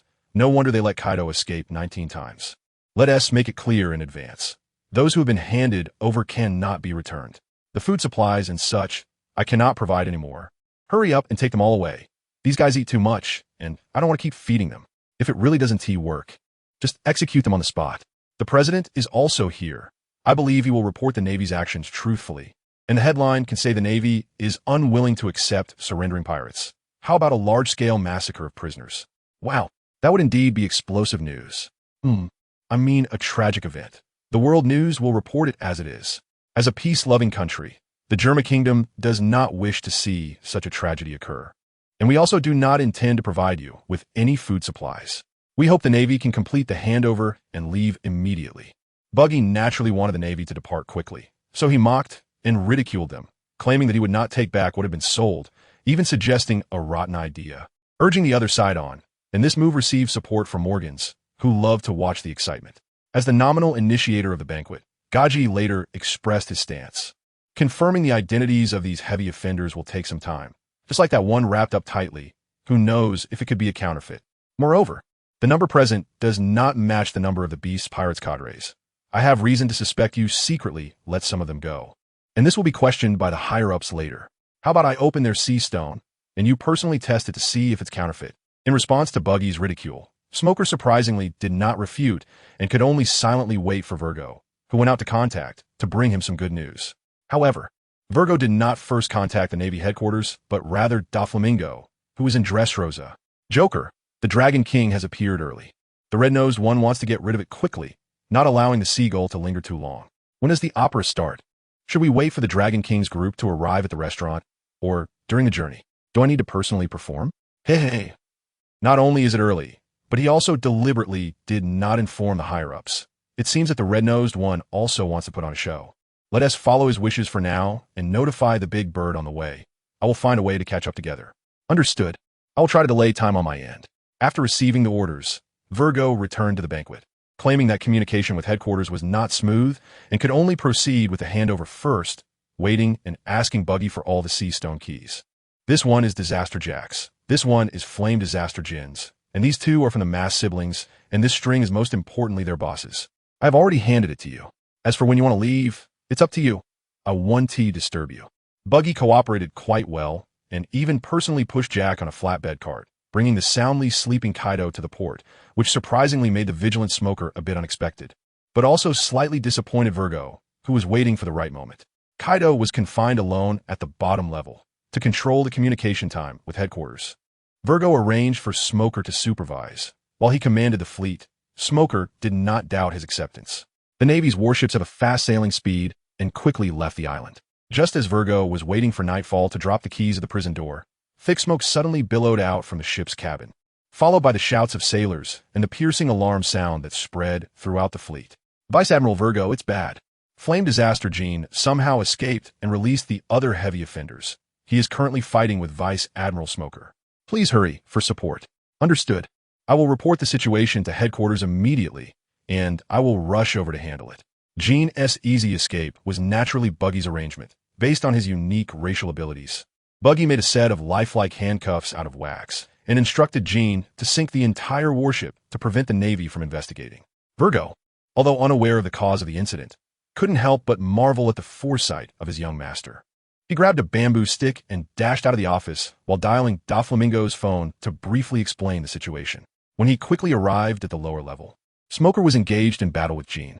This was not due to Smoker's sudden increase in strength, holding his own against a vice admiral, but rather because Gene was wary of Smoker potentially destroying the key. Admiral Smoker, I need to break the ship's bottom to let seawater in. You find an opportunity to leave first, control the deck, and quickly subdue the other pirate officers. Virgo jumped in front of Smoker, using his bamboo stick covered in hockey to block Jin's attack, taking on a defensive stance. That's a good plan. Hold on for a while and draw him up top. Be careful, this guy is very strong. Virgo's seemingly careless demeanor indeed fooled Smoker, who, unwilling to be a burden, quickly left the battlefield, transforming into smoke and rushing upwards. Virgo truly showcased some abilities, fiercely battling Gene, which soon left the entire lower level in chaos as a large amount of cold seawater surged in, waking the sleeping Kaido. Who the hell is disturbing my sleep? Don't you know how hard it is to get drunk? Although Kaido was tightly bound in iron chains, the overwhelming aura he emitted made the already lowered room temperature feel even heavier. Brother Kaido, don't worry. Once I catch this guy and release you, I'll go find you some booze. Taking advantage of Jin's momentary distraction, Virgo suddenly put the bamboo stick in his mouth, took a deep breath, and blew forcefully at the ship's wall, creating a large hole as if firing an air cannon, then quickly stripped off his outer garment and plunged into the water. Drop anchor. Set the sails on fire. We can't let the pirates escape with the ship. As long as we hold on for a bit, reinforcements will arrive. For justice. Due to authority issues, Smoker could only seek reinforcements from the G5 branch while commanding the ships to deal with the pirate uprising. However, he was just one person and ultimately stretched thin, unable to restrain all the officers of the Beast Pirates. The chaos quickly spread throughout the fleet, forcing Smoker to issue a command to hold steady until reinforcements arrived. You smoky trash. What kind of hero ambushes with a sea stone stick? If you have the guts, stop hiding and let's have a proper fight. Disaster Jack swung his trunk, speaking in a deep voice, seemingly frustrated by Smoker's agile movements, but in reality, he was mocking him to draw attention and buy time for his companions. Seeing Jack's tough exterior, Smoker decided to switch targets and attack the struggling Page One.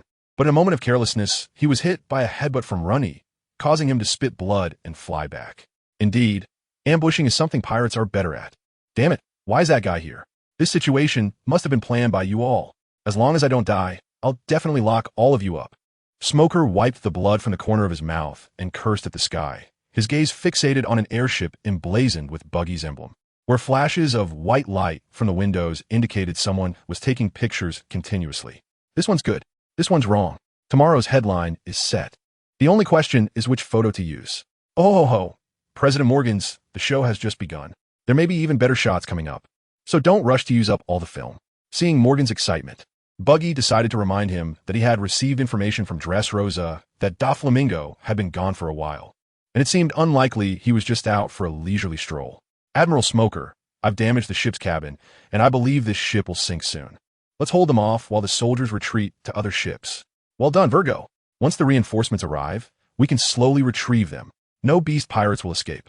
Smoker felt a surge of hope upon seeing Virgo jump onto the ship from the sea with a moonwalk. He no longer had to fight alone. Oro horo horo. Who's the little brat daydreaming? Why should we run? You Navy should be the ones going to the sea. D. Accompanied by Kaido's arrogant voice. A massive dragon had burst through the deck, followed by its clawed form soaring into the air, tearing the entire warship in half. The violent tremor left everyone disoriented, stumbling in all directions. What terrifying power! Is this the strength of the King of Beasts, Kaido? It seems it will be difficult to wait for reinforcements from headquarters today. Smoker had intended to take advantage of the enemy's chaos to eliminate some troubles, but he found himself struggling to even use elementalization. Feeling immense pressure just from being targeted by Kaido, he could only slightly shift his gaze to Virgo, who also appeared to be in distress. Brother Kaido, we can't kill them. It's better to capture these two Navy vice admirals and force the Navy to relinquish the ship. Otherwise, if the Navy headquarters sends a fleet to pursue, it will be very difficult to take these gifted individuals with us. After all, this is a hard-won army of ability users you created. So boring. Then you guys hurry up and deal with it. I'll just wait here for whatever Navy headquarters sends and see if I can stretch my muscles. Just as Kaido was about to use a blast of heat to warm the souls of the two Navy vice admirals, Disaster Gene flew in front of him, interrupting Kaido's move, causing him to lose interest and revert to his human form, landing on the ship, seemingly not intending to attack for the time being. Yada no Kagami, Kawai na. Luckily, I didn't arrive too late. Otherwise, you two would have likely met your end today. This situation is too much for me to handle alone. There are quite a few monsters on the opposite side. With brown-tinted glasses and a slow tone combined with a mocking expression, the newcomer was none other than Marine Admiral Kizu, who possesses the Pika Pika no Mi, the first to arrive as reinforcement. He opened with his signature AoE attack, greatly boosting the Navy's morale. Dual Emperors of the Blade. Oof. Did you send just one person to die? Do you look down on me? Akainu's injuries shouldn't be serious. Could it be that the Navy currently lacks decent combat power? Kaido looked down on Kizaru's attack, even finding time to mock him, as Gene used fire bullets to block Kizaru's light attacks, completely negating the need for Kaido to intervene. Aim no Murakumo no Tsurugi. The Navy still had some strength left. They would arrive soon. If it weren't for the sudden incident, I wouldn't want to come either. But rank has its privileges. Why don't you just surrender so I can go back and report? Kizaru, while slashing at Gene in the air, still had the leisure to respond to Kaido, appearing quite at ease. Kong SH. Kaido, who was watching, suddenly took a step back, swinging his fist heavily into the air. Soon, the fist wind collided with a falling meteorite, resulting in a loud explosion as the meteorite shattered, scattering debris that created several water columns on the sea. Such an attack indeed had no effect on the King of Beasts. As expected, Kaido cannot be judged by common sense. The speaker was a Navy officer wearing wooden sandals and a purple robe, with eyes that only showed the whites, identifying him as the newly promoted Marine Admiral Fujitora Isho. The warship he was on was hovering in an unscientific manner, speeding toward the battlefield, and the slow motion of retracting the sword indicated its connection with the meteor that had fallen earlier. Heh, if that guy Kaido were so weak, he would have died countless times already. We still need to be prepared for a long battle. When will these scum of the sea settle down? I've already retired. For goodness sake. The one speaking with Fujitora was the former Marine Admiral, now the Chief of Staff at Marine Headquarters, the wise strategist Sengoku, who was casually spinning a bowl of ramen, showing no signs of tension before the impending battle. With a major war at hand, can't the Chief of Staff be a little more serious? The current situation is quite complex, with two warlords of the sea nearby whose loyalties are uncertain. This battle cannot weaken our Navy's morale. The one speaking was Vice Admiral Crane, the Navy's Chief Staff. whose presence forced Don Quixote Doflamingo to keep his distance despite having the opportunity to intercept the Navy's reinforcements, not daring to show any hostile actions.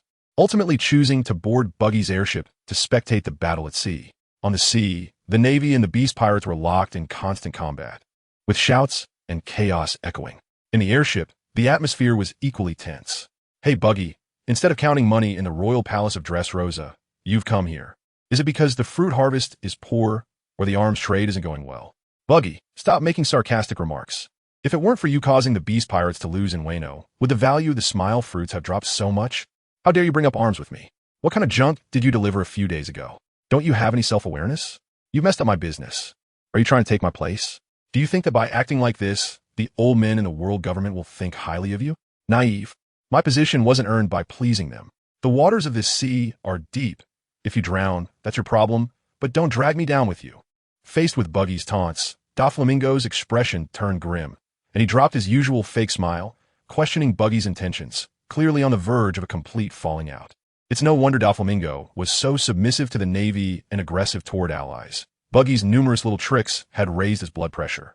It turned out that the arms Buggy had promised to deliver last time were obtained through bribing Navy branch officers, and not only were they heavily outdated, but they were also poorly maintained, with missing parts and damp gunpowder being common issues. Many cracked cannon barrels even posed a risk of bursting, making them complete junk. This not only made the buyers very dissatisfied, but also raised suspicions among the underground forces that had facilitated the deal, severely damaging the reputation of the Don Quixote family. And this was the reason for Doflamingo's outburst. Your position? A tool for the world government to make money? A liaison in the underground trade? To put it bluntly, you're just a pawn for the major powers. Don't worry, I have no interest in being a pawn. As for why I delivered such junk, you should know that I'm competing with King of the Sea you meet for business. I certainly don't want my own ammunition hitting my own ships.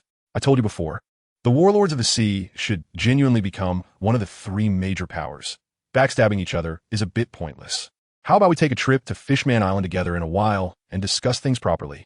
What do you mean, go to Fishman Island? It seems you've made some deals with that sea hero. Oh, I just want to see what tricks you can pull. But how will things below wrap up? Even if you go down to help the Navy now, you probably won't get a good reception. Doflamingo didn't realize that Buggy just wanted to pull him into a gathering at Fishman Island and easily agreed to the invitation for the warlords of the sea, turning his attention back to the battle at sea. You don't want to go down to help Kaido, do you? That would be rather unwise.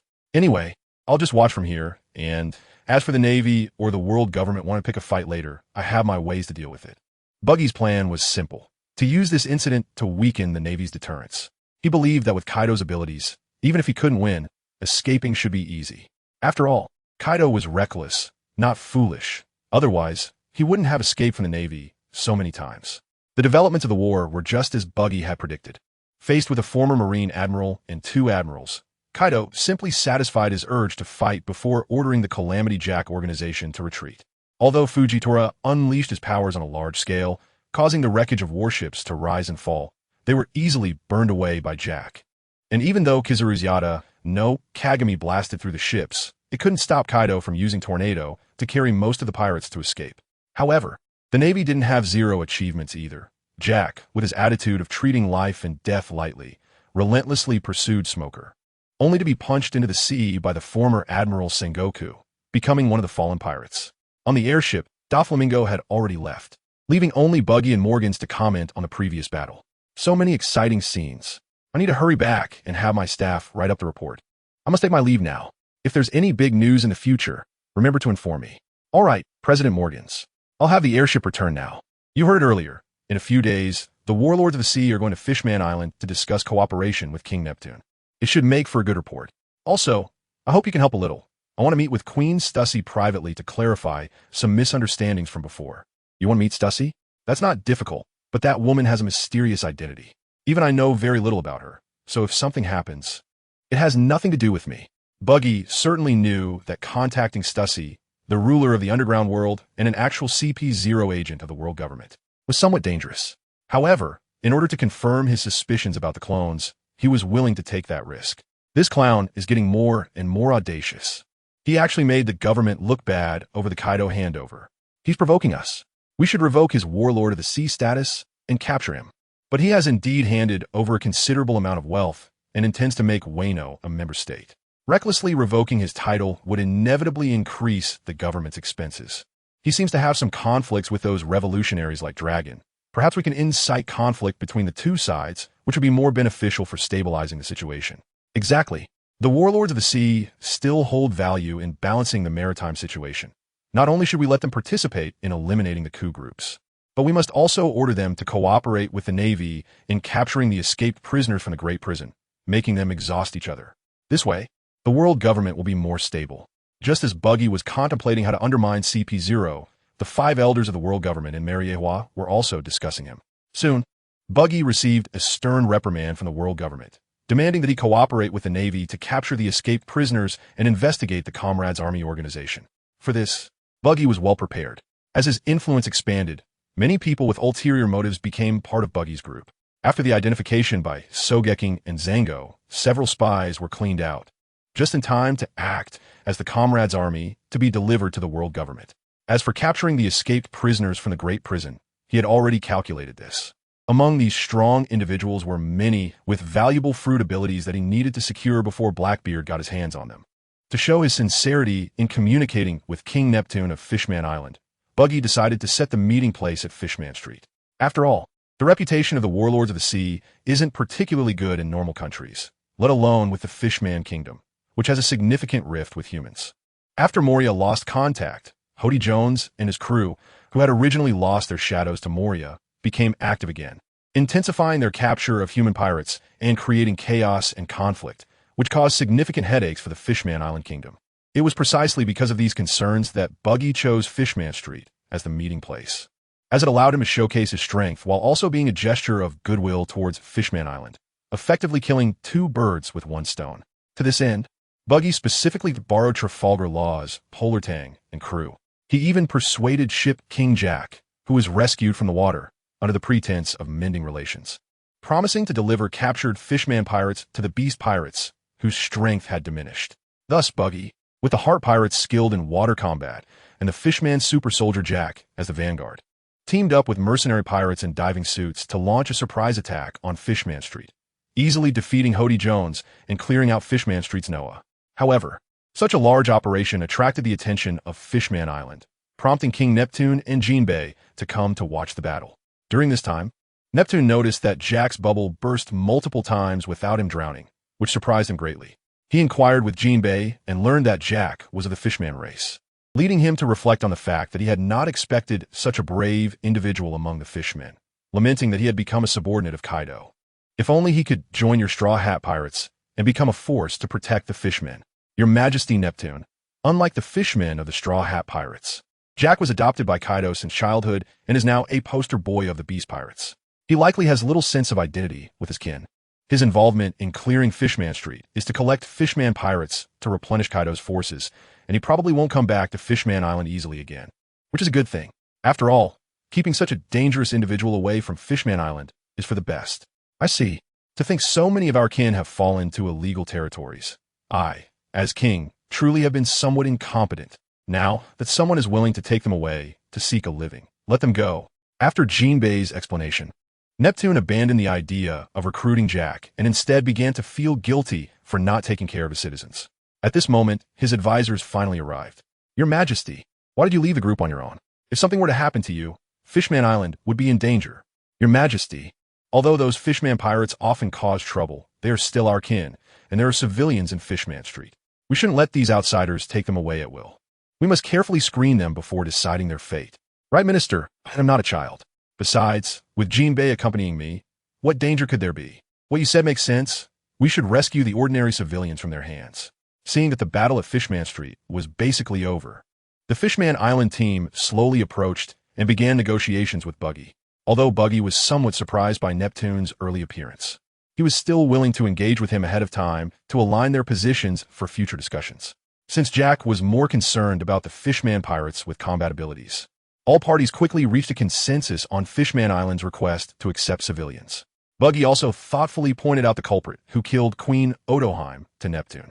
Originally, Jack had high hopes for the new Fishman pirate crew members, wanting to recruit them for his own strength. But when these individuals were brought before everyone, their rapidly aging and weak appearances made him completely abandon the idea of recruitment. These guys took a lot of pills during the fight, just now. Seemingly stolen from your palace. Old Fishman, you should know this too. As for whether he participated in the murder of Queen Otoheim, you can simply ask them. Given their current state, they won't last long anyway, and there's no point in hiding their crimes. Ha cough. Ha, that's right. That fishwoman scum Otoheim is the one I killed.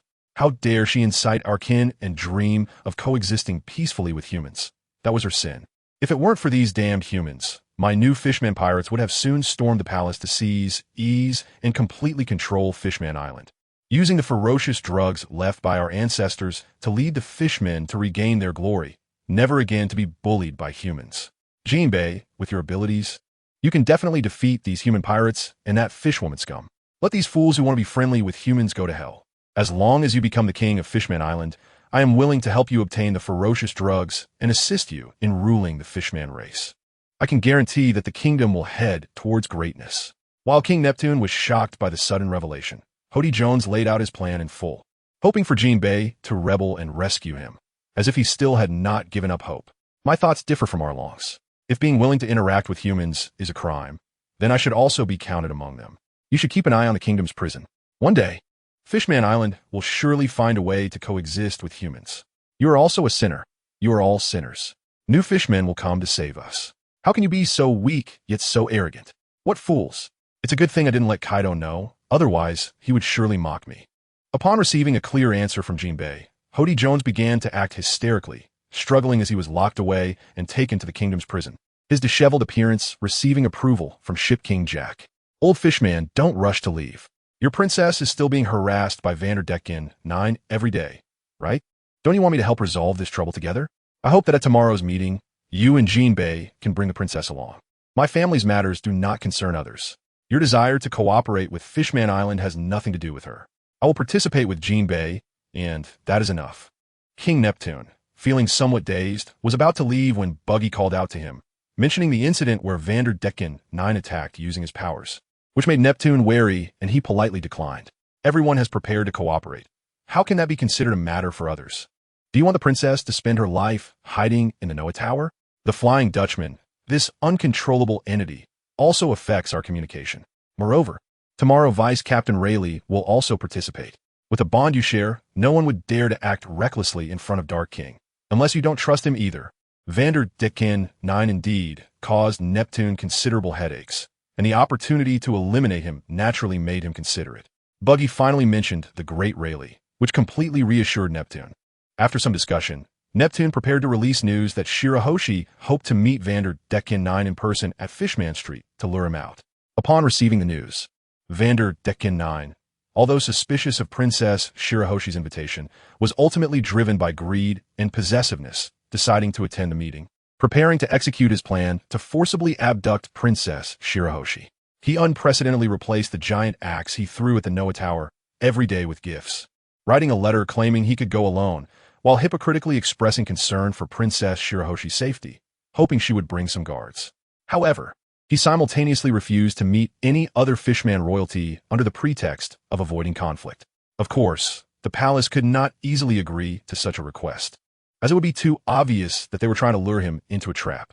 However, after several rounds of correspondence, they gradually softened their stance, only requiring Vanderdecken 9 to temporarily hand over the Flying Dutchman to the palace guards for management. In response, Vanderdecken 9 readily agreed, believing that reclaiming the ship would be a piece of cake with the ability of the target fruit. The confidence of the one who took away the 12-meter-long White Star Princess lies in his subordinate, the 80-meter-tall redfin pufferfish merman, Jimian. Ugh, Lord Vanderdecken 9. I'm here to tell you face to face that I really don't like you, so please stop throwing things at me. Ha ha ha. No matter what, I want to get you, right? I've been waiting for this day for over 10 years. Poseidon, hurry up and grab White Star. As for these miscellaneous fish, let them die. Ugh. Mr. Joker, hurry up and take action. That big guy is coming to catch me before I came out. You promised my father that I would be safe from now on. What crybaby. Dealing with this kind of scum, I can handle in minutes.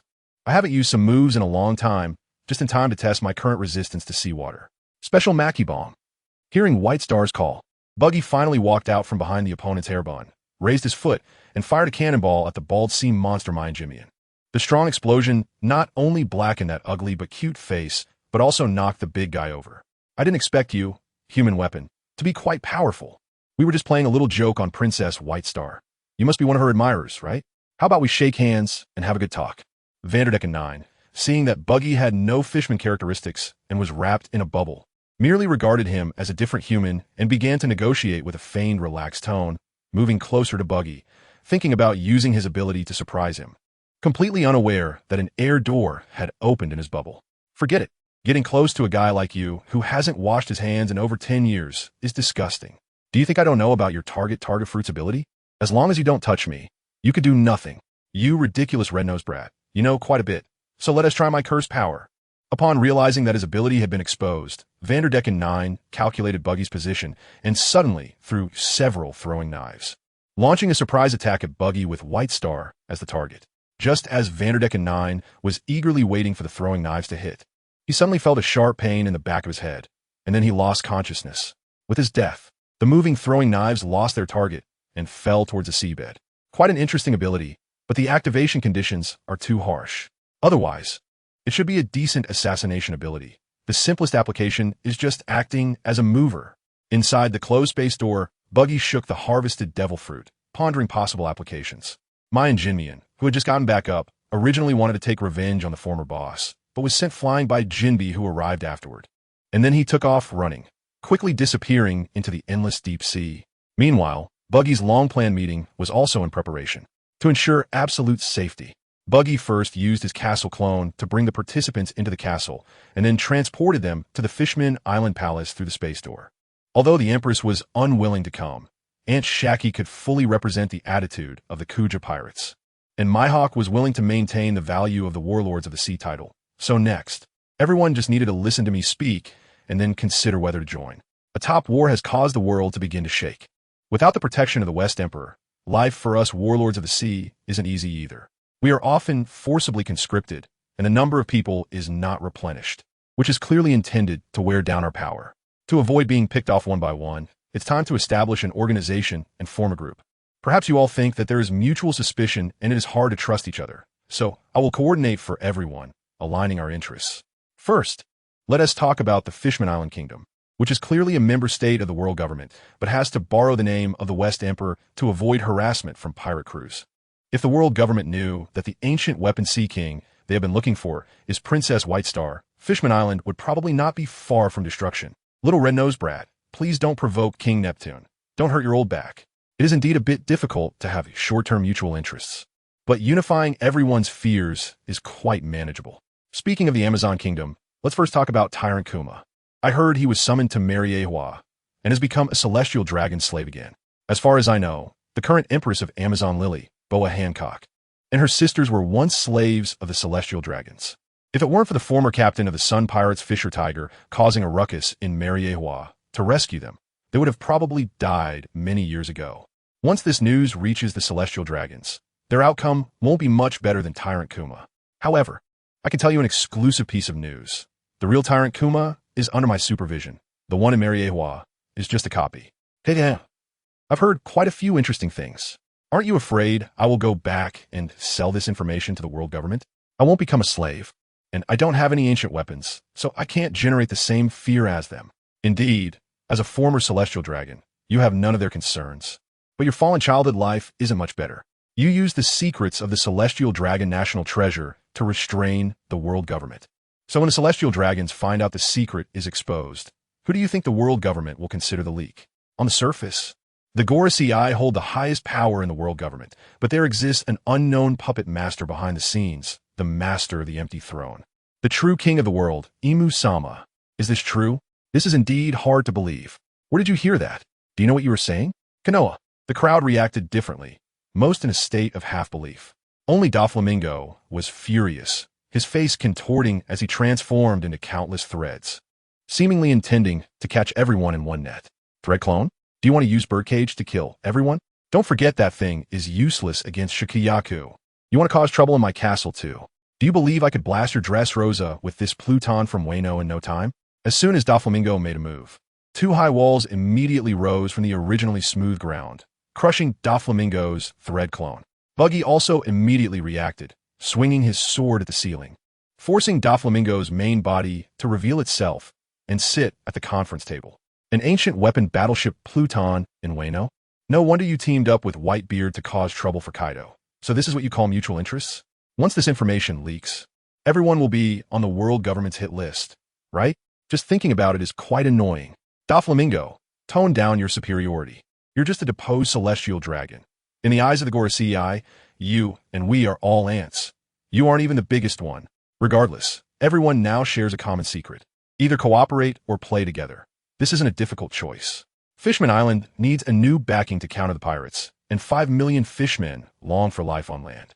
We warlords of the sea can provide help in this regard. We can allow fishmen to establish villages in our coastal areas, and they can obtain living supplies by entering our factories. This not only alleviates the survival pressure on Fishman Island, but we can also gain a sufficient labor force.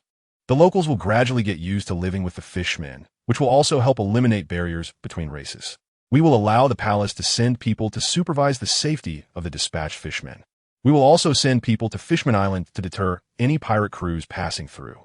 I propose that everyone sign a mutual defense alliance and establish an independent joint organization that will hold irregular meetings to coordinate the interests of all parties. This alliance is to be signed at the intersection of the Red Earth and the Grand Line, so the organization will be called the Cross Guild. As Buggy spoke, the prepared documents appeared on the tables of others, waiting for their signatures. This agreement is quite interesting. Dressrosa indeed lacks labor. And if we weren't afraid of the fighting fish around the island, we could arrange for many fishmen to come. Doflamingo glanced at the terms next to him and then shot out a thread, leaving his name at the signature line, accompanied by a mocking laugh. As if there was some hidden malice in his previous words. The Amazon lily can coexist with fishmen, but only women are allowed to come and go to the island, which has always been our rule. We fishmen do hope to coexist peacefully with humans, so we will sign this agreement. However, if any fishman we send is treated unfairly, we will reconsider whether to continue our cooperation with you. Once Shikiaku and Neptune signed, Buggy flew out his hands, grabbed the agreements, and lightly clapped them together to turn them into one document, signing his name. Then, with a casual flick, the agreement transformed back into several copies, each bearing the signatures of everyone. Please keep the agreement safe, and I hope everyone can get along well. Also, I promised the president of the World Economic News to let him report on this meeting, so I hope everyone can cooperate and take a photo together. I will have him publish an article about the 7 warlords protecting Fishman Island to deter any pirate crews that wish to pass through. Although it was called a group photo, in reality, it only included Fishman King Neptune, Doflamingo, and Buggy. After all, the other 7 warlords either didn't come or weren't supposed to be there. When Morgans received the photo, he expressed disappointment to Buggy and even canceled the qualification for the article to be on the front page. After all, there were more explosive news at the same time, such as the escape of the great pirate world destroyer Bondywald from Impel Down, who attacked the Celestial Dragon fleet on an outing. It is known that attacking the world nobles would lead to the direct pursuit of a marine admiral. Therefore, the world's attention was drawn away, and pirates dreaming of rushing into the New World scoffed at the 7 warlords protecting Fishman Island, unaware of the storm this so-called commercial cooperation would stir up in the future. Although the world government concealed the list of great pirates who escaped from infinite hell, Sengoku issued an order for the Navy to capture them at all costs before leaving office and repeatedly released summons for the 7 warlords to assist.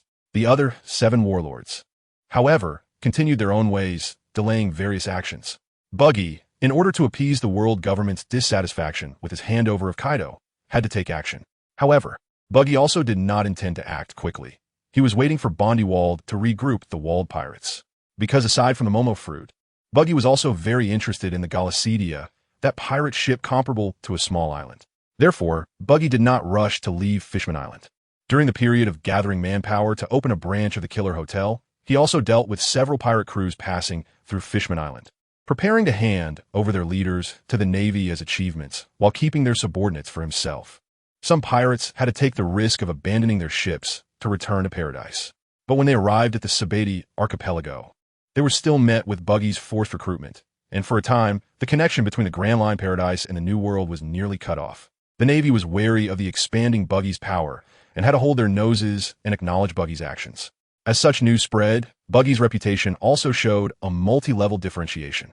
In the mouths of pirate captains, Buggy was a lackey of the world government, a destroyer of pirate dreams, while in the eyes of ordinary pirates, he was a refuge. After all, being a subordinate to anyone was just about making a living, and they had heard that doing well for Buggy could lead to a chance to become a captain. Therefore, they were not very resistant to being dispersed and reorganized. In the Sabati archipelago, Buggy was seen as a protector, because under Buggy's operations, pirates landing on the island could only disguise themselves as civilians, and their behavior was much more restrained. During the months Buggy reset the order of the first half of the Grand Line, Wald also regrouped with his old subordinates. And the newly formed Walled pirates were anything but low-key.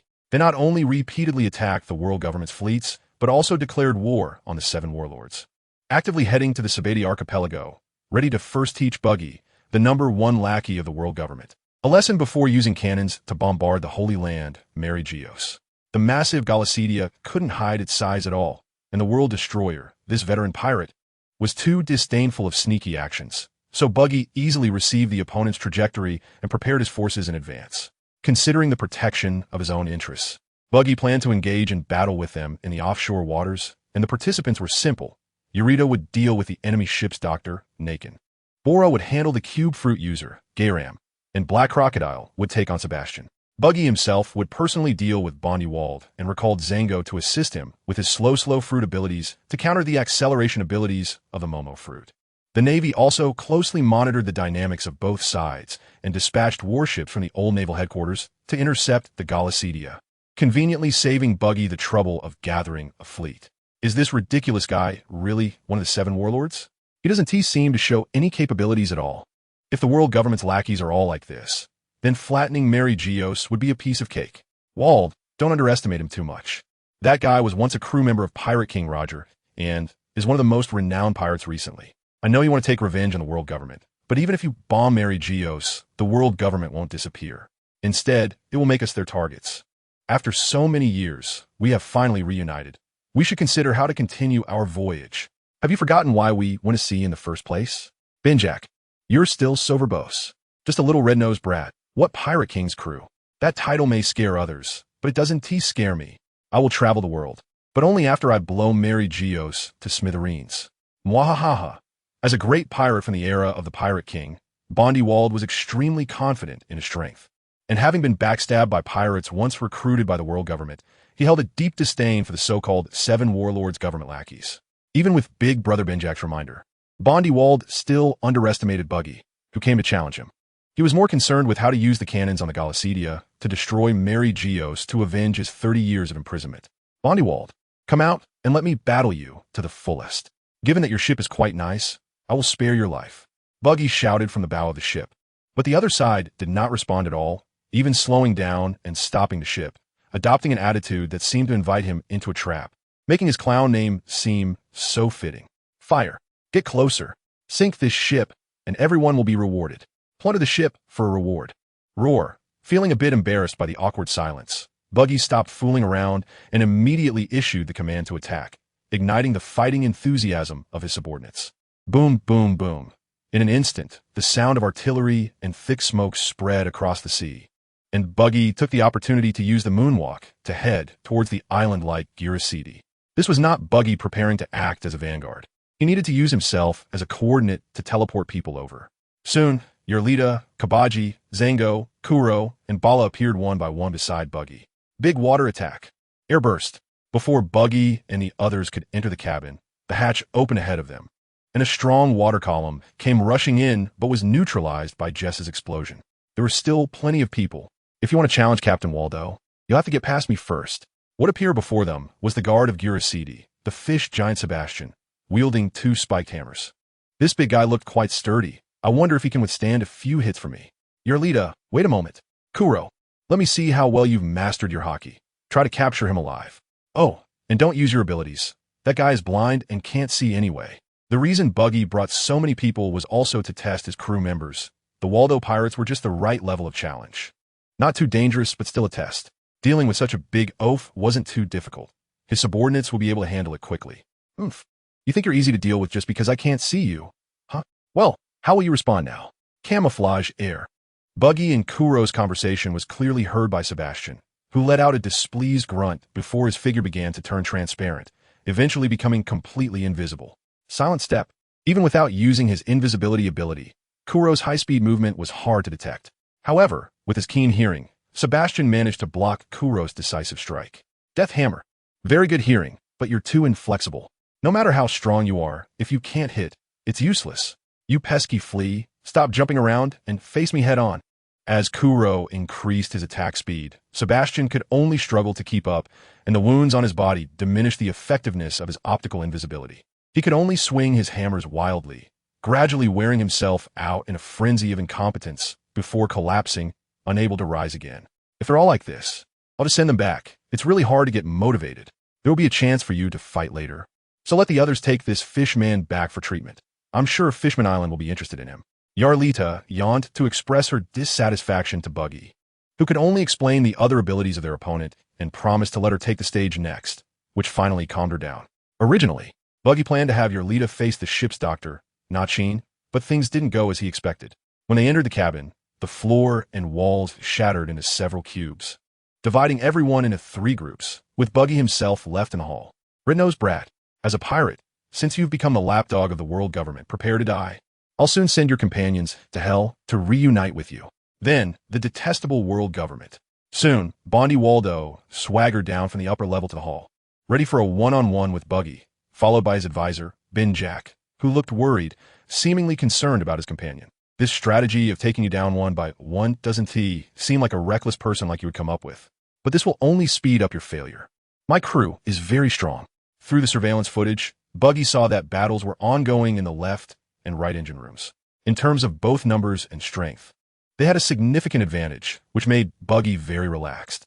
As long as I can take revenge on the world government, those who betrayed me can just die. Once I take you down, your companions will betray you too. Waldo, how can you say such things about them? They are our best partners. You are the same. You, the so-called big brother, led the escape when I was defeated. What else could it be but betrayal? Perhaps for you, it's already been 30 years. But in my impression, that just happened recently. In response to Big Brother Benjack's words, Bondi Waldo reacted strongly, enraged, and struck out, throwing a handful of gravel at his childhood friend. Benjack did not expect his brother to attack him. Weak and sickly, he had no ability to dodge and could only fall to the ground with an expression of disbelief. Buggy coldly watched from the side. He was not someone like Luffy who would help his opponent out of a heated moment. Waldo's actions made Buggy feel justified in his own actions. Perhaps I did make a mistake that day. If I had been captured with you back then, we should still be good brothers like we were in childhood. Give up your unrealistic fantasies and fulfill that dream of traveling the world for me. Okay? This is my last request. Big Brother Benjack, are you okay? Nachin, come here quickly. Big Brother Benjack is hurt. Seeing his increasingly weakened brother, Waldo's anger slightly calmed, and memories of childhood surfaced in his mind. He anxiously took out a transponder snail to contact the ship's doctor for treatment, but just then, he saw on a monitor Nachin being knocked down by Bala. It's all your fault. I will use your blood to avenge my brother. You all die. Multiplier 10 times speed. Seeing there was no hope of saving Big Brother, Bondi Waldo activated his ability to increase his movement speed and swung his iron fist at Buggy. Sure enough, if you freeze for too long, your brain will definitely have problems. You killed your own brother. What does it have to do with us? Split apart. Did you dodge? Then try my 30 times speed. Split apart double hand cannon. Buggy continuously split his body to evade, simultaneously using observation hockey to predict and engage in a counterattack against Bondi Waldo's flying fists. Multiplier 50 times speed. I can keep up with even Kizaru's speed. Do you think I would be afraid of your little speed? Although Buggy's tone was very relaxed, he had to admit that while the opponent's current speed was not as fast as Kizaru's, it was still dozens of times faster than a normal 6-power shave. Dull light, continuous fire. Just as Buggy was deeply immersed in the battle and unable to focus, his prior arrangements came into play, and Zango and the others arrived after dealing with their opponents. However, as Zango couldn't keep up with the speed of the two, he had to rely on quantity to win, launching a saturation attack at the two combatants, successfully slowing down their movements. Death Hammer. Kuro took the opportunity to strike, launching indiscriminate attacks in the combat area, knowing slashing attacks were ineffective against Buggy. You despicable guys die. Multiplier 50 times, speed, heavy hammer. 30 seconds later, the effect of the slow fruit wore off, and Kuro was surprised to find that though Bondi Waldo was covered in blood, he still had combat strength left, and due to the pain stimulation, he became even more frenzied, catching Kuro off guard and knocking him down. Dull light, doubling 100 times speed. Divine avoidance. Zhang panically attempted to hard control Bondi Waldo again, but was evaded at 100 times speed. Luckily, Buggy realized that he didn't have to win with his unskilled martial arts. He decisively drew his long sword and dealt a heavy blow to Bondi Waldo. Meteor Volcano.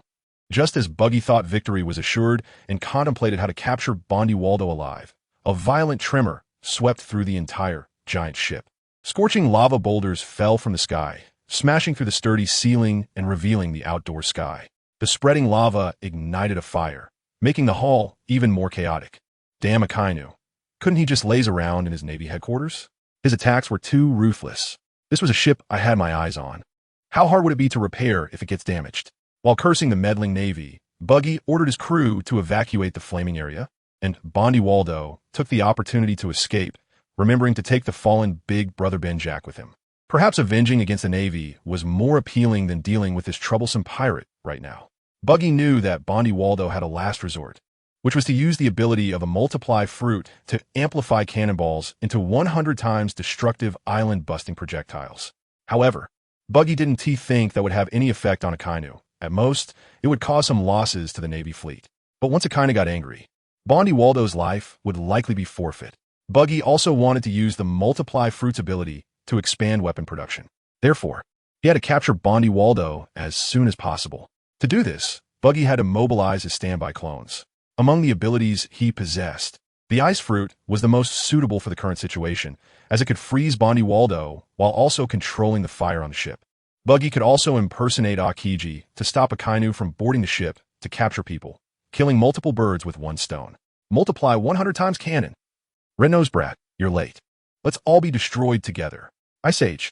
Just as Bondi Waldo eagerly awaited the detonation of the 100 times cannonball, an extreme cold erupted, freezing Bondi Waldo solidly. While the cannonball in the air turned into a large ice lump that fell into the sea, creating a massive splash. Aokiji? Shouldn't he be in the New World? What did he start hanging out with that clown? Well, it's better not to meet that guy. In any case, the issue of the World Destroyer seems to have been resolved, and I can also explain things to the Celestial Dragons. Although Akainu was somewhat puzzled, he still retracted his prepared great fire and announced a retreat. With so many affairs, he didn't have time to clash with a former colleague who had resigned. Seeing the Navy retreat, Buggy breathed a sigh of relief. Aside from fighting Akainu, he really couldn't think of any excuse to refuse to hand over Bondi Waldo. In Buggy's plan, the multiply ability was an important power for expanding his influence. To become a force that could rival the Navy, both manpower and territory were essential. Territory could be expanded gradually, and Buggy didn't have to worry about manpower. There were countless weak pirate crews on the seas. With the Wano country acting as a large armory, they had a surplus of individual weapons and even artillery. However, in terms of ships, Buggy's fleet was completely incomparable to the Navy's massive fleet. Even if he could purchase from the friendly Water 7, the enormous funds and materials required were something Buggy was unwilling to bear.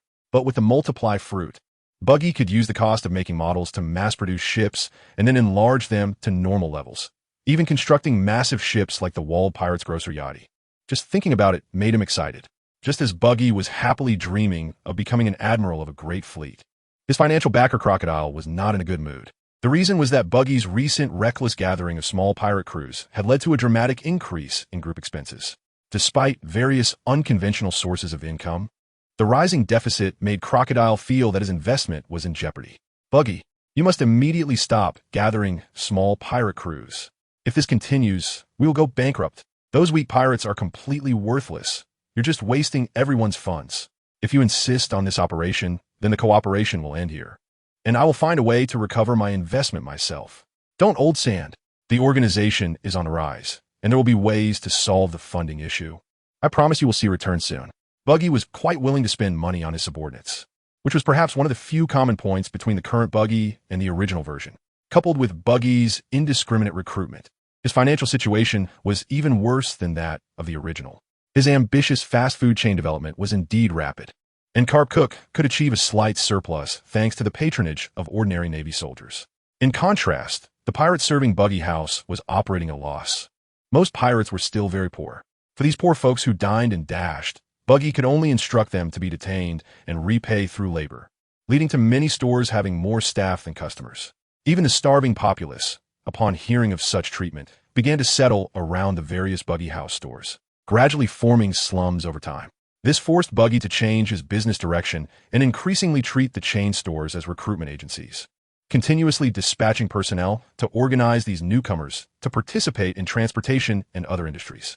The surplus manpower stimulated the expansion of Buggy's express service, compelling him to continually invest funds to order more ships. Moreover, Buggy also needed to cooperate on various projects, commissioning medical training from the Drum Kingdom and investing in the improvement of cloning technology in the Germa Kingdom. Nearly every one of these was a money guzzler, a definite bloodletting with few healing packs. Even though Machi's toy industry and Marianne's clothing industry were developing well, they could not bear such expenses. Ultimately, it was still that Buggy had spread his operations too wide too quickly. Not only was Old Sand starting to worry about whether his investment would go down the drain, but even the Loan Shark King began to slowly withdraw his loans by raising interest rates. Old Sand, if I can quickly produce a batch of treasure, would you be able to obtain more funds from the Loan Shark King in your personal name? What treasure could you possibly have? It wouldn't be some legendary treasure again, would it? That kind of thing is just for scaring others. Don't think you can fool me again. On the other end of the phone, Crocodile's expression twisted. Buggy's words reminded him of his unpleasant experiences of being deceived multiple times, and he was convinced that this was just another big pie that Buggy was painting. Not a joke. Have you heard of Pepper the Cone? That old guy was also quite famous as a pirate in the old era, and most of his wealth is hidden in a jewel iceberg, and I now know the location. Presumably, the 8 Treasure Water Army has also accumulated there.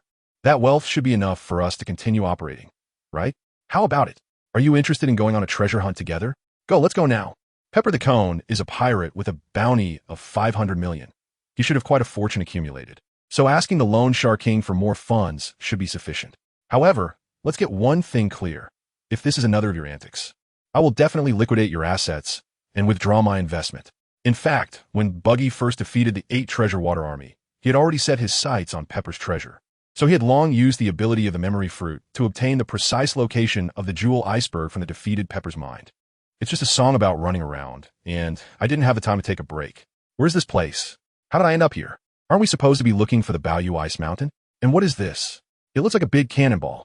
You wouldn't be messing with me again, would you? Crocodile, who had been momentarily disoriented after being teleported to the moon by Buggy's teleportation fruit, became even more confused when he saw the transportation prepared by Buggy. He pointed at the weapon fruit missile beside Buggy and asked a series of questions. This is the moon. This is the fastest way to get there from here. We can't just take a leisurely airship. That would waste a lot of time. Plus, if we depart from other places, we could easily be targeted by the Navy or CP agencies. I don't want to give the world government a share.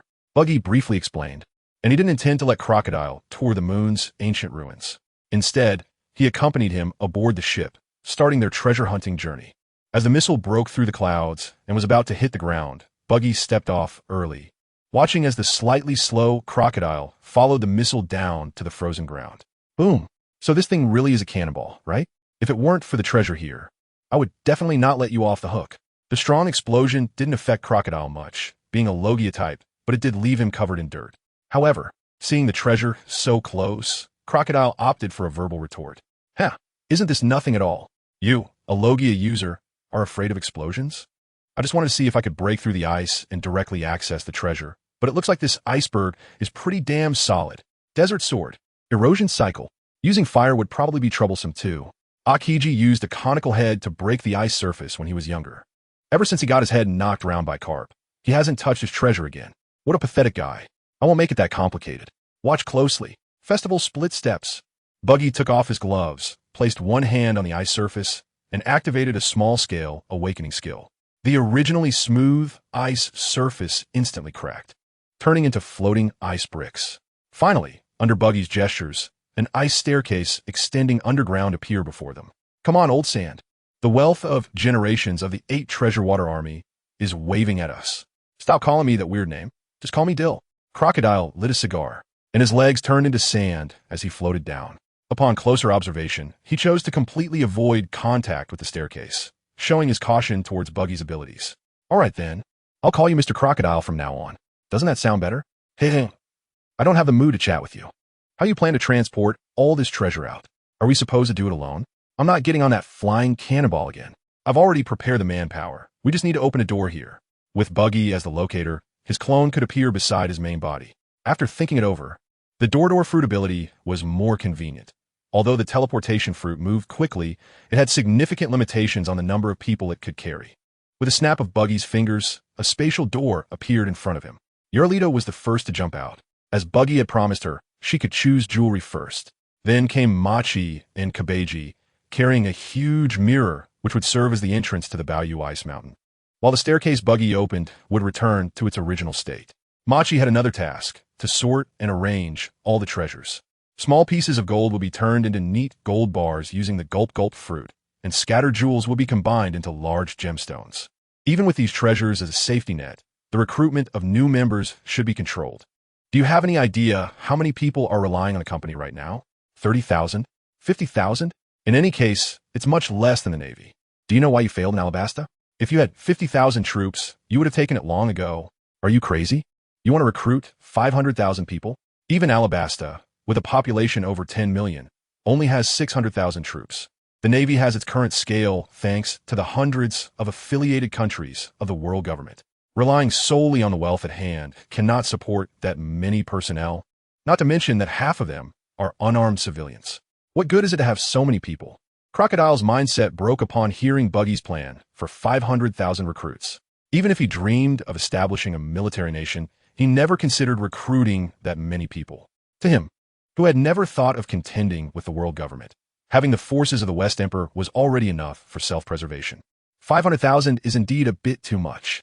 How about we cut it in half and aim for 250,000? But you know, each large Navy warship carries 800 to 1,000 soldiers. So, for a standard extermination order, the Navy would deploy around 10,000 troops.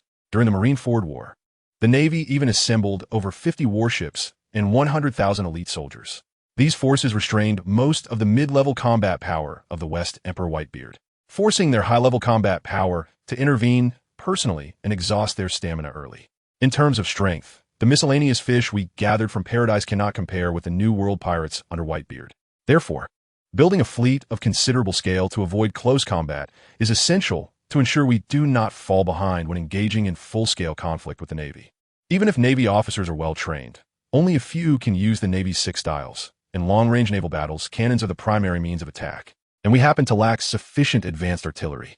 As long as we have enough ships, the extermination order won't pose much of a threat to us. I advise you not to have unrealistic expectations. You would need to recruit 250,000 people. With a configuration of 1,000 people per ship, we need 250 large ships. A single Navy warship costs at least 1 billion berries to build. Even if we build smaller ships, it would still cost tens of billions of berries. The only thing that can compare to such wealth is probably One Piece. Kaido's men have 7,000 to 8,000, and they were still raided by us, right? So building 80 ships and maintaining 80,000 troops is definitely enough. As for the others, let them fend for themselves. Anyway, don't expect to take another berry from my accounts. Boss Sand, you need to think long-term. You don't have to worry about the ships. 15,000 troops for the fleet. And the remaining 100,000 should be the garrison to ensure our control over various islands. Having sufficient manpower will not only help us deal with the Navy, but also stabilize our voice in the guild. Well, maintaining control over multiple islands in Paradise and New World does require some manpower. However, 250,000 sound a bit outrageous. Also, comparing your plan to the Navy's extermination order, do you plan to publicly break with the world government shortly after the fleet is completed? Or do you believe that a massive war sweeping the world is imminent? That sounds more like the delusions of those old geezers Whitebeard and Kaido. I'd rather believe that one day the Red Line will collapse or the sea will submerge all the islands. Anything can happen on the Grand Line. If 2 disasters were to occur simultaneously, wouldn't a world war for survival be a logical outcome? Regardless of whether your statement is a hypothesis or some kind of prophecy, it seems you have a certain certainty about the future direction of the world. Looking at past events, you have indeed always managed to participate at critical moments, and I hope it continues to be so. I recognize your plans, but the recruitment process must be more selective. I don't want to spend a fortune supporting a group of useless people. After some persuasion, Crocodile reluctantly agreed to Buggy's massive organizational plan, and Buggy also agreed to relax control over the Sabeti archipelago, as it was indeed too close to the world government, and making too much noise would attract unwanted attention. Ultimately, Buggy chose Hannibarl and Gaia Island as the gathering place for the Paradise, which had previously been a pirate gathering spot that the Navy rarely focused on. While on the New World side, it was Carib Bali Island and Wano country. In fact, Buggy's concerns were somewhat unnecessary. The Navy was busy blocking the new pirates pouring into the Grand Line from the West Sea and capturing the escaped pirates from Impel Down, leaving them with little energy to monitor Buggy right under their noses. The world government's secret intelligence agency was more concerned with rebels like Monkey D, dragging them with pirates. This allowed Buggy to recruit soldiers, promote key members, and build a fleet quite leisurely over the next few months. Just when Buggy thought he could develop his power step by step and wait to seize the opportunity after Vegapunk's Seraphim project was completed, some news from Marco made Buggy realize he had miscalculated. After Whitebeard fell into a state of near-death slumber, the hatred of the Whitebeard pirates for Blackbeard Teach grew stronger. Even though Marco could temporarily hold everyone back, the flames of vengeance continued to rise. When pirate crews returning to their territories began to go missing, the first reaction of the Whitebeard pirates was to suspect Blackbeard's attack. To protect Whitebeard's remaining territories, Marco secretly summoned other captains of the Whitebeard pirates without informing Ace and launched a reckoning against Blackbeard Teach. This battle later became known as the War of Retribution. Initially, the 10 captains of the Whitebeard pirates successfully surrounded Blackbeard, seemingly ready to achieve a great victory. However, they underestimated Blackbeard's treachery. The island beneath their feet had long been assimilated by the tyrant King Pizarro, who launched a surprise attack on Marco and the others. The members of the Blackbeard pirates, each with their own agendas, often ended up injuring one another. However, this proved effective against the uneven fighting strength of the Whitebeard pirates captains. Marco, Jozu, and Vista had to protect their own brothers, which hindered their full combat potential. Additionally, with the Moonlight Hunter Katarina using her nine-tailed fox abilities to confuse the situation, Marco and the others ultimately suffered a defeat in battle, fleeing separately, and the Whitebeard pirates were completely disbanded. After returning to Wano country, Marco did not inform Ace, who was still in Wano and indulging in the good-looking boy cosplay of Yamato, but instead notified Buggy. After his investigation, Marco found that most of his outer pirate crews had been defeated by a pirate claiming to be Whitebeard too, whose mother, Miss Backen, was after Whitebeard's legacy and had targeted the captains under Whitebeard. Marco was worried that Whitebeard too would go to Whitebeard's hometown and disrupt the peace there, and he needed to keep an eye on the cloning plan for Whitebeard, so he could only explain to Buggy the need to care for Whitebeard's hometown. He did this because he saw how Buggy managed Wano country. Besides being very strict with the arms and mining industries under his control, he was quite lenient with the towns. Marco only wanted Buggy to send a fleet to trade with Sphinx Island and provide early warning, without intending to completely hand over management to Buggy. Buggy, of course, did not oppose this. Sphinx Island was indeed a poor and remote place with little commercial value. But to better deal with the awakened Whitebeard, this loss-making deal had to be made, especially since Buggy suspected that the missing red text from Fishman Island was hidden there. It was a good opportunity to search for it. The exploration of Sphinx Island was not urgent, rather than searching like headless flies. It was obviously more reliable to ask the parties involved. The work on Whitebeard's clone had also been going on for some time. Originally, using Germa 60 SIXS existing technology to create a 20-year-old soldier took 5 years. However, with Buggy's help, the progress was greatly accelerated. Long before meeting Vegapunk, Buggy had obtained knowledge of the other party's abilities. Although Vegapunk did not rely on the brain fruit to develop various technologies, Buggy's intelligence could not be enhanced because of that. However, it was still possible to use the fruit's ability to record existing data and replicate it. On the other side, following Buggy's guidance, Trafalgar Law gradually adapted to activities while wearing low-density C-prism stone handcuffs and further developed his surgical fruit, seemingly reaching a preliminary awakening level. While Trafalgar Law continuously experimented with how to precisely switch souls, Buggy was preparing for a secret meeting with Miss Backen. This Miss Backen was certainly not the money-obsessed mother of Whitebeard 2, but rather one of the kings of the underground world. The CP0 beauty agent known as the Queen of Pleasure Street, back in Stussy. Buggy intentionally chose Punk Hazard as the meeting place, which Caesar Clown was extremely reluctant about. However, Buggy still obtained permission from Doflamingo, restarting and repairing some facilities to cultivate Whitebeard's clones.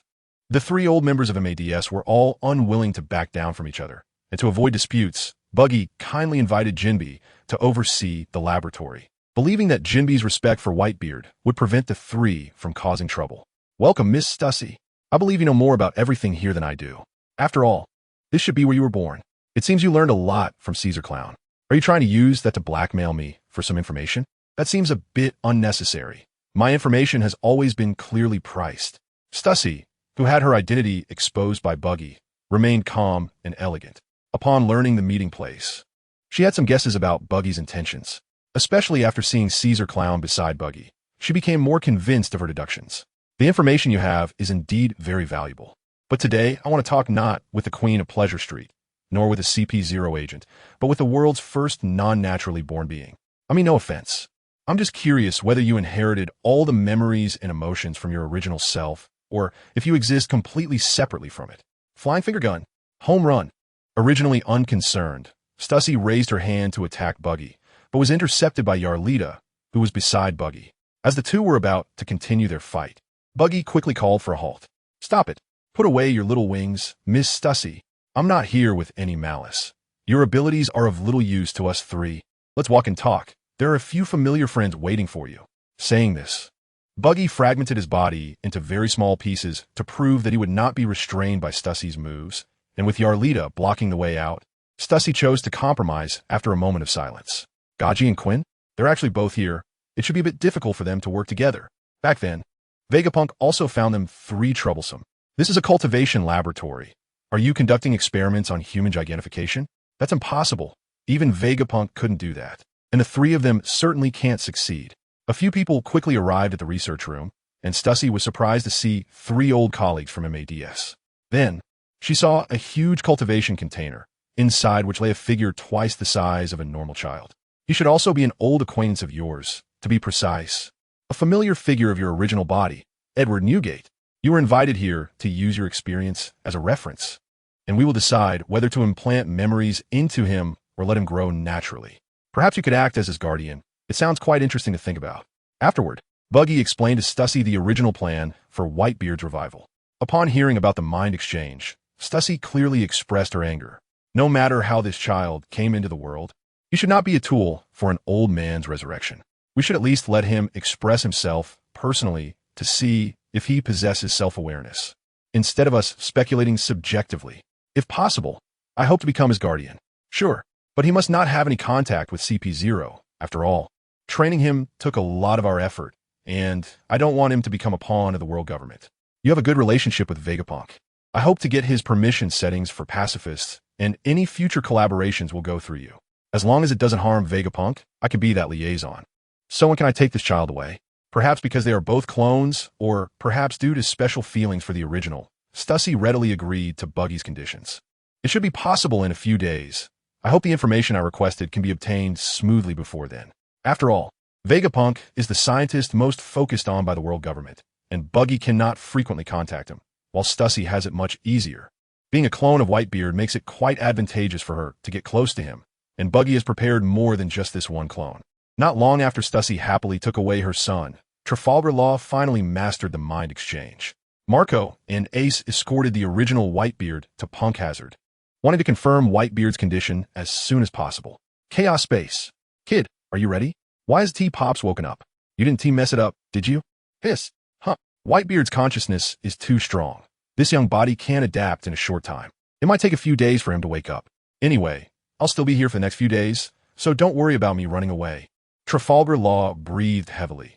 Using his abilities on someone of Whitebeard's caliber was very exhausting, and even in sleep, the imposing presence was still overwhelming. Zbarazi. Law. What a wonderful performance. Come back to the Don Quixote family. We all miss you very much. He, the observing Doflamingo, let out his signature laugh, extending an invitation to Trafalgar Law, appearing very enthusiastic. As a warlord of the sea, it doesn't seem appropriate for you to recruit a supernova from the worst generation. Besides, I am very interested in the vacant title of Warlord of the Sea. Hee. A supernova does have the possibility of applying to be a Warlord of the Sea, but Law, the main culprit of the Celestial Dragon incident, won't pass that easily. Especially after what happened with Blackbeard, I believe the world government and the Navy will be much more cautious, so think carefully about returning to the Don Quixote family. I've reserved the position of heart for you. While Doflamingo laughed his signature laugh, he opened his arms, seemingly expressing sincerity in his invitation to Law.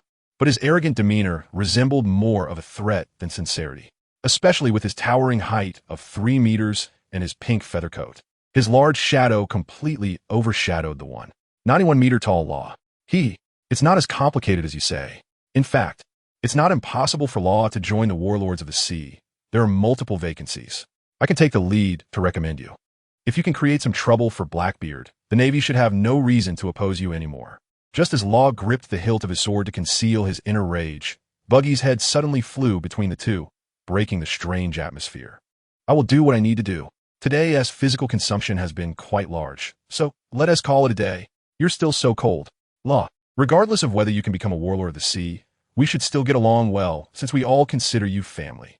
Faced with Trafalgar Law's repeated refusals, Doflamingo did not get angry, determined to maintain his hypocritical facade to the end, which made Buggy feel somewhat disgusted, prompting him to give Doflamingo some stimulation. Keeping a position for your cadre sounds very touching. That previous heart must have also been a family member you cherished, right? Haha. This strong recruitment effort is just because you're eyeing his fruitability, huh? It seems that my experiment with you has failed. Why don't you hand that person over, and I'll let Vegapunk see if he can replicate one. Upon hearing Buggy mention his brother, the former heart, indeed, made Doflamingo's blood pressure spike, but when Buggy threw out the temptation of replicating the surgery fruit, Doflamingo had to temporarily suppress his anger. Red-nosed brat, no matter how you know about the heart situation, I don't want to hear you mention it again. That person will be handed over to you soon. I hope no more problems arise, or don't expect to have good days ahead. Remember my identity. Even if the world government revokes all warlords of the sea, the first to die will definitely not be me. Not wanting to weaken his own momentum, Doflamingo still let out some harsh words before swaggering away with his characteristic swagger. Whitebeard only woke up the next day, starting to adapt to his current body and able to move freely. Although he was greatly enraged after hearing about the current state of the Whitebeard pirates, his emotions became quite complex upon learning about Whitebeard too. Indeed, only those who live in this era can create it. Marco, go find Beijingham. I'll be waiting at home. Let her speak to me directly about what she wants. Go tell the kids not to mess with that Tiki guy for the time being. His role isn't over yet. And the journey of the Whitebeard pirates has already ended. After this, they will have their own free journey. Red-nosed brat, let us just finish these few and call it a day. I don't want to see more humanoid weapons with my face. Relying on these half-baked clones won't make me the pirate king. I'm just an ordinary human with no special bloodline. A copy wouldn't be stronger than the Navy's Tyrant Kuma. You don't need to worry about that. These are already the limits. Replicating a powerhouse like you is still quite expensive. Buggy's previous idea was indeed to replicate more Whitebeard clones to sweep through the West Sea. But while the idea was wonderful in practice, the clone bodies he wanted to create were still not agile enough. It could be inferred that a perfect clone like Stussy, who is no different from ordinary people, requires a considerable amount of time for training, and Buggy was quite sure he didn't have that much time to wait. Unless he could obtain a large number of Vegapunk-esque control chips, which was also not an easy task for Buggy. He could only give up on the idea of cloning a powerful army. Buggy's proposal to use the Mink tribe's bloodline to modify Smile also made little progress, and the hope of enhancing combat power could only revert to conventional military force. A few days later, Whitebeard returned to his hometown with his original body, preparing to live a retired life like Rayleigh. Buggy also didn't come back empty-handed. He confirmed that the red text on Fishman Island was not taken by Whitebeard. Buggy chose to believe this, as Whitebeard announced that One Piece exists and had no interest in becoming the Pirate King himself. He had no reason to hide the Red Road sign text, as it was meant to encourage everyone to search for Laugh-Tale. That Red Road sign might be in the hands of Blackbeard, Red-Haired Shanks, or even the world government. Buggy had asked Red-Haired Shanks about it before, but unfortunately, that guy kept his mouth shut and revealed no information. Buggy couldn't go door to door to confirm with the other two either. After all, going too early would likely lead to a fruitless return like Pirate King Roger, so all Buggy could do was wait. Perhaps due to his original memories, Buggy felt very displeased whenever Red-Haired Shanks was mentioned. From dealing with Blackbeard to stealing the giants he had recruited, he and Shanks seemed to be born with a bad relationship. Since there was still time, Buggy could prepare some surprises for Shanks as a way to repay him for all his help. As the West Emperor pirate crew that wandered the world, the only thing that could make Shanks concerned would be his valued companions, and Buggy wanted to make Shanks jump in anger. Besides threatening Luffy's safety, the only person Buggy could think of was Shanks' former adopted daughter, the still unknown singer Yuta. Therefore, Buggy's goal was very clear. Elgia, a once world-famous music nation that was destroyed overnight over a decade ago, with the world government claiming it was the work of the red-haired pirates. In reality, The tragedy was caused by Yuta's song fruit ability, which awakened the ancient artifact demon music sealed on the island. Shanks merely took the blame to protect Yuta. Buggy was very interested in the song fruit. That ability could pull people into a different dimension, comparable to the internet and far superior to the vast library created by Vegapunk using the brain fruit. However, the song fruit also had its troubles. First, it required mastery of music, and there was the hidden danger of the demon music. Buggy's plan was to delve into the ancient ruins to strengthen the seal, take Yuta away from the island, and slowly guide her to master her abilities. This was Elgia. Just as rumored, all the citizens had fled. There was no exploration value at all. Clown, do you know how complicated the voice conversion device you want is? Even if it's a request from the main body. This genius 1T waste precious research time messing around with you. Unless you can offer double the commission, no, it must be triple. Oh, Moshi, following you really brings some excitement. I didn't expect the genius scientist Vegapunk would have such a clone. To ensure everything went smoothly, Buggy ordered a batch of voice subtitle display masks from Vegapunk. The speaking Vegapunk's second clone represented evil, Lilith, and as the one responsible for counting funds for old Vegapunk, her words implied that they needed more money. The reason Vegapunk could send out a clone was that Buggy reported to the world government under the pretext of assisting in weapon theory verification. As for Doflamingo, he was naturally brought along by Buggy. Doflamingo's abilities were useful for dealing with the mechanisms in the ruins, and he himself wanted to contact Vegapunk to inquire about the surgery fruit, so they hit it off. You can create a string clone. So what is so surprising about a big scientist creating a clone? Since everyone is gathered, let us set off. I'll explain the situation as we go. Besides Lilith and Doflamingo, also joining the departure were Stussy, who was actually there to protect them under the guise of surveillance, and Buggy's boss, Eureka. Elgia, not very large, hadn't been this lively since that disaster. Soon, the group caught the attention of Gordon, the former king of Elgia. What do two Warlord want to do here? Whether the world government wants to use them to kill or pirates want to plunder treasures, they must quickly find a way to hide Yuta. With Gordon's experience, he recognized the Warlords immediately.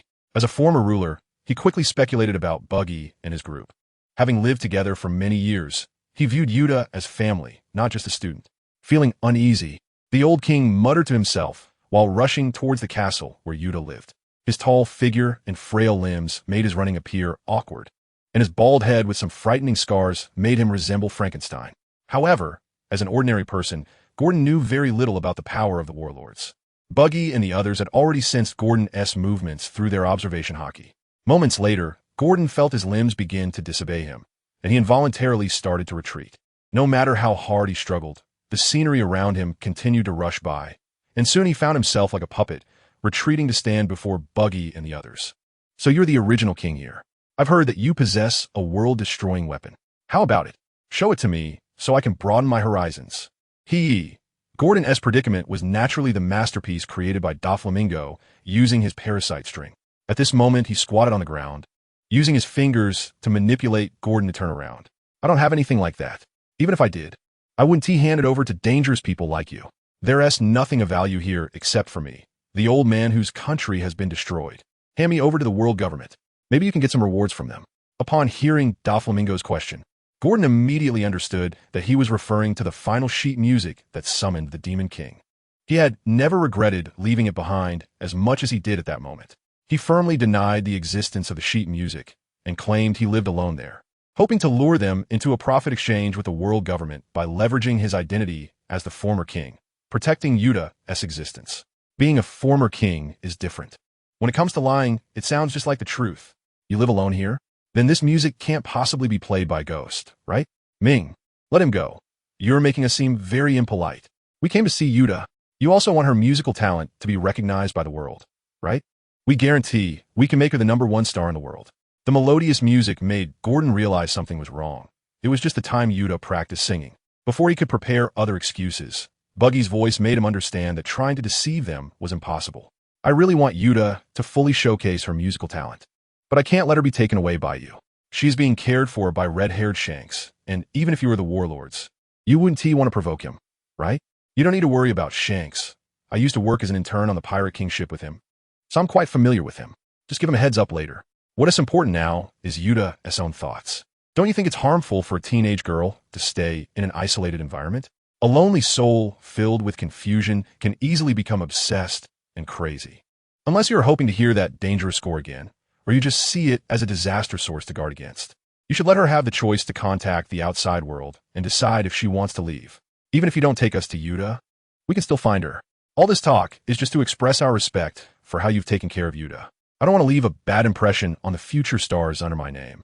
Don't impose those dark thoughts on others so easily. It's not that I don't want Yuta to leave here, but she has already formed a connection with that monster. If she leaves, it might trigger the monster's abnormal behavior, putting Yuta in irretrievable danger. We can't prepare to deal with this big trouble. There are not only two warlords of the sea here, but also the world's greatest scientist, Vegapunk. No matter what happens, we can ensure that we can handle it completely. Let's set off quickly. We don't want to spend the night in the wild. Gordon didn't fully believe Buggy's words, but the situation was beyond his control, whether he cooperated or not. This group of people definitely wanted to see Yuta, rather than fighting them, which would be like hitting a stone with an egg, a futile sacrifice. Gordon had to choose to compromise first and then act according to the situation. He could already see that the other party had no intention of harming Yuta. Therefore, whether this group dealt with the monster underground or was wiped out by it, Yuta would still be safe. The worst-case scenario would just be a repeat of a national destruction event. After all, he had no country left to lose. After some weighing and consideration, the old King Gordon chose to bring Buggy and the others to his residence. The sound of the door opening brought Yuta, who was immersed in the world of music, back to reality. Uncle Gordon, are they your new friends? Hello, beautiful big sisters and the strangely dressed uncles. Other than the Navy bringing us daily necessities, it's usually just the two of us on the island. This island hasn't been lively for a long time. Then it's decided, let's have a banquet together tonight. Although Gordon's expression was not as warm as usual, but rather a bit stiff, Yuta was still excitedly greeting everyone and arranging the evening's activities on her own. This couldn't be blamed on Yuta's lack of vigilance. She was just a teenage girl who had no idea about the dangers of the world. Moreover, after spending more than 10 years in isolation on this island, Yuta was more eager than anyone to understand the outside world.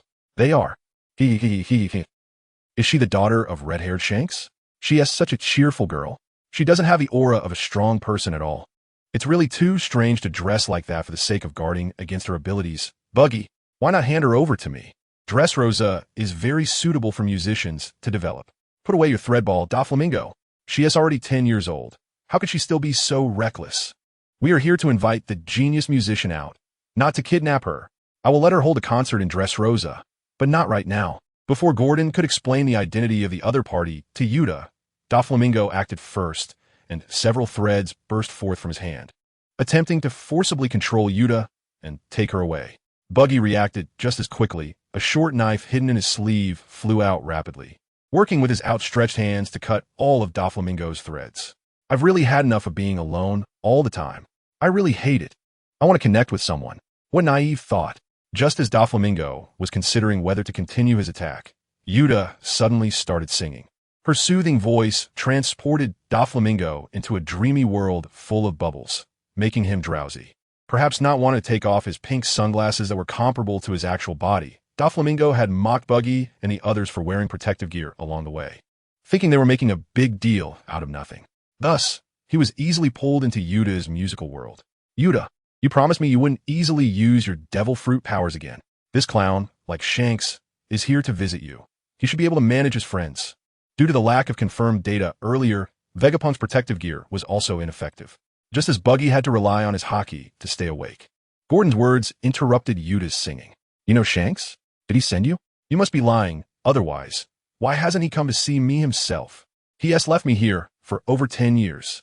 It's true that Shanks didn't send me, but I am indeed very familiar with him. I came this time to take you out to see the outside world. Don't you want to know the truth about why he abandoned you back then? Mr. Clown, it's better not to bring that up. She was just too young to understand back then. Mr. Gordon, please don't interrupt me. No matter how you hide it, one day Yuta will understand the truth about that matter. What we can do is guide her towards a better future. Gordon still had doubts about whether to let Yuta fully understand the truth at that time. However, under the influence of Buggy's intention to release his conqueror's hockey, he couldn't organize his words completely. Then Buggy detailed the truth about the destruction of Aurelia from years ago, and to make the narrative clearer and more persuasive, he even asked Vegapunk for some video materials. Was all my doing? Because my people all died? What have I done? So Shanks didn't want to abandon me. He left me here just to protect me. It must be like that, right? Tell me. The truth hit Yuta's heart strongly, making her feel a mix of sadness and joy, and the fact that many innocent people died made her detest herself greatly. However, her instinct to avoid harm quickly found a lifeline, and she was eager to know whether Shanks's departure was truly a form of abandonment. Shanks indeed took the blame for the destruction of Aurelia, but he did leave you on this isolated island for over 10 years without caring for you. While he traveled the world with his crew, do you know? To save Luffy, he can rush from the New World to the Navy headquarters in a few days. Yet he hasn't come to see you even once in over 10 years. I believe that as a pirate captain and as a father, Shanks has not fully fulfilled his responsibilities. He has always been like this, thinking of others while making decisions for himself, without properly explaining things to others.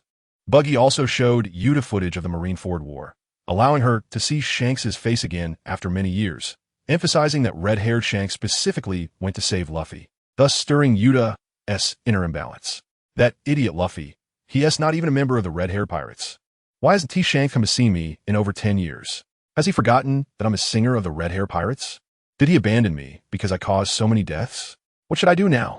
I really miss him. Ooh, don't cry, Yuta. If you want to see him, just leave here and go out to sea. But do you think that when you see him again, you can rejoin them? No. He will make a sour face and ask you why you haven't been studying music properly on the island, saying something like he hopes you'll become a great musician by the time you meet again. Since Shanks sent you to this country to help you learn music better, why not first show the world your musical talent and let your fame spread across the globe? If he still recognizes you as his crew member, he will naturally come to find you. And I just happen to have a team that can help you promote. Don't you want to hold a world tour concert? How can you create amazing music that stuns the world if you stay locked in this closed-off place and don't understand the wonders of the vast world?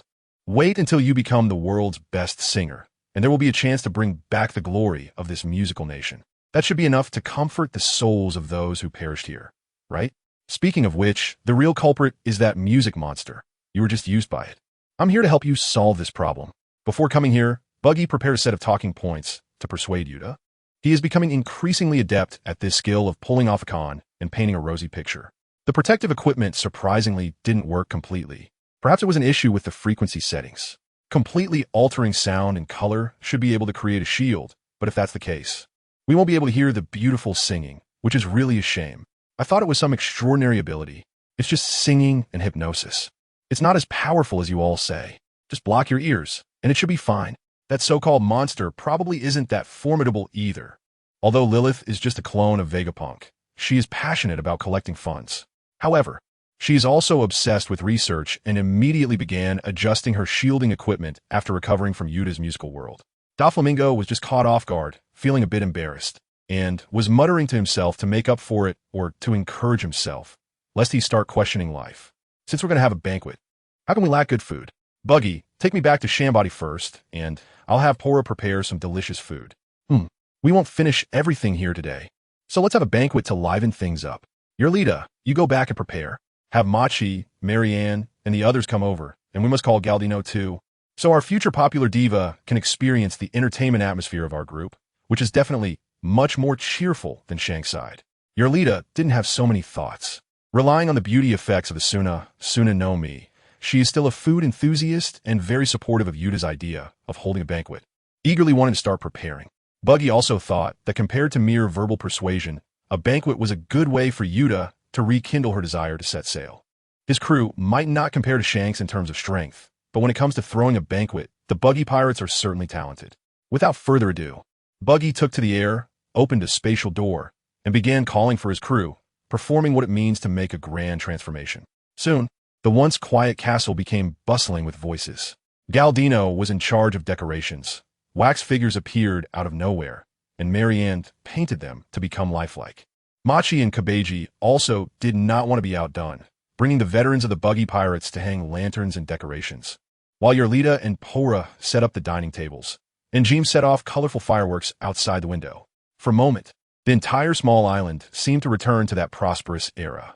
Such a joyful atmosphere also relaxed the old king, Gordon. He saw the relaxed smile that Yuta had never shown before, and he began to believe that Buggy's previous words had some truth to them. The banquet continued until the next morning.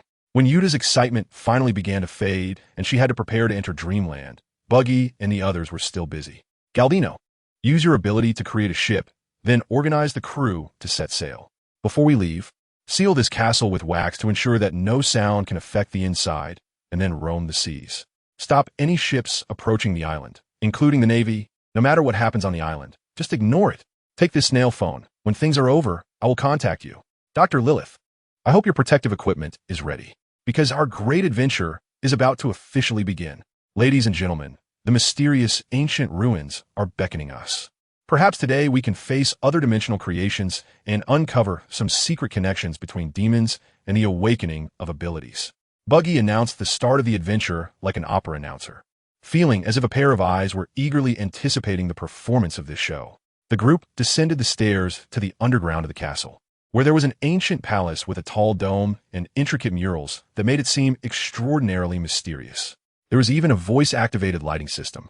The statues were so huge, and judging by the architectural style, this place should have a history of hundreds of years. There were also so many well-preserved books. This place was simply a treasure trove. What treasure trove? Is it just a big library, besides a bunch of stone statues and a pile of decaying bookshelves? It seems that only that big mirror is worth something. We definitely came to the wrong place. My time is very precious. I have a lot of business to take care of. Lilith was amazed by the history of ancient civilization and was eagerly inspecting various things, while Doflamingo, on the other hand, looked disdainful. He stepped forward to a towering mirror, squatted down, and kept making sarcastic comments. Indeed, there are no gold and silver treasures as imagined, but I can be sure that the seal is right here. Look up at the dome. The reliefs depict ancient people summoning monsters, don't they? At Buggy's reminder, the group quickly looked up and soon discovered the stone carvings on the dome. A group of variously shaped little people was dancing abstractly around something resembling a bonfire, while above them loomed a massive, eerie monster with sharp teeth and claws, surrounded by a circle of inscriptions. The fear of man, the confusion of man, in the name of Totemojika. Fear, run. The melody of destruction will eventually descend upon the world, as expected of a clone of Vegapunk, truly knowledgeable. But don't start chanting the original text right away. Could it be that you're possessed by Joie, Brian Copperbeard, and have transformed into a little monster summoner? Who are they? How come this genius has never heard of them? Summoning monsters? Are you talking about these stone statues? It seems we have disturbed the guardians here. Let's have a big fight. Accompanied by Lilith's chanting, the entire palace's lighting suddenly dimmed, and the once quietly standing statues flickered with red light, beginning to sway and move. Hee hee. Ancient war machines? Finally, something interesting is happening. Perhaps the leaders of war-torn countries would be interested in ordering such weapons. Since everyone is so motivated, let's warm up first. Later, I will summon the final boss. The tall stone statue guardians had deadly light flashing in their eyes, and their heavy footsteps caused echoes, like heavy hammers striking the heart. Fortunately, everyone was not ordinary.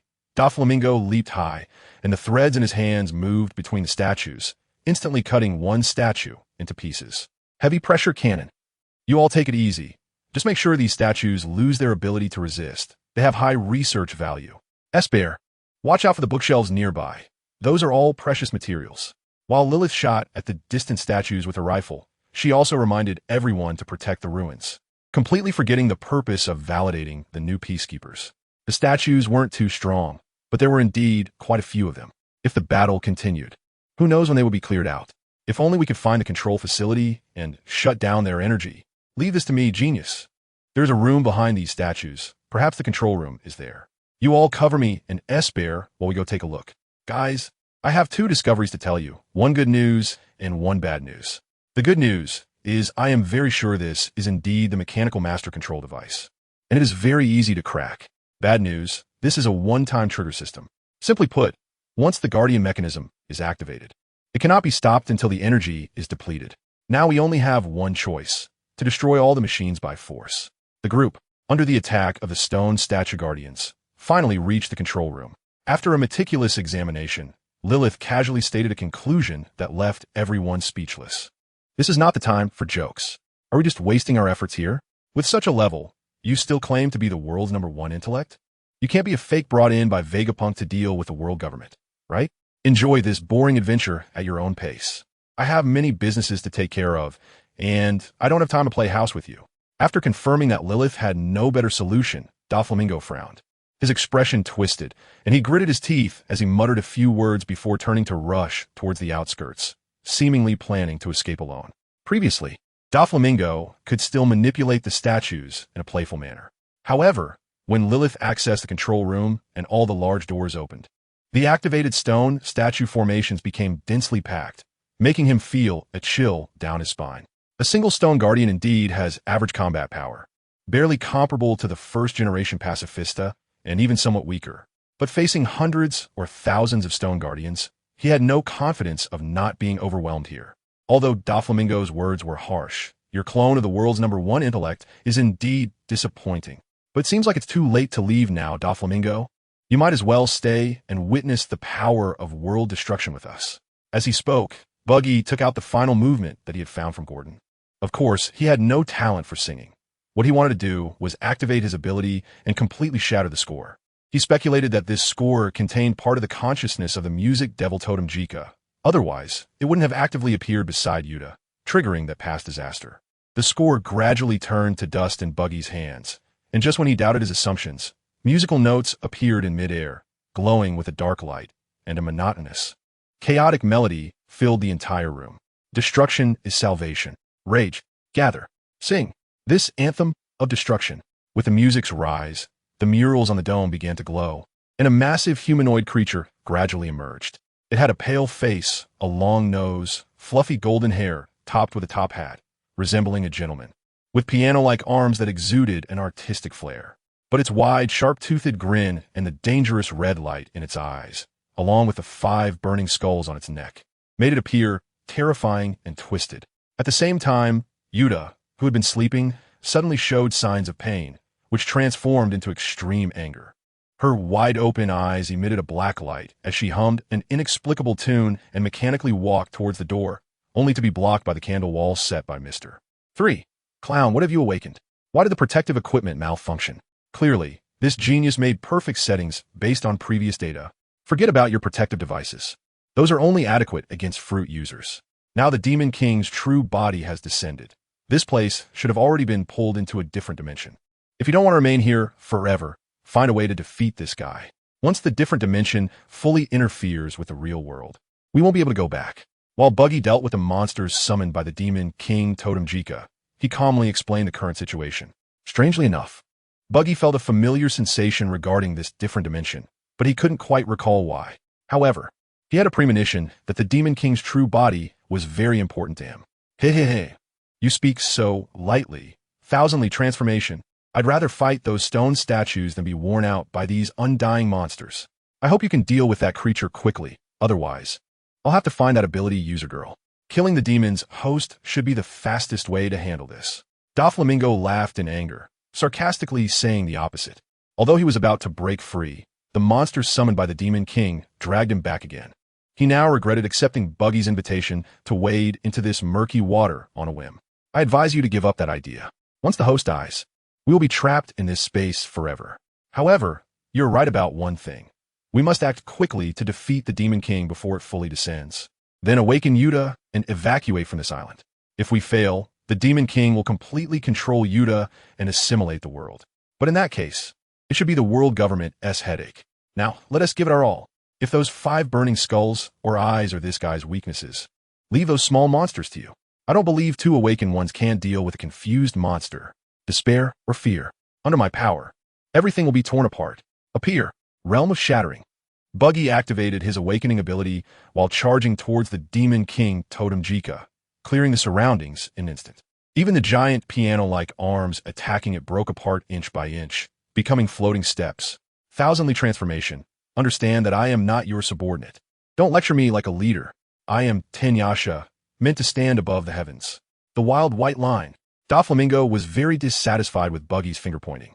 However, he honestly activated his awakening ability, assimilating the nearby ground into a sea of threads, then riding the waves to repeatedly crush enemy attacks. Getting closer to the Demon King's head, the others fought their own battles, keeping the monsters summoned by the Demon King at bay. Under the strikes of the 2 awakened ones, the 5 burning heads were quickly blown apart.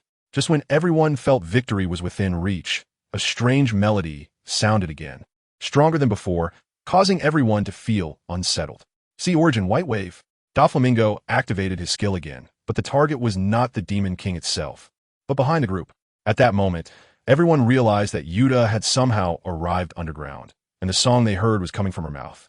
Buggy thought that with Stussy accompanying to monitor, it would dispel the world government's suspicions, but he underestimated the 5 Elders' level of concern for Vegapunk. Other CP0 agents were also dispatched to tail the group to Aurelia.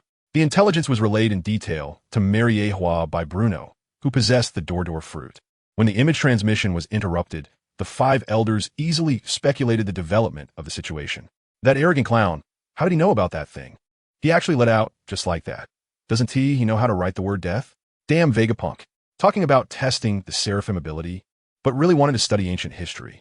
If the spark hadn't been incomplete, he should have been killed by now. It seems the only option now is to dispatch the Navy's main forces immediately. It's best to complete the kill on the host. Otherwise, we can only use artillery to completely destroy that island to prevent the world's destruction. So, should we take out both warlords at once? If the clown dies, so be it. Tenyasha knows many of our secrets. If that spreads within the Navy, it may not be beneficial for us to control them. It doesn't matter. The Tenyasha is not so easily fooled. It knows what to say and what not to say. First, let the Navy capture it alive. Then find a reason to bring it to the Holy Land. Agreeing to let it become a celestial dragon again is quite appropriate. And then it will be about the Knights of God. It's best to capture that clone of Vegapunk alive. Now is not the time to fall out with Vegapunk. After the 5 Elders finished their discussion, a call was made to the new naval headquarters, Mariehua. The already irritated Fleet Admiral Akainu, troubled by affairs, looked even more displeased. After crushing his cigar, he notified Kizaru and Fujitora to lead the fleet out. At this moment, Buggy was, of course, unaware of the actions of the world government and the Navy. Even if he knew, he didn't have the energy to scheme. His current troubles were already quite significant. Taking advantage of Buggy's distraction while attacking Totem Jika, Doflamingo launched a surprise attack on Yuta. Although his intention was to severely injure Yuta and force her to faint to stop the music, the situation did not unfold as he wished. Doflamingo's sudden action also distracted Buggy, allowing Totem Jika to strengthen its influence over Yuta. Thick black light connected them, and the originally half-real, half-virtual monster began to grow taller. Its golden hair started to turn green, and the claws at the tips of its fingers and its teeth became sharper. The monster's top hat became increasingly ferocious, splitting on both sides to resemble 2 crocodile heads, and a pair of enormous wings was also taking shape behind it, indicating that the monster was evolving into its complete form. Accompanying this was a continuous merging of the other world and the world, making the battle increasingly strenuous for everyone. Buggy was recalling the storyline he knew while considering how to break the deadlock. Didn't Shanks defeat this thing himself a few years ago? Could it be that his hockey has some sealing ability? This seems to have escalated. In the movie, it seems that 2 powerful beings are needed to attack the same part of the monster from both inside and outside the other world. Now that the Din Din Mushi has failed, where can I contact the outside world? Do I have to hold out until the world merges halfway, attracting the attention of the Navy or the world government? Even if they come, they won't be here to save anyone. Lost in thought, Buggy momentarily let his guard down and was smashed to pieces by the monster Totem Jika. When he regained his senses, he hurriedly activated his skills to restore his body, but was surprised to find the surroundings silent, with everyone and the monster frozen in place. How come I have never encountered this thing before? It seems that the timeline is indeed starting to get chaotic. This is excellent. This world is not the same as the one you originally knew. A massive army is indeed a condition for becoming a superpower. However, the strength of the king himself is the guarantee of reaching the peak. Fruits are born from desire, but rely on the body, while hockey can exist at will. There is no need to speculate about my identity with doubtful thoughts. Our goals have always been the same. Cast aside the idea of claiming territory and recreating another world government. If you want to dominate the world, you cannot avoid the One Piece. Either achieve a complete victory or face mutual destruction. There is no third outcome. This time, I'm just reminding you while taking advantage of the space fusion. Don't concern yourself with the legend of Joy Boy. Whoever wins is the destined protagonist. Buggy looked at the clown who resembled him, filled with surprise and doubt. However, that person seemed well prepared and did not give Buggy a chance to speak, instead rambling on, sometimes sincerely, sometimes crazily, but seeing that he seemed to have no malice. Buggy did not interrupt. The more he listened, the more shocked he became. The other party understood his plans very well and seemed to have some close connection with him. Now, wanted to give him a warning about the importance of the One Piece. Now let me demonstrate a new combat idea for you. You can call this move Law of Heaven and Earth. Ha ha ha ha. Just as Buggy was still speculating about the other party's identity and the authenticity of what was being said, that clown had already shattered and scattered, only to reform into a giant even taller than the Demon King Totem Nika. Space shattered, evil was revealed, and justice was manifested. As the giant's fist, wrapped in black flames, struck Totem Nika, an unprecedented storm of haki swept through the entire otherworld, causing violent tremors that shattered everything like glass. What you know here is already quite different from what I know. Speaking too much might mislead you. What happens next depends on you. I hope you can create a world I've never seen before. The voice of that person still echoed in his ears. When he came back to his senses, Buggy found that there was no one in front of him, and the Demon King Totem Nika was also gone. The surroundings were quiet, and everyone else was in a deep sleep. Buggy found the score to summon the Demon King on the ground and tucked it into his pocket, intending to wake everyone up, but he felt fatigued and had to sit down, inadvertently falling asleep. Brew, brew, brew. The ringing of the din mushy woke Buggy from his dream. He dreamed that the world government canceled the Shichibukai status, and he began openly placing bounties on the Navy, being recognized by the world government as the West Emperor. But the good times didn't last long. Blackbeard deliberately spread false news of an alliance between the two emperors, leading to a Navy attack. Under the assault from both sides, Buggy's forces suffered heavy casualties, forcing him to activate his abilities with a death wish, resulting in the entire planet shattering, the world ending, leaving him alone drifting in the void. Boss, you finally picked up the phone. The Navy has surrounded the island with more than a dozen warships. If we hadn't discovered it early and run fast, we would have been caught. Useless. Didn't I say that no one is allowed to approach here? Does the Navy not dare to intervene? This is the new world. It's common for the Navy to go missing. After the Marineford War, the Navy suffered heavy losses. The Naval Headquarters drew a large number of key personnel from various branches and renamed the G1 branch as New Mariehua as a forward base, demonstrating its determination to stabilize the New World. However, the waters of the New World, far from the Red Line, remain a weak area for the Navy, which mostly huddles in branch bases, and supply ships frequently encounter attacks. Not only pirates under the West Emperor, but also the Brothers' Army, underground forces, and even the Navy from other branches may participate in the plunder. Under Buggy's guidance, his pirates also hide their flags and rob the Navy under other names. Therefore, he took MR3's reaction lightly. Boss, these Navy guys are not the same as usual. There are more than 10 large ships, and Admiral Kazuru is standing at the bow. How can we stop them? We might not even be able to escape. The din mushy in Buggy's hand mimicked Galatino's expression, its small eyes blinking non-stop, sweat pouring down its face like a stream, clearly frightened. The admirals have come. It seems the previous commotion was a bit too much. For now, you guys go back to the island through the mirror. Later, you take Yuta away and wait at Kalebali Island. Got it, boss. This time we guarantee to act according to your wishes.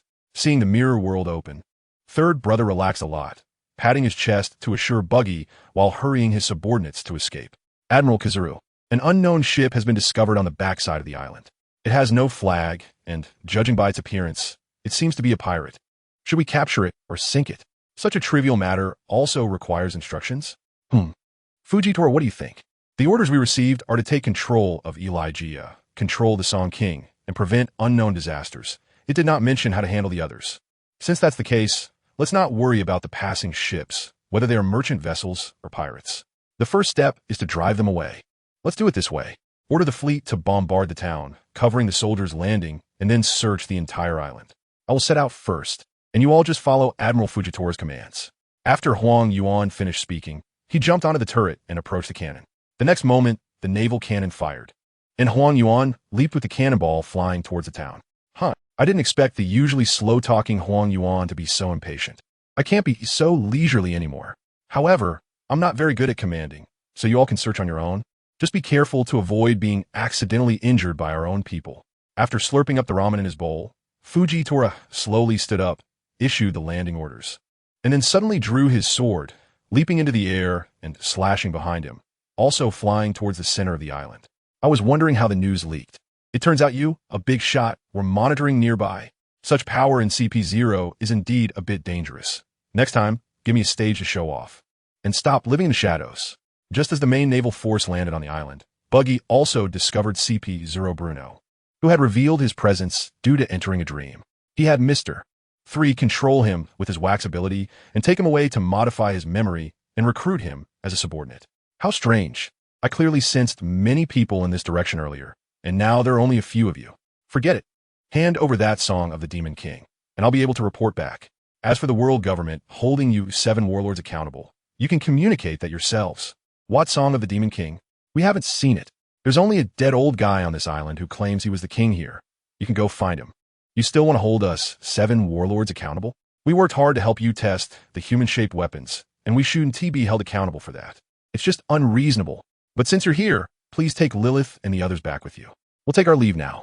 Seeing Huang Yuan with his hands in his pockets, showing no intention to fight, Buggy was clueless and made up a lie to try to slip away, but was cut in half by a slash coming his way. Meanwhile, the recently awakened Doflamingo observed with great interest, showing no intention of leaving in a hurry, not revealing what he was plotting in his mind. Can't you see? Reckless slashes can kill. You're the new Admiral Fujitora, right? Acting all high and mighty with your eyes closed. Do you think you can spar with us? Doflamingo, we all came from the world of blades and guns. When it comes to fighting, don't embarrass the 7 warlords. Although I can't see, I know that the slash just now didn't affect you much. No need to exaggerate. We don't want to create conflict. But there are indications that there are dangerous individuals on the island who may threaten world stability. No one is allowed to leave this island until the situation is clarified. Please cooperate with our investigation. Otherwise, I cannot recognize your 7 warlords' identity and will have to regard you as ordinary pirates who have given up cooperation. Hell. It seems this new admiral has some dissatisfaction with us 7 warlords. You need to know that the 7 warlords are not a subordinate organization of the Navy, so stop trying to pressure us with your admiral status. However, as collaborators, we are still willing to engage in equal dialogue with the Navy. We just need a small return, like visiting the Navy's Science Division base. That's not too much to ask, right? Doflamingo walked over to Buggy, placing a hand on his shoulder, but secretly used the thread in his hand to communicate with Buggy, requesting his cooperation in his actions. He had seen Buggy's long-distance teleportation abilities multiple times and hoped Buggy could provide a way to escape. I think the existence of the 7 warlords is quite unreasonable. The justice-bearing Navy actually needs the cooperation of pirates to control the situation, which is inherently ridiculous. Fujitora, you really have a temper. Since both of you are willing to cooperate, we will conduct our usual investigation, and visiting the Science Division is a small matter. After all, we have to escort Lilith and the others back. Fujitora is very displeased with the actions of the 7 warlords. The reason he joined the Navy was to completely overthrow the 7 warlord system, so he speaks without reservation. Huang Yuan, being a laid-back person, just clocking in for work, doesn't see the need to take things too seriously. With a spirit of turning big issues into small ones, he acted as a mediator, easing the awkward atmosphere between the two sides. Yes, let's all go to Egghead together. I, the genius, have many projects that require their cooperation. Polysolino, have your soldiers help move the books here and those mechanical statues. They have significant research value and will help improve the development of human-shaped weapons. Just like that, the 7 warlords and the Navy need to consider their face and interests. Meanwhile, Lilith, the chief financial officer of Vegapunk, only needs to gather research materials. So she unceremoniously requested assistance from the Navy. Ultimately, after a thorough search of the island, the Navy only found the former King Gordon. Under Buggy's guidance, the old man did not reveal anything related to Yuta. Instead, he questioned the Navy about why they bombarded the island. Seeing they couldn't find any incriminating evidence and realizing they were in the wrong, the 2 admirals decided to terminate their operation and compensated the old king with some daily necessities in exchange for permission for Lilith to collect her books. Regarding Doflamingo's sudden proposal, Buggy, who had just made someone busy for nothing, didn't feel right refusing. Having more contact with Vegapunk wouldn't hurt him.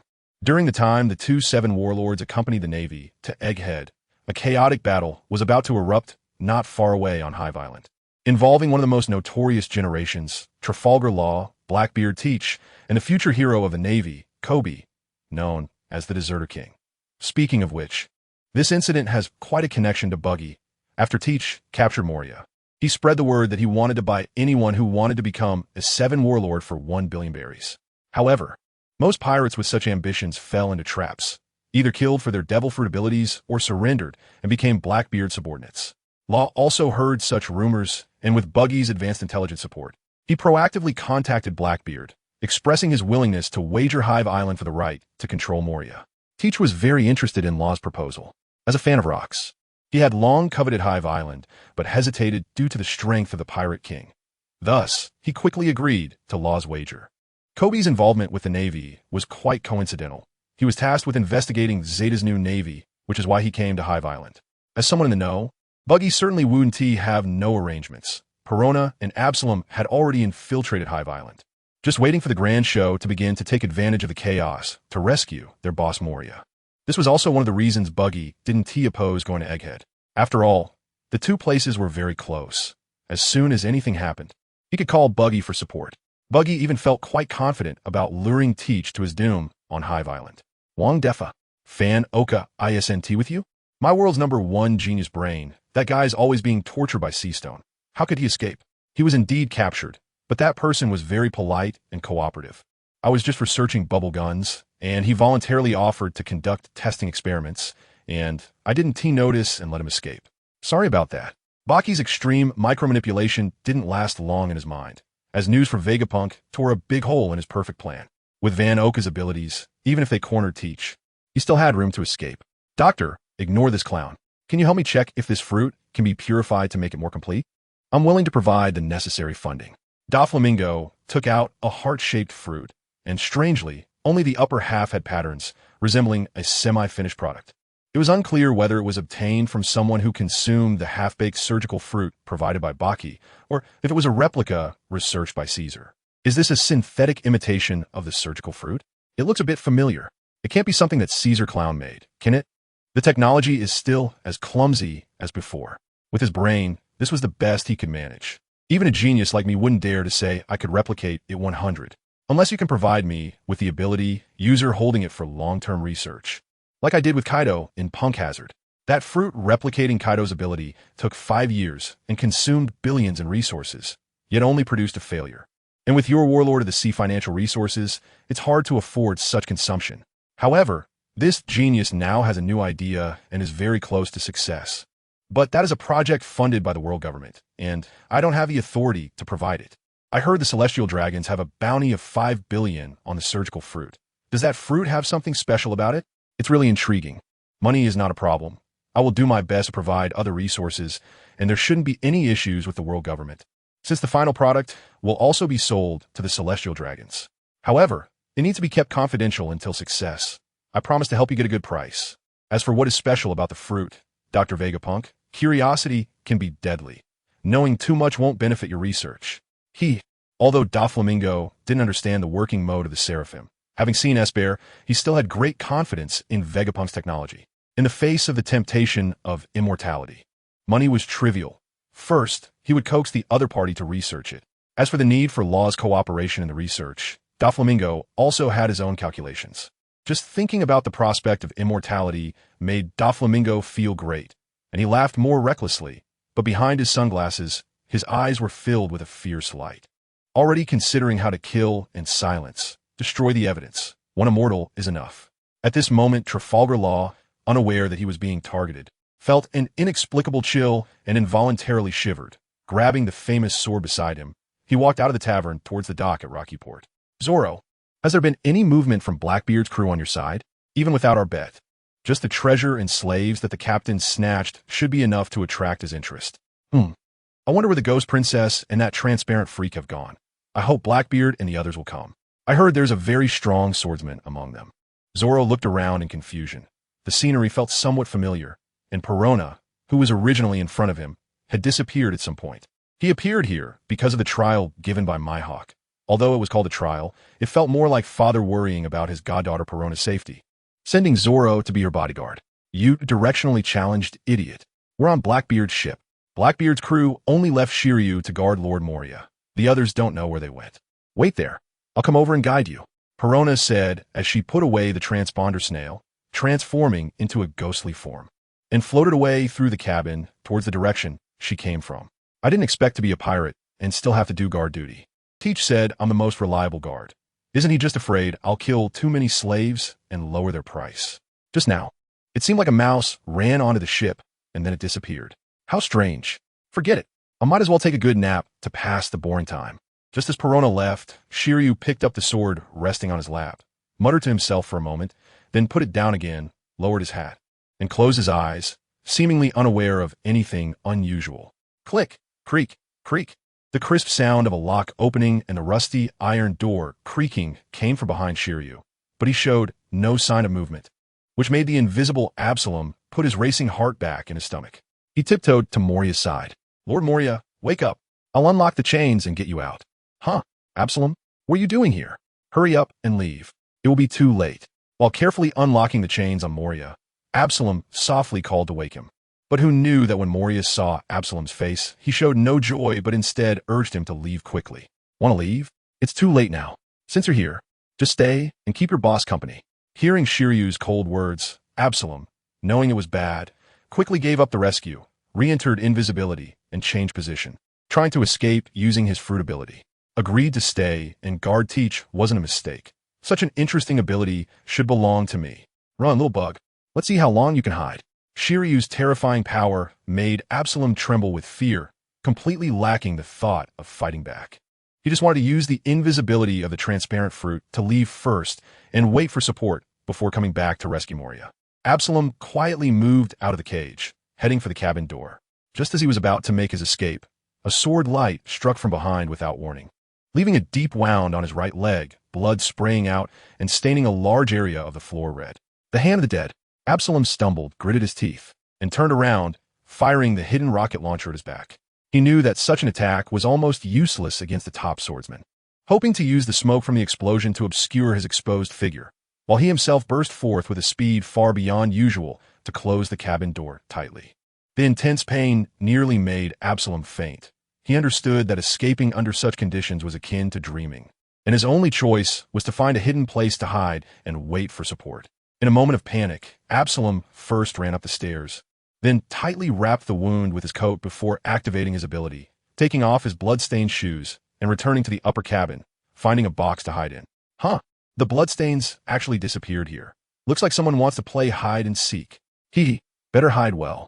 Those who dare to tease the mouse will die a miserable death.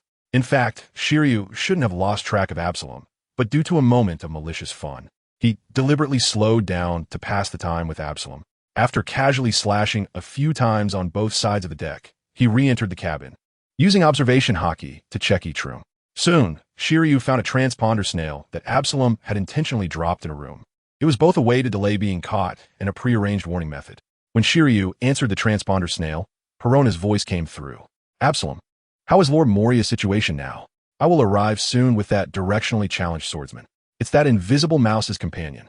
Bringing the swordsman means you're here to challenge me, right? You better hurry. His situation is quite dire right now.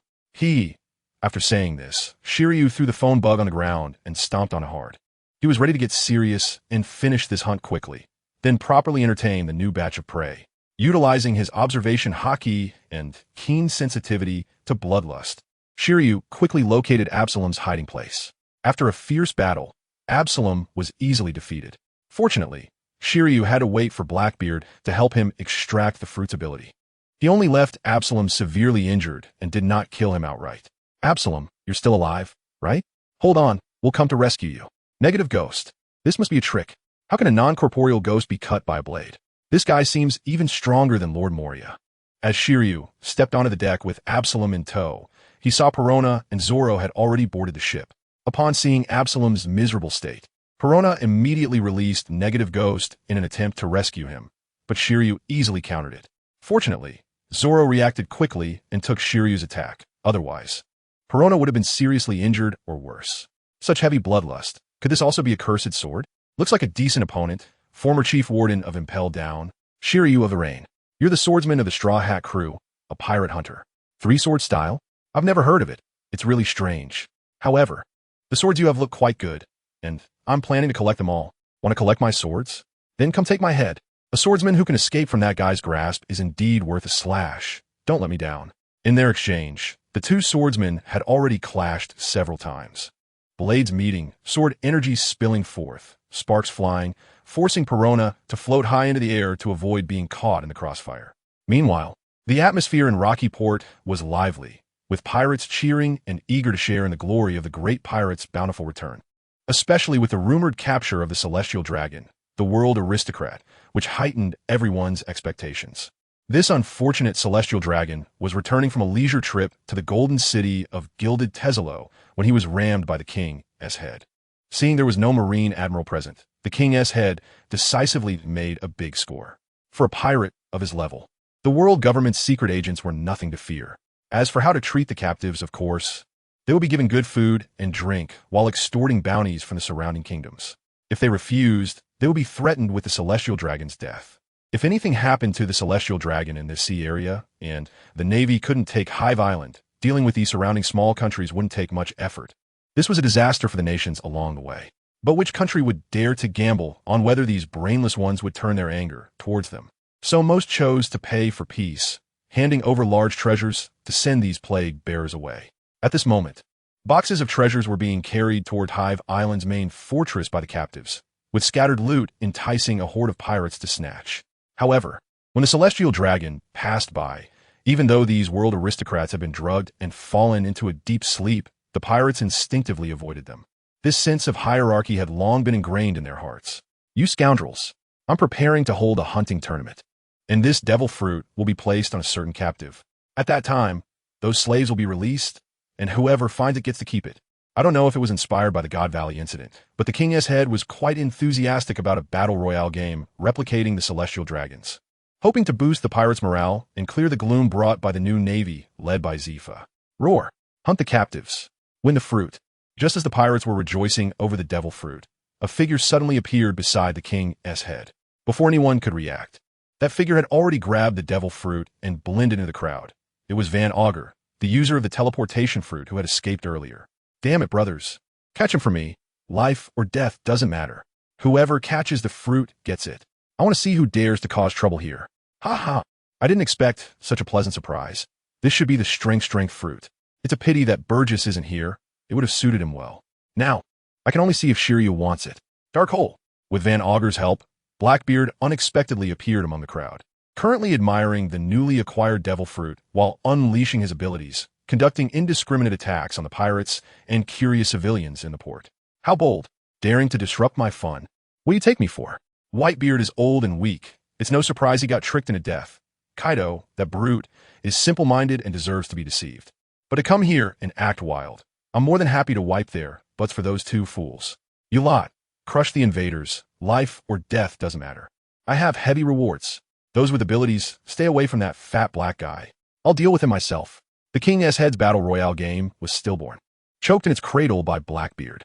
Facing the menacing Blackbeard, the king's head laughed in anger, drawing his blade and declaring war.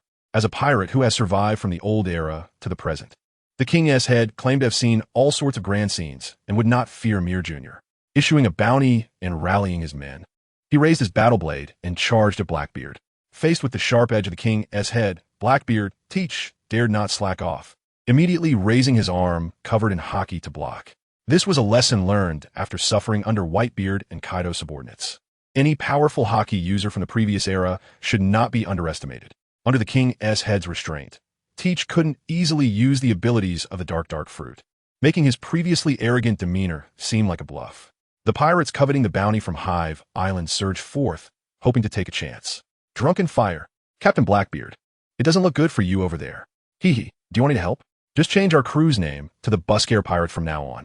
Keek. When Blackbeard was surrounded by a horde of pirates, a transparent liquid suddenly dripped from above, releasing a strong smell of alcohol.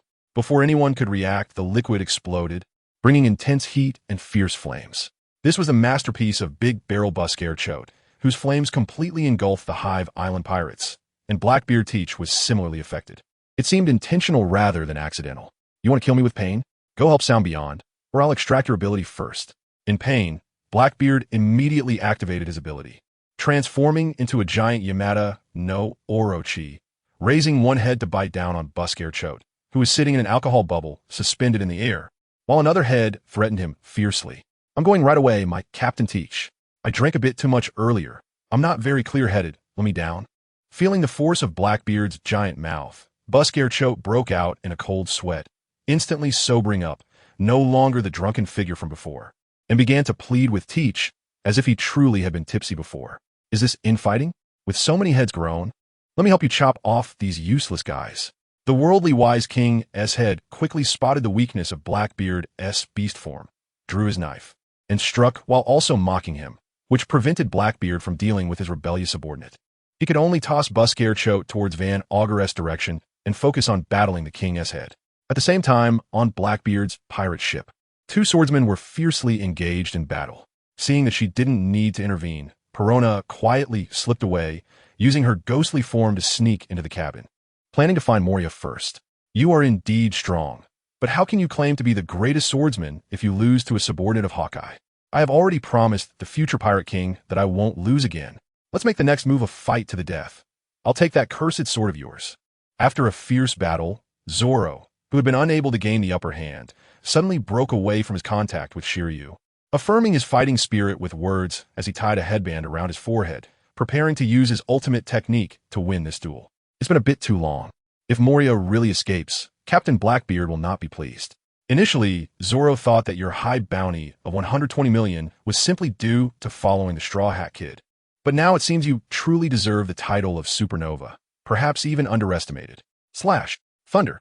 Shiryu sheathed his sword, seemingly accepting Zoro's challenge of ultimate techniques, slowly exhaling smoke while evaluating Zoro's strength, even glancing towards the cabin.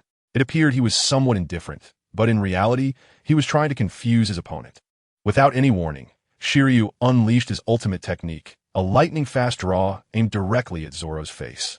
Demon Sword, 9-sword style, Azura, penetrating might. Slightly rushed, Zoro had no choice but to abandon his chant and activate his fastest technique, trying to rotate his sword to evade the attack as much as possible. However, this life-and-death stance did not intimidate Shiryu. A maniacal killer, he disregarded the lives of others and his own, a true desperado. With the risk of losing his arm, Shiryu struck fiercely at Zoro's eyes, resorting to trickery to win. No wonder Hawkeye said you're just a slave to the sword. You're not a swordsman, just a mere killer, a butcher. Zoro grunted, sheathing his twin swords back at his waist. When he turned to face Shiryu once more, his left cheek was already stained red with blood, and his trembling eyelids revealed his pain. What a ridiculous guy. Isn't a swordsman supposed to cut people down? The weak should just accept their fate. Struggling will only bring more pain. Go to hell and be the world's #1 there. Slash. Rain. 1-sword style, I Death, Lion Song. Fortunately, Zoro was prepared after understanding his opponent's tactics. Even in a near-death state, he managed to grow, unleashing greater power from the 1-sword style he had previously comprehended, thus not falling behind in this clash. Just when both were preparing for a life-or-death struggle, an immense force suddenly struck, lifting the ship beneath them into the air before flipping it over and plunging into the sea. Gulyalu, I actually forgot to sleep by the seaside. I almost drowned. I was too close. At the same time, a towering mountain rose beside the dock, emitting a muffled sound. It turned out this was not a mountain, but rather Saint Juan Wolf, a notorious criminal from level 6 of Impel Down, known as the Giant Warship. Perhaps disturbed by the sounds of Zoro and Shiryu's battle, the Saint Juan Wolf, who had been sleeping, rolled over and fell into the sea, panicking and slapping the ship into the sky. Wolf, you idiot, hurry and catch the ship. If you destroy the last ship, I won't even wait for Captain Blackbeard to get angry. I'll chop you up first. Shiryu first stabbed a large hole in the deck and then jumped onto the bottom of the ship, loudly berating Saint Juan Wolf without giving his colleague any face, as if he were still the warden of Impel Down and the other was still a prisoner. Stop ordering me around. What do I care if the ship sinks? It's clearly your fault for not keeping watch, and you caused this fight to sink it. Want to chop me? You could drink my bathwater instead. Offended by Shiryu's words, Saint Juan Wolf was not pleased. Not only did he refuse to acknowledge his mistake, but he also retaliated, raising his massive foot to stomp down on the ship, intending to squash Shiryu into the sea. Shiryu naturally wouldn't back down without a fight. Stepping down, he broke free from the downward momentum and leaped to meet the incoming giant foot, raising his renowned sword to give this clueless fool a taste of a good fruit. Lost swordsman, let's retreat quickly.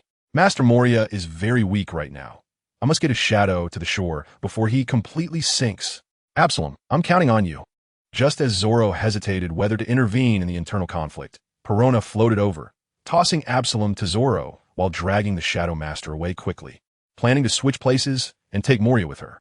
After a moment of hesitation, considering Perona's previous care, Zoro suppressed his unwillingness and agreed to her request. choosing to abandon the fight to help her escape. Brain-dead fool. Hurry and fish Moria out. I'm going after that lion-headed guy. I'm very interested in his powers, and I must keep him. Seeing the fruit he was about to obtain escape, Shiryu became anxious and angry, increasing his strength as he forcefully deflected Saint Juan Wolf's giant foot with his renowned sword, then rushed towards the shore. Saint Juan Wolf's morning grumpiness had mostly faded, and his mind was much clearer. Although he was somewhat displeased with Shiryu's commands, he still smartly extended his large hand to firmly grasp the fallen Moria, causing the already injured Moria to bleed profusely. Lost an eye, huh? That's disappointing, but his sword intent is indeed still lacking some refinement. After experiencing the pure killing intent of the opponent, he should gain something from it. In any case, let's just get everyone back. Staying in the mirror world for too long is exhausting. At this moment, Perona had already exited her ghost form, using a prepared mirror to contact Kuraikan Island. After confirming that the mirror world was activated, she stuffed Moria's Shadow Master inside, while Moria activated his ability to switch places. The Shadow Warrior left in Saint Juan Wolf's hand gradually became transparent, ultimately disappearing without a trace. Strange, it was just here. How did it suddenly vanish? Just as Saint Juan Wolf was filled with questions while looking at the air in his hand, Shiryu happened to see Perona and Zoro lifting Absalom and diving into the mirror. He quickly stepped forward and thrust his sword, intending to skewer the three of them. Duck! Accompanied by a loud shout, Mihawk, who had originally been sitting beside the mirror, instantly appeared in front of the mirror, his supreme black sword piercing through the sides of the mirror, perfectly blocking the tip of Shiryu's Thunder Rain sword. Oh, it's Hawkeye Mihawk. That makes sense. I was wondering how the Straw Hat crew came to save Moria. Did you teach them? Sorry, but I only left him one eye. Do you want to help him get revenge? Seeing the black sword and the sharp eyes reflected in the mirror, Shiryu's heart tightened, and he lit his cigar again to regain his composure. Perhaps to save face, he emphasized Zoro's accomplishments. Since I'm not as skilled, the grievances must be settled by him. But if you want to challenge me, I am always ready. All right, I'll remember this debt. Captain Blackbeard will settle it when he has the time. We have more important things to do today.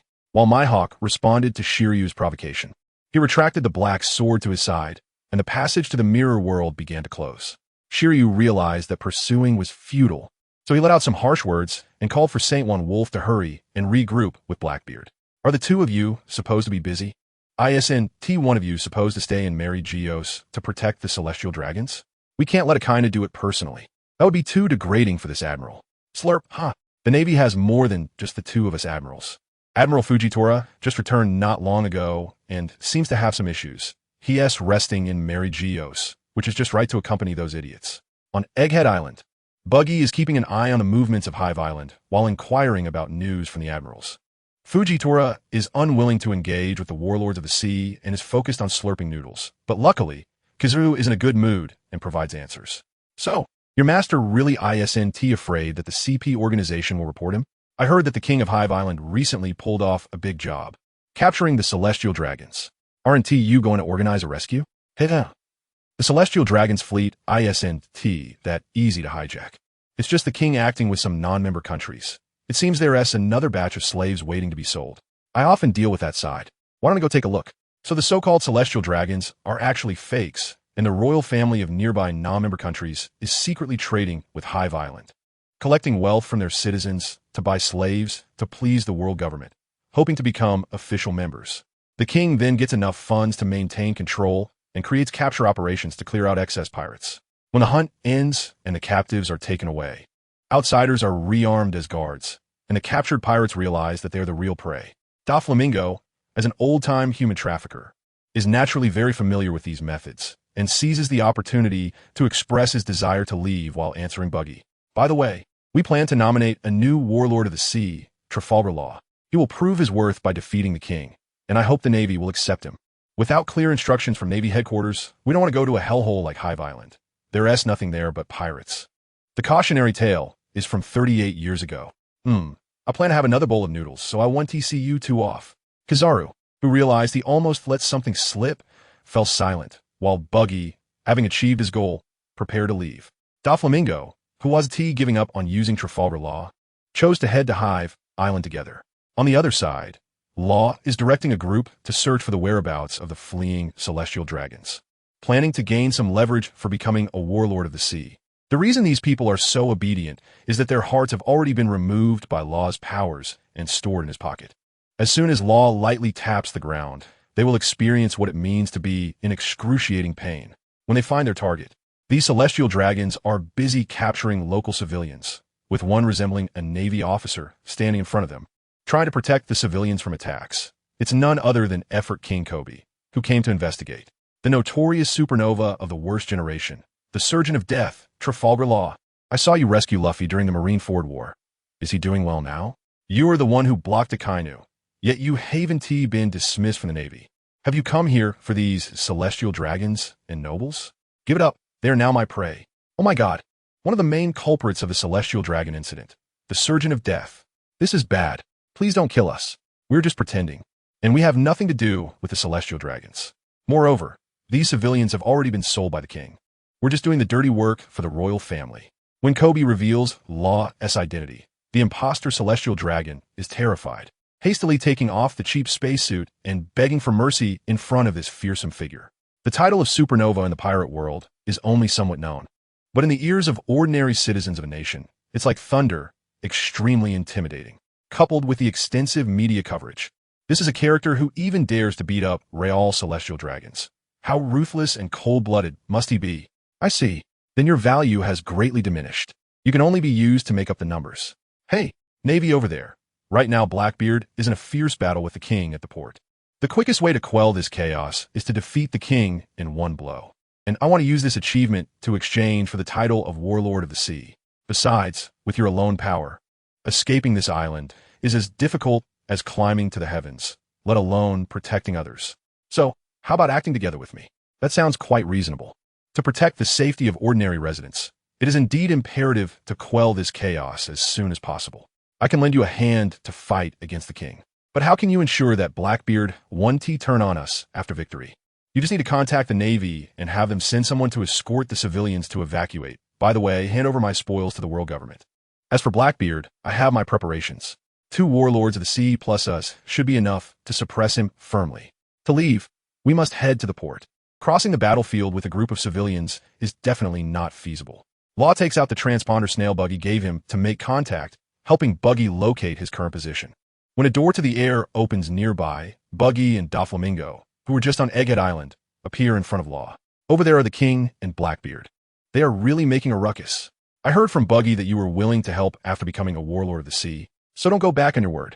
I can indeed help a bit, but my life was given to me by Mr. Crawlin. So don't expect me to do that surgery for you, Doflamingo. Hey. I miss Law too. If that incident hadn't happened back then, you should have stayed by my side and inherited the position of the 3rd generation heart. Anyone can mention the name of the gentleman, but you alone are unworthy. Our room cut.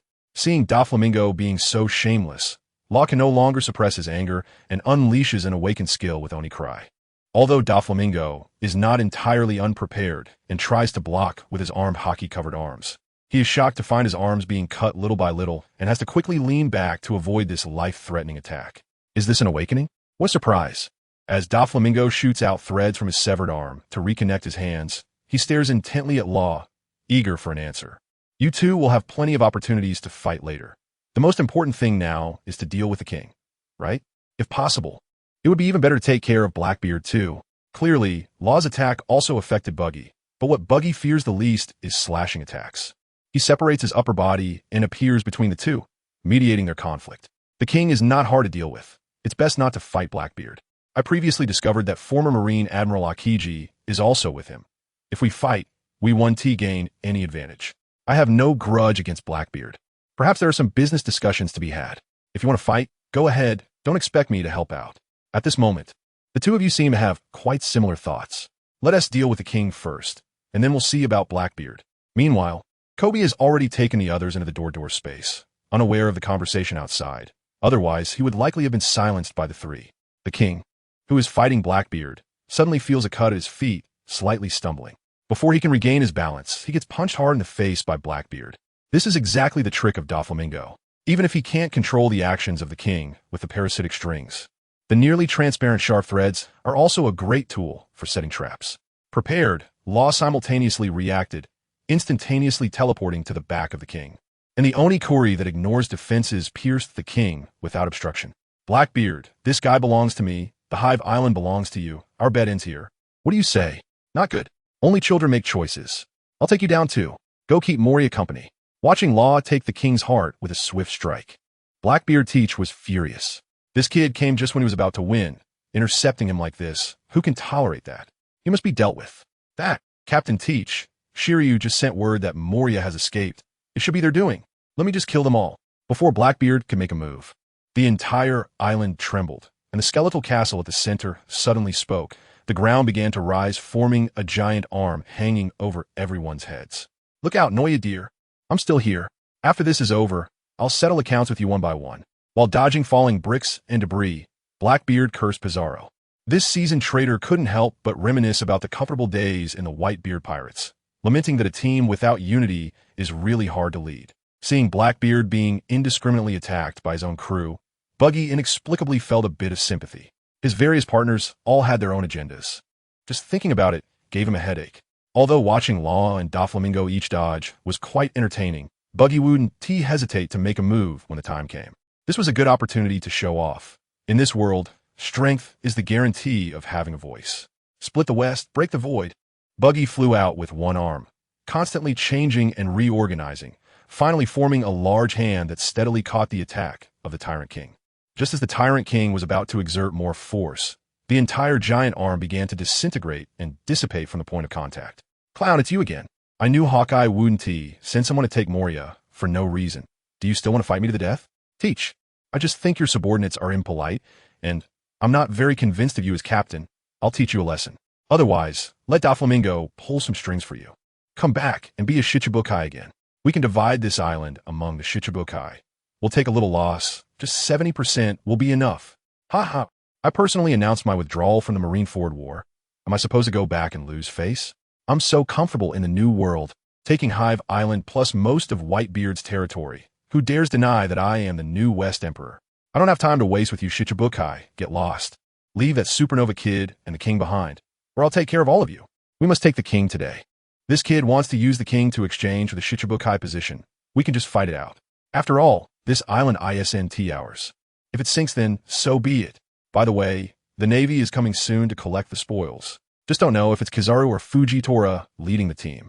Buggy never expected to actually take Hive Island. His current territory was already more than enough. Any more would be too much to handle. After all, this is a notorious pirate island.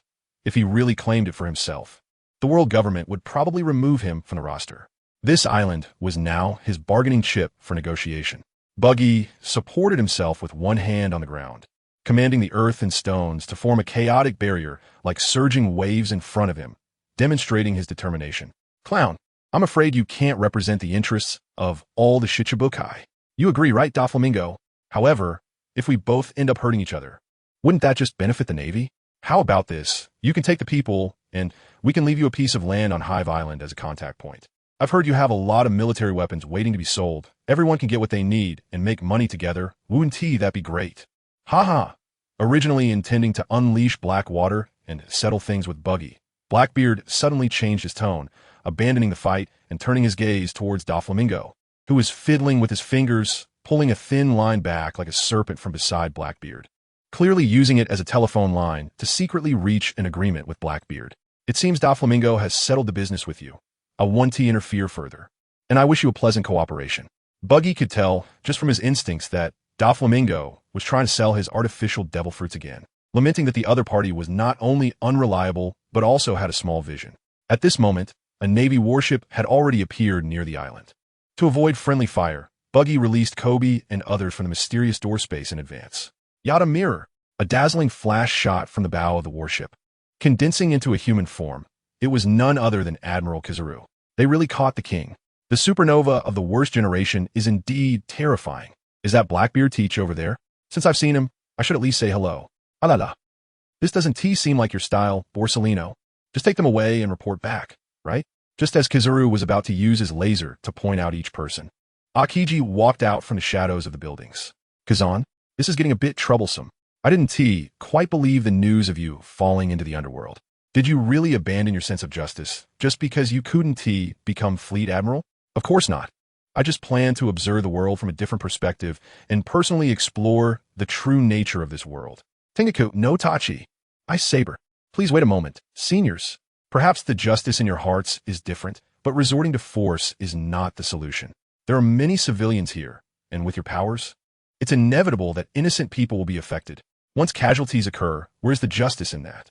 The most important thing now is to ensure their safe departure. I ask you both to please. Just as Kizaru and Akiji faced off, ready to fight, Kobe suddenly rushed out, embodying red-haired spirit, standing between them, loudly persuading them, hoping to stop the two. Oh la la la la. Where did this little brat come from? I thought I would get to see a duel between admirals. Since you don't want to fight, just get lost. This island is mine. Just as everyone's attention was drawn to Kobe, a dragon head emerged from the clouds. Speaking human words, it was Beast Kaido. As the giant dragon descended, everyone noticed that it wasn't just Kaido himself arriving. He was also carrying a number of pirates on his massive dragon body. The most conspicuous among them was captain of the ship Jack, while Disaster of Flame Ember was in beast human form protecting him. Apart from Disaster of Art Queen, the surviving high-ranking members of the Beast Pirates had all arrived. Having a battle with the West Emperor ISNT in my plans. Trafalgar, your nomination for Shichibukai has already been reported. Now use your powers to take this young marine and the civilians to the warship. We retreat. Let them cause their own chaos. Under Kobe's slightly dazed expression, Kizaru requested Trafalgar's assistance for the retreat. It can't be blamed on Kizaru for being timid. After all, he knew from their previous encounter just how tough Kaido was. It would be difficult for him to gain an advantage against others alone. Once injured, the two Shichibukai standing before him might take the opportunity to kick him while he was down. A decisive retreat would better maintain the dignity of an admiral. Scan. Kaido's imposing presence gave Luffy a tremendous shock, making him realize that it was impossible to resolve the hatred towards Doflamingo at this moment. Thus, he readily accepted Kizaru's orders to transfer the civilians and the controlled hearts onto the warship. At that moment, Doflamingo was as quiet as if he had become a different person, fearing that the ill-tempered Emperor of the Sea would take his anger out on him, especially since he bore some responsibility for the events in Wano. Buggy was also uncertain if Kaido would take the opportunity to strike him as well. Although it was his idea to let Kaido occupy Hive Island, he had no prior knowledge of the timing. He could only speculate that even after leaving Hive Island for decades, there were still Kaido's eyes and ears on the island. The influence of the Emperor of the Sea in the New World far surpassed that of the Warlords of the Sea. Since the Beast Governor had set his sights on Hive Island, he could take it. In the future, whatever orders he had. The Blackbeard pirates would definitely support him and would not create chaos here, so the brothers decided to withdraw. Blackbeard did not want to clash with Kaido either. His abilities could indeed nullify Devil Fruit powers, but Kaido was skilled in hand-to-hand combat, and his threefold damage vulnerability was too lethal. So he planned to say a few good words and slip away. Teach, you little brat. You've taken plenty from me. You can't just leave like this. Let's have a fight, and if you survive, you can go. Kaido was not one to talk easily. He immediately swung his tail at the skeleton castle controlled by the Tyrant King, forcing it out of its fusion form, and then unleashed a heat breath at the crowd. Ice block. Bizarre bird. Aha! Since the governor wants to fight, then let's do it. It's a perfect opportunity to test my newly acquired abilities. Seeing that the attack was blocked by Akiji, Teach laughed heartily, suppressing his thoughts of retreat, and called upon Van Augur to swallow the newly acquired devil fruit in one bite. What is he doing? Doesn't he know that you can only eat one devil fruit? Huh? What kind of freak is this? And he's completely fine. Isn't it the Yamada no Orochi of Kaido? Could it be that natural and Zoan-type fruits don't conflict? Impossible. If that were the case, the Navy would have multiple admirals with abilities by now. One can only say that guy is a monster. Just as the other pirates were discussing, Teach began to constantly shift between human and beast forms, with dark energy swirling around him, seemingly out of control. But as the frequency of changes decreased, Blackbeard returned to his normal state, showing no other abilities. This ability is great. It might even allow me to unleash the power of the Tremor fruit. So, take this, Kaido. Teach felt a rapid increase in strength throughout his body, mimicking Whitebeard as he threw a massive punch forward. Boom! The visible shockwave spread out instantly, creating a large hole in the air, distorting the light as a massive fist plowed a deep trench into the ground. Diamond. Arrow. Before Blackbeard could throw a punch, Kaido transformed into his human form, picked up a suitable kanabo, and struck back, causing a massive pit to explode at their point of collision. The effect was not as strong as Whitebeard's Tremor fruit, but it was quite suitable for him. Kaido. Feel the power of the string fruit. Oro oro oro oro. You little brat who only relies on devil fruit abilities, Haki surpasses everything. Although Kaido said this, his body honestly began to beastify, given the previous force. He can be sure he could withstand the massive damage in human form. Seeing their boss engage in battle, both side subordinates began to search for opponents as the entire Hive Island erupted in flames and explosions. Hee. Look, Buggy, this is the new world. Even the Sea Overlord Navy has to bow to the Sea Emperor when they lack strength. The so-called warlords of the sea are merely weaklings trying to survive in the cracks. Doflamingo, using strings to suspend himself in midair to watch the show, turned his head and found that Buggy had slipped away at some point. Buggy was not in the mood to listen to Doflamingo's thoughts. He was rushing back to Sabati Archipelago, as his important stronghold was in trouble. The celestial dragons are the gods of this world. Whether it's the citizens of the allied countries or the subordinates of the warlords, they are merely livestock raised by the world nobles. Since they have been favored by the gods, they should be grateful and hand over their offerings. Not understanding such a simple principle makes no difference between living and dying. Quickly return St. Charlos, and then obediently follow me to Mariewa. Otherwise, all the people on the 17th will be captured as criminals. Anyone can become an admiral now. And if they're too scared to fight, they want to capture my subordinates. We are pirates. Isn't being a criminal just our nature? In Sabati Archipelago, District 17, Shiryu was stepping on the celestial dragon Charlos, confronting Admiral Greenbull. The cause of the incident was simple, although the population auction was shut down. The celestial dragons still liked to flaunt their power in Sabati Archipelago, as it was close to Mariewa. Admiral Greenbull, a loyal celestial dragon sycophant, despite his somewhat muddled memory, chose to lead the team personally due to his ingrained support, just in time to encounter Shiryu, who was distributing food to civilians along with Yuta. After experiencing a power surge, Yuta felt a bit down, thinking her ability was not only useless, but also dangerous. To cheer her up, Shiryu took Yuta back to Sabati Archipelago, where they toured while detailing Luffy's adventurous experiences, igniting Yuta's competitive spirit, declaring she would never lose to him in fame. Seeing Yuta regain her spirits, Shiryu suggested throwing a party to invite passers-by to join in the celebration, marking the first promotional blast for Yuta. The location was chosen next to the Sunny, which had already been draped with Buggy's flag, disguised as a Buggy's family fast food delivery ship. Yuta's singing spread throughout the Sabati Archipelago through various chain stores, which attracted the attention of St. Charlos, that mindless fool. Due to Yuta's hesitation in using her powers, she nearly got caught by the celestial dragon subordinates. Fortunately, Shiryu intervened and captured the celestial dragon, causing Green Bull to hesitate and only able to vent his anger by wildly destroying the scene. As the station navy arrived to provide support, the Buggy family members remaining in Sabati Archipelago, under the organization of Mr. 5, began to fight back. Explosive fist, thorny meteor hammer, a bunch of useless trash. Seal off the entire area, capture all bystanders, and then stay far away. I can handle these scum by myself.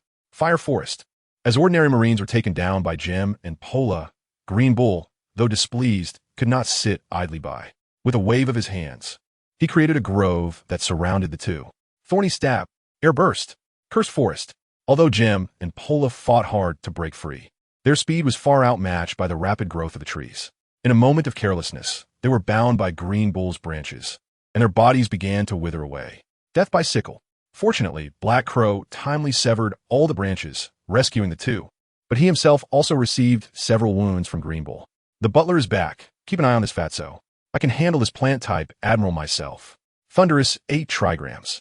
Faced with the incoming mace, Green Bull instinctively sensed extreme danger, abandoning the pursuit of Crocodile and spreading his fingers to prepare to intercept with a branch. However, he still underestimated the force of this heavy blow. The massive club, imbued with Conqueror's Haki, instantly shattered his hasty defense, crushing his arms and splitting the entire giant tree in half. TCH, how could someone so weak expect me to surrender? It's really absurd. I wonder if killing a high-ranking officer would still allow me to remain a warlord of the sea. I have to let him know quickly. Being underestimated. A subordinate of a warlord actually possesses Conqueror's Haki. What a surprise. It seems I've lost too many memories. Otherwise, how could I not know of such a significant figure's existence? As the giant tree fell and silence ensued, Yarlita thought she had succeeded. After mocking him, she took out a din mushy to contact Buggy. However, Just as she connected, vines began to sprout from the ground, expanding and targeting vital points around Yarlita.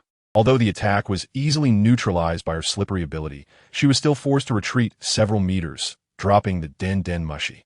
Yarlita, is something happening over at Sabaody? It's quite lively here, with a Marine Admiral-level brawl, and Kaido and Blackbeard around. Want to take a look? Clown Buggy, your subordinate has offended the world nobles. Just wait to be disqualified by the world government. Minus. No matter who it is, anyone who wants to move against me will have to pay the price. If you have the guts, just wait there. I'm coming over. Even without knowing that Green Bull was on the other side. Buggy could guess the general situation given the nature of the celestial dragons. Considering that other abilities were occupied, he could only summon a clone with his teleportation ability to bring him back. While she appreciated the concern from her captain, Yarlita knew this was her territory, and it was better to clean up the mess herself. During Buggy's journey, Yarlita, relying on her strong haki, was holding her own against Green Bull. However, she had no good way to counter the nearly infinite regeneration ability of the Force fruit. The chaos quickly spread to other businesses under Buggy's banner near Sabaody. Pirate crews that were usually suppressed by Buggy began to take advantage of the situation, while some pirates who had been forcibly recruited by Buggy seized the chance to escape and cause havoc. The once bustling commercial area was now in disarray, no longer the peaceful scene it used to be. The most severely affected were the civilians who relied on free food for survival. Not only were their temporary shelters destroyed, but their lives were also in imminent danger. The Marines, unable to distinguish the situation, chose to suppress indiscriminately, exacerbating the crisis. That idiot celestial dragon again. Couldn't he just enjoy his life in Mariewa? Forget it. I'll just consider this a way to clear out the territory and kick the Marines off the island. On his way back to Sabaody, Buggy learned more information about the situation through a call with Crocodile. After confirming that Yarlita was in no danger, Buggy began to think about how to quickly quell the chaos on the island. He couldn't gather too many people in a short time. Other territories also needed to maintain stability, and the casualties from a large-scale battle would definitely be significant, which didn't align with the protector image he was trying to build. The quickest solution he could think of was Yuta's Song fruit ability. As long as he could make the people on the island fall asleep, the chaos could be easily controlled. So after meeting with Crocodile, he immediately arranged to gather his people, set up defenses, and spread the Den Den Mushy signal across the island. Look, Yuta, this is the real world, beautiful yet fragile. A single spark can change it completely. For ordinary people, facing either the Marines or pirates in a war is equally powerless. They can only plead and flee. But Yuta, you are different. Prepare to start your first public performance. As long as you lead them into a dream, this chaos can stop. But I'm very worried that if my ability goes out of control again, if the previous situation happens, wouldn't that endanger everyone? There's nothing to worry about. Sing loudly. I'll be right here watching, ensuring nothing unexpected happens. Ladies and gentlemen, I'm the Warlord of the Sea, Buggy. As the protector of Sabaody Island, the current chaos makes me very angry. My businesses were established to help everyone. Therefore, whether you are Marines or pirates, you should not destroy them. I hope everyone will stop immediately and return to your residences. Otherwise, members of the Buggy family will administer equal punishment. What a joke. We're busy making money. Damn Warlord. You think a few words will make me leave? No way. Just because we had a few free meals, you think we'll be loyal to you? There is no such cheap deal. As long as we can grab a ship and set sail, we'll regain our freedom. Sounds nice, but a warlord is still a pirate. Would he be so kind as to help others? That's just a joke, don't you say? His nickname is Clown. Isn't that a joke in itself? Ha ha ha, and he plans to teach us Marines how to do our jobs? Better ask our Admiral first. Both the pirates taking advantage of the situation and the Marines suppressing it scoffed at Buggy's declaration.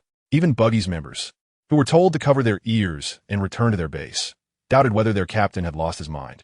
Well, this is the effect of a good-natured warning. Bland and powerless. Use your ability. Otherwise, I can only let the Gulosidi fire shells at the island. Buggy first showed Yuta the scene of the battle, then pointed to the Gulosidi anchored offshore. Even from the island's center, that terrifying massive cannon was still clearly visible, urging her to make a decision quickly. Don't fire. That would hurt a lot of people. Let me try first. I just hope Mr. Clown treats those people properly and doesn't go too hard on them. The destruction brought by war was starkly presented before Yuta, and the pleas of the affected people made it impossible for her to stand by. So, she no longer hesitated, took the Den Den Mushy Buggy handed her, and began to sing impromptu. Come on, no need to be afraid anymore. No need to be anxious. Everyone's wishes are my dreams. As long as I sing, I can dispel the gloom in our hearts. Even though she was unprepared. After a slight pause and repetition in her singing, Yuta activated her fruit ability, and a lively melody spread across the island through the Den Den Mushi. At first, people were just curious about the source of the sound. Once they confirmed there was no danger, they intended to continue fighting. However, they were surprised to find themselves feeling very relaxed, losing the urge to fight, and just wanting to enjoy the cheerful song. Clang clang, thud thud. As weapons fell to the ground, both sides of the conflict became immersed in Yuta's song, gradually losing consciousness and collapsing to the ground. Falling into a dream. Could it be that they all fell for it? Damn, all the communications are just this song. It seems to be an ability activated by sound. I can only try to catch that little girl first. Seeing Yorlita and Buggy put on earphones, Green Bull instinctively felt something was wrong. He took out a Den Den Mushi to contact his subordinate troops, but received no response, feeling a wave of dizziness. In a moment of desperation, Green Bull quickly made leaves grow around his ears, completely blocking out the sound. Although he looked ridiculous, it effectively isolated him from the singing's influence, extending several branches to stab at Yuta. Split the West. Chaos Slash. This was Yuta's first public performance. I can't let you disturb it like this. You better obediently roll back to your new headquarters. Otherwise, the Marines will have to find a new admiral. Buggy cut off all the branches of Green Bull and quickly moved forward, unleashing a fierce burst of Conqueror's Haki that transformed into several black lightning bolts, striking hard into Green Bull's body. I remember this Conqueror's Haki. It's you, Buggy the Clown. The one who has confused my memories is actually you. To openly attack a Marine Admiral and a Celestial Dragon. Are you planning to start a rebellion? Quickly return my memories, and then release Charlo Saint. Or perhaps the adults will spare your life, considering your contribution of slaves. Huh, do you really believe what you just said? Or are you trying to make me laugh to death?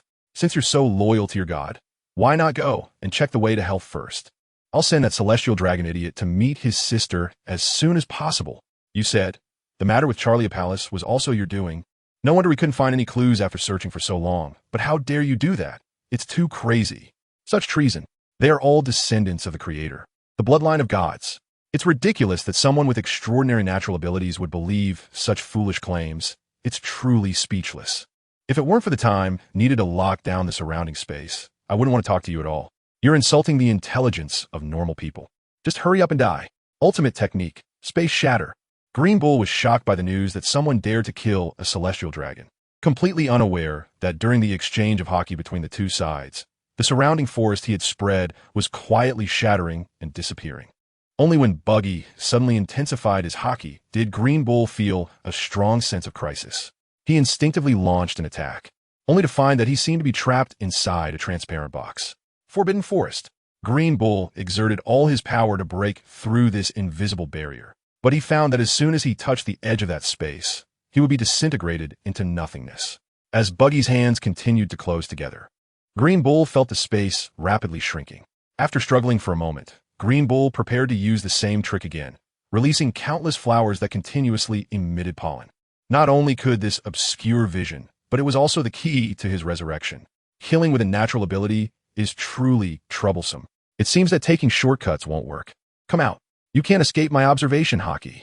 Even after Buggy successfully split and restructured the space where Green Bull was located, he determined through the normal action of his clone that Green Bull was still alive. An amazing ability, but I am nature itself, possessing infinite vitality. You can never win no matter what. Surrender. The ground, which was originally just wild grass, suddenly bloomed a small flower, which quickly expanded into a towering giant tree, revealing Green Bull's form again. God's avoidance. Seeing the opponent reveal himself, Buggy stopped wasting words, unleashing a full blast of Conqueror's Haki. Green Bull couldn't dodge in time and had to take the hit, spitting blood, but quickly recovered and counterattacked. Leave this to me. You go gather the people to clean up the island and contact Hancock, the Empress, to see if we can sell that Celestial Dragon idiot for a good price. Seeing Buggy's prolonged attack without success, Yarlia pondered whether to help when suddenly Buggy's command came through the headset, and at the same time a spatial door opened nearby, from which several Buggy clones jumped out. Don't go too far. Be careful that your chaotic abilities destroy this place. I helped build this area. It's fine. From now on, this will completely be our territory. We have plenty of manpower now, and it's enough to renovate the entire archipelago. Forest Army. Green Bull also noticed the extra people and recognized from their strange appearances that they were not from his side, so he summoned tree soldiers to assist in the battle. Can't beat them, call for help. I'm an army myself. Witness the power of nature. Do you want to dance too? Fire release. Great fire annihilation. Sandfall. Buggy's main body suddenly moved away from Green Bull, saying something that puzzled Green Bull. Then came Buggy's 3-hit combo. First, a sky of flames turned the area around Green Bull into scorched earth, and then a massive amount of yellow sand completely swallowed the ground. 1,000-year ice prison. Just as Green Bull finally managed to sprout new branches from the withered trunk, a short boy had already arrived with a chill, waving his hand to freeze Green Bull in place. How do you still have the strength to struggle? Can't you just stay frozen obediently? Then have a few more of Wayno's specialties. This stuff should calm you down quickly. Buggy initially thought that this 3-hit combo would be enough to deal with Green Bull. However, the continuously breaking ice branches indicated that Green Bull was still struggling, so Buggy had to control his clone to keep releasing cold air. Although Buggy was confident in his stamina to drive away the Marine base, he had to create a set fact before the Marine headquarters could react. So a quick resolution was the best choice. Therefore, when Green Bull finally managed to thaw a small part of his upper body and prepared to counterattack, Buggy himself sheathed his sword and drew out the revolver tucked at his waist, which was loaded with sea prism stone bullets customized in Wayno. To ensure an accurate hit, Buggy even made sure to aim in front of Green Bull before firing. So even though Green Bull twisted his body to try to dodge, he was still hit 3 times, blood flowing profusely. Affected by the sea prism stone, Green Bull was forced to revert to his physical form, and as his strength drained away, he could only watch helplessly as he was gradually covered by ice again, becoming an ice sculpture. Even so, Buggy did not let his guard down. After all, a powerhouse of this level is not that easy to kill. He called his subordinates to put sea prism stone handcuffs on Green Bull, which allowed his clone to pause the freezing and take him to the headquarters for imprisonment. Yuta, once the troublesome pirates and Marines are awakened, gather the ordinary citizens together. I have something to announce. Soon, the outdoor Marines and pirates were all tied up and their ears blocked. Then they woke up in a daze after a round of friendly slaps. After confirming that the Marine base had also been controlled, Buggy walked to Yuta's side and removed his headset. He entered the shared dream of everyone. Everyone in Sabaody. Isn't this concert great? You'll have plenty of opportunities to hear it in the future, because this island will be completely under the management of our group. Members under me will ensure that this island will not be disturbed by other pirate groups, and through Buggy Express, we will turn the entire archipelago into a true tourist destination, welcoming everyone to serve our group.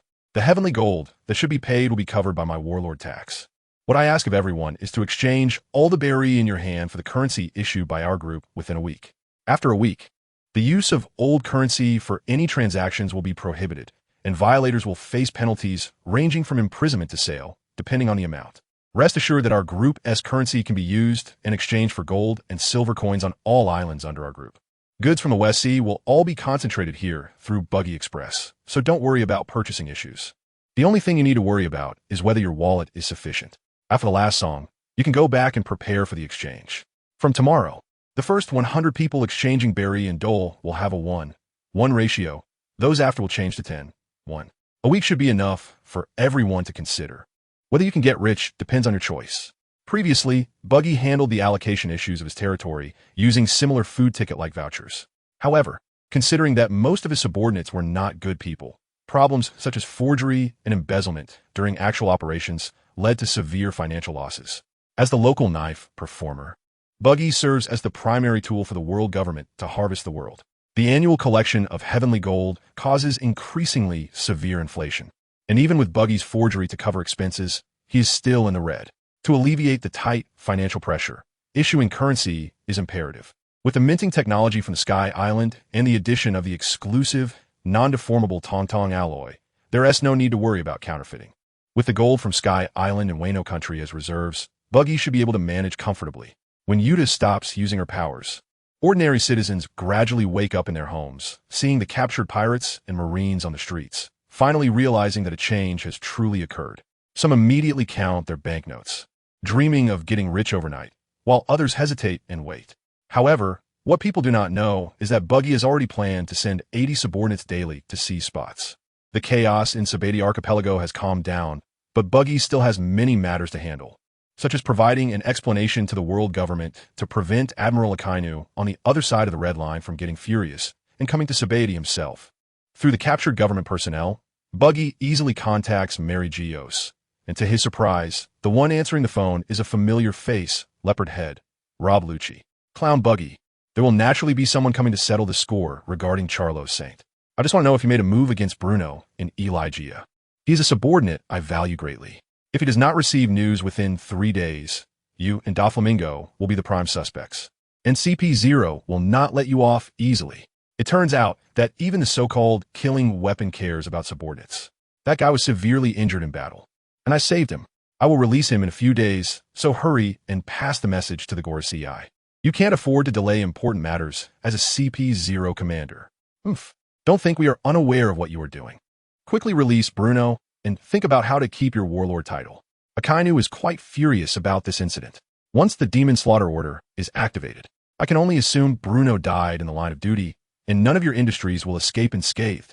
If it weren't for Rob Lucci's inquiry, Buggy might have almost forgotten about the captured Minotaur Bruno. Considering the other party should have a life card, he lied, intending to handle it later, but unexpectedly received a threat.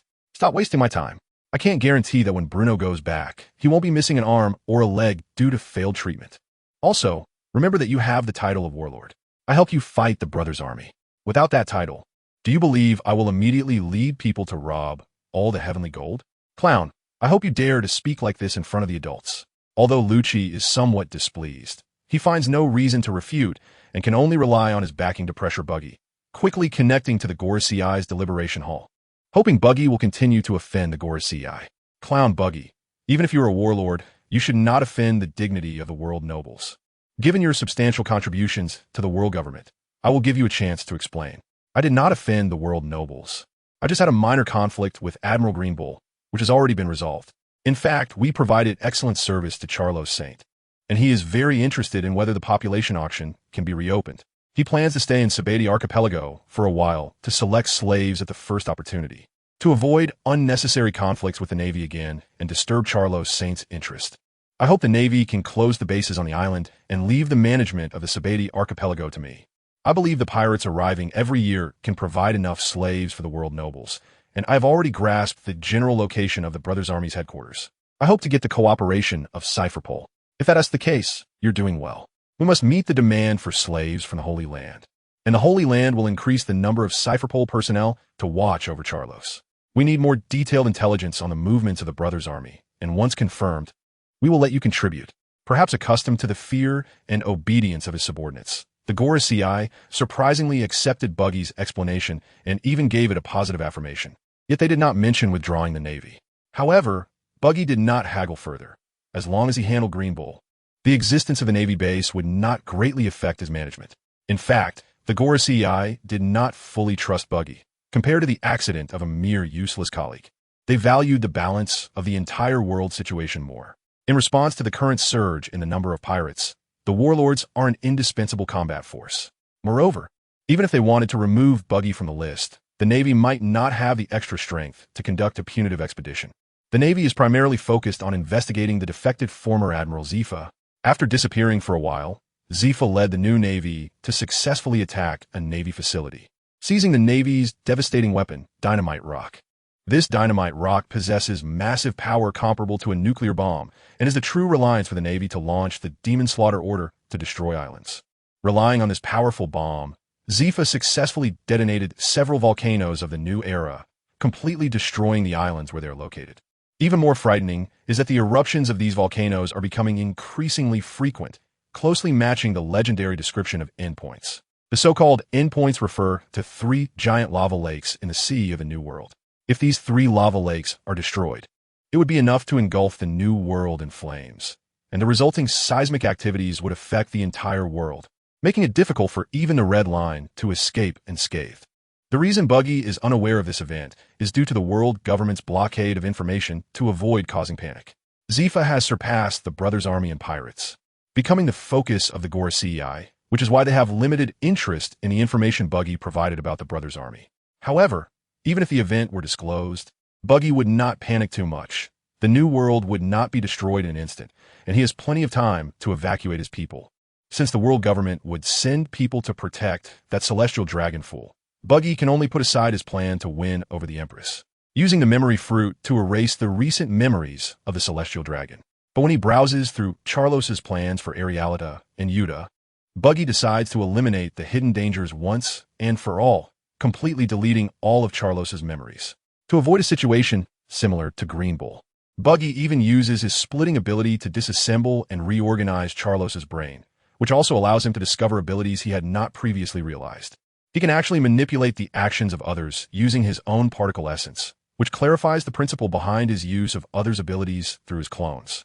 The so-called splitting 5 ways is merely an appearance of manipulating various particles.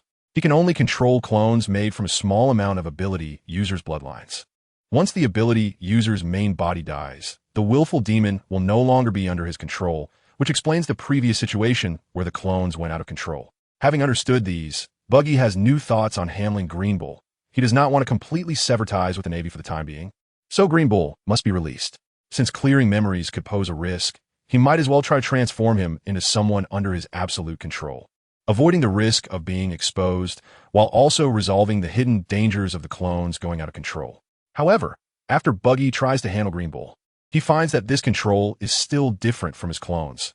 The clones can perform third-person micromanipulation in the consciousness space, while acting with Green Bull's body requires switching to the main perspective, causing Buggy's own body to stop moving.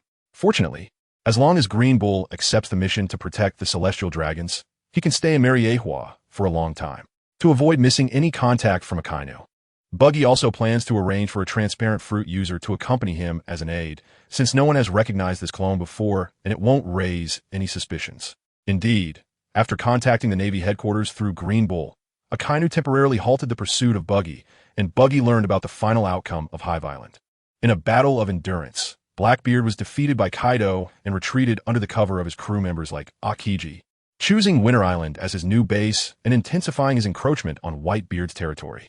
Kizaru quickly evacuated after receiving the intel that Zifa had taken the exploding rock, accompanied by Law and Kobe. Perhaps the Navy felt that it was somewhat embarrassing for a dignified admiral to return empty-handed before King of the West.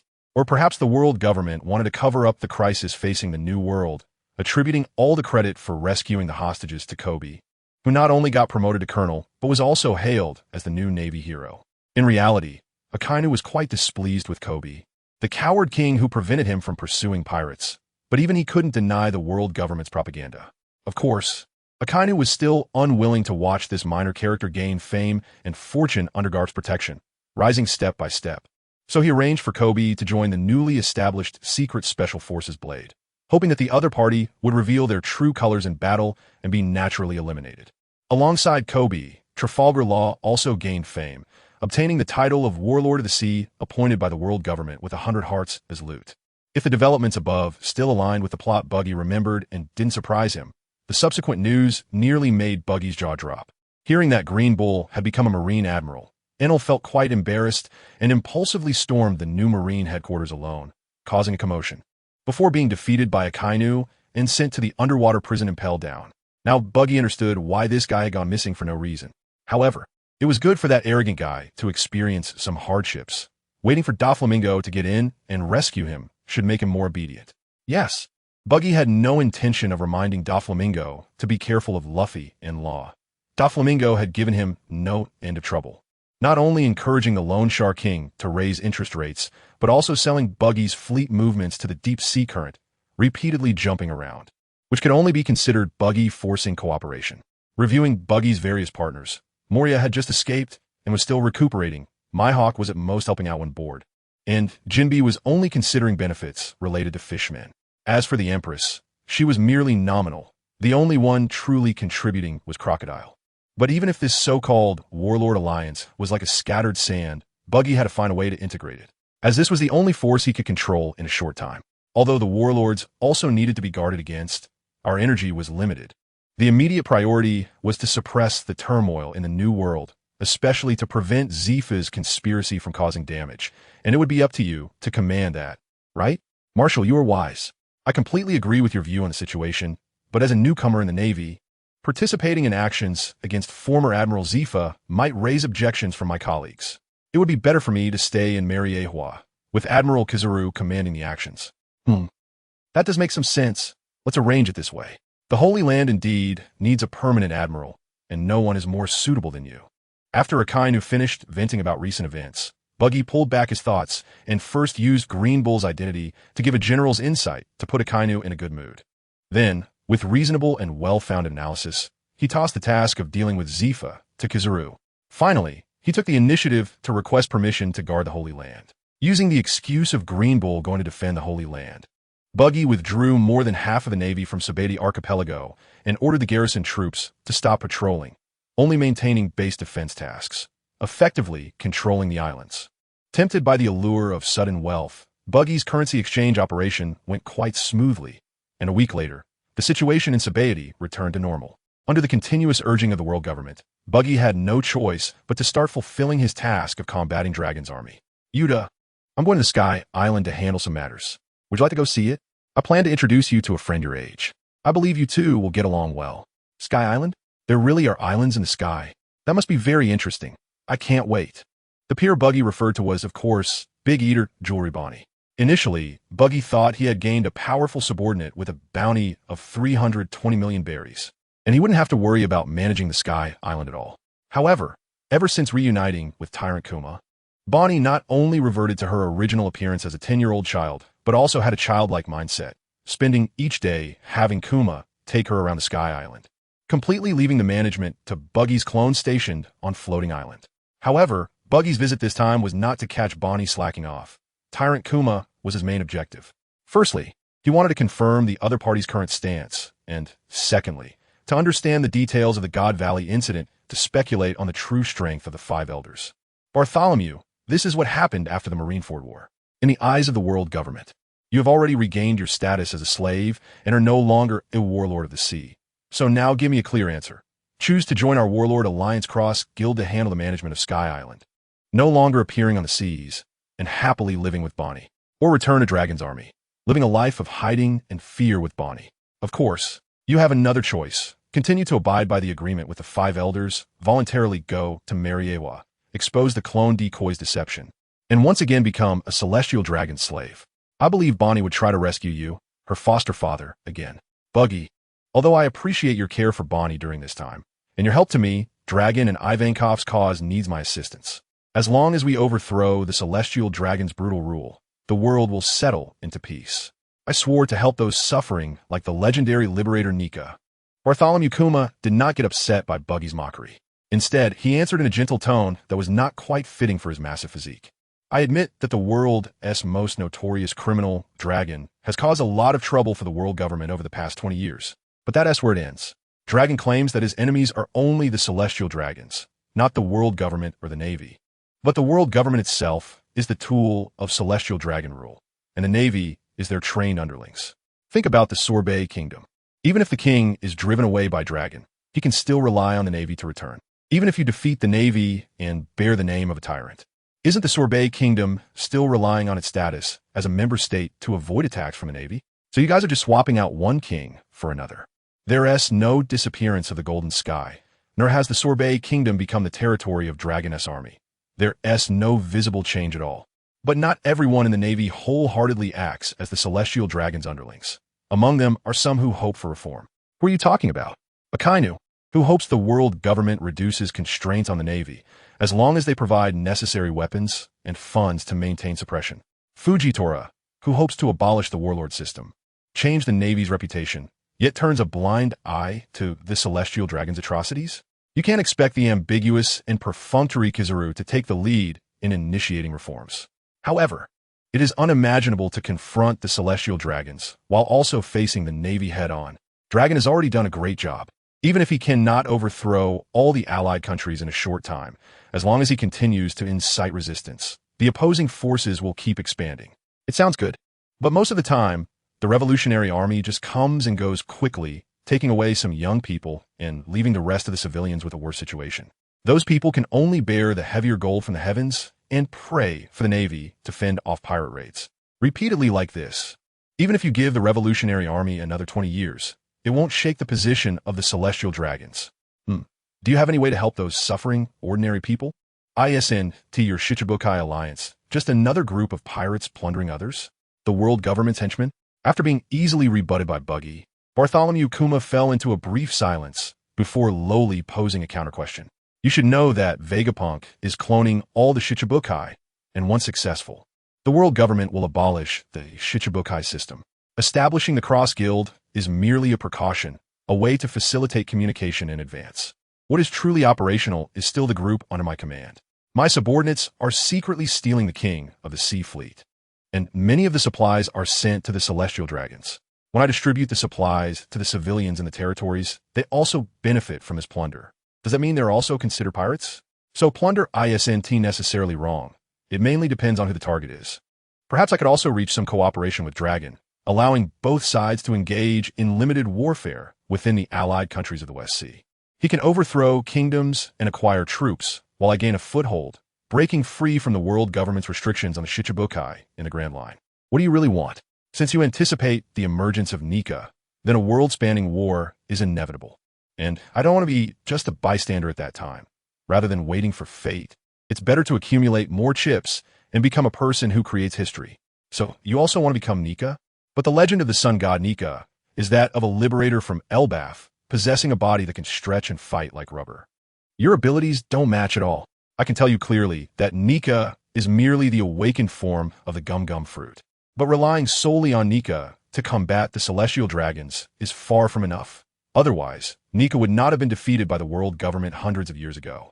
The world government prohibits everyone from interpreting ancient texts to make people forget the meaning of the D family, which is the natural enemy of the gods, Nika's ancient allies. So as long as we oppose the celestial dragons, we are all part of the D family. I hope you join us to establish a communication route with Dragon when necessary. It seems that you pirates of the King of the Pirates truly know many secrets and have made many plans in advance. I can temporarily join you, and when necessary, contact Dragon to help you with some tasks, on the condition that Bonnie is no longer your subordinate. She is still a child and should just live happily. Then it's decided. Anyway, Bonnie doesn't care about anything. What you need to do is occasionally go to Bonnie Island to gather some food to help everyone relieve their fatigue. After receiving Bartholomew Kuma's response, Buggy no longer had to worry about food supply issues. Bonnie Island is a floating island in the sea known as Stomach Barren, also called the Barren of the Stomach. The depths of the island's Temptation Forest are filled with food-bearing plants, essentially a natural food treasure trove. But the problem is that it is an island you can enter but cannot exit, because the center of the island is the mouth of the Barren of the Stomach. When it feeds, Stomach Barren opens its mouth and closes its petals, causing the attracted prey to fall into its mouth. Buggy wants to survive there alone, which is not a big problem, but collecting food becomes impossible. Even sending a spaceship would be difficult to evacuate from the petal area when the Barren of the Stomach is feeding. With Kuma's help, it becomes much simpler. Buggy plans to send a floating island over as a transfer station and storage. As long as Kuma can package the food and send it out, it can be transported to other locations with the spaceship. Why didn't I think of such a good idea before? Bonnie Island indeed has a massive amount of food, and if it can be transported out, it should help many people. This matter will be left to me and Bonnie. The kind Kuma, upon hearing that food could help more people, agreed without hesitation, not expecting Buggy to surprise him afterward. Before that, you must take me to Salb Kingdom. There's no place more suitable to be that floating transfer station, and I believe Bonnie would be very happy to return home with you. Is that okay? If the allied country suddenly goes missing, it will cause trouble for King Bulldog. He's been quite nice to everyone. That is simple. After all, only half of Salb Kingdom is an allied country, and the other half is an ungoverned territory. We just need to cut that part out and create a bizarre incident. We can separate the ungoverned territory and Bonnie, and I'll take good care of the elderly there. Hearing Buggy's plan, Kuma thought for a moment and agreed. After all, he had no interest in being king. The church and the village of the elderly were where he grew up, and as long as they were there, it was enough to call it their hometown. A few days later, one night, half of Salb Kingdom mysteriously disappeared, causing this small nation in the South Sea to appear in the World Economic Journal, but that was all. Buggy took a month to move half of Salb Kingdom to the sky above the Grand Line, and then called Bartholomew Kuma, Bonnie, and Yuta to head to Bonnie Island together. Tyrant Kuma and Clown Buggy? I didn't expect 2 Shichibukai to be dispatched just to catch me, but I'm not without helpers. Listen up. My master Hercules is the lord of the forest and can summon all animals to fight. Be smart and get lost. I won't hold it against you. Unsurprisingly, Buggy and his group encountered Usopp, who had been sent flying to this place by Kuma. At this moment, he had already become fat and was swinging his mismatched arms, trying to scare off the unexpected guests with the help of his master. Still spouting lies. Go sit quietly in the corner. Did you not want to see me just now? Beat them, son. Buggy kicked Usopp's fat body, sending him flying like a soccer ball. At that moment, a figure wearing beetle armor grabbed a vine and swung down from a tree, easily bringing Usopp back to the ground. You recognize me even in this outfit? Now please call me the warrior of Bonny Island, Hercules. So, what is the matter with calling me out? The king of the underworld, Clown Buggy. Just call me Buggy. Calling you out was just to see an old friend and ask about some past matters. What is One Piece? Why are Mr. Crocus and Mr. Rayleigh unwilling to tell me? Do I have to go find Mr. Jabba? I might as well just go gather the navigational markers. I already have 3 pieces. Since they didn't say it. I don't plan to reveal it either. Perhaps you really should go find Jabba. That guy's the least likely to keep secrets. So the last piece of the navigational marker is in his hands, right? That's right. He is a navigator, and not only does he know the markers, but he also knows the routes. It seems I've heard something incredible. I want to be silenced, right? I can only use my great invisibility technique. You can't see me. You can't see me at all. Bucky didn't avoid the conversations of others, which made Usopp more and more shocked. He quietly hid in the bushes and muttered to himself, "Since we've met, why not do me a favor? I have a few subordinates who need some training just like that guy. In a few days, send them over to help me out. Hercules." Bucky found Usopp's poor disguise amusing and suddenly thought of his 2 big fat subordinates, Machi and Ricky, and felt it was necessary to have them join the training. Your companions? Sending them over is fine, but I can't guarantee it won't cause any problems. No worries. The bear will stay here in the future to help me gather food. There are tens of thousands of people who need me to solve their food problems. No amount of treasure can buy ingredients richer than what is here. I thought you had changed your ways, but it turns out you're still that little money grubber. So, is it to get rich that you want to find One Piece? You don't necessarily need to find One Piece to get rich. But if you want to overturn this world, finding One Piece is definitely an essential condition. Who can say for sure? But it does sound quite reasonable. Remember to say hello to the vice captain for me. I'll visit him when I get the chance. Hearing Bucky's response, Hercules seemed to think of something interesting, and after a hearty laugh, he grabbed the hiding Usopp and jumped to the treetops, seemingly not intending to continue the conversation. Although he didn't specifically ask what One Piece was, having Jabba as a lead was already a significant gain. After some sightseeing, Bucky took Yuta and Bonnie back to the floating island. Originally, Bucky planned to use ships to distribute food, but he discovered a major problem while transporting to the Salt Kingdom. They had to fly over the Red Line. With frequent use, if any ship got lost and ended up in Mary Geos, it would inevitably attract the attention of the world government. The safest method was to use the mirror space for transportation. To achieve this, Bucky prepared to visit all the territories under his control, establishing locations for mirror world entrances in various places, while conveniently helping Yuta with a world tour.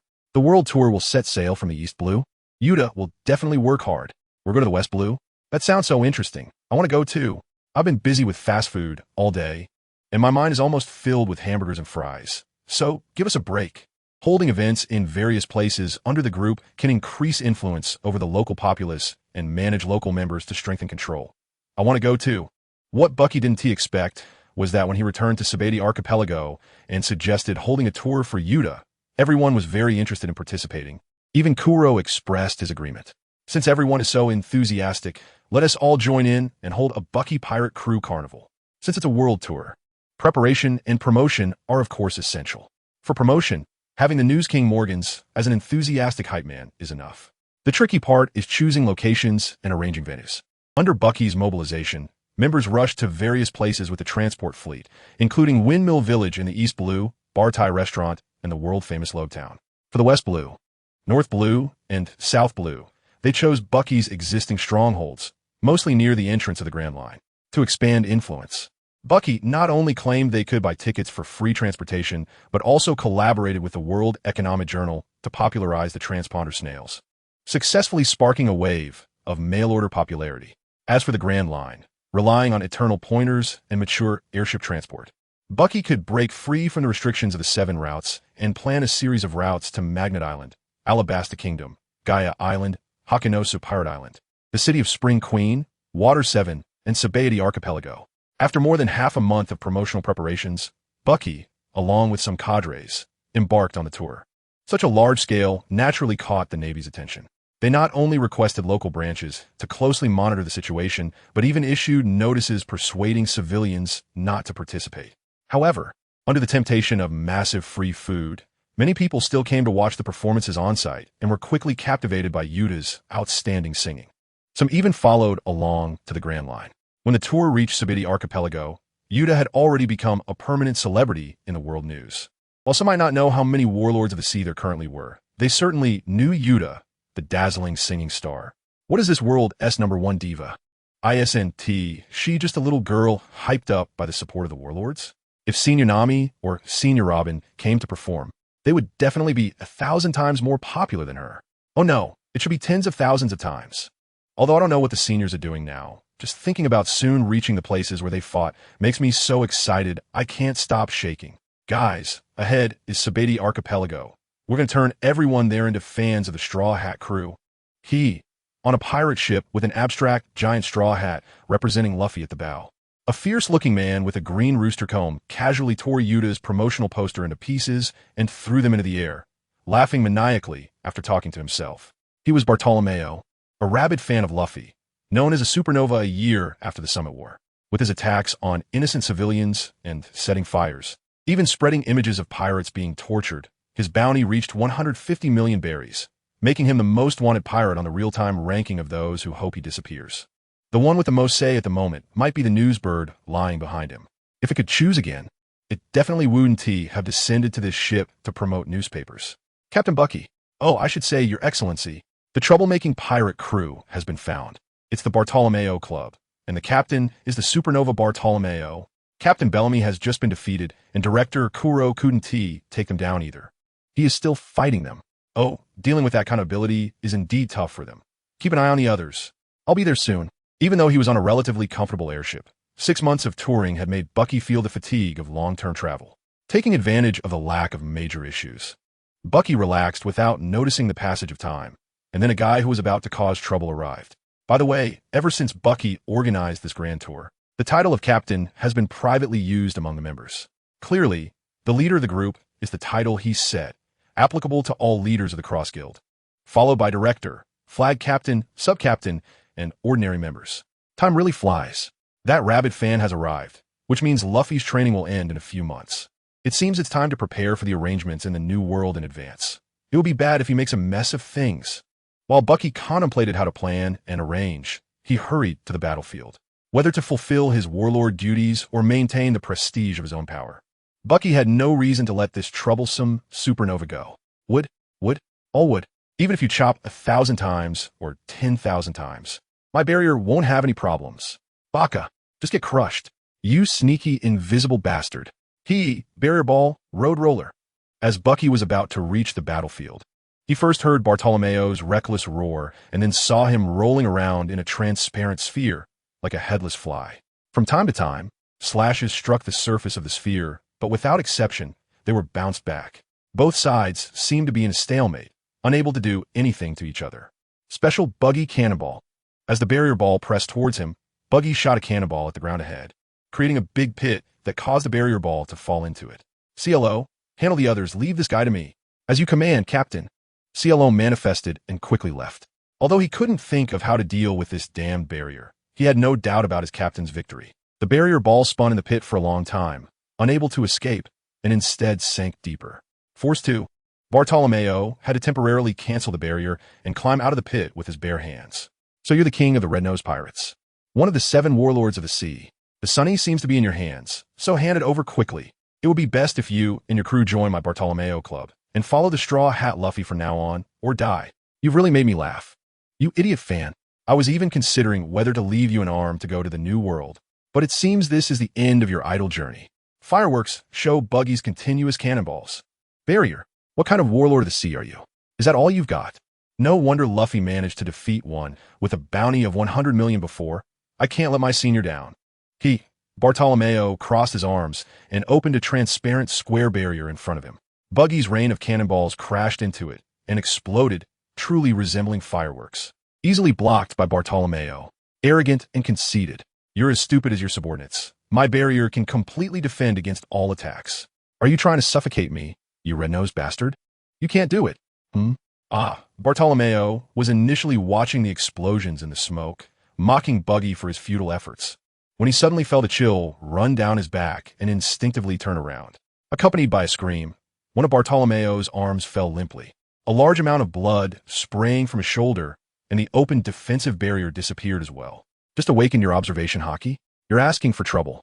If you hadn't dodged just now, it would have been over. Without the barrier, what other way do you have to escape?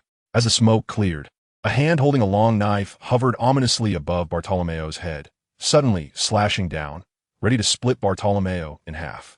Barrier pistol. In a critical moment, Bartolomeo raised his remaining arm and surprisingly released a circular barrier with one hand, blocking Buggy's long knife. Seeing his attack miss, Buggy drew his shoe knife and launched a flurry of attacks against Bartolomeo. As the saying goes, a brave man cannot withstand a barrage.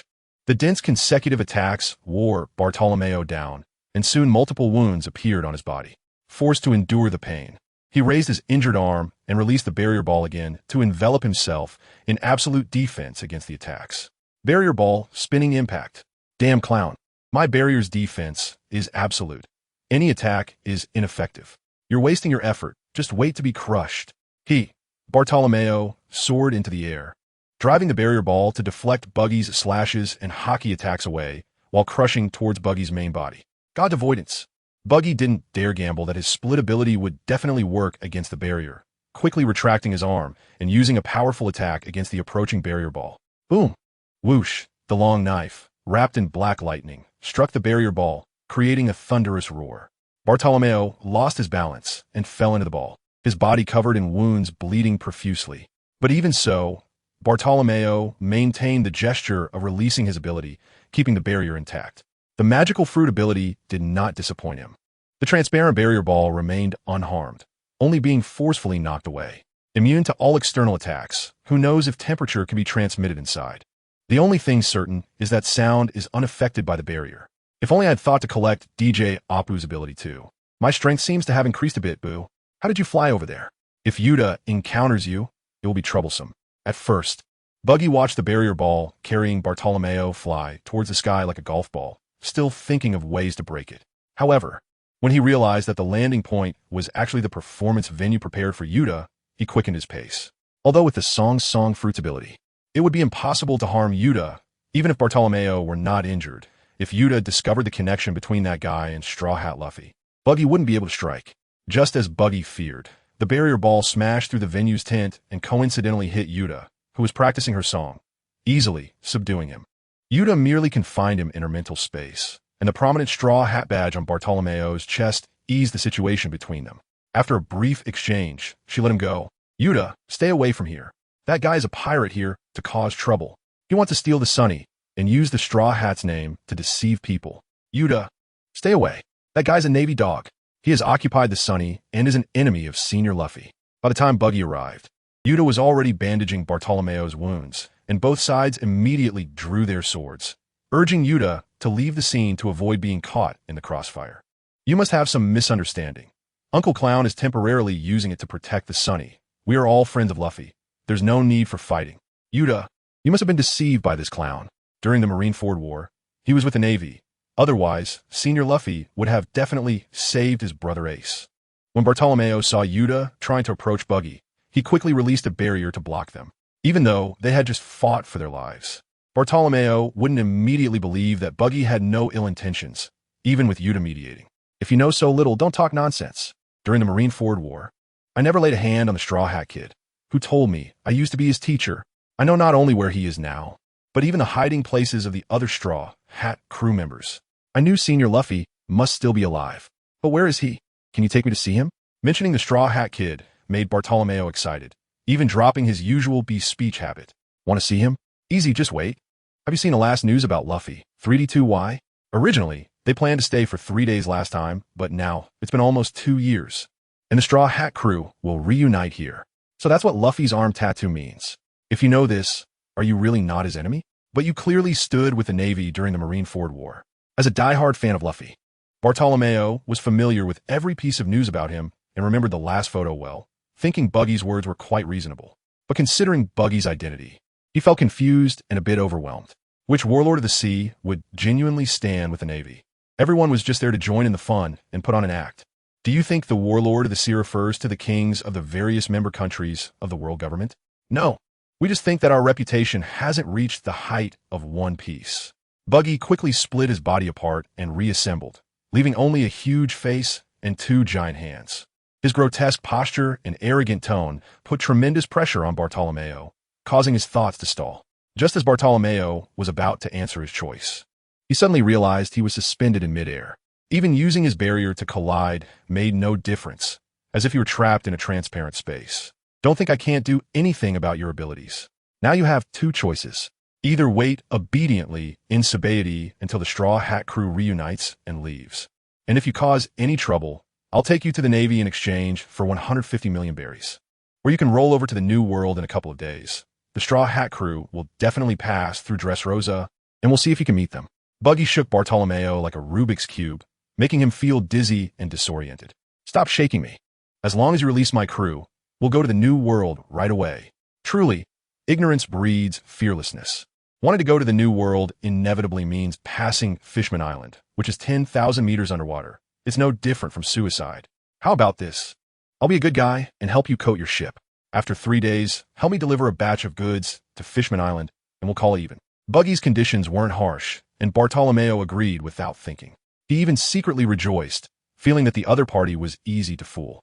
Buggy's willingness to let go of past grievances was, of course, calculated.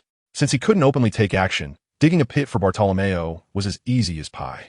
It turned out that although Jinbei agreed to cooperate with the Cross Guild on behalf of Fishman Island, he immediately contacted Big Mom, using the condition of providing snacks and joining the Big Mom pirates to borrow Big Mom's flag. Buggy was naturally dissatisfied with this, but since he also had trade cooperation with Big Mom, he couldn't openly oppose it. He only withdrew most of his forces from Fishman Island and relaxed interception of passing pirate crews. The goods Bartolomeo was to deliver this time were Big Mom's gigantification potion, and with Bartolomeo's tendency to forcibly buy and sell fan badges, it would surely lead to trouble. Whether it provoked the Fishman Kingdom or Big Mom, it would be enough for Bartolomeo to deal with. Buggy would take the opportunity to harvest some goodwill from Fishman Island. Bartolomeo didn't comment on Buggy's words, just hoping to complete the ship coating quickly and take his subordinates, who were still under guard and repairing the destroyed area, to leave. So for the next 2 days, he behaved relatively well. Punk-headed brat, stop leeching off the sunny. How disgusting. 2 days later, while Bartolomeo was crazily checking in and taking photos on the sunny, he suddenly heard Buggy's call. He initially didn't want to pay attention, but then learned some exciting news. You're in luck. Mr. Rayleigh just came back from that Straw Hat kid. Whether you can find out anything depends on your own ability. Dark King Rayleigh? After the Marineford War, he went to the Marine headquarters with Senior Luffy, so he should know where Senior Luffy is. Take me to see him. In Bartolomeo's heart, the credibility of Dark King Rayleigh was definitely much higher than Buggy's, so he obediently followed Buggy to Shacky's bar. Although Rayleigh was teaching Luffy combat techniques on Rizikana Island, he still occasionally returned to Sabaody to indulge in gambling. Mr. Rayleigh, you're back. I have something to trouble you with. This Supernova kid is a fan of the Straw Hat kid, and he hopes to know some latest news from you. I also want you to keep an eye on him for a few days so he doesn't cause trouble everywhere. Oh, the Straw Hat kid has followers now. That's really interesting. Keep him here. I love chatting with newcomers. Is there anything more delightful than watching the budding pirates grow? Rayleigh had heard a bit about Bartolomeo's bad reputation, but since it was for the Straw Hat kid, he was still willing to engage. Furthermore, the casinos on Sabaody were now mostly run by Buggy, and Rayleigh owed quite a bit of money, so helping him out was reasonable. Once the ship coating was completed, Bartolomeo couldn't wait to share the latest news about Luffy with his subordinates, which soon caught the attention of the Navy, leading to their preparations when the Straw Hat crew reunited. At this time, Bartolomeo was completely unaware that he had dug a big pit for his idol. He took the goods prepared by Buggy and headed to Fishman Island, where unexpected events occurred. Originally, he only needed to hand over the potion to the collector, Pockamus. Perhaps the snacks on Fishman Island were too delicious. Bartolomeo suddenly had the idea to pull out a Straw Hat Luffy badge to exchange for some. After being rejected by Pockamus, Bartolomeo's bad temper flared uncontrollably, leading to a fight between the two sides, which only ceased under Jinbei's forceful mediation. This commotion forced the snack factory to temporarily halt production and even affected the nearby royal palace. What made the fishmen uneasy was that the members of the newly imprisoned Fishman pirate crew escaped amidst the chaos, causing the recently stabilized security to become chaotic again. However, this was exactly what Buggy hoped for. The terrible security on Fishman Island could help him recruit more fleeing laborers. He wanted to fully excavate the battleship Pluton, and the more people, the better. Tens of thousands of fishmen flocked to Wano country, settling in the underwater city. Such a huge movement quickly caught the attention of General Kazuki Oden.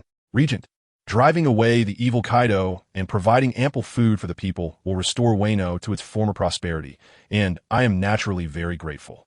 But now you're gathering so many fishmen and digging deep into the ground. Are you looking for that ancient weapon, Pluton? Not to mention whether that battleship from hundreds of years ago can be used normally. Such reckless excavation might trigger a collapse, bringing disaster to Wano, which has just settled down. Moreover, once such an object reappears in the world, it will undoubtedly attract the covetous eyes of various forces, which is not good for your power. I hope you can temporarily stop the excavation and wait for the right moment to proceed. In the Flower Capital, at the General's mansion, Kazuki Oden had a private conversation with Kazuki Momonosuke. Buggy came every day to learn some ancient scripts. Originally, Kazuki Oden did not admit that he could read ancient scripts, but when Buggy directly mentioned the ancient weapon Pluton, Kazuki Oden reluctantly agreed to teach him. However, Kazuki Oden still held back, often claiming that his age limited his energy, teaching only a few characters each time. After a year, he had taught most of the red text. Now that Kazuki Oden saw the excavation progress expanding, he had to firmly decide to speak out against it. Grandfather, there's no need to worry so much.